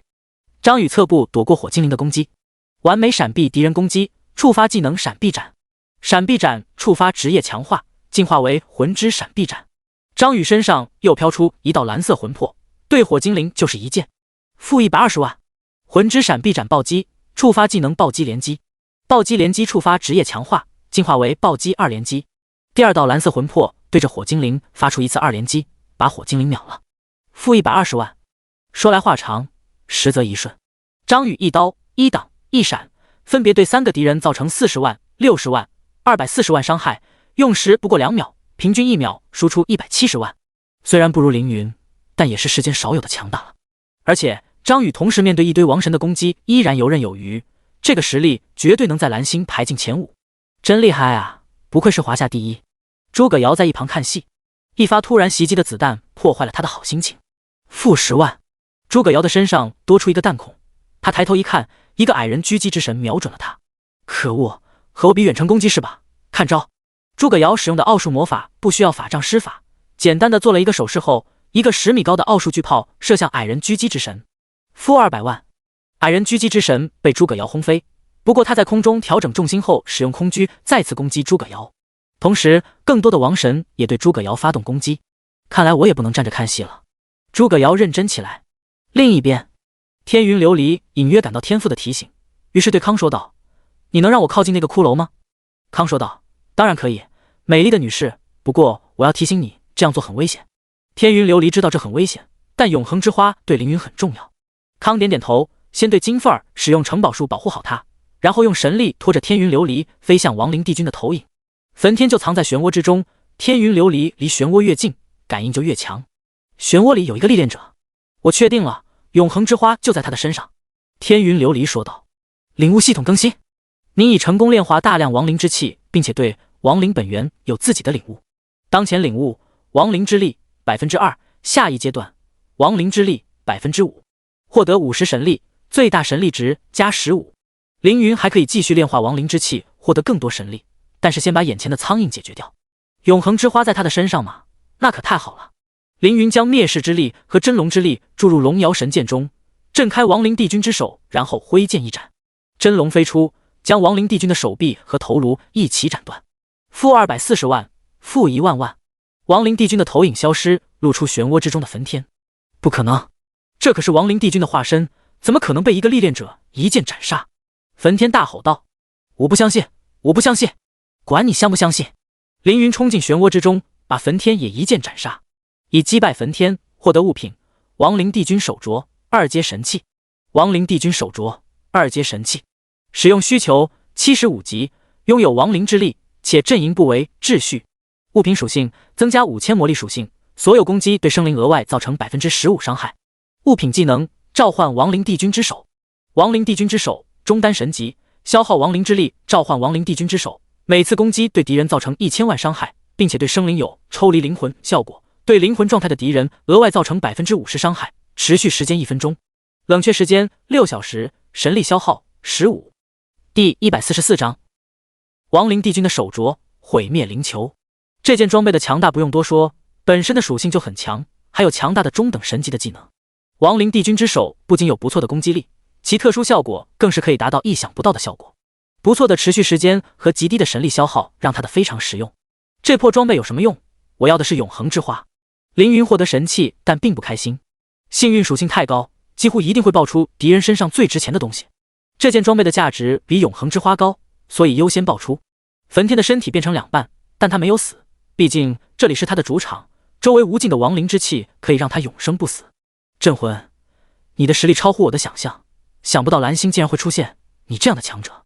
不过没用，等到神明降临那一天，任何抵抗都是无聊的小丑行为。你们现在越有希望，失败的时候就越绝望。等着吧，等着神明吞噬蓝星的那一天吧。天云琉璃问道：“你不是蓝星人吗？为什么希望异族神明攻陷蓝星？”住口，臭女人！焚天大喊：“我才不是低贱的蓝星人，我是高贵的亡灵帝君神使，是亡灵帝君在人间的代言人。”天云琉璃骂道：“神使就不是蓝星人了吗？你难道不是在蓝星出生，在蓝星长大？生在蓝星，长在蓝星，却成了异族神明的狗？我呸！”焚天说道：“就算是狗，我也是比你们更高级的存在，我是神明的狗。”凌云说道：“和这样的人争辩，无异于和猪在泥潭里打滚。你觉得很恶心，他觉得很有意思。不用管他在想什么，杀了便是。一剑斩，青龙再次飞出，将焚天吞噬。负240万。焚天再次被秒，然后又爆了一件装备，以击败焚天获得装备毁灭灵球圣灵。毁灭灵球圣灵武器附件，使用需求75级，霸王镜，攻击大于20万。物品属性增加2万攻击力，攻击增加 10% 穿盾效果以及 10% 穿甲效果。物品技能毁灭灵球被动圣灵。毁灭灵球攻击时，灵球同样会攻击敌人，降低敌人 10% 的护甲和 20% 的移速，可叠加2层，持续时间3秒。又是一件不错的装备，而且是极为稀有的武器附件。凌云的攻速很快，装备毁灭灵球后可以迅速给敌人叠加2层减速效果，减少敌人 40% 的移速。如果新界个加百列战斗的时候有这枚毁灭灵球，加百列是绝对逃不出凌云的剑下。可恶，这家伙太强了，先撤！焚天知道自己不是凌云的对手，也明白亡灵帝君听见自己要杀凌云时为什么要放声大笑了。镇魂，你给我等着，我会回来的。焚天向后一倒，躺进漩涡深处，接着漩涡开始闭合，直到完全消失。这个蓝星人实力并不弱，但过来的时机不好。伟大存在现在正处于特殊状态之中，强的逆天。他若是晚几分钟过来，伟大存在估计不能这么干净利落的战胜他。康心里暗道。焚天像个快递员，突然出现给凌云送了2件快递，然后就走了。凌云带上亡灵帝君的手镯，把毁灭灵球装在龙摇神剑上，毁灭灵球漂浮在剑旁。焚天应该去了天之尽头，康，你把天云琉璃和金凤儿带回地上区域，和果冻他们会合，然后一起练级。凌云说道。接下来我要追去天之尽头，追杀焚天，爆出永恒之花。天之尽头危险万分，凌云也没有十足的把握。伟大的存在，您真的要去天之尽头吗？我有预感亡灵帝君也在那，他可是神王级强者。康提醒道。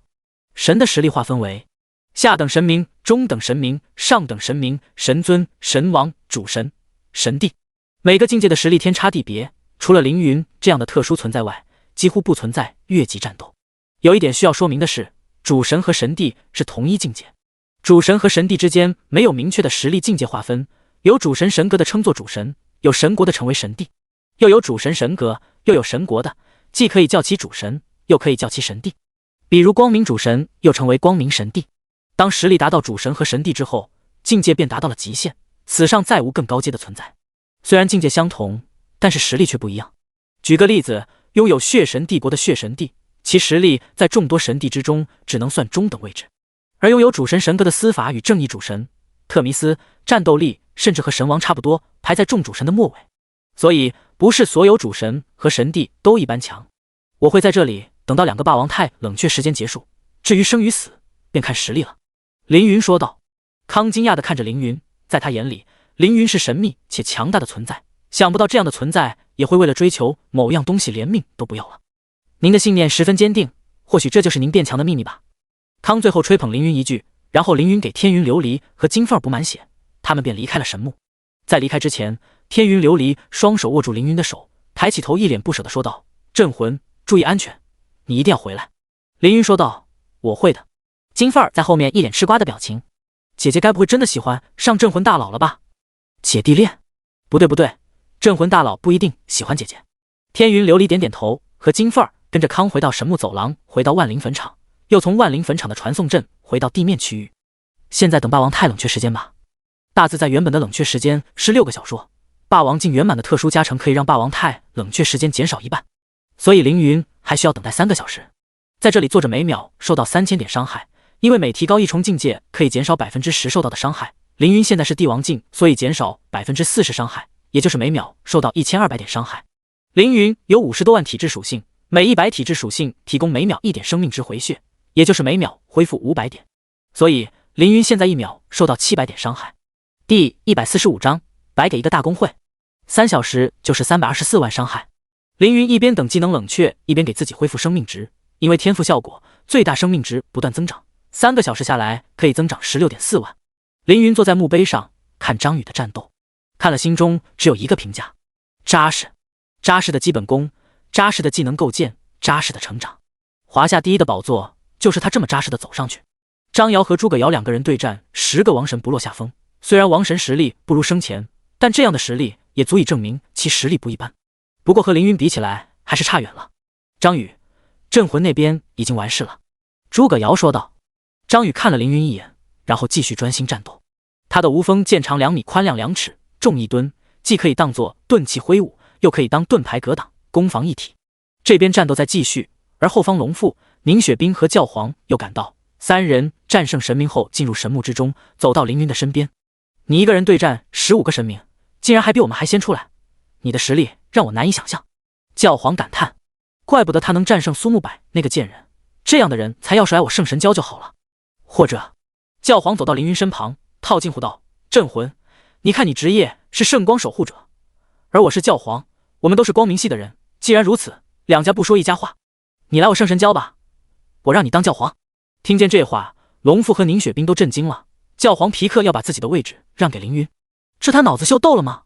还是刚刚和神明的战斗中他被打傻了呀？见过求贤若渴的君主，但也不是这样把势力白送给别人吧？这个皮克看上凌云了？当然不是，而且正相反，把圣神教交给凌云，反而是教皇目光长远的体现。圣神教是欧洲第一个公会，和三眼会一样，在天启和蓝星都有极高的威望，而教皇自己是欧洲第一高手 S 级天赋拥有者，光明神神选者。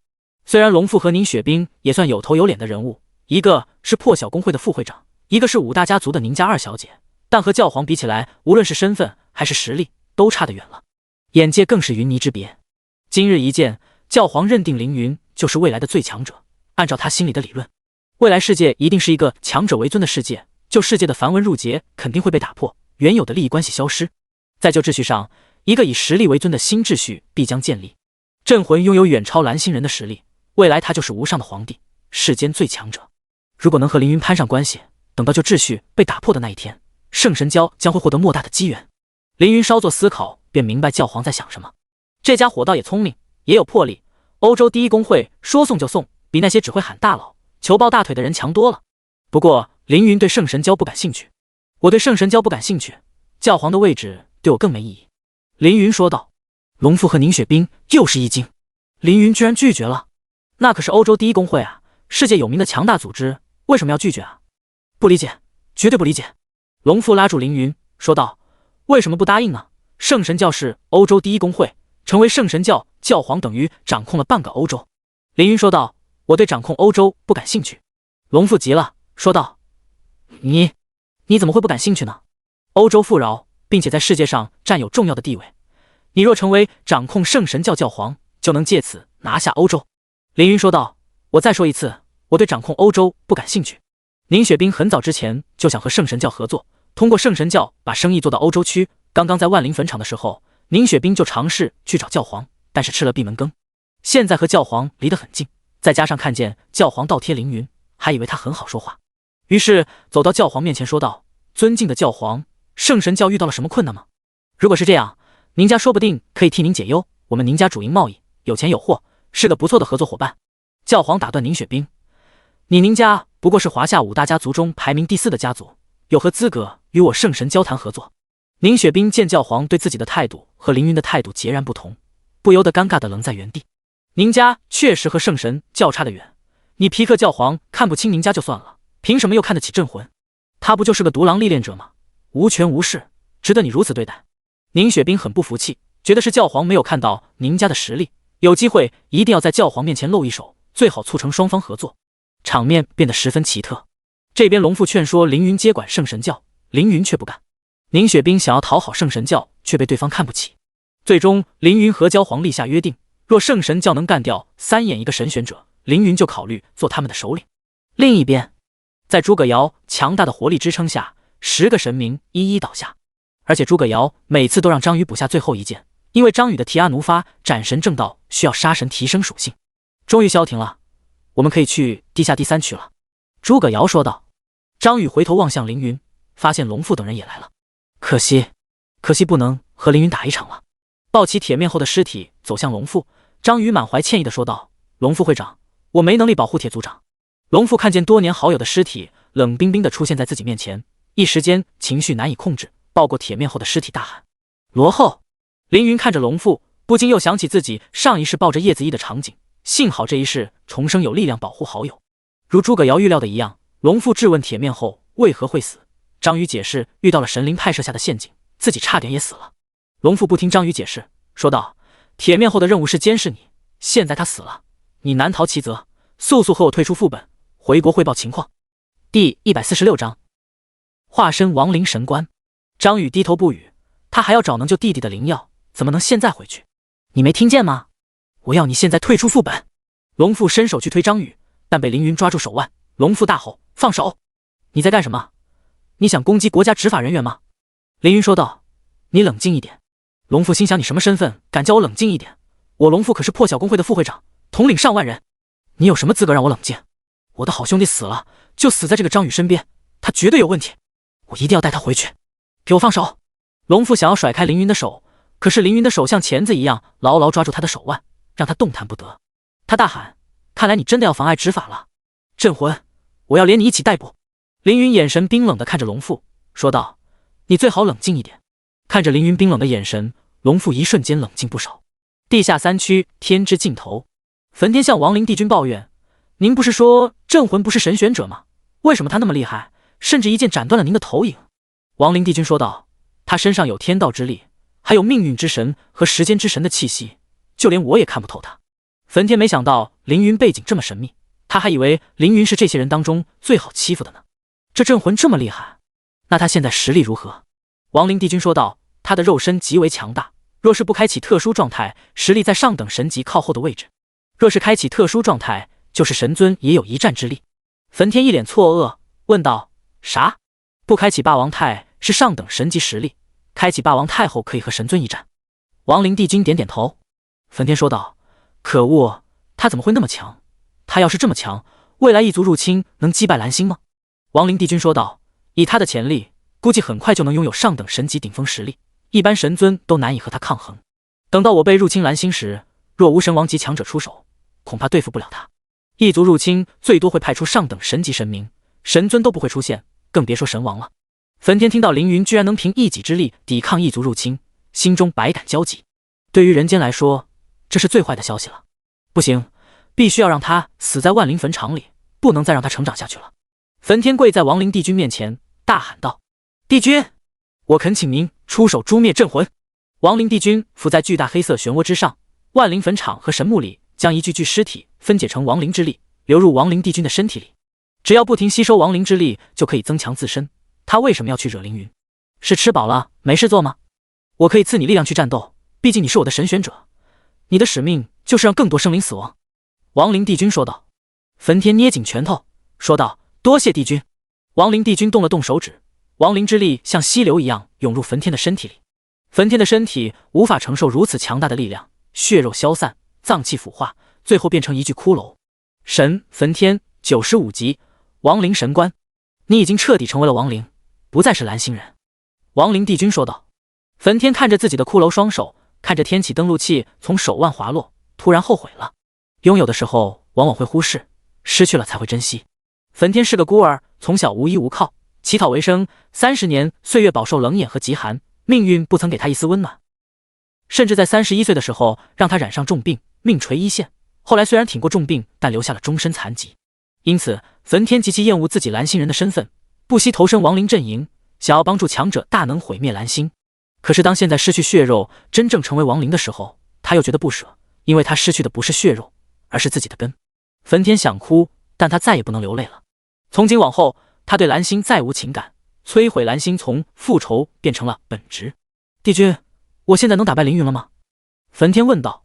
亡灵帝君想了想，觉得还差一点，于是拿出王神剑的剑柄，用滔滔亡灵之力做剑身，又取出2枚王神剑刃碎片贴了上去。亡灵之力，王神剑残剑，8阶神器。焚天接过王神剑残剑，跪谢亡灵帝君。亡灵帝君说道：“他们就要来了，根据秩序主神定下的规矩，我无法直接和他们接触。不过你现在脱离蓝星人的身份，成为亡灵，正好绕过了秩序之神的规矩。而且你现在成为亡灵，这座天幕的所有亡灵之力都能为你所用，你在这里是无敌的。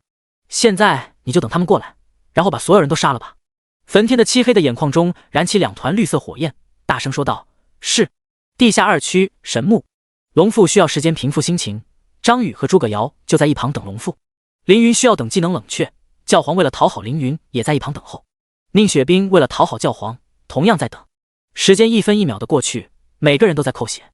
教皇自己有恢复技能，张宇和龙父都有极高的减伤效果，以及不错的恢复能力。诸葛瑶不知道用什么办法抵抗亡灵之力，但是看他悠闲的样子，丝毫不慌。只有宁雪冰是靠喝药水硬撑。这次副本我只带了100瓶特级生命药水和100瓶特级体质药水，一个增加最大生命值，一个补血。现在2种药水都用了68瓶了，现在剩32瓶，最多只能撑3个小时。2种药水都是1瓶15万华夏币，每6分钟各耗1瓶，也就是说每6分钟要花费30万华夏币。宁雪冰决定做点是什么，不能让钱白白流逝。教皇大人，听说您和高手苏木博是好朋友，苏木博是机械师职业，我们宁家正是主营枪炮，您看要不要了解一下我们宁家的武器，可以买1-2把送朋友。苏木博和凌云有仇，教皇就是听了苏木博的话才来对付凌云。现在教皇想要讨好凌云，苏木博就是绝对不能提的人。宁雪冰脑子没转过来，被教皇狠狠地瞪了一眼。怎么回事？我说错了吗？宁雪冰还不知道自己错在哪。第147章，强大的王神剑。凌云等到技能结束，站起身走向青铜王座上的漩涡。你已经准备好了吗？诸葛瑶问道。下面应该就是副本关底 BOSS 了，成败在此一举，我们这么多人要不要设定个战术什么的？人多人心不齐，设定战术也无用。凌云说完走进漩涡之中，正在传送地下3区天之尽头。漫长又烦人的篇章总算要结束了。漩涡把凌云带到一片天空之中，大地出现在脚下，大地上有高山和河流，绿树和鲜花，说是世外桃源也不为过。一只骷髅巨手从天空伸下，手有100万丈，一爪抓碎了大地。天空上出现一道黑色漩涡，发出可怕吸力，把破碎的大陆往天上吸。凌云身边不断飞过巨石和泥土，鸟兽和树木，一切都逃不过天空中的黑色漩涡。最后大地变成虚无，一切都没了。已到达天之尽头，四周的画面再次变化，不过这一次漩涡是在上头，周围是悬浮的飞石和巨兽尸体。一个强大亡灵神官悬浮在空中，等候凌云多时。神焚天亡灵神官，等级95，生命值 1.5 亿，攻击力190万，防御力56万，特性亡灵神，技能死灵豹神级，死亡魔核神级，召唤王神神级。镇魂，你终于来了。焚天说道。你是焚天？怎么变成了这模样？不过还好，我刚刚还担心你跑了。凌云说道。不杀了你，异族入侵就成了笑话，我不能走。焚天说道。为了我变成这鬼样子吗？那来吧，让我看看你的实力。凌云掏出龙瑶神剑，霸王太、血鬼太。焚天掏出王神剑残剑，竟然是王神剑！凌云有些惊讶，不对，这是亡灵之力制造的残剑，不知道有当年王神剑几分威力。完整的王神剑有抵御轮回、逆转生死、斩灭万物3大效果，不知道这个残剑拥有哪个效果。谨慎一点。凌云掏出并使用烈火不死鸟魔法匣，物品触发救世主3重释放，3团火光变成3只不死鸟。凌云控制它们冲向焚天，焚天轻轻一挥剑，一道巨大的黑色裂缝直接吞噬了3只不死鸟。不死鸟死了，看来保留了斩灭万物的效果。凌云的眼中闪过一丝贪婪。斩灭万物的效果是将所有斩击的东西分解成混沌，无论是技能、物品还是生命，只要被战中都会化作乌有。凌云虽然开启了血鬼态，但只能把生命值保持到1。斩灭万物的效果可以直接把凌云秒杀。如果把焚天杀了，这把王神剑残剑能不能爆出来？如果可以，那可就赚大了。不过自己此行是为永恒之花而来，王神剑终究只是陪衬。凌云将亡灵之力和真龙之力注入剑身，一剑劈出，真龙显现，就用游龙飞剑探探他的实力。凌云心想，焚天看着青龙飞来，依然是轻松一斩，黑色裂缝竟然把凌云的技能也给吞噬了。多谢亡灵帝君赐我如此魔剑，让我可以斩杀镇魂。焚天咧开嘴，缺少面部肌肉的他不知道是笑是哭。轮到我攻击了。焚天斩灭游龙飞剑后发起攻击，朝着凌云的方向连斩3剑，3道巨大的黑色裂缝出现在凌云的位置。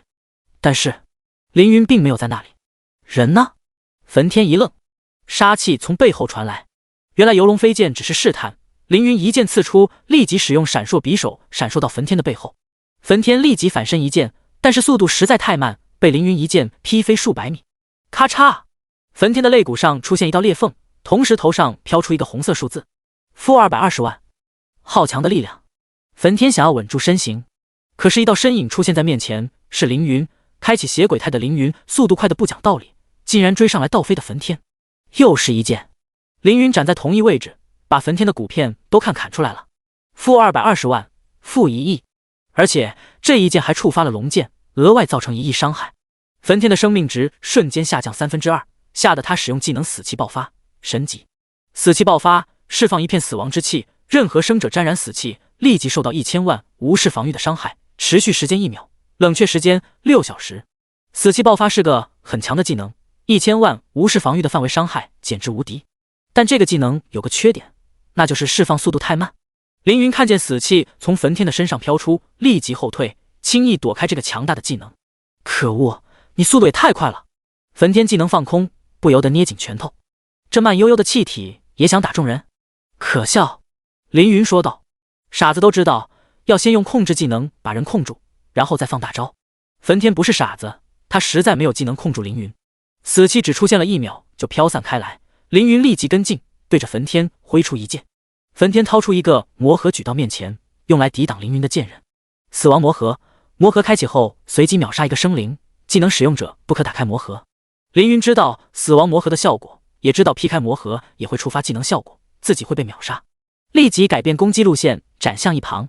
这时天空中飘出死亡之气，流入焚天的身体里，加1000万。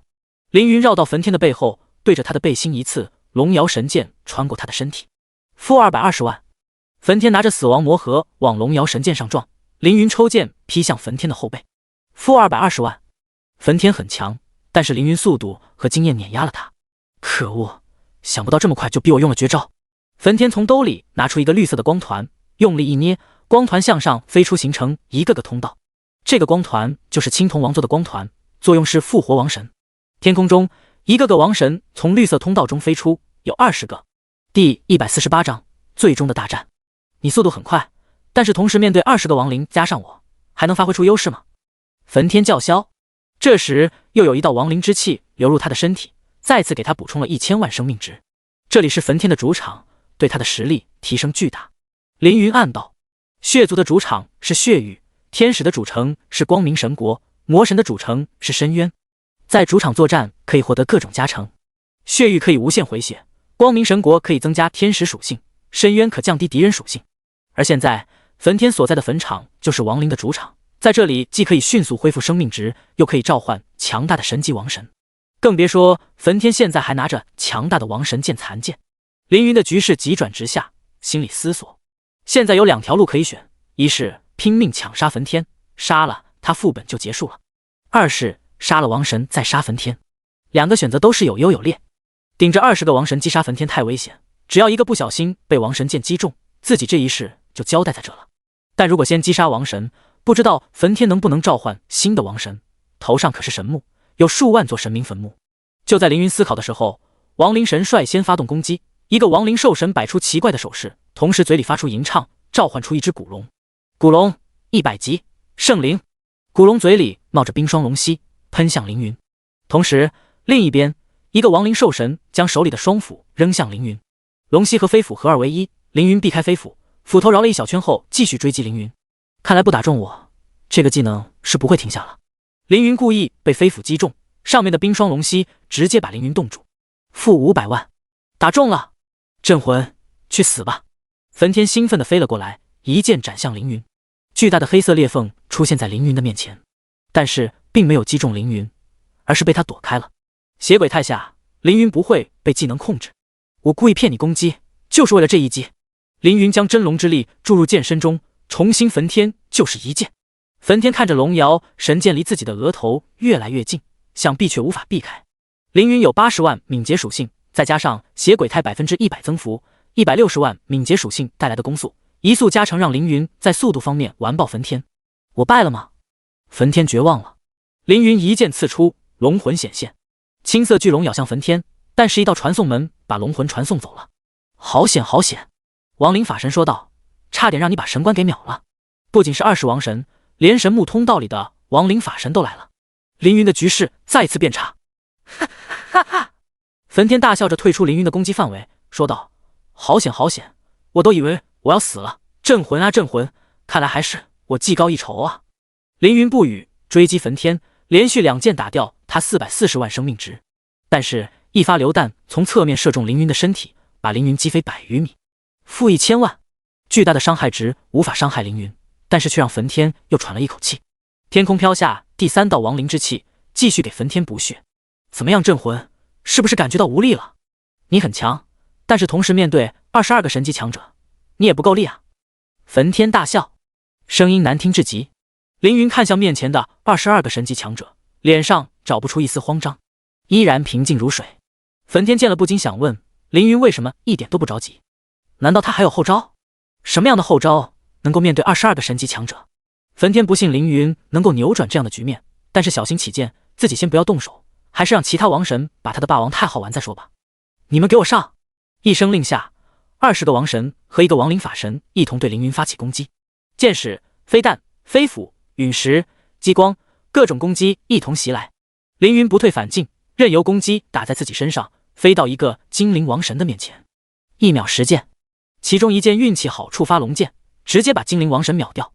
焚天对凌云的后背斩出一剑，黑色裂缝还是没有打中凌云。在血鬼态下，焚天就别想打中凌云。血鬼态持续时间还有4分钟，凌云只要注意不被王神剑砍中就行，继续挑选下一个目标。就你了，拿斧子的亡灵兽神。闪烁匕首的冷却时间结束，凌云直接闪烁到他的身后，1秒10箭打掉亡灵兽神2100万生命值。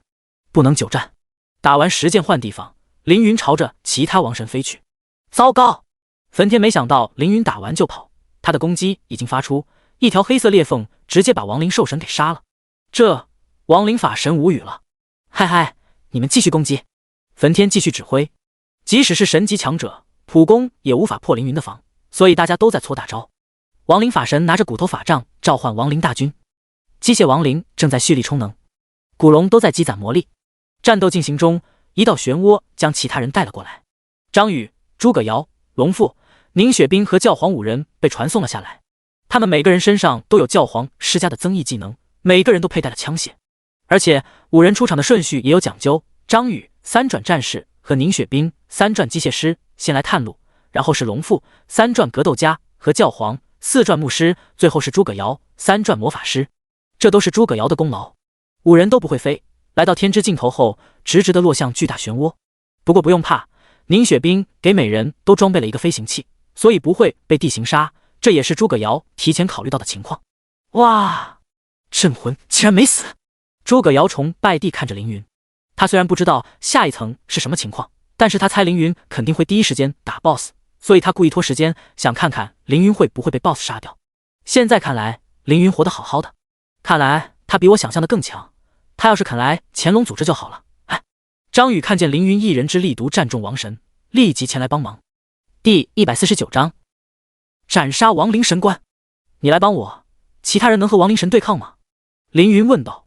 龙父副会长是实力强大的格斗家，再加上教皇的辅助技能，诸葛瑶的魔法，宁雪冰的辅助，保全自身没有问题。张宇说道。行，那你小心焚天的剑，他的剑可以斩灭万物。凌云提醒道。多谢提醒。张宇说道。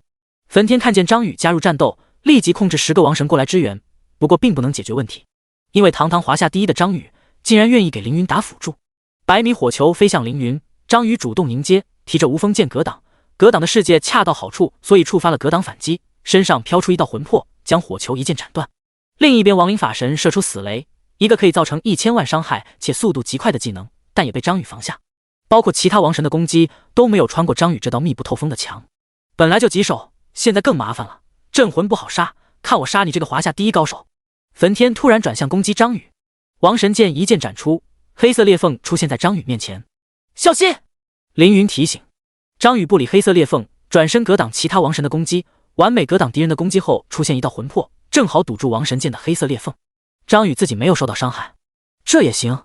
怎么华夏玩家都这么强？焚天拳头捏紧，连斩3剑，连续使用王神剑消耗大量神力。焚天的骷髅右手化成了骨粉，但是亡灵之气瞬间将其恢复如初。在坟场，只要无法把我秒杀，我就是无敌的。焚天现在又恢复到 1.1 亿生命值，不过死亡的阴影奖励。凌云不知道什么时候绕到了他的身后，问道：如果把你秒杀了呢？龙瑶神剑已经注入了真龙之力和灭世之力，来不及躲了吧？我要看你如何挡下我这一剑。凌云双手持剑，剑身爆出浓浓黑雾，这是之前一直没用成的灭世一击，龙剑加灭世之剑加灭世一击。焚天看着剑刃离自己越来越近，知道自己必败，只能是死前若能和凌云一换一，他也不亏了。一起死吧！焚天反手握剑，朝着自己的胸口一刺。如果是一般 BOSS， 凌云就直接躲开了，因为焚天朝自己发动攻击，王神剑的攻击特效会把他自己杀掉，不能让他自杀，这样我就拿不到永恒之花了。凌云记得天云琉璃说过，副本通关奖励里没有永恒之花，永恒之花在焚天的背包里，只有自己杀掉他才会爆出来。这一瞬间，凌云心里想了无数种办法救下焚天，但没有一个有效。难道重生一世，我还是救不了秦思月吗？或许其他地方也有永恒之花，哪怕焚天这里得不到，也还有机会。或许救秦思月还有其他办法，即使不用永恒之花也能行。或许焚天被王神剑斩灭，也会爆出永恒之花。但这些都是如果。凌云自己可以花10年、花20年去找一件东西，秦思月等不起，一世绝不留任何遗憾。凌云击中12万分精神，改变攻击对象，原本刺向焚天背心的一剑，刺向王神剑的剑尖。黑雾和黑色裂缝同时出现，黑雾爆发出巨大的能量，而黑色裂缝不断将这股能量吞噬。两大管饱，两股神级力量在自己的胸腔翻滚，焚天脸颊流汗，不知道自己的下场如何。这一剑3亿伤害，不知道能不能填满王神剑的裂缝。凌云也不知道会发生如何，二人都很紧张。终于，事情朝着最好的方向发展，王神剑的黑色裂缝几乎和灭世一击互相抵消，超神器的强大效果被凌云挡下了。凌云当机立断，对着梵天连刺2剑，龙剑的巨大伤害夺下他的性命，以击败焚天获得8550万经验值，获得12397.5万额外经验值。恭喜您连升4级，获得 11.5 万 x4 加 19.5 万等于 65.5 万，自由属性点，当前等级86级。获得物品永恒之花神级，王神剑碎片神级 x2 10万金币，万灭斩技能书上等神级。万灭斩使用该技能需要物品王神级碎片，对前方1000米范围的对象造成1次必死伤害，冷却时间1天。这个技能是通用技能，凌云直接给学了。终于得到了永生之花，这次副本算是完成目标，可惜没有爆出王神剑柄。焚天死后，王神剑剑柄被一股无形的力量带走了，只留下2枚碎片。副本还没有结束，焚天的身上冒出无数小绿光，飞上天空，每一道绿光都能复活一个王神。复活的王神越来越多，100个、1000个、1万个。整个神墓中有名有姓的神明有5万多个，此时有3万多个被复活，悬在凌云等人的上空。进入副本最后阶段，请逃离当前副本，若能逃离便算作通关成功。所有人都听到这条系统提示，但是大家都在想，这尼玛怎么走得掉？万神悬于空，即使一动不动，其威严已经让众人崩溃。老夫要葬身于此了吗？龙父微微一声叹息。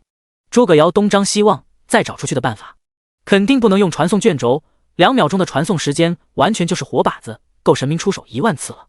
宁雪冰心如死灰，指着教皇骂道：“你拽什么拽？有什么好拽的？现在还不是要死？你还看不起我宁家，现在要和我死在一起了？”教皇皮克哈哈大笑，说道：“我可是圣神神使，圣神有的是办法救我于坟场，就算我死在这个副本，灵魂也能在圣神教国重生，谁会和你死在一起？”宁雪冰赶紧自己像个小丑，咬牙切齿道：“他妈的，我要杀了你！”教皇挥手一掌把他打翻。张宇掏出一个奇怪的石头丢给凌云，说道：“这个石头可以把你瞬间传送回云起皇城，你走吧。”第150章逃。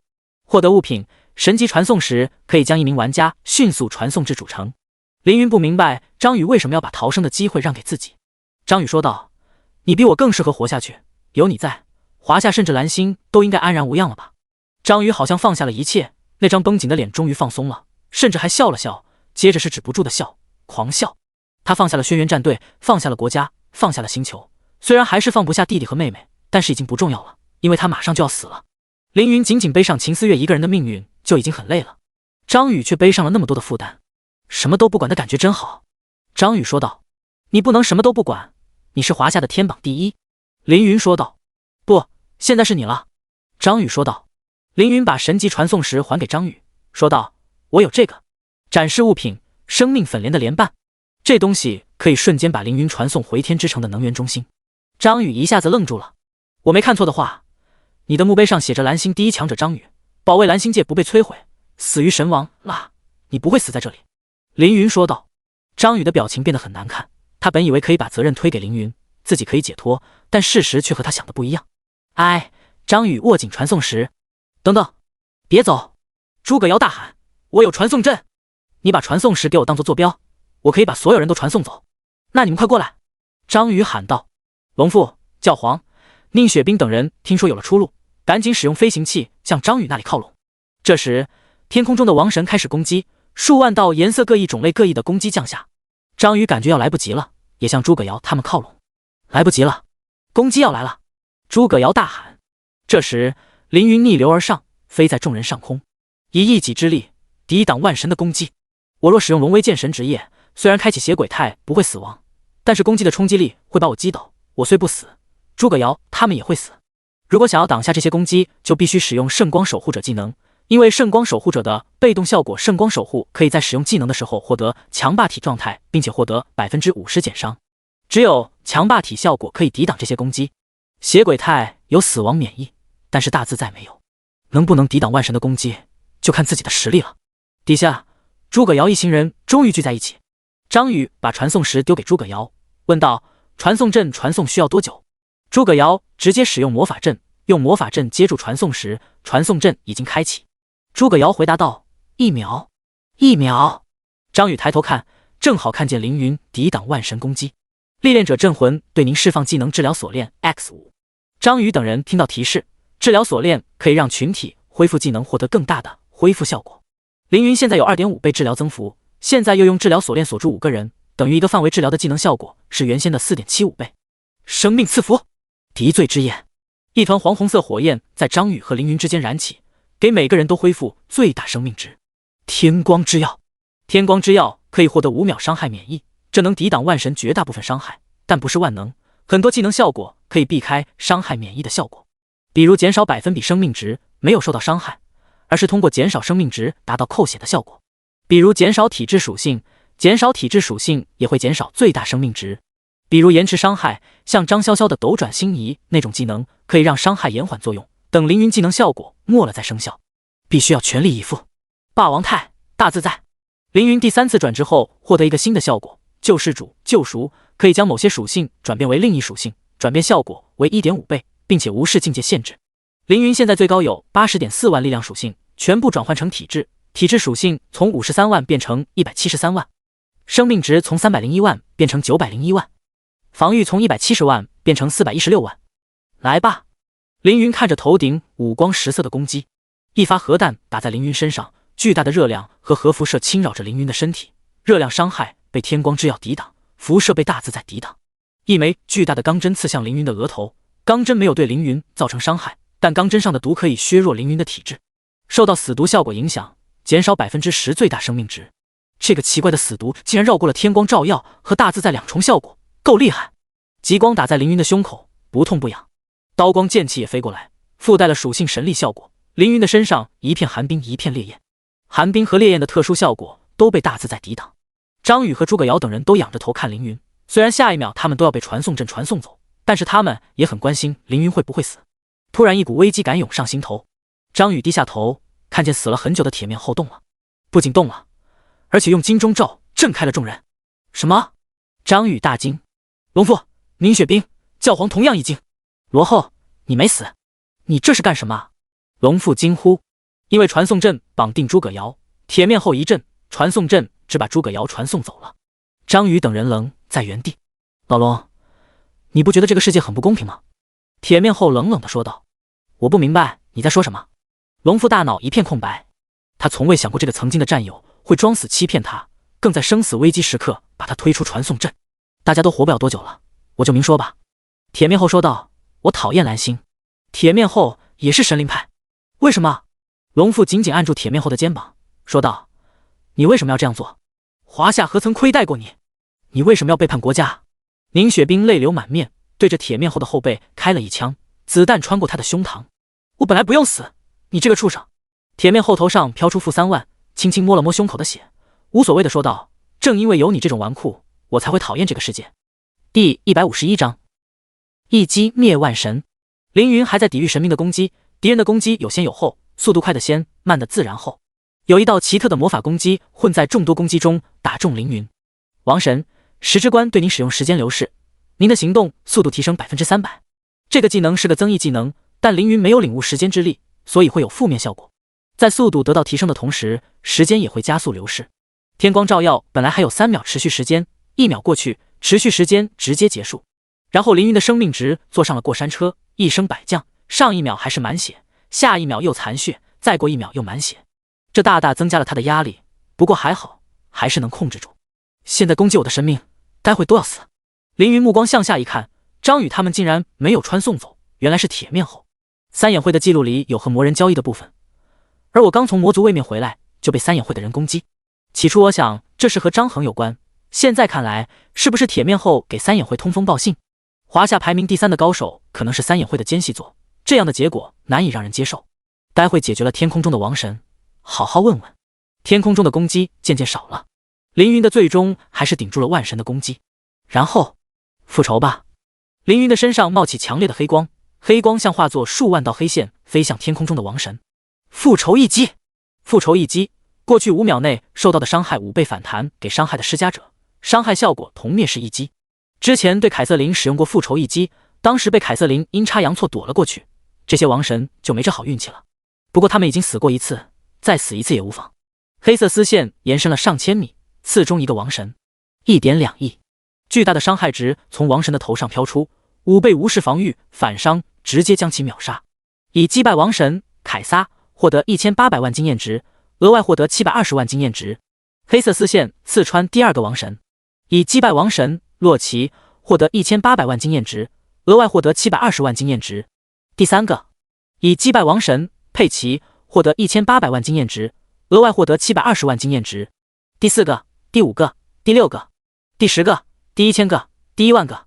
凌云像个黑色的刺猬，身上冒出万根黑刺，天上的王神就是刺上的水果，香甜可口。恭喜您连升2级，恭喜您连升3级，恭喜您连升4级。凌云的经验值坐上了火箭，经验条从空到满再到空，像运动的活塞一样，每次从空到满都会提升1级，一眨眼就到了100级。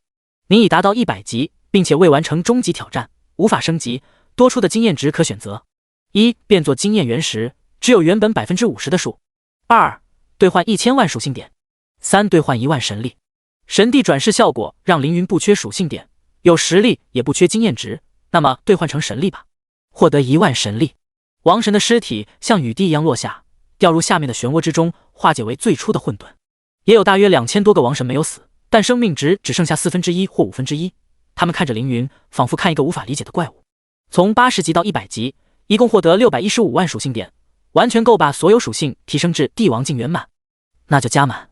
之前已经把100万加在力量和敏捷上，现在只需要花200万把另外4项属性加满就行。世界公告：震古烁今，神秘的华夏玩家达到了帝王境圆满。这无法相信，难以置信。X5，你已达到帝王境圆满，获得500神力，获得专属神级技能地招。地招：进入特殊状态，完全控制最多3个实力，弱于您的生命，持续时间1分钟，冷却时间1小时。帝王境之后就是正道和成神。帝王境圆满可以获得专属神级技能。上一世没能达成帝王境圆满，连自己的专属神级技能都不知道，这一世算是弥补了遗憾。地招这个技能效果很强，如果是上一世拿到，能够大大提升凌云的实力。天空变得安静，还没死亡的神明也不敢再发起攻击。见到凌云的恐怖实力之后，他们已经完全没了斗志。凌云向下飞去，铁面后用一种奇怪的眼神看着凌云，就好像看怪物。王神的攻击停止了，现在退出副本吧，凌云说道。张宇等人没有说话，他们同样需要时间消化凌云的强大实力。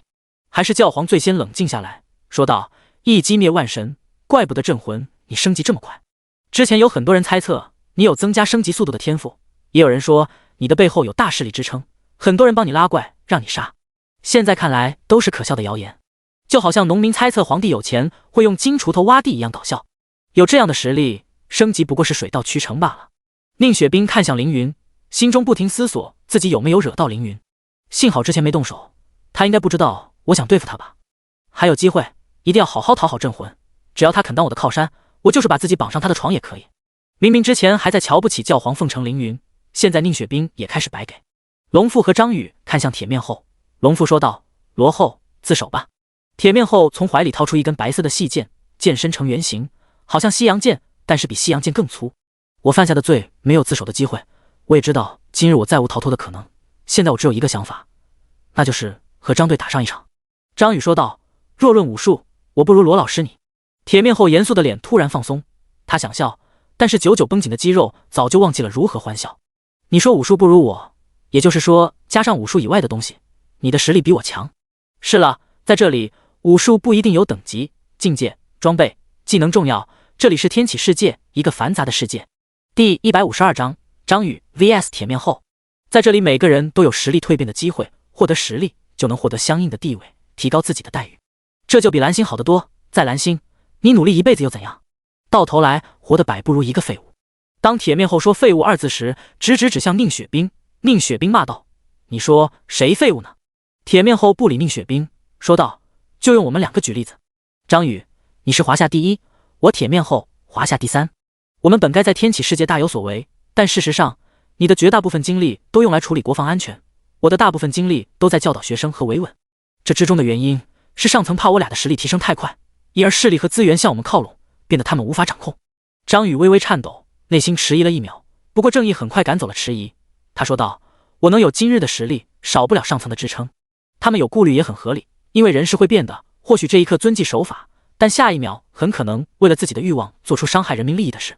如果个人的实力过于强大，对国家绝对是一件危险的事。”铁面后反驳道：“仅仅是因为可能的危险，就要断送我的前途？老子难道生来就是做他娘的保镖的？”张宇无言，想起种种过往，心里难免也有不满。龙父见张宇说不过铁面后，立即说道：“别被他的歪理骗了，我们都是为了事情，为了苍生，而不是为了自己，放宽眼界和心胸，这样才是真正的强者。”铁面后嘲讽道：“靠哥哥上位的人也配谈世界和苍生？你！”龙父怒指铁面后，暗示他不要继续说下去。可铁面后偏要说：“张队，你可知道这位龙副会长的哥哥是谁？说出来吓你一跳。龙副会长明明实力一般，却能坐上破晓战队副会长的位置，靠的是谁？不用我多说了吧？有些人嘴上说的好听，可是利益落到自己面前时，转头就把满嘴的义正言辞给忘了。你！龙父气得说不出话来。我怎么？铁面后身形一动，瞬间出现在龙父的面前。若论实力，你能在我面前走过一回合吗？龙副会长。龙父被铁面后吓得连退2步，说道：“亏我拿你当兄弟，原来你是这样的人。”铁面后举起那根特殊的短剑，看向张宇：“怎么样，是打还是不打？”张宇拿出无锋剑，便要战。二人打了起来。我来提醒你们退出副本，怎么还打了起来？凌云有些无语。算了，天空中还有一些王神，把他们解决了再来看看吧。虽然用复仇一击秒掉，但剩下的2000个王神依然不可小觑。我好像一直在越级战斗，一开始越几级打冰晶巨人，然后越20几级打万寿山谷，40级打60级神阶副本，打能源中心和魔人矿场、洛神战场，一直被等级压制。现在我100级了，终于轮到我压对方了。王神都是80级，而凌云是100级，等级压制让凌云造成2倍伤害。使用权杖，凌云现在有170万攻击力，2倍就是340万。这样的攻击力对那些只剩下残血的神明来说相当致命。开战吧！凌云飞速天空，和那些残血王神站在一起，各种技能满天飞，经验值超出上限，变成神力。等凌云把剩下的2000个王神都解决之后，时间又过去了1个小时。你已消灭神木中的所有王神，通过本副本。原本副本要求凌云离开副本就算通关，现在凌云用一种更加霸气的方法通关了副本，获得副本奖励：永恒之杖80级4阶神器，大量亡灵之力，大块死亡神格碎片，海量经验值化作10神力，10万自由属性点。永恒之杖4阶神器，使用需求10万精神力属性，80级帝王镜。物品效果：加2万魔力属性，技能消耗减少 50%， 持续时间增加 50%。物品技能：永恒之光中等神级，发出永恒之光，被光明照耀的友军单位生命魔法不会变化，同时所有技能不会进入冷却，持续时间10秒。凌云有些失望，感觉还不如生命权杖适合自己，还是拿生命权杖吧。清理了所有王神，凌云往下飞去。铁面后和张宇的战斗进入了关键时刻。铁面后走位灵活，经验丰富，剑法更是出神入化，精妙通玄。只见他拿着短剑不断朝张宇进攻，打得对方难以招架。张宇稳扎稳打，大巧不工，每次都用最基础但最有效的方法应对，通过魂魄攻击铁面后。张宇，你的剑法是最稳妥的剑法，是不会犯错的剑法，很强，但这样的剑法并不适合你。铁面后一边进攻一边大喊：你不是沉默的人，你的内心渴望力量，渴望自由，使用违背内心的剑法，必定会露出破绽，露出致命破绽。张宇苦于招架铁面后绵密的攻击，没有功夫说话。这是为何？张宇明明是华夏第一 SS 级天赋的拥有者，按理说他这次副本斩杀了那么多神明，实力应该大大提升才对，为什么他会被铁面后压着打？龙父不理解。宁雪冰说道：铁面后不是说了吗？张宇的内心不喜欢自己的剑法。龙父怒喝道：你一个女娃懂什么剑法？这里没有你宁家开口的地方。宁雪冰吃瘪，不敢反驳。铁面后速度越来越快，突然他改变方向，一剑刺向龙父。张宇瞪大双眼，猛地冲过去保护龙父，结果被铁面后刺中后背。负7万，这一剑打掉张宇大半生命值，再中一剑便要归西了。你知道你为什么会中这一剑吗？因为你想保护龙父。铁面后冷笑道：你为什么要救龙父呢？他和你又不熟。张宇没有说话。铁面后说道：因为他是能够证明你的忠诚的人，和我一起来的华龙组成员都死了，而我本人也反叛了。如果龙父再死，就没有人能证明你对上层的忠诚了。张宇捏紧无锋剑，他愤怒了。第153章被带走。二人再次打在一起。这两人没完了。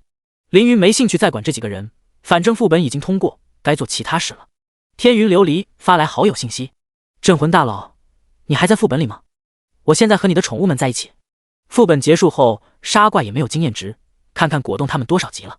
果冻69级，白68级，破天巨蟒93级，米歇尔8级，不错，升了不少级。退出副本后，宠物自动回到宠物空间，随从会回到副本外边。凌云让天云琉璃传话，叫康和凯瑟琳自由行动，他要拿永恒之花救秦思月。好的，我已经和他们说了。天云琉璃说道。这就可以了。正在退出天启世界，睁开眼，推开游戏舱。凌云离开别墅，来到谷家的医院，推开病房门，秦思月静静地躺在病床上，捏碎手腕上的登录器，然后使用神力取出永恒之花，再用神力逼出花中精华，滴入秦思月的口中。不到1分钟，秦思月缓缓睁开了眼睛。我这是在哪？凌云说道。你在医院里，我们出车祸了。秦思月想要坐起身，凌云扶起他。我怎么感觉好热？秦思月说道。凌云为秦思月喝了一杯水，可是他还是觉得热，即使把空调调到16度也不行。可能是永恒之花的疗效太好了。凌云用神力护住秦思月的身体，二人坐在床边聊天。过了1个小时，突然一群穿着军装的人冲进病房里，他们都没有佩戴登录器，而且身上装着魔改的枪械。为首之人浓眉大眼，五官端正，带着一脸阴气和怒气看向凌云。我是王震 ，ID 威震天下，是破晓公会的会长，现在想请你跟我们走一趟。王震说话时，其他人都把手按在武器上。这些武器对一般人历练者有用，对现在的凌云来说，和玩具没有区别。凌云顾忌身后的秦思月，说道：我跟你们走。破晓战队的人想要架住凌云，凌云淡淡的说道：离我远一点，我现在没有佩戴限制器，小心弄伤你们。如此明显的威胁，破晓战队的人敢怒不敢言，只得乖乖让开。凌云，他们，秦思月不知道眼前是什么情况。不用担心我，你就乖乖在这里休息吧。凌云说道。秦思月还想说什么，突然被子里有什么东西碰到了他。看着凌云和破晓战队的人离开，秦思月掀开被子，看见被子里有一个蓝色的果冻。这是什么？果冻具象成小萝莉形态，对秦思月说道：我是主人的宠物，主人叫我出来保护你。有足够的神力，凌云甚至可以把宠物从天启之地带过来。秦思月咦了一声，说道：小萝莉宠物，原来凌云还是萝莉控啊。果冻不懂什么是萝莉控，只知道要听凌云的话，保护秦思月。另一边，破晓战队的人把凌云带到停机坪，接下来要坐直升机去某个地方，需要给凌云戴上手铐，手铐里有限制器的芯片，以防凌云在空中发难。凌云乖乖戴上手铐，然后轻轻一震，手铐蹦成几十块铁片，破片嵌进破晓战队的人的身体里，鲜血流下。这是一点教训。不好意思，这手铐质量不太好，能不能换一副质量更好的给我？凌云轻轻地说道。破晓战队的人知道凌云故意为难，气得把手按在了枪上。不过理智告诉他们不要动手，他不是戴上了手铐吗？里面的芯片应该限制了他的境界，为什么他还可以挣开手铐？这可是特制的手铐，比一般手铐还要牢固数十倍，竟然可以用人力震开，恐怖如斯。现在怎么办？凌云抗拒执法，要动手吗？王震看了凌云一眼，抬手让其他人不要动，说道：“他可以不用戴手铐。”凌云说道：“我可以戴，只要你们有可以锁住我的手铐。”破晓战队的龙闪喊道：“不让你戴手铐是给你面子，凌云你不要得寸进尺了。”凌云走到龙闪面前，问道：“不是你们要我戴手铐吗？怎么变成我得寸进尺了？”龙闪看着凌云的眼睛，冰冷的心都要停了，吓得大气不敢出。够了，龙闪给我闭嘴！王震呵斥龙闪，然后用礼貌的语气向凌云说道：“请上飞机。”凌云问道：“不带限制器上飞机，不怕我突然发难制造空难吗？”我先提醒你们，我是帝王境，可以飞行。此话一出，周围一片哗然。帝王境？他不是才40多级吗？吹什么牛？档案里说你才进入天启世界半个月帝王境，你当我们是傻子？帝王境会飞，你怎么证明？目前还没有人到帝王境吧？他们对凌云的印象还停留在凌云突破梦境龙神副本，那是好几天前的事了。凌云见大家不信，于是说道：“大家要都不信的话，我露一手好了。”所有人都不信，于是凌云用神力把眼前的直升机给拆了，不是打爆，而是拆了。所有的零件和线路一一分解，10几吨重的飞机在天空中铺开，像一面金属墙立在空中。如此神迹，看得所有人瞠目结舌。凌云也是第一次拆直升机，拆完还装了回去，说道：“直升机真复杂，走吧。”凌云走上直升机，可是其他人都不敢跟上来。他们见了凌云的恐怖实力，这才明明自己刚刚有多蠢。王震不愧是会长，胆量还不错，跟着凌云上了直升机。会长上了，其他人硬着头皮也上直升机。本来还需要给凌云戴上眼罩，防止他记住飞行路线，但现在谁也不敢提这件事。直升机飞了1个小时，把凌云带到破晓战队总部，带到总部的一间特殊房间，里面有2个人，一男一女。男的25、6岁模样，打扮精致，经过细细梳理的头发以及精致的西装都显得他自信非凡。女的30岁模样，一头普通波浪卷，戴着厚厚的眼镜，手里拿着几张纸。他们早已准备好审问凌云。王震会长，你可以出来了。第154章屠灭三眼会总部。说话的是男人吴良。王震关上门，靠在墙边说道：“我要保护你们的安全。”凌云没有带限制器。吴良猛地往后一推，说道：“为什么？”凌云笑着说道：“手铐质量不太好，要不你帮我戴。”吴良咽了口口水，说道：“哪有不带限制器审问犯人的，不可理喻。”王震听到吴良说出犯人2字，就知道他要着重了。果然，凌云微笑着走到吴良旁边，说道：“犯人？我犯什么罪了？”凌云每走一步，吴良的心跳就慢1拍。凌云走到他的身旁时，吴良的心脏已经无法跳动了。你……吴良不知道自己怎么了。王震立即拉起吴良扔出走廊。吴良离开凌云后恢复心跳，只见他躺在走廊上大口大口喘气。王震关上门，走到吴良的位置上，说道：“那家伙身体不好，接下来由我来问话，请你坐回去。”凌云歪嘴一笑，然后坐在对面的椅子上。“我现在有3个问题想要问你，请你如实回答。”王震看了旁边的女人谢礼，示意他开始记录。第1个问题，你和张宇是什么关系？凌云说：“没关系。”王震眉头微皱，说道：“没有关系，那你为什么要去万灵坟场副本？”凌云说道：“这和你有关吗？”谢礼停下笔，他还是第一次见到这么嚣张的犯人，不知道该如何下笔。王震示意谢礼把对话如实记下，然后继续问凌云：“我想请问你去万灵坟场的原因，这对我们很重要。”凌云说道：“我需要一件材料，在万灵坟场里。”王震点点头，感谢凌云的配合，然后问道：“第2个问题，你通关副本的时候是否看到了其他人？”凌云如实回答。王震听到张宇、铁面后和龙父都活着的时候，露出不敢相信的表情。第3个问题，你对张宇这个人怎么看？凌云想了想，说道：“很强。”3个问题简单明了。凌云刚刚回答完，审讯室的门就被人从外面打开了。古晨走进屋里，看向王震。屋外，古力还在和其他人争吵。走廊里已经满是破晓工会和古家的人。王会长，去我古家抢人也太过分了吧？古晨说话时有杀气，只是闲聊几句，还请古长老不要介意。王震并不害怕古晨，这是80级4转格斗家，华夏第1工会会长的底气。古晨看了凌云一眼，凌云说道：“确实只是闲聊几句。”古晨点点头，说道：“我找凌云还有事，人我就带走了。”王震沉思2秒，无奈点头。如果凌云只是个普通人，古家想要保护凌云，王震还有能力把凌云留下。可是凌云刚刚展露出恐怖的实力，让王震不敢轻举妄动。凌云站起身，走出审讯室。古力看见凌云出来，赶紧嘘寒问暖，问破晓战队的人有没有欺负凌云，有没有伤害他。凌云问道：“他们把我从古家带来，为了什么？”古丽犹豫片刻，凑到凌云耳边小声说道：“你可不要说出去，据说章鱼反了，正在进入天启世界。”凌云重新出现在云起帝国，然后去商家买了一颗传送石。北美大区是哪个帝国来着？好像是雄鹰帝国。现在该去三眼会本部算账了。等把三眼帝国毁灭，就该完成终极挑战，炼化神格，化身神明了。正在前往雄鹰帝国。来到雄鹰帝国，周围都是金发碧眼的外国人，或者说凌云现在成了老外。喂，快看，是镇魂！真的呀，他怎么来了？镇魂帅哥，请给我签个名。凌云打开地图，找到三眼会的总部，飞了过去。三眼公会的人听说凌云来了，纷纷走出公会大门，正好撞上凌云。镇魂，你来我们三眼会干什么？我们没来找你，你反而来找我们了，这样正好，就用你的死来成就我的荣耀吧。大家上啊！一群玩家对着凌云发动攻击，魔法和子弹打在凌云身上，冒出一排的零。三眼会成员对您发动攻击，您可以无责任反击。凌云掏出永恒权杖，对着三眼会总部使用圣光弹，圣光弹一分为三，被一道无形的屏障挡住。您对三眼会总部发起了攻击，您的袭击已经通报整个三眼会。屏障被3枚圣光弹打出数十道裂缝，负450万。屏障下，三眼会的历练者们都傻了，他们以为自己有工会屏障可以抵挡凌云，结果凌云一个普通技能打掉工会屏障450万护盾值，虽然品质还剩下9550万护盾值，可也不过是20个技能而已。他们能在20个技能之内杀掉凌云吗？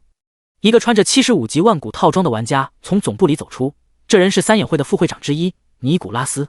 尼古拉斯看见凌云这么厉害，吓了一跳，好强的攻击力！不过再厉害又如何？自己可是天国选中之人 ，SS 级天赋精神风暴的拥有者，难道怕他一个华夏玩家？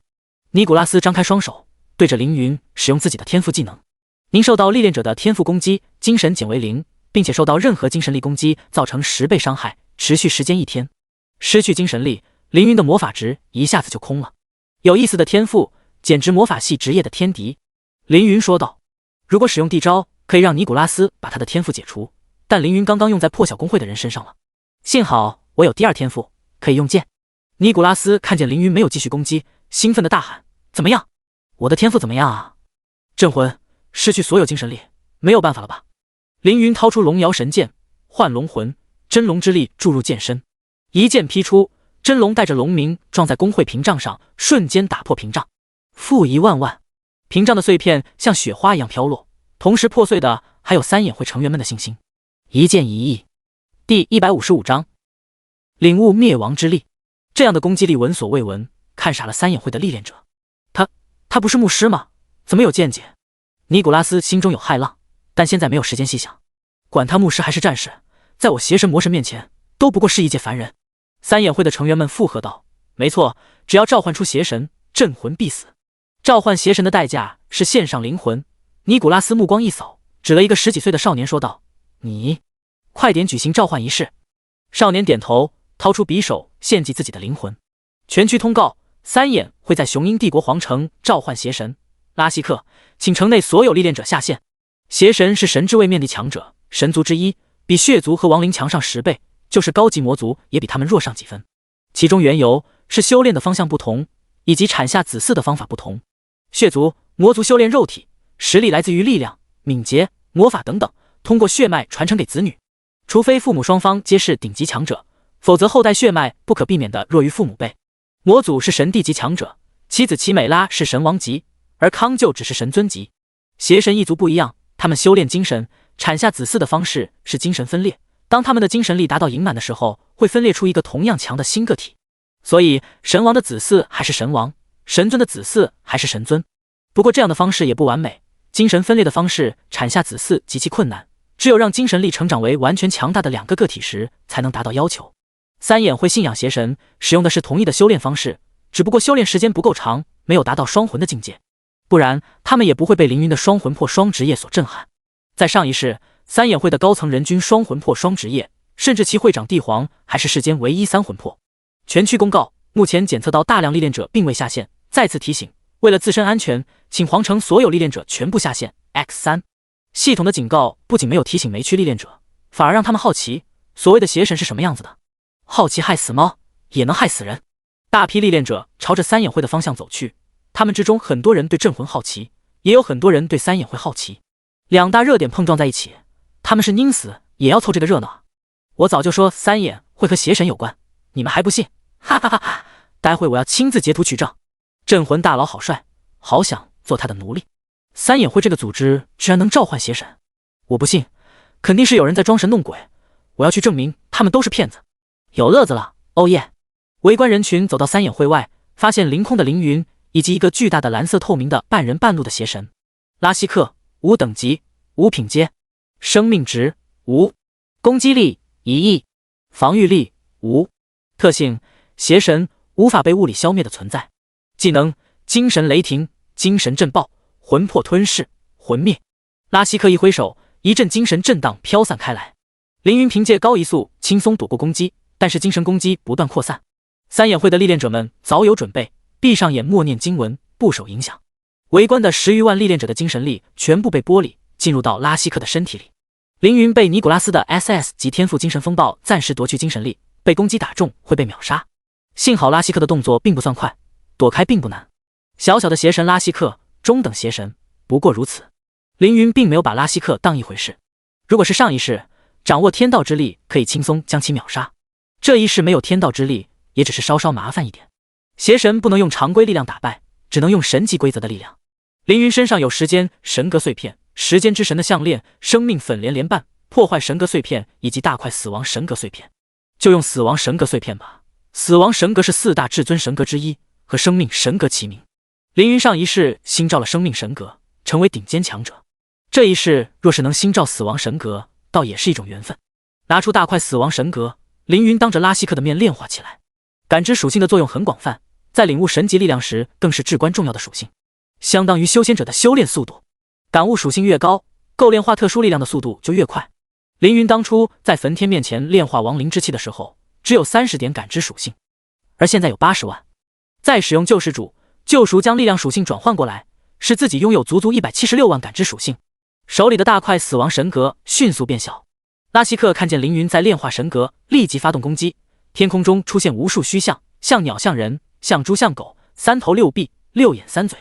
这些奇形怪状的虚像发出光芒，然后又消失不见，虚实结合，看得人头疼。是邪神大人的癫狂幻影。尼古拉斯笑着低下头，暗道：癫狂幻影附带强大的精神魔法，目视癫狂幻影的历练者都会精神失常，只有闭上眼才能免除精神力攻击。但如果闭上眼，他又如何躲避这漫天虚像？镇魂死定了！凌云精神力为0，目视癫狂幻影肯定会疯掉，所以他掏出黑纹面罩遮住双眼，不用双眼，用纯粹的感知去躲避癫狂幻影的攻击，毫无压力，甚至可以一心二用，一边躲避攻击，一边炼化神格。领悟系统更新，您已炼化部分死亡神格，当前领悟死亡神格 5%， 下一阶段死亡之力 10%， 获得100神力，最大神力值加30。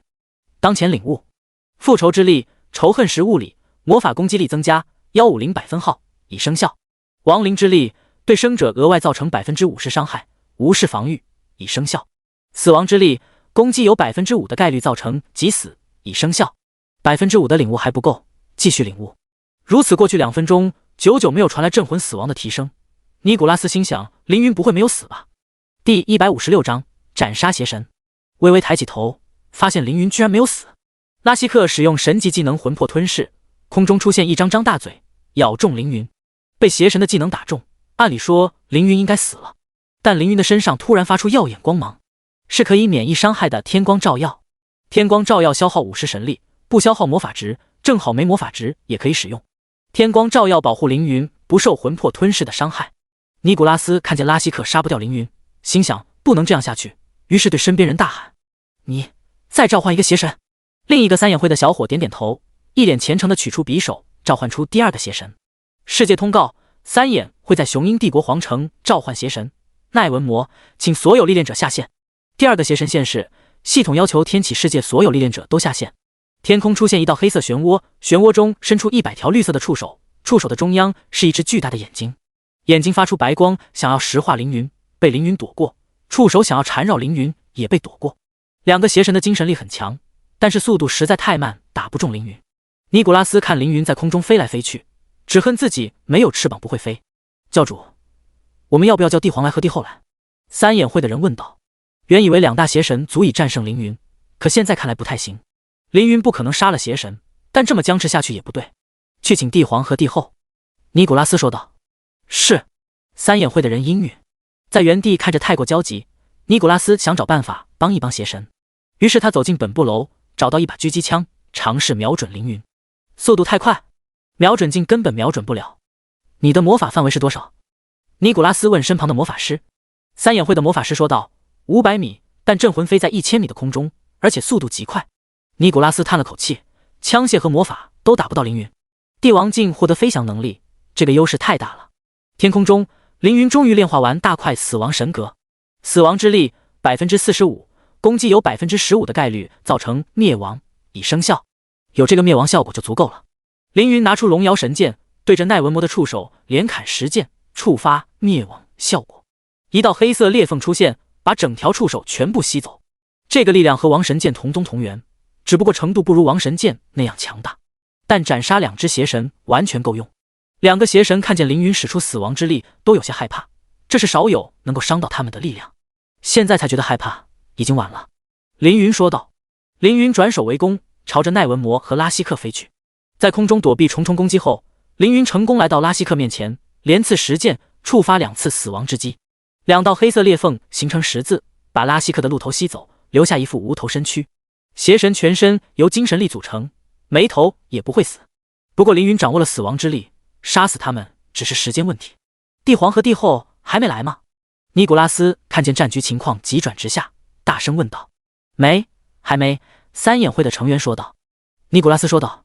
没办法了，先撤退吧。三眼会的成员绝望地说道。撤退？这可是我们的总部，我们还能撤退到哪？尼古拉斯说道。先回蓝星。回蓝星有用吗？蓝星才多大，天启之地多大，如果连天启之地都混不下去，蓝星上有你的安心之所吗？真的想活命，现在就找机会逃走，然后捏碎登陆器，永远在天启世界生活，还能有一线生机。咔嚓咔嚓咔嚓，尼古拉斯抬起头，慢看见天飘落金银碎片，就好像把无数玻璃碎片从天空中扔下一样。如此美景是用拉希克的性命换来的。邪神拉希克被凌云斩灭了半具身体后，剩下的半具身体支撑不住自己的力量，发生了崩溃。下一秒，凌云转身砍向奈文魔，龙威剑法触发龙剑，不时有真龙显现。虽然真龙无法伤害到奈文魔，但气势和帅气一点都不少。很快，奈文魔也死于死亡之力。以斩杀拉希克获得精神神格碎片1/10，以斩杀奈文魔获得精神神格碎片2/10，又获得2枚神格碎片。精神神格是主神级神格，虽然不及生命和死亡，但和虚幻神格同级，也很强。凌云收下神格，看向地上的三眼会成员。高空中的凌云好似巨人俯视底下的蝼蚁，蝼蚁崇拜的邪神接连被凌云斩杀，强大的视觉冲击让他们难以接受，竟然忘了逃跑。2个主教，4个执事，25个神父，没看见帝皇和帝后。凌云读过三眼会人员名单，从职业、年龄和性别大致认出了尼古拉斯等人。你们的帝皇呢？凌云闻得。帝皇马上就来了。还有帝后。镇魂，你有种在这里等我们的帝皇前来。三眼会的人说道。来得正好，不怕你们来，就怕你们不来。在关键人物登场之前，把这些小角色清理一下。凌云俯冲到地面上，对三眼会的成员发起攻击。从地上往天上看，能感觉得到凌云很快，但真的和凌云动起手来，才能真正理解凌云的速度。那是和声音一样快的速度，不，有时候甚至比声音更快。不过，一个三眼会成员被凌云连刺3剑后，竟然没死。-2.2万 x3， 那个成员看着头上飘出的伤害值很高，但没有把自己秒掉。我竟然没被秒？难道镇魂没有想象的强，或者他的技能进入冷却时间了？这个蠢货竟然会这么想。其实是凌云把所有力量属性都转换成了感知，而龙瑶神剑是力量属性加成，没有属性加成，龙瑶神剑作为一阶神器只有5万攻击力，所以没有把那个人秒掉。这是凌云有意为之，因为普通攻击干掉的历练者还可以复活，如果用死亡之力把他们灭亡，就会本体连着一起死掉。第157章正道境，斩草不除根，春风吹又生。凌云不担心三眼会的人报复自己，担心他们伤害自己重要的人。三眼会的人不知道被死亡之力干掉的下场，纷纷大喊：大家上，和镇魂拼了！尼古拉斯也喊道和镇魂拼了，然后不断后退，绕到房屋后面准备下线。当前区域空间失稳，无法下线。开什么玩笑！尼古拉斯大吼。死到临头了，他急了，扭过头看向凌云，看见他游走在众人之间，剑刃不停，每打出一道黑色裂缝，就有一个三眼会成员尖叫着消失。我来天启之地3年了，为什么从没看见过这种力量？他到底是如何做到的？尼古拉斯把手放进背包，握住一个神级道具——邪神之门。只要使用这个道具，尼古拉斯就会瞬间传送到邪神空间，这样说不定能逃走，但代价是再也无法回蓝星。不到万不得已的时候，绝不能使用。现在要拖住镇魂，拖到帝皇和帝后赶到。他俩人的天赋也是 SS 级，而且比我的天赋更厉害。只要他俩过来，镇魂绝不是对手。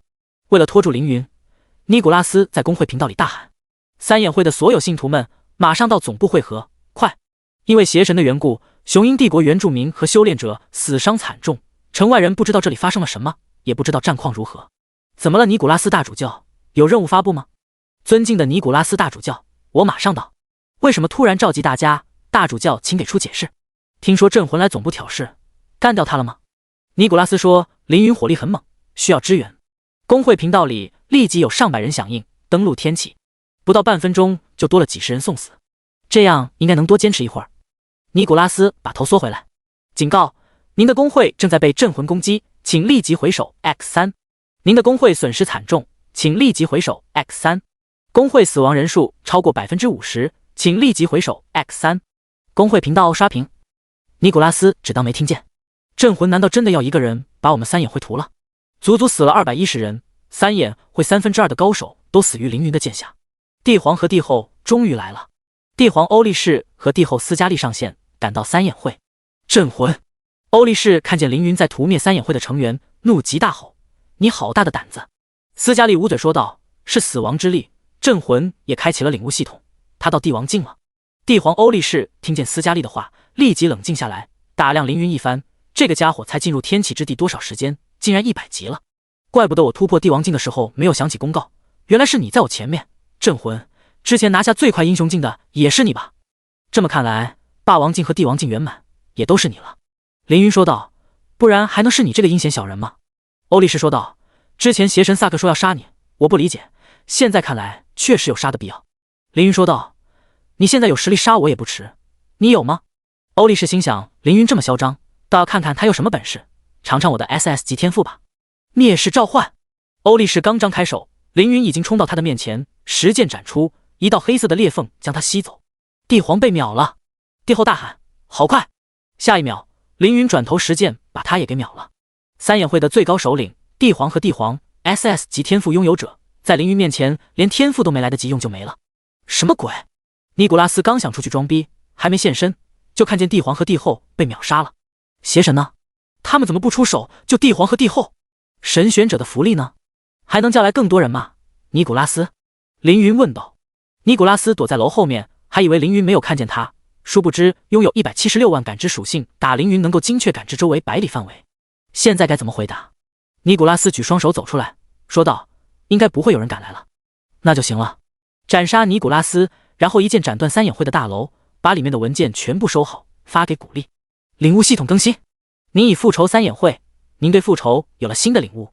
当前领悟复仇之力 55%， 获得效果：复仇女神的眷顾，复仇食物里，魔法攻击力增加 200%， 受到的伤害减少 50%， 攻速移速增加 100%。 下一阶段，成为复仇女神选中之人。领悟分为神召和星召，神召有3个阶段：一是领悟某种力量，二是掌握这种力量并得到神的眷顾，三是加入这股力量的阵营。第3步是领悟系统的最后一步，一旦完成就只能一条路走到黑。凌云没必要走到最后一步，目前这个阶段已经非常不错。亡灵之力和死亡之力也可以领悟到这一步，死亡之力是一条大路，可以尝试走下去。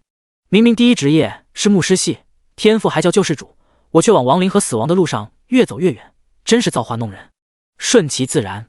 三眼会在天启世界的总部已经毁灭，高层人士杀了70%，剩下30%就交给华夏政府和圣神教吧。解决了三眼会，现在有2条路可以走：一是完成最终试炼，获得成神资格。凌云现在可以使用神力，但只是粗浅的使用，没有法则之力。成神之后，神力将会附带神格效果，那才厉害。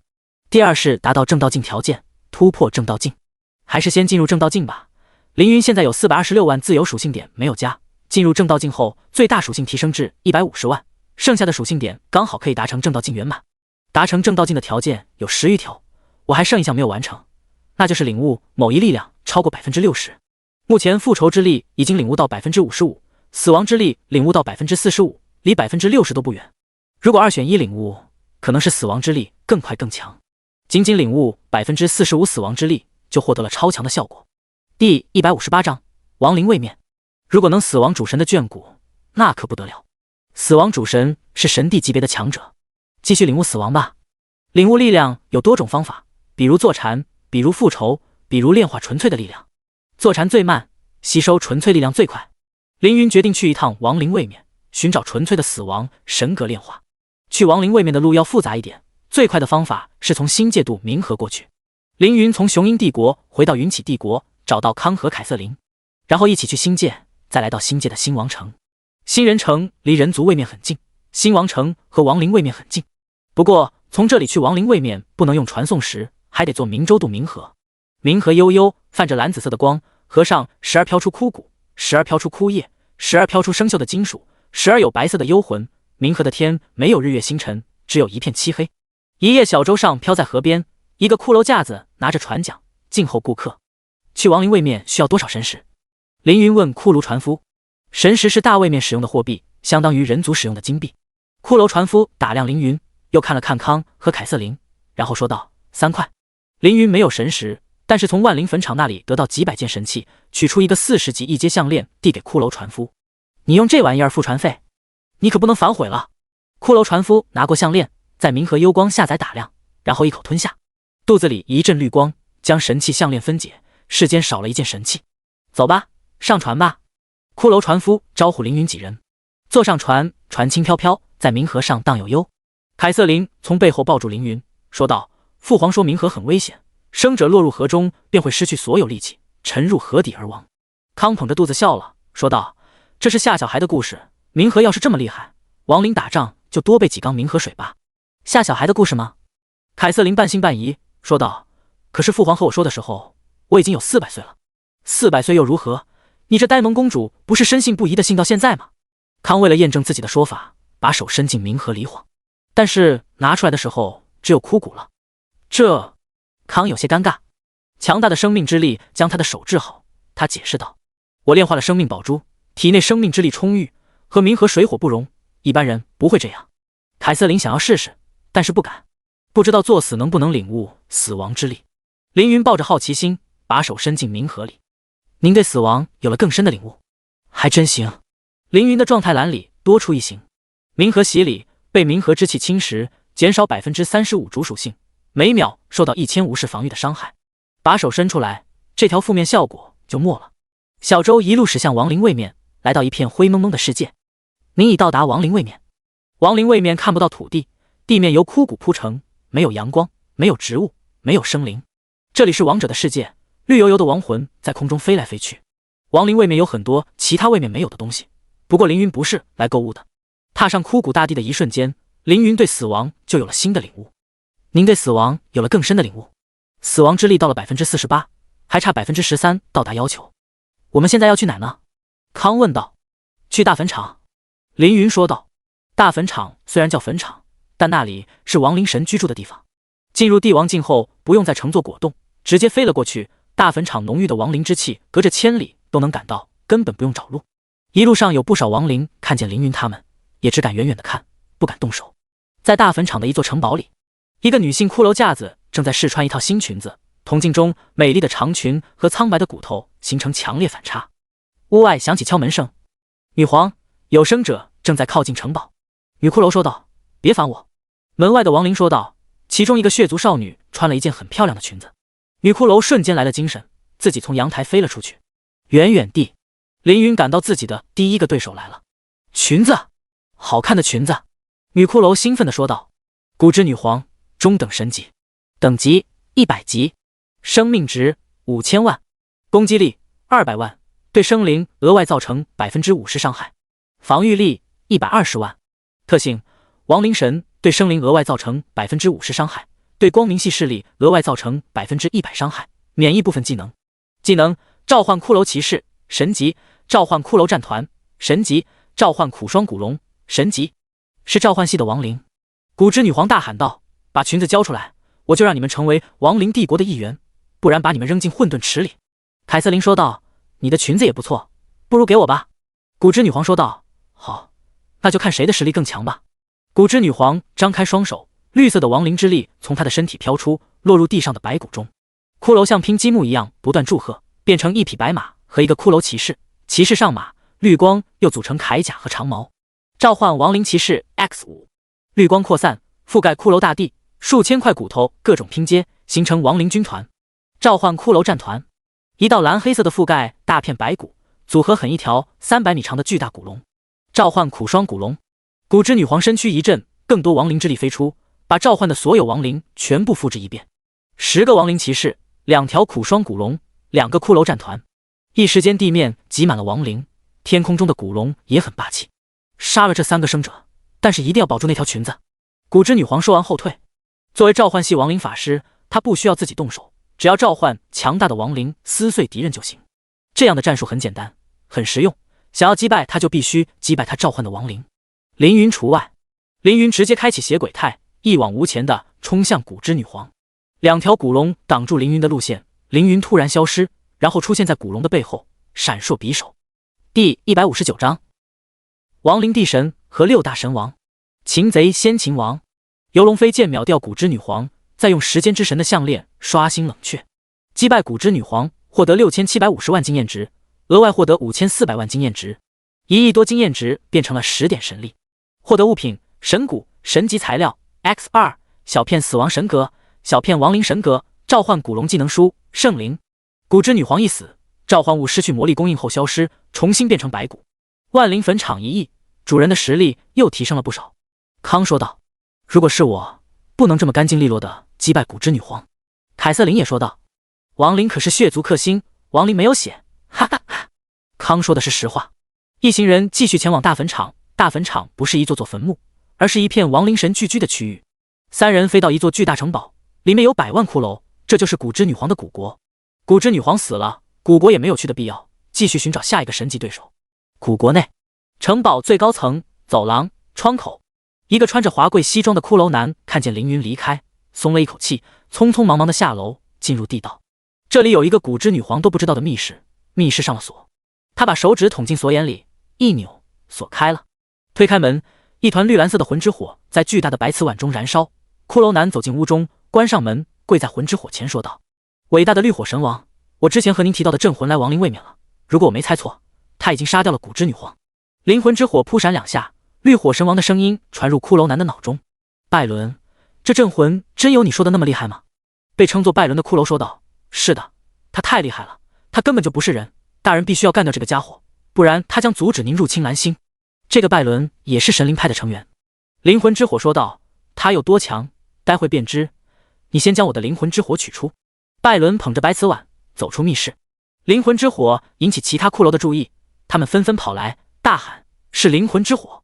拜伦，你这个绿火神王的奸细，亏女皇这么信任你这个蓝星人，可恶的家伙，我要将你的魂火吞噬，让你永坠混沌！”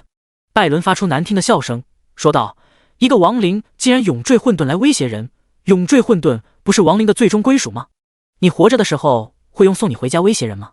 嘴上不停，手上灵魂之火不断燃烧，所有直视灵魂之火的亡灵都会被吸取灵魂，成为灵魂之火的燃料。刚刚骂拜伦的几个亡灵身体化作白灰落在地上。嘻嘻嘻嘻，亡灵没有肉体，纯靠灵魂支撑，这个可以燃烧灵魂的灵魂之火是所有亡灵的克星啊！拜伦在城堡里奔跑，打开一间间房门，用火焰吸收其他亡灵的灵魂。不到1个小说，便把城堡内的亡灵们全部烧完。接下来该去烧小喽啰了。拜伦手里的灵魂之火从气球大小变成了水缸大小，体积虽然增加，也变得更加明亮，但重量还是非常轻松。从城墙上下来，城墙下是密密麻麻的低级亡灵，他们的智慧不高，只能进行简单的活动。死都死了，还要模仿生前的角色，做一些没有意义事，什么古之女皇，一个喜欢扮家家酒的幼稚女人罢了。拜伦手一挥，灵魂之火落在地上，一个亡灵走到火旁，然后灵魂被吸走。火光吸引其他亡灵缓缓走向灵魂之火，然后成为柴薪，让火光越来越旺。绿火神王赐我这团神火，让我可以吸收亡灵的力量，本来忌惮古之女皇的力量，我只能潜伏在城内，恰巧遇到镇魂路过，干掉了古之女皇，这下我可要大赚特赚了。灵魂之火不断变大，这100万亡灵的力量都将成为拜伦的力量，火再烧得更旺一点，烧，把你们都烧死。另一边，王神帝国，亡灵帝神坐在无上王座上，他看上去就像一个非常普通的老人，脸上的皱纹密密麻麻，如同鳞片，明明是至高强者，气息却和普通人无异。他用手撑着下巴，身体一动不动，坐在神座上，不知道在想什么。在他周围有6团绿火，每团绿火代表一个神王。绿火神王生前是神王级强者，拥有极其强大的精神力，死后灵魂不散，记忆不损，以亡灵的身份重新修炼，再次步入神王之境。亡灵帝君，亡灵帝神的最强化身。亡灵大帝，亡灵位面的位面之子，受到亡灵位面的庇佑。万古神王曾经是一个普通战士，在吞噬了101个骷髅之后成为了神王。九幽神王，大帝死亡后化身的神王。天陨神王，某个大宇宙死亡后，剩余的力量转化成的神王。除了掌管最高秩序的亡灵帝神，这6个神王是亡灵位面最高战力，每个都拥有统治小宇宙的能力。这6个亡灵神王环绕在亡灵帝神的周围。绿火神王是6位神王中实力最强的，最先发问：帝神，镇魂来到了亡灵位面，我们应该如何处置？亡灵帝神依然一动不动，拥有至高力量的他不会轻易做出任何行动，因为他的任何行动都会引起巨大的影响。亡灵帝君和凌云有过一面之缘，他说道：他镇魂虽然是个牧师，但没有明确站在秩序阵营，让他活着可以为亡灵增添更多的强者。万古神王说道：就算他不是秩序阵营，镇魂也不是我们的朋友，一个追求力量的人毕竟成为我们的敌人，与其看着他不断强大，不如趁早拉拢他或者解决他。九幽神王说道：追求力量的人不可能被我们拉拢，不如就在这里把他杀死，一了百了。这确实是个非常好的主意，但最终还要看亡灵帝君如何定夺。亡灵帝君头仅仅是轻轻摇了摇头，什么话都没有说，但是答案很明显，他不支持杀凌云。6大神王同时说道：是。6团火焰一起熄灭。亡灵帝君朝着凌云的方向看了一眼，淡淡一笑。第160章，亡灵位面仅次于神之位面。凌云继续走，在一座骨头大山前停下。怎么了，主人？康问道。凌云说道：这个山是敌人。敌人？这个骨头大山？康伸手使用魔法，一个巨大的金属飞轮劈向骨头山。当！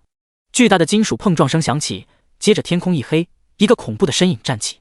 骷髅大帝，神尊，等级102，生命值3亿，攻击力500万，防御力400万，特性亡灵神，技能裂地斩，神级百道轮回，神王级千山豹。骷髅大帝身高1万米，手持巨大骨刀，不仅拥有强大式面板属性，还有一个神王级技能。可恶的生灵，竟然敢打扰我的宁静，给我去死吧！大刀划破天空，劈向康。康立即召唤出一道巨大的土墙，土墙可以抵挡1000万伤害。骷髅大帝的巨大骨刀被土墙挡住，接着他又挥一刀，把土墙和康劈飞出1000米。好灵活的动作，凯瑟琳说道。为什么我变大后动作就会慢许多呢？这有什么好问的？你一个魔法师，就是没有变大也速度不快啊。骷髅大帝的血脉比凌云高7阶，凌云的攻击力会被削弱70%，打起来有些费劲。不过和凯瑟琳一起战斗的话就还不错。主人，我的技能对他不起作用，我来强壮你的身体吧。凯瑟琳说完，对凌云使用各种技能。从凯瑟琳处获得状态血液强化、圣血、血煞、血刺，获得效果。力量敏捷属性增加 20%， 攻击力防御力增加 15%， 攻速移速增加 55%。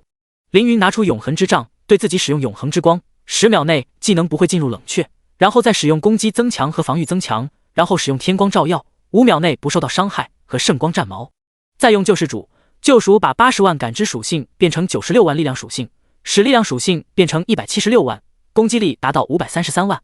幻龙魂，物理攻击再加 50%， 达到 799.5 万。又有凯瑟琳的增强效果，攻击力变成了 919.4 万。即使被境界压制，凌云一剑普攻也能打出150万左右的伤害，1秒10剑便是1500万。打赢骷髅大帝不成问题。骷髅大帝看见凌云的力量像搭积木一样越垒越高，懵了。这是什么情况？这个人类的力量怎么翻了2倍？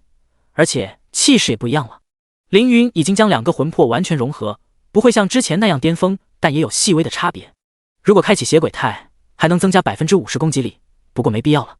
凌云掏出龙摇神剑，注入真龙之力和灭世之力，对着骷髅大帝使用神级技能游龙飞剑。游龙飞剑可以打出10倍物理攻击的伤害，一剑便是1500万的物理伤害和额外3000万的龙剑伤害。骷髅大帝看见一条青龙撞向自己，不敢丝毫松懈，将浑身亡灵之力汇聚到巅峰，持剑抵挡。不得不说，他的动作很快，和他庞大的身躯反差很大。这么近的距离，竟然用剑挡下了游龙飞剑。负750万，负1500万，一剑打掉接近1/10的生命值。骷髅大帝连续后退好几步，大地被他踩出一个又一个大洞，竟然能在这么近的距离挡下这一剑，这家伙好厉害啊！凯瑟琳说道。可惜是亡灵，不然我想和他打一打。这时康飞了回来，他觉得自己被一刀劈飞几百米，过于丢人，主动请缨对战骷髅大帝。凌云没有同意，现在杀怪不会获得经验值，而是获得更加珍贵的神力，可不能让给康。掏剑再砍，凌云直接对着骷髅大帝一顿削。骷髅大帝挥剑斩向凌云，他的速度也很快，但不及凌云，所以他丢下剑，将亡灵之力凝结在手上，使用拳头和巴掌攻击凌云。巨大的手掌呼来呼去，破空声甚至产生了音爆。如果是康和骷髅大帝战斗，早就被当成蚊子拍来拍去了。可恶的人类，竟然这么灵活！我可是骷髅大帝，竟然抓不住你！骷髅大帝使用精神力和凌云交流。作为骷髅，你的动作很快了，想必你的生前一定是强大的战士。凌云说道。我生前是巨人国第1剑皇，如果我还活着，定能和你一战。骷髅大帝说道。你已经死了，过去的荣耀与你再无瓜葛。你要不接受亡灵的身份重新生活，要不投入混沌之中。凌云说道。投入混沌，又是投入混沌。之前有个叫做亡灵帝君的混账，也叫我重入混沌，我还没活够，我入个鬼！骷髅大帝怒吼。你已经死了，无论你活没活够。凌云说道。二人一边对话一边战斗。表面上凌云把骷髅大帝打得措手不及，每次攻击都能击碎数百吨白骨或者打爆他身上的破旧铠甲，但确实凌云赢得并不轻松，因为骷髅大帝的速度几乎不亚于他，技巧和战斗反应也很强。刚刚康还想和骷髅大帝打上一场，看了一会儿，他自己都心虚了。我吸收了生命宝珠的力量，拥有强大的生命之力，我应该能在骷髅大帝杀死我之前干掉他吧。康心想，这家伙好强啊！我早听父皇说过，亡灵位面是5大位面中仅次于神族位面的强大位面，现在一看确实如此。凯瑟琳说道。为何？康问道。因为生灵终会死去，死后都会进入亡灵位面，如果主人有一天死了，他将变成比骷髅大帝更加厉害的存在。凯瑟琳说道。谁和说生灵终会死去？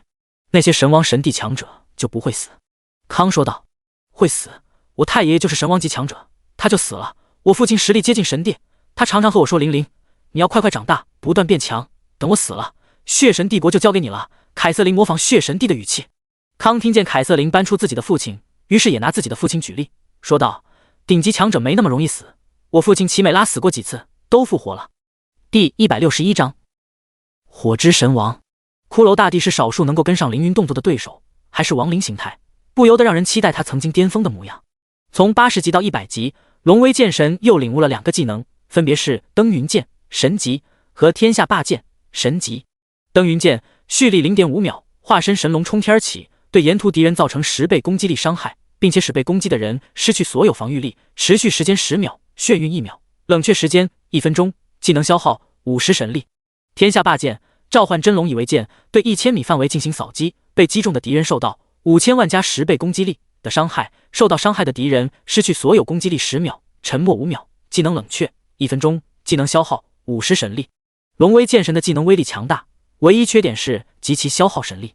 假设一个历练者105级成神，只领悟一条力量体系的情况下，神力只会有100左右，也就够用2个神级技能。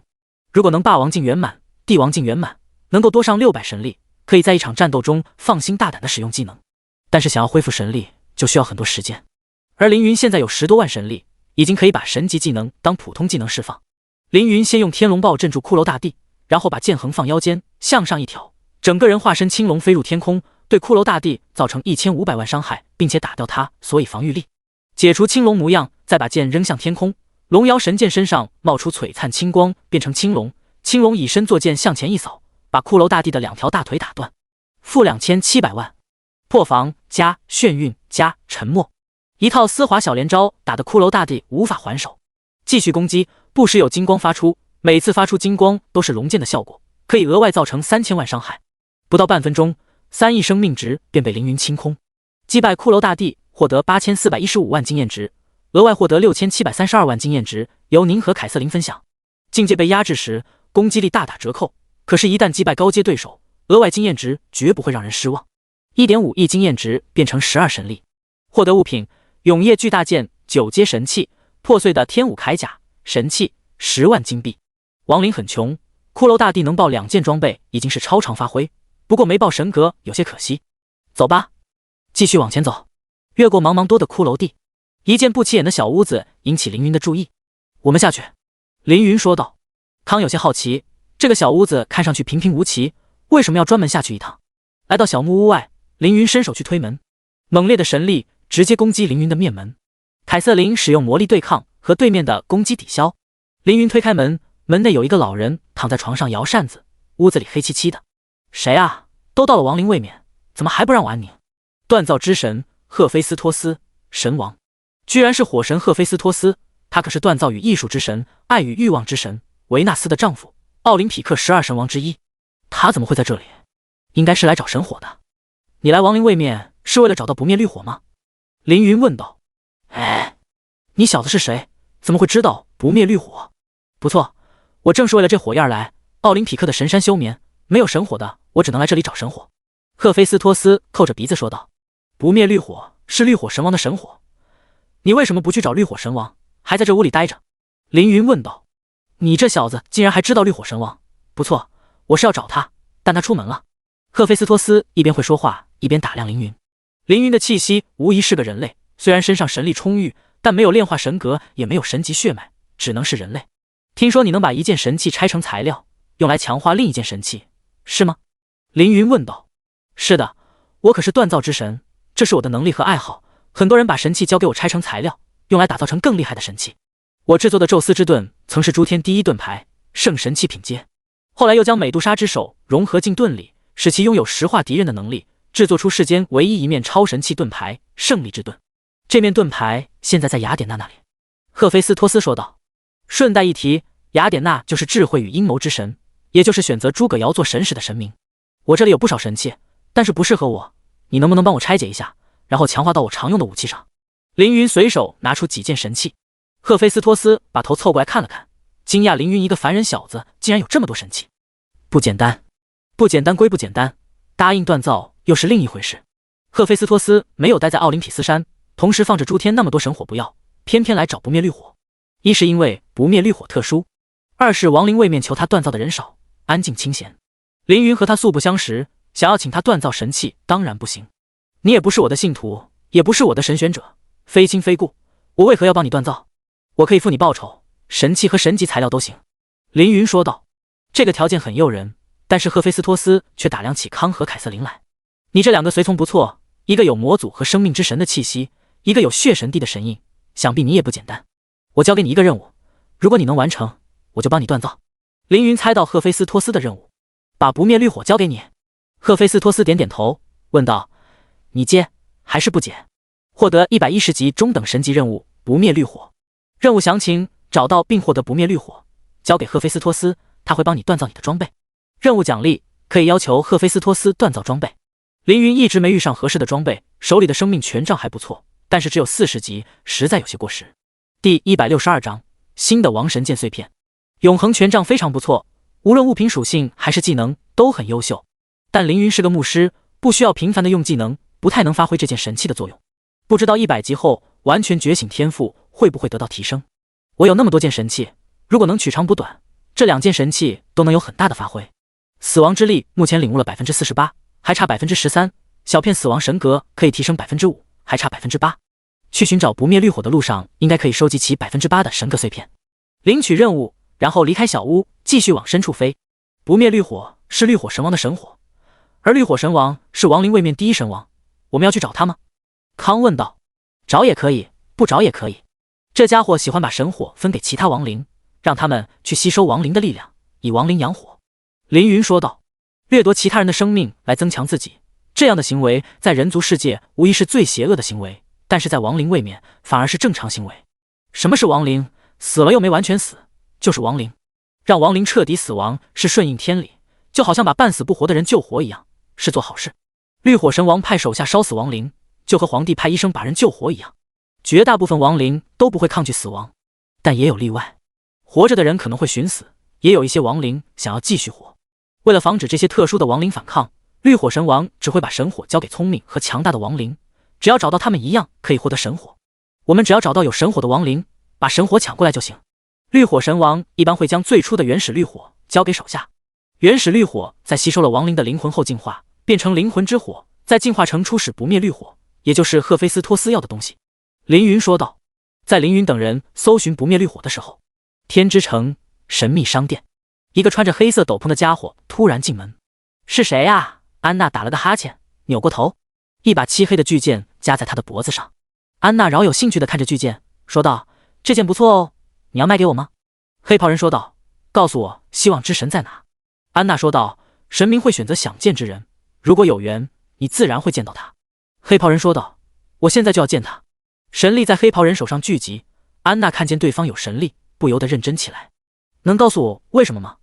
安娜问道。黑袍人手上青筋暴起，巨剑也随着晃动，轻轻拍打安娜的小脸蛋。我看不到希望，也无法回头。我需要希望，我要见希望之神。安娜一只手按住巨剑，轻轻站在椅子上，她缓缓掀开黑袍人的头套，露出他坚毅的脸庞。曾经的华夏最强天才张宇，此时满眼的迷茫。又是个帅小伙，看来我的运气不错嘛，嘻嘻。安娜推开无锋剑，然后把手放在张宇的脸庞上，说道：“我可以带你去见希望女神，不过你不能成为她的神使，你要做我的神使，我可以改变你的命运。”张宇错愕地看向安娜，问道：“你是？”安娜没有说，而是牵着张宇进到密室里。天之城城上天府，大王子鲁迪坐在王座上，不知道在思索什么。在他的旁边，二弟阿尔伯特喋喋不休：“王兄，不要犹豫了，把王城剩下3大公爵全部干掉吧。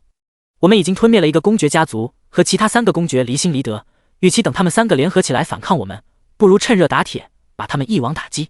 现在天之城已经开放，不用再靠他们维护稳定，或者说没了他们对我们王室更好。”鲁迪也想干掉3大公爵，但是他看得更长远。我们剿灭洛夫家族，惹了3大公爵猜疑，如果再灭3大家族，肯定会有新的力量对我们不满。阿尔伯特想了想，说道：“王兄是在担心云起帝国？云起帝国虽然有强者守护，但剿灭贵族是我们天之城的事，他们总不能把手伸到我们这吧？”鲁迪摇摇头说道：“不是云起帝国，是遗留在城内的神明，我不知道他会怎么想。”阿尔伯特疑惑道：“啊，还有神明遗留在城内吗？他们不应该都去了神之位面吗？”鲁迪站起身，与其在这里瞎想，不如直接去问。他让阿尔伯特跟着自己。二人离开王府，来到一处水晶宫殿中。宫殿里有一个绿头发的美丽女神，女神自己在和自己下棋。在下鲁迪，见过希望女神。鲁迪说道：“你来找我什么事？”希望女神问道：“我想问您，对我家族剿灭叛臣之事有何看法？”鲁迪问道。希望女神放下手中的棋子，叹息一声说道：“天之城内资源渐少，你们迟早有一天会动手，我已经猜到。”鲁迪继续问道：“那如果城内有其他叛臣呢？”希望女神看着鲁迪说道：“欲望是无限的，尝到鲜血的狼不会再沉寂。”鲁迪说道：“是的。”希望女神坐下，说道：“去做自己想做的事吧。”得到希望女神的同意，鲁迪眼中燃起野心。亡灵位面，在扫过数百公里的区域后，凌云终于找到一个持有灵魂之火的家伙。巫妖巫普，75级圣灵。巫普此时站在一座巨大的铁城墙外，心想如何才能进城。进城的方法没想到，周围多了3个人。你们什么时候出现的？巫普被吓了一跳，拍了拍不存在的心脏后说道：“一点声音都没有，我把你们当鬼了？亡灵怕鬼？好冷的笑话。”康正准备动手，巫普突然说道：“你们3个人类来亡灵位面干啥？难道也是为了王神剑碎片？”凌云赶紧按住康的手，问道：“你说王神剑碎片在哪？”巫普指了指旁边的铁墙，说道：“这里面啊，黑铁堡。”凌云看向黑铁堡，黑铁堡60级万古，这个普普通通的60级万古城市有王神剑碎片。第163章，碎片在副本里。凌云看着巫妖的眼睛问道：“你该不会在骗我吧？”80万感知属性，即使是巫妖也无法骗过凌云。巫普认真说道：“没有骗你，之前在万灵坟场里获得了3枚王神剑碎片，如果在这里拿到第4枚，就还剩8枚。虽然还差很多，但总是有希望的。”凌云手指一点，康解决巫普，收下灵魂之火。“主人，火到手了，现在我们该干什么？”康问道。灵魂之火没有吸收足够多的灵魂，还算不上不灭绿火。想要交任务，必须拿这团火吸收足够多的灵魂。火可以慢慢养。王神剑碎片可是过了这村就没这店了。凌云没有说话，而是看着地上的巫妖。巫妖躺在地上不动，只要命格不毁，巫妖便能永生不灭。你的命格不在这，不要装死。凌云说道。巫妖躺在地上不动，还在装死是吧？那就别怪我了，就用斩灭万物的效果干掉你吧。凌云掏出王神剑碎片，巫妖一个挺身站起，大喊道：别，我只是腰疼，多躺了会儿。小哥，你果然有王神剑碎片，那你可得去这黑铁堡一趟啊。凌云问道。你怎么知道黑铁堡里有王神剑碎片？巫妖说道。这和我前世的故事有关，你若是有兴趣，我就慢慢和你说，这要从300年说起，当时我还是个云游诗人。凌云说道。停，讲重点就行。巫妖说道。我无意间得到王神剑碎片，然后被人杀害，碎片的亡灵就在这黑铁堡里，这倒精简。凌云说道。你认的是谁抢走的吗？巫妖自信说道。我不知道那人真名叫什么，只知道他的同伴叫他柯基，至于他的长相，他就是化成灰我也不会忘记他。凌云点点头，召唤出宠物们，让凯瑟琳和康继续带他们升级，然后押着巫妖进到黑铁堡里。黑铁堡由黑铁打造，缺少材料和装饰，到处都是破破烂烂的，不过亡灵大陆缺少风雨，这些黑铁能够万年不锈，倒也耐用省事。我们就这么进来了？巫医四处张望，确定自己确实进到黑铁堡里了。不然呢？凌云反问。这里可是矮人亡灵建造的城市，有黑铁大炮呀，我们就这么冲进来，会被大炮攻击啊。巫妖掀起魔法长袍，露出被炸成碎片的脚骨，这就是被黑铁炮轰坏的。凌云感知属性高，知道大炮的排布和攻击死角，轻松进到城里。这对他是非常平常的事，却让巫妖惊讶不已。这堡里一共2400个亡灵，为了不打草惊蛇，我们挨个指认。凌云说道。拥有10万多神力，凌云可以瞬间控制住全城亡灵，但是这样做有风险。如果那个名叫柯基的亡灵把碎片提前藏了起来，柯基被控制后不肯说出碎片下落，那就不好找了。王神剑是超神器，拥有凌驾于神力的力量，其碎片无法通过神力感应，这也是碎片难找的原因。先从黑铁堡外围找起。凌云带着巫妖刚要走，一道冲天蓝光降临到铁堡之内。区域公告：有历练者触发任务，该区域即将成为副本，请不想进入副本的历练者5秒钟内离开黑铁堡或者下线 X3。历练者，他们来这里干什么？而且刚好是这个时候。即将进入副本，黑铁之王。副本难度万古，副本等级60级。副本主线：阻止黑铁城的主人，将其击杀。副本要求：阻止黑铁城主人的计划。副本奖励：黑铁堡主人的财富，未知。副本将在5秒后开启。543。黑铁堡主人会不会就是柯基？60级万古副本对我没有任何难度，进去看看吧。5秒过去，副本开始。进入副本，当前地区发生变化，黑铁堡变成黑铁城，大小翻了3倍，四周的温度飙升，屋顶、街边甚至天空中飘着绿火，这些都是原初绿火。巫妖慌张地说道：哎呀，这里怎么这么多原初之火？凌云问道：怎么？巫妖说道：原初之火是绿火神王的神火，他的神火岂是一般火焰？这里有那么多原初之火，我们打不过啊。原初之火可以燃烧灵魂，是亡灵们的克星，巫妖害怕也是有道理的。凌云重新感知黑铁城，发现城中央多出一个新的城堡，里面有一个还算强大的存在，想必那就是黑铁城主人。为何刚刚没有发现他？难道非要进入副本他才会出现吗？应该是这样，看来这些历练者来的正是时候。凌云看向历练者们，一共有22个，其中几人凌云认识：唐柯、金凤儿、暗柳、叶子意。这些历练者的实力都不弱，领头之人竟然是唐柯。唐柯站在众人面前，认真说道：你们都听好了，这里是十分危险的亡灵位面，即使是我也不能保证你们的安全。此次选拔虽然重要，但是性命更重要，毕竟生命只有一次。唐柯说话时面容坚毅冷漠，但声音却有一丝温柔，这和凌云最初见到的唐柯完全不同。还记得那日天管局来凌城驿中找凌云，唐柯直接从直升机上跳下来，哪像会说出毕竟生命只有一次这种话的人。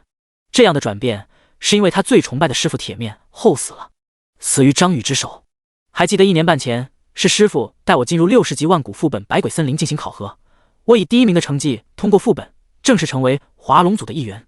万没想到，仅仅过了1年半的时间，我就和师傅天人两隔。而我现在也变成了考官，考核新人。短短1年发生巨大变化，让这个16岁的少年成长不少。张宇，此仇不报，我誓不为人。唐柯身旁还有一个女人，30多岁，外貌平平 ，ID 飞燕，是一个76级的3转格斗家，暴风拳手。第164章华龙组选拔。他是铁面后考核的第一批成员，唐柯是第3期，算辈分飞燕是唐柯的师姐。虽然辈分比唐柯高，但铁面后明显更加偏爱天赋更好的唐柯，这让飞燕非常嫉妒，甚至是记恨。老娘是第1期的第1名，论资排辈下一任副组长，该轮到我了。可是上面竟然有传闻说副组长的位置要给唐柯这小子。天管局是高层直属部门，副组长是正处级干部，唐柯才16岁，凭什么委以重任？这个位置是我的。唐柯和飞燕说道：“师姐，宣布考核开始吧。”飞燕点点头，走到众人面前，掏出一张发言稿，开始发言。大家好，想必你们知道我是谁，我叫飞燕，华龙组1期排名第1。底下的人本就紧张，听见飞燕还要长篇大论，心情不免烦躁。暗流走到金凤儿身旁，问道：“你怎么52级了？我上次看到你才46级啊，你连升了6级。”金凤儿说道：“因为我有个好姐姐，她和镇魂大佬合作，把我也带上了，我蹭了波经验，等级自然起飞。”暗柳说道：“啊，这么爽！镇魂大佬办了个工会，我哥还是副会长呢，不知道能不能让我蹭一蹭经验。”金凤儿说道：“镇魂大佬神龙剑手不见尾，看运气吧。”飞燕看见金凤儿和暗柳在聊小天，大吼道：“不要在下面说话！”金凤儿和暗柳立即闭嘴。论实力，暗柳和飞燕的实力差不多，金凤儿如果使用破坏之神的力量，更能爆杀飞燕。不过飞燕是华龙组的前辈，不得不低头。讲话持续了半个小时，讲了整整3张纸，飞燕终于发完言。此次选拔共有20人参加，最终会选出4个人进组，其他人参加后续选拔，进入天管局。收起演讲稿，目光向下一扫，居然没有人鼓掌。这些混蛋真不懂礼数啊！看来今后的华龙组一定要强调礼节。飞燕说：“考核开始，参加考核的历练者们全部散开。”他们2个人组成一组，一共10组，根据手里的线索开始收集副本信息。林云离他们有100米远，把他们所有人说的话都听清。巫妖可以改变人的容貌，你会吧？凌云问巫妖。那当然，我是巫妖啊。巫妖又拍了拍自己的胸口。那就好。凌云指着叶子毅的队友鸭头肉说道：“把我的脸变成他的模样。”巫妖点点头，然后伸出手悬在凌云的脸上，凌云的脸开始变形。好了，巫妖说道。凌云的脸变成了鸭头肉的模样，一个25岁的青年，外形普普通通。凌云趁叶子毅不注意，把鸭头肉抓了过来，交给巫妖，告诉巫妖保护好这个青年，然后自己跑过去和叶子毅组队。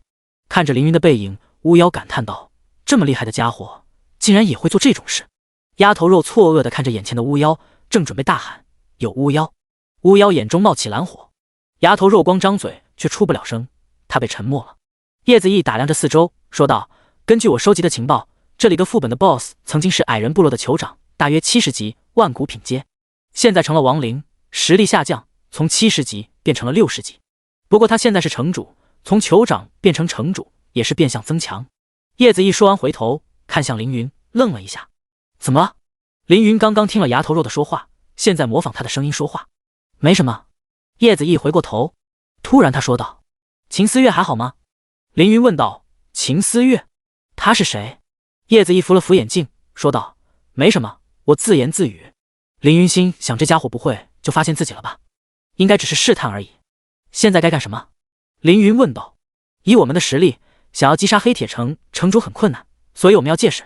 叶子毅指着天空中的原初绿火说道：“这些火焰对亡灵能够造成巨大伤害，我们如果有办法拿到这些绿火，就能提高胜算。”好办法。凌云问道：“该怎么做呢？”叶子毅扶着眼镜思考，想了想说道：“先观摩一下，不能冒进。”凌云点点头。一座高耸的铁塔上，唐柯注视着参加考核的历练者们，而飞燕则游走在副本中，随时准备支援。一开始所有参赛都很谨慎，没有人轻举妄动，直到有人运气不好，遇到了亡灵盗贼，一柄带绿光的匕首秒杀了一个女魔法师和一个女枪炮师，宣告他们的考核失败。这2人实力都不弱，但是人员搭配愚蠢。唐柯在铁塔上看得真切，目光扫向另一边，又有2个人遇到的亡灵战士，强壮的矮人亡灵60级，神话精英。矮人亡灵拿着一柄巨大的铁锤，抡起来就往战士历练者的脸上砸。名叫陇灵的战士历练者赶紧举盾，但是被巨锤锤飞。他的队友天元喊道：“你没事吧？”陇灵咬牙骂道：“好他妈疼，我没事。”天元赶紧给拢灵补血。矮人亡灵快步走到天元背后，举起大锤砸下。天元原地使用光盾挡下巨锤，不过光盾上密密麻麻的裂缝表示下一锤一定扛不住。可恶的骨头架子，给我滚！拢灵举盾冲撞，一把撞开矮人亡灵。矮人亡灵稳住身形，反手一锤锤飞拢灵。噗！拢灵被震得吐了口血，心中感叹60级圣灵阶的副本实在太难了。果然，华龙组不是那么好进的。矮人亡灵快步绕到拢灵的背后，准备结果这个家伙。突然一声枪响，一枚寒冰弹打中矮人亡灵，把他的身体完全冻住。然后一道身影飞来，是一个穿着橙色运动服的少女，她挥动着冒金光的拳头，一拳打在矮人亡灵的头上。负 1.2 万，这样的伤害并不高，但是元气少女攻速不低，对着冰雕矮人打，一下子打掉敌人4-5万生命值。金凤儿、暗柳这两人有进入华龙组的实力。铁塔上，唐珂把目光移开，看向叶子毅和凌云。第165章，欺负我朋友。叶子毅是个自强的人，很多人知道他是凌云的好友，为他提供各种好装备和好副本，但叶子毅都拒绝了，反而远离这些人。在他心中，他的优势是信息收集和信息判断，而不是凌云好友这个身份。进入游戏快1个月，他的等级升到了25级，这个速度在普通人中算是很快，但想要通过华龙组的考核还是非常困难。幸好他是个迷影刺客，精通潜行技能，靠着潜行技能不会马上被淘汰。一叶孤舟，叶子毅若能通过考核，算是华龙组最低入组等级。唐珂并不看好叶子毅，但是奇迹总是有的。凌云的朋友应该不会简单。在一座巨大的铁房子下，叶子毅前行在墙角，他扔出许多黑色的虫子，用虫子们探路。抽签分组，我们还没有自我介绍，我叫一叶孤舟，是个25级刺客。叶子毅伸出手想和凌云握手。凌云熟识叶子毅，知道这是个谨慎甚至有些胆小的家伙，他绝对提前把所有人参加考核的人调查清楚，自己说的越多错的越多，所以故意不和叶子毅握手，露出嫌弃的表情说的25级，等级这么低也来参加华龙组考核，你可不要拖累我啊。凌云的反应在叶子毅的预料之中，或者说不是这样的反应才可以。我的强项是侦查能力，之前也通关过圣灵阶的副本，主要靠收集关键信息通关。叶子毅推了推眼镜说道，请问你一般如何通过副本？凌云说道，干掉 BOSS。 普通又找不到漏洞的回答。叶子毅点点头，这时放出去的小虫子都回来了，一共100只虫子，只回来40只，每只虫子的路线都经过严格的规划。通过虫子的损失，大致可以判断哪些区域是危险的，哪些区域是安全的。亡灵被灵魂之火吸取灵魂后会变成骨灰，这几只黑虫身上有骨灰，我们去这个方向看看。叶子毅说道。凌云点头，跟在他身后。顺着墙角走了20多米，打斗声越来越大。4个考核人员和一个矮人亡灵打了起来。矮人亡灵是一个60级传奇精英怪，实力不错，和4个考核者打得有来有回。我在黑虫身上涂了药水，所以能看见他们走过的路径。这几只沾上骨灰的黑虫进过这栋楼。叶子毅指了指对面的铁楼。那我们过去吧。凌云说道。2人绕过战斗区域，走到对面的铁楼。一个名叫玉箫的战士考核者看到叶子毅和凌云，喊道，喂，你们2个不来帮忙吗？考核虽然只能通过4个人，但团队合作也是考核内容之一，你们不来帮忙不怕扣分吗？叶子毅让凌云别回头，现在应该避战。正好凌云也不想动手。另一个名叫金天雷的雷法师考核者说道，别喊了，那个一叶孤舟只有25级，靠苟活通关了前面的副本，你指望他来帮忙？别斗了。一个叫枫叶的牧师也说道，25级也敢参加华龙组的考核，真是没有逼数，这样的实力也能进华龙组的话，华龙组就烂喽。凌云听得火大，反而是叶子毅说道，不用在意他们。凌云问道，他们这么诋毁你，是有过节吗？叶子毅正在拿开锁器开门，听见凌云发问，回答道，单纯觉得我好欺负罢了。凌云心想，这怎么能行，怎么能欺负我的朋友呢？必须给他们一个教训。为了不暴露身份，凌云悄悄从储物戒指里拿出一个魔法卷轴，亡灵嗜血。魔法卷轴和魔法匣差不多，魔法卷轴只能使用1次，魔法匣经过充能后可以使用多次。凌云躲在谁都看不到的角落，包括唐珂，拿起魔法卷轴对准矮人亡灵。你已对矮人亡灵释放亡灵嗜血，使其发狂，并且增加 25% 攻速，1速增加1000力量，1000敏捷。矮人亡灵突然身体一震，接着身上的骨头噼里啪啦的爆响，只见他举着战斧狂劈，乱劈，猛劈，劈得玉箫连连后退，一直后退，不停后退。我 X， 怎么回事？这家伙力气怎么突然变强这么多？枫叶赶紧给玉箫补血，但是玉箫的血量补不上了，于是喊道：“金天雷，你快控住精英怪！”金天雷立即举起法杖，一道乌云出现，雷电聚集，眼看就要劈在矮人亡灵的身上。凌云使用精神力把乌云撞开，云中的雷电也消散了。什么情况？金天雷一愣，自己技能没放出来。查看技能栏，落雷术已经进入冷却，明显是使用了出来。我的技能呢？金天雷不停地挠头，怎么技能用了没效果？还是第一次遇见这种情况。我怎么做知道你技能呢？你丫要是再不出手控一下怪，我要被劈死了。玉箫双手举盾，艰难地扛着矮人亡灵的战斧，战斧打在盾上，嘘嘘冒火星，震得玉箫手都麻了，顶不住了。矮人亡灵一斧头劈开玉箫，然后冲到枫叶和金天雷面前，一人给了一斧头，把这两个人劈飞出去，撞在墙上，吐出一口鲜血。疼，我差点被秒了。金天雷说道。我也残血了，好疼。枫叶也说道。叶子义此时打开了门，让凌云赶紧进去。凌云和叶子义进到门里，门外一直沉默不语的第四个历练者出手了。只见他不屑地说道：“一个小小的矮人亡灵都解决不了，还要我出手？你们这些废物真是让人失望。”说话之人名叫纳兰玉山，是70级3转战士，实力在地榜中排名24。只见他手持一把细剑挺身而出，对着矮人亡灵的双肩、脊椎、双膝连刺5剑，破绽攻击，破坏敌人的部位 X5。矮人亡灵的关节被破坏，暂时失去行动。纳兰玉山趁此时间疯狂攻击，连刺20剑把矮人亡灵干掉。好强！纳兰大佬，你做得好啊！玉箫大声喝彩。同为战士，别人怎么这么强？是你太弱了。纳兰玉山不屑地说道。还有你们俩也都是废物。枫叶和金天雷敢怒不敢言，这个副本还要靠纳兰玉山，惹不起他。第166章唐珂，这是为你准备的坟墓。纳兰玉山走到铁楼门前，说道 ：“Boss 在城中铁堡里，这两人进楼干嘛？”玉箫说道：“管他们干嘛，我们只要把 Boss 干掉，就能通关副本了。”金天雷说道：“是呀，这个副本又不是解密副本，很简单的，谁能最先干掉 Boss， 谁就能通过选拔。”纳兰玉山瞪了玉箫和金天雷一眼，骂道：“两个蠢材，你们把华龙组当成什么了？”玉箫和金天雷吓得一抖，不敢说话。纳兰玉山说道：“华夏3大组织分工不同，华龙组对内，轩辕战队对外，破晓公会对异族。华龙组成员的实力并非3大组织中最强，但地位和官职却是最高的。究其原因，无非6个字：攘外必先安内。如果无法维护国家稳定、平稳民心，只会让华夏这栋大厦从内部崩塌。而华龙组的工作就是维护内部稳定，这需要成员们综合实力过硬，而不是只有武力没有脑子。”玉箫和金天雷觉得纳兰玉山说的有道理，赶紧点头。纳兰玉山负手而立，犹豫片刻后走进铁楼里一探究竟。另外3人对视一眼，跟着进楼。铁楼里只有蜡烛照明，十分昏暗。叶子义跟着黑虫走过的路，来到一扇门前，推开门，里面有3个白瓷碗，碗里是厚厚的骨灰。灵魂之火有吸收灵魂的功效，十分危险。而这白瓷碗就是盛放灵魂之火的容器。这东西有什么用？用来放骨灰吗？叶子义打量白瓷碗，亡灵位面那么多骨头，有必要专门拿碗装灰吗？这东西不一般，先拿着吧。凌云说道。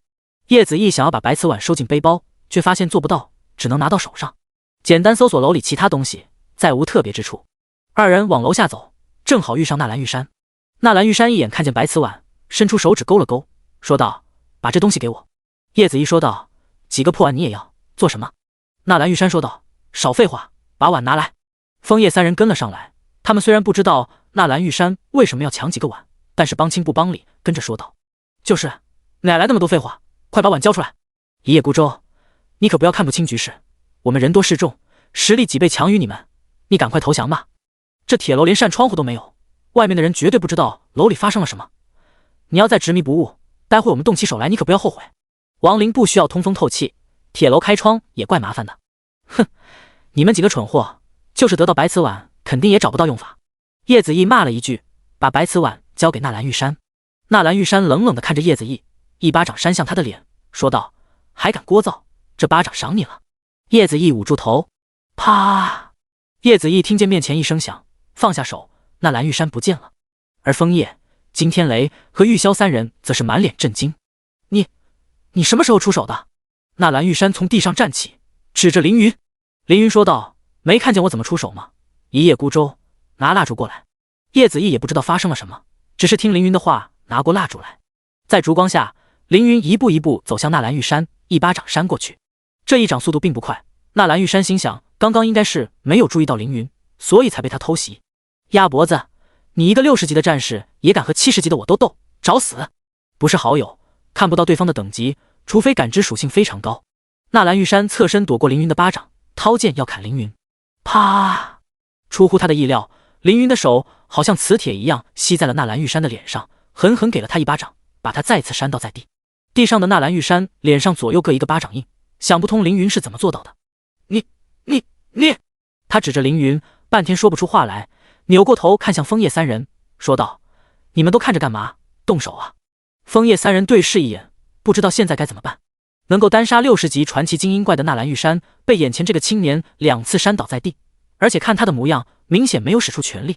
三人心想，牙头肉虽然只有60级，但是实力不俗，绝对不能骄傲。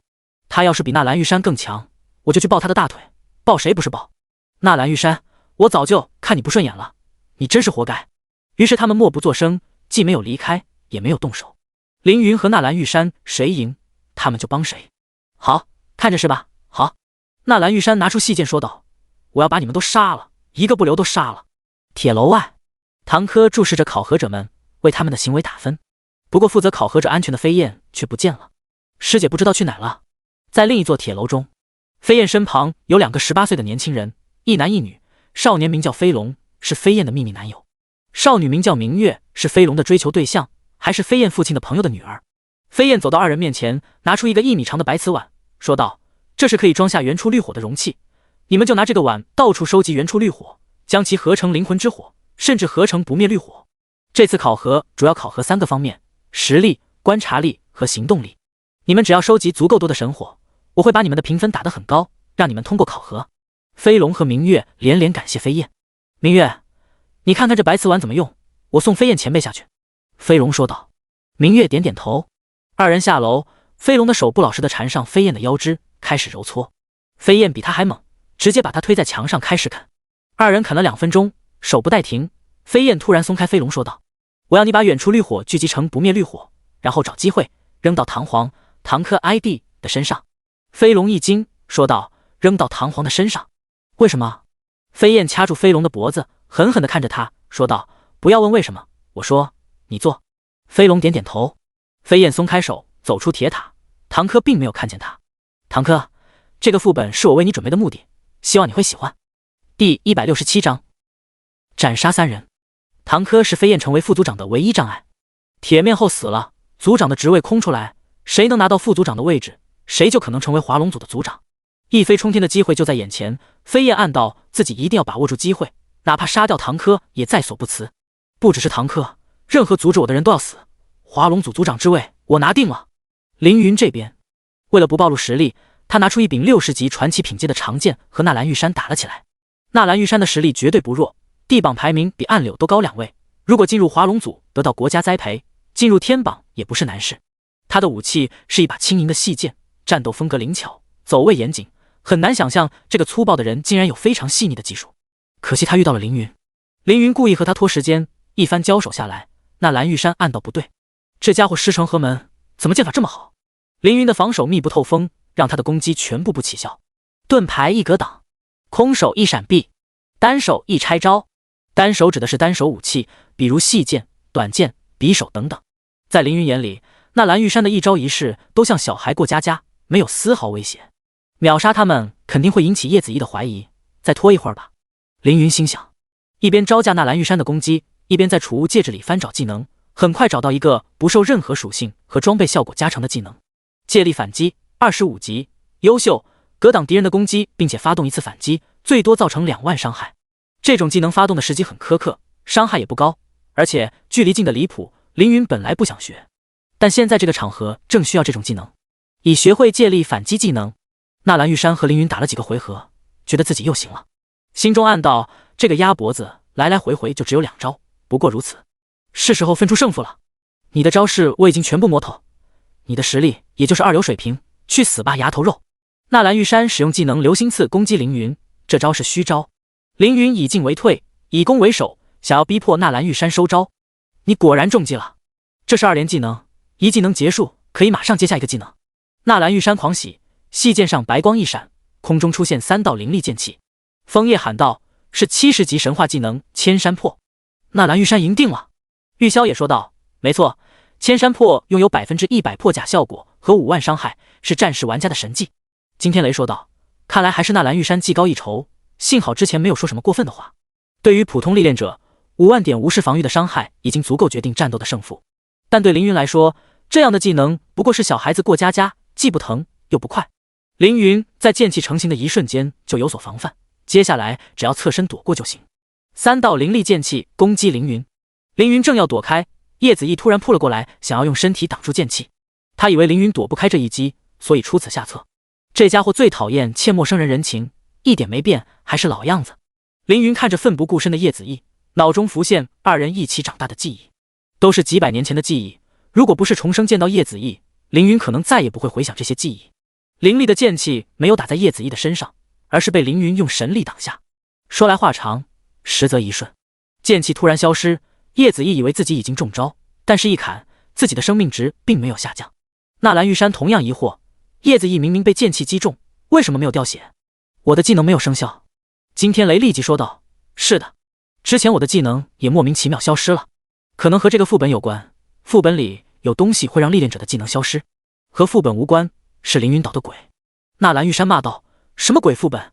怎么能凭空抹去我的技能？”玉箫拍马屁道：“纳兰大佬不用生气，你已经摸透了丫头肉的剑法，击杀他们只是时间问题。”纳兰玉山说道：“还用你说？”玉箫陪笑。纳兰玉山剑指凌云说道：“刚刚是你运气好，现在看你如何抵挡我的剑技。”说完，纳兰玉山一剑斩向凌云，和刚刚的剧情一样，这一次纳兰玉山还是使用2连技能，会攻击2次。凌云踏步向前，2人剑刃相交，凌云的剑划过纳兰玉山的细剑，对着他的腹部一砍，负2万。纳兰玉山的生命值一下子下降1大半。他没想到一直防守的凌云突然进攻，并且一下打掉他那么多血，现在想停下攻击已经来不及。纳兰玉山的第2个技能发动，对着凌云连刺3剑。凌云挡住其中1剑，然后再一斜砍中纳兰玉山的臀部，负2万。纳兰玉山腹部臀部一起飙出血，满脸的不敢相信。凌云2连格挡，2连反击，干净利落又平静自然的秒杀了他。你已击败纳兰玉山，获得装备白金细剑70级神话，还把他的武器给爆了出来。这把价值20万华夏币的武器对凌云来说并不稀奇，但却是纳兰玉山最重要的装备。收下细剑，凌云再把目光看向玉箫等人。玉箫等人还没有从震惊中回过神，凌云不等几人废话，直直的冲了过去。玉箫等人被凌云的动作吓到，下意识的发动攻击。玉箫一剑砍向凌云，凌云架住他的剑，借力劈向牧师枫叶，负2万。金天雷使用闪电链攻击凌云，凌云躲开闪电链，同时在格挡玉箫的剑，借力再看枫叶一剑把他斩杀。金天雷震惊的看着眼前的一幕，他竟然躲开了闪电，他怎么能躲开闪电？不仅如此，他还在招架玉箫攻击的同时把枫叶给杀了。雷电系技能是元素魔法中闪电最快的技能，除了直接生效的咒术类技能外，雷电系技能可以说是第2快的技能，居然被凌云躲开了。第168章第3次九转通玄，获得新神器、神技、神宠。玉箫不知道凌云的技能需要借力，所以不断朝凌云发动攻击。凌云又把惊天雷砍死后再杀了玉箫。为了隐藏实力，凌云只用1万敏捷和1万力量战斗，全程没有一次普攻，也没有被打中一下。除了救叶子毅用了神力外，没有用任何强大的技能，只靠一个25级的低阶技能战胜这3人。惊天雷爆了一件65级魔法师长袍，神话品阶，肯定也是他身上最值钱的装备。玉箫爆了一枚68级的戒指，增加2000力量属性，是个小极品装备。枫叶爆了一个神级技能卷轴，群体传送卷轴，神级，将最多10个人群体传送至500米外。这东西可是逃命的好东西，应该能卖1-2亿华夏币。枫叶舍不得用这个卷轴，结果死了爆了出来，真是亏到姥姥家。收拾完3人爆的东西，凌云捡起地上的白瓷碗拿给叶子毅。你好强。叶子毅说道。多谢你刚刚替我挡下剑气。凌云说道。我没有挡下，是技能自己不见了，听他们的谈话，这样的现象不是第一次发生，这个副本有古怪。叶子毅陷入了沉思，他不知道这是凌云搞的鬼，还以为亡灵位面或者这个黑铁城副本有什么特殊之处。2人走出铁楼，叶子毅前行到阴影里，他准备再用黑虫探路找到更多的白瓷碗。这些白瓷碗肯定有用，虽然暂时不知道有什么用，但多收集一下肯定没错。过了一会儿，有更多沾着骨灰的黑虫爬了回来，看来是又找到了白瓷碗。叶子毅正准备行动，但是凌云没有跟上来。他为什么不跟上来？叶子毅问道。怎么了？凌云说道。我肚子疼，要不你先去吧。叶子毅点点头，递给凌云一个黑虫。这是我训练的黑虫，你可以用它找到我，把它放在地上就行。凌云点点头，然后找了一个没人的角落。刚刚系统提醒他，第3次九转通玄到了，触发天赋九转通玄，获得神器、神宠、神技，请在以下9个宝盒中抽取您的神器。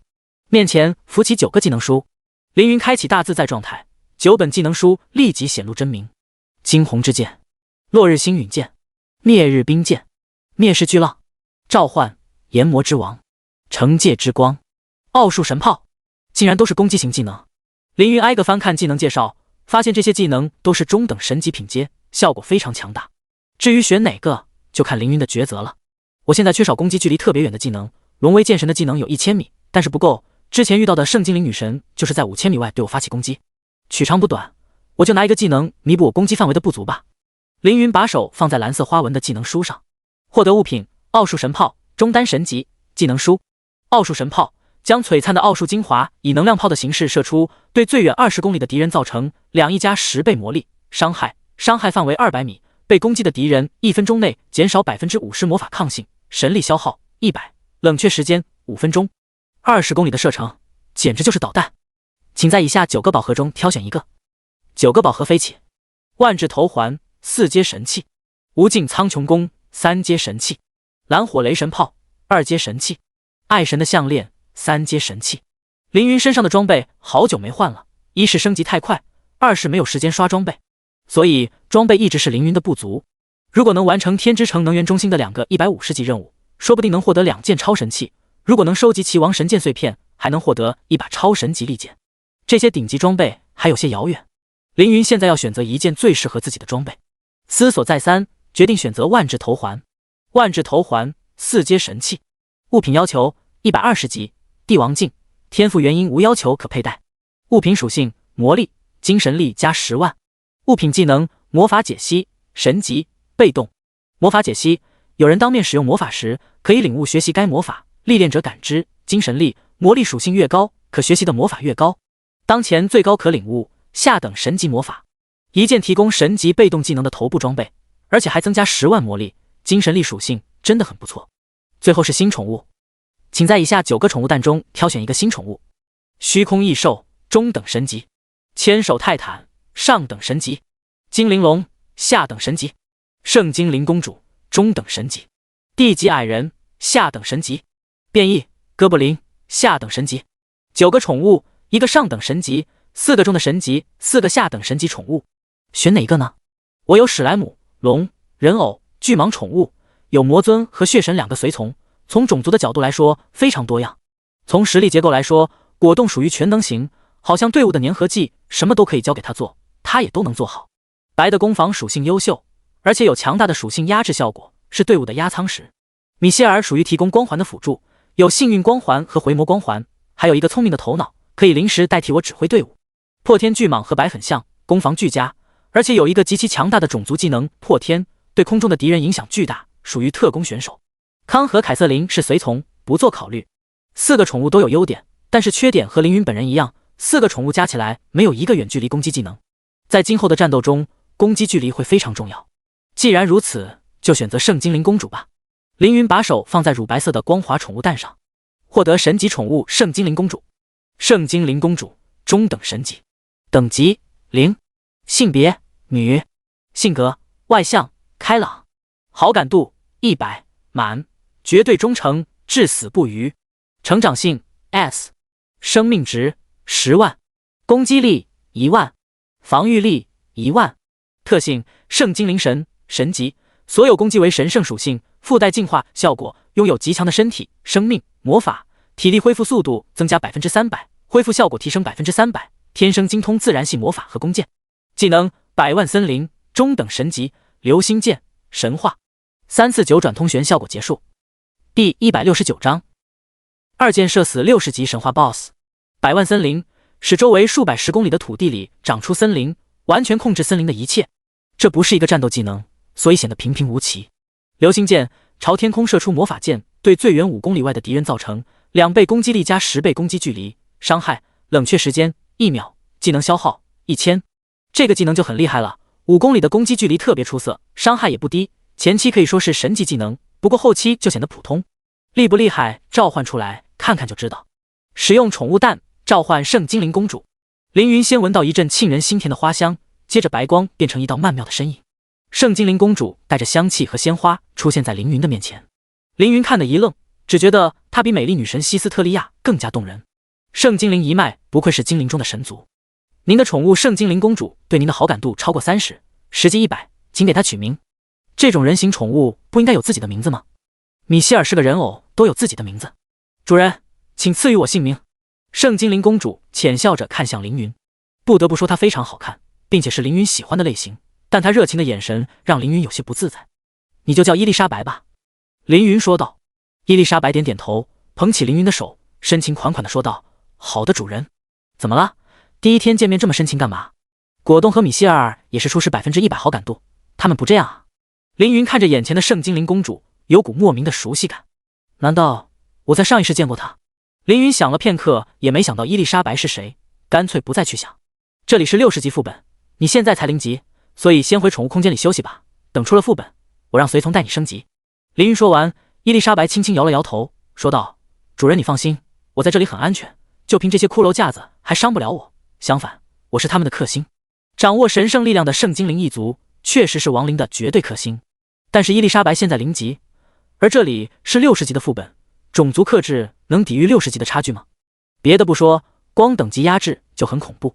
看着伊丽莎白自信的眼神，凌云决定相信自己的宠物。当初银龙也是跨17级战胜 BOSS， 伊丽莎白比当初银龙的血脉高得多，相信他吧。就算真的不敌，凌云也可以帮伊丽莎白兜底，毕竟自己是主人。凌云叮嘱道：那你自由行动吧，无论如何，你首先要保护好自己的安全，其次是注意这里的历练者，这个副本对他们很重要，不要轻易干扰他们。伊丽莎白点点头。凌云现在要去找叶子毅，感知一扫，发现叶子毅在一座高楼里，楼外有3具亡灵的尸体，周围明显有战斗的痕迹。上楼，楼中绿火悠悠，一个历练者坐在地上，目光呆滞，嘴里吐出白雾。这团白雾就是他的灵魂，有身体的保护，灵魂并不容易被绿火吞噬。继续上楼，发现4个历练者围住一个亡灵法师，鬼火法师，神话小 BOSS， 等级60级，生命值100万，攻击力3.5万，防御力2万，特性亡灵，技能绿火飞舞，3连鬼火，鬼火球，12团绿色鬼火环绕在鬼火法师身边，他的手中还有一个白瓷盘，瓷盘里盛着灵魂之火。鬼火法师拿灵魂之火一晃，其他人立即后退，生怕被灵魂之火照到。丫头肉，过来！叶子毅拉住凌云的衣角，把他拉到一个角落。我知道这个瓷盘有什么用了，这个瓷盘就是盛放鬼火的容器。叶子毅说道。那好啊，我们现在有3个瓷碗，有优势。凌云说道。我看见有其他人拿到了白瓷碗，所以我们的优势并不多。叶子毅说道。现在该怎么办？凌云问道。我看了，外面那些原初绿火都挂在铁楼之间的锁链上，不会飞的话，只能从楼顶过去。叶子毅说道。而上楼的路被这个绿火法师挡住，只有击败他后才能上楼取火。不等了，我去解决他。凌云提剑上前，正要动手，一直白色光剑穿过铁墙，射中鬼火法师的手腕。7000，鬼火法师的手腕亮起白光，神圣之力把他的手腕炸断。所有攻击附带神圣属性，这是圣精灵的特性，非常克制亡灵。啊！好强的神圣之力！我的手腕！鬼火法师痛苦大叫着。亡灵感受不到疼，神圣伤害除外。白瓷盘从鬼火法师手中掉落，灵魂之火落在他的身边。鬼火法师想去捡白瓷碗，突然又一支光剑穿过他的后背，造成伤害的同时把白瓷碗击破。失去白瓷碗的保护，灵魂之火猛地燃烧，直接将鬼火法师的灵魂吞噬。以击败鬼火法师获得200万经验值，额外获得600万经验值，由您的宠物伊丽莎白独享。获得物品：鬼火术技能书、亡灵鬼爪，60级神话武器，1000金币。您的宠物伊丽莎白连升22级，当前等级22级。您的宠物伊丽莎白领悟新的技能千锋脆，神级，冰晶爆射，圣灵。千山翠，使周围的植物快速生长并获得灵智。冰晶爆射，射出10支冰晶之箭，每箭造成5万加3倍攻击力，伤害并且冰冻敌人5秒，冷却时间30秒，魔法消耗5000。两剑杀死6世级神话 BOSS， 连升22级。伊丽莎白的实力让凌云感到吃惊。伊丽莎白挺厉害，凌云说道。300米外的高楼楼顶，伊丽莎白举着铂金长弓，露出自信的微笑。第170章森林神格和神级技能百万森林。铁楼内，参加考核的历练者们懵了，打了这么久的 BOSS， 突然就被人给抢了。不仅 BOSS 被抢，刚刚突然窜出一个黑影，把灵魂之火也给抢了。BOSS 和火焰接空，丫头肉快走！叶子毅端着灵魂之火跑在前面，拿着火不可能前行，他很快被打 BOSS 的历练者发现。喂，别跑，把火留下，再不停下我就要攻击了。狡猾的家伙，别想走！叶子毅的移速不错，凌云跟在身后，两人穿过楼梯来到楼顶。楼顶之间有铁链连接，铁链的中央放着原初绿火或者灵魂之火。来，你拿这一碗。叶子毅递给凌云一个白瓷碗，里面装着一团灵魂之火，他手里还有一碗火以及一个空碗。接下来没有建筑物可以躲避，我们必须躲过后面的人的追击。叶子毅走在铁链上，让凌云走另一条铁链，二人分头行动。如果我没死，就用黑虫找我。叶子毅提醒道。背后脚步声越来越响，历练者们追了上来。叶子毅在铁链上奔跑。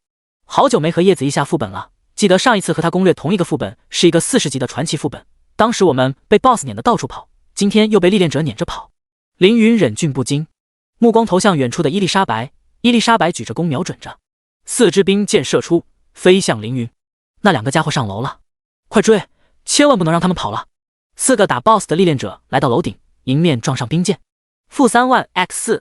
伊丽莎白还有6支箭没有射出，看向凌云要不要射。凌云摇摇头，于是伊丽莎白手中的冰晶剑化作粉末，5秒钟够叶子毅逃走。等冰晶爆射的冰冻时间消失，哪还有什么叶子毅和凌云，人早跑得没影了。伊丽莎白注视着凌云的动向，身边来了一个女刺客。精灵？亡灵位面怎么会有活着的精灵？而且看不到他的信息，应该是历练者的宠物吧？飞燕嫉妒地看着伊丽莎白，嫉妒伊丽莎白的美貌。唐科也注意到了伊丽莎白，同样惊讶于她的美貌。不过现在有更重要的事要做。参赛的20人中，有3个队伍拿到了白瓷碗，其中飞龙拿到的碗最大，最有潜力。另外2组分别是金范儿和暗柳，一叶孤舟和鸭头肉。下半年的选拔赛格外顺利，不仅没有发生人员伤亡，考核者还很快拿到了关键道具。唐科非常期待最后会是哪4个考核者通过考核，不知道危险已经离他非常近了。飞龙和明月这边，因为有飞燕泄题带来的情报优势，他们的进度排在了第一。1米宽的巨大白瓷碗里装着熊熊燃烧的灵魂之火。飞燕要我把灵魂之火聚集成不灭绿火，可是收集了这么多灵魂之火，还是没有进化的模样。算了，那么急干什么？有情报优势的自己都没能聚集成功，其他人更不要说，肯定才刚刚发现白瓷碗的用法，没必要把自己逼得那么紧，该摸鱼就要摸鱼。飞龙牵住明月的手，温柔地说道：明月，我们马上就要进华龙组了，你开心吗？明月本想抽出自己的手，一听到马上就要进华龙组，愣了一下，脑中开始憧憬起来。当然开心啊，华龙组是3大组织中地位最高的组织，进入华龙组就有了光明的未来。飞龙借势搂住明月的腰，继续说道：是啊，华龙组是3大组织中最安全的组织，而且直接和高层对接，升官也快。明月，好日子在未来等我们呢。明月害羞地低下头。飞龙见氛围到了，正准备上嘴，突然余光看见暗柳和金凤儿以及他们手里的白瓷碗，好大一团灵魂之火。飞龙一惊，想不到除了自己，还有人拿到那么多灵魂之火。考核会通过4个人，按理说飞龙不用紧张，但是飞燕给他下了额外的任务，那就是聚集不灭绿火杀掉唐科。现在金凤儿和暗柳拿走这么多火焰，自己要是不够怎么办？必须把神火抢过来。飞龙猛地站起身，打量着金凤儿和暗柳，这2人实力都很强，一个是神选者，一个是天榜高手雨夜刀的弟弟，和他们比起来，飞龙只有72级的等级优势，必须偷袭。明月，给我加 buff。 飞龙说道。明月点头，拿出法杖，接连使用好几个增益技能，让飞龙的攻击力增加了2000，防御力增加3000，获得额外敏捷属性加成。飞龙是个3转战士，拿出一把大砍刀，从空中跃下，重重地劈向暗柳。小心！金凤儿推开暗柳，飞龙斜刀一劈，打向金凤儿。另一边，凌云找到了叶子毅。我找到聚集火焰的办法了。叶子毅喘着气说道，就和生火一样，需要一个亡灵的灵魂当做引燃的木屑，然后灵魂之火会被激发，吸收更多的亡灵灵魂和绿火。凌云和叶子毅手里的灵魂之火已经被点燃，现在可以直接吸收其他绿火。2人开始收集火焰和亡灵的灵魂，手里的灵魂之火越来越大。远处，黑铁打造的地板上突然冒出茂密的小草，然后是树枝和花朵，充满生命的绿覆盖金属冰冷的黑。一个亡灵弓箭手的身上长出一棵大树，将他牢牢固定在原地。他想要挣脱树木，可是树木极具韧性，而且越长越大，不仅挣脱不了，反而被生长的树木撕扯着身体。金光融入他的身体，造成伤害。负10000，亡灵弓箭手每秒受到10000伤害，不到2分钟便会彻底死亡。这就是伊丽莎白的神级技能百万森林以及圣精灵的效果。主人让我避开历练者，我就只把半边城市变成森林好了。伊丽莎白自带森林神格，技能召唤的不是魔力虚拟的森林，而是真正的森林，不仅有树木，还有鸟兽。森林里的任何动植物都会被他控制，这些并不起眼的小生命在神格和神力的加持下，有着意想不到的威力。第171章，两个神级技能互相配合，半个黑铁城的亡灵都被百万森结束缚住，不出意外，他们都将化作伊丽莎白的经验值。恐怖！黑铁堡发现事情不对，城堡打开大门，一堆绿火亡灵士兵走了出来。每个士兵都使用了特制的白瓷长柄武器，白瓷火杖，火杖的顶端不是利刃，而是原出绿火。看见这么多绿火，飞龙一下子懵了，看样子金凤儿手里的绿火不影响他做任务。不打了不打了，我投降。飞龙赶紧说道，我认输，大家都是参加选拔的考生，没必要打个你死我活。如果飞龙打的是凌云，凌云一定会把飞龙干掉才行。但金凤儿和暗柳没有，他们听见飞龙盗窃就停下了手中的武器。飞龙赶紧说道，我看大家实力都不错，职业也互补，不如我们合作吧，反正考核允许4个人通过。金凤儿说道，考核只允许2人组队，不允许4人组队。飞龙说道，规定是死的人是活的，在我们之前已经有人组4人队了，如果不允许，唐皇和飞燕前辈怎么没有阻止？金凤儿和暗柳犹豫了。飞龙趁热打铁道，要不这样，我把我收集的灵魂之火贡献出来，大家一起使用。这个条件很丰厚，因为飞龙的灵魂之火确实很多。暗柳还说，我们之间是合作，不是组队。飞龙心想，合作和组队有区别吗？嘴上说的是的，是合作。金凤儿和暗柳答应了。4个人开始一起收集灵魂之火。他们跟着绿火士兵走，看到伊丽莎白站在高楼上。亡灵位面怎么会有精灵，而且长得那么美？飞龙看得要流口水。应该是历练者的宠物吧？金凤儿说道。说起宠物，金凤儿和暗柳都想到了凌云，不过这里是亡灵位面，他应该不会在这。亡灵和精灵打起来了，正好，我们就守在这里，当他们打完再去收原处绿火。明月说道。4个人躲在铁楼后面观战，看见绿火战士们手持原初之火冲进茂密的森林里，小草缠住他们的腿，他们就用绿火把小草烧死。树木在他们的身上生长，他们同样用绿火把树木烧断。有绿火加持，他们把森林烧掉一个口子，有条不紊地靠近伊丽莎白。不愧是绿火神王的神火，把我的森林都烧坏。伊丽莎白自信一笑，她要动真格了。千风翠，又一个神级技能出现。百万森林中动植物飞速生长，一棵棵100米大树拔地而起，霸王花、食人花、荆棘丛等等植物到处都是。和普通植物不同，这些植物还有灵智。绿火战士没有注意脚下有一个西瓜，西瓜突然一撞，把它撞进食人花的嘴里。食人花冒出金光。负2万。绿火战士想用绿火攻击食人花，立即有藤蔓把他的手脚缠住。除了近战配合，还有花粉攻击、投弹攻击、魔法攻击等等，各种各样的植物各有本事，把亡灵队伍拦住了。眼前一幕让金凤儿4人十分熟悉。植物大战僵尸。暗流吐槽道。一模一样。金凤儿喊道。另外2座高楼上，凌云和唐珂也看得津津有味。凌云评价道，单说百万森林这个技能并不是特别强大，但是因为森林神格的具象能力以及圣精灵的神圣属性，让这片森林充满危险，特别是对亡灵。单说千风翠这个技能和月光斩一样有独特且强大的效果，但是发动条件苛刻，需要在特定的环境下使用。把百万森林和千风翠结合在一起，发挥出的1+1大于2的效果。伊丽莎白没干掉一个亡灵，金凤儿他们就冲上前把原初绿火收集起来。叶子一脸一黑，低声道，可恶，最强的2个小组合作了。考核只会通过4个人，这金凤儿小组和飞龙小组合作，自己晋级的希望就很渺茫了。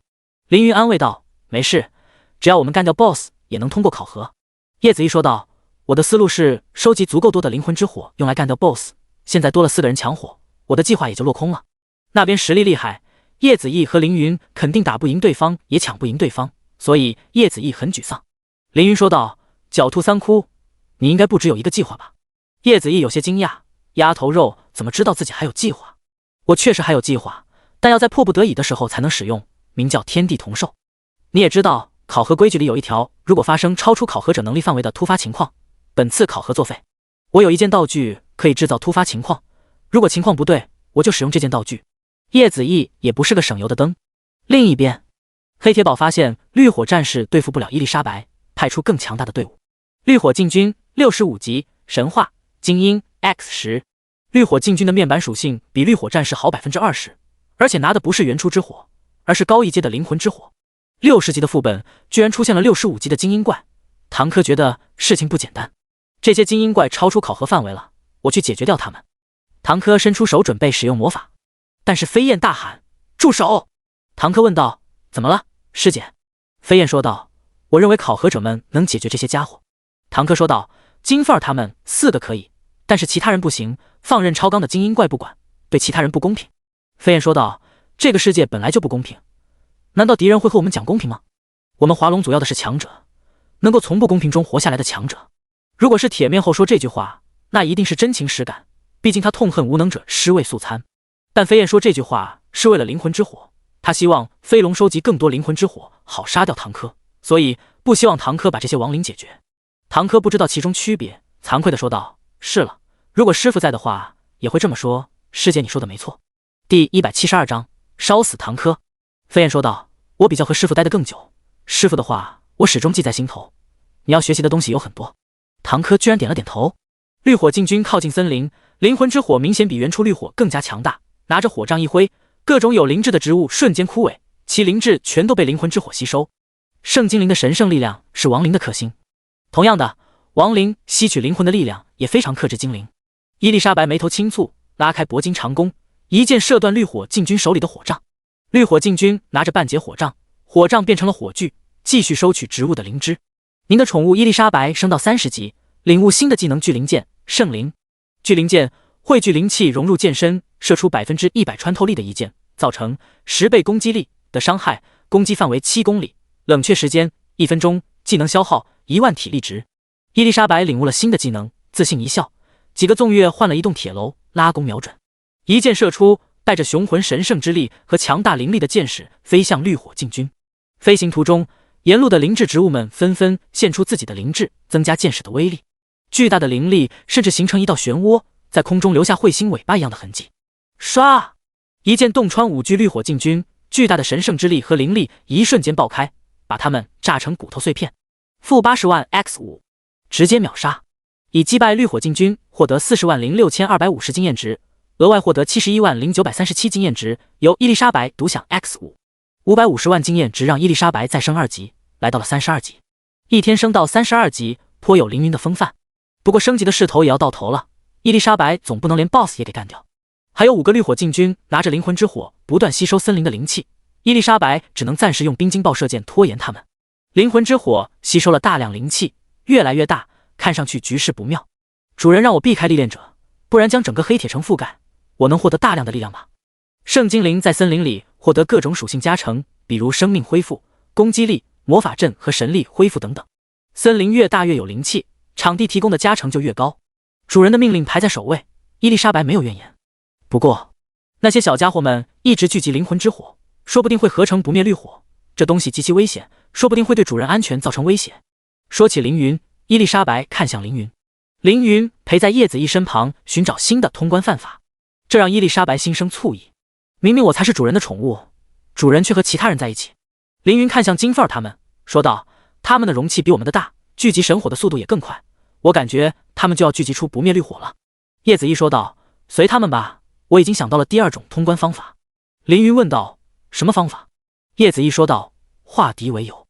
金凤儿和飞龙合作，他们4人几乎锁定4个考核名额，那么其他的考核者都是他们的敌人。现在还有12个考核者在副本里，我要去集结另外10个人，大家一起对付飞龙他们。”凌云问道：“然后呢？”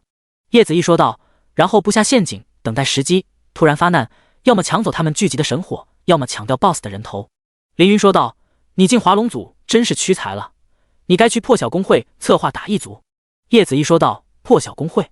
那个破工会效率那么低，我才不去。破晓工会的名声不太好，他们拿着最好的历练资源，却拿不出好成绩。60级特殊神级副本和80级世界神级副本都是凌云通关，和他们关系不大。再往前的40级神级副本和20级神级副本也和他们没有关系，分别是欧区玩家和南亚玩家通关。新手村的神级副本是凌云通关。凌云说道：“可我觉得你适合那里，不过留在华龙组也好，华龙组相对安全。”上一世叶子毅的死向凌云记忆深刻。叶子毅说道：“先进了组再说吧。”两人分头行动，拉其他考核者入伙。其他人一听金凤儿和飞龙已经联手，二话不说加入凌云他们。前4名都联手了，其他人再不抱成团，只能眼看着成为对方的垫脚石。叶子毅的计划很是顺利，不一会儿就把剩下的考核者召集过来。叶子毅出谋划策，大家前行进黑铁堡里。为了方便大家前行，凌云故意用神力屏蔽了亡灵的感知。另一边，伊丽莎白解决掉剩下5个绿火禁军后，升到了34级，接下来要升级，只能一件件射了。飞狼他们收集了绿火禁军的10团灵魂之火后，再加上城内其他放置的原初绿火和灵魂之火，成功合成出不灭神火。不灭绿火，神级，永远不灭的神火，威力强大，并且可以吸收灵魂，增强火焰。飞龙仅仅是看了神火一眼，灵魂差点就被吸走。唯有金凤儿可以拿起白瓷碗，因为他有天赋顽壁不破，身体不会受到损伤。当初在龙庭湖副本中，梦境龙神也没能直接吸收他的灵魂。不灭绿火已经是终极形态了吧？那么现在该去打 BOSS 了。暗柳说道。一行人往黑铁堡走去。飞龙走在路上，心想自己要怎么才能不小心杀死唐珂？光靠我一个人肯定无法做到，飞燕姐应该会帮忙吧？飞龙猜的没错。飞燕对唐珂说道：“这团神火好像威力巨大，这几个考核者拿着神火是不是太危险了？唐珂，你作为考官是不是要保护他们的安全？”如果是以前的唐珂，根本不会在意陌生人的安慰，铁面后的死让他发生巨大的转变。唐珂点头说道：“是的，我有责任保护他们。”唐珂从铁塔上跳下，一步步靠近飞龙，告诉他们不灭绿火太过危险，他要近距离盯着。飞燕露出狰狞的笑容，给飞龙一个眼神。第173章，奸诈与诡计神王洛基。飞龙心领神会，说道：“唐皇前辈，我在这个瓷碗上看见一个特殊标记，请你帮我看一下。”说完，从金凤儿手中接过白瓷盘，然后走向唐珂，接着假装绊倒，用力一掰，飞龙把白瓷盘掰成了2半，不灭绿火落在唐珂的身上。啊！唐珂被不灭绿火覆盖全身，灵魂瞬间被抽离入火中，身体直直的倒下，不断饶烧。明月发出尖叫，金凤儿和暗柳懵了，只有飞燕喜上眉梢，看着不断燃烧的唐珂，他心想：唐珂，你本是天之骄子，华夏的希望，只可惜你挡了我的路，这是你命不好，该有此劫。你死了，副组长的位置必将落到我的头上，今后再拿下组长之位，我飞燕的未来一片光明。飞燕狂喜，不断幻想未来的荣华富，几乎要大笑出声来。远处的黑铁堡里，凌云虽然没有在现场，但通过感知能力把飞龙做的事看得一清二楚。曾经的冤家唐珂死得不明不白，让凌云感到唏嘘。上一世的冤家就这么死了，真是让人唏嘘。在场的人只有那个叫做飞燕的女人心跳最平稳，看来是她策划了一切。唐珂有 S 级天赋元素圣体，可以将身体元素化，所以他计划用不灭绿火烧死唐珂，不可谓不聪明。一场完美的意外，除非飞龙反水供出飞燕，否则谁也无法定飞燕的罪。虽然唏嘘，凌云也没有替唐珂报仇的想法，只是惋惜华夏又少了一个天才。凌云说道：“你进了华龙组以后，一定得小心那个名叫飞燕的女人。”叶子毅一愣，问道：“为什么？我听说她的人品挺好，在组内声望很高。”凌云说道：“有些人金絮其外，败絮其内，你要明辨是非。”叶子毅点点头。唐珂的死绝对是重大意外事件，考核已经无法进行下去。飞燕让金凤儿等人去黑铁堡找叶子毅他们，大家先集合，再共同攻克副本。这不灭绿火是神火，我该用什么办法收集起来？飞燕看着燃烧的唐珂，这火可是宝贝啊！不灭绿火不会熄灭，等唐珂烧完之后，我再找个白瓷碗把火焰收集起来吧。另一边，巫妖突然站起身，对真正的丫头肉说道：“小哥，我失陪了。”丫头肉指了指自己的嗓子。巫妖说道：“没事的，出了副本就好了。”丫头肉点点头。巫妖缓缓飞起，心想事情顺利的过头了，大名鼎鼎的镇魂真的这么好骗吗？奥丁要巫妖杀掉凌云，巫妖很兴奋，能和风头正盛的凌云斗智斗勇一定很有趣。但目前来看，这个凌云并没有展露出强大的实力，难道他是个徒有其名的家伙？不知道，且看结局如何吧。一支利剑从背后射来，巫妖的身上出现一层寒冰护盾，将剑矢挡住。原来是伊丽莎白发现了巫妖，并且发动了攻击。圣精灵一族和我族关系匪浅，公主殿下，还请您作壁上观吧。巫妖回身对伊丽莎白行礼，动作绅士帅气。伊丽莎白说道：“我圣精灵和亡灵一族不共戴天，哪来的关系匪浅？”巫妖解除伪装，变成一个帅气的西方男人。他有一头深绿色的披肩短发，长长的鹰钩鼻，双目仿佛有金光射出，但又不会让人感到害怕。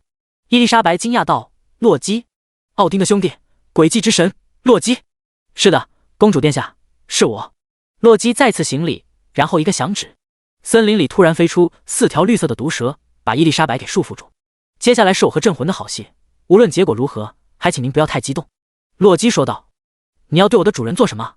伊丽莎白吼道。“我也不知道，如果镇魂真的有传说中的那么厉害，我和他应该有一场战斗吧。”洛基望着远方说道。事情发生的太顺利了。伊丽莎白见洛基铁了心要和凌云战斗，不由得担心起来。洛基可是神王啊！黑铁堡里，凌云靠在铁墙边，看着众人使用不灭绿火打 BOSS。在他的感知中，巫妖突然消失了。开始行动了吗？凌云站起身。怎么了？叶子意问凌云。没什么，有些事要处理。凌云和叶子意挥手道别，然后推开 BOSS 房的大门，走出去。黑铁堡的楼梯上，凌云看见飞来的洛基，两人对视。诡计与奸诈之神王，洛基，想不到在这里见到你。凌云说道。蓝星历练者镇魂，我奉兄长奥丁之令前来取你人头。洛基说道。因为我吸收了死亡之力。凌云说道。没错，死亡之力，这是永生者最怕的东西，所有生者都会排斥死亡，你不应该染指这样的力量。洛基说道。我要做什么？和你们无关。凌云说道。有关，因为你很快就要死在我手上了。洛基说道。你是第一个和我动手的神王。凌云说道。我相信这一定会非常有意思。洛基说道。天道规定神王不能对参加历练的人动手，要打换个场地打。凌云说道。那可不行，外面有你的4个宠物和2个随从，而这里是我为你精心设计的副本，所以我要在这里和你打。洛基坏笑道。不愧是诡计与奸诈之神，明明是个实力强大的神王，居然还要用计谋对付一个凡人。凌云回头看了一眼叶子意他们一眼，他们还在打 BOSS， 不知道即将发生的危机，故意选择这个时候动手，是想用叶子意他们的命威胁凌云。你现在出现，一定是某种时机成熟了吧？凌云说道。是的。洛基没有多说什么，而是展露出杀气。洛基180级神王，这是凌云众生以来面临的最强敌人，必须要全力以赴。凌云从储物戒指里找到各种神器给自己穿上，也不管合不合适。已佩戴亡灵帝君手镯，毁灭灵球，白影衣，神级，连舞长裤，神级。第174章强敌，白影衣，神级。装备要求80级，主属性之和大于5万，帝王镜。物品属性：移速增加 40%， 闪避率增加 40%。物品技能：白影分身，神级。白影分身，召唤100个可控分身，每个分身拥有 10% 攻击力，承受 300% 伤害，持续时间1分钟，冷却时间5分钟。连舞长裤，神级。装备要求80级，帝王镜，敏捷属性大于10万。物品属性：移速增加 50%， 物理防御力2万，魔法防御力 2.5万。物品特性：每移动100米增加 1% 的移动速度，最高增加 100%。物品技能：连舞，神级。连舞，每次攻击增加 1% 的攻击速度，移动速度，攻击力，最高增加 100%。多了几件神器，对实力提升不少。不过决定战斗胜负的是这个东西——亡神剑碎片。这枚碎片可以使用一个强大的神级技能万灭斩。万灭斩，使用该技能需要物品亡神级碎片对前方1000米范围的对象造成1次必死伤害，冷却时间1天。除了万灭斩，凌云领悟的死亡之力让他的攻击有 20% 的必死效果。洛基虽强，但绝不是无敌。二人沉默了1秒，然后同时行动。洛基精通奥术魔法和近战，他将符文铭刻在武器上，只要挥动武器就能释放魔法。只见他拿出洛基权杖一挥舞，空中凝聚出数万个奥术巨炮，这些巨炮如果轰在蓝星上，足以把蓝星轰爆。凌云心神一动，闪现到洛基的背后，提剑一斩。洛基的身体被斩成2半，各自变成完整的身体，成了2个洛基。2个洛基对着凌云挥动权杖，数万个奥术巨炮飞向凌云，比雨滴还密集，简直避无可避。凌云开启血鬼态，幻龙魂，通过救世主救赎把80万魔力属性全部转换成敏捷，使敏捷属性达到200万。任由巨炮轰击在自己身上，凌云冲向2个洛基，挥剑连斩。一剑斩出，洛基再次一分为2，然后变成2个完整的洛基。越杀反而越多，即使攻击触发死亡之力，也只能消灭一个分身洛基。这就洛基的上等神级技能轻蔑的死亡，普通攻击不但不会对他造成伤害，还会让他产生一个强大的分身。只有死亡之力这种强大的法则力量才能将他杀死。这也众神明排斥凌云的原因。死亡之力作为4大至尊神格，法则力量太强，必须要一次性消灭全部分身，很难。暂停攻击，先试探对方的技能。凌云绕着洛基不停地飞行，在装备和技能的加持下，他的速度已经快得完全看不清。洛基的魔法毁灭世界可以，想要打中凌云却不容易。奥数神炮、奥数雷霆、奥法火山、奥数飓风，洛基的魔法值和神力多得可怕，神级技能一个接一个的释放，天空一下红一下蓝，一下紫一下青。副本里时而温度升高，时而狂风大作，时而洪水滔滔，时而电闪雷鸣。无论洛基的技能如何玄奥，环境如何恶劣，凌云始终没有被打中一下。他像瞬移一样穿梭在技能的空隙之间，表演一般躲过所有技能。不是所有魔法都有弹道，也不是所有魔法都需要瞄准。光凭速度，洛基不至于打不中凌云，关键是凌云上一世和洛基战斗过几次，对他的技能和战斗方式知根知底。超高的敏捷加上可怕的预判能力，这才是凌云不被击中的关键。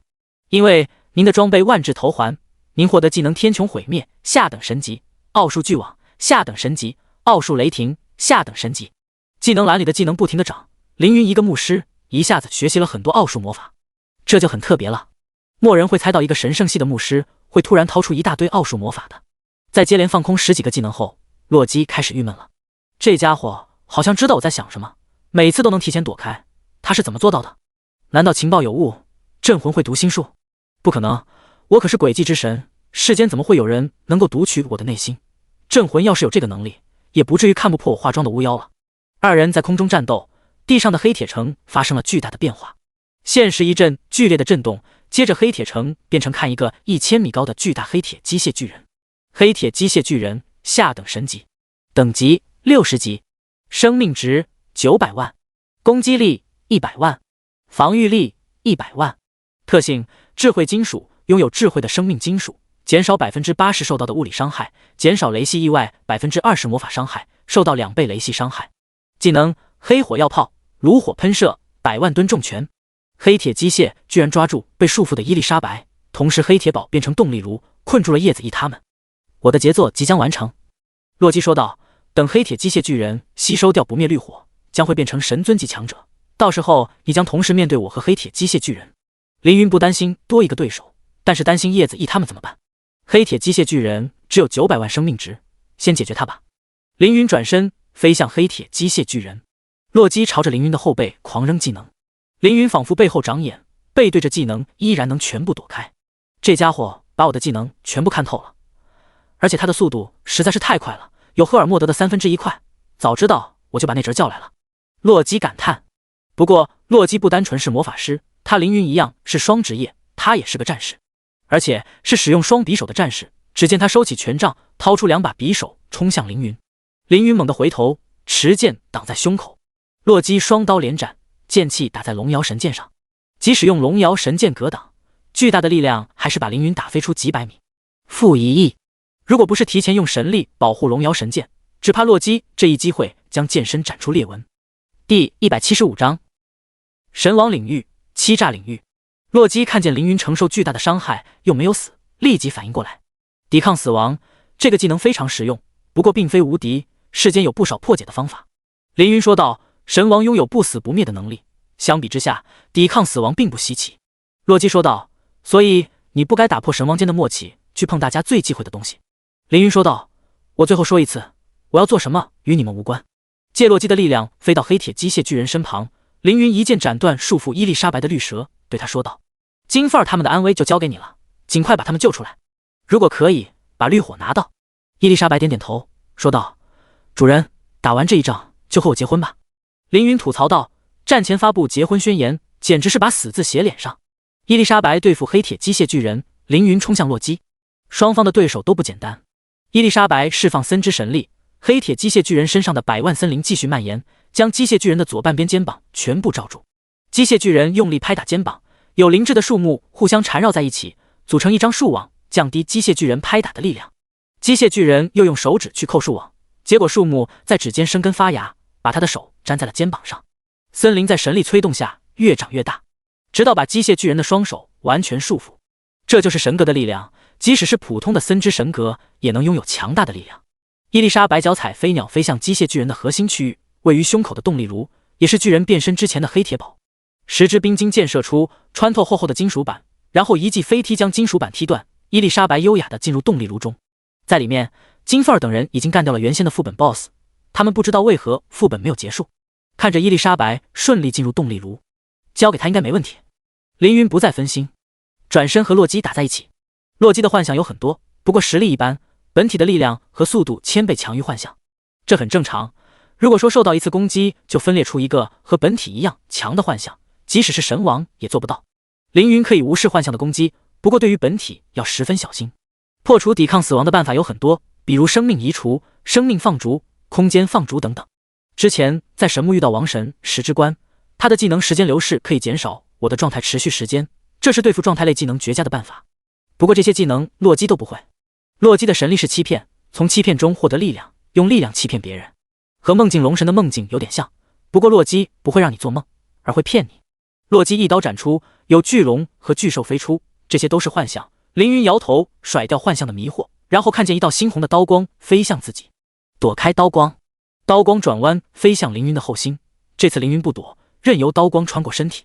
屁事没有，因为回旋的刀光是一道幻象，真正的刀光打在了黑铁机械巨人身上，把他的身体劈成2半。机械巨人属于亡灵机械，可以随意组装身体，断了再接上就行。这小子竟然能够看穿我的幻想。洛基没想到一个凡人会这么难对付，难怪奥丁要自己亲自出手。光凭速度和意识就能成为诸天一流强者，如果让他完全领悟死亡之力，只怕诸天格局都会改变。世界虽大，但是资源有限，所有强者都希望增强自己的实力，或者剿灭其他势力。没有人希望看见一个新的强者诞生，特别是拥有死亡之力的强者，必须要将其扼杀在摇篮里。洛基发现魔法和近战都无法斩杀凌云后，决定动用神力。神格催动，滚滚神力从洛基的身上迸发，迅速将凌云全身笼罩。您被洛基的神王领域、欺诈领域所笼罩，可能受到以下影响：1. 失去五感； 2. 失去意识； 3. 失去记忆； 4. 失去情感； 5. 失去生命。领域是神尊及更高级强者拥有的特殊能力，比如血族的血之领域可以控制比自己弱的生命，或者削弱敌人的属性。洛基的欺诈领域可以剥离敌人所有的意识、情感、记忆等等，然后用虚假的幻象欺骗敌人。凌云眼中的世界开始扭曲，无数触手从虚空中伸出，怪叫和哀嚎，血雨和利刃，可描述和不可描述的奇怪东西从天而降，落在凌云的身上。这些东西都是假的，是幻想。洛基将自己的攻击藏在幻想之中，匕首一砍，猩红色的刀光把凌云劈飞出去，扣了1亿生命值。不过没有死，血鬼态的持续时间还有4分钟。是欺诈神力，洛基终于动真格了。凌云中刀后心想，从神级储物戒指里掏出虚幻神格，心中犹豫要不要将其炼化。这是一个完整的神格，如果炼化可以直接领悟100%虚幻之力，进阶正道境。进入正道境后，可以把420万自由属性点加完，达到正道境圆满。不仅属性飙升，还能获得正道境和正道境圆满双重提升。而且炼化了虚幻神格，凌云的神力将获得虚幻的力量，又是一大提升。唯一的顾虑是，炼化了第1个神格后，再想炼化第2神格就要等到120级。从100级到120级，即使凌云也要很久。虚幻神格不弱，但死亡之力更强。众神忌惮我的死亡之力，不惜撕破脸皮动手，因此我更要尽快领悟死亡之力。拖得越久麻烦，不能拖。等我把死亡之力领悟到100%，然后心照死亡之力，获得的力量就是神王也会忌惮。想到此处，凌云把虚幻神格收入神级储物戒指里。风险越大，收益越大。想要比神明更强，必须要有足够的实力和勇气。想要打败洛基，就必须要看破他的幻术。凌云闭眼凝神，用感知去看眼前的幻象。不行，洛基的幻象和真的一模一样，甚至可以欺骗感知。第176章，唯一的机会。凌云又睁开眼睛，开始猜测洛基的攻击方式。洛基展出20道猩红的刀光，同时有大量飞鸟幻象出现，足足有10万只那么多。刀光变成飞鸟，藏在鸟群中，一起飞向凌云。凌云凭借记忆中和洛基战斗的经验，躲开了99998只飞鸟，只剩下最后2只飞鸟。凌云知道这2只飞鸟中必然有一只是幻象，一只是洛基的攻击。现在只能躲避一只飞鸟。躲避哪只？凌云凭自己的感觉选择躲开左边那只飞鸟，硬抗右边那只飞鸟。糟了！右边的飞鸟撞击凌云胸口，巨大的痛感传来，凌云被刀光劈飞出去。欺诈领域可以欺骗敌人的记忆，使凌云的记忆发生错乱，因此曾经和洛基战斗的记忆变得不可相信。同时，欺诈领域还有可以欺骗人的感官，也就是说，其实凌云可能没有被攻击，但他被骗了，以为自己被攻击了；也有可能已经被攻击，但是被欺骗感官，以为没有被攻击，或者二者都有。在无法验证真伪的世界里，一举一动都变得不真实。你可能挥出了一拳，但其实没有挥出；你可能被打了，但是没有感到。真假交织在一起，无法分辨。深陷欺诈领域的人，只要对自己产生一丝怀疑，自信的墙就会产生裂缝，这道裂缝会越来越大，直到整座自信的墙全部崩塌粉碎。不能对自己产生一丝怀疑，否则就会失败。这就是欺诈领域的强大之处，这就是欺诈之神王洛基的强大。从洛基的视角看去，凌云其实早就躲过了自己的20道攻击，但因为心中有一丝迟疑，所以最后被飞鸟击飞。其实最后2只飞鸟都是假的，击飞凌云的是他心中的迟疑。10万只飞鸟才能让你对自己产生一丝怀疑。镇魂，你的内心实在强大。洛基感叹道。神不是所有任何方面都很强，诸天世界中不乏心智弱小的神明，这些神明或许有通天修为，但是在洛基面前都是可以手拿把捏的玩具。他已经对自己产生了一丝迟疑，接下来只要继续骗他就行，他迟早会对自己完全丧失信心。只要他的特殊状态一结束，就是我取他向上人头之时。洛基继续催动神力，将欺诈领域完美运行。黑铁机械巨人身上，伊丽莎白将金凤儿等人集结在一起，大家站在门口观看头顶的神仙打架。很明显，凌云的局势不乐观。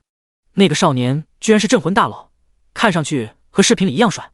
不过他的对手是谁？明月是镇魂的迷妹，说起镇魂2字满是崇拜之情。飞龙听得很是吃醋，我看不到敌人的任何信息，应该是天启人，而且等级很高，可能是强大的神明。金凤儿说道。那个天启神好强，我还是第一见镇魂被压制。暗柳说道。伊丽莎白捏紧了拳头，敌人是神王，而且是实力不俗的神王。在众人紧张万分的时候，叶子一突然说道：不灭绿火，能不能烧死那个家伙的幻想？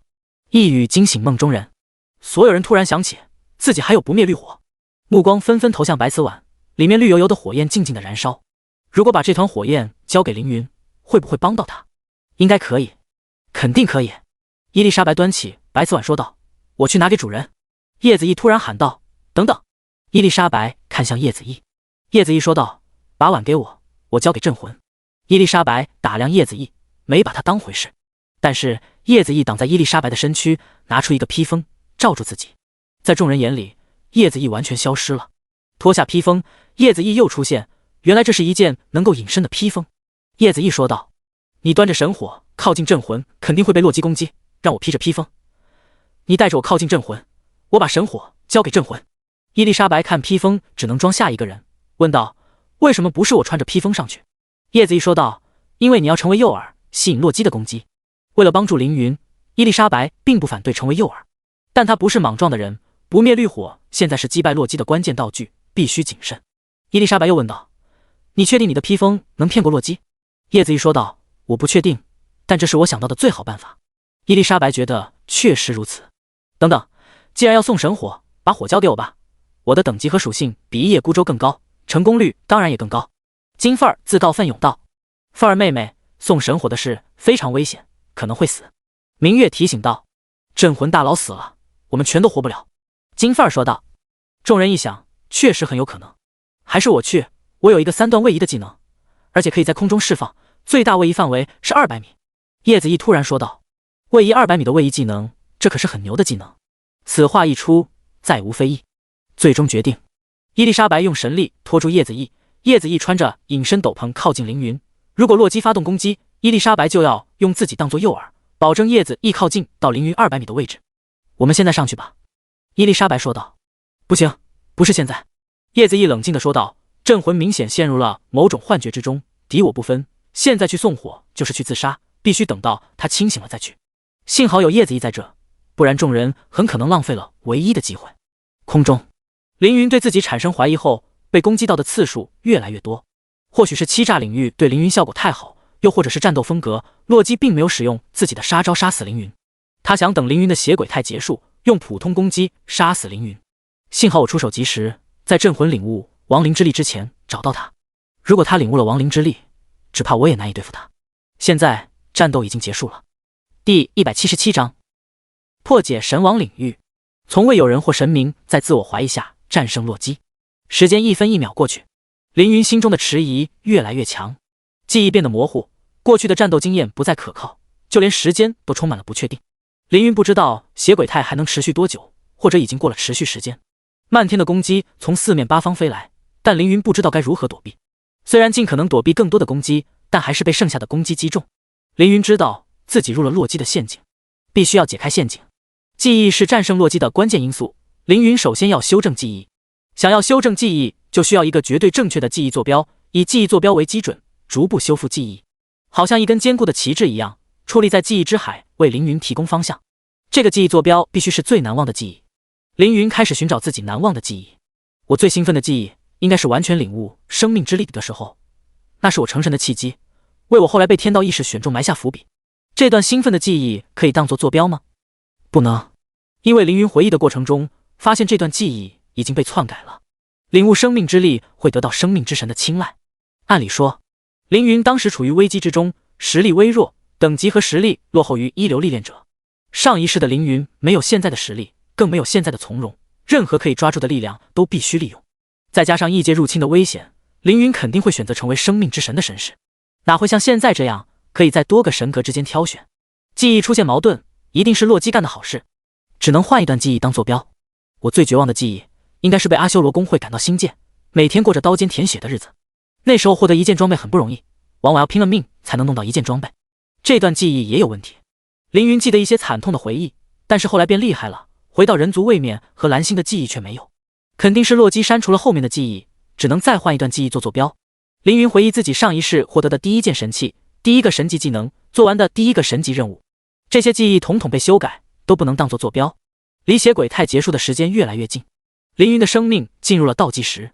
在最后时刻，凌云决定从头到尾回忆自己的一生。这本是一件简单的事，但因为洛基，回忆并不轻松。凌云从自己出生有记忆起开始回忆，各种回忆前段像影片一样播放。在内心的深处，凌云找到一片柔软的地方。记忆来到20的下午，那是一个阳光的午后。凌云刚去医院看望自己的母亲，走在回家的路上，突然一颗篮球滚到凌云的脚边，接着一个女孩喊道：“小哥哥，能请你把球丢过来吗？”凌云听到一个男孩说道：“他应该和我们一样大吧？”女孩接着说道：“同学，你能不能把球拿给我们？”凌云捡起去，走向女孩。女孩甜甜一笑，说道：“谢谢，我叫秦思月，你呢？”凌云有些害羞，说道：“我叫凌云。”叶子毅说道：“我叫叶子毅，凌云，你要不要一起打球？”凌云支支吾吾地说道：“我不会打。”秦思月笑着说道：“我也不会，叶子毅会，他可以教我们。”叶子毅说道：“他比我高，可以打大前锋的位置，我则是控球后卫。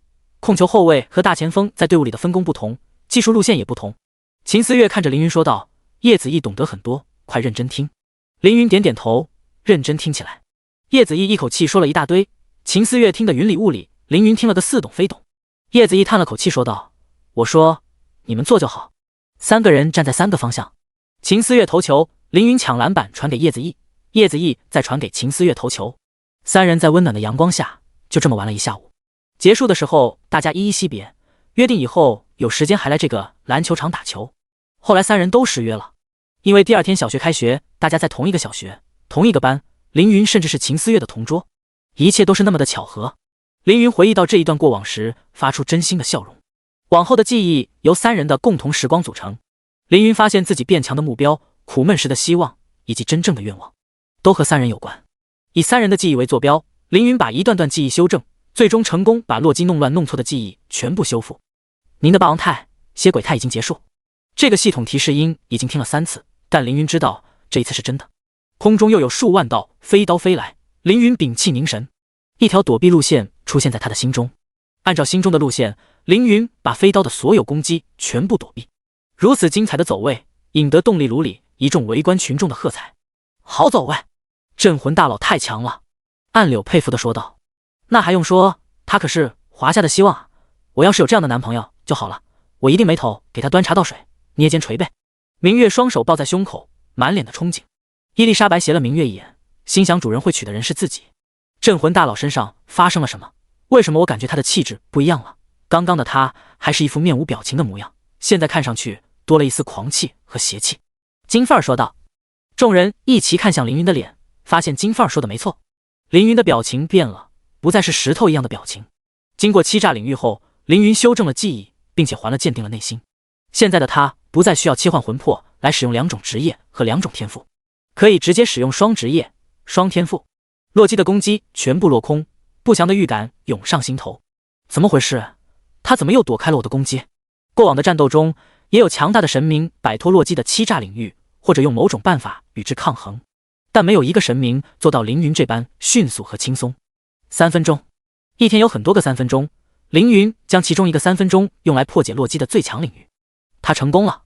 洛基不信凌云这么快就破解了他的领域，于是加大神力。第178章万全准备。天空中凭空出现10余万各种各样的幻象，鸡和他的分身变成渡鸦模样，混在10多万个幻象中，控制所有幻象朝凌云靠拢。你的特殊状态已经结束，现在拿命来吧！密密麻麻的各种各样的乱七八糟的幻象飞向凌云。凌云感知一扫，周围一共有1000只渡鸦，其中20只是洛基变的。通过观察渡鸦的飞行姿态，凌云把洛基锁定在最有可能的100只渡鸦里。凌云完全无视其他的幻象，无论你制造的幻象如何的真，我就是不信，你又能奈我何？凌云凭借高移速躲过渡鸦的包围，任由其他幻象打在凌云身上，对他起不到丝毫影响，因为凌云坚信这些都是幻象。渡鸦根本跟不上凌云的速度，幻象也不起作用。毫无疑问，洛基的攻击又失败了。镇魂难道真的看破了我的幻象？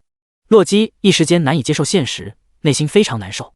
在凌云眼里，自己曾经是神帝，破解神王的领域无可厚非，但是洛基接受不了，在他眼里，自己最得意的力量被一个凡人给破解了，这简直是莫大的耻辱，比亲手打败他更让他难受。镇魂，你真的惹怒了我，现在我要让你见识见识我真正的力量。强大的神力从洛基身上发出，这些神力没有欺诈效果，而是纯粹的力量。洛基要和凌云硬拼，凌云同样爆发出强大的神力，当然无法和神王的洛基抗衡，但足够保护自己。如果是一般神明，早就被洛基用神力镇杀，也只有凌云这种怪物才能以凡人之躯对抗神王的神力。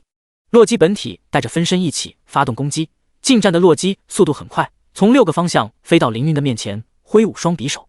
洛基的攻击力有1亿，等级压制造成39倍伤害，境界压制造成 180%最终伤害，再加上神力压制，只要砍中1刀，凌云就是死100次也不够。凌云右手握着龙摇神剑，左手突然多出永恒之杖，眼看洛基的匕首即将击中凌云，凌云一挥权杖，获得永恒之光的效果。生命值、魔法值不会变化，技能不会冷却，持续10秒。洛基的匕首砍在凌云的身上，0血鬼胎的效果是生命值不会降到1以下，永恒之光直接免疫伤害。又是保命能，你就没有其他技能吗？洛基的分身大吼。凌云反手一剑触发死亡之力，一道黑色裂缝将这道幻象带走。这是运气好的情况，如果运气不好，这一剑只会让洛基多1个分身。想要解决洛基，需要其他力量的帮助。凌云低头看向黑铁机械巨人，伊丽莎白就道：金凤儿他们拿到不灭绿火了吗？主人需要我的帮助。伊丽莎白说道：现在是时候了，一叶孤舟，你准备好，我们去把不灭绿火交给主人。叶子翼有些犹豫，他觉得时机还未到，但硬要说不行也不至于。好，我们走。叶子翼穿上隐身斗篷，单手捏着白瓷碗，用斗篷罩住绿火和瓷碗。伊丽莎白用神力召唤出10几只飞鸟，让叶子翼站在其中一只飞鸟上，然后带着飞鸟飞向凌云。凌云看见伊丽莎白过来，喊道：别过来，这里太危险了。伊丽莎白一脸坚毅地说道：我不怕危险。洛基派5道分身飞向伊丽莎白，凌云使用装备技能白影分身，100道分身冲过去拦住洛基的分身，打不得，越大越多，只能纠缠。洛基眼珠子一转，嘴角露出不易察觉的笑容，只见他的所有分身连着本体一起冲向伊丽莎白，一副势必组织伊丽莎白接近凌云的架势。伊丽莎白大喊：洛基，你敢杀我吗？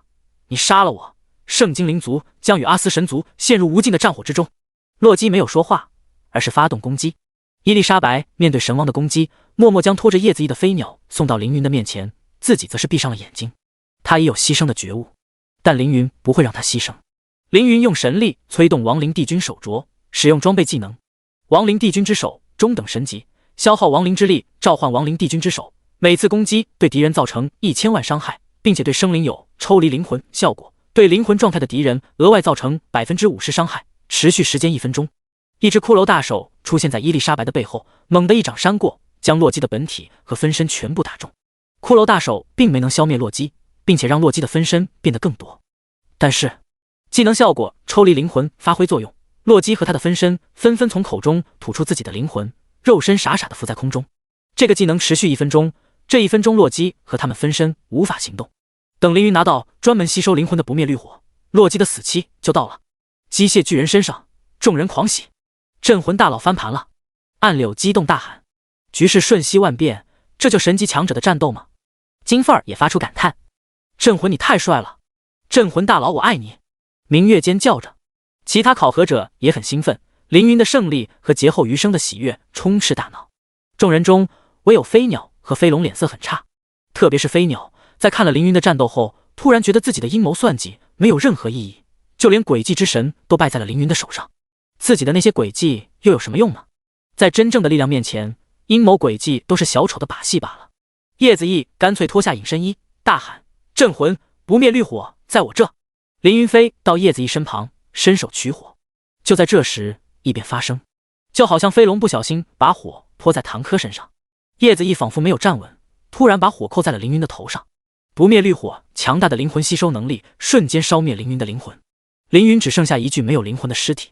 不！众人惊呼。局势再次反转，叶子毅露出狡猾的笑容，他的脸开始变化，最终变成了洛基的模样。这个叶子毅竟然是洛基假扮的。镇魂，你的实力果然可怕，幸好我做好了充足的准备，不然今天算是栽在了你的手上。第179章345亿经验值，圣神级武器，神王神格。洛基选择黑铁城副本和华龙组的选拔来做局欺骗凌云是有原因的。黑铁城是唯一有不灭绿火的副本，华龙组选拔可以安排一个假叶子翼出现，真正的叶子翼还在古家，根本没有参加华龙组选拔。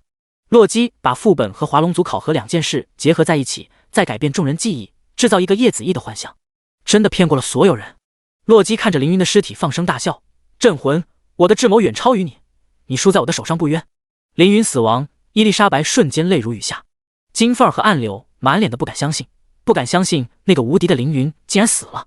飞燕捏紧拳头，心想太好了，看来只要谋划的足够周密，阴谋也能战胜比自己强大的敌人。洛基伸出手想要拿走凌云的永恒权杖，这武器虽然品阶等级较低，但是效果强大，经过一番强化也能成为不错的神器。噗呲，死亡的凌云突然变成了一团白雾。什么情况？洛基懵了，不灭绿火烧死凌云的灵魂，他的身体怎么会变成白雾？这是一道分身？你真的骗到我了吗？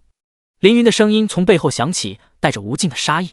洛基听得汗毛竖立，作为神王，他10余万年的寿命中还从未体验过这种感觉，那是比死亡更加让人绝望的感觉，那是希望破碎的声音。洛基回头看见凌云握着王神剑碎片，碎片上荡起阵阵黑色波纹，这是比黑色裂缝更加强大的死亡之波。自己只要有任何动作，凌云就会发动攻击。分身和本体都处于灵魂离体的状态，凌云这一击万灭斩可以一次性斩杀他的本体和分身。局势再次翻转，看得众人一愣一愣的，心情好像坐上了过山车，跌宕起伏。我不知道该说什么了。暗柳不知道该高兴还是怎样，应该是赢了吧？应该。金凤儿也很无语，生怕自己高兴早了，下一秒洛基又玩出什么花活来。洛基确实玩了花活，但他的花活被凌云看破了。你提前把分身和本体换了位置，因为你知道叶子翼是我假扮的。为什么？洛基死之前想知道自己错在哪。即使我换了张脸，因为真的叶子翼也一定会认出我。凌云说道。原因就这么简单，你就不怕你猜错了吗？洛基大吼。凌云解释道。说来简单，也不简单。我和假扮的叶子翼第一次见面时，你问秦思月身体怎么样？你知道叶子翼是个谨慎敏感的人，所以你在扮演他的谨慎和怀疑。但你不知道，叶子翼比你扮演的更加敏感，他如果怀疑我的身份，一定会想尽办法弄清我的身份，而不是随口问一句之后就不管了。所以我一开始就产生了怀疑。当我发现对手是欺诈之神后，立即明白眼前的叶子翼一定是假的。再结合不灭绿火的存在，我提前猜到你要玩一出荆轲刺秦王的戏码。于是我将计就计，利用你的底牌来反杀你。这就是经过。洛基的诡计足够优秀，他输在不够了解凌云和叶子义的友谊。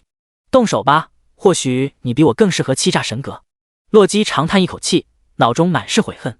凌云右手一挥，黑色波纹瞬间震荡开来，速度快得像光一样。万灭斩！黑色波纹瞬间扫过洛基和他所有的分身，将其秒杀。万灭斩的技能说明中，写下技能有1000米范围，但波纹其实震荡到了2000米的范围。这是亡灵位面的加成，不同技能在不同环境有加成。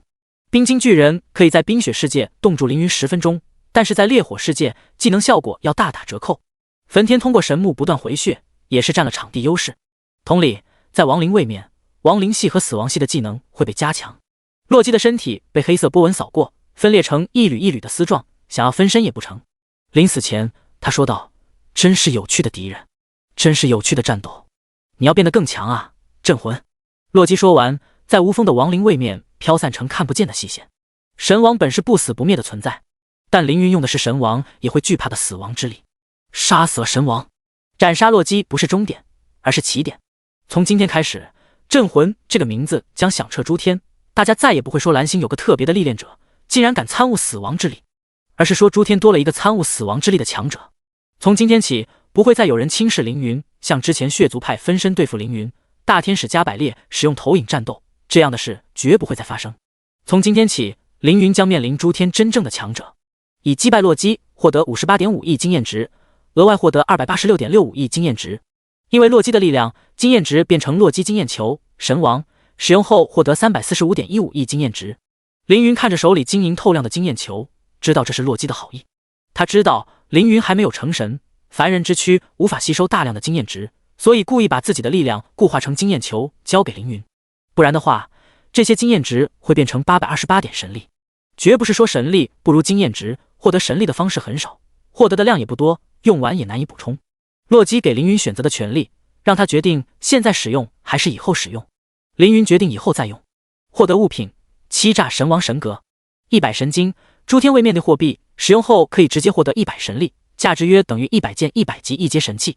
洛基权杖，中阶圣神器，神级魔力果实，吃下增加5万魔力属性 X5。洛基权杖，中阶圣神器。物品要求：160级神王，精神力和魔力之和大于200万。物品属性：攻击力加1000万，魔力和精神力加50万。物品特性：所有魔法不需要吟唱，持续性魔法不需要持续释放，可同时释放3个魔法。物品技能：灭世奥数巨蛋，下阶圣神级，诸神黄昏，中阶圣神级。第180章开始强化神器。灭世奥数巨蛋，制造1万至10万枚奥数巨蛋，根据魔力属性而定，每枚奥数巨蛋可以对1000米范围的敌人造成1亿加5倍精神力伤害，对同一个敌人造成的伤害降低 95%。 冷却时间24小时，神力消耗5万。如果没有特殊技能保护，很难想象有人可以在灭世奥数巨蛋的攻击下幸存。不过这个技能的消耗也是可怕，一般下等神明只有300左右的神力，强一点的有600左右，而中等神明的神力跨度较大，有的神明会有1000点左右神力，也有厉害的能达到5000点左右神力，是普通中等神明的5倍。而上等神明的跨度更大，神力少的不足1万，多的有3万。只有实力不错的神尊级强者才能拥有5万左右的神力，刚刚够放一个灭世奥数弹，放完之后再无神力。补充神力很麻烦，凌云之前用领悟力量的方式补充神力，这是临时之计，无法长久使用，暂时不用考虑神力的问题，毕竟这是160级的武器。诸神黄昏，召唤洛基投影，神尊级；火巨人首领投影，神尊级；环绕世界之蛇投影，神尊级；巨狼芬尼尔投影，神尊级；地狱之犬投影，神尊级；死亡女王投影，神尊级，以及100个冰霜巨人中等神级，加入战斗，持续时间3个小时。技能冷却1个月，神力消耗10万。这个技能比灭世奥数巨蛋更加恐怖，一口气召唤6个神尊级的投影，以及100个中等神级的冰霜巨人，足以摧毁一个小位面。神力消耗从5万变成了10万，一般神尊根本释放不了，就连神王释放这个技能都要掂量掂量自己的神力够不够。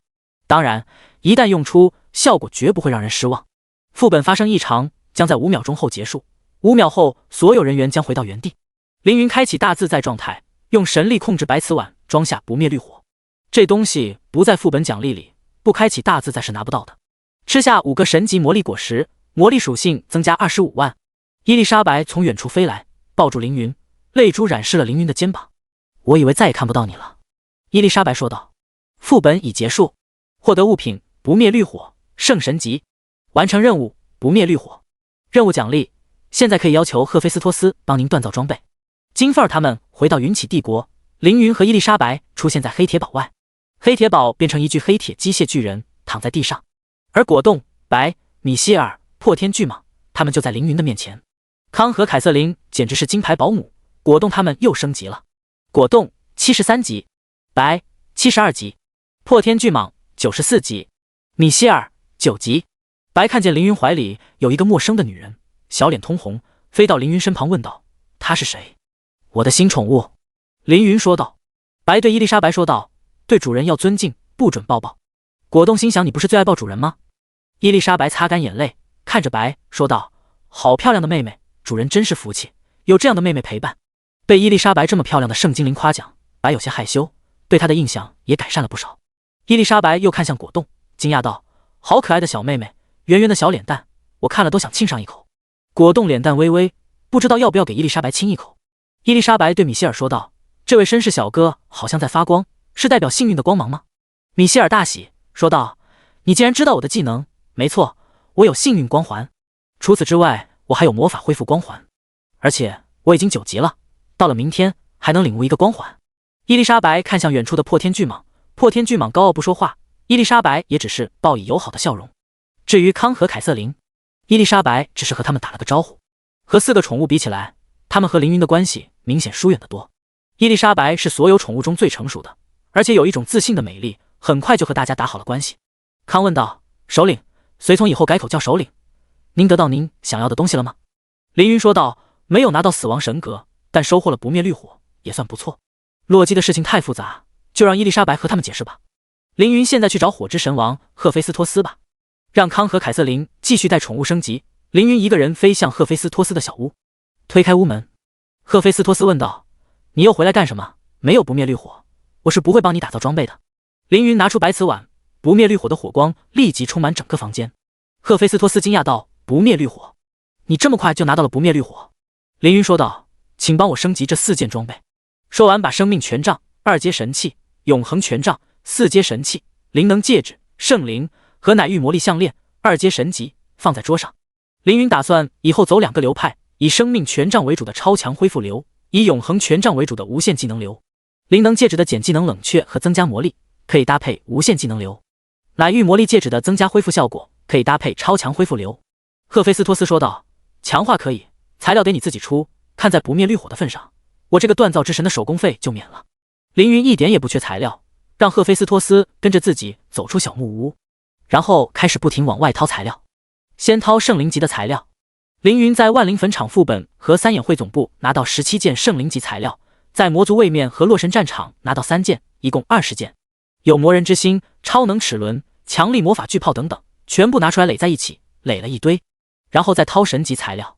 神级材料竟然比圣灵级材料还要多，比如有邪龙魔核、中等神级、魔神魔核、下等神级、利维坦皮、下等神级、利维坦心脏、下等神级、虚空之核、下等神级等等等等，一共有30个之多。赫菲斯托斯看见凌云拿出那么多神级材料，都懵了，问道：你去打劫神王的宝库了吗？凌云说：你别急，还有装备可以拆。第181章绿火神王的交易。凌云不理赫菲斯托斯，继续掏完材料再掏装备，依然先掏圣灵级。凌云拿出毁灭灵珠和爆裂火环放在地上，然后又掏出16件圣灵级装备，这些装备都是在万灵坟场和三眼会总部得来的。接着掏出一堆神器，比如3个魔法匣、幽阁之爪、比蒙拳套、利维坦巨锤等等。因为有了永恒之杖，凌云把时间之神的项链也放在地上，一共19件神器。就这么多了，凌云说道。就这么多？这也太多了。赫菲斯托斯再次感叹，凌云一个凡人竟然可以拿出那么多好东西来，就是一个神王也不见得有这么多宝贝啊。你想把这4件装备打造成什么样子？赫菲斯托斯问道。凌云想了想说道：灵能戒指和乃玉魔力项链是饰品，主要提升它们的效果。生命权杖和永恒权杖是武器，我希望你能把它们改造成完全体。完全体武器没有等级限制，什么等级使用就有什么等级的效果。10级历练者使用只能发挥出10级的效果，100级的历练者使用会发挥100级的效果。龙瑶剑神这个职业也是完全体，随着凌云从80级到100级，职业也从4阶神级职业变成了5阶。而且因为凌云完全融合2个魂魄，2个天赋融合，救世主的天赋效果转职获得新天赋效果，再次触发获得2个新的天赋效果。天赋进阶救世主天人，开启特殊天人状态，攻速移速增加 50%， 攻击力防御力增加 100%， 所有攻击范围增加10倍，冷却时间减少 50%， 持续时间10分钟，冷却时间1小时。救世主天人的效果和血鬼太有些相似，二者互相对应。天赋进阶救世主平生，将周围100米范围内的所有生命能量打乱，镇魂可以随意分配这些生命能量至不同生命体，最低保留1滴血，冷却时间1天。救世主平生的效果有些恐怖，任意分配生命能量的天赋效果，强大的可以媲美死亡之力。重点是任意分配，凌云不仅可以把别人的生命值加在自己头上，也可以把敌人的生命值变成1滴血，简直无敌。赫菲斯托斯打量凌云拿出的神器，说道：这么多材料和神器，完全可以改造成完全体武器，还有其他要求吗？凌云说道：尽可能提高装备的品阶。赫菲斯托斯是个经验老道的锻造之神，很快说道：有这么多好材料打底，这4件装备除了至少是圣神器，可能是下等，也可能是中等。用神器做材料打造圣神器，绝对是划算的生意。诸天中能够打造圣神器的神明很少，如果不是锻造之神亲手打造，神器再多又能怎样？只会是一盘散沙。打造1件圣神器需要1周时间，4件圣神器一共需要1个月，你可以隔1周来取一次。赫菲斯托斯说道：先打造哪件神器？先强化生命权杖吧，然后是乃玉魔力项链，再然后是永恒权杖。凌云说道：在没有双权杖的时间里，用龙瑶神剑就好。赫菲斯托斯点点头，从神级储物戒指里掏出一个巨大的神铁锻造炉，把不灭绿火扔进炉里。赫菲斯托斯正准备拆分神器，突然发现不对劲，这火不对啊。凌云问：哪不对？赫菲斯托斯说道：温度不对。凌云说道：是不是缺少亡灵的灵魂？我去抓一点过来。赫菲斯托斯说道：不是灵魂的问题，是火性的问题。不灭绿火是极其稳定的火焰，不应该有起伏。你看，这火焰像跳舞一样，仿佛受到了某种感召。不灭绿火朝着一个方向不断跳动。凌云朝那个方向看去，不知何时，那里竟然站了一个陌生人。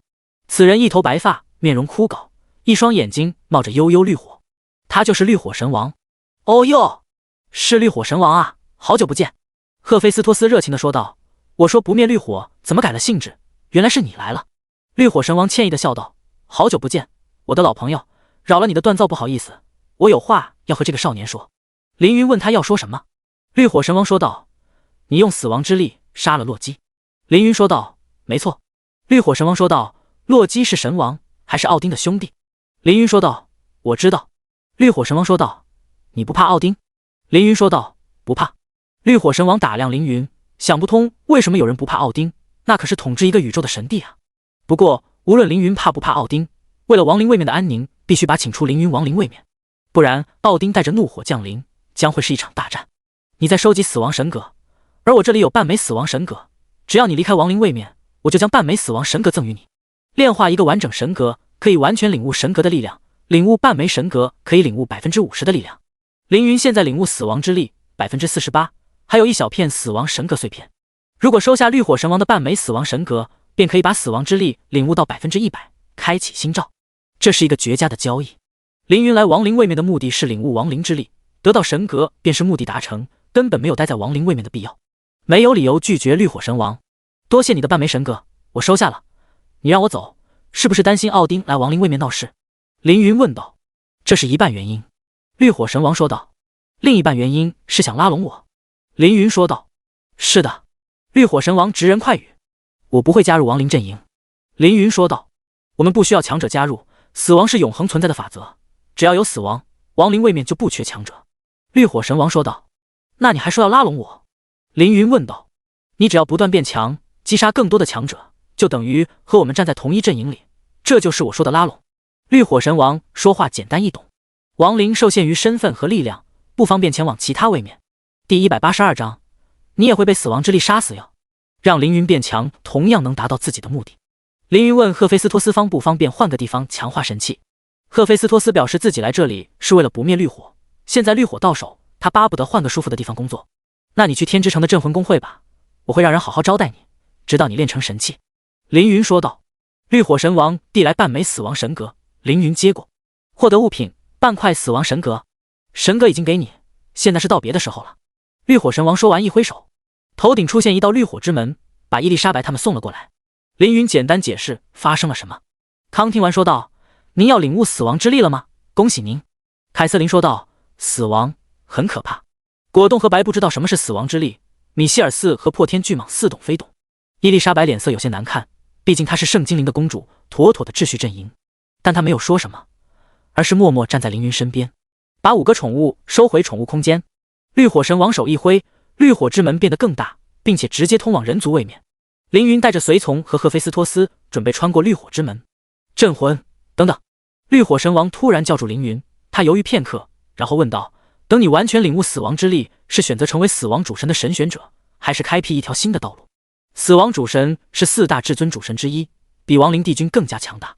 若能成为死亡主神的神选者，无疑有了强大的靠山。那时候别说杀奥丁的兄弟，就是杀奥丁，也不会有人敢来报仇。谁敢动死亡主神的神选者？活够了吗？死亡主神这么强大，理应有很多人追求死亡之力才对。事实却是，很是有人追求死亡之力，因为难度太大了。我成为强者，不是为了代表其他人，我要代表我自己。凌云的意思很明显，他不会成为死亡主神的神选者，他要开辟新的道路。果然，选择走这条路的人没有一个心气不傲。绿火神王浅笑道。凌云掏出手里半块死亡神格，细细打量一番，然后问道：我听说你活着的时候是个神王，神王本身不死不灭，只要不被神帝级强者击杀，即使同时面对多个同级强者的攻击也不会陨灭。你是怎么死的？绿火神王解释道：我死于10个神王的合力攻击，除非使用死亡之力，否则要10个神王合力才能击杀一个神王。凌云说道：想要让10个神王合力杀你，非常非常难，除非你也想领悟死亡之力。绿火神王接着说道：是的，镇魂，你猜的没错，我生前也在领悟死亡之力。你手里这半枚死亡神格，就是我死亡时留下的神格。怪不得绿火神王对凌云这么客气，还把半枚死亡神格交给凌云。可能他是在凌云的身上看到了过去的自己吧，看到一个比自己更加强大、更有希望的少年。能领悟半枚死亡神格，你也是个强大的神王。凌云说道。那又如何？我还是死了。绿火神王一脸的唏嘘，他已经不想回忆从前。如果你想要走出自己的死亡之路，有一点我想告诉你，你可能不会相信，但这确实是我肺腑之言。请说。凌云说道。依赖力量，绝对无法领悟死亡2字。绿火神王说道。凌云沉默不语。绿火神王解释道：死亡是绝望的东西，力量给人带来希望，用希望去领悟绝望，无异于南辕北辙。这是我临死前的感悟，你若认可，可以尝试放下自己的力量，去感受死亡。你若不信，就当听个笑话罢了。绿火神王生前是个强大的神王，死后灵魂不灭，记忆不损，以亡灵的身份再次修炼至神王境界。诸天万界从未有第2人达到如此功绩，其天赋和实力可见一斑。如此强者临死前的感悟，非常有参考价值。多谢你的建议。凌云朝绿火神王鞠了一躬，感谢他分享自己的感悟。绿火神王同样朝凌云鞠了一躬，当作还礼。已没有更多的话可以说。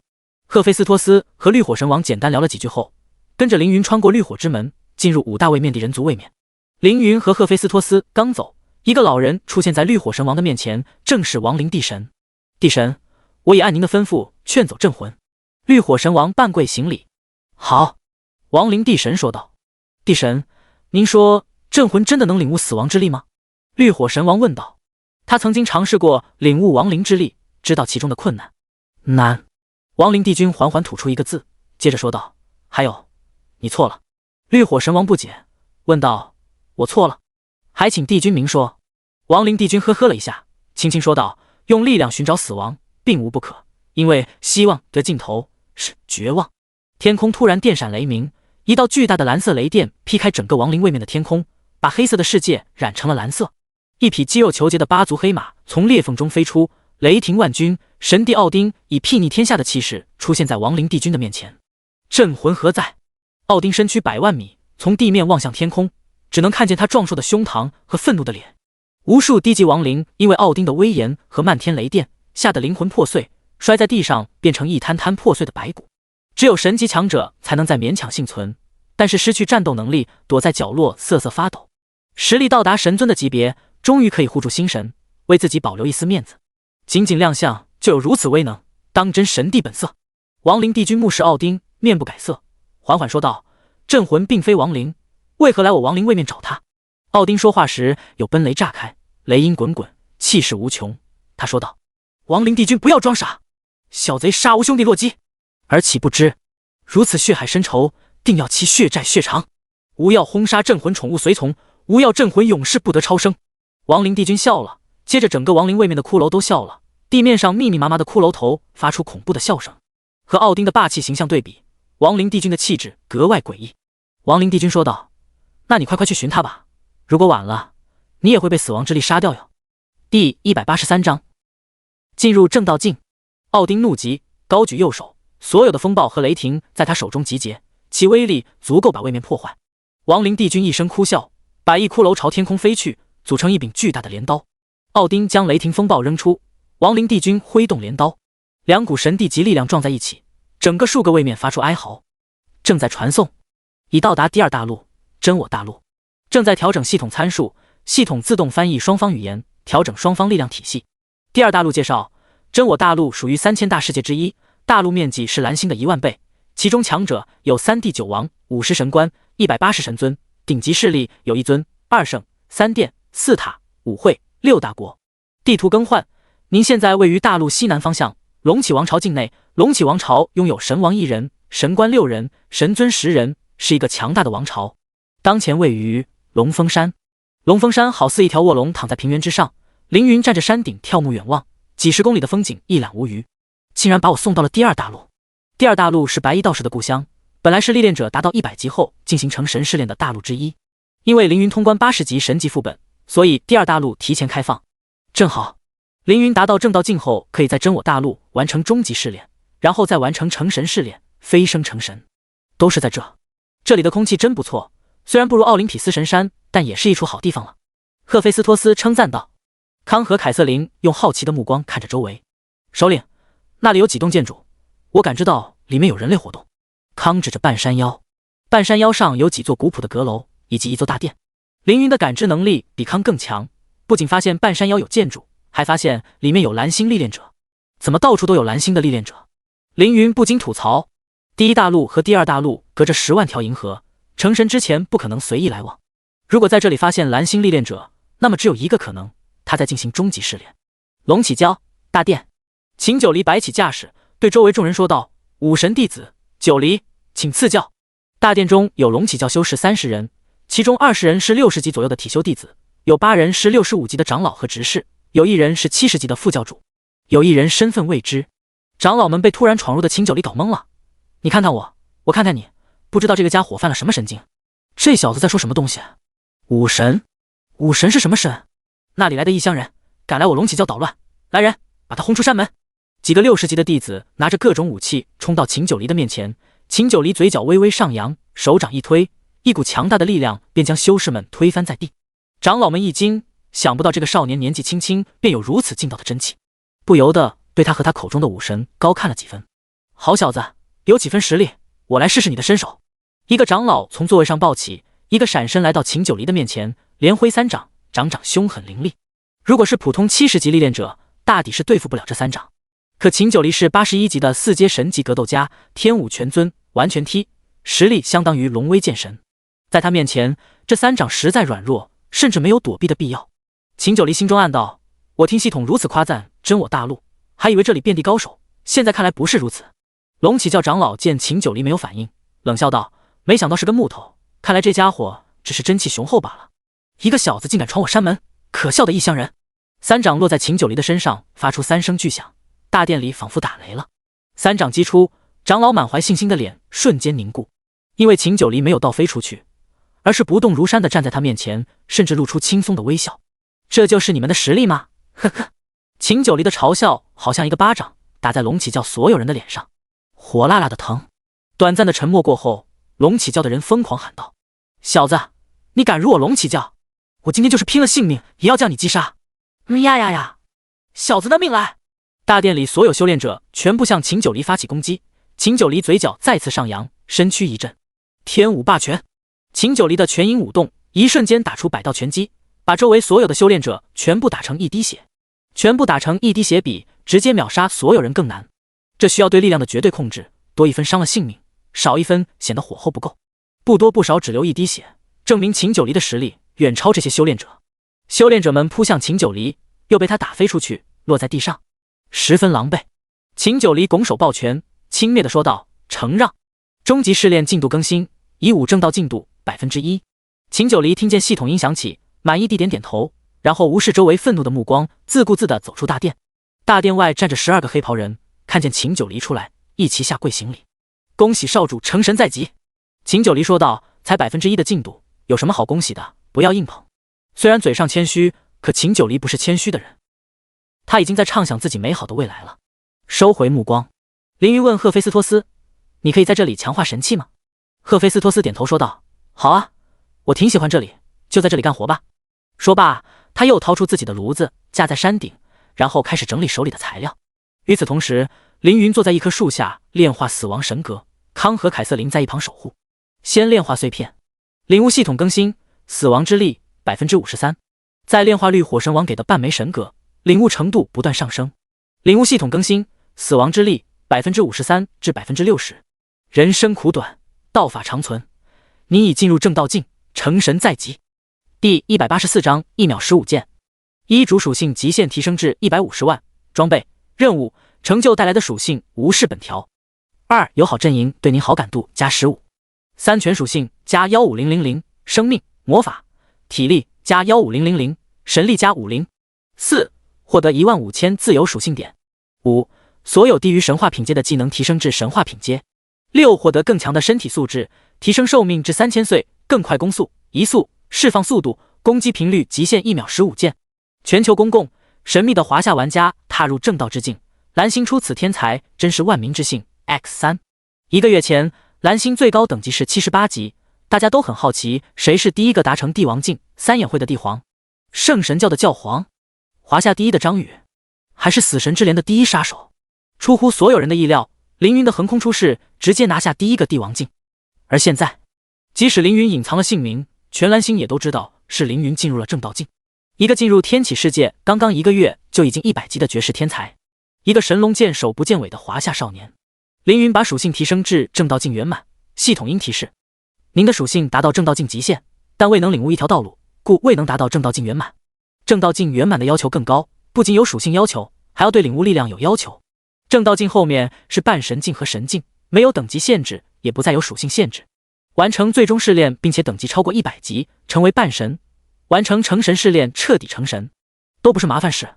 凌云打开自己的人物面板，姓名镇魂，境界正道，等级100，生命值791.9万加40万，救世主共计，魔法值831.9万，体力值473.1万，神力10.3万，攻击力458.1万加5万，龙摇神剑，防御力475.1万，物理497.6万，魔法力量152.7万，敏捷152.7万，魔力177.7加10.5万，万智头环，亡灵帝君手镯，体质157.7万，精神力155.7万加10万，万智头环，感知152.7万，自由属性点7.5万。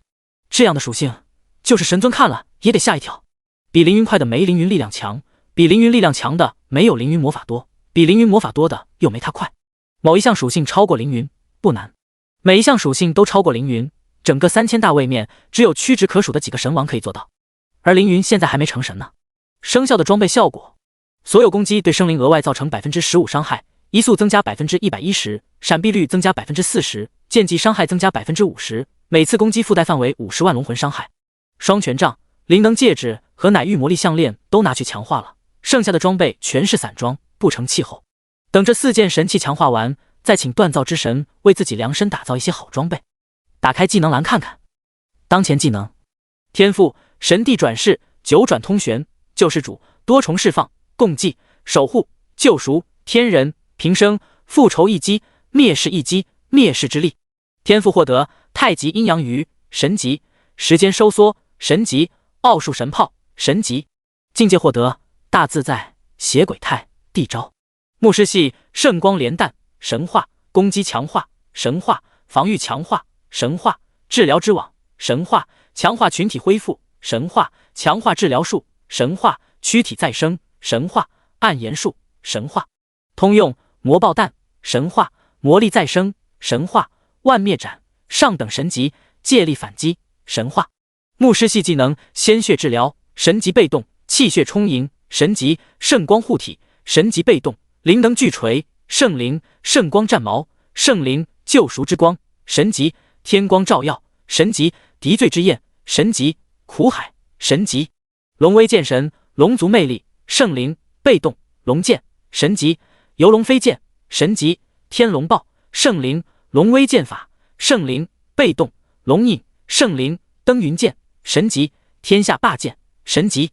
装备技能闪烁，魔法解析，连舞，白影分身。万智头环获得的技能略。低阶低级技能无法在神级战斗中运用，比如魔爆弹，这是魔弹术的升级版，需要 0.5 秒的吟唱。这个吟唱时间非常尴尬。凌云1秒钟可以刺出15件， 0.5 秒可以刺出7至8件，效率比魔爆弹高多了。凌云1秒钟可以移动200米，在装备和技能加持下更是可以达到700米，可以躲很多技能。在神级战斗中 0.5 秒的吟唱时间是巨大的破绽。除了以上技能和装备，凌云的领悟系统里还有复仇之力、死亡之力和亡灵之力3重加成。工会成立的时间还很短，还没有工会效果加成，等雨夜刀他们把工会壮大后还能获得更多加成。现在继续炼化神格。太阳从头顶移到西边，亡灵之力从 60% 变到 70%， 领悟到后面会变慢。康察觉到什么，问道：首领，有人来了。凌云睁开眼，点点头。来者是一个少年，正在龙峰山北面的峭壁上攀爬。经过1天1夜的攀爬，双手早已磨破。这个12岁的少年忍着疼痛继续爬，不敢有丝毫松懈。面前是岩石，岩石挡住了他的前路，他就一直爬。终于他爬到了山顶。登上山顶的一瞬间，世界都开阔了起来，天高地阔，一切都是那么的美丽。少年艰难地站在峭壁边缘，感觉浑身失去了力气。山上的风一吹，把他瘦弱的身体吹向山底。好不容易爬上山，可惜倒在了最后一步。我没力气了，我不想摔死，神仙啊，救救我吧！少年朝着天空祈祷，身体从山顶落下。在绝望之时，一个魔尊回应了他的祈祷。康抬起手，温柔的魔力把少年的身体托起，送到凌云的面前。第185章血液滋养凯瑟琳。少年茫然地看着周围，然后对着凌云磕头道：龙峰山顶真的有神仙，神仙，求你们救救我，救救我的姐姐吧！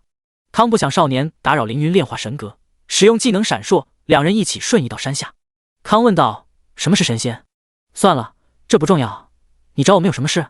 少年左看右看，发现自己突然来到了山下，自己花了1天1夜，好不容易才爬到山顶，一瞬间又下来了，心中难免十分苦闷。不过找到了神仙就行。少年说道：昨天有贼人闯入我们的村子，他们很厉害，击败了福叔叔和李叔叔，抢走了村子里的钱财。他们不仅打人抢钱，还想把可儿姐掳走，可儿姐藏了起来，他们就在村子里四处寻找，没有找到，就威胁3天之后交出可儿姐，不然就把村子里的大家都杀了。这样的事在魔族位面再平常不过。康正想说打不过敌人，那你就去变强，以后为自己的亲人朋友报仇，话没出口，突然反应过来，这里不是魔族位面，是人族位面。人族会把希望寄托在不认识的强者身上，这在魔族不可能发生的事，在人族世界并不少见，这个少年就是例子。首领正在炼化神格，不要打扰他，这种小事还是我来解决吧。我听明白了，你的村子在哪里？我去把贼人都打死。康说道。真的吗？谢谢神仙。少年激动地下跪磕头。康看了一眼山顶，然后跟着少年走了。山顶上，凌云目视二人走远，心想康的实力足够剿灭贼寇，不过让魔尊去救人，希望不会出什么乱子。坐回树下，继续炼化神格。身旁，凯瑟琳的精神状态很差，踉跄了2步。凌云问道：怎么了？凯瑟琳说道：我的头有点晕。凌云问道：是魔力不够了吗？凯瑟琳的肚子咕了一声，她红着脸抱着自己肚子。凌云说道：看来是饿了，你去吧，找找周围有没有神兽，可以吸食他们的血液。周围哪有神兽？凯瑟琳直勾勾地盯着凌云的脖子。凌云皱起眉头，斜视凯瑟琳，说道：你该不会是想吸我的血吧？凯瑟琳没有说话，只是肚子又响了一声，咕。凌云说道，虽然你带果冻他们升级很辛苦，我也一直没有犒劳你，但我不会给你吸血。凯瑟琳失望地点点头，因为饥饿和您拒绝提供血液，随从凯瑟琳对您的好感度下降10点，当前35，臣服，生气。提醒，用自己的血液喂食血族随从是正常行为，而且可以提高主仆间的亲密度，如果拒绝会大量减少好感度。提醒，您的随从凯瑟琳是血族鬼族，好感度极难提升，并且好感度低于20时，您会丧失她的控制，请珍惜。系统提示在耳边连续响起，就差明说赶紧给凯瑟琳吸口血一样。凯瑟琳是宠物升级团的团长，有她在凌云才放心让果冻他们去升级。好感度要是低了，以后就得自己带果冻他们升级了。仅此一次，下不为例。凌云伸出自己的手臂，露出手腕。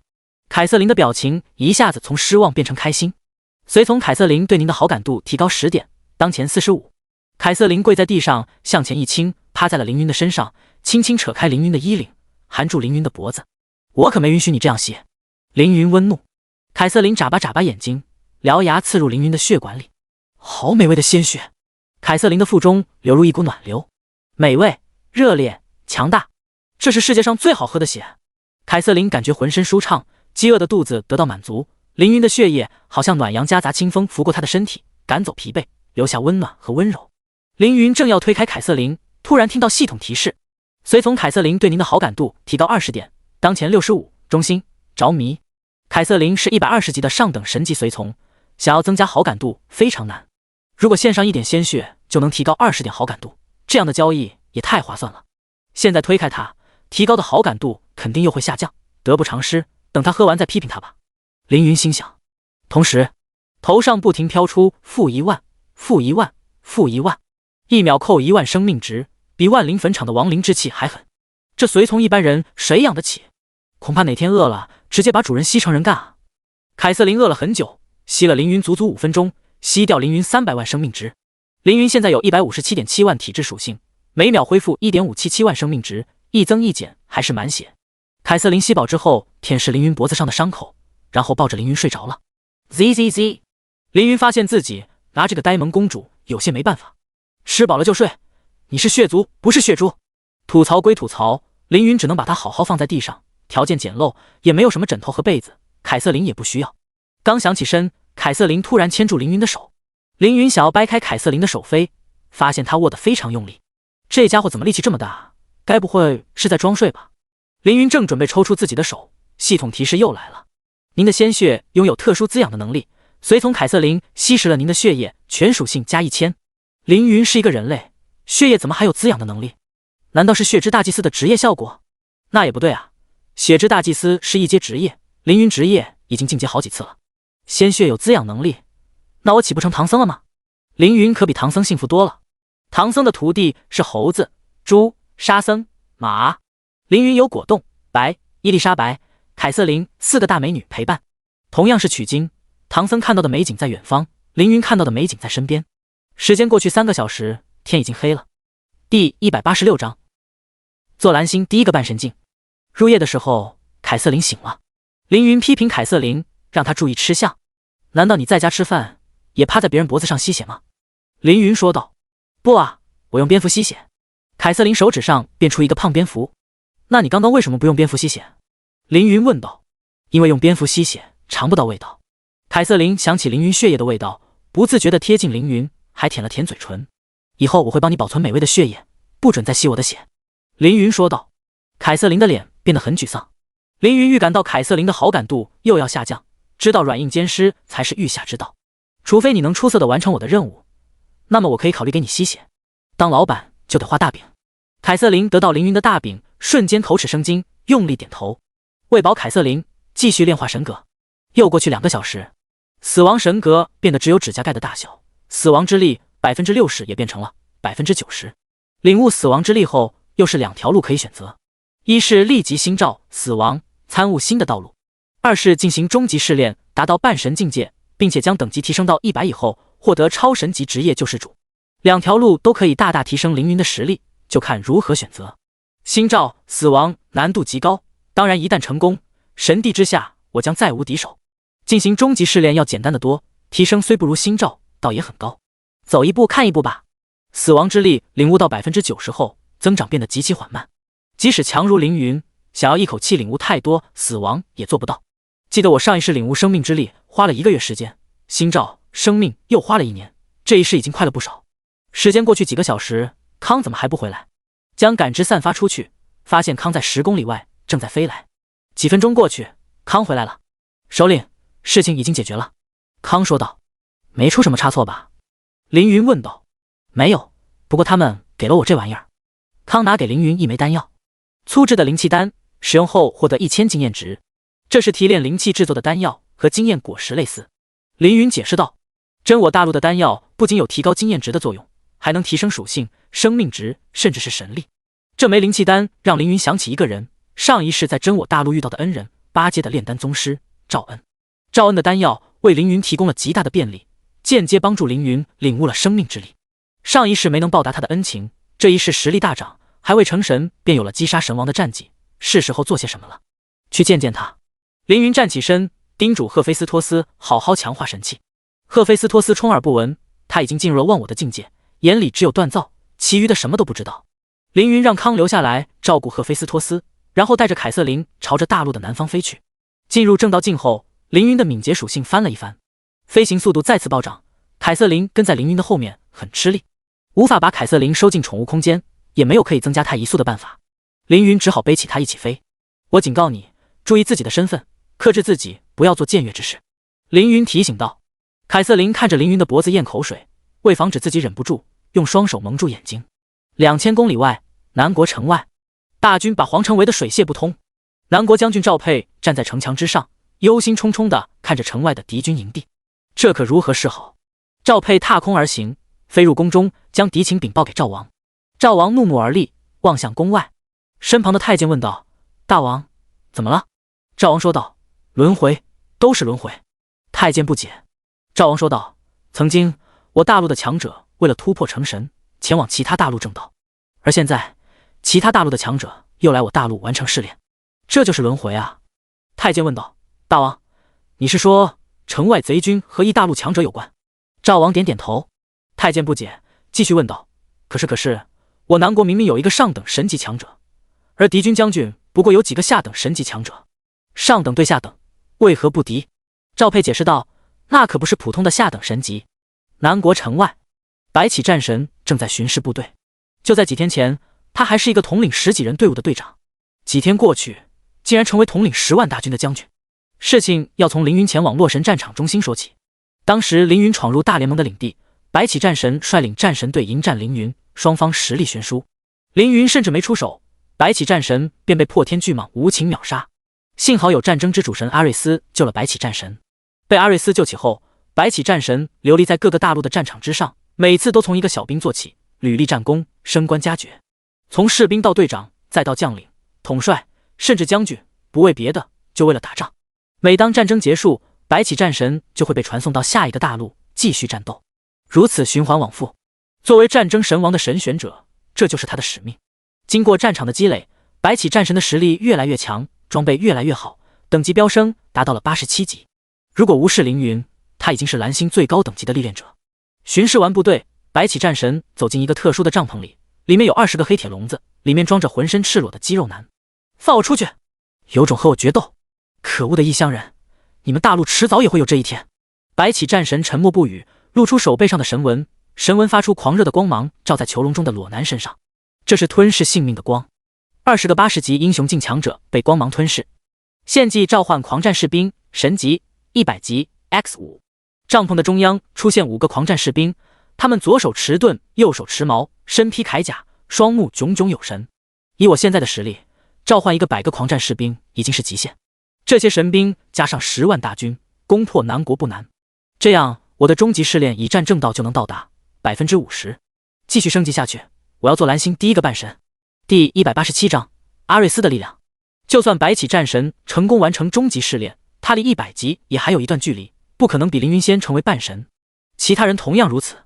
召唤完第100个神级士兵，白起战神有了攻打南国的勇气，让士官们集结部队。3个小时后，东方天空微亮，西方依然是一片漆黑。在这温暖与冰冷的天空下，北国10万大军整装待发。攻城不是用士兵的命去消耗敌人，蓝星攻城是一件极其辛苦的事，攻方士兵需要冒着箭雨冲上高高的城墙，与守方厮杀。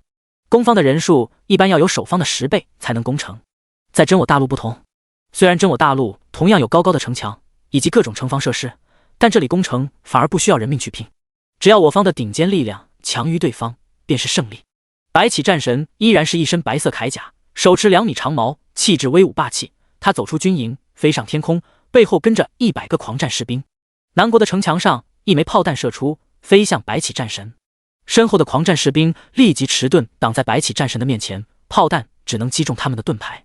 0，城墙上又发出一轮齐射，10万支箭矢雨滴一样落向白起战神。狂战士兵们举盾围成一个半圆，轻松挡下所有箭矢。白起战神单手持矛，手背上的神纹亮起耀眼光芒。狂战士兵发出整齐的吼声，响应神纹的光芒，凝聚了战争之力。白起战神双手持矛向下一劈，一道巨大的斩击犹如弯月一般劈向南国的城墙。城墙上有灵力护盾，但是很快被打破。负100万，斩击打破护盾后劈在城墙上，直接把城墙开了一个口子。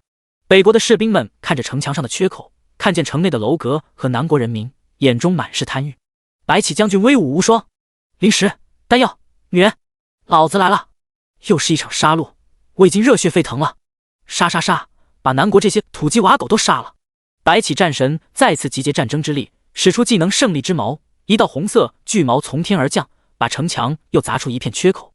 天边一道飞剑带着破空声袭来，直刺白起战神的面门。狂战士兵举盾向前，挡下飞剑。0，飞剑反弹，转了个圈，继续攻击，再被狂战士兵的盾牌挡下。他们的防守密不透风。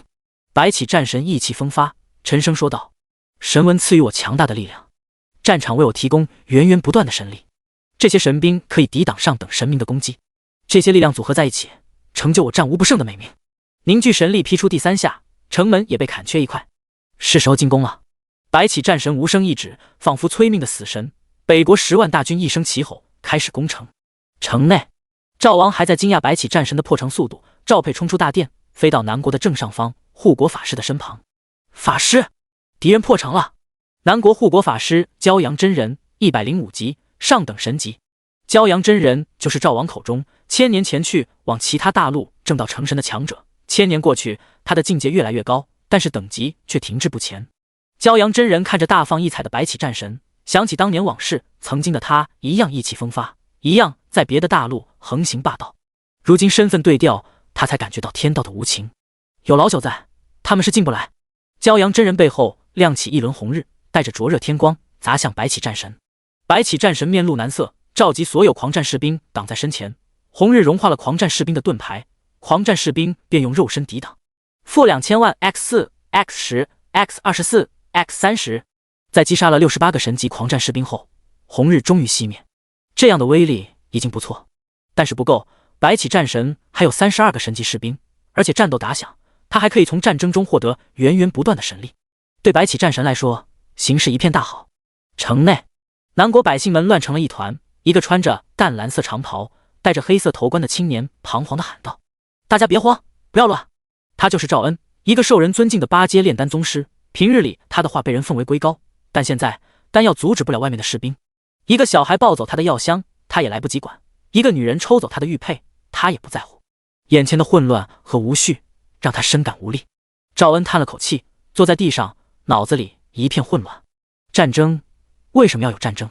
凌云蹲在他的身旁说道：因为资源是有限的。赵恩看向凌云，感觉凌云似曾相识，却又解释不清在哪见过。赵恩用手指了指天地，说道：小哥，你说资源有限，但是天地如此宽广，地大物博，物资丰盛，就是有10个南国也容得下。凌云问道：如果有11个南国呢？赵恩说道：也容得下。凌云问道：如果有111个南国呢？赵恩短暂沉默后，觉得凌云是在抬杠，说道：哪里有这么多南国？凌云说道：会有的，只要没有战争，迟早会有这么多国家。赵恩反问道：你的意思，战争是必要的，是应该的？凌云说道：战争是必然的。上一世，凌云星照生命并成为天道神选后，实力暴涨，一下子从2流强者变成顶尖强者。蓝星少有历练者能和凌云一战，其中就包括战争神选白起战神。赵恩尝试理解凌云的话，但一时间难以信服。凌云让凯瑟琳看好赵恩，自己飞向天空。天空中，骄阳真人还在恢复神力，只能控制飞剑简单的攻击白起战神，这是无意义的。狂战士兵把他的攻击全部挡下。不是说上等神级打不过只有87级的白起战神，而是打不过有阿瑞斯加持的战争神士。神文、神级技能、献祭召唤狂战士兵、战场加持，这些东西都是阿瑞斯送给白起战神的力量。骄阳道人觉得为难的是这些力量。第188章，上仙你认错人了。白起战神横刀一劈，把南国的城门斩破，北国大军冲破城门和守城士兵战斗。危难存亡之际，一道黑影从地上飞起，接着化身青龙，以无可阻挡的气势撞向白起战神。幻龙魂、邪鬼态、天人、登云剑。白起战神看见青龙飞来，没有丝毫犹豫，指挥剩下32个狂战士兵列成一排迟钝挡在自己面前。青龙撞向狂战士兵，负14067万。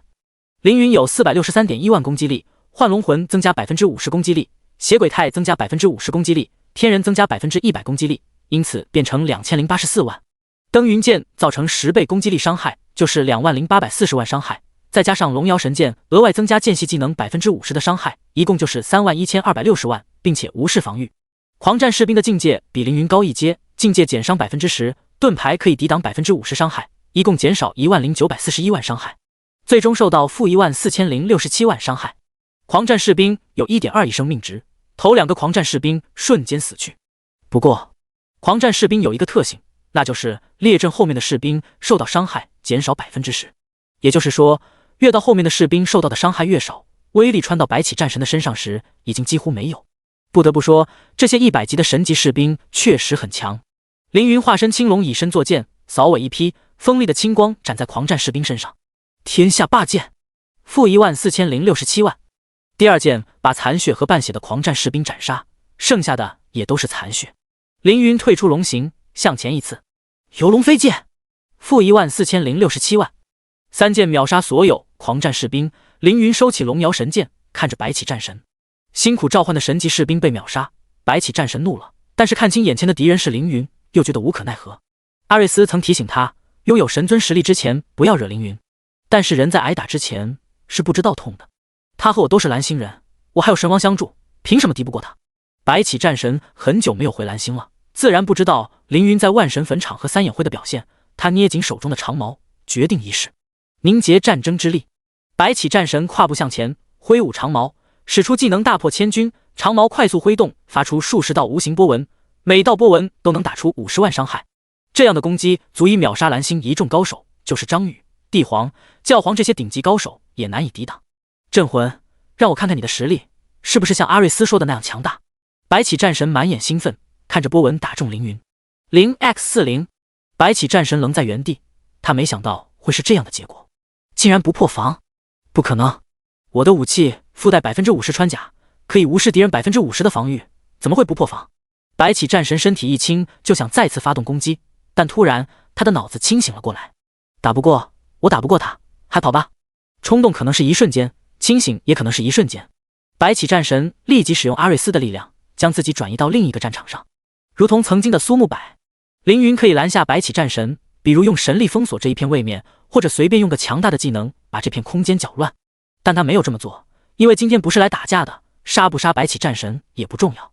凌云目光一扫，看向地上正在厮杀的士兵们。白起战神被我赶跑，其他事与我无关。杀魔族有经验，杀亡灵有经验，杀人没有。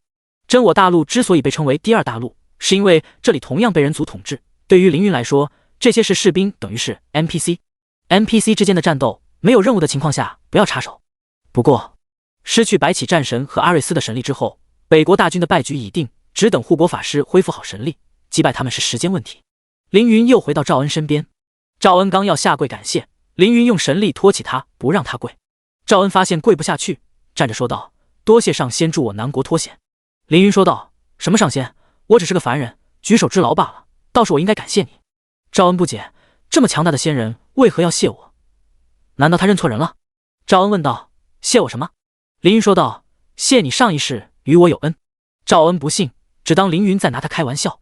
周围马蹄声响，一队骑兵赶到凌云身旁，为首之人下马抱拳道：“末将张林，恭迎上仙。”南国之主赵王已在赶来的路上。赵恩听见赵王要来，作为子民的他又想给赵王下跪。凌云拖住他的手臂，说道：“有我在，你不用跪。”赵王坐轿子来到距离凌云100米的位置，然后下轿子跑过来以示尊敬。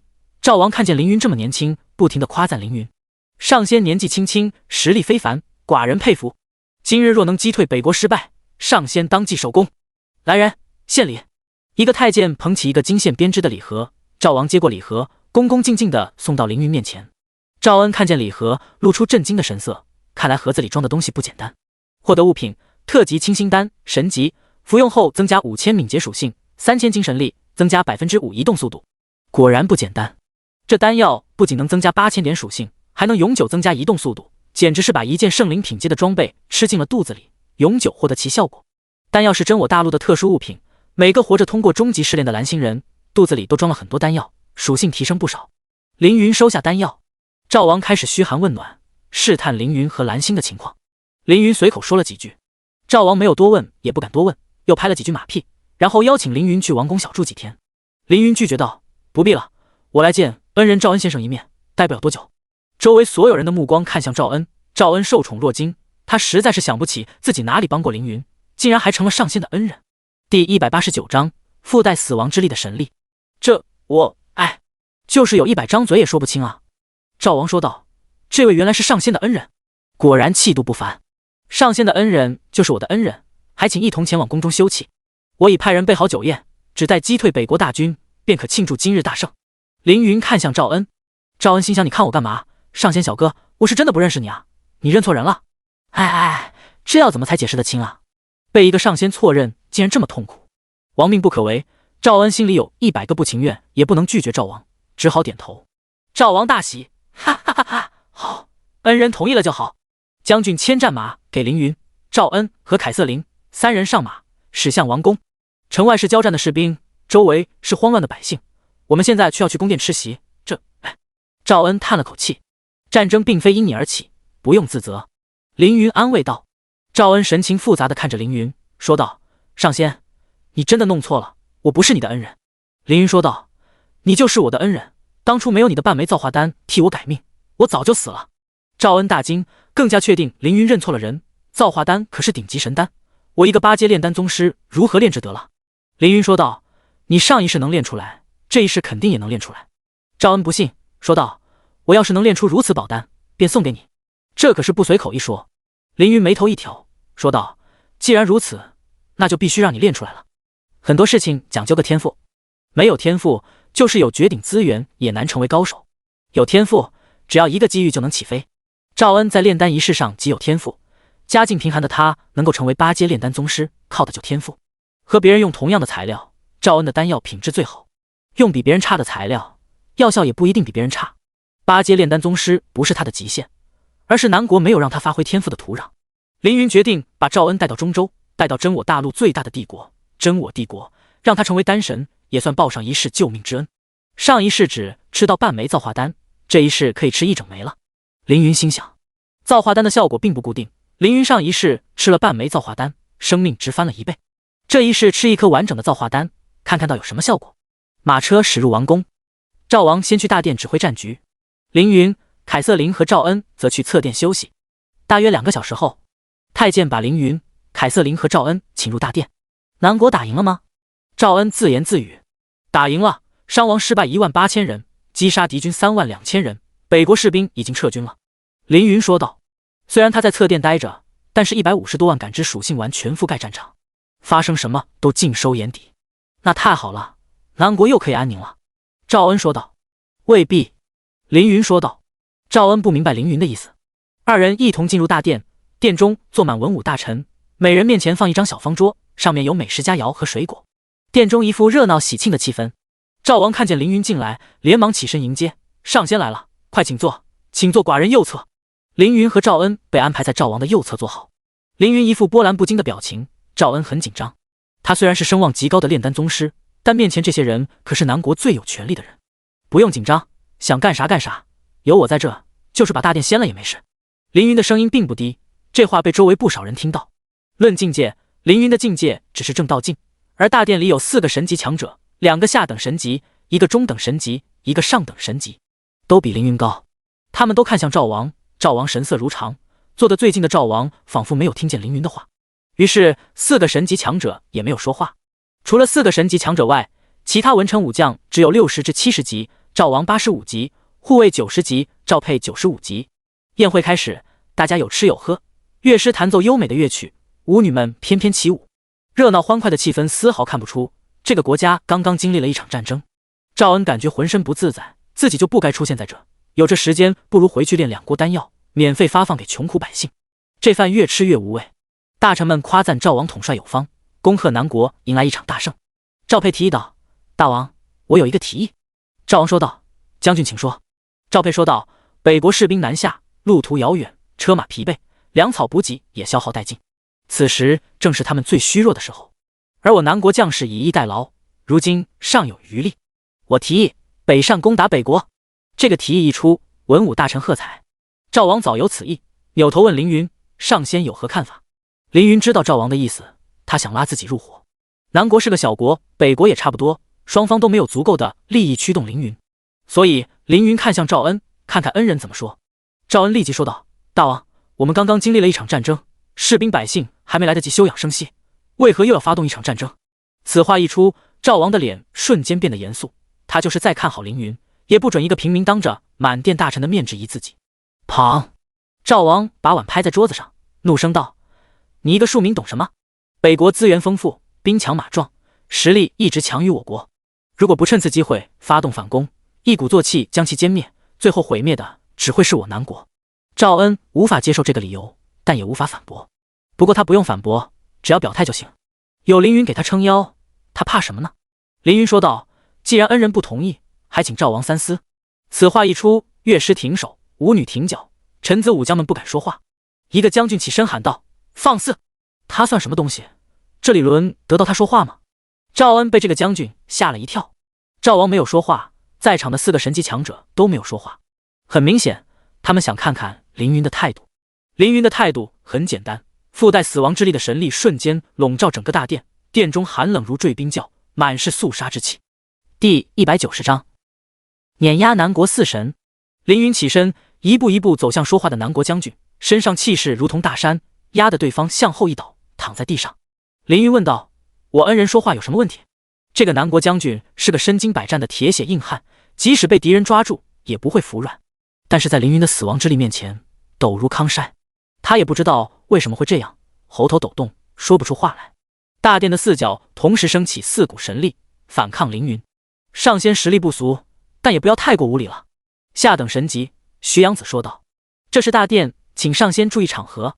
同为下等神级，知秋子说道：中等神级的横灵道人，上等神级的骄阳真人。2人起身走向凌云。上仙，坐下吧。骄阳真人说道：第2大陆没有完全系统化，他们无法通过天启系统看见凌云的等级和境界，只能通过凌云的神力判断实力。在他们判断中，凌云的神力达到了神尊级别，也就是5万神力以上，故称为上仙。当南国4神合力的时候，神力可以达到6万点，这就是他们起身对抗凌云依仗。他们不知道凌云的神力有10万多。刚刚凌云只展露了一部分神力，毕竟他还没准备动手，现在准备动手了。凌云身上突然爆发出强大的神力，把骄阳真人和横灵道人震飞出去，角落的知秋子和徐阳子同样被震飞出去。南国4神撞在墙上，一只看不见的手掐住他们的脖子，而其他人如赵恩、赵王，殿内的文武大臣们不受影响。凌云走到骄阳真人面前，问道：我若不做呢？骄阳真人说不出话。凌云又问知秋子和徐阳子：这是什么场合？我无礼了吗？2个下等神明同样说不出话。凌云回过头直视赵王，问道：你说呢？赵王咽了口水，说道：没有。见赵王服软，凌云撤去神力，南国4神从墙上落下。大殿里的文武大臣看见凌云一出手便制住南国4神，纷纷震惊不已。但其实南国4神比殿内文武大臣更加震惊，他们不敢相信地看着凌云，这个年轻的少年竟然拥有神王级别的神力，这不应该，不可能啊！异乡少年这么强吗？即使放眼诸天，也找不到如此强大的少年。和他相比，我真是白活一生。凌云走到赵王面前，拱手说道：我的恩人提议休养生息，赵王你看。赵王说道：恩人说的是。凌云点点头，坐回赵恩身旁，气氛有些尴尬。太监示意乐师奏乐，舞女跳舞，文武大臣们互使眼色，然后相互敬酒，气氛这才好起来。不过谁也不敢再提发兵的事。宴会结束，凌云、凯瑟琳和赵恩坐马车离开王宫。南国街道上，战胜敌人的喜悦洋溢在百姓中。前2个小时还一片混乱的大街，已经满是庆祝的人群。赵恩看见大家都没事，非常高兴。马车停在赵恩的药铺门前，药铺不大，只有2丈长宽，此时已经被人洗劫一空，药材、丹药、丹炉统统被人拿走。嘎吱噗，怀恩药铺的牌匾落在地上。谁干的？好过分！凯瑟琳说道。赵恩轻叹口气，说道：“这些丹药药材被人拿去吃了，没有浪费就好。”凯瑟琳耸耸肩，感叹赵恩心态真好。不过，凯瑟琳看向凌云，凌云对赵恩说道：“旧的不去，新的不来，反正你这药铺也空了，不如关门一段时间。你呢，就和我去真我帝国参加10年一次的天丹会。天丹会是真我大陆最高级别的丹药大会，也是每个丹药师最期待的大会。想要参加天丹会，必须要7阶以上，8阶丹药宗师和9阶丹神也不少。”赵恩早就想去天丹会，但是南国离真我大陆太远，他没有来往的盘缠。凌云提议前往天丹会，赵恩很快便同意了。路上，凌云把死亡神格全部领悟，获得了完整的死亡之力。真我帝国主城，张潇潇手里捏着一枚黑旗，举棋不定。潇潇与蝎要赢了吗？雨夜刀问到霸天。我看不懂围棋。霸天说道。张潇潇脸颊上泌出细汗，他的对手是绝顶高手，给张潇潇的压力不亚于当日凌云。怎么样，小姑娘，想到破解之法了吗？棋盘对面的老者说道。棋圣张定天140级神王。张潇潇放下手里的棋子，认输道：“我的棋力不够，最终试炼更新，围棋正道5%。”张潇潇十分可惜，如果能下赢张定天，自己的正道进度一定能提升一大截。张定天乐呵呵地说道：“小姑娘年纪轻轻有如此棋力，已是不凡。今后若有新的领悟，便来棋阁找我吧，获得进入真我棋阁的资格。”张潇潇说道：“我的棋力一般，我知道一人比我还年轻，棋力是我的10倍以上。”张定天来了兴趣，问道：“是谁？”张潇潇说道：“我的会长镇魂。”张定天一愣，喃喃镇魂2字，好像听说过，但又记不起在哪听说过。说起凌云，霸天和雨夜刀说道：“会长现在还是100级，想必没有完成最终试炼，那他应该也在真我大陆才是。”雨夜刀说道：“真我大陆太大了，有1万个蓝星那么大，根本找不到他。天启系统自带好友系统，但限制很多，在野外或者离得太远都不能使用。”霸天说道：“必须要找到会长，能制裁恶女的只有他了。”霸天口中的恶女是蓝星新出现的一个天才，和凌云一样横空出世，和凌云一样技压群雄，和凌云一样强大非凡。和凌云不同的是，他是个疯子。恶女应该有65级了吧？3天升到65级，比会长还快。雨夜刀说道：“那是会长没有全力升级，不过这样的升级速度还是很变态。”霸天说道。第191章天下大乱。你们在说那恶女吗？听说她也是神选者，只是不知道哪个神明选择了她。张潇潇也加入讨论，绝对是很厉害的神明，有传闻说是邪神，三眼会的邪神。雨夜刀说道。在凌云不在的日子里，蓝星发生了很多大事，称为天下大乱也不为过。总结起来6个字：一经落，万物生。经指的是三眼会，三眼会高层死的差不多了，剩下的中下层人员带着残余势力组成一个个新势力。这些新势力疯狂吞噬鲸的尸体，吞得越多，自身成长得越快，吞着吞着，把三眼会所在的梅国给分裂了。梅国一分为8，世界多出8股一流势力，这是发生在梅区上的大事。实际上，三眼会的力量范围远不止梅区，三眼会在各国重要位置都有间谍，总部一倒，这些间谍便没了束缚，他们2头吃2头吸血，特殊的身份让他们不安又贪婪，既担心被人发现间谍的身份，又想获得更多的资源和利益。一些小国的间谍一不做二不休，干脆抢了政权，自立为王。这样的事原本不被国际社会认可，但梅国都解体了，谁又顾得上小国呢？原有格局被打乱，世界变得混乱。在这样的情况下，恶女脱颖而出，3天升到65级，并且击败不少成名高手。有人说她是三眼会的余孽，也有人说她是蓝星第一个主神的神选者，是真是假，无人知晓。不过有一点大家是清楚的，那就是他的 ID 风月明。管他是什么神选者，我不信有人比会长还厉害。他要是厉害，赶紧升到80级，突破帝王境，然后来真武大陆找会长打一架。霸天自信说道。是啊，我也好奇他和会长谁厉害，都是天才，都一样神秘。雨夜刀说道。说起天才，张潇潇暗自神色，他扭过头，打开自己的好友栏。天宇，张宇，82级，目前位于真武大陆。大哥他也来真武大陆了。以前说起天才，大家默认在说张宇，现在是镇魂，是风月明，这不由得让张潇潇感到唏嘘。这样也好，没了这些名头，哥哥能轻松许多吧？张潇潇这么想也没错。我的试炼完成了，技不如人，输给那个老先生了。现在去完成你们的试炼吧。张潇潇说道。雨夜刀和霸天对视一眼，安慰张潇潇2句，然后霸天说道：走走走，咱们喝酒去，哈哈哈哈。霸天的终极试炼比较特殊，豪气正道，只要心存豪气就能通过终极试炼，所以他是3人中试炼进度最快的人，已经到 50% 了。相反，被时间之神选中的雨夜刀目前进度是 0%。时间正道要怎么完成啊？雨夜刀一脸苦相。真我大陆有3大帝国，分别是真我、邪尊、超圣。邪尊帝国皇城一条小巷子里，一个102级的下等神明倒在血泊之中，他的腰部被钝器锤击，血肉模糊。天空下起大雨，冲刷着血迹。张宇拉紧斗篷，用力一震，无锋剑上的鲜血混合雨水落下。最终试炼更新，杀神正道 78%。张宇的最终试炼和他的天赋一样，杀神正道，每杀一个神级强者都能提高他的各种属性，他早该做这样的事来提升自己的实力了。天空中有人飞来，大喊：公明，死者姓名。公明死了，凶手是黑袍人。张宇抬头看见空中有3个下等神级强者，2个中等神级强者，敌不过，跑。张宇举剑挡下袭来的飞剑，然后退入黑暗之中，消失不见。超圣帝国某处偏僻小国，破晓公会会长紫幽麒麟83级挡在一众历练者面前。诸葛瑶单手掩面说道：大佬，我已经解释很多次了，龙父的死和我无关，我是第一个退出万灵副本的人啊！你要调查事情真相，就去问圣神教的教皇，问在逃的天宇，或者神龙剑手不见尾的镇魂啊！紫幽麒麟说道：我来找你不为龙父之事，而是调查你们组织。诸葛瑶说道：调查我们组织？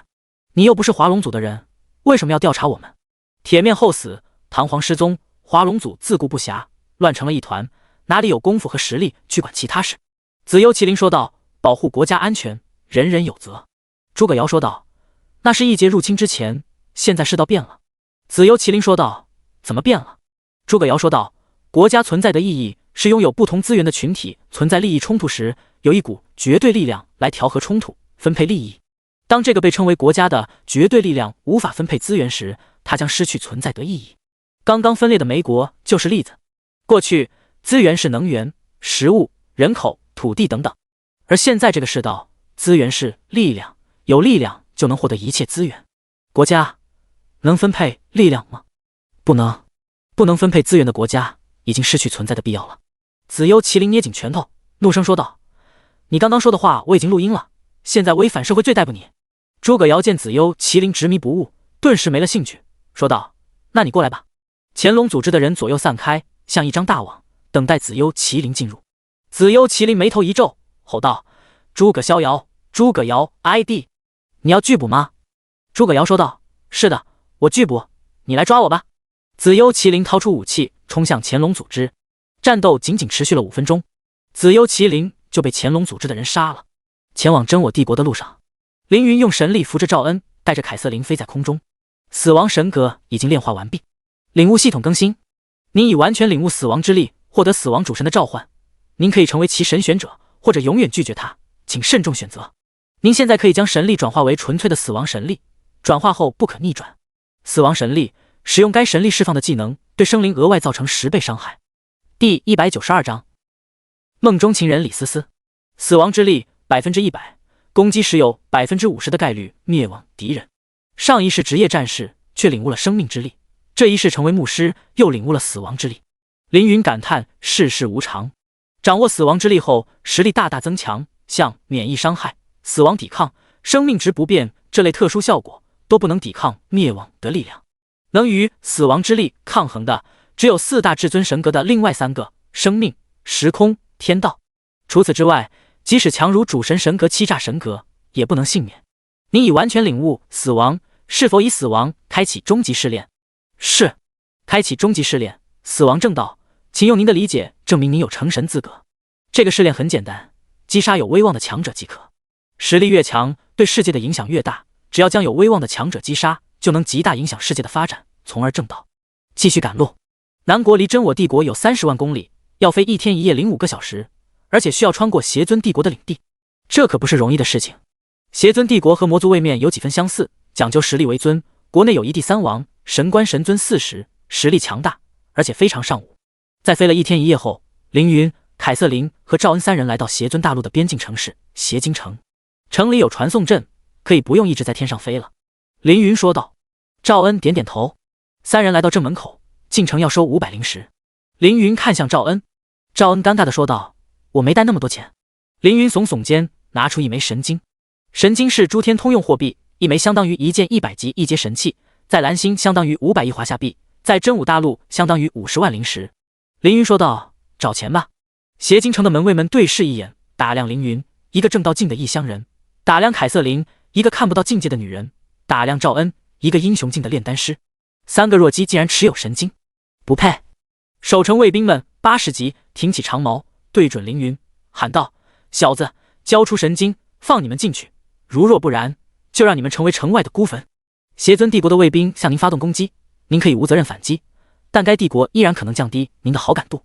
降好感度？吓唬谁呢？我要你的好感度有用吗？既然你们想要动手，那就看实力说话吧。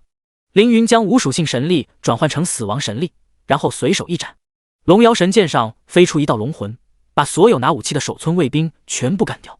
负1264万 X 时，普通攻击打出1000多万伤害。凌云的实力恐怖如斯，有更多的士兵围了上来，他们拿着武器不敢靠近，直到一个穿着铠甲的队长走来询问发生了什么。凌云解释道：“他们抢钱被我反杀了。妈的，抢钱被反杀，丢我们城防军的脸！废物东西！”卫兵队长啐了一口尸体，指挥士兵把尸体丢出城外。进城费的事就这么算了。卫兵队长并不想为几个废物报仇，于是放凌云3人进城。看地图，城内的西北方向有一座传送阵，经过2次传送后到达和真我帝国的边界，进入真我帝国。3人走在街上，守城的卫兵竟然抢钱，这就是邪尊帝国一个野蛮的地方。赵恩还在纠结进城的事，可别瞧不起这个国家，这里强者众多，实力强大。凌云说道：“实力强大又如何？没有礼数，没有信仰，实力再强也枉称为人。”赵恩说道：“邪尊帝国怎么样？不好说，但凌云他们的运气不是很好。传送阵坏了，修好需要2个小时。既然传送阵坏了，我们就去买点炼丹的药材吧。你去参加天丹会，可不能没有药材。”凌云提议。赵恩点点头。于是3人又前往城南的集市。集市上满是卫兵和商人，大家神情严肃，缩头缩脑，好像交易是一件很恐怖的事。赵恩看到一株圣灵品阶的名贵药材天心花，正要上前细看，一直仙手提前把花拿在了手里。赵恩看向仙手的主人，一惊，失声念道：“是他。”凌云问道：“是谁？”赵恩没有回答，后退2步，然后头也不回地跑开了。怎么回事？凌云一头雾水，看向拿起天心花的女人李思思，69级7阶炼丹宗师。李思思仿佛有所感应，回头望了望，什么都没有发现。这2人肯定有奸情。凯瑟琳探个脑袋过来，在凌云耳边小声说道：“这女人应该是赵恩的老情人。”凌云问道：“你怎么知道？”凯瑟琳说道：“我能感受到周围人的心跳，刚刚赵恩心跳突然加速了。”原来如此。凌云拉着凯瑟琳去找赵恩，在一处巷子里找到了他。赵恩双手撑墙，把头垂下，一副失恋的模样。凯瑟琳露出八卦的表情去：“你怎么了？”凌云直接问赵恩。赵恩摆摆手，一脸平静地说道：“我没事，我才想起我没钱，买不了药材。”凌云说道：“我有啊，你是我的恩人，买药材还要你出钱吗？”赵恩已经接受自己救过凌云的设定，笑着说道：“行，那我们等等再去药材吧，我饿了，我想先吃点东西。”凌云说：“走吧，去吃东西吧。”赵恩从巷子里走出来，正好和一个美女撞了个满怀，他眼疾手快，一把抱住美女。思思，赵恩的脸瞬间红了。恩哥。李思思满脸震惊。赵恩扶起李思思，挠挠头，装作刚刚看见她，说道：“哇，好巧啊，在这里遇到你。”李思思用手指缠绕发尾，红着脸说道：“是啊，好巧，想不到在这里遇到了。”凌云走上前问道：“姑娘是不是要参加天丹会？”李思思点点头说道：“是呀。”这一声是呀，回答的赵恩高兴极了。镇魂，谢谢你，谢谢你带我来参加天丹会。赵恩心中大喊。第193章丹神的大门。那我们正好顺路，不如一起同行，有个照应。凌云主动邀约，还给赵恩使了个眼色。赵恩像一个纯情小处男一样，不好意思地侧过身。李思思有些犹豫，凯瑟琳立即说道：“虽然可以做传送阵到真我帝国边境，但边境可是是非之地，大家互相照应还能安全一些。”是这样的道理没错，但李思思还是拒绝了凌云和凯瑟琳。对不起，我已经和别人相约同行，不能再与你们同行了。赵恩听见李思思有约，心凉了一片。李思思朝凌云等人行礼，然后看了看赵恩，然后走了。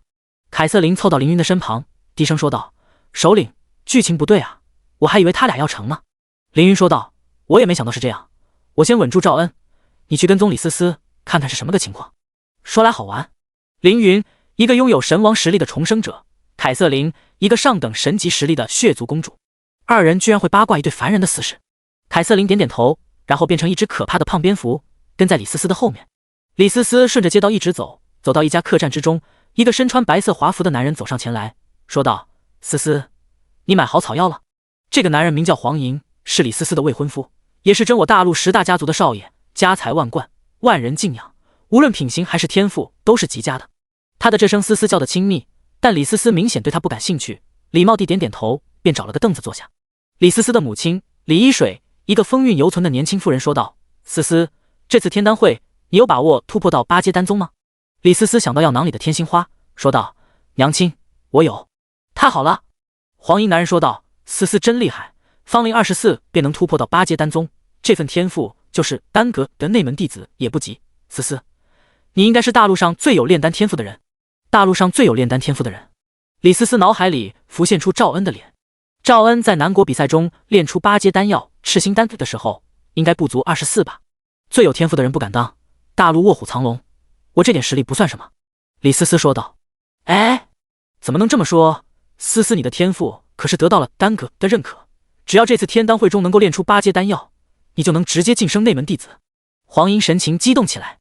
凯瑟琳发现黄银说到丹阁内门弟子的时候，心跳明显变快很多，这证明他的心思不在李思思身上，而是丹阁内门弟子这个身份。黄银身旁还有4个护卫，100级正道境，除此之外还有一个老者站在远处，是105级下等神明。老者的实力足以在小国当一个将军或者王族护卫，现在却来给一个少爷当护卫，足以可见皇家的实力。黄银又和李思思聊了几句，凯瑟琳就在一旁听，必须要回去告诉主人。凯瑟琳回过头，发现凌云正好带着赵恩来到这家客栈。老板，备些酒菜。对了，这个东西你找得开吧？凌云拿出一枚神经，神经相当于50万灵石，一双双锐利的眼睛瞄准了凌云。凌云冷笑，微微释放出死亡神力。所有觊觎神经的人立即感到濒死前的痛苦，自然不敢再打神经的主意。小二给凌云和赵恩找了一个安静的位置，端上美味的佳肴。凯瑟琳飞到凌云的身边，变回人形，凑到凌云耳边嘀咕嘀咕：“很复杂呀。”凌云感叹：“是啊。”有妇之夫，凯瑟琳说道：“真刺激。”刺激？不对吧？凌云斜眼看凯瑟琳。凯瑟琳红着脸说道：“偷情不刺激吗？小说里都是这么写的啊。战功赫赫的英俊骑士爱上美丽公主，但是公主已经许配给同样帅气的邻国王子，一边是忠诚骑士的私爱，一边是国家利益的公爱。公主左右为难，既无法割舍骑士的感情，又一步步被高贵公子征服，最终在双重背叛中沉沦，成为2个男人的女人。”凌云点点头，吐槽道：“女频小说还是中世纪女频小说？”凯瑟琳喘着粗气说道：“我爱看。”凌云说道：“那你有自己的骑士了吗？”凯瑟琳摇摇头说道：“不知道为什么，每个想要靠近我的男人，连我的脸都不敢看，更别说追求我了。第一个独处近距离接触我的男人是你。”凌云说道：“我告诉你原因，因为你一个女儿控的爹。如果你想有一个骑士情人和一个王子老公，那就祈祷这2人实力比血神帝更强吧。”凯瑟琳苦着脸说道：“比父皇更强吗？血域肯定是没希望了。”凌云耸耸肩。在和2人聊天的时候，赵恩一个人喝上了，这是他第2次喝酒，一碗接一碗，好像要用酒水把心中的苦闷冲下去，这无疑是不可能的。哎，这可是上等品质的酒，你这么喝会醉。凌云按住赵恩的手腕，赵恩手腕一抖，念力控酒，把酒水引入自己的嘴里。凌云叹了口气，也给自己倒了杯酒，一饮而下。凯瑟琳也倒了一杯，学着凌云一口喝下，当即喷了出来。好辣！凯瑟琳吐着舌头，鼻涕也流出来了。这里的酒怎么会这么辣？你这样的公主，不知道哪个骑士会看上你。凌云递给凯瑟琳一张毛巾，又从储物戒指里拿出一桶神级葡萄酒，倒了一碗给凯瑟琳。凯瑟琳抿了一口，很好喝。李思思朝凌云这边望了望，看见赵恩，一颗心又激荡起来。他们怎么会在这？是来找我的吗？李思思心想。怎么了，思思？黄莹问道。没事，李思思说道。客栈里，大家都在等待传送阵修好，其中不乏前往真我大陆参加天丹会的人。听说今年丹阁会挑选20个外门弟子，比去年还少。是呀，大陆上少说有100万炼丹师，只招20个，每个都是万里挑一的天才啊。听说如果在天丹会上表现极佳，还有可能成为丹阁的内门弟子。这样的话，算是一只脚踩进丹神的大门了。第194章，天才赵恩。黄莹看着张思思，信心满满。等张思思成了丹阁内门弟子，我买丹药能省不少钱。黄家是大陆最强御兽家族，拥有神兽魔兽众多，每天给神兽喂食丹药要花很多零食。丹阁和黄家有合作，每年会以便宜价格卖丹药给黄家，但是数量有限，毕竟丹阁也有自己的事情要做。如果有内门弟子做内应，哪怕每年多卖1000枚培元丹给我，我也能省下10万零食。如果张思思以后职位升至执事、管事，获得更高的权力，我在黄家的地位也能大大提高啊！黄莹的算盘打得非常的响，而且没有使用阴谋诡计，全是阳谋。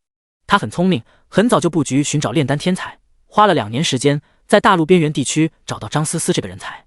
黄莹见张思思神色不对，还以为她身体不舒服，问道：“怎么了，思思？”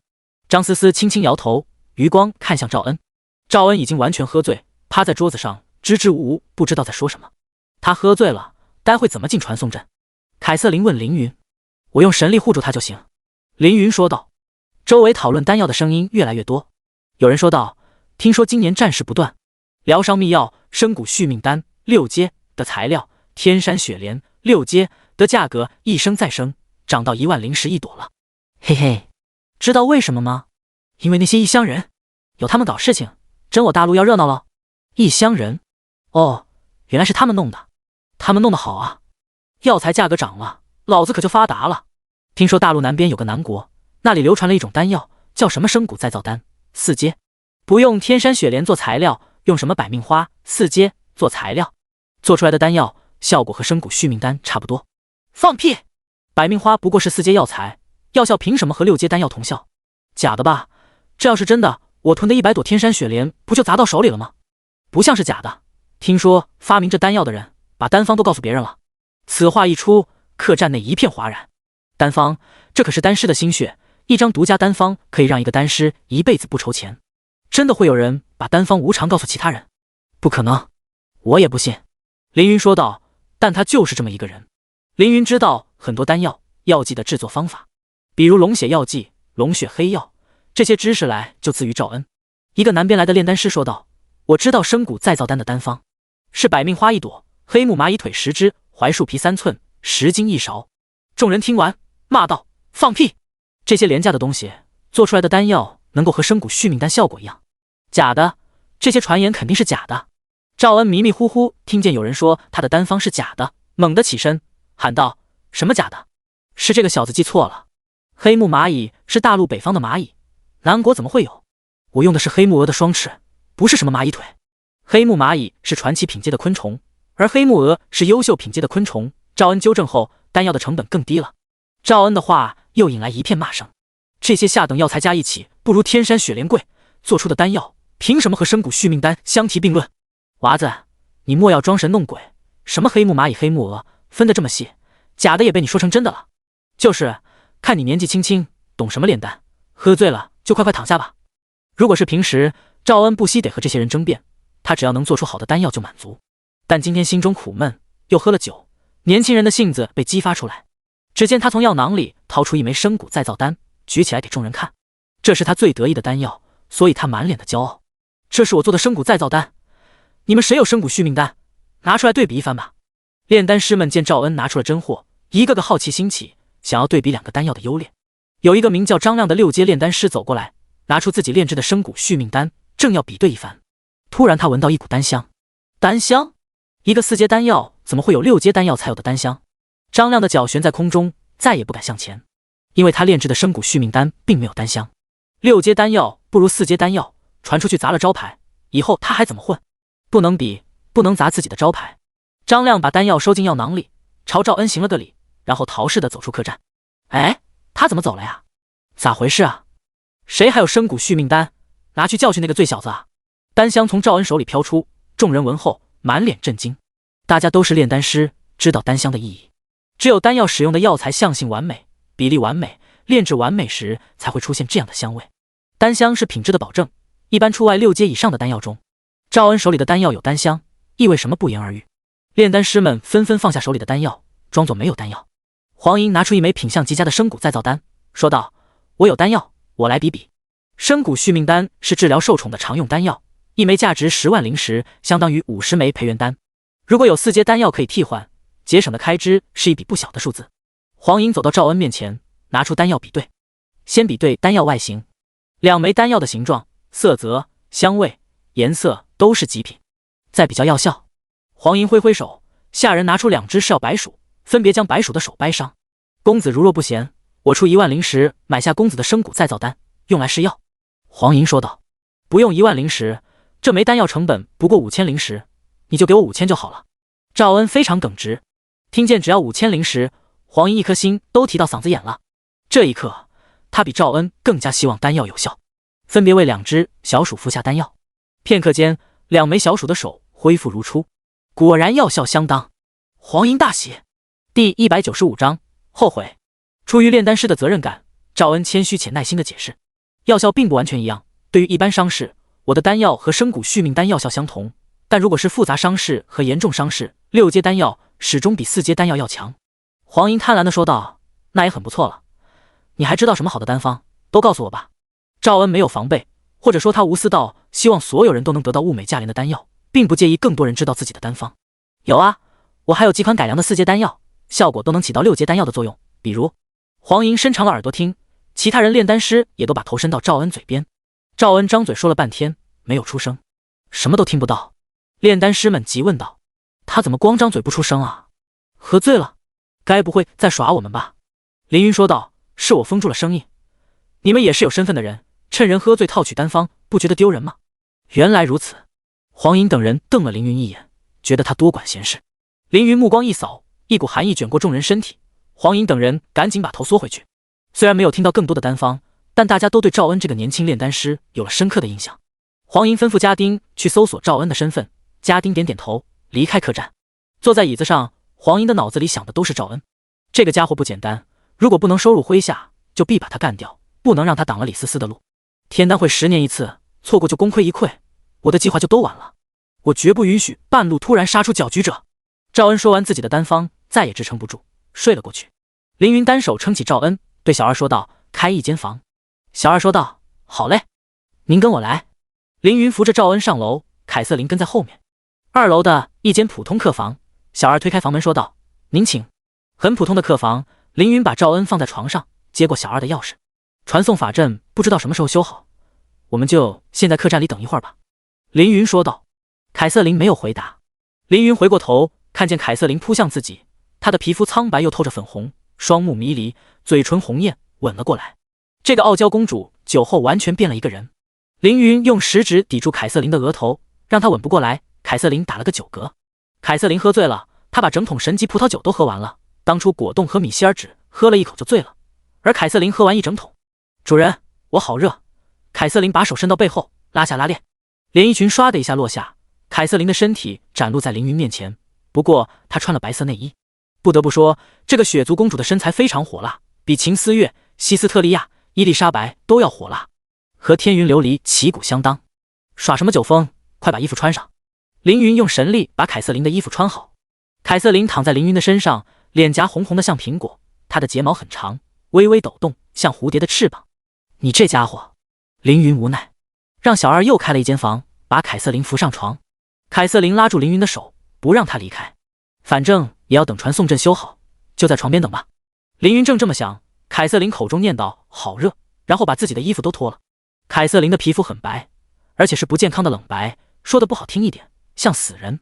在喝过酒后，肤色反而正常许多，白里透出粉红，好像刚刚成熟的水蜜桃。主人，你为什么不躺下？凯瑟琳低声道。我不醉又不困，不想睡。凌云说道。达到正道境，寿命最高可以达到5000岁，不吃不喝不睡1-2年也没事。主人，你躺下，我想抱抱你。凯瑟琳红着脸说道。你醉了，睡一觉吧。凌云说道。我没醉。凯瑟琳搂住凌云的腰。2+2等于几？凌云问道。5。凯瑟琳自信地说道。凌云摇摇头。我要亲亲。凯瑟琳撒娇道。亲个屁，快睡吧。凌云想起身。凯瑟琳搂着凌云，凌云一动，被子从凯瑟琳的身上落下，露出诱人的娇躯。你为什么不肯亲我？凯瑟琳问道。为什么？凌云自己也说不出理由。随从和首领谈恋爱不是什么新鲜事，和奴隶、和主人、和宠物谈恋爱的历练者大有人在，但凌云没什么兴趣，主要是凌云独狼习惯了，缺少男女之间的欲望。噗呲，我懂了，主人你是不是不行？凯瑟琳咯咯地笑着。什么不行？凌云一愣。这里不行。凯瑟琳朝着凌云的那活儿一抓。凌云眼疾手快，提前抓住凯瑟琳的手腕。主人是不是这里不行啊？嘿嘿，没事，我有法术。起。凯瑟琳的手指指向凌云的小兄弟。您受到随从凯瑟琳的技能充血，某个部分充血。凌云的腹部顶起一座高山。凯瑟琳愣住了，说道：好高的山，好像和小说说的不一样啊。凯瑟琳是个厨，对男女之事期待又好奇，可是真的看到雄伟的景观时，又变得不知所措。凌云感觉自己被凯瑟琳捉弄，脸一黑，无形的压力从他的身上散发。凯瑟琳打了一个冷战，瞬间酒醒，乖乖坐在床上说道：我错了，首领。凌云看着小腹顶起的山峰，有些头疼，问道：你能让他下去吗？凯瑟琳明显会错意，说道：我试试吧。他又伸手抓向凌云的小兄弟。凌云再次捏住他的手腕。怎么了？凯瑟琳一头雾水。我和你解释不清，哎，算了，你睡吧。凌云站起身，坐到一边。哦。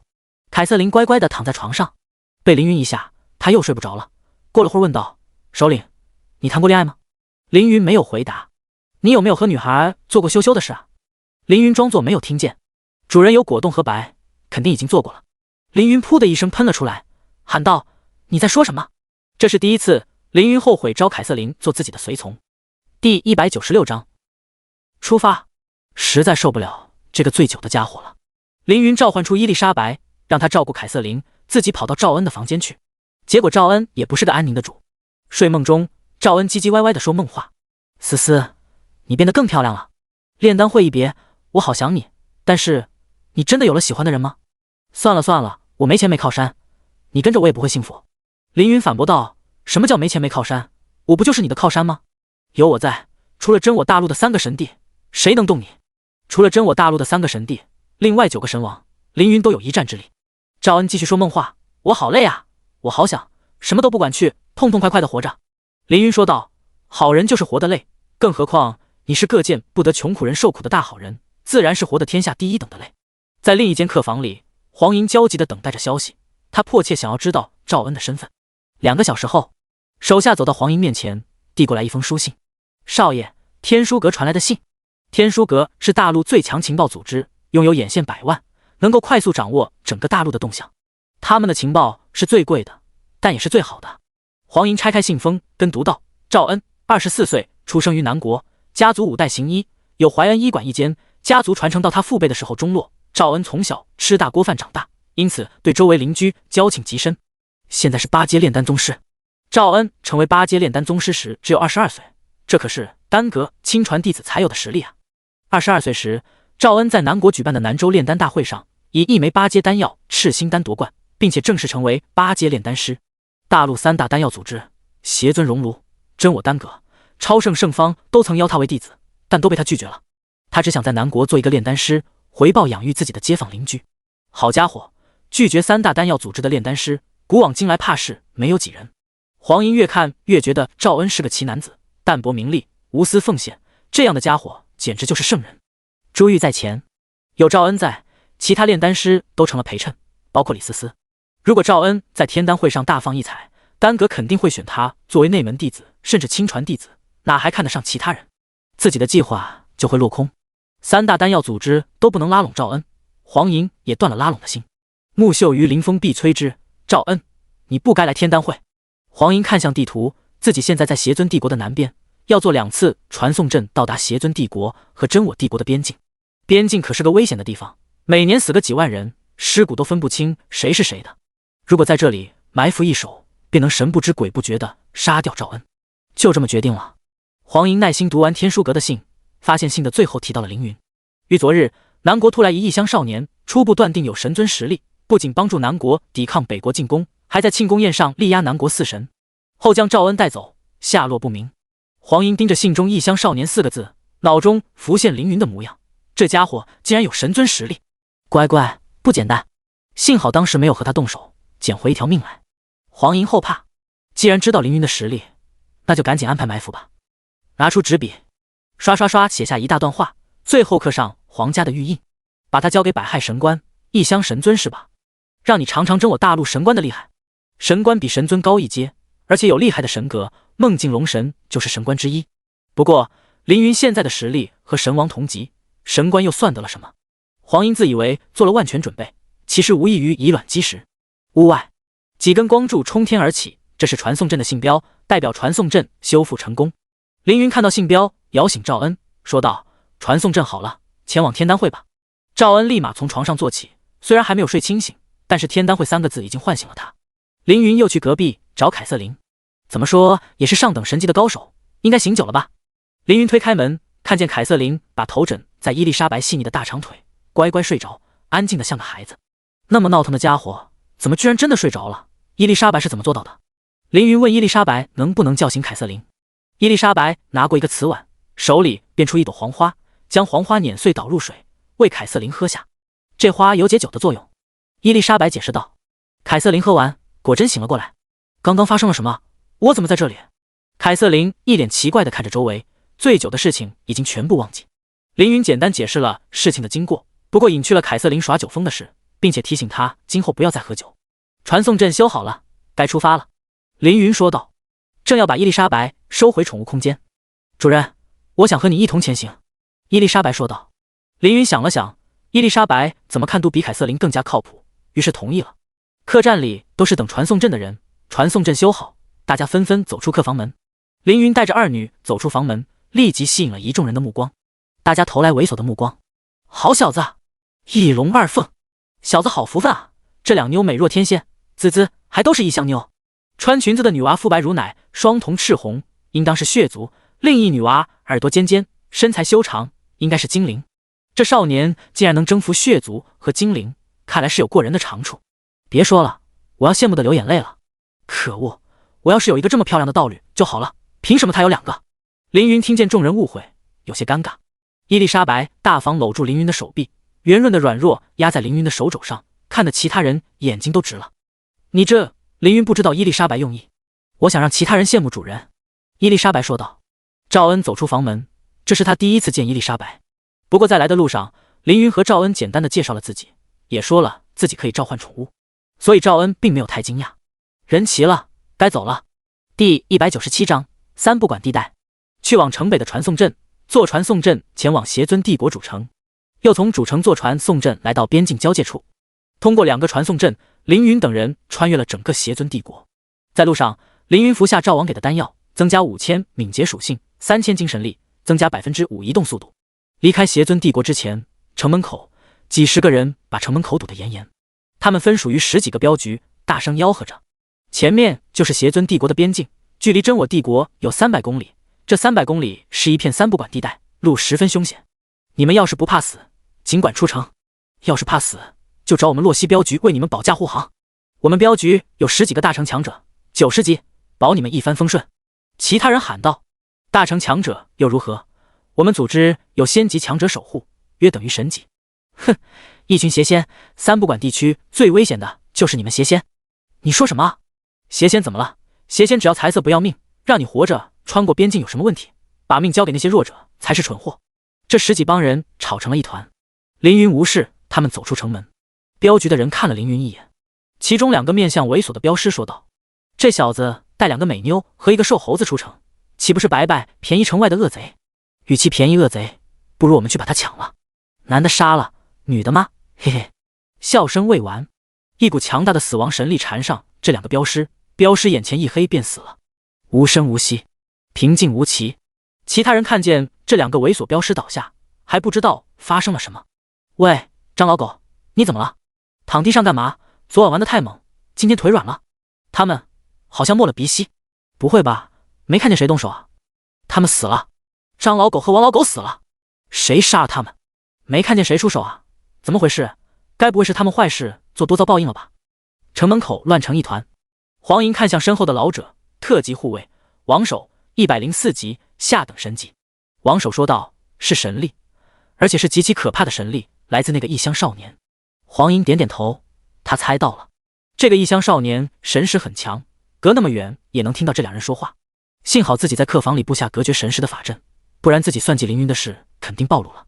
黄莹问王守：“百害神官的事怎么样了？”王守说道：“神官大人已经收到了信，想必已经动身，最多1个时辰就会赶往这里。”1个时辰，好快，不愧是神官。黄莹说道：“好，我们就跟在异乡少年的后面。”这时，李思思的母亲李张氏走上前来，问道：“黄公子，前路危险，我们需要请镖局护送吗？”黄莹换上关心的嘴脸，安慰李张氏道：“您不用担心，有王叔在，贼人不敢来。而且，我黄家的御兽术冠绝大陆，也不是吃素的。”李张氏点点头，说道：“有你这句话，我也放心了。思思，你以后跟了黄公子，可要好好听话。”李思思愣着嘴，勉强点点头。出了邪尊帝国的势力范围，可以飞行了。凌云直接用神力托起赵恩、伊丽莎白和凯瑟琳，飞向真我帝国。作为宠物，不仅不能帮主人分担难题，还要浪费主人的神力带着我走，我很惭愧。”伊丽莎白说道。相比之下，凯瑟琳则是心安理得的模样。看看，这就是觉悟上的差距。我神力很多，飞行消耗不了多少神力。凌云说道。可是主人，你要怎么补充消耗的神力呢？伊丽莎白问道。上一世凌云星照生命拥有用不完的生命、魔法、体力和神力，从不考虑神力消耗问题。而这一世可不行，这一世很强，在成神之前就有了击杀神王的战绩，单论战斗力比上一世强多了。但这一世也有这一世的问题。是啊，我要怎么解决神力消耗的问题？凌云心想，不如主人改姓光明。主人还未成神，来得及产物其他神格。伊丽莎白趁机说道。不了，光明虽强，但死亡是4大至尊神格，二者实力相差甚远。凌云说道。那主人改姓生命。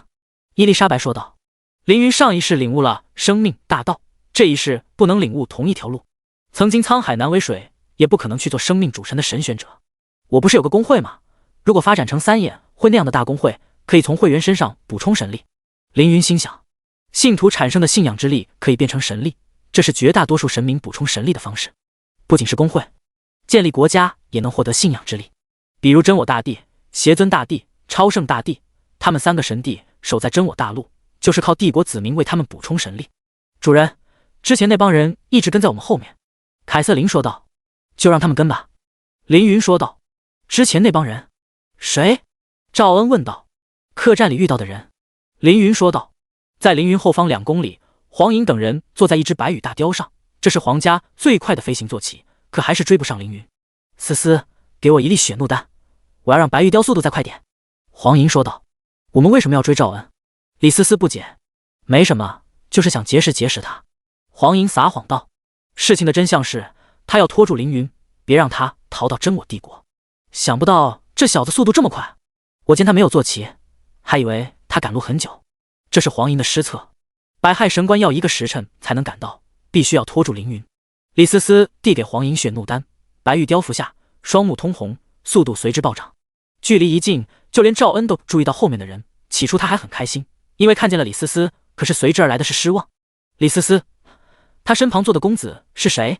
赵恩叹了口气，看向凌云，问道：“镇魂，你说我上一世与你有恩，那我问你，我上一世过得怎么样？”凌云说道：“和现在一样。”第198章，黑金竹。也不能说完全一样，上一世遇到你的时候，你已经参加完天丹会，虽然因为迟到加上药材准备不足，最终只拿到12名的成绩，但是收获不少。而且你在回南国的路上救了我。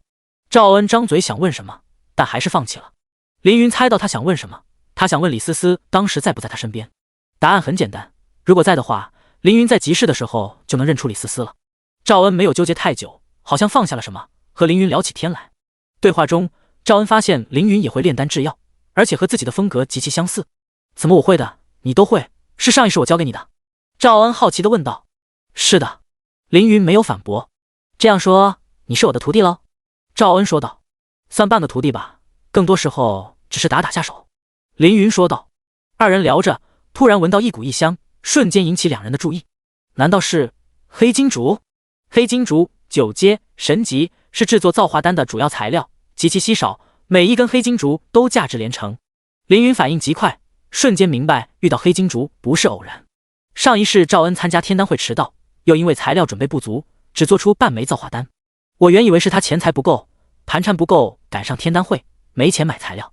现在看来，应该是他路上遇见了黑金竹，采药才耽误了时间。一切皆有缘，如果没有路上的巧事，上一世赵恩很可能遇不到凌云。是黑金竹的香味，这是一种很特殊的香味，我不会认错。赵恩很激动，这可是9阶材料，赵恩还没做过9阶丹药，所以他很激动。让我找找。凌云停止赶路，用感知搜索大地。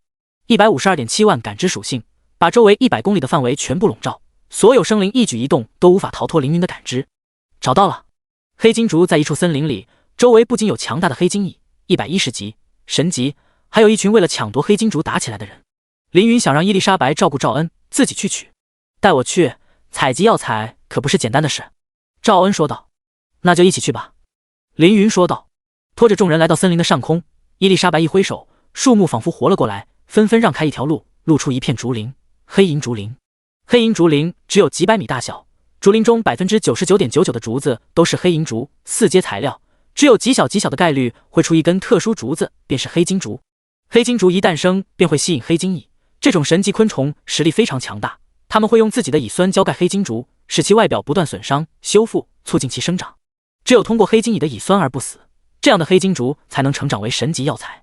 而现在，这个神级药材已经成熟，同时吸引了几方强大的势力，主要有4方。邪尊帝国的小王爷邪长青，他虽然只有60级，但他的3个护卫都是上等神级。真我帝国第一家族的少爷冉不凡，他同样等级不高，只有72级，但他的2个护卫，一个神尊，一个上等神级。还有大陆第一商行的副掌柜陆行了，他的护卫最多有12个，不管全是下等神级。最后一个是丹阁的亲传弟子丹阳子，102级的神级炼丹师，除他之外还有几个丹阁的内门弟子一起。这4方势力实力都不弱，在自己的地盘都是只手遮天的存在。但是在这个3不管的地方，事情变得微妙起来。各位，大家都是大陆上有头有脸的人物，今天为了一个9阶药材撕破脸皮，实在太不值当了。陆行了说道。他是个胖子中年人，穿着红色的丝绸袍子，看上去非常和气，说话时满脸笑容。但是其他人并不买他的账，指你妈的头，也有我看上的东西，哪怕是1粒米，也没人可用和我争。邪长青霸气说道。邪长青一脸稚气和狂气，30多岁的年纪，在真我大陆只能称得上少年。这里是3不管地带，不是你邪尊帝国，你要狂，可要看清了地方，小心不知道自己怎么死的。冉不凡也不是好惹的主，或者说现在还敢吱声的，都是下了一定决心的人。冉不凡40岁，虽然也很年轻，但气质较邪长青沉稳很多。他有个妹妹，今年参加天丹会，如果能拿到9阶药材，就算不能炼出9阶丹药，也能提升丹药的品质。最后是丹阳子，他的实力最低，所以他不敢声张。不过4方势力中，他是最安全的，因为在真我大陆，医生和丹师是极其尊贵的存在，每个人都需要丹药，丹药的作用非常广泛，救人性命、提升资质、增进实力等等。特别是在3不管地带，每个人都在刀尖舔血，任何人都不值得相信，每个人都可能背叛你。但是丹药不会，所以在3不管地带，不杀一是不成文的铁律。师兄，我们要和他们争吗？我们争不过啊。丹阁内门弟子安可儿问道。黑金竹的价值不用我多说，天丹会每10年一次，前2年分别在邪尊帝国和超圣帝国举办。丹阳子说道。在邪尊帝国举办的时候，熔炉拿下了冠军；在超圣帝国举办时，圣方拿下了冠军。今年轮到真我帝国举办，我丹阁岂能把冠军拱手让人？这黑金竹就是以莫大代价也是要拿下的，不过不急，看看他们3方势力意图如何。丹阳子武力不足，打算用利益交换的方式获得黑金竹。4方势力争执不下，并且不敢轻易动手，正在焦灼时，凌云他们来了。主人，这里人好多。凯瑟琳说道。凌云在真我大陆待了不到3年，对大陆的势力有所了解，但是具体到个人身上便不认识了。这里不仅人多，而且实力还不弱，不知道赵恩上一世怎么从这些人手上拿到黑金竹的。凌云吐槽。第199章，一剑秒武神。估计是捡漏吧。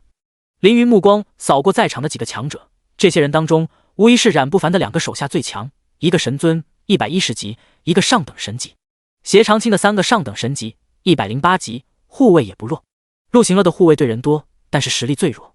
丹阳子是单格的炼丹师，虽然身份不是最高，但是炼丹师的身份动不得。凌云心想，我是蓝星人，把黑金主抢了就走，这些人也无法追到蓝星来，但是有赵恩在，我不能不考虑他。如果把斜长青、冉不凡等人干掉，他们背后的势力肯定会对赵恩动手，这就害了恩人。如果早点遇到这些事，我或许能用神器或者高阶材料换得黑金竹，现在好东西都拿去强化装备了，一时间没了办法。走一步看一步吧。凌云的到来让斜长青不悦，他低声骂道：他妈的，喜欢拖，一直拖，我看要拖到多少人来凑热闹才算数。冉不凡眼里金光一闪，看向手下马长，上等神级，示意让他动手干掉凌云。马长是个剑修，以精妙的剑法闻名大陆，他有些忌惮凯瑟琳，低声和冉不凡说道：这3人都是异乡人，异乡人最近风头很盛，不好惹，这是有目共睹的。冉不凡说道：异乡人怎么了？3不管地带，谁死了都是活该。马长点点头，身形暴起，冲向凯瑟琳。凯瑟琳抬手，一柄血矛对准马长的眉心，马长一惊，立即后退，但是凯瑟琳没打算放过他。等等，凌云说道。凯瑟琳没有射出血矛，问道：怎么了首领？凌云说道：忍他们一忍，如果他们得寸进尺，再把他们干掉也不迟。凌云表现得比较克制，如果要杀也轮不到凯瑟琳出手。现在的凌云可以直接用死亡神力把这些人全秒杀，对方不会有一丝机会，甚至还能长不少试炼进度。考虑到赵恩，先忍一忍，毕竟上一世赵恩在没有凌云的情况下也拿到了黑金竹，事情应该有什么转机。冉不凡看见马长被一根血矛吓回来，顿感丢脸，气得拳头都捏紧了。马长啊马长，你就这样报答我平日对你的赏识吗？冉不凡冷眼看向马长，马长觉得冤枉，他也不知道自己怎么了，只要靠近凯瑟琳就觉得浑身血液凝固了一般。是神格，冉少爷，对方有强大的神格。听到对方有神格，冉不凡的眉头稍稍舒缓一些，低声念道：神格，异乡人的异能。斜长轻哼了一声，不屑地说道：神格，狗屁！靠着所谓的神格，猫猫狗狗都能成神，但上限又有多高呢？真正的大道，唯有天、邪、圣3条。我大陆修炼者仅遵3条道路，没有神格也能成神成圣，比外乡人厉害。冉不凡说道：你说的谁不知道，但终究是拳头硬才行，要不你去试试。斜长青看向手下伏季，伏季是个人高马大的壮汉，一身厚厚的铠甲，像一个将军。只见伏季抱拳拱手，昂起头硬气地说道：我来试试他们的实力。话音刚落，死亡的气息笼罩他的全身，那是刺骨的寒冷，是深深的绝望，是死一般的寂静。伏季噗的一声摔倒在地上，不停地抽搐着，像犯了癫痫。这下轮到斜长青的脸色很难看。废物！斜长青一脚踢到伏季的身上，伏季还是颤抖不止。没办法，斜长青只能掏出一枚丹药给伏季喂下，是固元丹，6品丹药，可以固精守元。赵恩说道。伏季吃下固元丹后清醒了过来，只是脸黑成了猪肝色，一双小眼睛紧紧瞪着凌云，一副要吃人的模样。凌云说道：这黑金竹我要了，有什么本事都使出来吧。斜长青和冉不凡对视一眼。斜长青说道：他奶奶的，活了几十年，居然被一个异乡小子给看清了。冉不凡说道：你我的事待会再说，先把这小畜生干掉。斜长青和冉不凡分别指向凌云，他们的手下一起出手，一个神尊强者，4个上等神级强者一下子冲向凌云。你们几个往后退，我来收拾他们。凌云说道。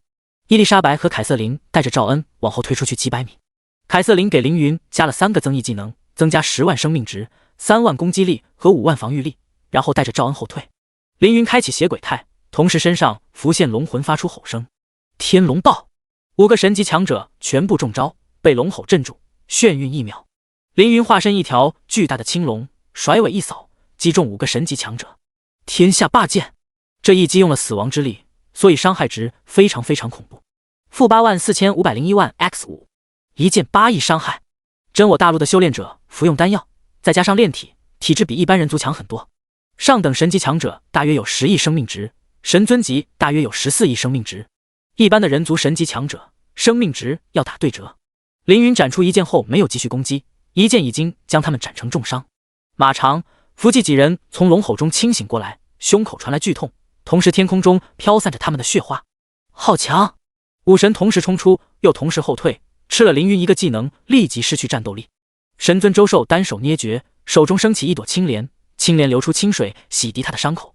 加1000万。另外4人也使用各种手段治疗自己的伤势，想要恢复8亿多生命值，可能需要几天几夜。凌云一剑便打废了这几个高手。斜长青和冉不凡看到这一幕，才知道双方实力的差距。在此之前，他们非常轻视凌云，毕竟凌云还未成神。可现在，这个异乡小子一剑秒了自己的手下，这让他们一时间难以接受。怎么会这么强？斜长青看着凌云，这样的实力足以比肩邪帝年轻的时候。冉不凡把手伸进兜里，再想要不要用复魂锁。第200章，凌云的造化丹稳了。复魂锁是神级道具，可以强行束缚一个敌人10分钟，只能使用一次，轻易不能使用。这复魂锁是家族给我防身的宝贝，用在这异乡人身上，不知道值不值。黑金竹只是神级材料，价值其实不如复魂锁。冉不凡犹豫了片刻，还是没有使用。幸好他没有使用，他不知道现在的凌云不受任何技能控制，用了也只是浪费。凌云用剑指着黑金竹说道：“这就是你们的实力吗？如果没有其他的力量，还是站远点比较好。刀剑无眼，没必要因为一个黑金竹结下血仇。”这番话很狂，也很客气，因为他出自凌云的口，一个瞬间击退5个神级强者的少年。斜长青和冉不凡都不是傻子，技不如人，再聒噪也只是丢脸。2人默默后退几步，手下们跟着后退。这2人怂了，陆行了以为自己的机会来了，喊道：“公子，这药材我愿出2枚神晶。”2枚神晶着实不少，但凌云不稀罕，看了陆行了一眼。陆行了立即明白凌云看不上神晶，又改口道：“我出1枚9阶丹药，1枚9阶丹药换取黑金竹，公子你绝对不亏。”确实不亏，黑金竹也就是9阶药材，用同阶丹药换药材，傻子才会这么做。但那是平时，临近天丹会，药材的价值反而比丹药要高，这是非常少见的。凌云说道：“再不让开，我就要动手了。”陆行了赶紧带人退到后面。凌云看向丹阳子，丹阳子没有说什么，看来没有人有意见。采集药材吧。伊丽莎白一挥手，黑银竹林里的竹子朝左右退散，露出竹林中央唯一根黑色带茎的黑金竹。赵恩走向黑金竹，有些激动，从背包里拿出一把铲子，慢慢挖。黑金竹上满是黑金蚁的蚁酸，你这样刨土，不怕沾上蚁酸吗？伊丽莎白问道。赵恩说道：“不怕，我吃过黑金虫母，不怕黑金蚁的蚁酸。”伊丽莎白惊讶道：“真的假的？”赵恩徒手掰开竟有蚁酸的突然，证明了自己的话。后方，丹阳子看得眉头皱起，说道：“这位少年的手法略显生疏。”安可儿说道：“师兄，我看他处理药材的方法和丹经上一样，没什么问题啊。”丹阳子说道：“尽信书不如不信书，书上写的只是部分情况，具体情况需要具体对待。这颗黑金竹品质极佳，根须不少，你继续看，他待会一定会拉破树根根须，导致黑金竹的品质达不到完美。”安可儿说道：“那我们可以提醒他。”丹阳子摇摇头说道：“这人肯定也会参加天丹会，还不知道他的路数。如果他是我的敌人，帮了他，等于害了我们自己。”安可儿心里有些难受，他知道丹阳子说的没错，但不忍看一株品质极佳的黑金竹破了相。“小哥，你要注意根须啊！”安可儿大声喊道。赵恩一愣，回过头点了点头。安可儿嘿嘿一笑，歉意地看了丹阳子一眼。丹阳子轻轻摇摇头，说道：“罢了，既然你提醒了他，那就把话说清楚吧。不过你要知道，像这种天赋极佳的少年一般极具傲气，他不一定听你的。”丹阳子把采集黑金竹需要特别注意的事项告诉安可儿，这些都是神级炼丹师的经验，一般炼丹师根本无从得知。安可儿听了，走向赵恩，蹲在他的旁边说道：“小哥，我师兄说你这铲子太大了，不能用这个，拿我这柄玉铲吧。”赵恩回头看见一个扎着丸子头的女孩蹲在自己身旁，她的眼睛又大又圆，睫毛很长，皮肤弹吹可破，好像一个瓷娃娃一样可爱。不能用玉铲，黑金竹属木，玉铲属土，木克土，相性不合，用铁铲来挖，金克木，正好。赵恩说道。黑金竹确实属木，但是竹上的蚁酸会伤害铁铲，而玉铲可以抵抗蚁酸，一来一去反而比铁铲更好。安可儿解释道。赵恩猛然惊醒，说道：“我只想到自己不怕蚁酸，没想到铁铲的问题。细细一看，铁铲上已经冒出白色气泡，用这样的铁铲挖黑金竹肯定会出问题。多谢姑娘。”“好险好险！”赵恩感到后怕。“不客气啊，小哥，你叫什么？”安可儿问道。“我叫赵恩，你呢？”赵恩问道。“我叫安可儿。”安可儿说道。你好聪明，用玉蝉采摘黑金竹的方法是你想的吗？赵恩问道。不是我啦，是我的师兄丹阳师兄。安可儿指向丹阳子。赵恩听见丹阳子，大惊失色。即使身在南国，赵恩也听说过丹阳子的名号，他是丹阁3大丹尊的弟子，真我帝国最年轻的丹神。你是丹神丹阳子的师妹，那你岂不是丹尊丹衡上仙的弟子？赵恩问道。是啊，那是我的师父安可儿骄傲地说道。丹尊的弟子，赵恩看向安可儿满是羡慕，这么年轻就能成为丹阁的亲传弟子，以后的前途不可限量。别看我了，快挖黑金竹吧。安可儿笑着说道。谢谢你的提醒。赵恩朝安可儿鞠了一躬。不用谢我，这些事都是我师兄告诉我的。安可儿说道。赵恩朝着丹阳子远远地鞠了一躬。丹阳子抱拳还礼。远处，黄莹等人刚刚赶到，他一下认出斜长青、冉不凡、丹阳子等人，更看见赵恩在挖黑金竹。是黑金竹！可恶，这种东西要是让赵恩拿到，他在天丹会的表现只会更加出色。回头看向属下，属下说道：百害神官已经在路上了，还要1刻钟才能赶到。黄英说道：必须想办法拖住这个异乡少年，就在这里将其抹杀。属下点点头。身旁李思思错愕地看着赵恩和李思思，嘴角多出一丝苦涩。安可儿扶着黑金竹，赵恩蹲在地上慢慢挖土，伊丽莎白手在旁边驱散蚊虫。大约过了10分钟，一根完整无缺的黑金竹被赵恩挖出，品质极佳。凌云的造化丹稳了。第201章风雷巨兽。赵恩和凌云说道：造化丹还需要3个7阶药材，我有其中2样，剩下1样可以在真我帝国买。凌云说道：行，那我们走吧。大地传来密集的脚步声。伊丽莎白说道：是兽群。兽群？这里有这么多神级强者，什么兽群赶过来？远处扬起黄沙，凌云一看，原来是圣灵品阶的风暴兽，105级。风雷兽，圣灵，精英，等级105，生命值3亿，攻击力300万，防御力200万，特性元素兽，技能暴风雨，传说雷霆闪电，神话雷击云，万古风暴集结，圣灵。风暴兽通体灰蓝，呈旋风状，身上隐隐有雷电跳动，精通风、雷和物理攻击，并且拥有极快的速度。10几个风暴兽从远方飞来，他们实力不错，但这里强者太多了。马长身为上等神级高手，刚刚在少爷面前丢脸，现在想表现自己一番，把丢的脸挣回来。这些畜生过来干什么？看我将其诛杀！马长单手持剑连刺，一道道巨型剑气如雨淋下，覆盖了数百米的土地。狂风暴雨一样的剑势把10几个风暴兽全部压制。负240万 x23 x43 x56，伤害越来越高，风暴兽的生命值越降越快。很难想象这个被凌云一剑重伤的家伙是个实力强大的剑神。风暴兽使用圣灵技能风暴集结，他们的身体融合在一起。风雷巨兽下等神级 BOSS， 等级110，生命值10亿，攻击力400万，防御力350万，特性风雷巨兽，拥有极强大的攻速和移速，免疫物理攻击，魔法闪避率100%，攻击附带10%无视防御的伤害。技能狂风暴雨，传说雷霆天威，圣灵雷暴云，神级。风暴巨兽的身躯高数百米，而且影响力半边天空。风暴巨兽的头上出现一个巨大的黑色漩涡，和风暴巨兽合二为一。咔嚓，雷暴云 X10，10团黑色的雷暴云飘向凌云等人。马长再次飞出，雷暴云发出亮蓝色雷电劈向马长，马长全都灵活躲避，来到风雷巨兽的身旁。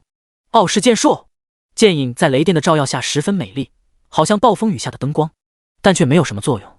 风雷巨兽无视物理伤害，而马长的剑术主要是物理伤害，即使有剑气击中风雷巨兽，也只是不痛不痒的打了几十万生命值。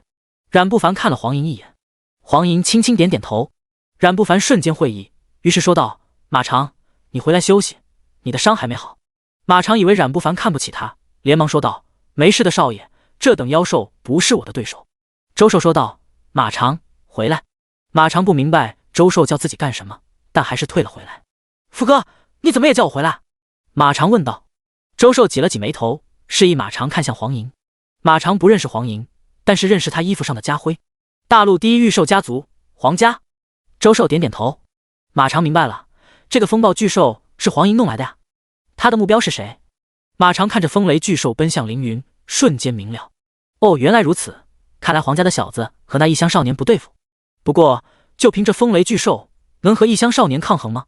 当然不能。凌云看出风雷巨兽的目标是自己，也不藏着，抽出龙摇神剑，身姿一斜， 0.5 秒蓄力，然后整个人化身青龙拔地而起，气势如虹，黑色的神力在凌云的身躯上缠绕。灯笼剑，灯笼剑是物理攻击，被风雷巨兽免疫，但凌云有天赋灭世之力，使风雷巨兽的免疫物理伤害无效。而且这一次凌云没有留手，用了死亡神力，黑纹青龙划破天空，穿过风雷巨兽的身体，负 66.5 亿，一剑 66.5 亿伤害。凌云回过头看向风雷巨兽，风雷巨兽被死亡神力所吞噬，瞬间消失在天地间，消失得干干净净，就好像它从未存在过一样。以击败风雷巨兽共获得9600万经验值，转化为 2.3 神力。终极试炼更新，死亡正道 1%。 获得物品：异神经、风雷结晶、神级、雷暴云、神级、技能书。报的东西不多，但是价值很高。异神经等于500亿华夏币，等于50万灵石。风雷结晶是附魔装备的耗材类，而雷暴云是个非常不错的技能，雷系法师的神技。凌云暗道，技能书得了不少，我用的没有多少。到了真我帝国，可以学一学高阶驯兽技能，然后把技能书交给宠物们。收起剑，飞回赵恩身旁，在场的所有人无不露出尊敬之情。多谢上仙留情。周寿第一个拱手说道。马长、福记等人也抱拳拱手。他们虽然看不到凌云的等级、境界和职业，但他们能感受到神力的大小。刚刚那恐怖的死亡神力，凌云并没有对他们使用，这也证明凌云和他们战斗的时候留手了。不然的话，这几个神级强者已经和风雷巨兽一样，完全消失在天地间。冉不凡和邪长青虽然没有神级，但眼界并不低，也看出凌云的实力，竟然是带有神格的神力。这异乡少年恐怖如斯，异乡人如此强大，真我大陆怕是要有劫难了。凌云太过强大，让两人误以为其他历练者也这么厉害，但其实他们想多了。真我大陆毕竟有3大神地，只要不发生位面战争，单靠几个历练者是翻不了天的。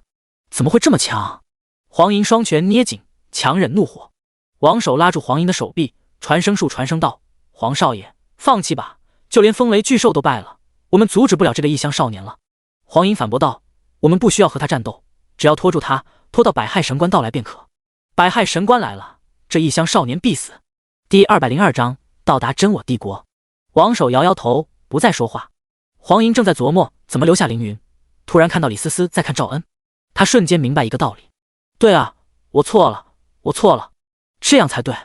什么意思？黄银内心激动地想到，我的目的是赵恩死，那个异乡少年是不让我完成目的的障碍，我无法越过障碍，那么可以绕过去啊，只要杀了赵恩就行，管他什么异乡少年。想到此处，黄银思路大开，拖住一个神尊实力的异乡少年很难，但是用计杀掉一个实力低微的炼丹师非常简单。黄银对李思思说道：思思，那赵恩是个炼丹天才，你可以和他多交流交流，共同促进炼丹技艺。李思思没想到黄银会这么说，满脸的震惊。黄银说道：你怎么这副表情，有什么问题吗？李思思说道：没问题。黄银带着李思思靠近赵恩，满脸笑容的说道：赵兄，我们又见面了，缘分啊。赵恩完全记不起黄银是谁，但是看到李思思，感觉自己的胸口被重锤击中，看二人走在一起，很轻松猜到二人的关系。赵恩，你怎么了？安可儿问道。赵恩摇摇手，说自己没事，然后用余光打量黄银。黄银是个富家公子哥，穿着名贵的华服，佩戴宝玉香囊，胸前的项链上铭刻了3道法阵，都是保命的玩意儿。手上的玉扳指一看就是空间法器，价值连城。赵恩感觉自己和黄银一比，简直一个在天上，一个在地上，不由得心生自卑，低声说道：公子抱歉，您是？黄银咬牙，心想好家伙，这是没我放进眼里啊，这才多久就把我给忘了。在下黄银，我们在协金乘客站喝过酒。赵恩没有印象。李思思走上前，低声说道：又见面了。赵恩挠挠头，嗯了一声。你们2个认识啊？安可儿说道。赵恩和李思思神情都有些慌张。赵恩说道：以前一起比过赛。黄银听到这，突然一愣。一起比过赛？南国的炼丹会？哦，对了，李思思也参加了那个大会，并且获得了第3名的成绩。也就是说，赵恩是冠军。他们2人早就认识。黄银的脸刷一下烧了起来。好呀，原来这2人早就认识。安可儿问道：哦，哈哈，既然一起比过赛，那就是朋友呀。你们2位谁赢了呀？李思思说道：他赢了，他在场上练出了8阶丹药。赵恩谦虚道：巧合，巧合。8阶？安可儿一脸崇拜地看着赵恩：“你练出了8阶丹药，你多少岁啊？”赵恩说道：“25了。”才25，哇，你太厉害了！安可儿说道：“我师父说了，能在26岁之前练出8阶丹药的都是天才。”丹阳子走过来说道：“你现在25，那你练出8阶丹药的时候多少岁？”赵恩挠挠头说道：“23吧。”丹阳子眉头一挑，安可儿张大了嘴巴。冉不凡和斜长青也暗自啧舌。23岁的8阶炼丹宗师，天才中的天才，相当于蓝星8岁神童博士毕业。丹阁的其他人也围在赵恩身边，好像发现一个珍稀药材一样，问东问西。赵恩把自己知道的一一解答。丹晨、丹福、丹心、丹问，你们都在干什么？不要打扰赵先生。丹阳子说道。丹阁的人立即后退一步，看来丹阳子的威严很高。阁下可是丹神，请别称我为先生，在下承受不起。赵恩受宠若惊。以炼丹技艺来看，炼丹宗师和丹神只差一阶，用敬语相称并无不可。丹阳子说道。丹阳子动了招募赵恩的心，但是他还想看看赵恩的品行如何，于是邀请赵恩一同前行。赵恩看向凌云，凌云说道：“那就一起走吧，人多也有个照顾。”赵恩点点头。黑金竹被赵恩收起，冉不凡和斜长青各自离去。丹阳子一行人坐法器葫芦而来，只见他手一抬，一个黄葫芦升上天空，不断变大。丹阁等人坐上葫芦，走吧。安小可拉着赵恩的手跳上葫芦，李思思愣在原地。思思，你也上去吧，这是不可多得的交流机会。黄莹说道。李思思点点头，也坐上了葫芦。丹阁的人没有赶他走，葫芦朝着真我帝国的方向飞，凌云等人飞在一旁。王守问黄莹：“少爷，我们接下来该怎么办？”黄莹说道：“我已经有了办法，等待时机吧。”这一路上非常平静，很快就赶到了真我帝国的边境。真我帝国主城，霸天举起酒杯痛饮。雨夜刀坐在旁边问道：“进度多少了？”霸天放下酒杯说道：“还是80%，不涨了。”雨夜刀说道：“看来终极试炼没有想象的简单。”潇潇雨歇说道：“80%已经很高了，好吧？我的围棋正道才7%呢。”雨夜刀说道：“我的0%，哎，时间正道，到底什么是时间正道啊？要是会长在就好了，可以问问。”霸天说道：“你是时间之神的神使，你不知道如何时间正道，要去问会长。”雨夜刀感觉有些丢脸，说道：“时间之神不理我，他好像机器人，没有灵智。”潇潇雨歇摊摊手说道：“那可是时间之神呀，拽一点也正常。”雨夜刀摇头道：“不是的，我觉得时间之神可能不是真的神，而是一段早就设好的程序。”潇潇雨歇说道：“好了好了，我们都不是神选者，听不懂你的烦恼。”雨夜刀说道：“不是神选者的事，我是说时间之神有问题。”霸天用酒杯堵住雨夜刀的嘴，然后给潇潇雨歇也塞了一杯，说道：“光我一个人喝不长进度，你们也跟着喝。”雨夜刀和潇潇雨歇都不会喝酒，二人抿了一口，露出嫌弃的表情。霸天看了，叹了口气说道：“要是会长在这，一定能和我痛饮。”潇潇雨歇想起凌云，也想起自己的哥哥，不知道会长和大哥在万灵坟场发生了什么。第203章，两位神帝。潇潇雨歇坐在桌子上发呆，一个满头白发的老者坐到他面前，说道：“小姑娘，有什么愁心事啊？”老者虽然年纪很大，但是帅气不减，五官端正，而且气质过人，魅力比小伙更加有味道。潇潇雨歇心动了一下，接着警惕起来，心想这家伙是谁？怎么看不到这个老者的信息？他不是真我大陆的人。霸天和雨夜刀同时注意到老者，他们也看不到老者的信息，于是一左一右站在潇潇雨歇面前，颇有戒备。霸天说道：“老先生，我们不认识吧？你这么坐过来，有点自来熟了。”雨夜刀也说道：“前辈找晚辈们有事吗？”老者嘿嘿一笑，说道：“看到个漂亮姑娘，心里喜欢，就过来了。”三人听罢，默契的把手放在武器上。老者摆摆手说道：“可惜你们身上有神帝的气味，不然的话，嘿嘿。”神帝？三人疑惑之时，周围的空间开始震荡，一股玄奥且诡异的力量影响了周围。我只是来看看，怎么就被发现了？老者叹了口气，对潇潇雨歇说道：“我先走了，小姑娘，如果你想和老夫喝一杯的话，就在雷雨天叫我吧。”潇潇雨歇立即说道：“谁要找你？”老者的身体化作雷电消失不见。下一秒，一个黑发中年人穿越空间来到潇潇雨歇三人面前。这个中年人身穿青色云袍，气质淡然，双目如星宇。真我大帝215级神帝。真我大帝并没有隐藏自己的身份，所以潇潇雨歇三人能够看到他的姓名。既然让他跑了，跑了就跑了吧。真我大帝说完，再次穿越空间消失不见。潇潇雨歇三人根本不理解发生了什么。刚刚那个中年人是神帝？雨夜刀咽了口水，那个老者怕也不简单。霸天说道。潇潇雨歇看了看好友兰，说道：会长头像亮了，他到真我帝国了。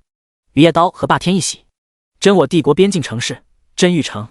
凌云收到霸天他们3个的好友短信，知道他们也在真我帝国，并且他们还告诉凌云一个特殊的消息：恶女。凌云脑中搜索上一世的记忆，华夏一共出了23个神级强者，其中18人比较出名，这23里没有外号恶女的人啊，应该是某个老家伙忍不住出手，选了个有天赋的人作为自己的神选者。会是谁呢？他的目的又是什么？一股阴谋的气息扑面而来。镇魂，我们坐传送阵去真我主城吧。赵恩说道。凌云发现赵恩旁边只有李思思和黄莹等人，于是问道：丹阁的人呢？赵恩说他们有事要办，先走了。凌云问道：他们有没有邀请你去丹阁？丹阳子有这个意思，但他想等到天丹会结束再要赵恩，如果赵恩能在天丹会上大放异彩，招募他也有个名头。赵恩不知道丹阳子的考虑，说道：他们好像没这个意思。凌云又问道：那这几位李思思他们呢？赵恩说道：大家都去天丹会，一起走吧。凌云点点头，说道：先不急着去主城，我发现城里还有不错的药材，你去买点吧。赵恩同意凌云的建议。凌云拿出2枚神晶送给赵恩。太多了，我用不了那么多钱。赵恩说道。用不完退我就行。凌云又对凯瑟琳和伊丽莎白说道：你们保护好赵恩，如果有人要害他，你要先杀掉对方。这话说给黄莹听的。黄莹的眼皮子不停地跳，不知道凌云有没有发现他的意图，只能满脸陪笑。赵恩等人去买药材，凌云站在原地。出来吧。刚刚那个白发老者从阴影里走出，说道：既然能发现我，天道神帝实力不减当年啊。凌云说道：宙斯，你来这里干什么？宙斯220级神帝。宙斯说道：我来看看你啊，你小子，嘿嘿，重生之后懂事了，身边的妞一个比一个漂亮，有没有和他们生孩子啊？想生几个？凌云不屑地说道：你以为我和你一样？宙斯说道：和我一样有什么不好？自由自在多么享受。你看看你，明明领悟了4大至尊神格的生命就是要繁衍后代啊，你却成为天道神选，连个老婆都不能讨，何必呢？凌云说道：不是不能，是不想。宙斯说道：我劝你还是想想吧，你难道要做2世处男？哈哈哈！凌云把手放在龙摇神剑上，虽然宙斯现在强于自己，但凌云不介意用死亡神力和他斗一斗。宙斯连忙说道：别，聊得好好的，怎么要动手呢？凌云说道：还没有神帝被死亡杀死过，你想不想成为第一个？宙斯摇头说道：我可不想，世界上还有好多妹子等我去泡呢。哈哈哈！凌云问道：我听说蓝星又多了一个天才，外号恶女，该不会是你的神使吧？宙斯听见凌云说起这事，神色严肃起来，认真说道：不是我，但他的神明是个神帝。神帝？神帝为什么要找一个蓝星人当神选者？图啥？凌云问道：是谁？宙斯说道：我也不知道，但我在他身上闻到了神帝的力量。凌云说道：无论是谁，想要对付我就来吧。宙斯哈哈哈笑道：你这么自信吗？那可太好了，有好戏看了。凌云说道：看戏就好好看，不要离得太近，小心误伤。如此直白的威胁，可是很伤神帝尊严的。宙斯的眼中雷电闪烁，不过还没来得及说话，空间又开始震动了。可恶的小子，追得那么紧，这要我怎么泡妞？宙斯老小孩一样生气，临走前提醒凌云道：身边这么多美女，主动一点，不要等到美人落入别人怀抱才后悔。凌云说道：你再不走，小心被留在这。宙斯撇撇嘴，化身雷电消失了。第204章言天命。宙斯一走，下一秒真我大帝穿越空间而来，他先是因为没有抓到宙斯而懊恼，然后看见了凌云。这个少年好熟悉的感觉，但我肯定没有见过他。不是所有神帝都有看破时间的能力，宙斯可以，真我大帝不行。神帝之间实力亦有差距。宙斯拥有宇宙、神权2大主神神格，还有雷电、智慧、天空等等神王神格，而真我大帝只有本源一个主神神格，神王神格也只有一个真我，较之宙斯实在差得太远。既然真我大帝实力不如宙斯，他又如何追着宙斯跑呢？这是因为真我大帝是本大陆的位面守护者，拥有位面法则加持，再加上真我大陆还有邪尊大帝和超圣大帝2位大帝，这3位神帝虽然平时不太对付，但如果有外神来本位面撒野，他们也会同仇敌忾，共同出击，所以宙斯不敢动手。不过真我大帝也奈何不了宙斯，3番2次被他给逃了。真我大帝能够感受到凌云身上的力量，但是看不到根源，只知道这个少年不简单，但是不知道为什么不简单。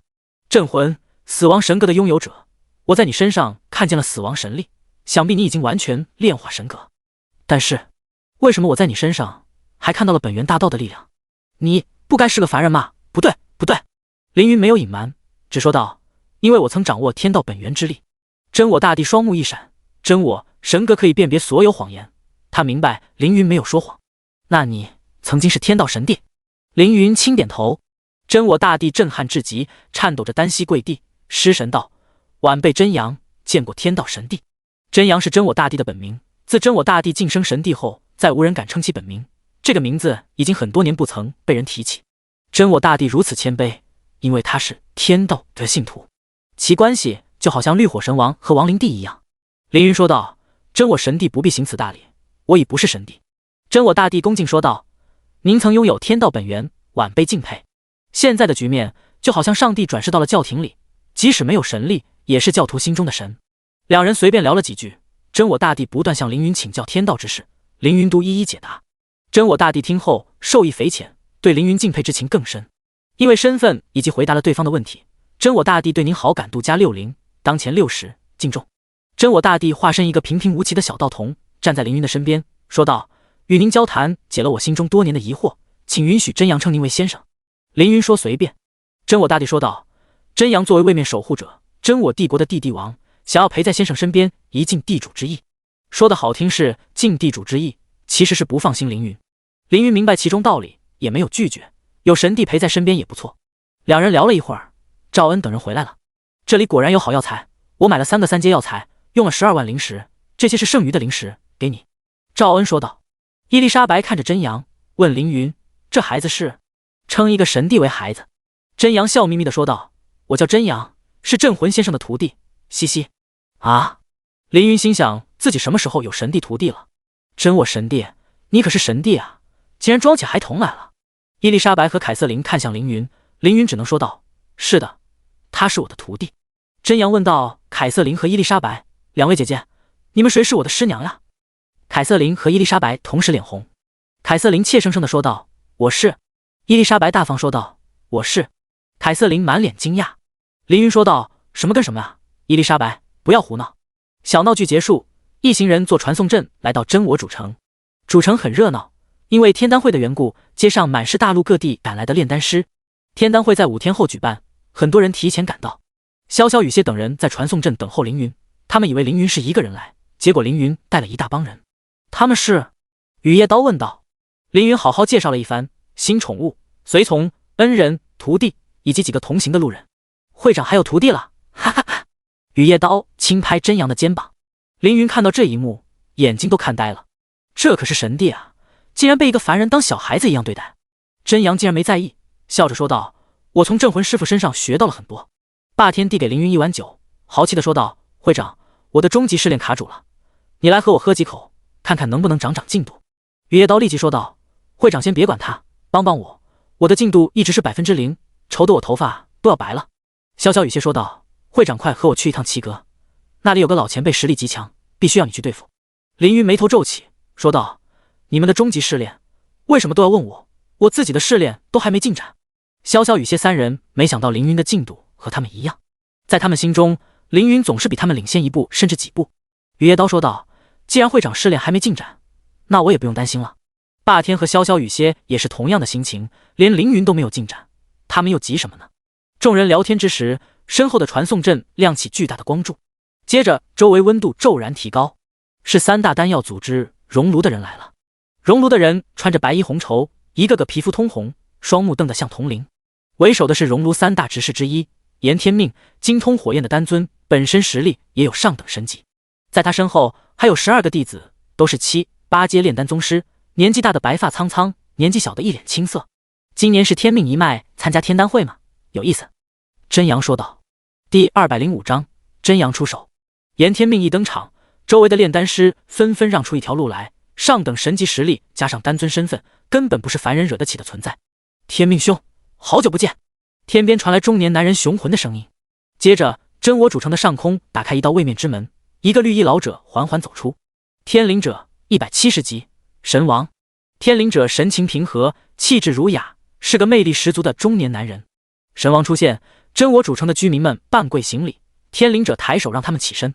好久不见，上次见面是100年前的天丹会，那一届是我熔炉弟子拔得了头筹。严天命傲气说道，在别人的地盘这么嚣张，如果不是没脑子，就是实力过人。严天命是后者，熔炉3大执事之一，他是最有天赋的那一个，可能成为大陆上最年轻的丹圣。炼丹宗师、丹神、丹尊、丹圣，用修炼体系来说，严天命有可能成为最年轻的神官。天灵者旁边走出一个中年美妇人，白鹿仙子，105级，中等神级。白鹿仙子看着严天命，神色很上复杂，因为对方口中那一次比赛正是他带着弟子参加，并且输给了严天命的弟子。他曾追求过严天命，但是对方根本没把他放在眼里。天命丹尊，还请入我丹阁小位面一叙。白鹿仙子客气说道，不用了，我们是来参加比赛的，寒暄就免了。严天命拒绝道，当着全城百姓的面拒绝的，多少有些伤人。天灵者觉得面子过不去，随便聊了几句便回丹阁了。严天命知道自己惹得天灵者不高兴，但那又如何？虚伪的和气没有任何意义，自己带人来挑他们的场子，能赢比什么都重要。真我诚已到，现在自由行动。严天命说完直接溜了，根本不管他带来的弟子们。哈哈哈哈！真阳大笑，邪尊大帝叫天命带队参加天丹会，结果这小子这么不负责，笑死我了。凌云耸耸肩，毕竟是邪尊帝国的人，自由散漫，出了名的没事自己飞，有事自己抗。这样的人有好有坏。熔炉的2个弟子走向赵恩，一男一女，都很年轻。男的名叫张怀义，女的名叫林雨莹。2人当初前往南国招募赵恩，结果被赵恩拒绝了，因此心怀记恨。如今又在真我主城见到赵恩，免不了要嘲弄一番。哟，快看这是谁啊？赵恩哎，南国的炼丹天才，隐士高人，是什么东西让你舍得从南国出来见见世面？林雨莹阴阳怪气地说道。雨莹，你说的是什么话？什么叫出来见见世面？是赵大天才心怀天下，所以出来让天下见见高人。张怀义的口舌丝毫不弱于林雨莹。赵恩被2人说得面红耳赤，但又不敢得罪对方，只能拱手说道：“2位前辈见笑了。”林雨莹说道：“见笑？哪敢啊！是雨莹我太冒昧了，这么轻易就见了赵大天才的面。要知道上一次见面，还是我飞了2万多里路，从邪尊帝国飞到南国去见您呢。”张怀义说道：“2万多里算什么？只要能请到赵大天才，就是飞20万里、200万里，我都愿意。”赵恩被2人冷嘲热讽，脸红得像猴子屁股一样，但是没有反驳，毕竟对方身份高。凌云正要上前出气，真阳立即说道：“前辈息怒，这2人交给我吧。”凌云说道：“怎么个交给你？”真阳说道：“前辈请看。”整齐的盔甲摩擦声，脚步声从街道远处传来，一队行动整齐的卫兵们正在前进，为首的卫兵队长更是骑着飞马从天而降，把他们抓起来。卫兵队长说完，卫兵们速度暴增，3两下便把张怀义和林雨莹给按在地上。张怀义和林雨莹都懵了：“你们为什么抓我？我犯了什么事？”张怀义挣扎着：“我是熔炉的人，你们抓我不怕得罪熔炉吗？”林雨莹大喊着。无论2人如何挣扎反抗，卫兵没有丝毫犹豫，用铁锁把2人死死绑住，押回牢中。“放开我！救命啊！绑架呀！你们给我等着，我的师尊回来救我的！轻点行不行？疼！”事情太过突然，除了凌云和真阳，没有人知道发生了什么。真阳问道：“前辈，您还满意吗？”凌云说道：“还行，省得我动手了。”真阳说道：“我在黄莹身上也感受到了恶意，您看要不要？”对于黄莹，凌云有点没办法，毕竟他是李思思的未婚夫，而赵恩对李思思的感情又很纠结。凌云想了想，对真阳说道：“如果方便的话，请帮我保护好赵恩。”真阳点点头，手指轻点，一道神地印记暗暗刻在了赵恩的身上。只要赵恩待在真我大陆境内，没有人可以伤害到他。这下方便了，从现在开始再也不用担心赵恩的安全问题。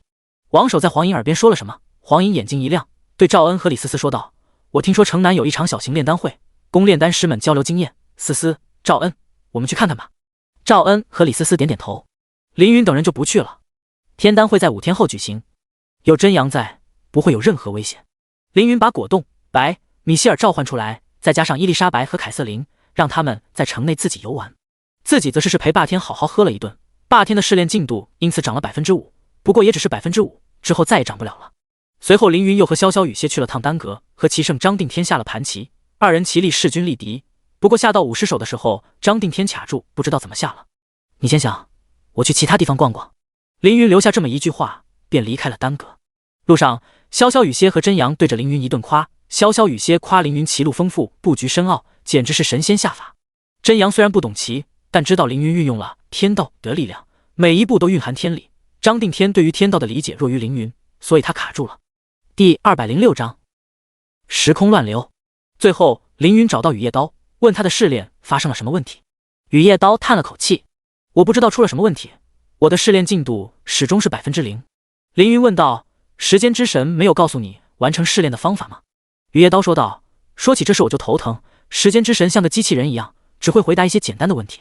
当初我问他如何突破到霸王境，他也没有回答。如今问题如何完成试炼，他还是没有回答。难道神明都是这样的吗？像个机器人？”凌云说道：“诸天确实有很多神明是神格化身，他们按照神格的规则行事，本身缺少思考的能力。不过我记得时间之神属于时空主神的阵营，阵营中细分2个小类，时间、空间。这2个小类下，很多掌握时空神力的神明，不存在神格化身。”雨夜刀摇摇头说道：“我不懂，这些事时间之神都没和我说过。”没说过？阵营可是很重要的事，这也不告诉雨夜刀，这个时间之神也太不负责了吧？凌云好奇地问道：“你现在能召唤时间之神吗？”雨夜刀摇摇头说道：“一般都是他召唤我。哎，瞧你这神选者当的！既然如此，主动去找他吧。”凌云转身问真阳：“大陆上哪里有时空乱流？”真阳想了想，说道：“我可以用神力制造一片乱流。”那太方便了。凌云说道：“劳烦制造一片乱流吧。”真阳点点头，随手一挥，面前10立方米的空间发生坍塌，时间紊乱。警告：前方空间破碎，危险，请勿靠近。凌云和雨夜刀同时听到系统提醒，虽然危险，但这是快速找到时间之神的唯一方法。前辈要离开真我位面吗？如果是这样，真阳就不能陪同了。真阳说道。凌云点点头，用神力包裹住自己，再包裹住雨夜刀。神力是抵御时空乱流的重要办法，一旦失去神力保护，二人立马会在时空乱流中死去。二人进入破碎的空间中，卢阳负手而立，静静等待凌云回来。1秒钟后，凌云回来了，而且升到了120级，旁边的雨夜刀也升到了89级。二人一脸的震惊。欢迎前辈回来。真阳好奇地问道：“不知道前辈进入时空乱流后发生了什么？”凌云脑子很乱，开始整理自己的经历。警告：您已进入时空乱流之中，接下来发生的一切都将在混乱的时空中进行。时空乱流由彩色的丝线组成，这些丝线有时顺直，有时缠绕，有时连续，有时断裂。这样混乱的场景，只要看上一眼，心智就会丧失。待在里面，就连神级强者也会随时丧命。凌云用神力护住雨夜刀的心神，并且让他闭上眼。警告：您已脱离秩序的管控范围，系统将自动关闭。警告：您已脱离秩序的保护范围，您身上的限制已经被解除。失去天启系统的束缚，凌云又可以升级了。不过失去了天启系统，有没有升级只能凭感觉了。我们要如何去找时间之神呢？雨夜刀闭着眼睛问道。敲门。凌云回答。敲门。雨夜刀一头雾水。凌云将神力散发出来，稳住周围的空间，这样的举动好像在湍急的河流中稳住水流一样。天方夜谭。但是凌云用自己强大的实力硬生生稳定了一片区域的时空，在他的周围，光线变得稳定，组成了阳光、沙滩、海水等等景象。这些景象不是真实存在的实体，而是乱流原先的模样。凌云现在做的相当于把破碎的位面重新拼起来，难度极大，消耗的神力也极大，也只有凌云这样的特殊存在才能做到。来了。凌云说完，乱流中游来几条金鱼。时空异兽，中等神级，等级112级，生命值25亿，攻击力800万，防御力0，特性时空神兽，无视任何时间系、空间系技能，每次攻击敌人都会使其陷入时空紊乱中。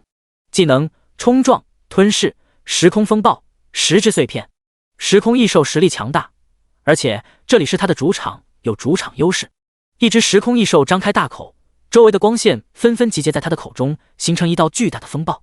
时空风暴。时空风暴旋转着飞向凌云。我感觉到有攻击要来了。雨夜刀闭着眼，但他竟然能感受到敌人的攻击。我知道。凌云说道。我们要怎么躲开？雨夜刀问道。躲不开，在时空乱流里，任何人都无法躲开时空异兽的攻击。凌云说道。那我们要怎么办？雨夜刀问道。用神力硬抗。凌云回答。巨大的时空风暴撞向凌云的神力，两股力量碰撞对抗，然后共同消失。时空异兽一个技能消耗了凌云1000点神力，而这里不断有时空异兽靠近，实在不妙。凌云继续修补周围的时空，随着修补的空间不断变大，空乱流风的冲击也越来越大，就好像拿着伞站在逆流中一样。2000、4000、8000、1.6万，凌云的神力越消耗越快，时空异兽还不断发起攻击。会长，你坚持得住吗？雨夜刀担心地问道。还有6万神力，还能坚持。凌云回答。在时空乱流的冲击下，在时空异兽的攻击下，凌云又坚持了10几秒，神力还剩下最后的2万点。这时，一道强硬的力量突然出现在凌云周围的空间里，接着一个女孩的声音喊道：“居然用这种方式来到石之庭，疯子，真是疯子！”凌云的面前出现一道白色的门，门中伸出2只纤细的手，拉着凌云和雨夜刀进入门内。凌云一走，刚刚拼好的时空瞬间被时空乱流打破，化作乱流的一部分。您已离开时空乱流，重新开启天启系统。您已达到石之庭。石之庭是时空神明行使神力的地方，相当于秩序神明的万法殿。第207章白袍时间之神。你们2个来石之庭做什么？凌云和雨夜刀只听声音没见到人，低头一看，面前站着一个紫发小萝莉，小萝莉穿着紫色的旗袍，十分漂亮。时间之神楚楚，130级，上等神明。看什么看？楚楚哼了一声，接着身体迅速发育，从一个小孩子变成了成熟的御姐。雨夜刀惊讶地瞪大了双眼。凌云解释道：“时间之神可以控制自己的时间，你懂得挺多吗？”楚楚说道：“我们来这里是为了找到时间之神。”雨夜刀说道：“石之庭里有200位时间之神，你要找哪一个？”楚楚问道。“很高，穿着白袍，戴着兜帽，看不清脸，很神秘。”雨夜刀开始回忆。“什么？你在说什么？你直接说他的名字不就行了？”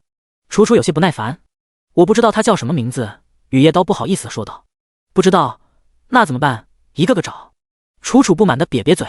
“去时间之河看一看吧。”凌云提议。“时间之河可以看到过去。你连时间之河都知道？”楚楚嗅了嗅凌云的肩膀，发现了浓郁的时间神力，紧张地说道：“你该不会进入过时间之河吧？进入时间之河有几率回到过去，但也可能被河水冲到未来。”并没有。凌云否认道。楚楚怀疑地看向凌云，又看向雨夜刀，最后还是答应带他们去时间之河。不要看太久，小心心智迷失在河里。路上，楚楚提醒道：“时间之河看上去和普通河流并没有任何区别，但如果有人站在河边，河水会倒映出他的前世今生以及未来。”雨夜刀站在岸边，很快河水倒映出他的一生。普通的工薪家庭，父亲是厂里的工人，母亲是某公司的客服经理，家里有雨夜刀和暗流2个孩子，过着普通的生活。雨夜刀从小为人正直，乐于助人，学习成绩也不错，是邻居口中别人家的好孩子。初中谈过一次恋爱，青涩得手都不敢牵，相处1个月后和女孩分手，失恋许久，想要找前女友复合，结果对方已经有了新男朋友。高中喜欢上了打游戏，成绩下降，最终在高3的时候努力了一把，考上了还不错的大学。接着就是天启降临，雨夜刀开始了自己的历练生涯。你们俩能不能不要看了？雨夜刀的脸色和茄子一样，我有种被你们看光的感觉。我是时间之神，有权阅读你的人生。楚楚说道。我很想尊重你的隐私，但你找我来解决问题，我肯定要查清楚问题出在哪。凌云说道。雨夜刀无话可说。时间之河把雨夜刀的历练过程也展示了出来。雨夜刀一开始不是神使，在25级的时候做了一个任务，一个白袍神明给了他一个神格，把他收为了神使。就是他。雨夜刀指着白袍神明说道。凌云用感知触碰时间之河，想要跨越时空去确认白袍神明的身份。住手！你不能过去！楚楚立即打断了凌云。凌云现在的实力过于强大，如果就这么穿越回去，必然造成巨大的影响。我的精神力一瞬间回到了过去。凌云说道。但是我没有看清他的身份。出现在凌云面前的是未知什么？未知。157万感知属性，连宙斯都不能在凌云面前隐藏，这个白袍神明却可以。他到底是谁？你认识这个神明吗？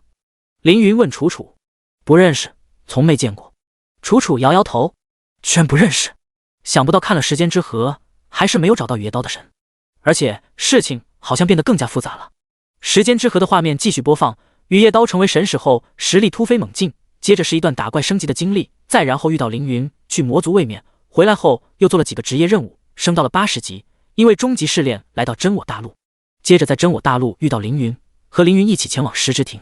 之后画面就结束了。时间之河可以倒影未来，但是进入石之庭后，特别是看了时间之河后，未来会发生巨大的转变，所以时间之河无法倒映出未来。凌云解释道，如果不进入石之庭，不站在时间之河的旁边，也无法倒映出未来啊。雨夜刀说道，还是有办法看到未来，比如让未来的自己穿越回来，让过去的自己看未来的自己的过去。这么说你能明白吗？凌云说道。雨夜刀想了想，明白了。但是雨夜刀说道，那还看个鬼啊，未来的自己不可以口述发生的事吗？或许有人糊涂到明明是发生的事，却依然弄不清楚呢。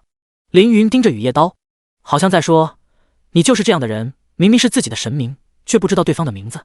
雨夜刀羞愧地咳了咳，现在要怎么办？雨夜刀问道。不知道，要不先回去，等下次你的神明找你的时候，你再好好问问。凌云说道。好像也只有这个办法了。你们要怎么回去？难道要从时空乱流里回去？楚楚说道。走大门，石之庭的庭门不是可以跨越时间吗？从那里回到我们进入时空乱流的时间就行。凌云说道。什么？楚楚大喊，你还想从石之庭大门回去？大门只有时间神明才能通过，你们两个没有资格。雨夜刀是时间神使，未来的时间之神，从大门走怎么了？凌云说道。不行不行不行，时间神使也不行，未来的事未来才能知道。楚楚说道。小姑娘这么不买账，凌云只能找其他人了。你现在去问问神官良辰，说镇魂要走石之庭庭门回去，行不行？凌云说道。楚楚一脸狐疑，真的去问了。几分钟后，你们可以从庭门走。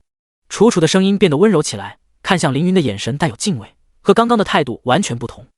第208章穿越时间。刚刚还那么凶，怎么突然温柔起来了？雨夜刀不明白。不是我吹牛，我现在在诸天有些威名。凌云说道。炼化死亡神格的人很少，出名是必然的。会长的名气已经传到其他星球了吗？也对，会长的实力早就超过了蓝星人的极限，达到宇宙级也很正常，厉害厉害。雨夜刀说道。在楚楚的带领下，凌云二人从时间之河飞到石之庭的庭门，这是一座金碧辉煌的大门，上面刻有很多精妙的图案。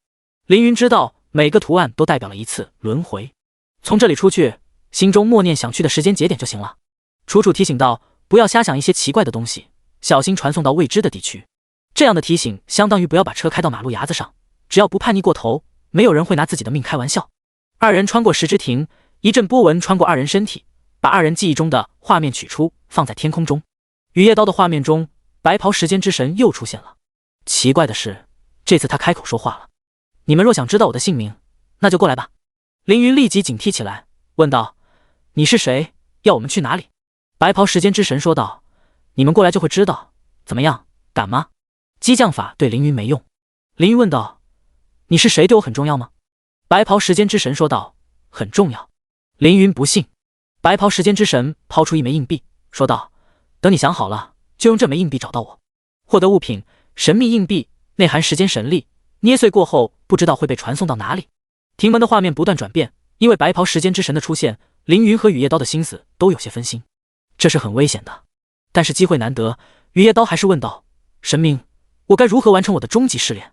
白袍时间之神说道，穿越时空，修补时间裂痕。雨夜刀吓了一跳，惊呼，这么难？确实难。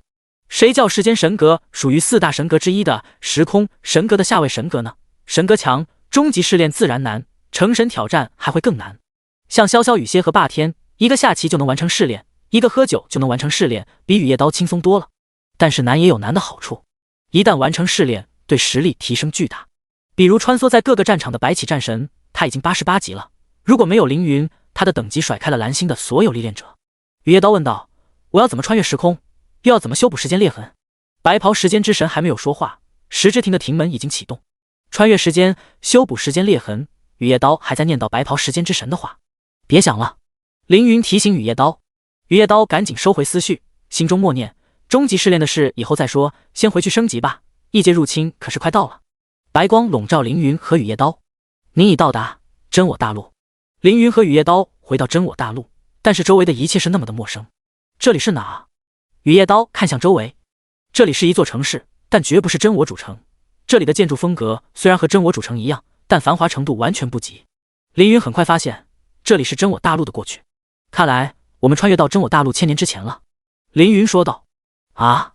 雨夜刀心中震撼，低声说道：“是不是因为我胡思乱想，所以才穿越错了时空？不怪你，我们被那个白袍神算计了。”凌云说道。那个家伙到底是谁？为什么要这么做？喂，你们是谁？同声响起。凌云回头一看，居然是真阳，而且是真阳还未成为神的小时候。这下验证了凌云的猜想，确实是回到了过去。真阳说道：“你们穿着奇怪的衣服，不会是异族吧？不好了，不好了，异族入侵阳丹城了！看来真我主城原来叫阳丹城。”凌云他们穿越到了真我大陆，正在面临异界入侵的时候。真阳这么一喊，周围立即窜出几十个壮汉，4、50级，拿着普通的刀剑。不要误会，我们也是人族。雨夜刀摆手喊道。真阳打量着凌云和雨夜刀，说道：“你们也是人族吗？”确实和我们一样，不过哥哥说了，很多异族长得和人族一模一样，不能光看外表确认。雨夜刀说道：“我们真的不是异族。”凌云说道：“这些事解释不清，我们先离开这里吧。”说完使用神力带着雨夜刀飞走。哇，他们会飞哎！真阳指着凌云的背影说道。在空中，雨夜刀说道：“我听说真我大陆的人族成功抵抗了异族，可是刚刚出来赶我们的人等级都不高啊。”凌云说道：“他们都是普通百姓，有4、50级已经很不错了。异界入侵之前，蓝星人平均等级不到10级。”雨夜刀惊讶道：“相差这么多？”凌云说道：“两个世界的发展不同，这个大陆有修炼体系，我们蓝星有科技。”雨夜刀好奇地问道：“这两个体系哪个好？”凌云没有说话，朝着城外飞了30里，天空中飞来一群异兽，这些异兽身上长有丑陋的肉瘤，被附身的天鹰兽，神话，等级65，生命值80万，攻击力3万，防御力5万，特性飞兽，技能雨落斩、滑翔击、利爪。凌云随手一剑便将这些异兽斩杀，以击败天鹰兽获得81250经验值 x12。雨夜刀问道：“这些异兽背上的东西是什么？”凌云用神力拖住一具天鹰兽的尸体，切开肉瘤，一条恶心的寄生虫飞了出来，扑向雨夜刀的脸。幼体寄生兽，万骨5级。雨夜刀一刀砍死寄生兽，骂道：“真恶心！蓝星未来也要面对这么恶心的东西吗？”凌云点点头。雨夜刀捏紧手里的匕首，说道：“既然异族入侵无法避免，只能提升实力，尽可能减少损失。不过，我们现在要怎么回到我们自己的时间线呢？”第209章窃天者。凌云说道：“你的神力有多少？”雨夜刀说道：“有50点。”才50点。凌云说道：“你有时间神格，拥有足够的神力，就能穿越时空。”雨夜刀看着自己的手，没想到自己还有穿越时空的力量。异界入侵不仅是危机，也让很多人获得了不可思议的力量。那要怎么获得神力呢？雨夜刀问道。答案很简单，完成终极试炼。凌云说道：“异界入侵会造成时空紊乱，这片大陆正好适合你完成试炼。你现在用神力催动神格，看看能不能找到哪里的时空出现紊乱。”雨夜刀点点头，按照凌云的指示去做。在此期间，凌云斩杀了所有寄生兽。10几秒后，我做到了。雨夜刀兴奋地说道：“我真的感受到时间的流逝，不是抽象的流逝，而是真的看到了时间的流动。在西边，时间流向那个方向时发生了明显的阻碍。我们去西边吧。”凌云点点头，带着雨夜刀往西边飞去。100公里外，一个小村庄里，血雨泪齐飞，一群魔人在村子里疯狂肆虐着，嘲笑面前的凡人。哈哈哈！好笑，好笑！死了，都死了！好弱的人族，死不足惜。一个村民跪在地上磕头，祈求魔人饶他一命。神仙饶命啊！神仙饶命啊！魔人讥讽道：“神仙？那是什么玩意儿？老子是魔人！魔人你懂吗？魔人就是比人类更高级的存在。你杀鸡的时候会可怜鸡吗？”哈哈哈！给我去死！村民痛苦的大叫一声，被魔人的利爪刺穿了身体。小村庄根本无法抵挡魔人的力量，很快便被屠戮殆尽。魔人们洗劫了村庄之后，继续朝西边飞去。大约10分钟后，凌云和雨夜刀路过了这个满是血腥味的村子。雨夜刀看着悲剧一样的景象，气得双目通红，牙齿咬得咔咔作响。这些伤口我认识，是魔人杀了他们。凌云确定道：“是魔人干的。”雨夜刀说道：“我要找到那些魔人，然后杀了他们。”凌云把手放在雨夜刀的肩膀上，认真说道：“你如果想要成为时间之神，我劝你打消这样的念头。时间之神的基本准则就是保证时间的稳定，而不是弄乱时间。这里是1500年前，这些乡民已经死了1500年，对于他们来说，我们只是短暂的过客。你不能随意改变过去发生的事情。雨夜刀清醒了不少，无奈的点点头。这里是过去，所有的事情都已经发生，时间之神也不能随意更改，更别说雨夜刀现在只是个神使。二人继续上路，又飞了几分钟，果然遇到了行凶的魔人。雨夜刀急欲冲下去刺杀这些魔人，但是想起凌云的话，我们只是短暂的过客，最终忍了下来。凌云说道：记住今天的怒火，等蓝星面临异界入侵的时候，再释放在入侵的魔人身上。雨夜刀说道：我会的。朝西边又飞了100公里，终于找到时间紊乱的地方。这里是一处山谷，平静又清新，如果不是时间神格的作用，任谁也找不到山谷的异样。在山谷的正下方，有一只时空异兽的幼体，85级，下等神级，比凌云在时空乱流里遇到的弱不少，但对于真我大陆来说，依然强的不像话。就是他扰乱了时间。雨夜刀说道。凌云点点头，飞向时空异兽。为了节省神力，凌云只用普通攻击攻击虚空异兽幼体。现在1秒15剑，而且攻击还有50%直接灭亡敌人。灭亡4大至尊力量之一，可以把存在完全消除，就是强如奥丁，也就不活被灭亡的洛基。凌云提剑连刺，下一秒虚空异兽便消失不见了。已击败虚空异兽，共获得170万经验值。终极试炼更新，死亡正道 2%。杀死虚空异兽居然可以提高凌云的试炼进度，这可是意外之喜。会长，我的进度涨了。雨夜刀兴奋地说道：涨了 5%。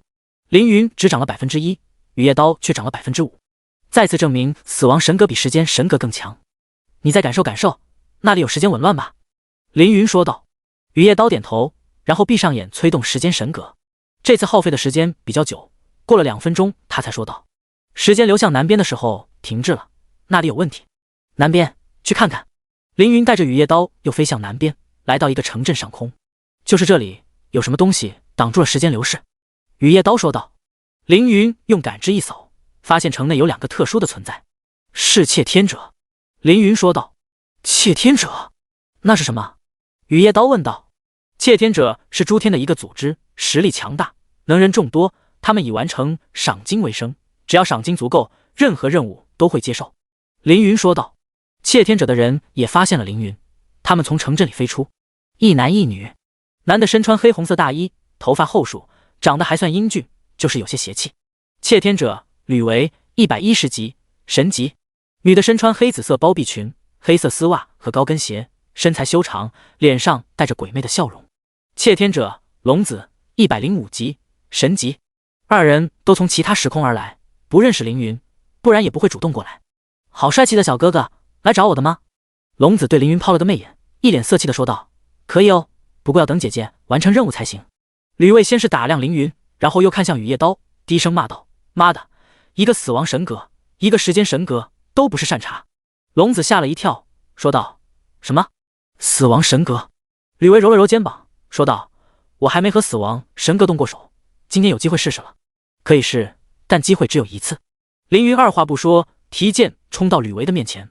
吕维瞳孔放大，内心惊呼一声好快。第210章灾厄永恒。不过吕维也不慢，要和我比速度吗？那么来吧，看看谁比较快。吕维掏出匕首，使用技能暗影突袭，一下子瞬移到凌云的背后，锋利的匕首刺向凌云后心。这一刀能打出1000万伤害，并且无视防御，很少有人能扛不住这一刀。死！吕维内心大吼，这一刀便要了你的命。凌云没有躲闪，扭头对着吕维就是一剑，硬碰硬，看看谁会死。吕维在凌云转身的一瞬间身形暴退，长期以来的战斗经验告诉他，凌云要和他硬碰硬。傻子都知道不能和死亡神格的拥有者硬拼，吕维不是傻子，并且倚靠战斗经验捡回一条命。妈的，差点命没了！可恶，死亡神格真难缠！吕维惊出一身冷汗，对龙子大喊：还愣着干嘛？快来帮忙啊！龙子立即拒绝道：我才不敢和死亡神格作对，你要找死就自己去死吧！吕维怒骂道：臭娘们胆子这么小，待会我赢了这小子，必须要你在我身下好好臣服。话音刚落，凌云的声音从背后传来：你能赢？吕维的心脏被凌云吓停，他想不到凌云怎么突然出现在他的身后。不管了，吕维头也不回地朝前面冲去，想要避开凌云的背后攻击，但是这么近的距离又怎么避得开？凌云一剑挥出，龙魂显现，瞬间吞噬吕维。负105万，这一剑没有触发死亡之力，不过下一剑就没那么运气好了。凌云再次一剑，这次显现的龙魂身上带着一缕黑线，吕维的身体碰到黑线的一瞬间立即消失不见。以击败吕维获得物品暗影突袭、圣灵技能书、终极试炼更新、死亡正道 5%， 居然涨了 3%， 不错。暗影突袭技能书可以给雨夜刀学，凌云直接丢给雨夜刀，然后看向龙子。龙子立即举起双手说道：我认输，帅哥你要怎么对我都行，但别杀我。他投降了。凌云对雨夜刀说道：接下来是你的工作了，遇到扰乱时空的人，你要先问清楚他们的动机和计划，找到他们扰乱时空的方法，计算他们造成的影响，然后抚平他们造成的影响。雨夜刀点点头，这些事情白袍时间之神没有告诉他，幸好有凌云解释。雨夜刀问龙子：你们来这里干什么？龙子说道：我们收到悬赏来刺杀一个少年，有人买他的命。雨夜刀问道：傀儡师？没听说过这个职业，为什么要杀他？透露顾客信息可是行业大忌，不过有凌云在场，龙子也不敢藏着。这个傀儡师未来很有名，他做出的傀儡和真人无异，做成士兵就能上战场，做成伴侣就能日春宵，而且这些傀儡还能学习知识，寿命还比普通人长。雨夜刀惊讶道：那可真厉害啊。龙子说道：这个傀儡师在未来建立了一个傀儡帝国，实力强大，他的敌人拿他无可奈何，只能让我们穿越时空来杀他。雨夜刀问道：你们还没动手吧？龙子说道：还没。雨夜刀问凌云：既然他们还没动手，就对未来没有造成影响，现在放了他是不是就行了？凌云说道：他意图修改世界线，你作为时间神使，可以选择把他放逐到时空乱流中。龙子大惊失色，喊道：别把我放逐到那里，我会死的，我会生不如死的。雨夜刀心软，问凌云：他也没干成错事，要不选个轻一点的处罚？凌云说道：你是时间神使，怎么处罚他是你的事，不用事事问我。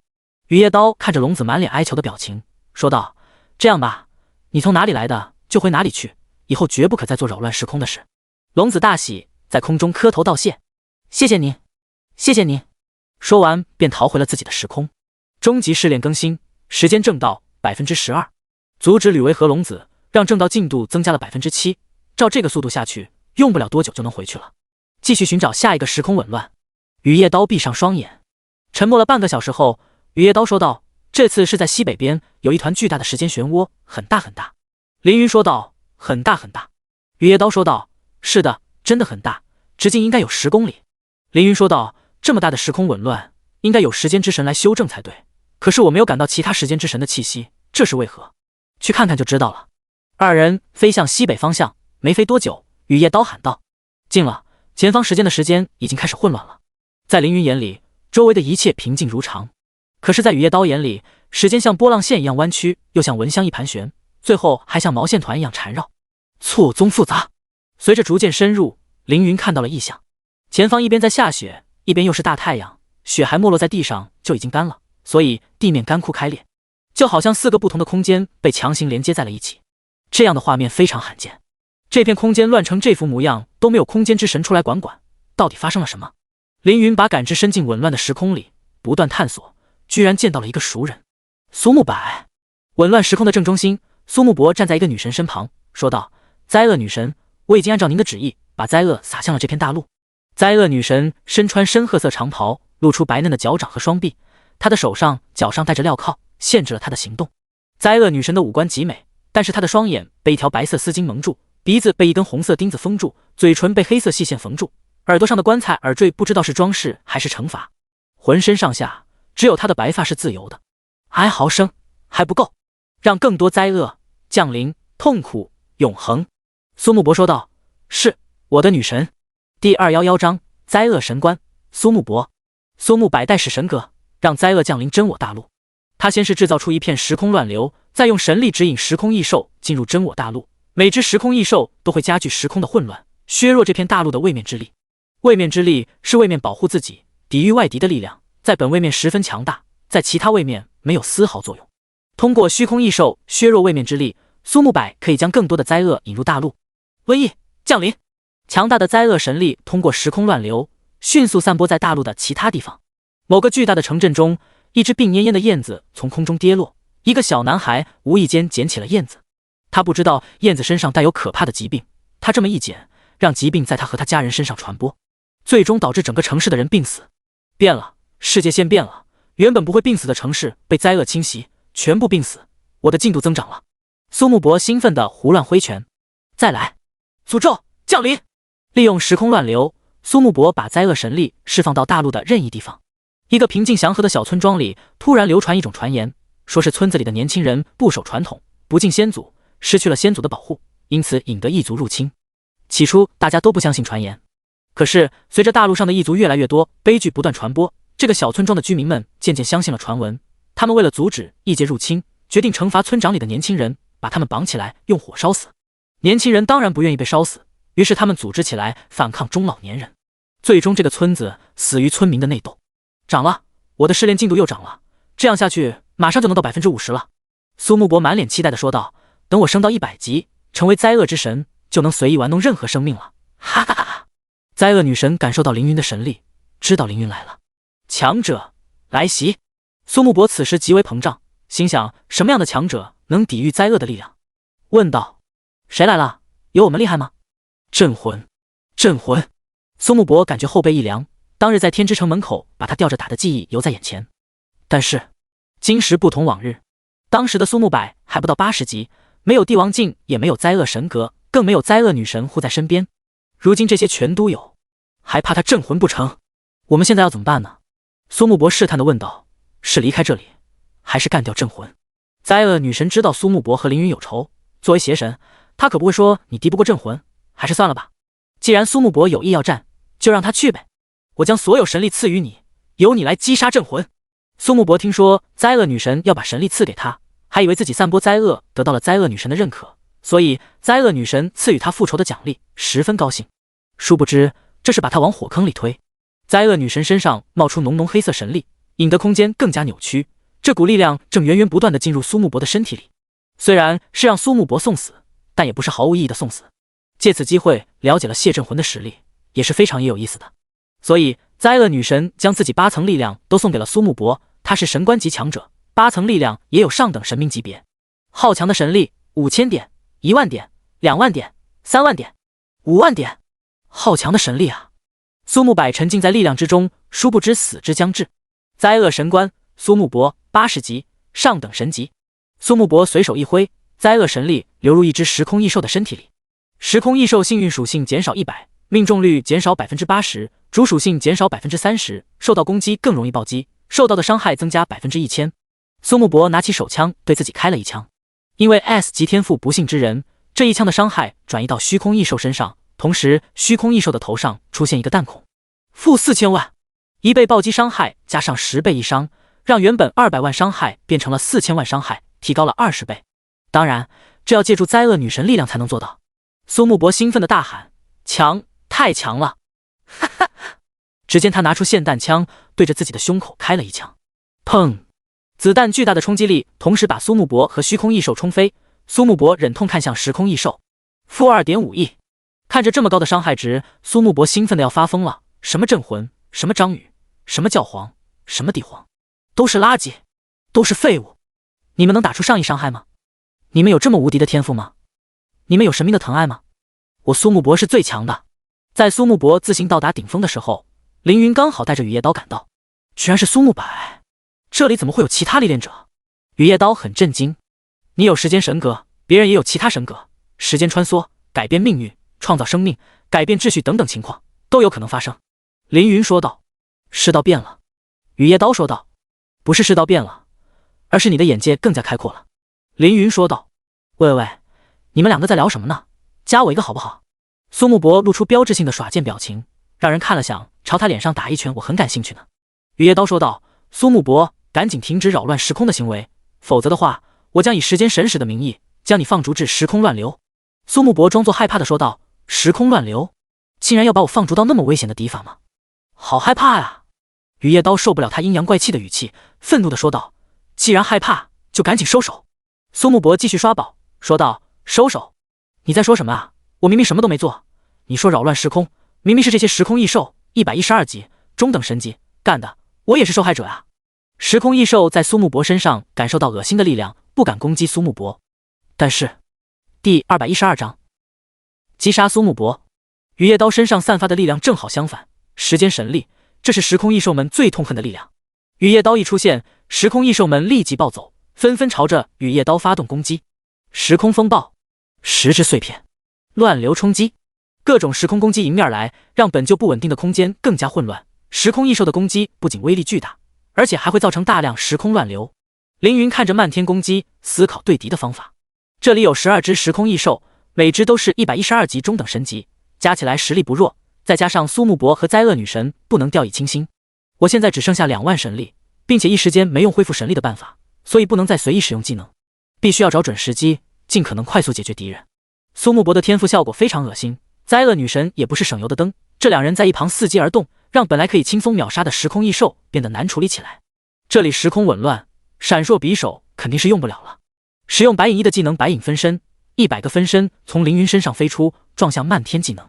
凌云血高防后，分身能承担不少技能伤害，在消耗了88个分身后，成功挡住时空异兽的所有技能。在此期间，苏木伯将灾厄神力扩散开来，形成领域。灾厄领域，所有进入领域的生灵幸运属性减少100%，命中率减少 80%， 主属性减少 30%， 受到攻击更容易暴击，受到的伤害增加 1000%， 并且 100% 会发生倒霉事。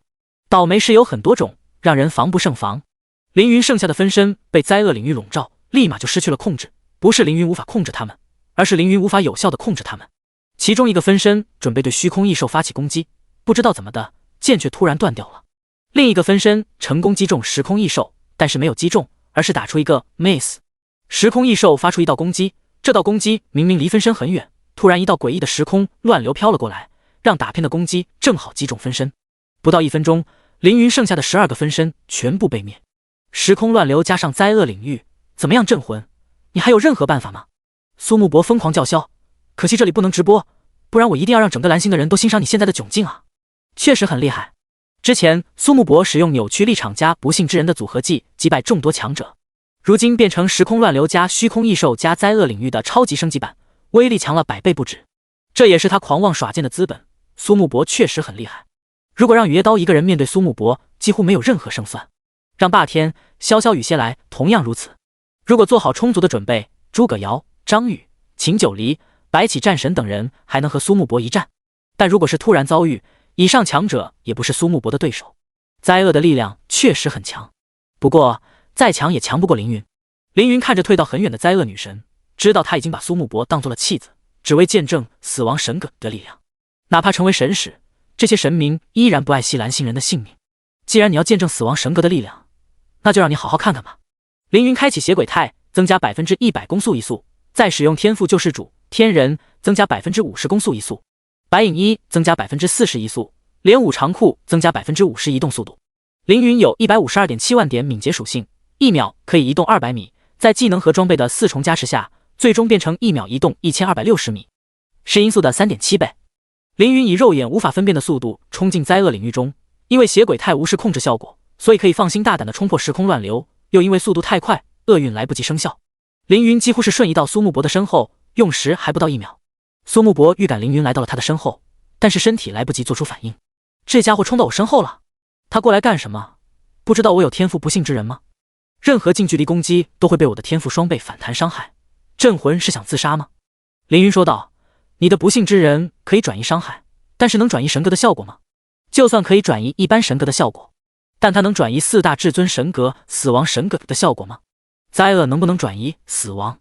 这个问题凌云也不知道答案，所以凌云要试一试，发动攻击，看看是不幸之人的天赋厉害，还是死亡神格的效果厉害。远处，灾厄女神兴奋地看着凌云，她把苏木伯当作弃子，就是为了验证哪个力量更厉害。看看吧。凌云一剑挥出，正好触发死亡之力的效果，代表死亡的黑色纹路附着在龙魂身上，一口将苏木伯吞下。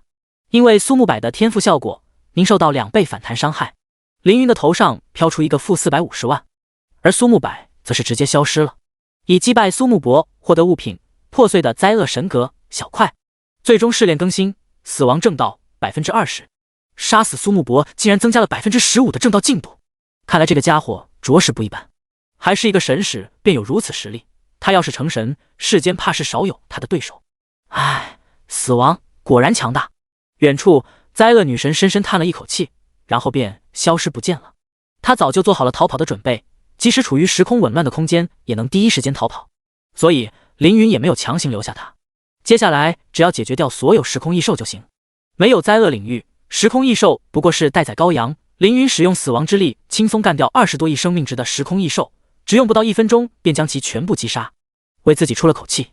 之前在时空乱流中被这些家伙攻击，现在就用你们的命来偿还吧。消灭所有时空异兽，让凌云获得了13.7点神力，死亡正道进度变成 32%， 已经很快了。第213章阴阳门。诛杀苏木伯，赶走灾厄女神。夜雨刀的进度来到了 40%， 超过 30% 会获得一次奖励。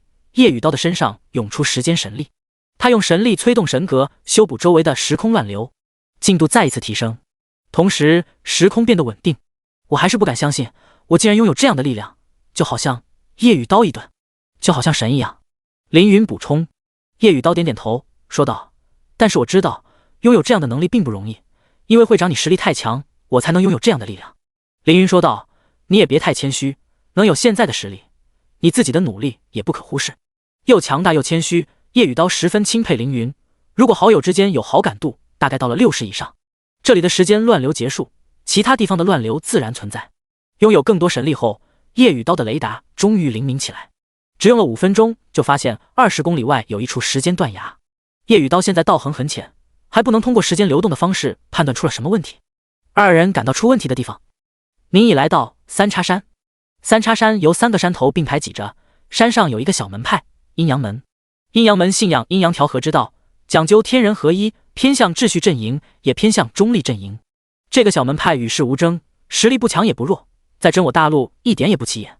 我感觉这里的时间有问题，但是又找不到问题出在哪。夜雨刀一头雾水，时间流淌到这片区域的时候，突然就下落到深渊之中，这是如何做到的？夜雨刀看向凌云，别看我，我也不是什么都知道。凌云耸耸肩，那我们现在怎么办？要去仙门里调查一番吗？夜雨刀问道。你是时间神使，你决定吧。凌云说道。夜雨刀琢磨了一会儿，觉得到都到了，还是去看看吧。二人飞到阴阳门前，看见走过的男男女女，他们因为凌云二人的到来而驻足。他们是谁？居然会飞，是仙人吗？2个俊俏的少年，他们穿的衣服好奇怪。一个穿黑白色长袍的老人浮空而起，走向凌云，恭敬抱拳道：晚辈余欢见过2位仙人，不知仙人来我阴阳门有何指教？阴阳门副掌门余欢，89级，正道境。副掌门才89级，也难怪他自称晚辈，若论实力，怕是连夜雨刀都打不过。夜雨刀耿直地说道：你们这里的时间流向出现了问题，我来这里找找原因。余欢眉头微蹙，一脸疑惑地问道：时间流向出了问题？晚辈愚钝，还请仙人明示。夜雨刀也不知道怎么介绍，毕竟对方不知道什么是法则，什么是神格，解释了半天也解释不清楚。余欢听的是懂飞的，但是知道2人没有恶意，于是说道：2位仙人远道而来，未曾远迎，还请仙人来门内休息一番，洗涤疲惫。凌云耸耸肩，既然问不出什么，只能在这里待一会了。随着余欢从空中飞下，进入阴阳门大殿内。小门派的大殿并不气派，最多只能容得下50几人。凌云问夜雨刀有没有发现什么，夜雨刀摇摇头说道：我只能隐约感觉这里有问题，但是具体问题还没发现。不急，走一步看一步。2人进入大殿后，有女弟子过来服侍，她们都是15、16岁，气色红润，皮肤透亮，样貌虽然不是很美，但精神状态很好。仙人，请喝茶呀，女弟子甜甜地说道。夜雨刀接过茶杯，看了凌云一眼，凌云点头表示茶中无毒，于是他轻轻抿了一口，茶水入口，口齿留香。好茶！夜雨刀大喊，同时系统音响起，您饮下阴阳茶，神力恢复1点。夜雨刀惊讶道：这茶居然能恢复神力？凌云说道：你在做什么美梦？恢复神力的茶最少得是神级茶，就算神级也不见得能恢复神力。你说这茶能恢复神力，我是不信。夜雨刀说道：会长你喝一口试试。凌云半信半疑喝下茶水，您饮下阴阳茶，神力恢复1点。怎么会？竟然真的恢复了神力。凌云看向余欢说道：余副掌门，你们的茶不简单啊。余欢平静地笑道：不是什么稀奇东西，多谢仙人抬爱。凌云对余欢说道：你这茶叶能给我看看吗？余欢笑道：当然可以，仙人若是喜欢，带上一些走吧。女弟子拿过一包茶叶过来，凌云打开一看，确实不是稀奇的东西。获得物品：精致的茶叶，神话 X 1包。神话品阶并不低，但离恢复神力的神级相差甚远。到底是怎么回事？凌云使劲揉搓茶叶。仙人，还请不要这么做。余欢阻拦道。为何？难道这茶里有什么玄机？凌云好奇地问道。玄机谈不上，只是这茶由我门派的特殊技巧烤制，赋予其特殊效果。余欢说道。哦，意思是茶叶并不特殊，特殊在炒茶手法。凌云掏出一枚神经放在桌子上，神经美丽的光泽让阴阳门的人精神一振，但是很快他们就把目光从神经上收了回来。我身无长物，愿用这枚神经换取贵门派炒茶的方法。凌云说道。可以恢复神力的茶叶，这样的东西价值连城，不仅是在蓝星上值钱，也不仅是在天启世界值钱，而是在诸天万界都值钱。诸天万界不知有多少神明，不是每个神明都有稳定补充神力的方法。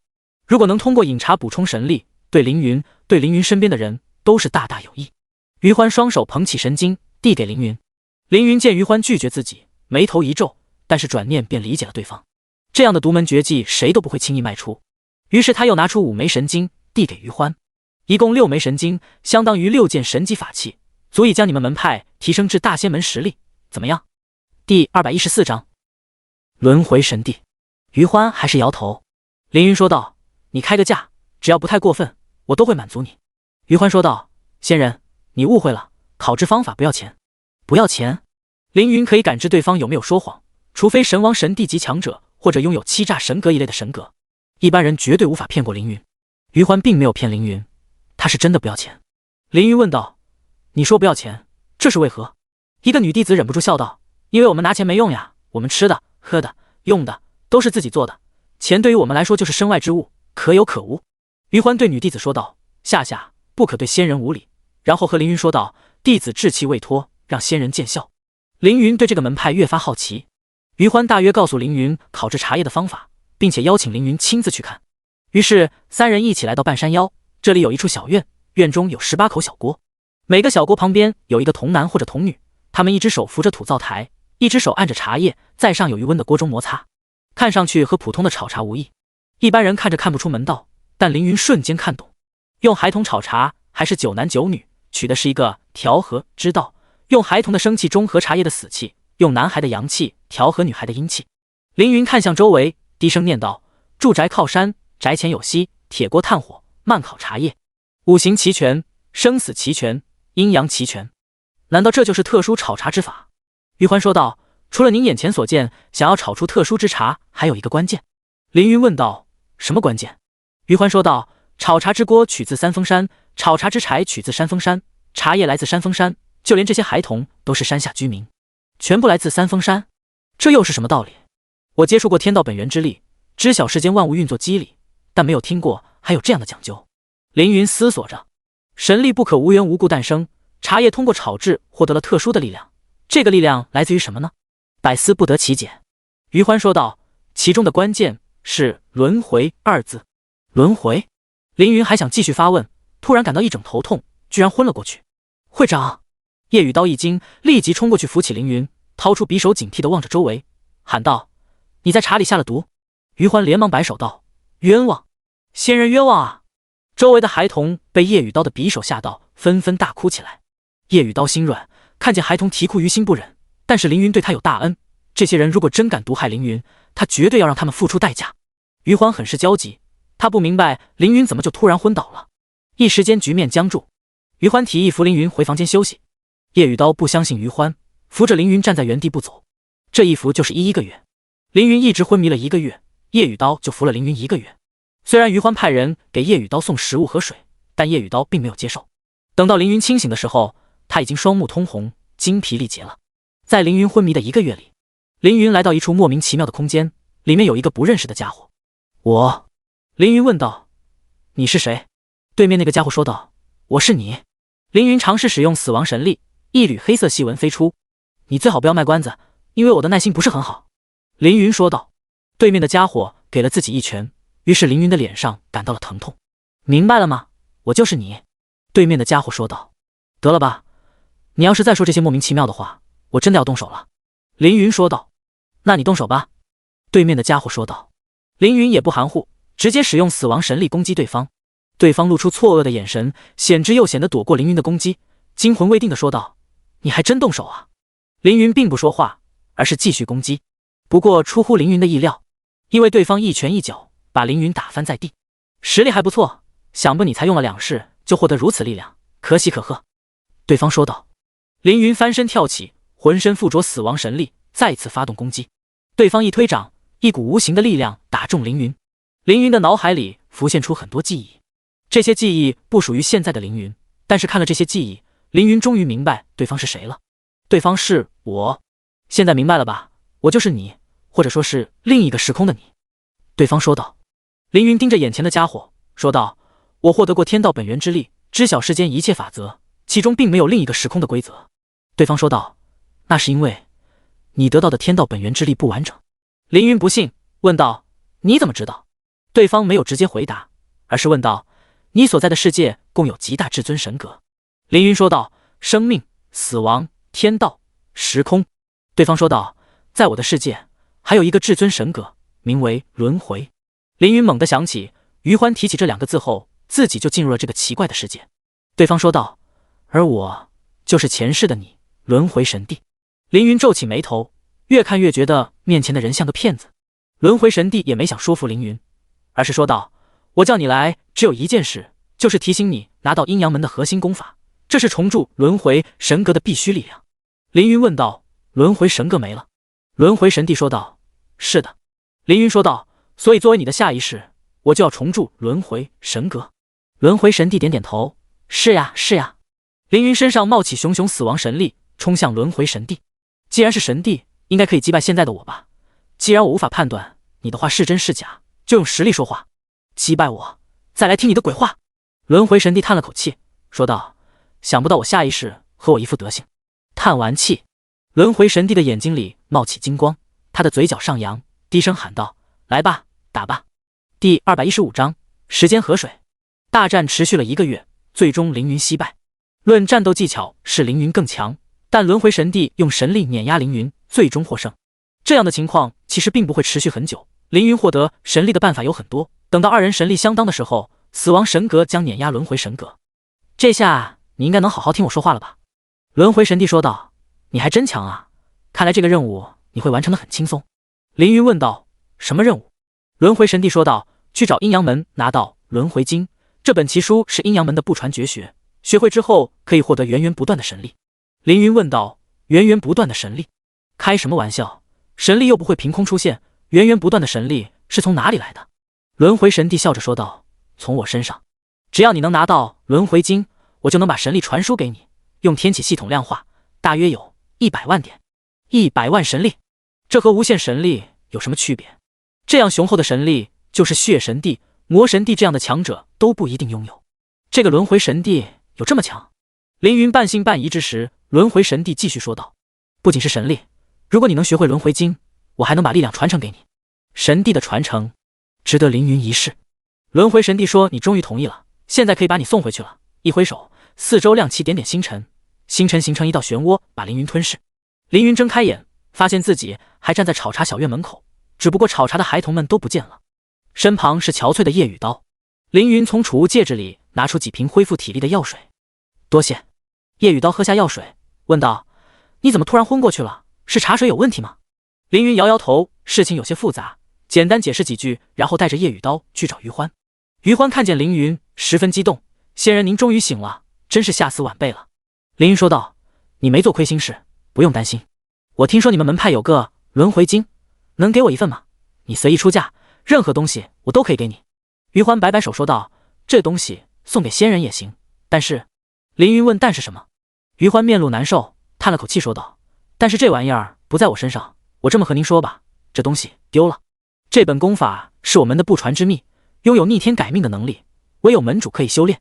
而20年前，门主在三峰山的山顶修炼轮回经的时候，不知为何引起了天地异象，一道巨大的漩涡把门主和经书一起卷走，从此了无音讯。20年来，我门派弟子不曾停下寻找门主的努力，但都是徒劳。凌云看向夜雨刀，想听听他有什么看法。天地异象，难道和时间有关？夜雨刀低声说道：这里的时间流动不对，说不定和这件事有关，去看看吧。凌云、夜雨刀和余欢3人来到三峰山的山顶，这里白雾飘飘，有白鹿环绕，宛如一幅人间仙境。这里有什么特别的地方吗？凌云问夜雨刀。夜雨刀摇摇头，说道：“看不出。”余欢说道：“不好意思，仙人，这里距离门主失踪已经20年了，就算有什么痕迹，也已经被山风给吹散了。”凌云点点头，线索好似断掉了。但是，凌云突然从神级储物戒指里拿出一个瓶子，瓶子里装有水，打开盖子，一股特殊的气味飘进叶雨刀的鼻子。时间之河！叶雨刀大惊。是的，时间之河的河水，我偷偷装了10瓶。凌云说道。什么时候做的？叶雨刀问道。龙子离开的时候。凌云说道。好家伙，顺手拿了10瓶。凌云用神力控制时间，河水倒飞向空中，薄薄的散开，像一个屏幕，倒映出20年前的画面。仙人，这是？余欢好奇地问道。这是过去的场景。凌云解释道，你们门主失踪的场景。画面中，一个白衣中年人晃晃悠悠地爬上山，先是坐在地上喘了好一会儿气，然后从怀里掏出一本经书，把经书摊开放在面前。是我们的门主冯大壮。余欢惊呼，他可是我们门派前年难得一遇的天才，仅仅修炼10年便达到了半仙之境。10年半仙确实是傲人的天赋，但这个冯大壮真是半仙的话，为什么爬个小山包都气喘吁吁的？继续看吧。冯大壮从裤子里掏出一个蒲团，垫在屁股底下，默默地看起经书来。看了刚刚1分钟，就不耐烦地打起哈欠，然后从怀里掏出一个酒葫芦，开始喝酒。光喝酒好像不过瘾，只见他捻起地上的石子向空中一扔，一只飞鸟掉了下来。他收拾一些木材，点燃火，在山顶把鸟烤熟，下酒吃。这是在看书还是来春游了？凌云无语。一旁余欢夸张道：“气定神闲，波谷不惊，门主修养高深。”凌云和叶雨刀脸一黑，这也能夸？冯大壮吃饱喝足之后，又从怀里取出一个卷好的毯子，盖在自己的身上，睡了起来。余欢点头道：“面对本门派最难经书，门主没有选择强行修炼，而是保持风轻云的心境，但养精蓄锐，等到时机成熟再做突破。”喂，叶雨刀打断余欢：“你这说的也太离谱了吧？我看他就是看不懂经书，在这里3心2意磨时间啊！”话音刚落，睡着的冯大壮突然翻身坐起，猛翻经书，接着盘腿做双手捏诀，一团团雄浑的力量凝成实质，威力惊人。这叶雨刀无话可说。凌云说道：“我们还是闭嘴吧，这个门派不能用常理理解。”叶雨刀点头。冯大壮修炼进度突飞猛进，身体周围的力量不断扩展，形成一道小小的漩涡，漩涡越卷越大，引起了天地异象。天地异象，门主要成神了！余欢大喊：“难道门主不是失踪，而是门主成神飞升了？”第216章轮回神殿。有可能，继续看。冯大壮感到一丝危机，突然猛睁双眼，手指成剑朝天一指，一道白光刺向天空。天空开始飙血，一个妖女褪去隐身法术，突然出现，是门主的老情人星域魔君。余欢捏紧拳头，破口大骂：“他妈的，这妖女早不来晚不来，偏偏等到门主成神飞升时来作恶，我呸！”冯大壮眉头皱起，此时是他突破功法的关键时刻，突然遭遇如此危机，一时间慌了神。星域魔君露出冷笑，开口说了什么听不到，然后他单手一抓，地上出现一只泥土巨手，抓住冯大壮，把他掳走。泥土巨手恢复原状。凌云比对空中的景象，然后找到冯大壮被抓走的位置，用脚一踢，泥土飞扬，一本经书就在土里。轮回经神级，真我大陆的顶级功法，效果为止。经书居然在这里！余欢惊讶道：“原来经书一直在三峰山上，亏我们找了这么久，居然没找到。”是啊，真是难为你们了，这本经书居然藏在土下半米的地方，这怎么找得到？凌云叹了口气，这阴阳门真是有趣。天空中的画面接近尾声，星域魔君抓住冯大壮后，朝他脸上狠狠亲了一口，然后抱着他飞走了。冯大壮一走，天地异象突然终止。一炷香的时间后，阴阳门的人上来寻找冯大壮，找了一圈没有找到，打着哈欠回去睡觉了。果然根本没有用心找，可恶啊！就差那么一点，我们就能救下门主了。余欢捶着胸口喊道：“如果早来一会儿就好了。”救下？我不觉得你们门主需要你们救。叶雨刀指着天上说道：“你们门主也没有挣扎啊，我估计他也是半推半就，其实他也想被那个女妖抓住吧？”这余欢说道：“应该不会吧？经书已经到手，冯大壮是自愿也好，不情愿也好，随他去吧。20年过去，怕是已经和女妖怪生了几胎了。”凌云翻阅经书，正在学习轮回经，需要时间5分钟。轮回经很难，天赋低的人学一辈子都学不会皮毛，但凌云一看就懂。这不是说凌云聪明，而是因为凌云上一世是轮回神帝。叶雨刀看凌云翻起了经书，便不再打扰，和余欢一起下山，以学习轮回经，获得被动技能轮回感知超神级。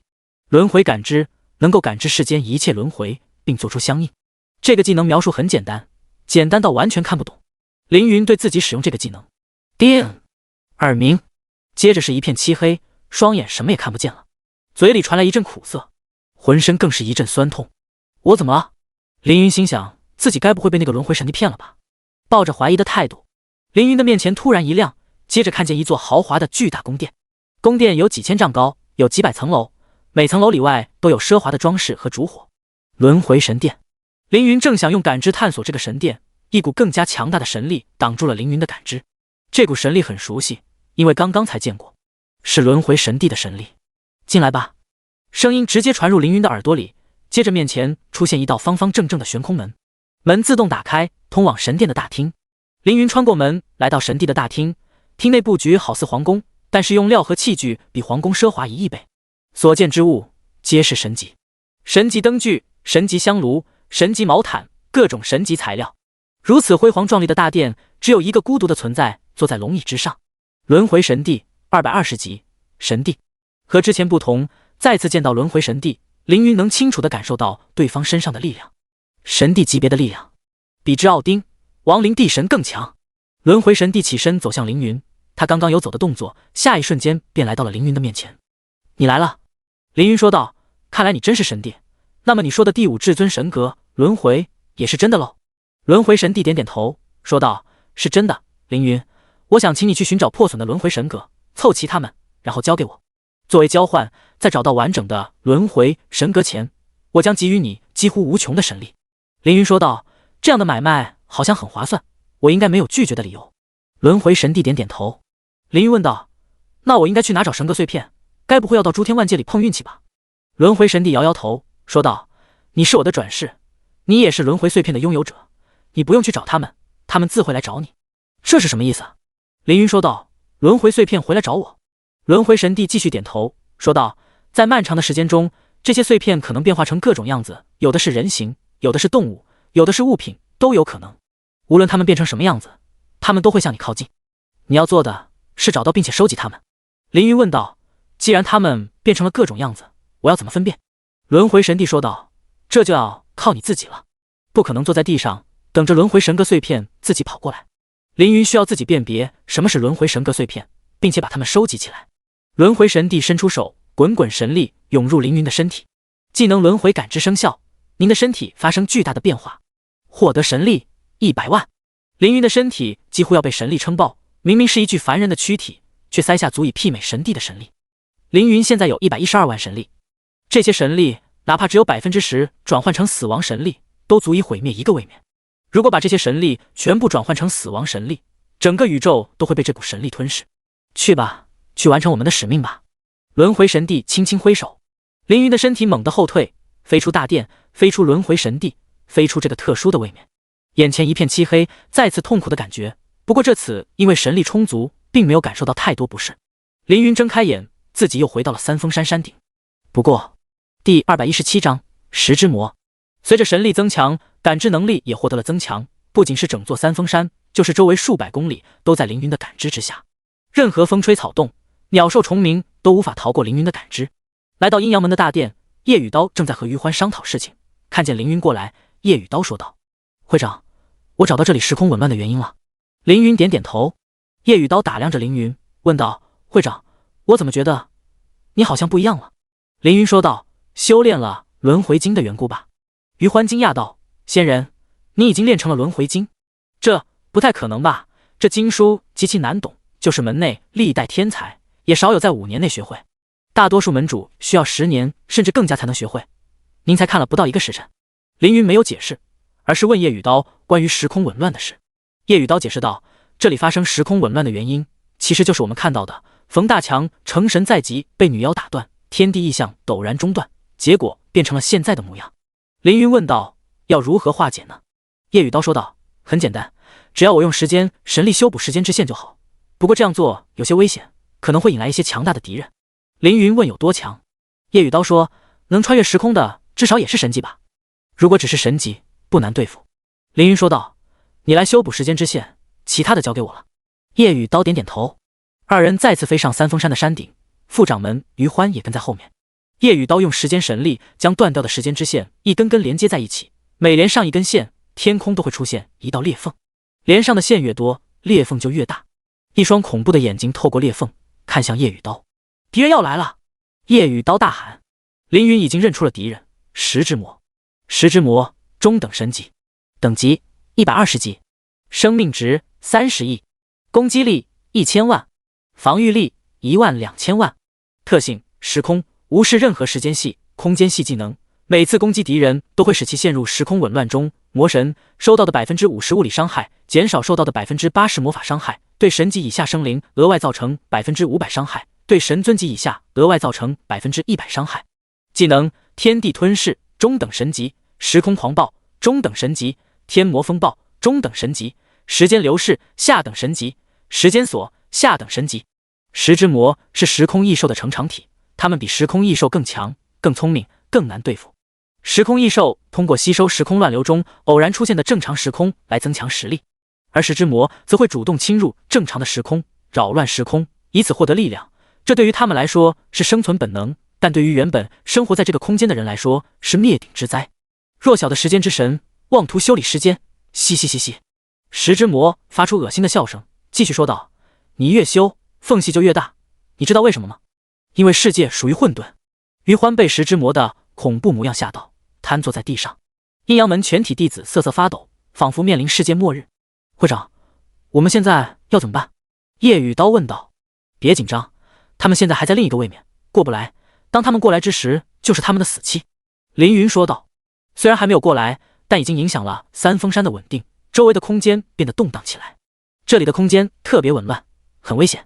叶雨刀提醒道。凌云用神力护住整个三峰山，弟子们的压力顿时轻了不少。哟，好强的神力，好小子，我还小看你了。石之魔惊讶凌云神力的丰厚，不过对方毕竟只是凡人，在石之魔眼里，凡人是蝼蚁一样的存在。叶雨刀继续修补时间，裂缝越来越大，石之魔的身体也渐渐露出。这是一个极其扭曲的怪物，有3头6眼、6手4脚，2副身躯连在一起，好像一个缝合怪物。石之魔把头伸出裂缝，说道：弱小的人类，吃我一招时空狂暴！一阵诡异且狂暴的力量开始肆虐，云朵四散，一只不识趣的小鸟从时空风暴中飞过，时间在它身上飞速流失，鸟儿的身体肉眼可见的成长、老化、腐朽，最终粉碎。任何生灵被时空狂暴击中都是这样的结果，哪怕是凌云也一样。石之魔自带逆时间得力量，实力远超一般中等神级。凌云点评，而且久经时空乱流洗礼的身体也有不错的属性，如果有一只石之魔做宠物倒也不错，不过那是后事。凌云用更多的神力抵挡石之魔的技能，这样会大量消耗神力，大约200左右，是石之魔发动技能消耗的3至4倍神力。这样的防御属于笨办法，但是面对强大的神格，只能用这种笨办法。幸运的是，这种笨办法正适合现在的凌云，一个用上100万神力的凡人。哈哈哈！想用神力抵挡我的时空狂暴，我倒要看看你有多少神力！石之魔大喊。时间和空间被石之魔的技能弄成一团糟，叶雨刀感觉自己好像一个浮萍在暴风雨中飘摇。这就是异族的力量吗？好强啊！叶雨刀咬牙坚持。他才80级出头，面对120级中等神级的石之魔，即使只是一点余微波击到他，也是难以承受的。凌云用更多神力保护他。叶雨刀惭愧地问道：会长，这样保护我，你自己会不会危险？凌云说道：不用担心我，专心处理时间紊乱。叶雨刀点头。石之魔见凌云一直在用神力抵挡他的技能，暗暗心惊，同时也很期待。到底是你的神力多，还是我的力量强？凌云和石之魔都在等叶雨刀继续修补时间之线，修补的越多，天上的裂缝就越大，直到石之魔可以把他的头伸入真我大陆中。时机到了，你们死了！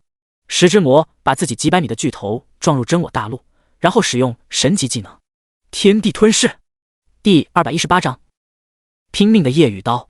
天和地像2张平行的纸，在这一瞬间，2张平行的纸被一只无形的大手揉捏成团。白云在大地游荡，泥土飞入天空，星辰坠落，山河悬空，整个世界上下颠倒，左右颠倒，不断被揉捏挤压、混合、翻转。用世界末日来形容也不为过。三峰山因为有凌云的神力保护，所以没事。但其他地方已经完全被摧毁。啊，好可怕呀！好强大的邪魔，我死定了！我不想死啊！这就是我们的命数吗？我不甘心！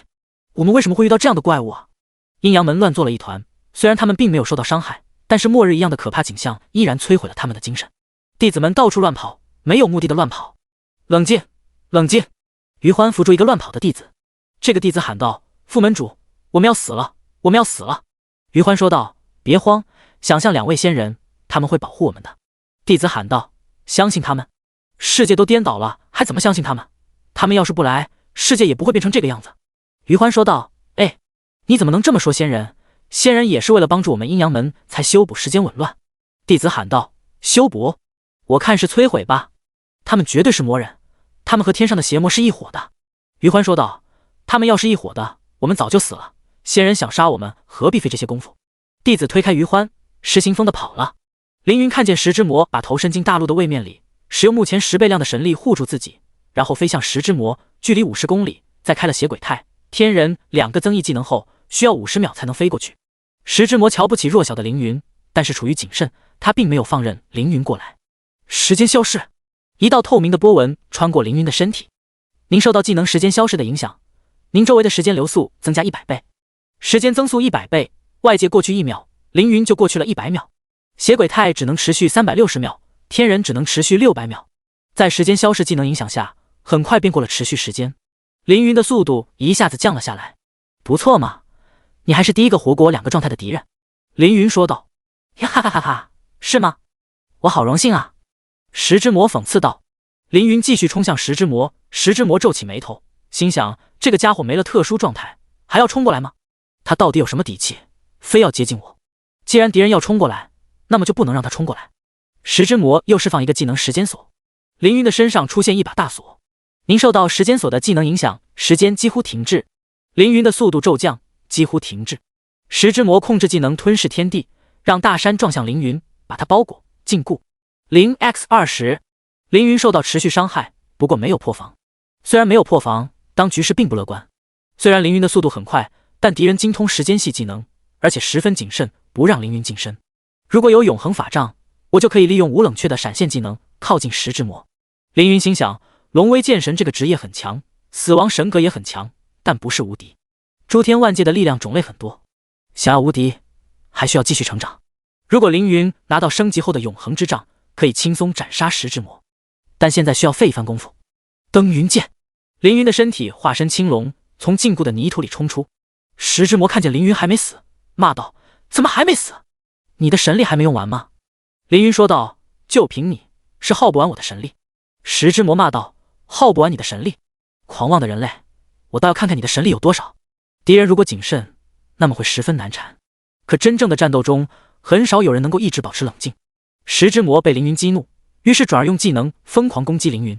他不相信凌云的神力可以抵挡他的技能，所以他要证明凌云是狂妄的弱者，是井底之蛙，证明凌云是错的。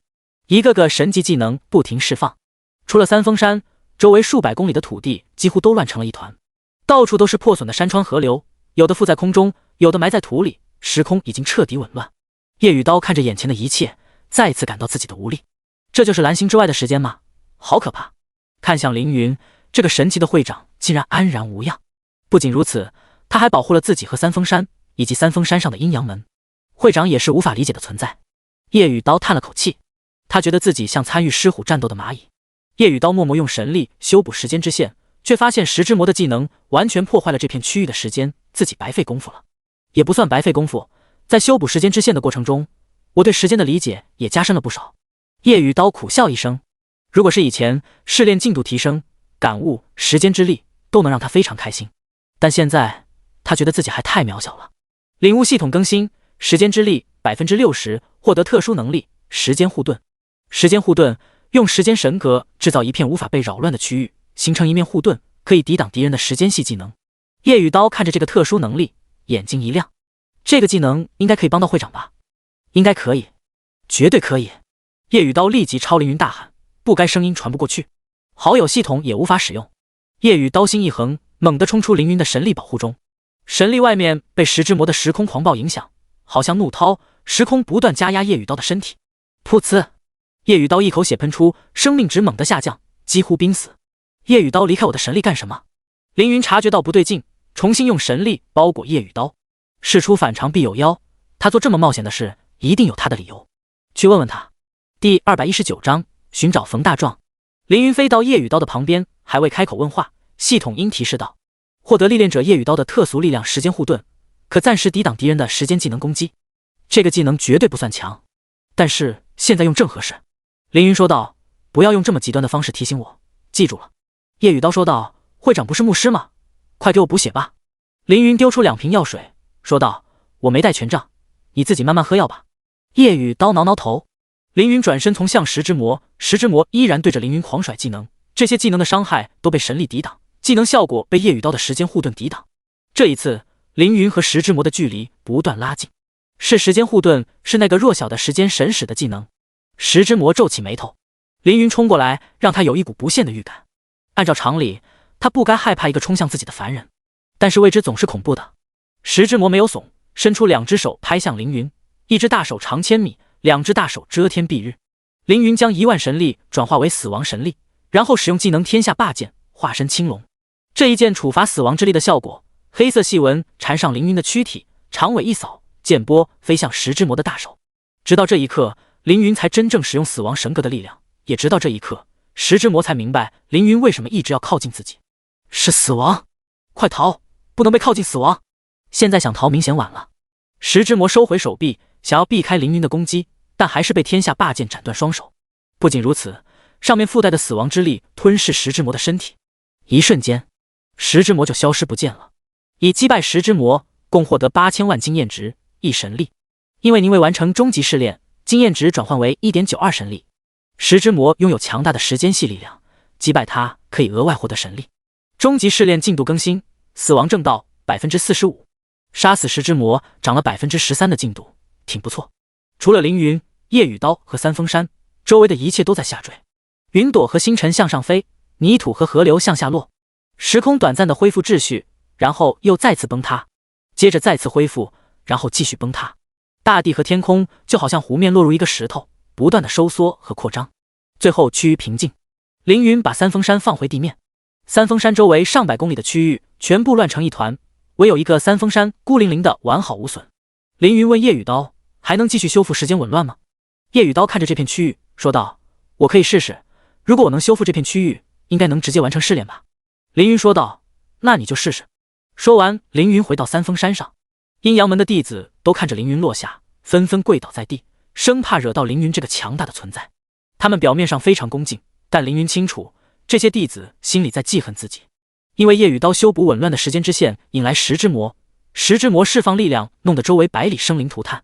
这些弟子都是周围村落里的孩子，石之魔摧毁了他们的家乡。现在石之魔死了，这些弟子们只能把仇恨寄托在凌云的身上。多谢仙人除魔味道。余欢自感气氛不对，陪笑说道。弟子们听了，不由得发出冷哼。凌云说道：我知道你们为什么生气，大可不必。等到夜雨刀把这片时间紊乱修补完成，之前发生的一切都会重置。阴阳门的弟子们满脸震惊，纷纷抬起头来，想问又不敢。三峰山周围因为天地异象，时间紊乱，所以有益于其他地方，只要将紊乱的时间修复，之前发生的一切都会重置。凌云再强调一遍，但阴阳门的弟子们还是没听懂。凌云不得不用通俗的比喻来说明，这个世界好似一幅画，三峰山是画中一处风景，因为一些原因，三峰山从画中剥离了出去。等我的朋友把三峰山加回画中，三峰山以及周围都会变回原来的模样。这一下阴阳门的弟子都明白了，就是自己的亲人们会活过来。他们一改仇视的态度，用感激和畏惧的眼神看着凌云，这样改变世界的力量，不是他们这些凡人能够理解的。凌云飞到余欢身旁，向他询问轮回经的事。这本经书居然记载了看穿轮回的方法，不简单，说不定和轮回神格碎片有关。余欢苦笑着说道：对于仙人的问题，晚辈深感自责，因为轮回经只有历代门主能够钻研，关于这本经书的故事也只有门主知晓。也就是说，想要知道轮回经的事，只能去问冯大壮了。刚刚的战斗把周围百里都已经被翻了个天，就算要去找冯大壮，也等夜雨刀收拾好这里再去吧。这一等就是1个月。1个月的时间里，凌云就在三峰山休息，而夜雨刀一直在修补时间之线。1个月后，天地突然一变，三峰山的一切都回到了20多年前，回到冯大壮离开的那个晚上。弟子们都变年轻了，山门口的老树重新开花，长满杂草的无人小路也变得干净整洁。20多年的经过，好似一场梦。叶雨刀从峰顶回来，他很虚弱，但是他已经完成了终极试炼。我要好好休息几天。叶雨刀满脸疲惫地说道。休息吧，完成终极试炼之后，还要做好成神的准备。凌云提醒道。叶雨刀点点头。现在该去找冯大壮。凌云问过余欢，得知星运魔君住在200里外的星运魔窟，花几分钟飞到星运魔窟的上方，发现这里不只是一个山洞，而是一个城镇，名叫黑鸟镇。黑鸟镇有2条街，1000多户，街上男男女女，有老有少。凌云感知属性一扫，不禁皱起眉头来。怎么会没有？余欢的情报有误。凌云扩大的自己的感知，在周围数百公里范围寻找，还是没有找到冯大壮和星运魔君。只有2个情况，要不是星运魔君把冯大壮带到了更远的地方，要不是他们用了特殊的办法隐藏自己的踪迹。第220章轮回感知，很有可能是第2条，只是不知道他们用了什么力量隐藏了起来。凌云回到星运，拿出欺诈神格，用神慢慢侵染，这样可以简单的使用神格力量。欺诈神格拥有看破谎言的能力，一切能力都不能在他面前隐藏。凌云用侵染了欺诈神格的神力扩散，笼罩整个黑鸟镇，结果还是一无所获。有意思。凌云开始琢磨，对方到底用了什么办法隐藏了自己的踪迹。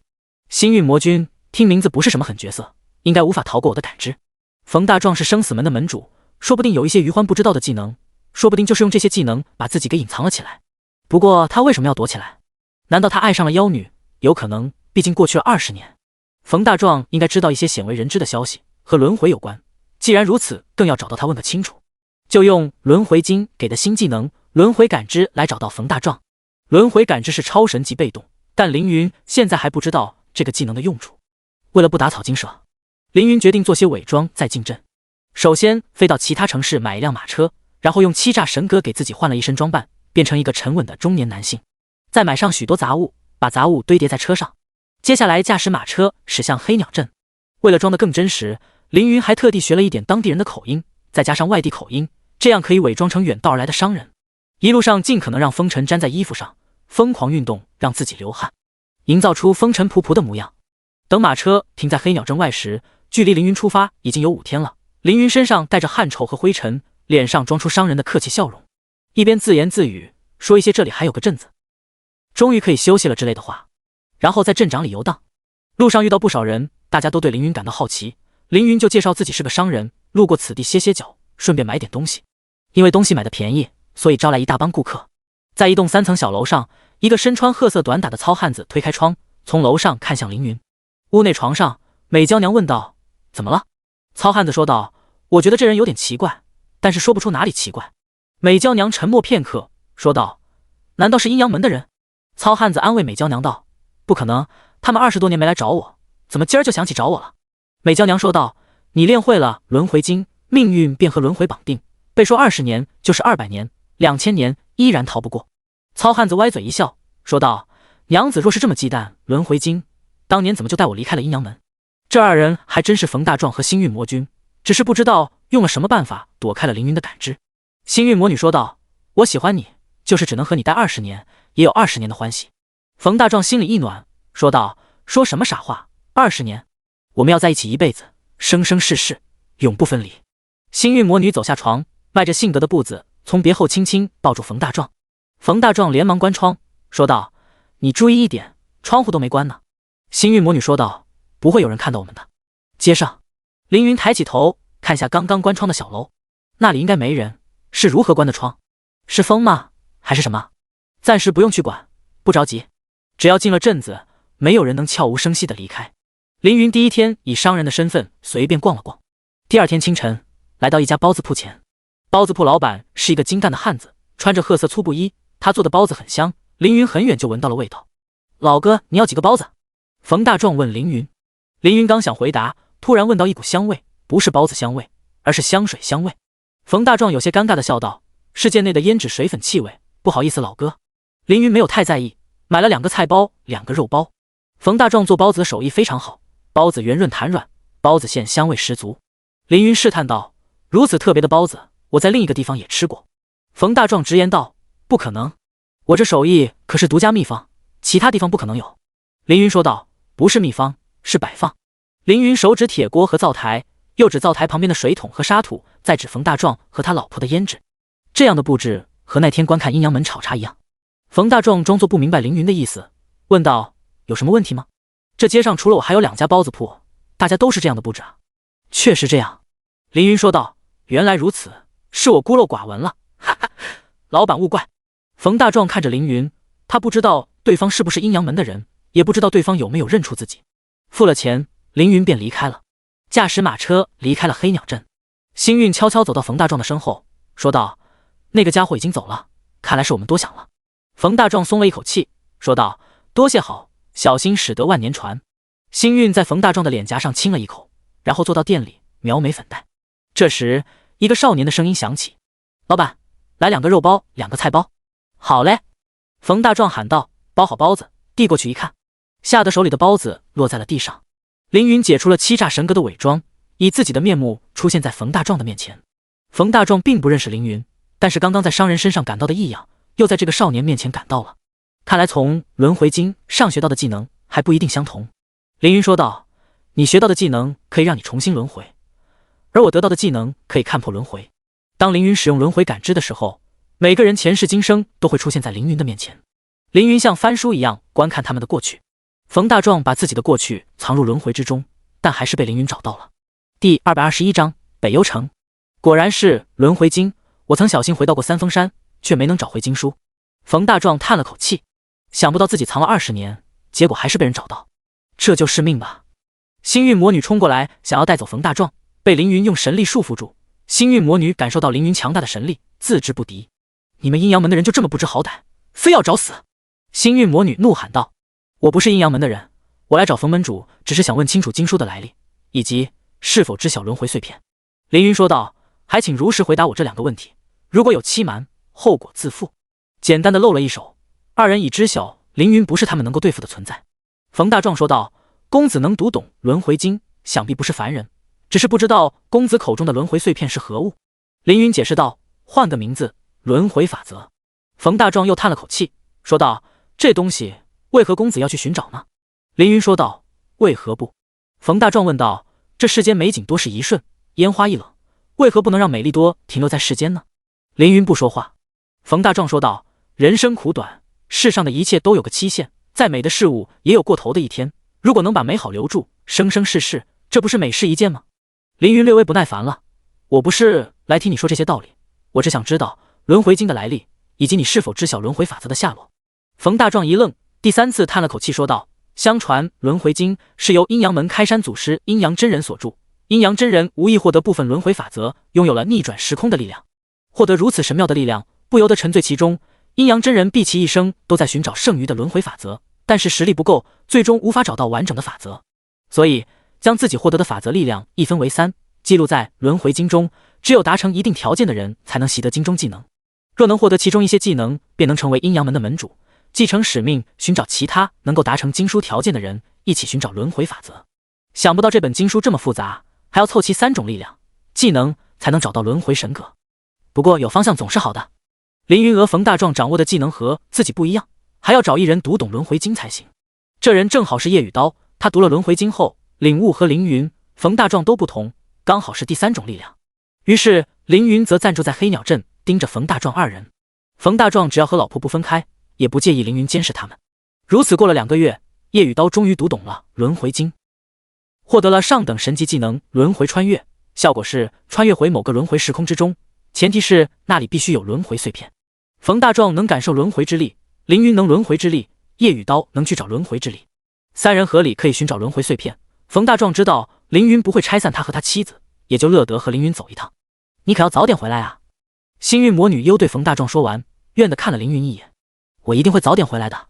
冯大壮摸了摸星运魔女的头。冯大壮催动轮回技能天命轮回，感应时空中的轮回力量，并且分享给叶雨刀。叶雨刀再将3人传送过去。已来到北幽城。北幽城是一座神级城市，里面居住的神明都是100级以上的神级强者，神尊级强者也很常见，神官级都不少。北幽城的城主是个神王，拥有幽冥神格，效果是将敌人的身体和灵魂分离，对付近战类职业尤其方便。凌云他们一进城，北幽神王就有所感应，对着北幽城主管说道：“城里来了虫子，凡人，你去打扫一下。北幽主管点点头，走出城主府。他随便叫个护卫，说道：“城里来了虫子，快去灭掉他们。”护卫抱拳答应，然后走向凌云他们。居然来到了北幽城，只是不知道是哪个时间点的北幽城。凌云环顾四周，四周都是行走的神明，100多级，绝大多数是下等神级，也有一些中等神级。这些神明是上古神帝的北幽神帝的后裔，天生拥有神级血脉，一出生便是神级强者。这些神明冷漠地看着凌云他们，好像自己的家里来了流浪狗、臭虫一样。好恶心啊！他们是怎么进来的？他们是谁的奴仆吗？应该没有哪家人穷到用凡人做奴仆吧？隔着老远都闻到他们身上的臭味了。有没有人出手清理一下他们？护卫呢？叶雨刀不知道这些神明为什么对自己有那么大的敌意，问凌云。凌云说道：“因为他们并不认为我们和他们是同类，就好像我们觉得猩猩猴子和不是人类一样，他们也觉得人类是猩猩猴子。”叶雨刀还是得第一次被别人当作猩猩猴子，即使是魔族，也只是把人当作下等种族而已。快找到轮回碎片，然后离开这吧。被他们这么看着，浑身不自在。叶雨刀说道。冯大壮点点头，说道：“我也是这么觉得。”他继续使用天命轮回，想要找到轮回碎片。一股奇异的感觉涌出，他指向了城主府。在那里，周围的神明看见冯大壮用手指城主府，纷纷怒不可遏，吼道：“放肆！一个凡人竟然用手指城主府，那可是神王大人居住的地方！你们这些无礼的畜生！卫兵怎么还不来？北幽城的卫兵也太懒散了！”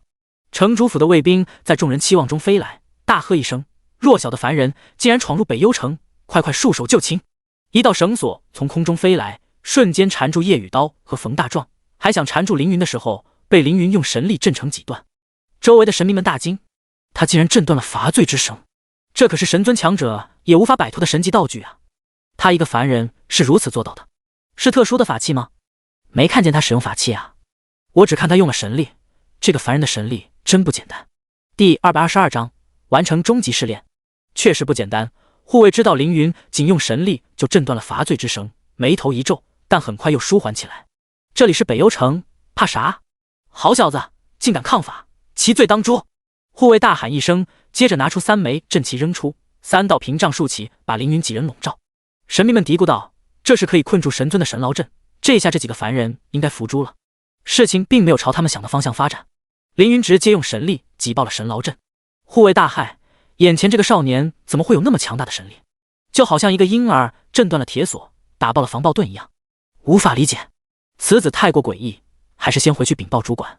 护卫回头飞向城主府，但是神力已经把他的身体死死缠住，动弹不得。反正你们也没把我当作同类，那我也不手下留情了。凌云说完，手上露出死亡神力，侵蚀护卫。护卫的身体接触到黑色的纹路，瞬间消失。周围围观的神明们死一样寂静。接着不知道有谁喊了一句：“他有死亡神格。”四周马上乱成一团，大部分神明如鸟兽状四散，也有几个不怕死的神明逆人群而上，拿着各种武器冲向凌云，有长剑、飞刀、铁矛、符咒等等。这些武器法器附着了北幽神帝祖传神力，威力强大，是一般神力的2、3倍。如果被这些攻击打中，凌云也得掉几万生命值。不过这是如果，凌云的速度比他们快上几倍，怎么会被打中？龙瑶神剑连点，凌云像风一样穿梭在不怕死的神明身边，1秒15剑，只要触发一次死亡神力，便能杀死一个神明。不到2秒，冲过来的9个神明全部被死亡神力吞噬。终极试炼更新，死亡正道 54%。这么打下去，终极试炼的进度会大涨。咚咚咚咚，天边传来战鼓的轰鸣声，接着空间一阵波动，凌云、叶雨刀和冯大壮被一股强大的力量拖入小位面之内。在小位面里，北幽城主管和北幽城护城将军带着1000士兵守候在此。竟然拥有死亡神格，我倒是小看你这个凡人了。北幽城主管说道。老李，你这次看走眼，少不得被城主批评。护城将军说道。谁能想到一个凡人会有死亡神格，是我命不好，撞上这么个蠢事。北幽主管摆摆手说道，快把他干掉，拖得越久越丢脸。护城将军挥动战旗，1000个110级的神级士兵冲向凌云，铺天盖地，带着可怕的威能。有时候我会觉得很神奇。凌云说道，力量仿佛不与任何东西联系，聪明的人可能有力量，也可能没有，蠢的人可能有力量，也可能没有。你们明明拥有神级实力，战术却幼稚的像孩童一样。感叹完，凌云直接一记万灭斩斩向漫天神兵。一剑下去，所有神兵瞬间消失，仿佛从来没有出现过一样。获得物品：天域长矛神级 X200， 天域铠甲神级 X200， 提阿奴。1000神兵爆出1000件神级装备，虽然都是一阶神器，但总价值还是非常可观。终极试炼进度更新，您已完成终极试炼，恭喜！您成为蓝星第一个完成终极试炼的历练者，获得10000神力，最大神力增加 10%。全球公告：华夏的神秘历练者成为全球第一个完成终极试炼的人，成神在即，蓝星将拥神级强者。您已完成终极试炼，获得成神挑战资格，并且接触100级等级上限。终于完成终极试炼了，接下来只要成为半神，天道系统将再也无法束缚自己了。万灭斩的余波飞向守城将军和北幽主管，二神反应极快，第一时间向后暴退，勉强躲过这必死一斩。看着漫天神兵突然消失，再一想到自己差点也死在这样的技能下，不由得惊出一身冷汗。完了，我损失了1000士兵，我的仕途到头了。守城将军绝望地说道。他在北幽城摸爬滚打1000年，好不容易从一个小兵变成了将军，如今凌云这一剑让他的战功清零，甚至还要被城主责罚。都怪你，凡人！守城将军大吼。老丈，别冲动，这个家伙实在不简单，我们回去找城主吧。北幽主管说道。损失了1000神兵，我有什么脸面回去见城主？我要是不能把这凡人的头取回去，城主一定会把我的头摘下来挂在城门上。守城将军喊道。凌云飞相守城将军，然后使用闪送匕首瞬移到他身后，低声说道。说完没有，战斗还没结束。在凌云瞬移过来的一瞬间，守城将军就已经做出反应，只见他浑身神力爆发，想要把凌云震飞出去。但是凌云的身上同样爆发出强大的神力，比守城将军的更强、更大、更多。守城将军大喊：不可能！我可是神官，而你不过是个凡人，凡人的神力凭什么比神官还强？凌云说道。想不明白吗？下地狱去想吧，如果你能下地狱的话。剑光连闪，瞬间刺出3剑。守城将军实力不错，作为神官的他虽然速度不及凌云，但也不至于毫无招架之力。他拿起一并神铁制作的宝剑抵挡凌云的攻击，在一瞬间连挡3下，刚好把凌云的攻击挡住。凌云再出3剑，守城将军手忙脚乱，只能当下其中1剑。另外2剑中有1剑附带了死亡神力，神力触碰到守城将军的一瞬间便把他灭亡了。如此下来，小位面里就只剩下北幽主管一个敌人。北幽主管面对杀神一样的凌云抖个不停，哆哆嗦嗦地说道：大仙饶命，我有眼不识泰山，惹了大仙，是我的错，我该死，我该死。凌云亮剑说道：该死就去死。北幽主管赶紧下跪磕头说道：我说错了，说错了，大仙只要饶我一命，让我做什么都可以。凌云问道：城主府里可有轮回神格碎片？第223章晋级半神境。北幽主管一愣，颤颤巍巍地问道：大仙问那神格有何意图？凌云说道：是我问你，不是你问我，你要再不打，别怪我动手了。北幽主管连忙磕头说道：我说，城主北幽神王确实有轮回神格碎片，而且已经将其完全炼化，获得了轮回的部分能力。早听闻北幽神王实力强大，在一众神王中能排得上前10，只是他的力量很是神秘，没有人知晓他为何如此强大。原来是因为轮回神格，想不到轮回神格这么厉害，看来轮回神王说他是第5格至尊神格也有些道理。凌云继续问道：他从轮回神格里获得了什么力量？北幽主管说道：我只是听说一些传闻，城主他可以将自己所有轮回转世的力量集中于这一世，所以他身上有几百世的力量以及技能，积累了几百世的力量和技能，这可不是小角色。凌云才活了2世就已经强得不像话，北幽神王肯定也不弱。凌云琢磨片刻，决定在此完成成神挑战，再去夺走神格。是否开启成神挑战？是。凌云平静地说道。时间停止，一团浓郁的黑烟包裹住凌云，在他的前方，一团看不清的黑色存在朦朦胧胧，带着无尽的力量，问道：你想成为死神吗？凌云点点头。一旦成为死亡之神，所有生命都将站在你的对面，你再也不能拥有人类的情感，也不再有家人、爱人、朋友、子嗣，你的存在代表了死亡。凌云说道：那是完全成神，我现在只想做个半神，以你的实力成神只是时间问题，在此之前你就需要考虑，你真的能割舍过去的情感吗？黑雾亮起颜色，是一张张人脸和记忆中的画面，有秦思月、叶子毅3人一同玩耍的时光，也有叶雨刀、霸天和潇潇雨歇4人一起去魔族位面的经历，还有天云琉璃和金凤儿大家一起打过2个副本。再然后是果冻，是白，是米歇尔，破天巨蟒，伊丽莎白，这几个宠物性格各异，但都对自己还不错。最后甚至还出现了凯瑟琳和康，这2人也跟着自己有一段时间了，没有功劳也有苦劳，是2个不错的下属。凌云上一世成为天道神选，天道之神时，同样需要和过去的自己切割，做到为抹去人欲，唯留天理。但上一世凌云身边的人早早离他而去，他是个独狼，蓝星甚至整个宇宙对他都可有可无。现在情况好像有些不同，我要主动离开大家吗？凌云有些犹豫，这样的纠结几乎不会出现在凌云的身上，但是出现了就得面对。先成为半神吧，以后的事情以后再想。黑雾散开，一个黑色的圆环出现在面前，这枚圆环就是死亡主神，4大至尊主神之一。他没有人类这样丰富的情感，也没有欢喜和悲伤。凌云想要成神，他便考验凌云的资质。您的成神挑战必须达成以下要求：1. 神力大于1万，已完成； 2. 拥有完整的神格，已完成； 3. 主属性之和大于50万，已完成； 4. 领悟某些力量大于 90%， 未完成。10. 战胜一位当前神格的神明。死亡主神发出黑色光芒，凝结成实质。一个拿着长长镰刀、身穿黑色斗篷的死神出现在凌云面前。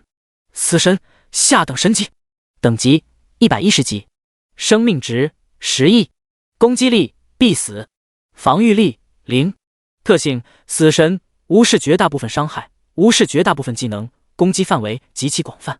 技能死神镰刀，下等神级，飞镰、圣灵、百花斩。传说死神不强也不弱，虽然被他攻击的对象必死，但也有很多办法对付他，不过还是要小心。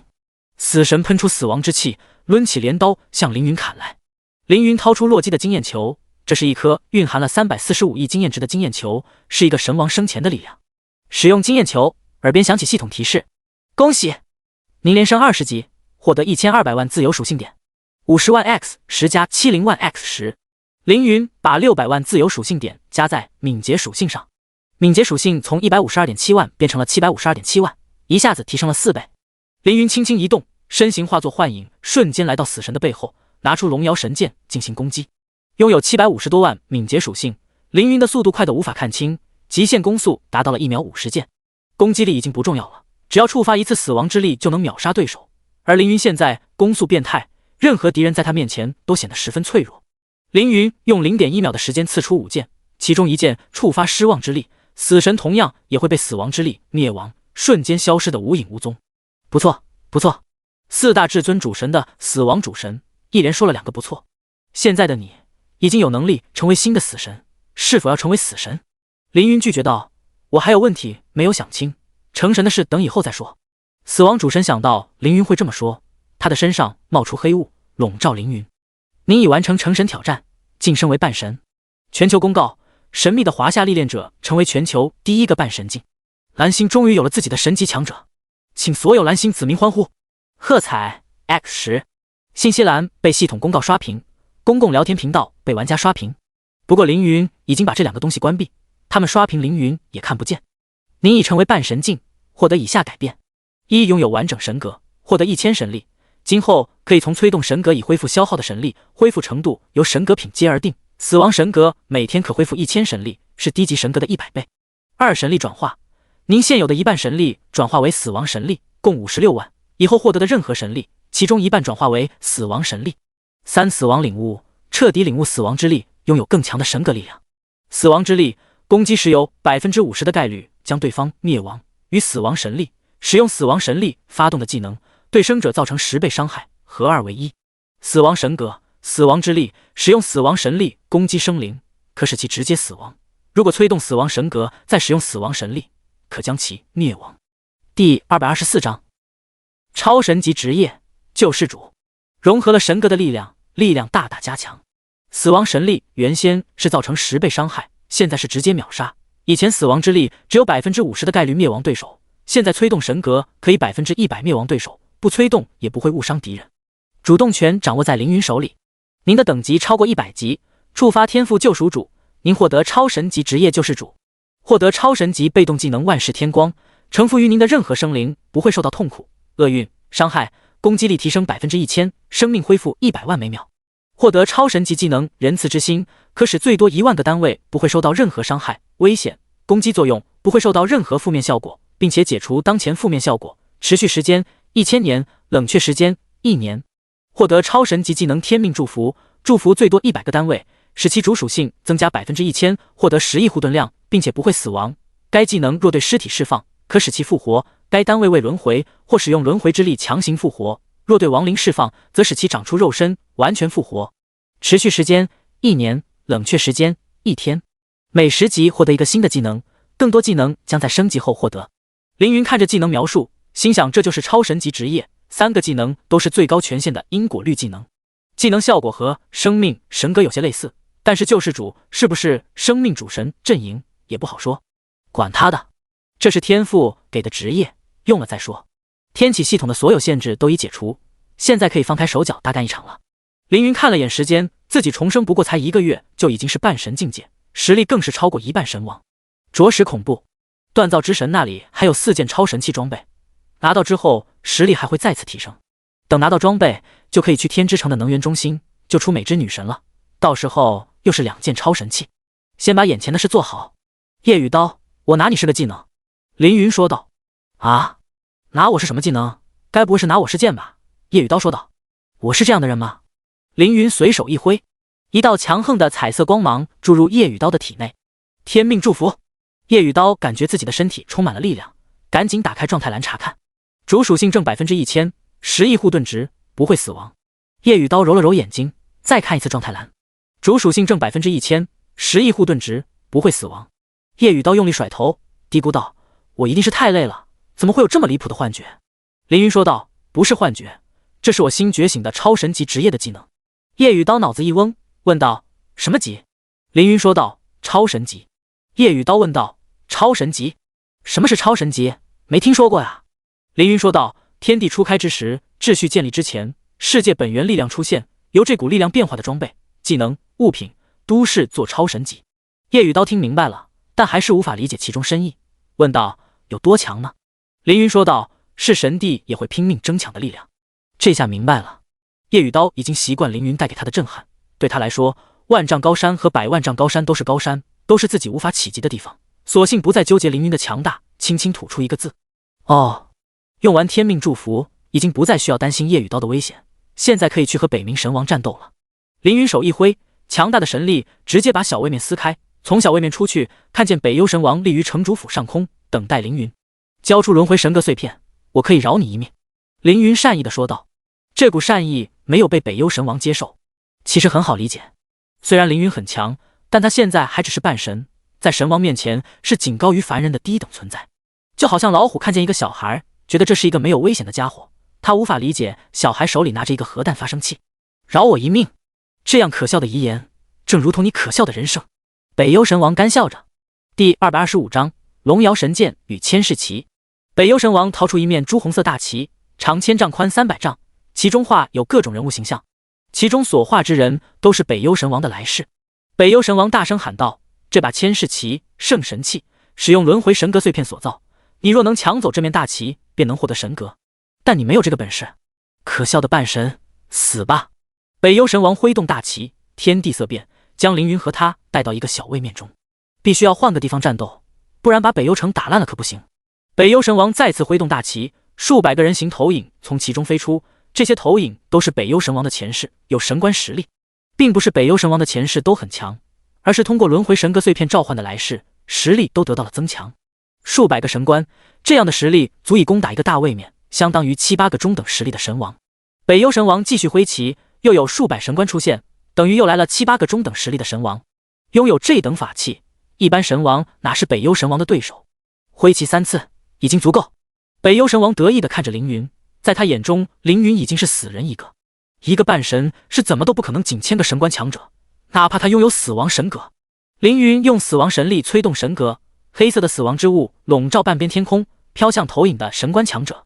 神官强者进入死亡之物，立即消失不见。这就是死亡神格的力量吗？北幽神王大惊，说道：居然可以秒杀我的来世投影！我本以为神官级别的投影连神王也可以一战，想不到在死亡神格面前这么脆弱。凌云单手持剑，穿过死亡之物，冲向北幽神王。北幽神王再次挥动千世旗，又有数百强者冲出来挡住凌云。凌云挥剑斩击，龙魂显现，成为半神后，青龙身上多出一层黑纹，凡被黑纹青龙攻击到的敌人瞬间死亡。神官速度极快，但比凌云差了太多，凌云杀他们如同踩死蚂蚁一样轻松。好快的速度，你的实力在半神中无人能敌。北幽神王对凌云称赞道，但是到此为止了。这个175级的神王要认真了。北幽神王催动3层神力，挥动千世旗，天空雷鸣闪电，一道100丈天雷直直地劈向死亡之物。这道天雷蕴含天道秩序，定能破你的死亡力量。北幽神王兴奋地看着青蓝色的天雷轰击死亡之物，雷电和黑雾解除的一瞬间便消失不见。不过几乎同时，死亡之物也被天道之力驱散，2个技能互相抵消了。这物竟然能抵消我的秩序天雷！北幽神王大惊，死亡之物不是无敌的。凌云也有些惊讶，二人引以为傲的技能互相抵消，给对方一个不小的惊讶。凌云使用技能游龙飞剑，一条死亡青龙冲向北幽神王。北幽神王挥动千世旗，空中出现一道巨大的时空裂缝，将死亡青龙装下。凌云再使用技能天下霸剑，又是一条死亡青龙飞出，甩尾一斩，把空中的时空裂缝斩断，并且斩向北幽神王。北幽神王的速度亦是极快，虽然比凌云差了1/5，但能够轻松躲开龙尾斩击。看来只有近距离攻击才能起效。凌云想罢，冲向北幽神王。经过2番交手，北幽神王认可了凌云的实力，决心认真起来。想要短兵相接吗？好，我就和你近战一试。北幽神王同样冲向凌云，挥动千世旗，数百神官从其中飞出，远远地朝着凌云发动攻击。凌云开启血鬼和天人2个状态，硬吃这些攻击，同时速度再次暴涨。一瞬间，连光都捕捉不到二人的身影，但是攻击已经完成。凌云出现在北幽神王刚刚的位置，北幽神王站在凌云刚刚的地方，二人好像互换了位置。咔嚓，一道裂缝出现在龙瑶神剑上，这柄80级一阶神器无法胜任这个级别的战斗。噗呲，千世旗的一脚被斩下。北幽神王看着飘落的3角旗面，怒不可遏：你竟然损伤了我的圣神器！你这可恶的半神！圣神器受损让北幽神王十分气愤，但他没有想到，如果他拿着一阶神器，凌云拿着圣神器，对拼的结果就不是武器受损，而是他的人头落地。一阶神器打破圣神器，足以可见二人的近战差距。凌云抚摸龙瑶神剑，低声道：虽然只是一阶神器，但用得非常顺手，如果坏了还有些舍不得。之前在洛神战场拿到了锻造之神的工具箱神级，此时把工具箱拿出，对着龙瑶神剑使用。是否使用锻造之神的工具箱修补龙瑶神剑？凌云点点头。工具箱亮起白光，开始修复龙瑶神剑。小子，你还有功夫修复武器？北幽神王怒指凌云：你当我是死的吗？凌云说道：现在不是，但很快会是。北幽神王单手一扯，半边天地被他扯到手中，往千世旗上一扔，千世旗失去的边角被暂时补齐，上面的图案是山水。这样当然无法修好一个圣神器，但能继续使用，只不过相比凌云就寒酸很多了。北幽神王狂挥千世旗，天空中电闪雷鸣，大地上烈火喷发，天地之间狂风暴雨。这把圣神器除了拥有轮回神格碎片外，本身拥有催动天地的力量，而且威力无穷。凌云面对天上地下的攻击无处可躲，生命值很快掉到一点血皮。有血鬼态也不用太紧张，至少6分钟内不用担心会死。抵抗死亡，想不到你还有这样的本事。北幽神王说道：我要看看是你的状态持续时间更长，还是我的千世旗更厉害。北幽神王继续挥旗，地上又翻起1000丈巨浪，同时天空中落下陨石雨，再加上雷电风暴和火柱，凌云的身体每秒都要受到几亿点伤害。凌云也懒得用神力护体，默默等龙瑶神剑恢复。1分钟过去，龙瑶神剑耐久度已满，剑身上的裂纹消失，龙瑶神剑又恢复如初。第226章战胜北幽神王。等我回去拿生命权杖，还可以把龙瑶神剑交给锻造之神升级。凌云提剑冲向北幽神王，带着狂风和闪电，无视岩浆和洪水，穿过重重攻击，向前一刺，死亡青龙飞出。灯笼剑，凌云化身死亡青龙冲向北幽神王，他想躲，但是凌云以更快的速度追在他的身后。北幽神王用一般神力化作护盾挡在凌云面前，凌云张开龙嘴喷出死亡神力。想和我比拼神力吗？北幽神王大笑道：不自量力的蠢货，一个半神竟然妄图和神王比拼神力，而且是和拥有几千个前世力量传承，加上北幽始祖力量加成的我比拼神力。无知的家伙，可怜可笑。力量有不同形式，也可能有属性克制，而直接用神力对抗是最常见的用途。凌云不理北幽神王的嘲讽，身体不断前进，死亡神力好像钻头一样钻进北幽神王的神力护盾中。北幽神王笑容渐渐僵住，这家伙应该快没有神力了吧？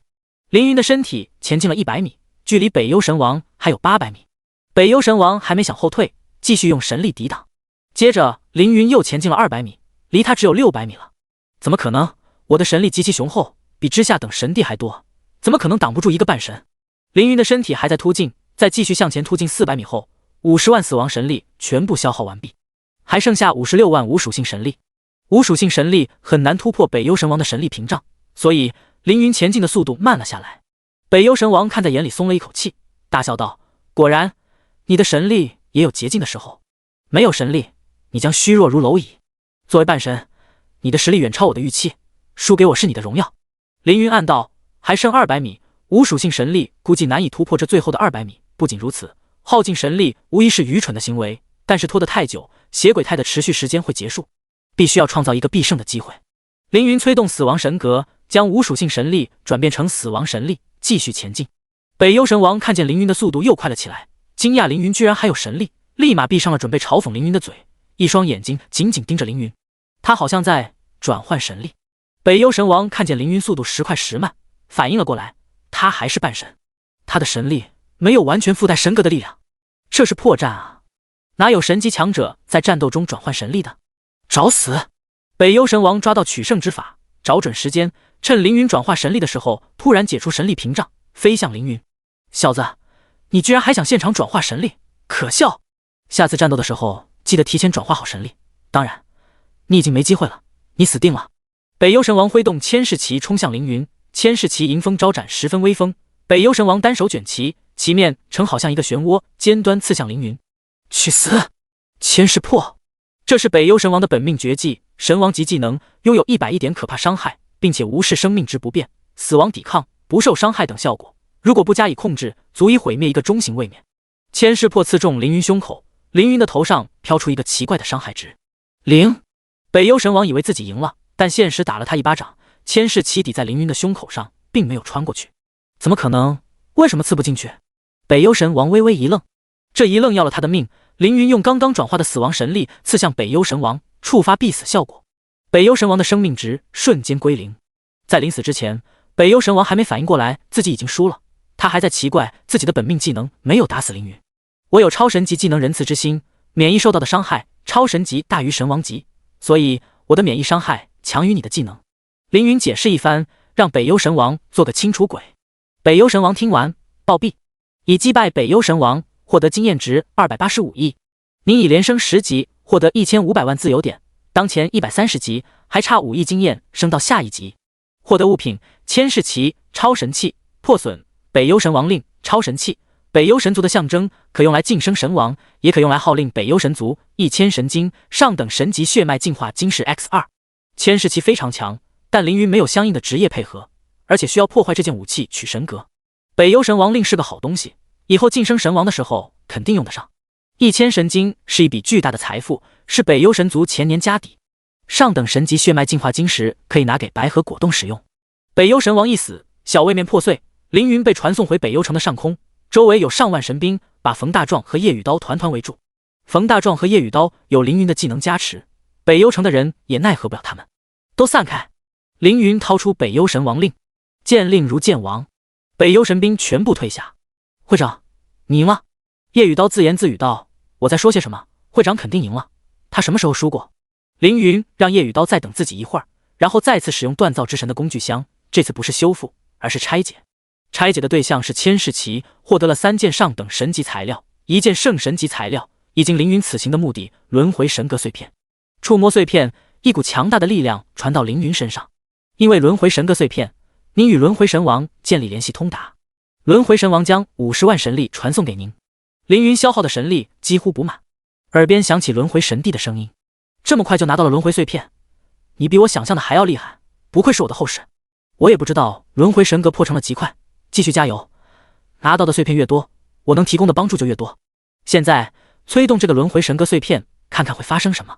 凌云按照轮回神王所说，用神力浸泡轮回神格碎片，然后催动。白光一闪，一个白袍老者出现在凌云面前。白袍时间之神，白袍时间之神说道：“没时间了。”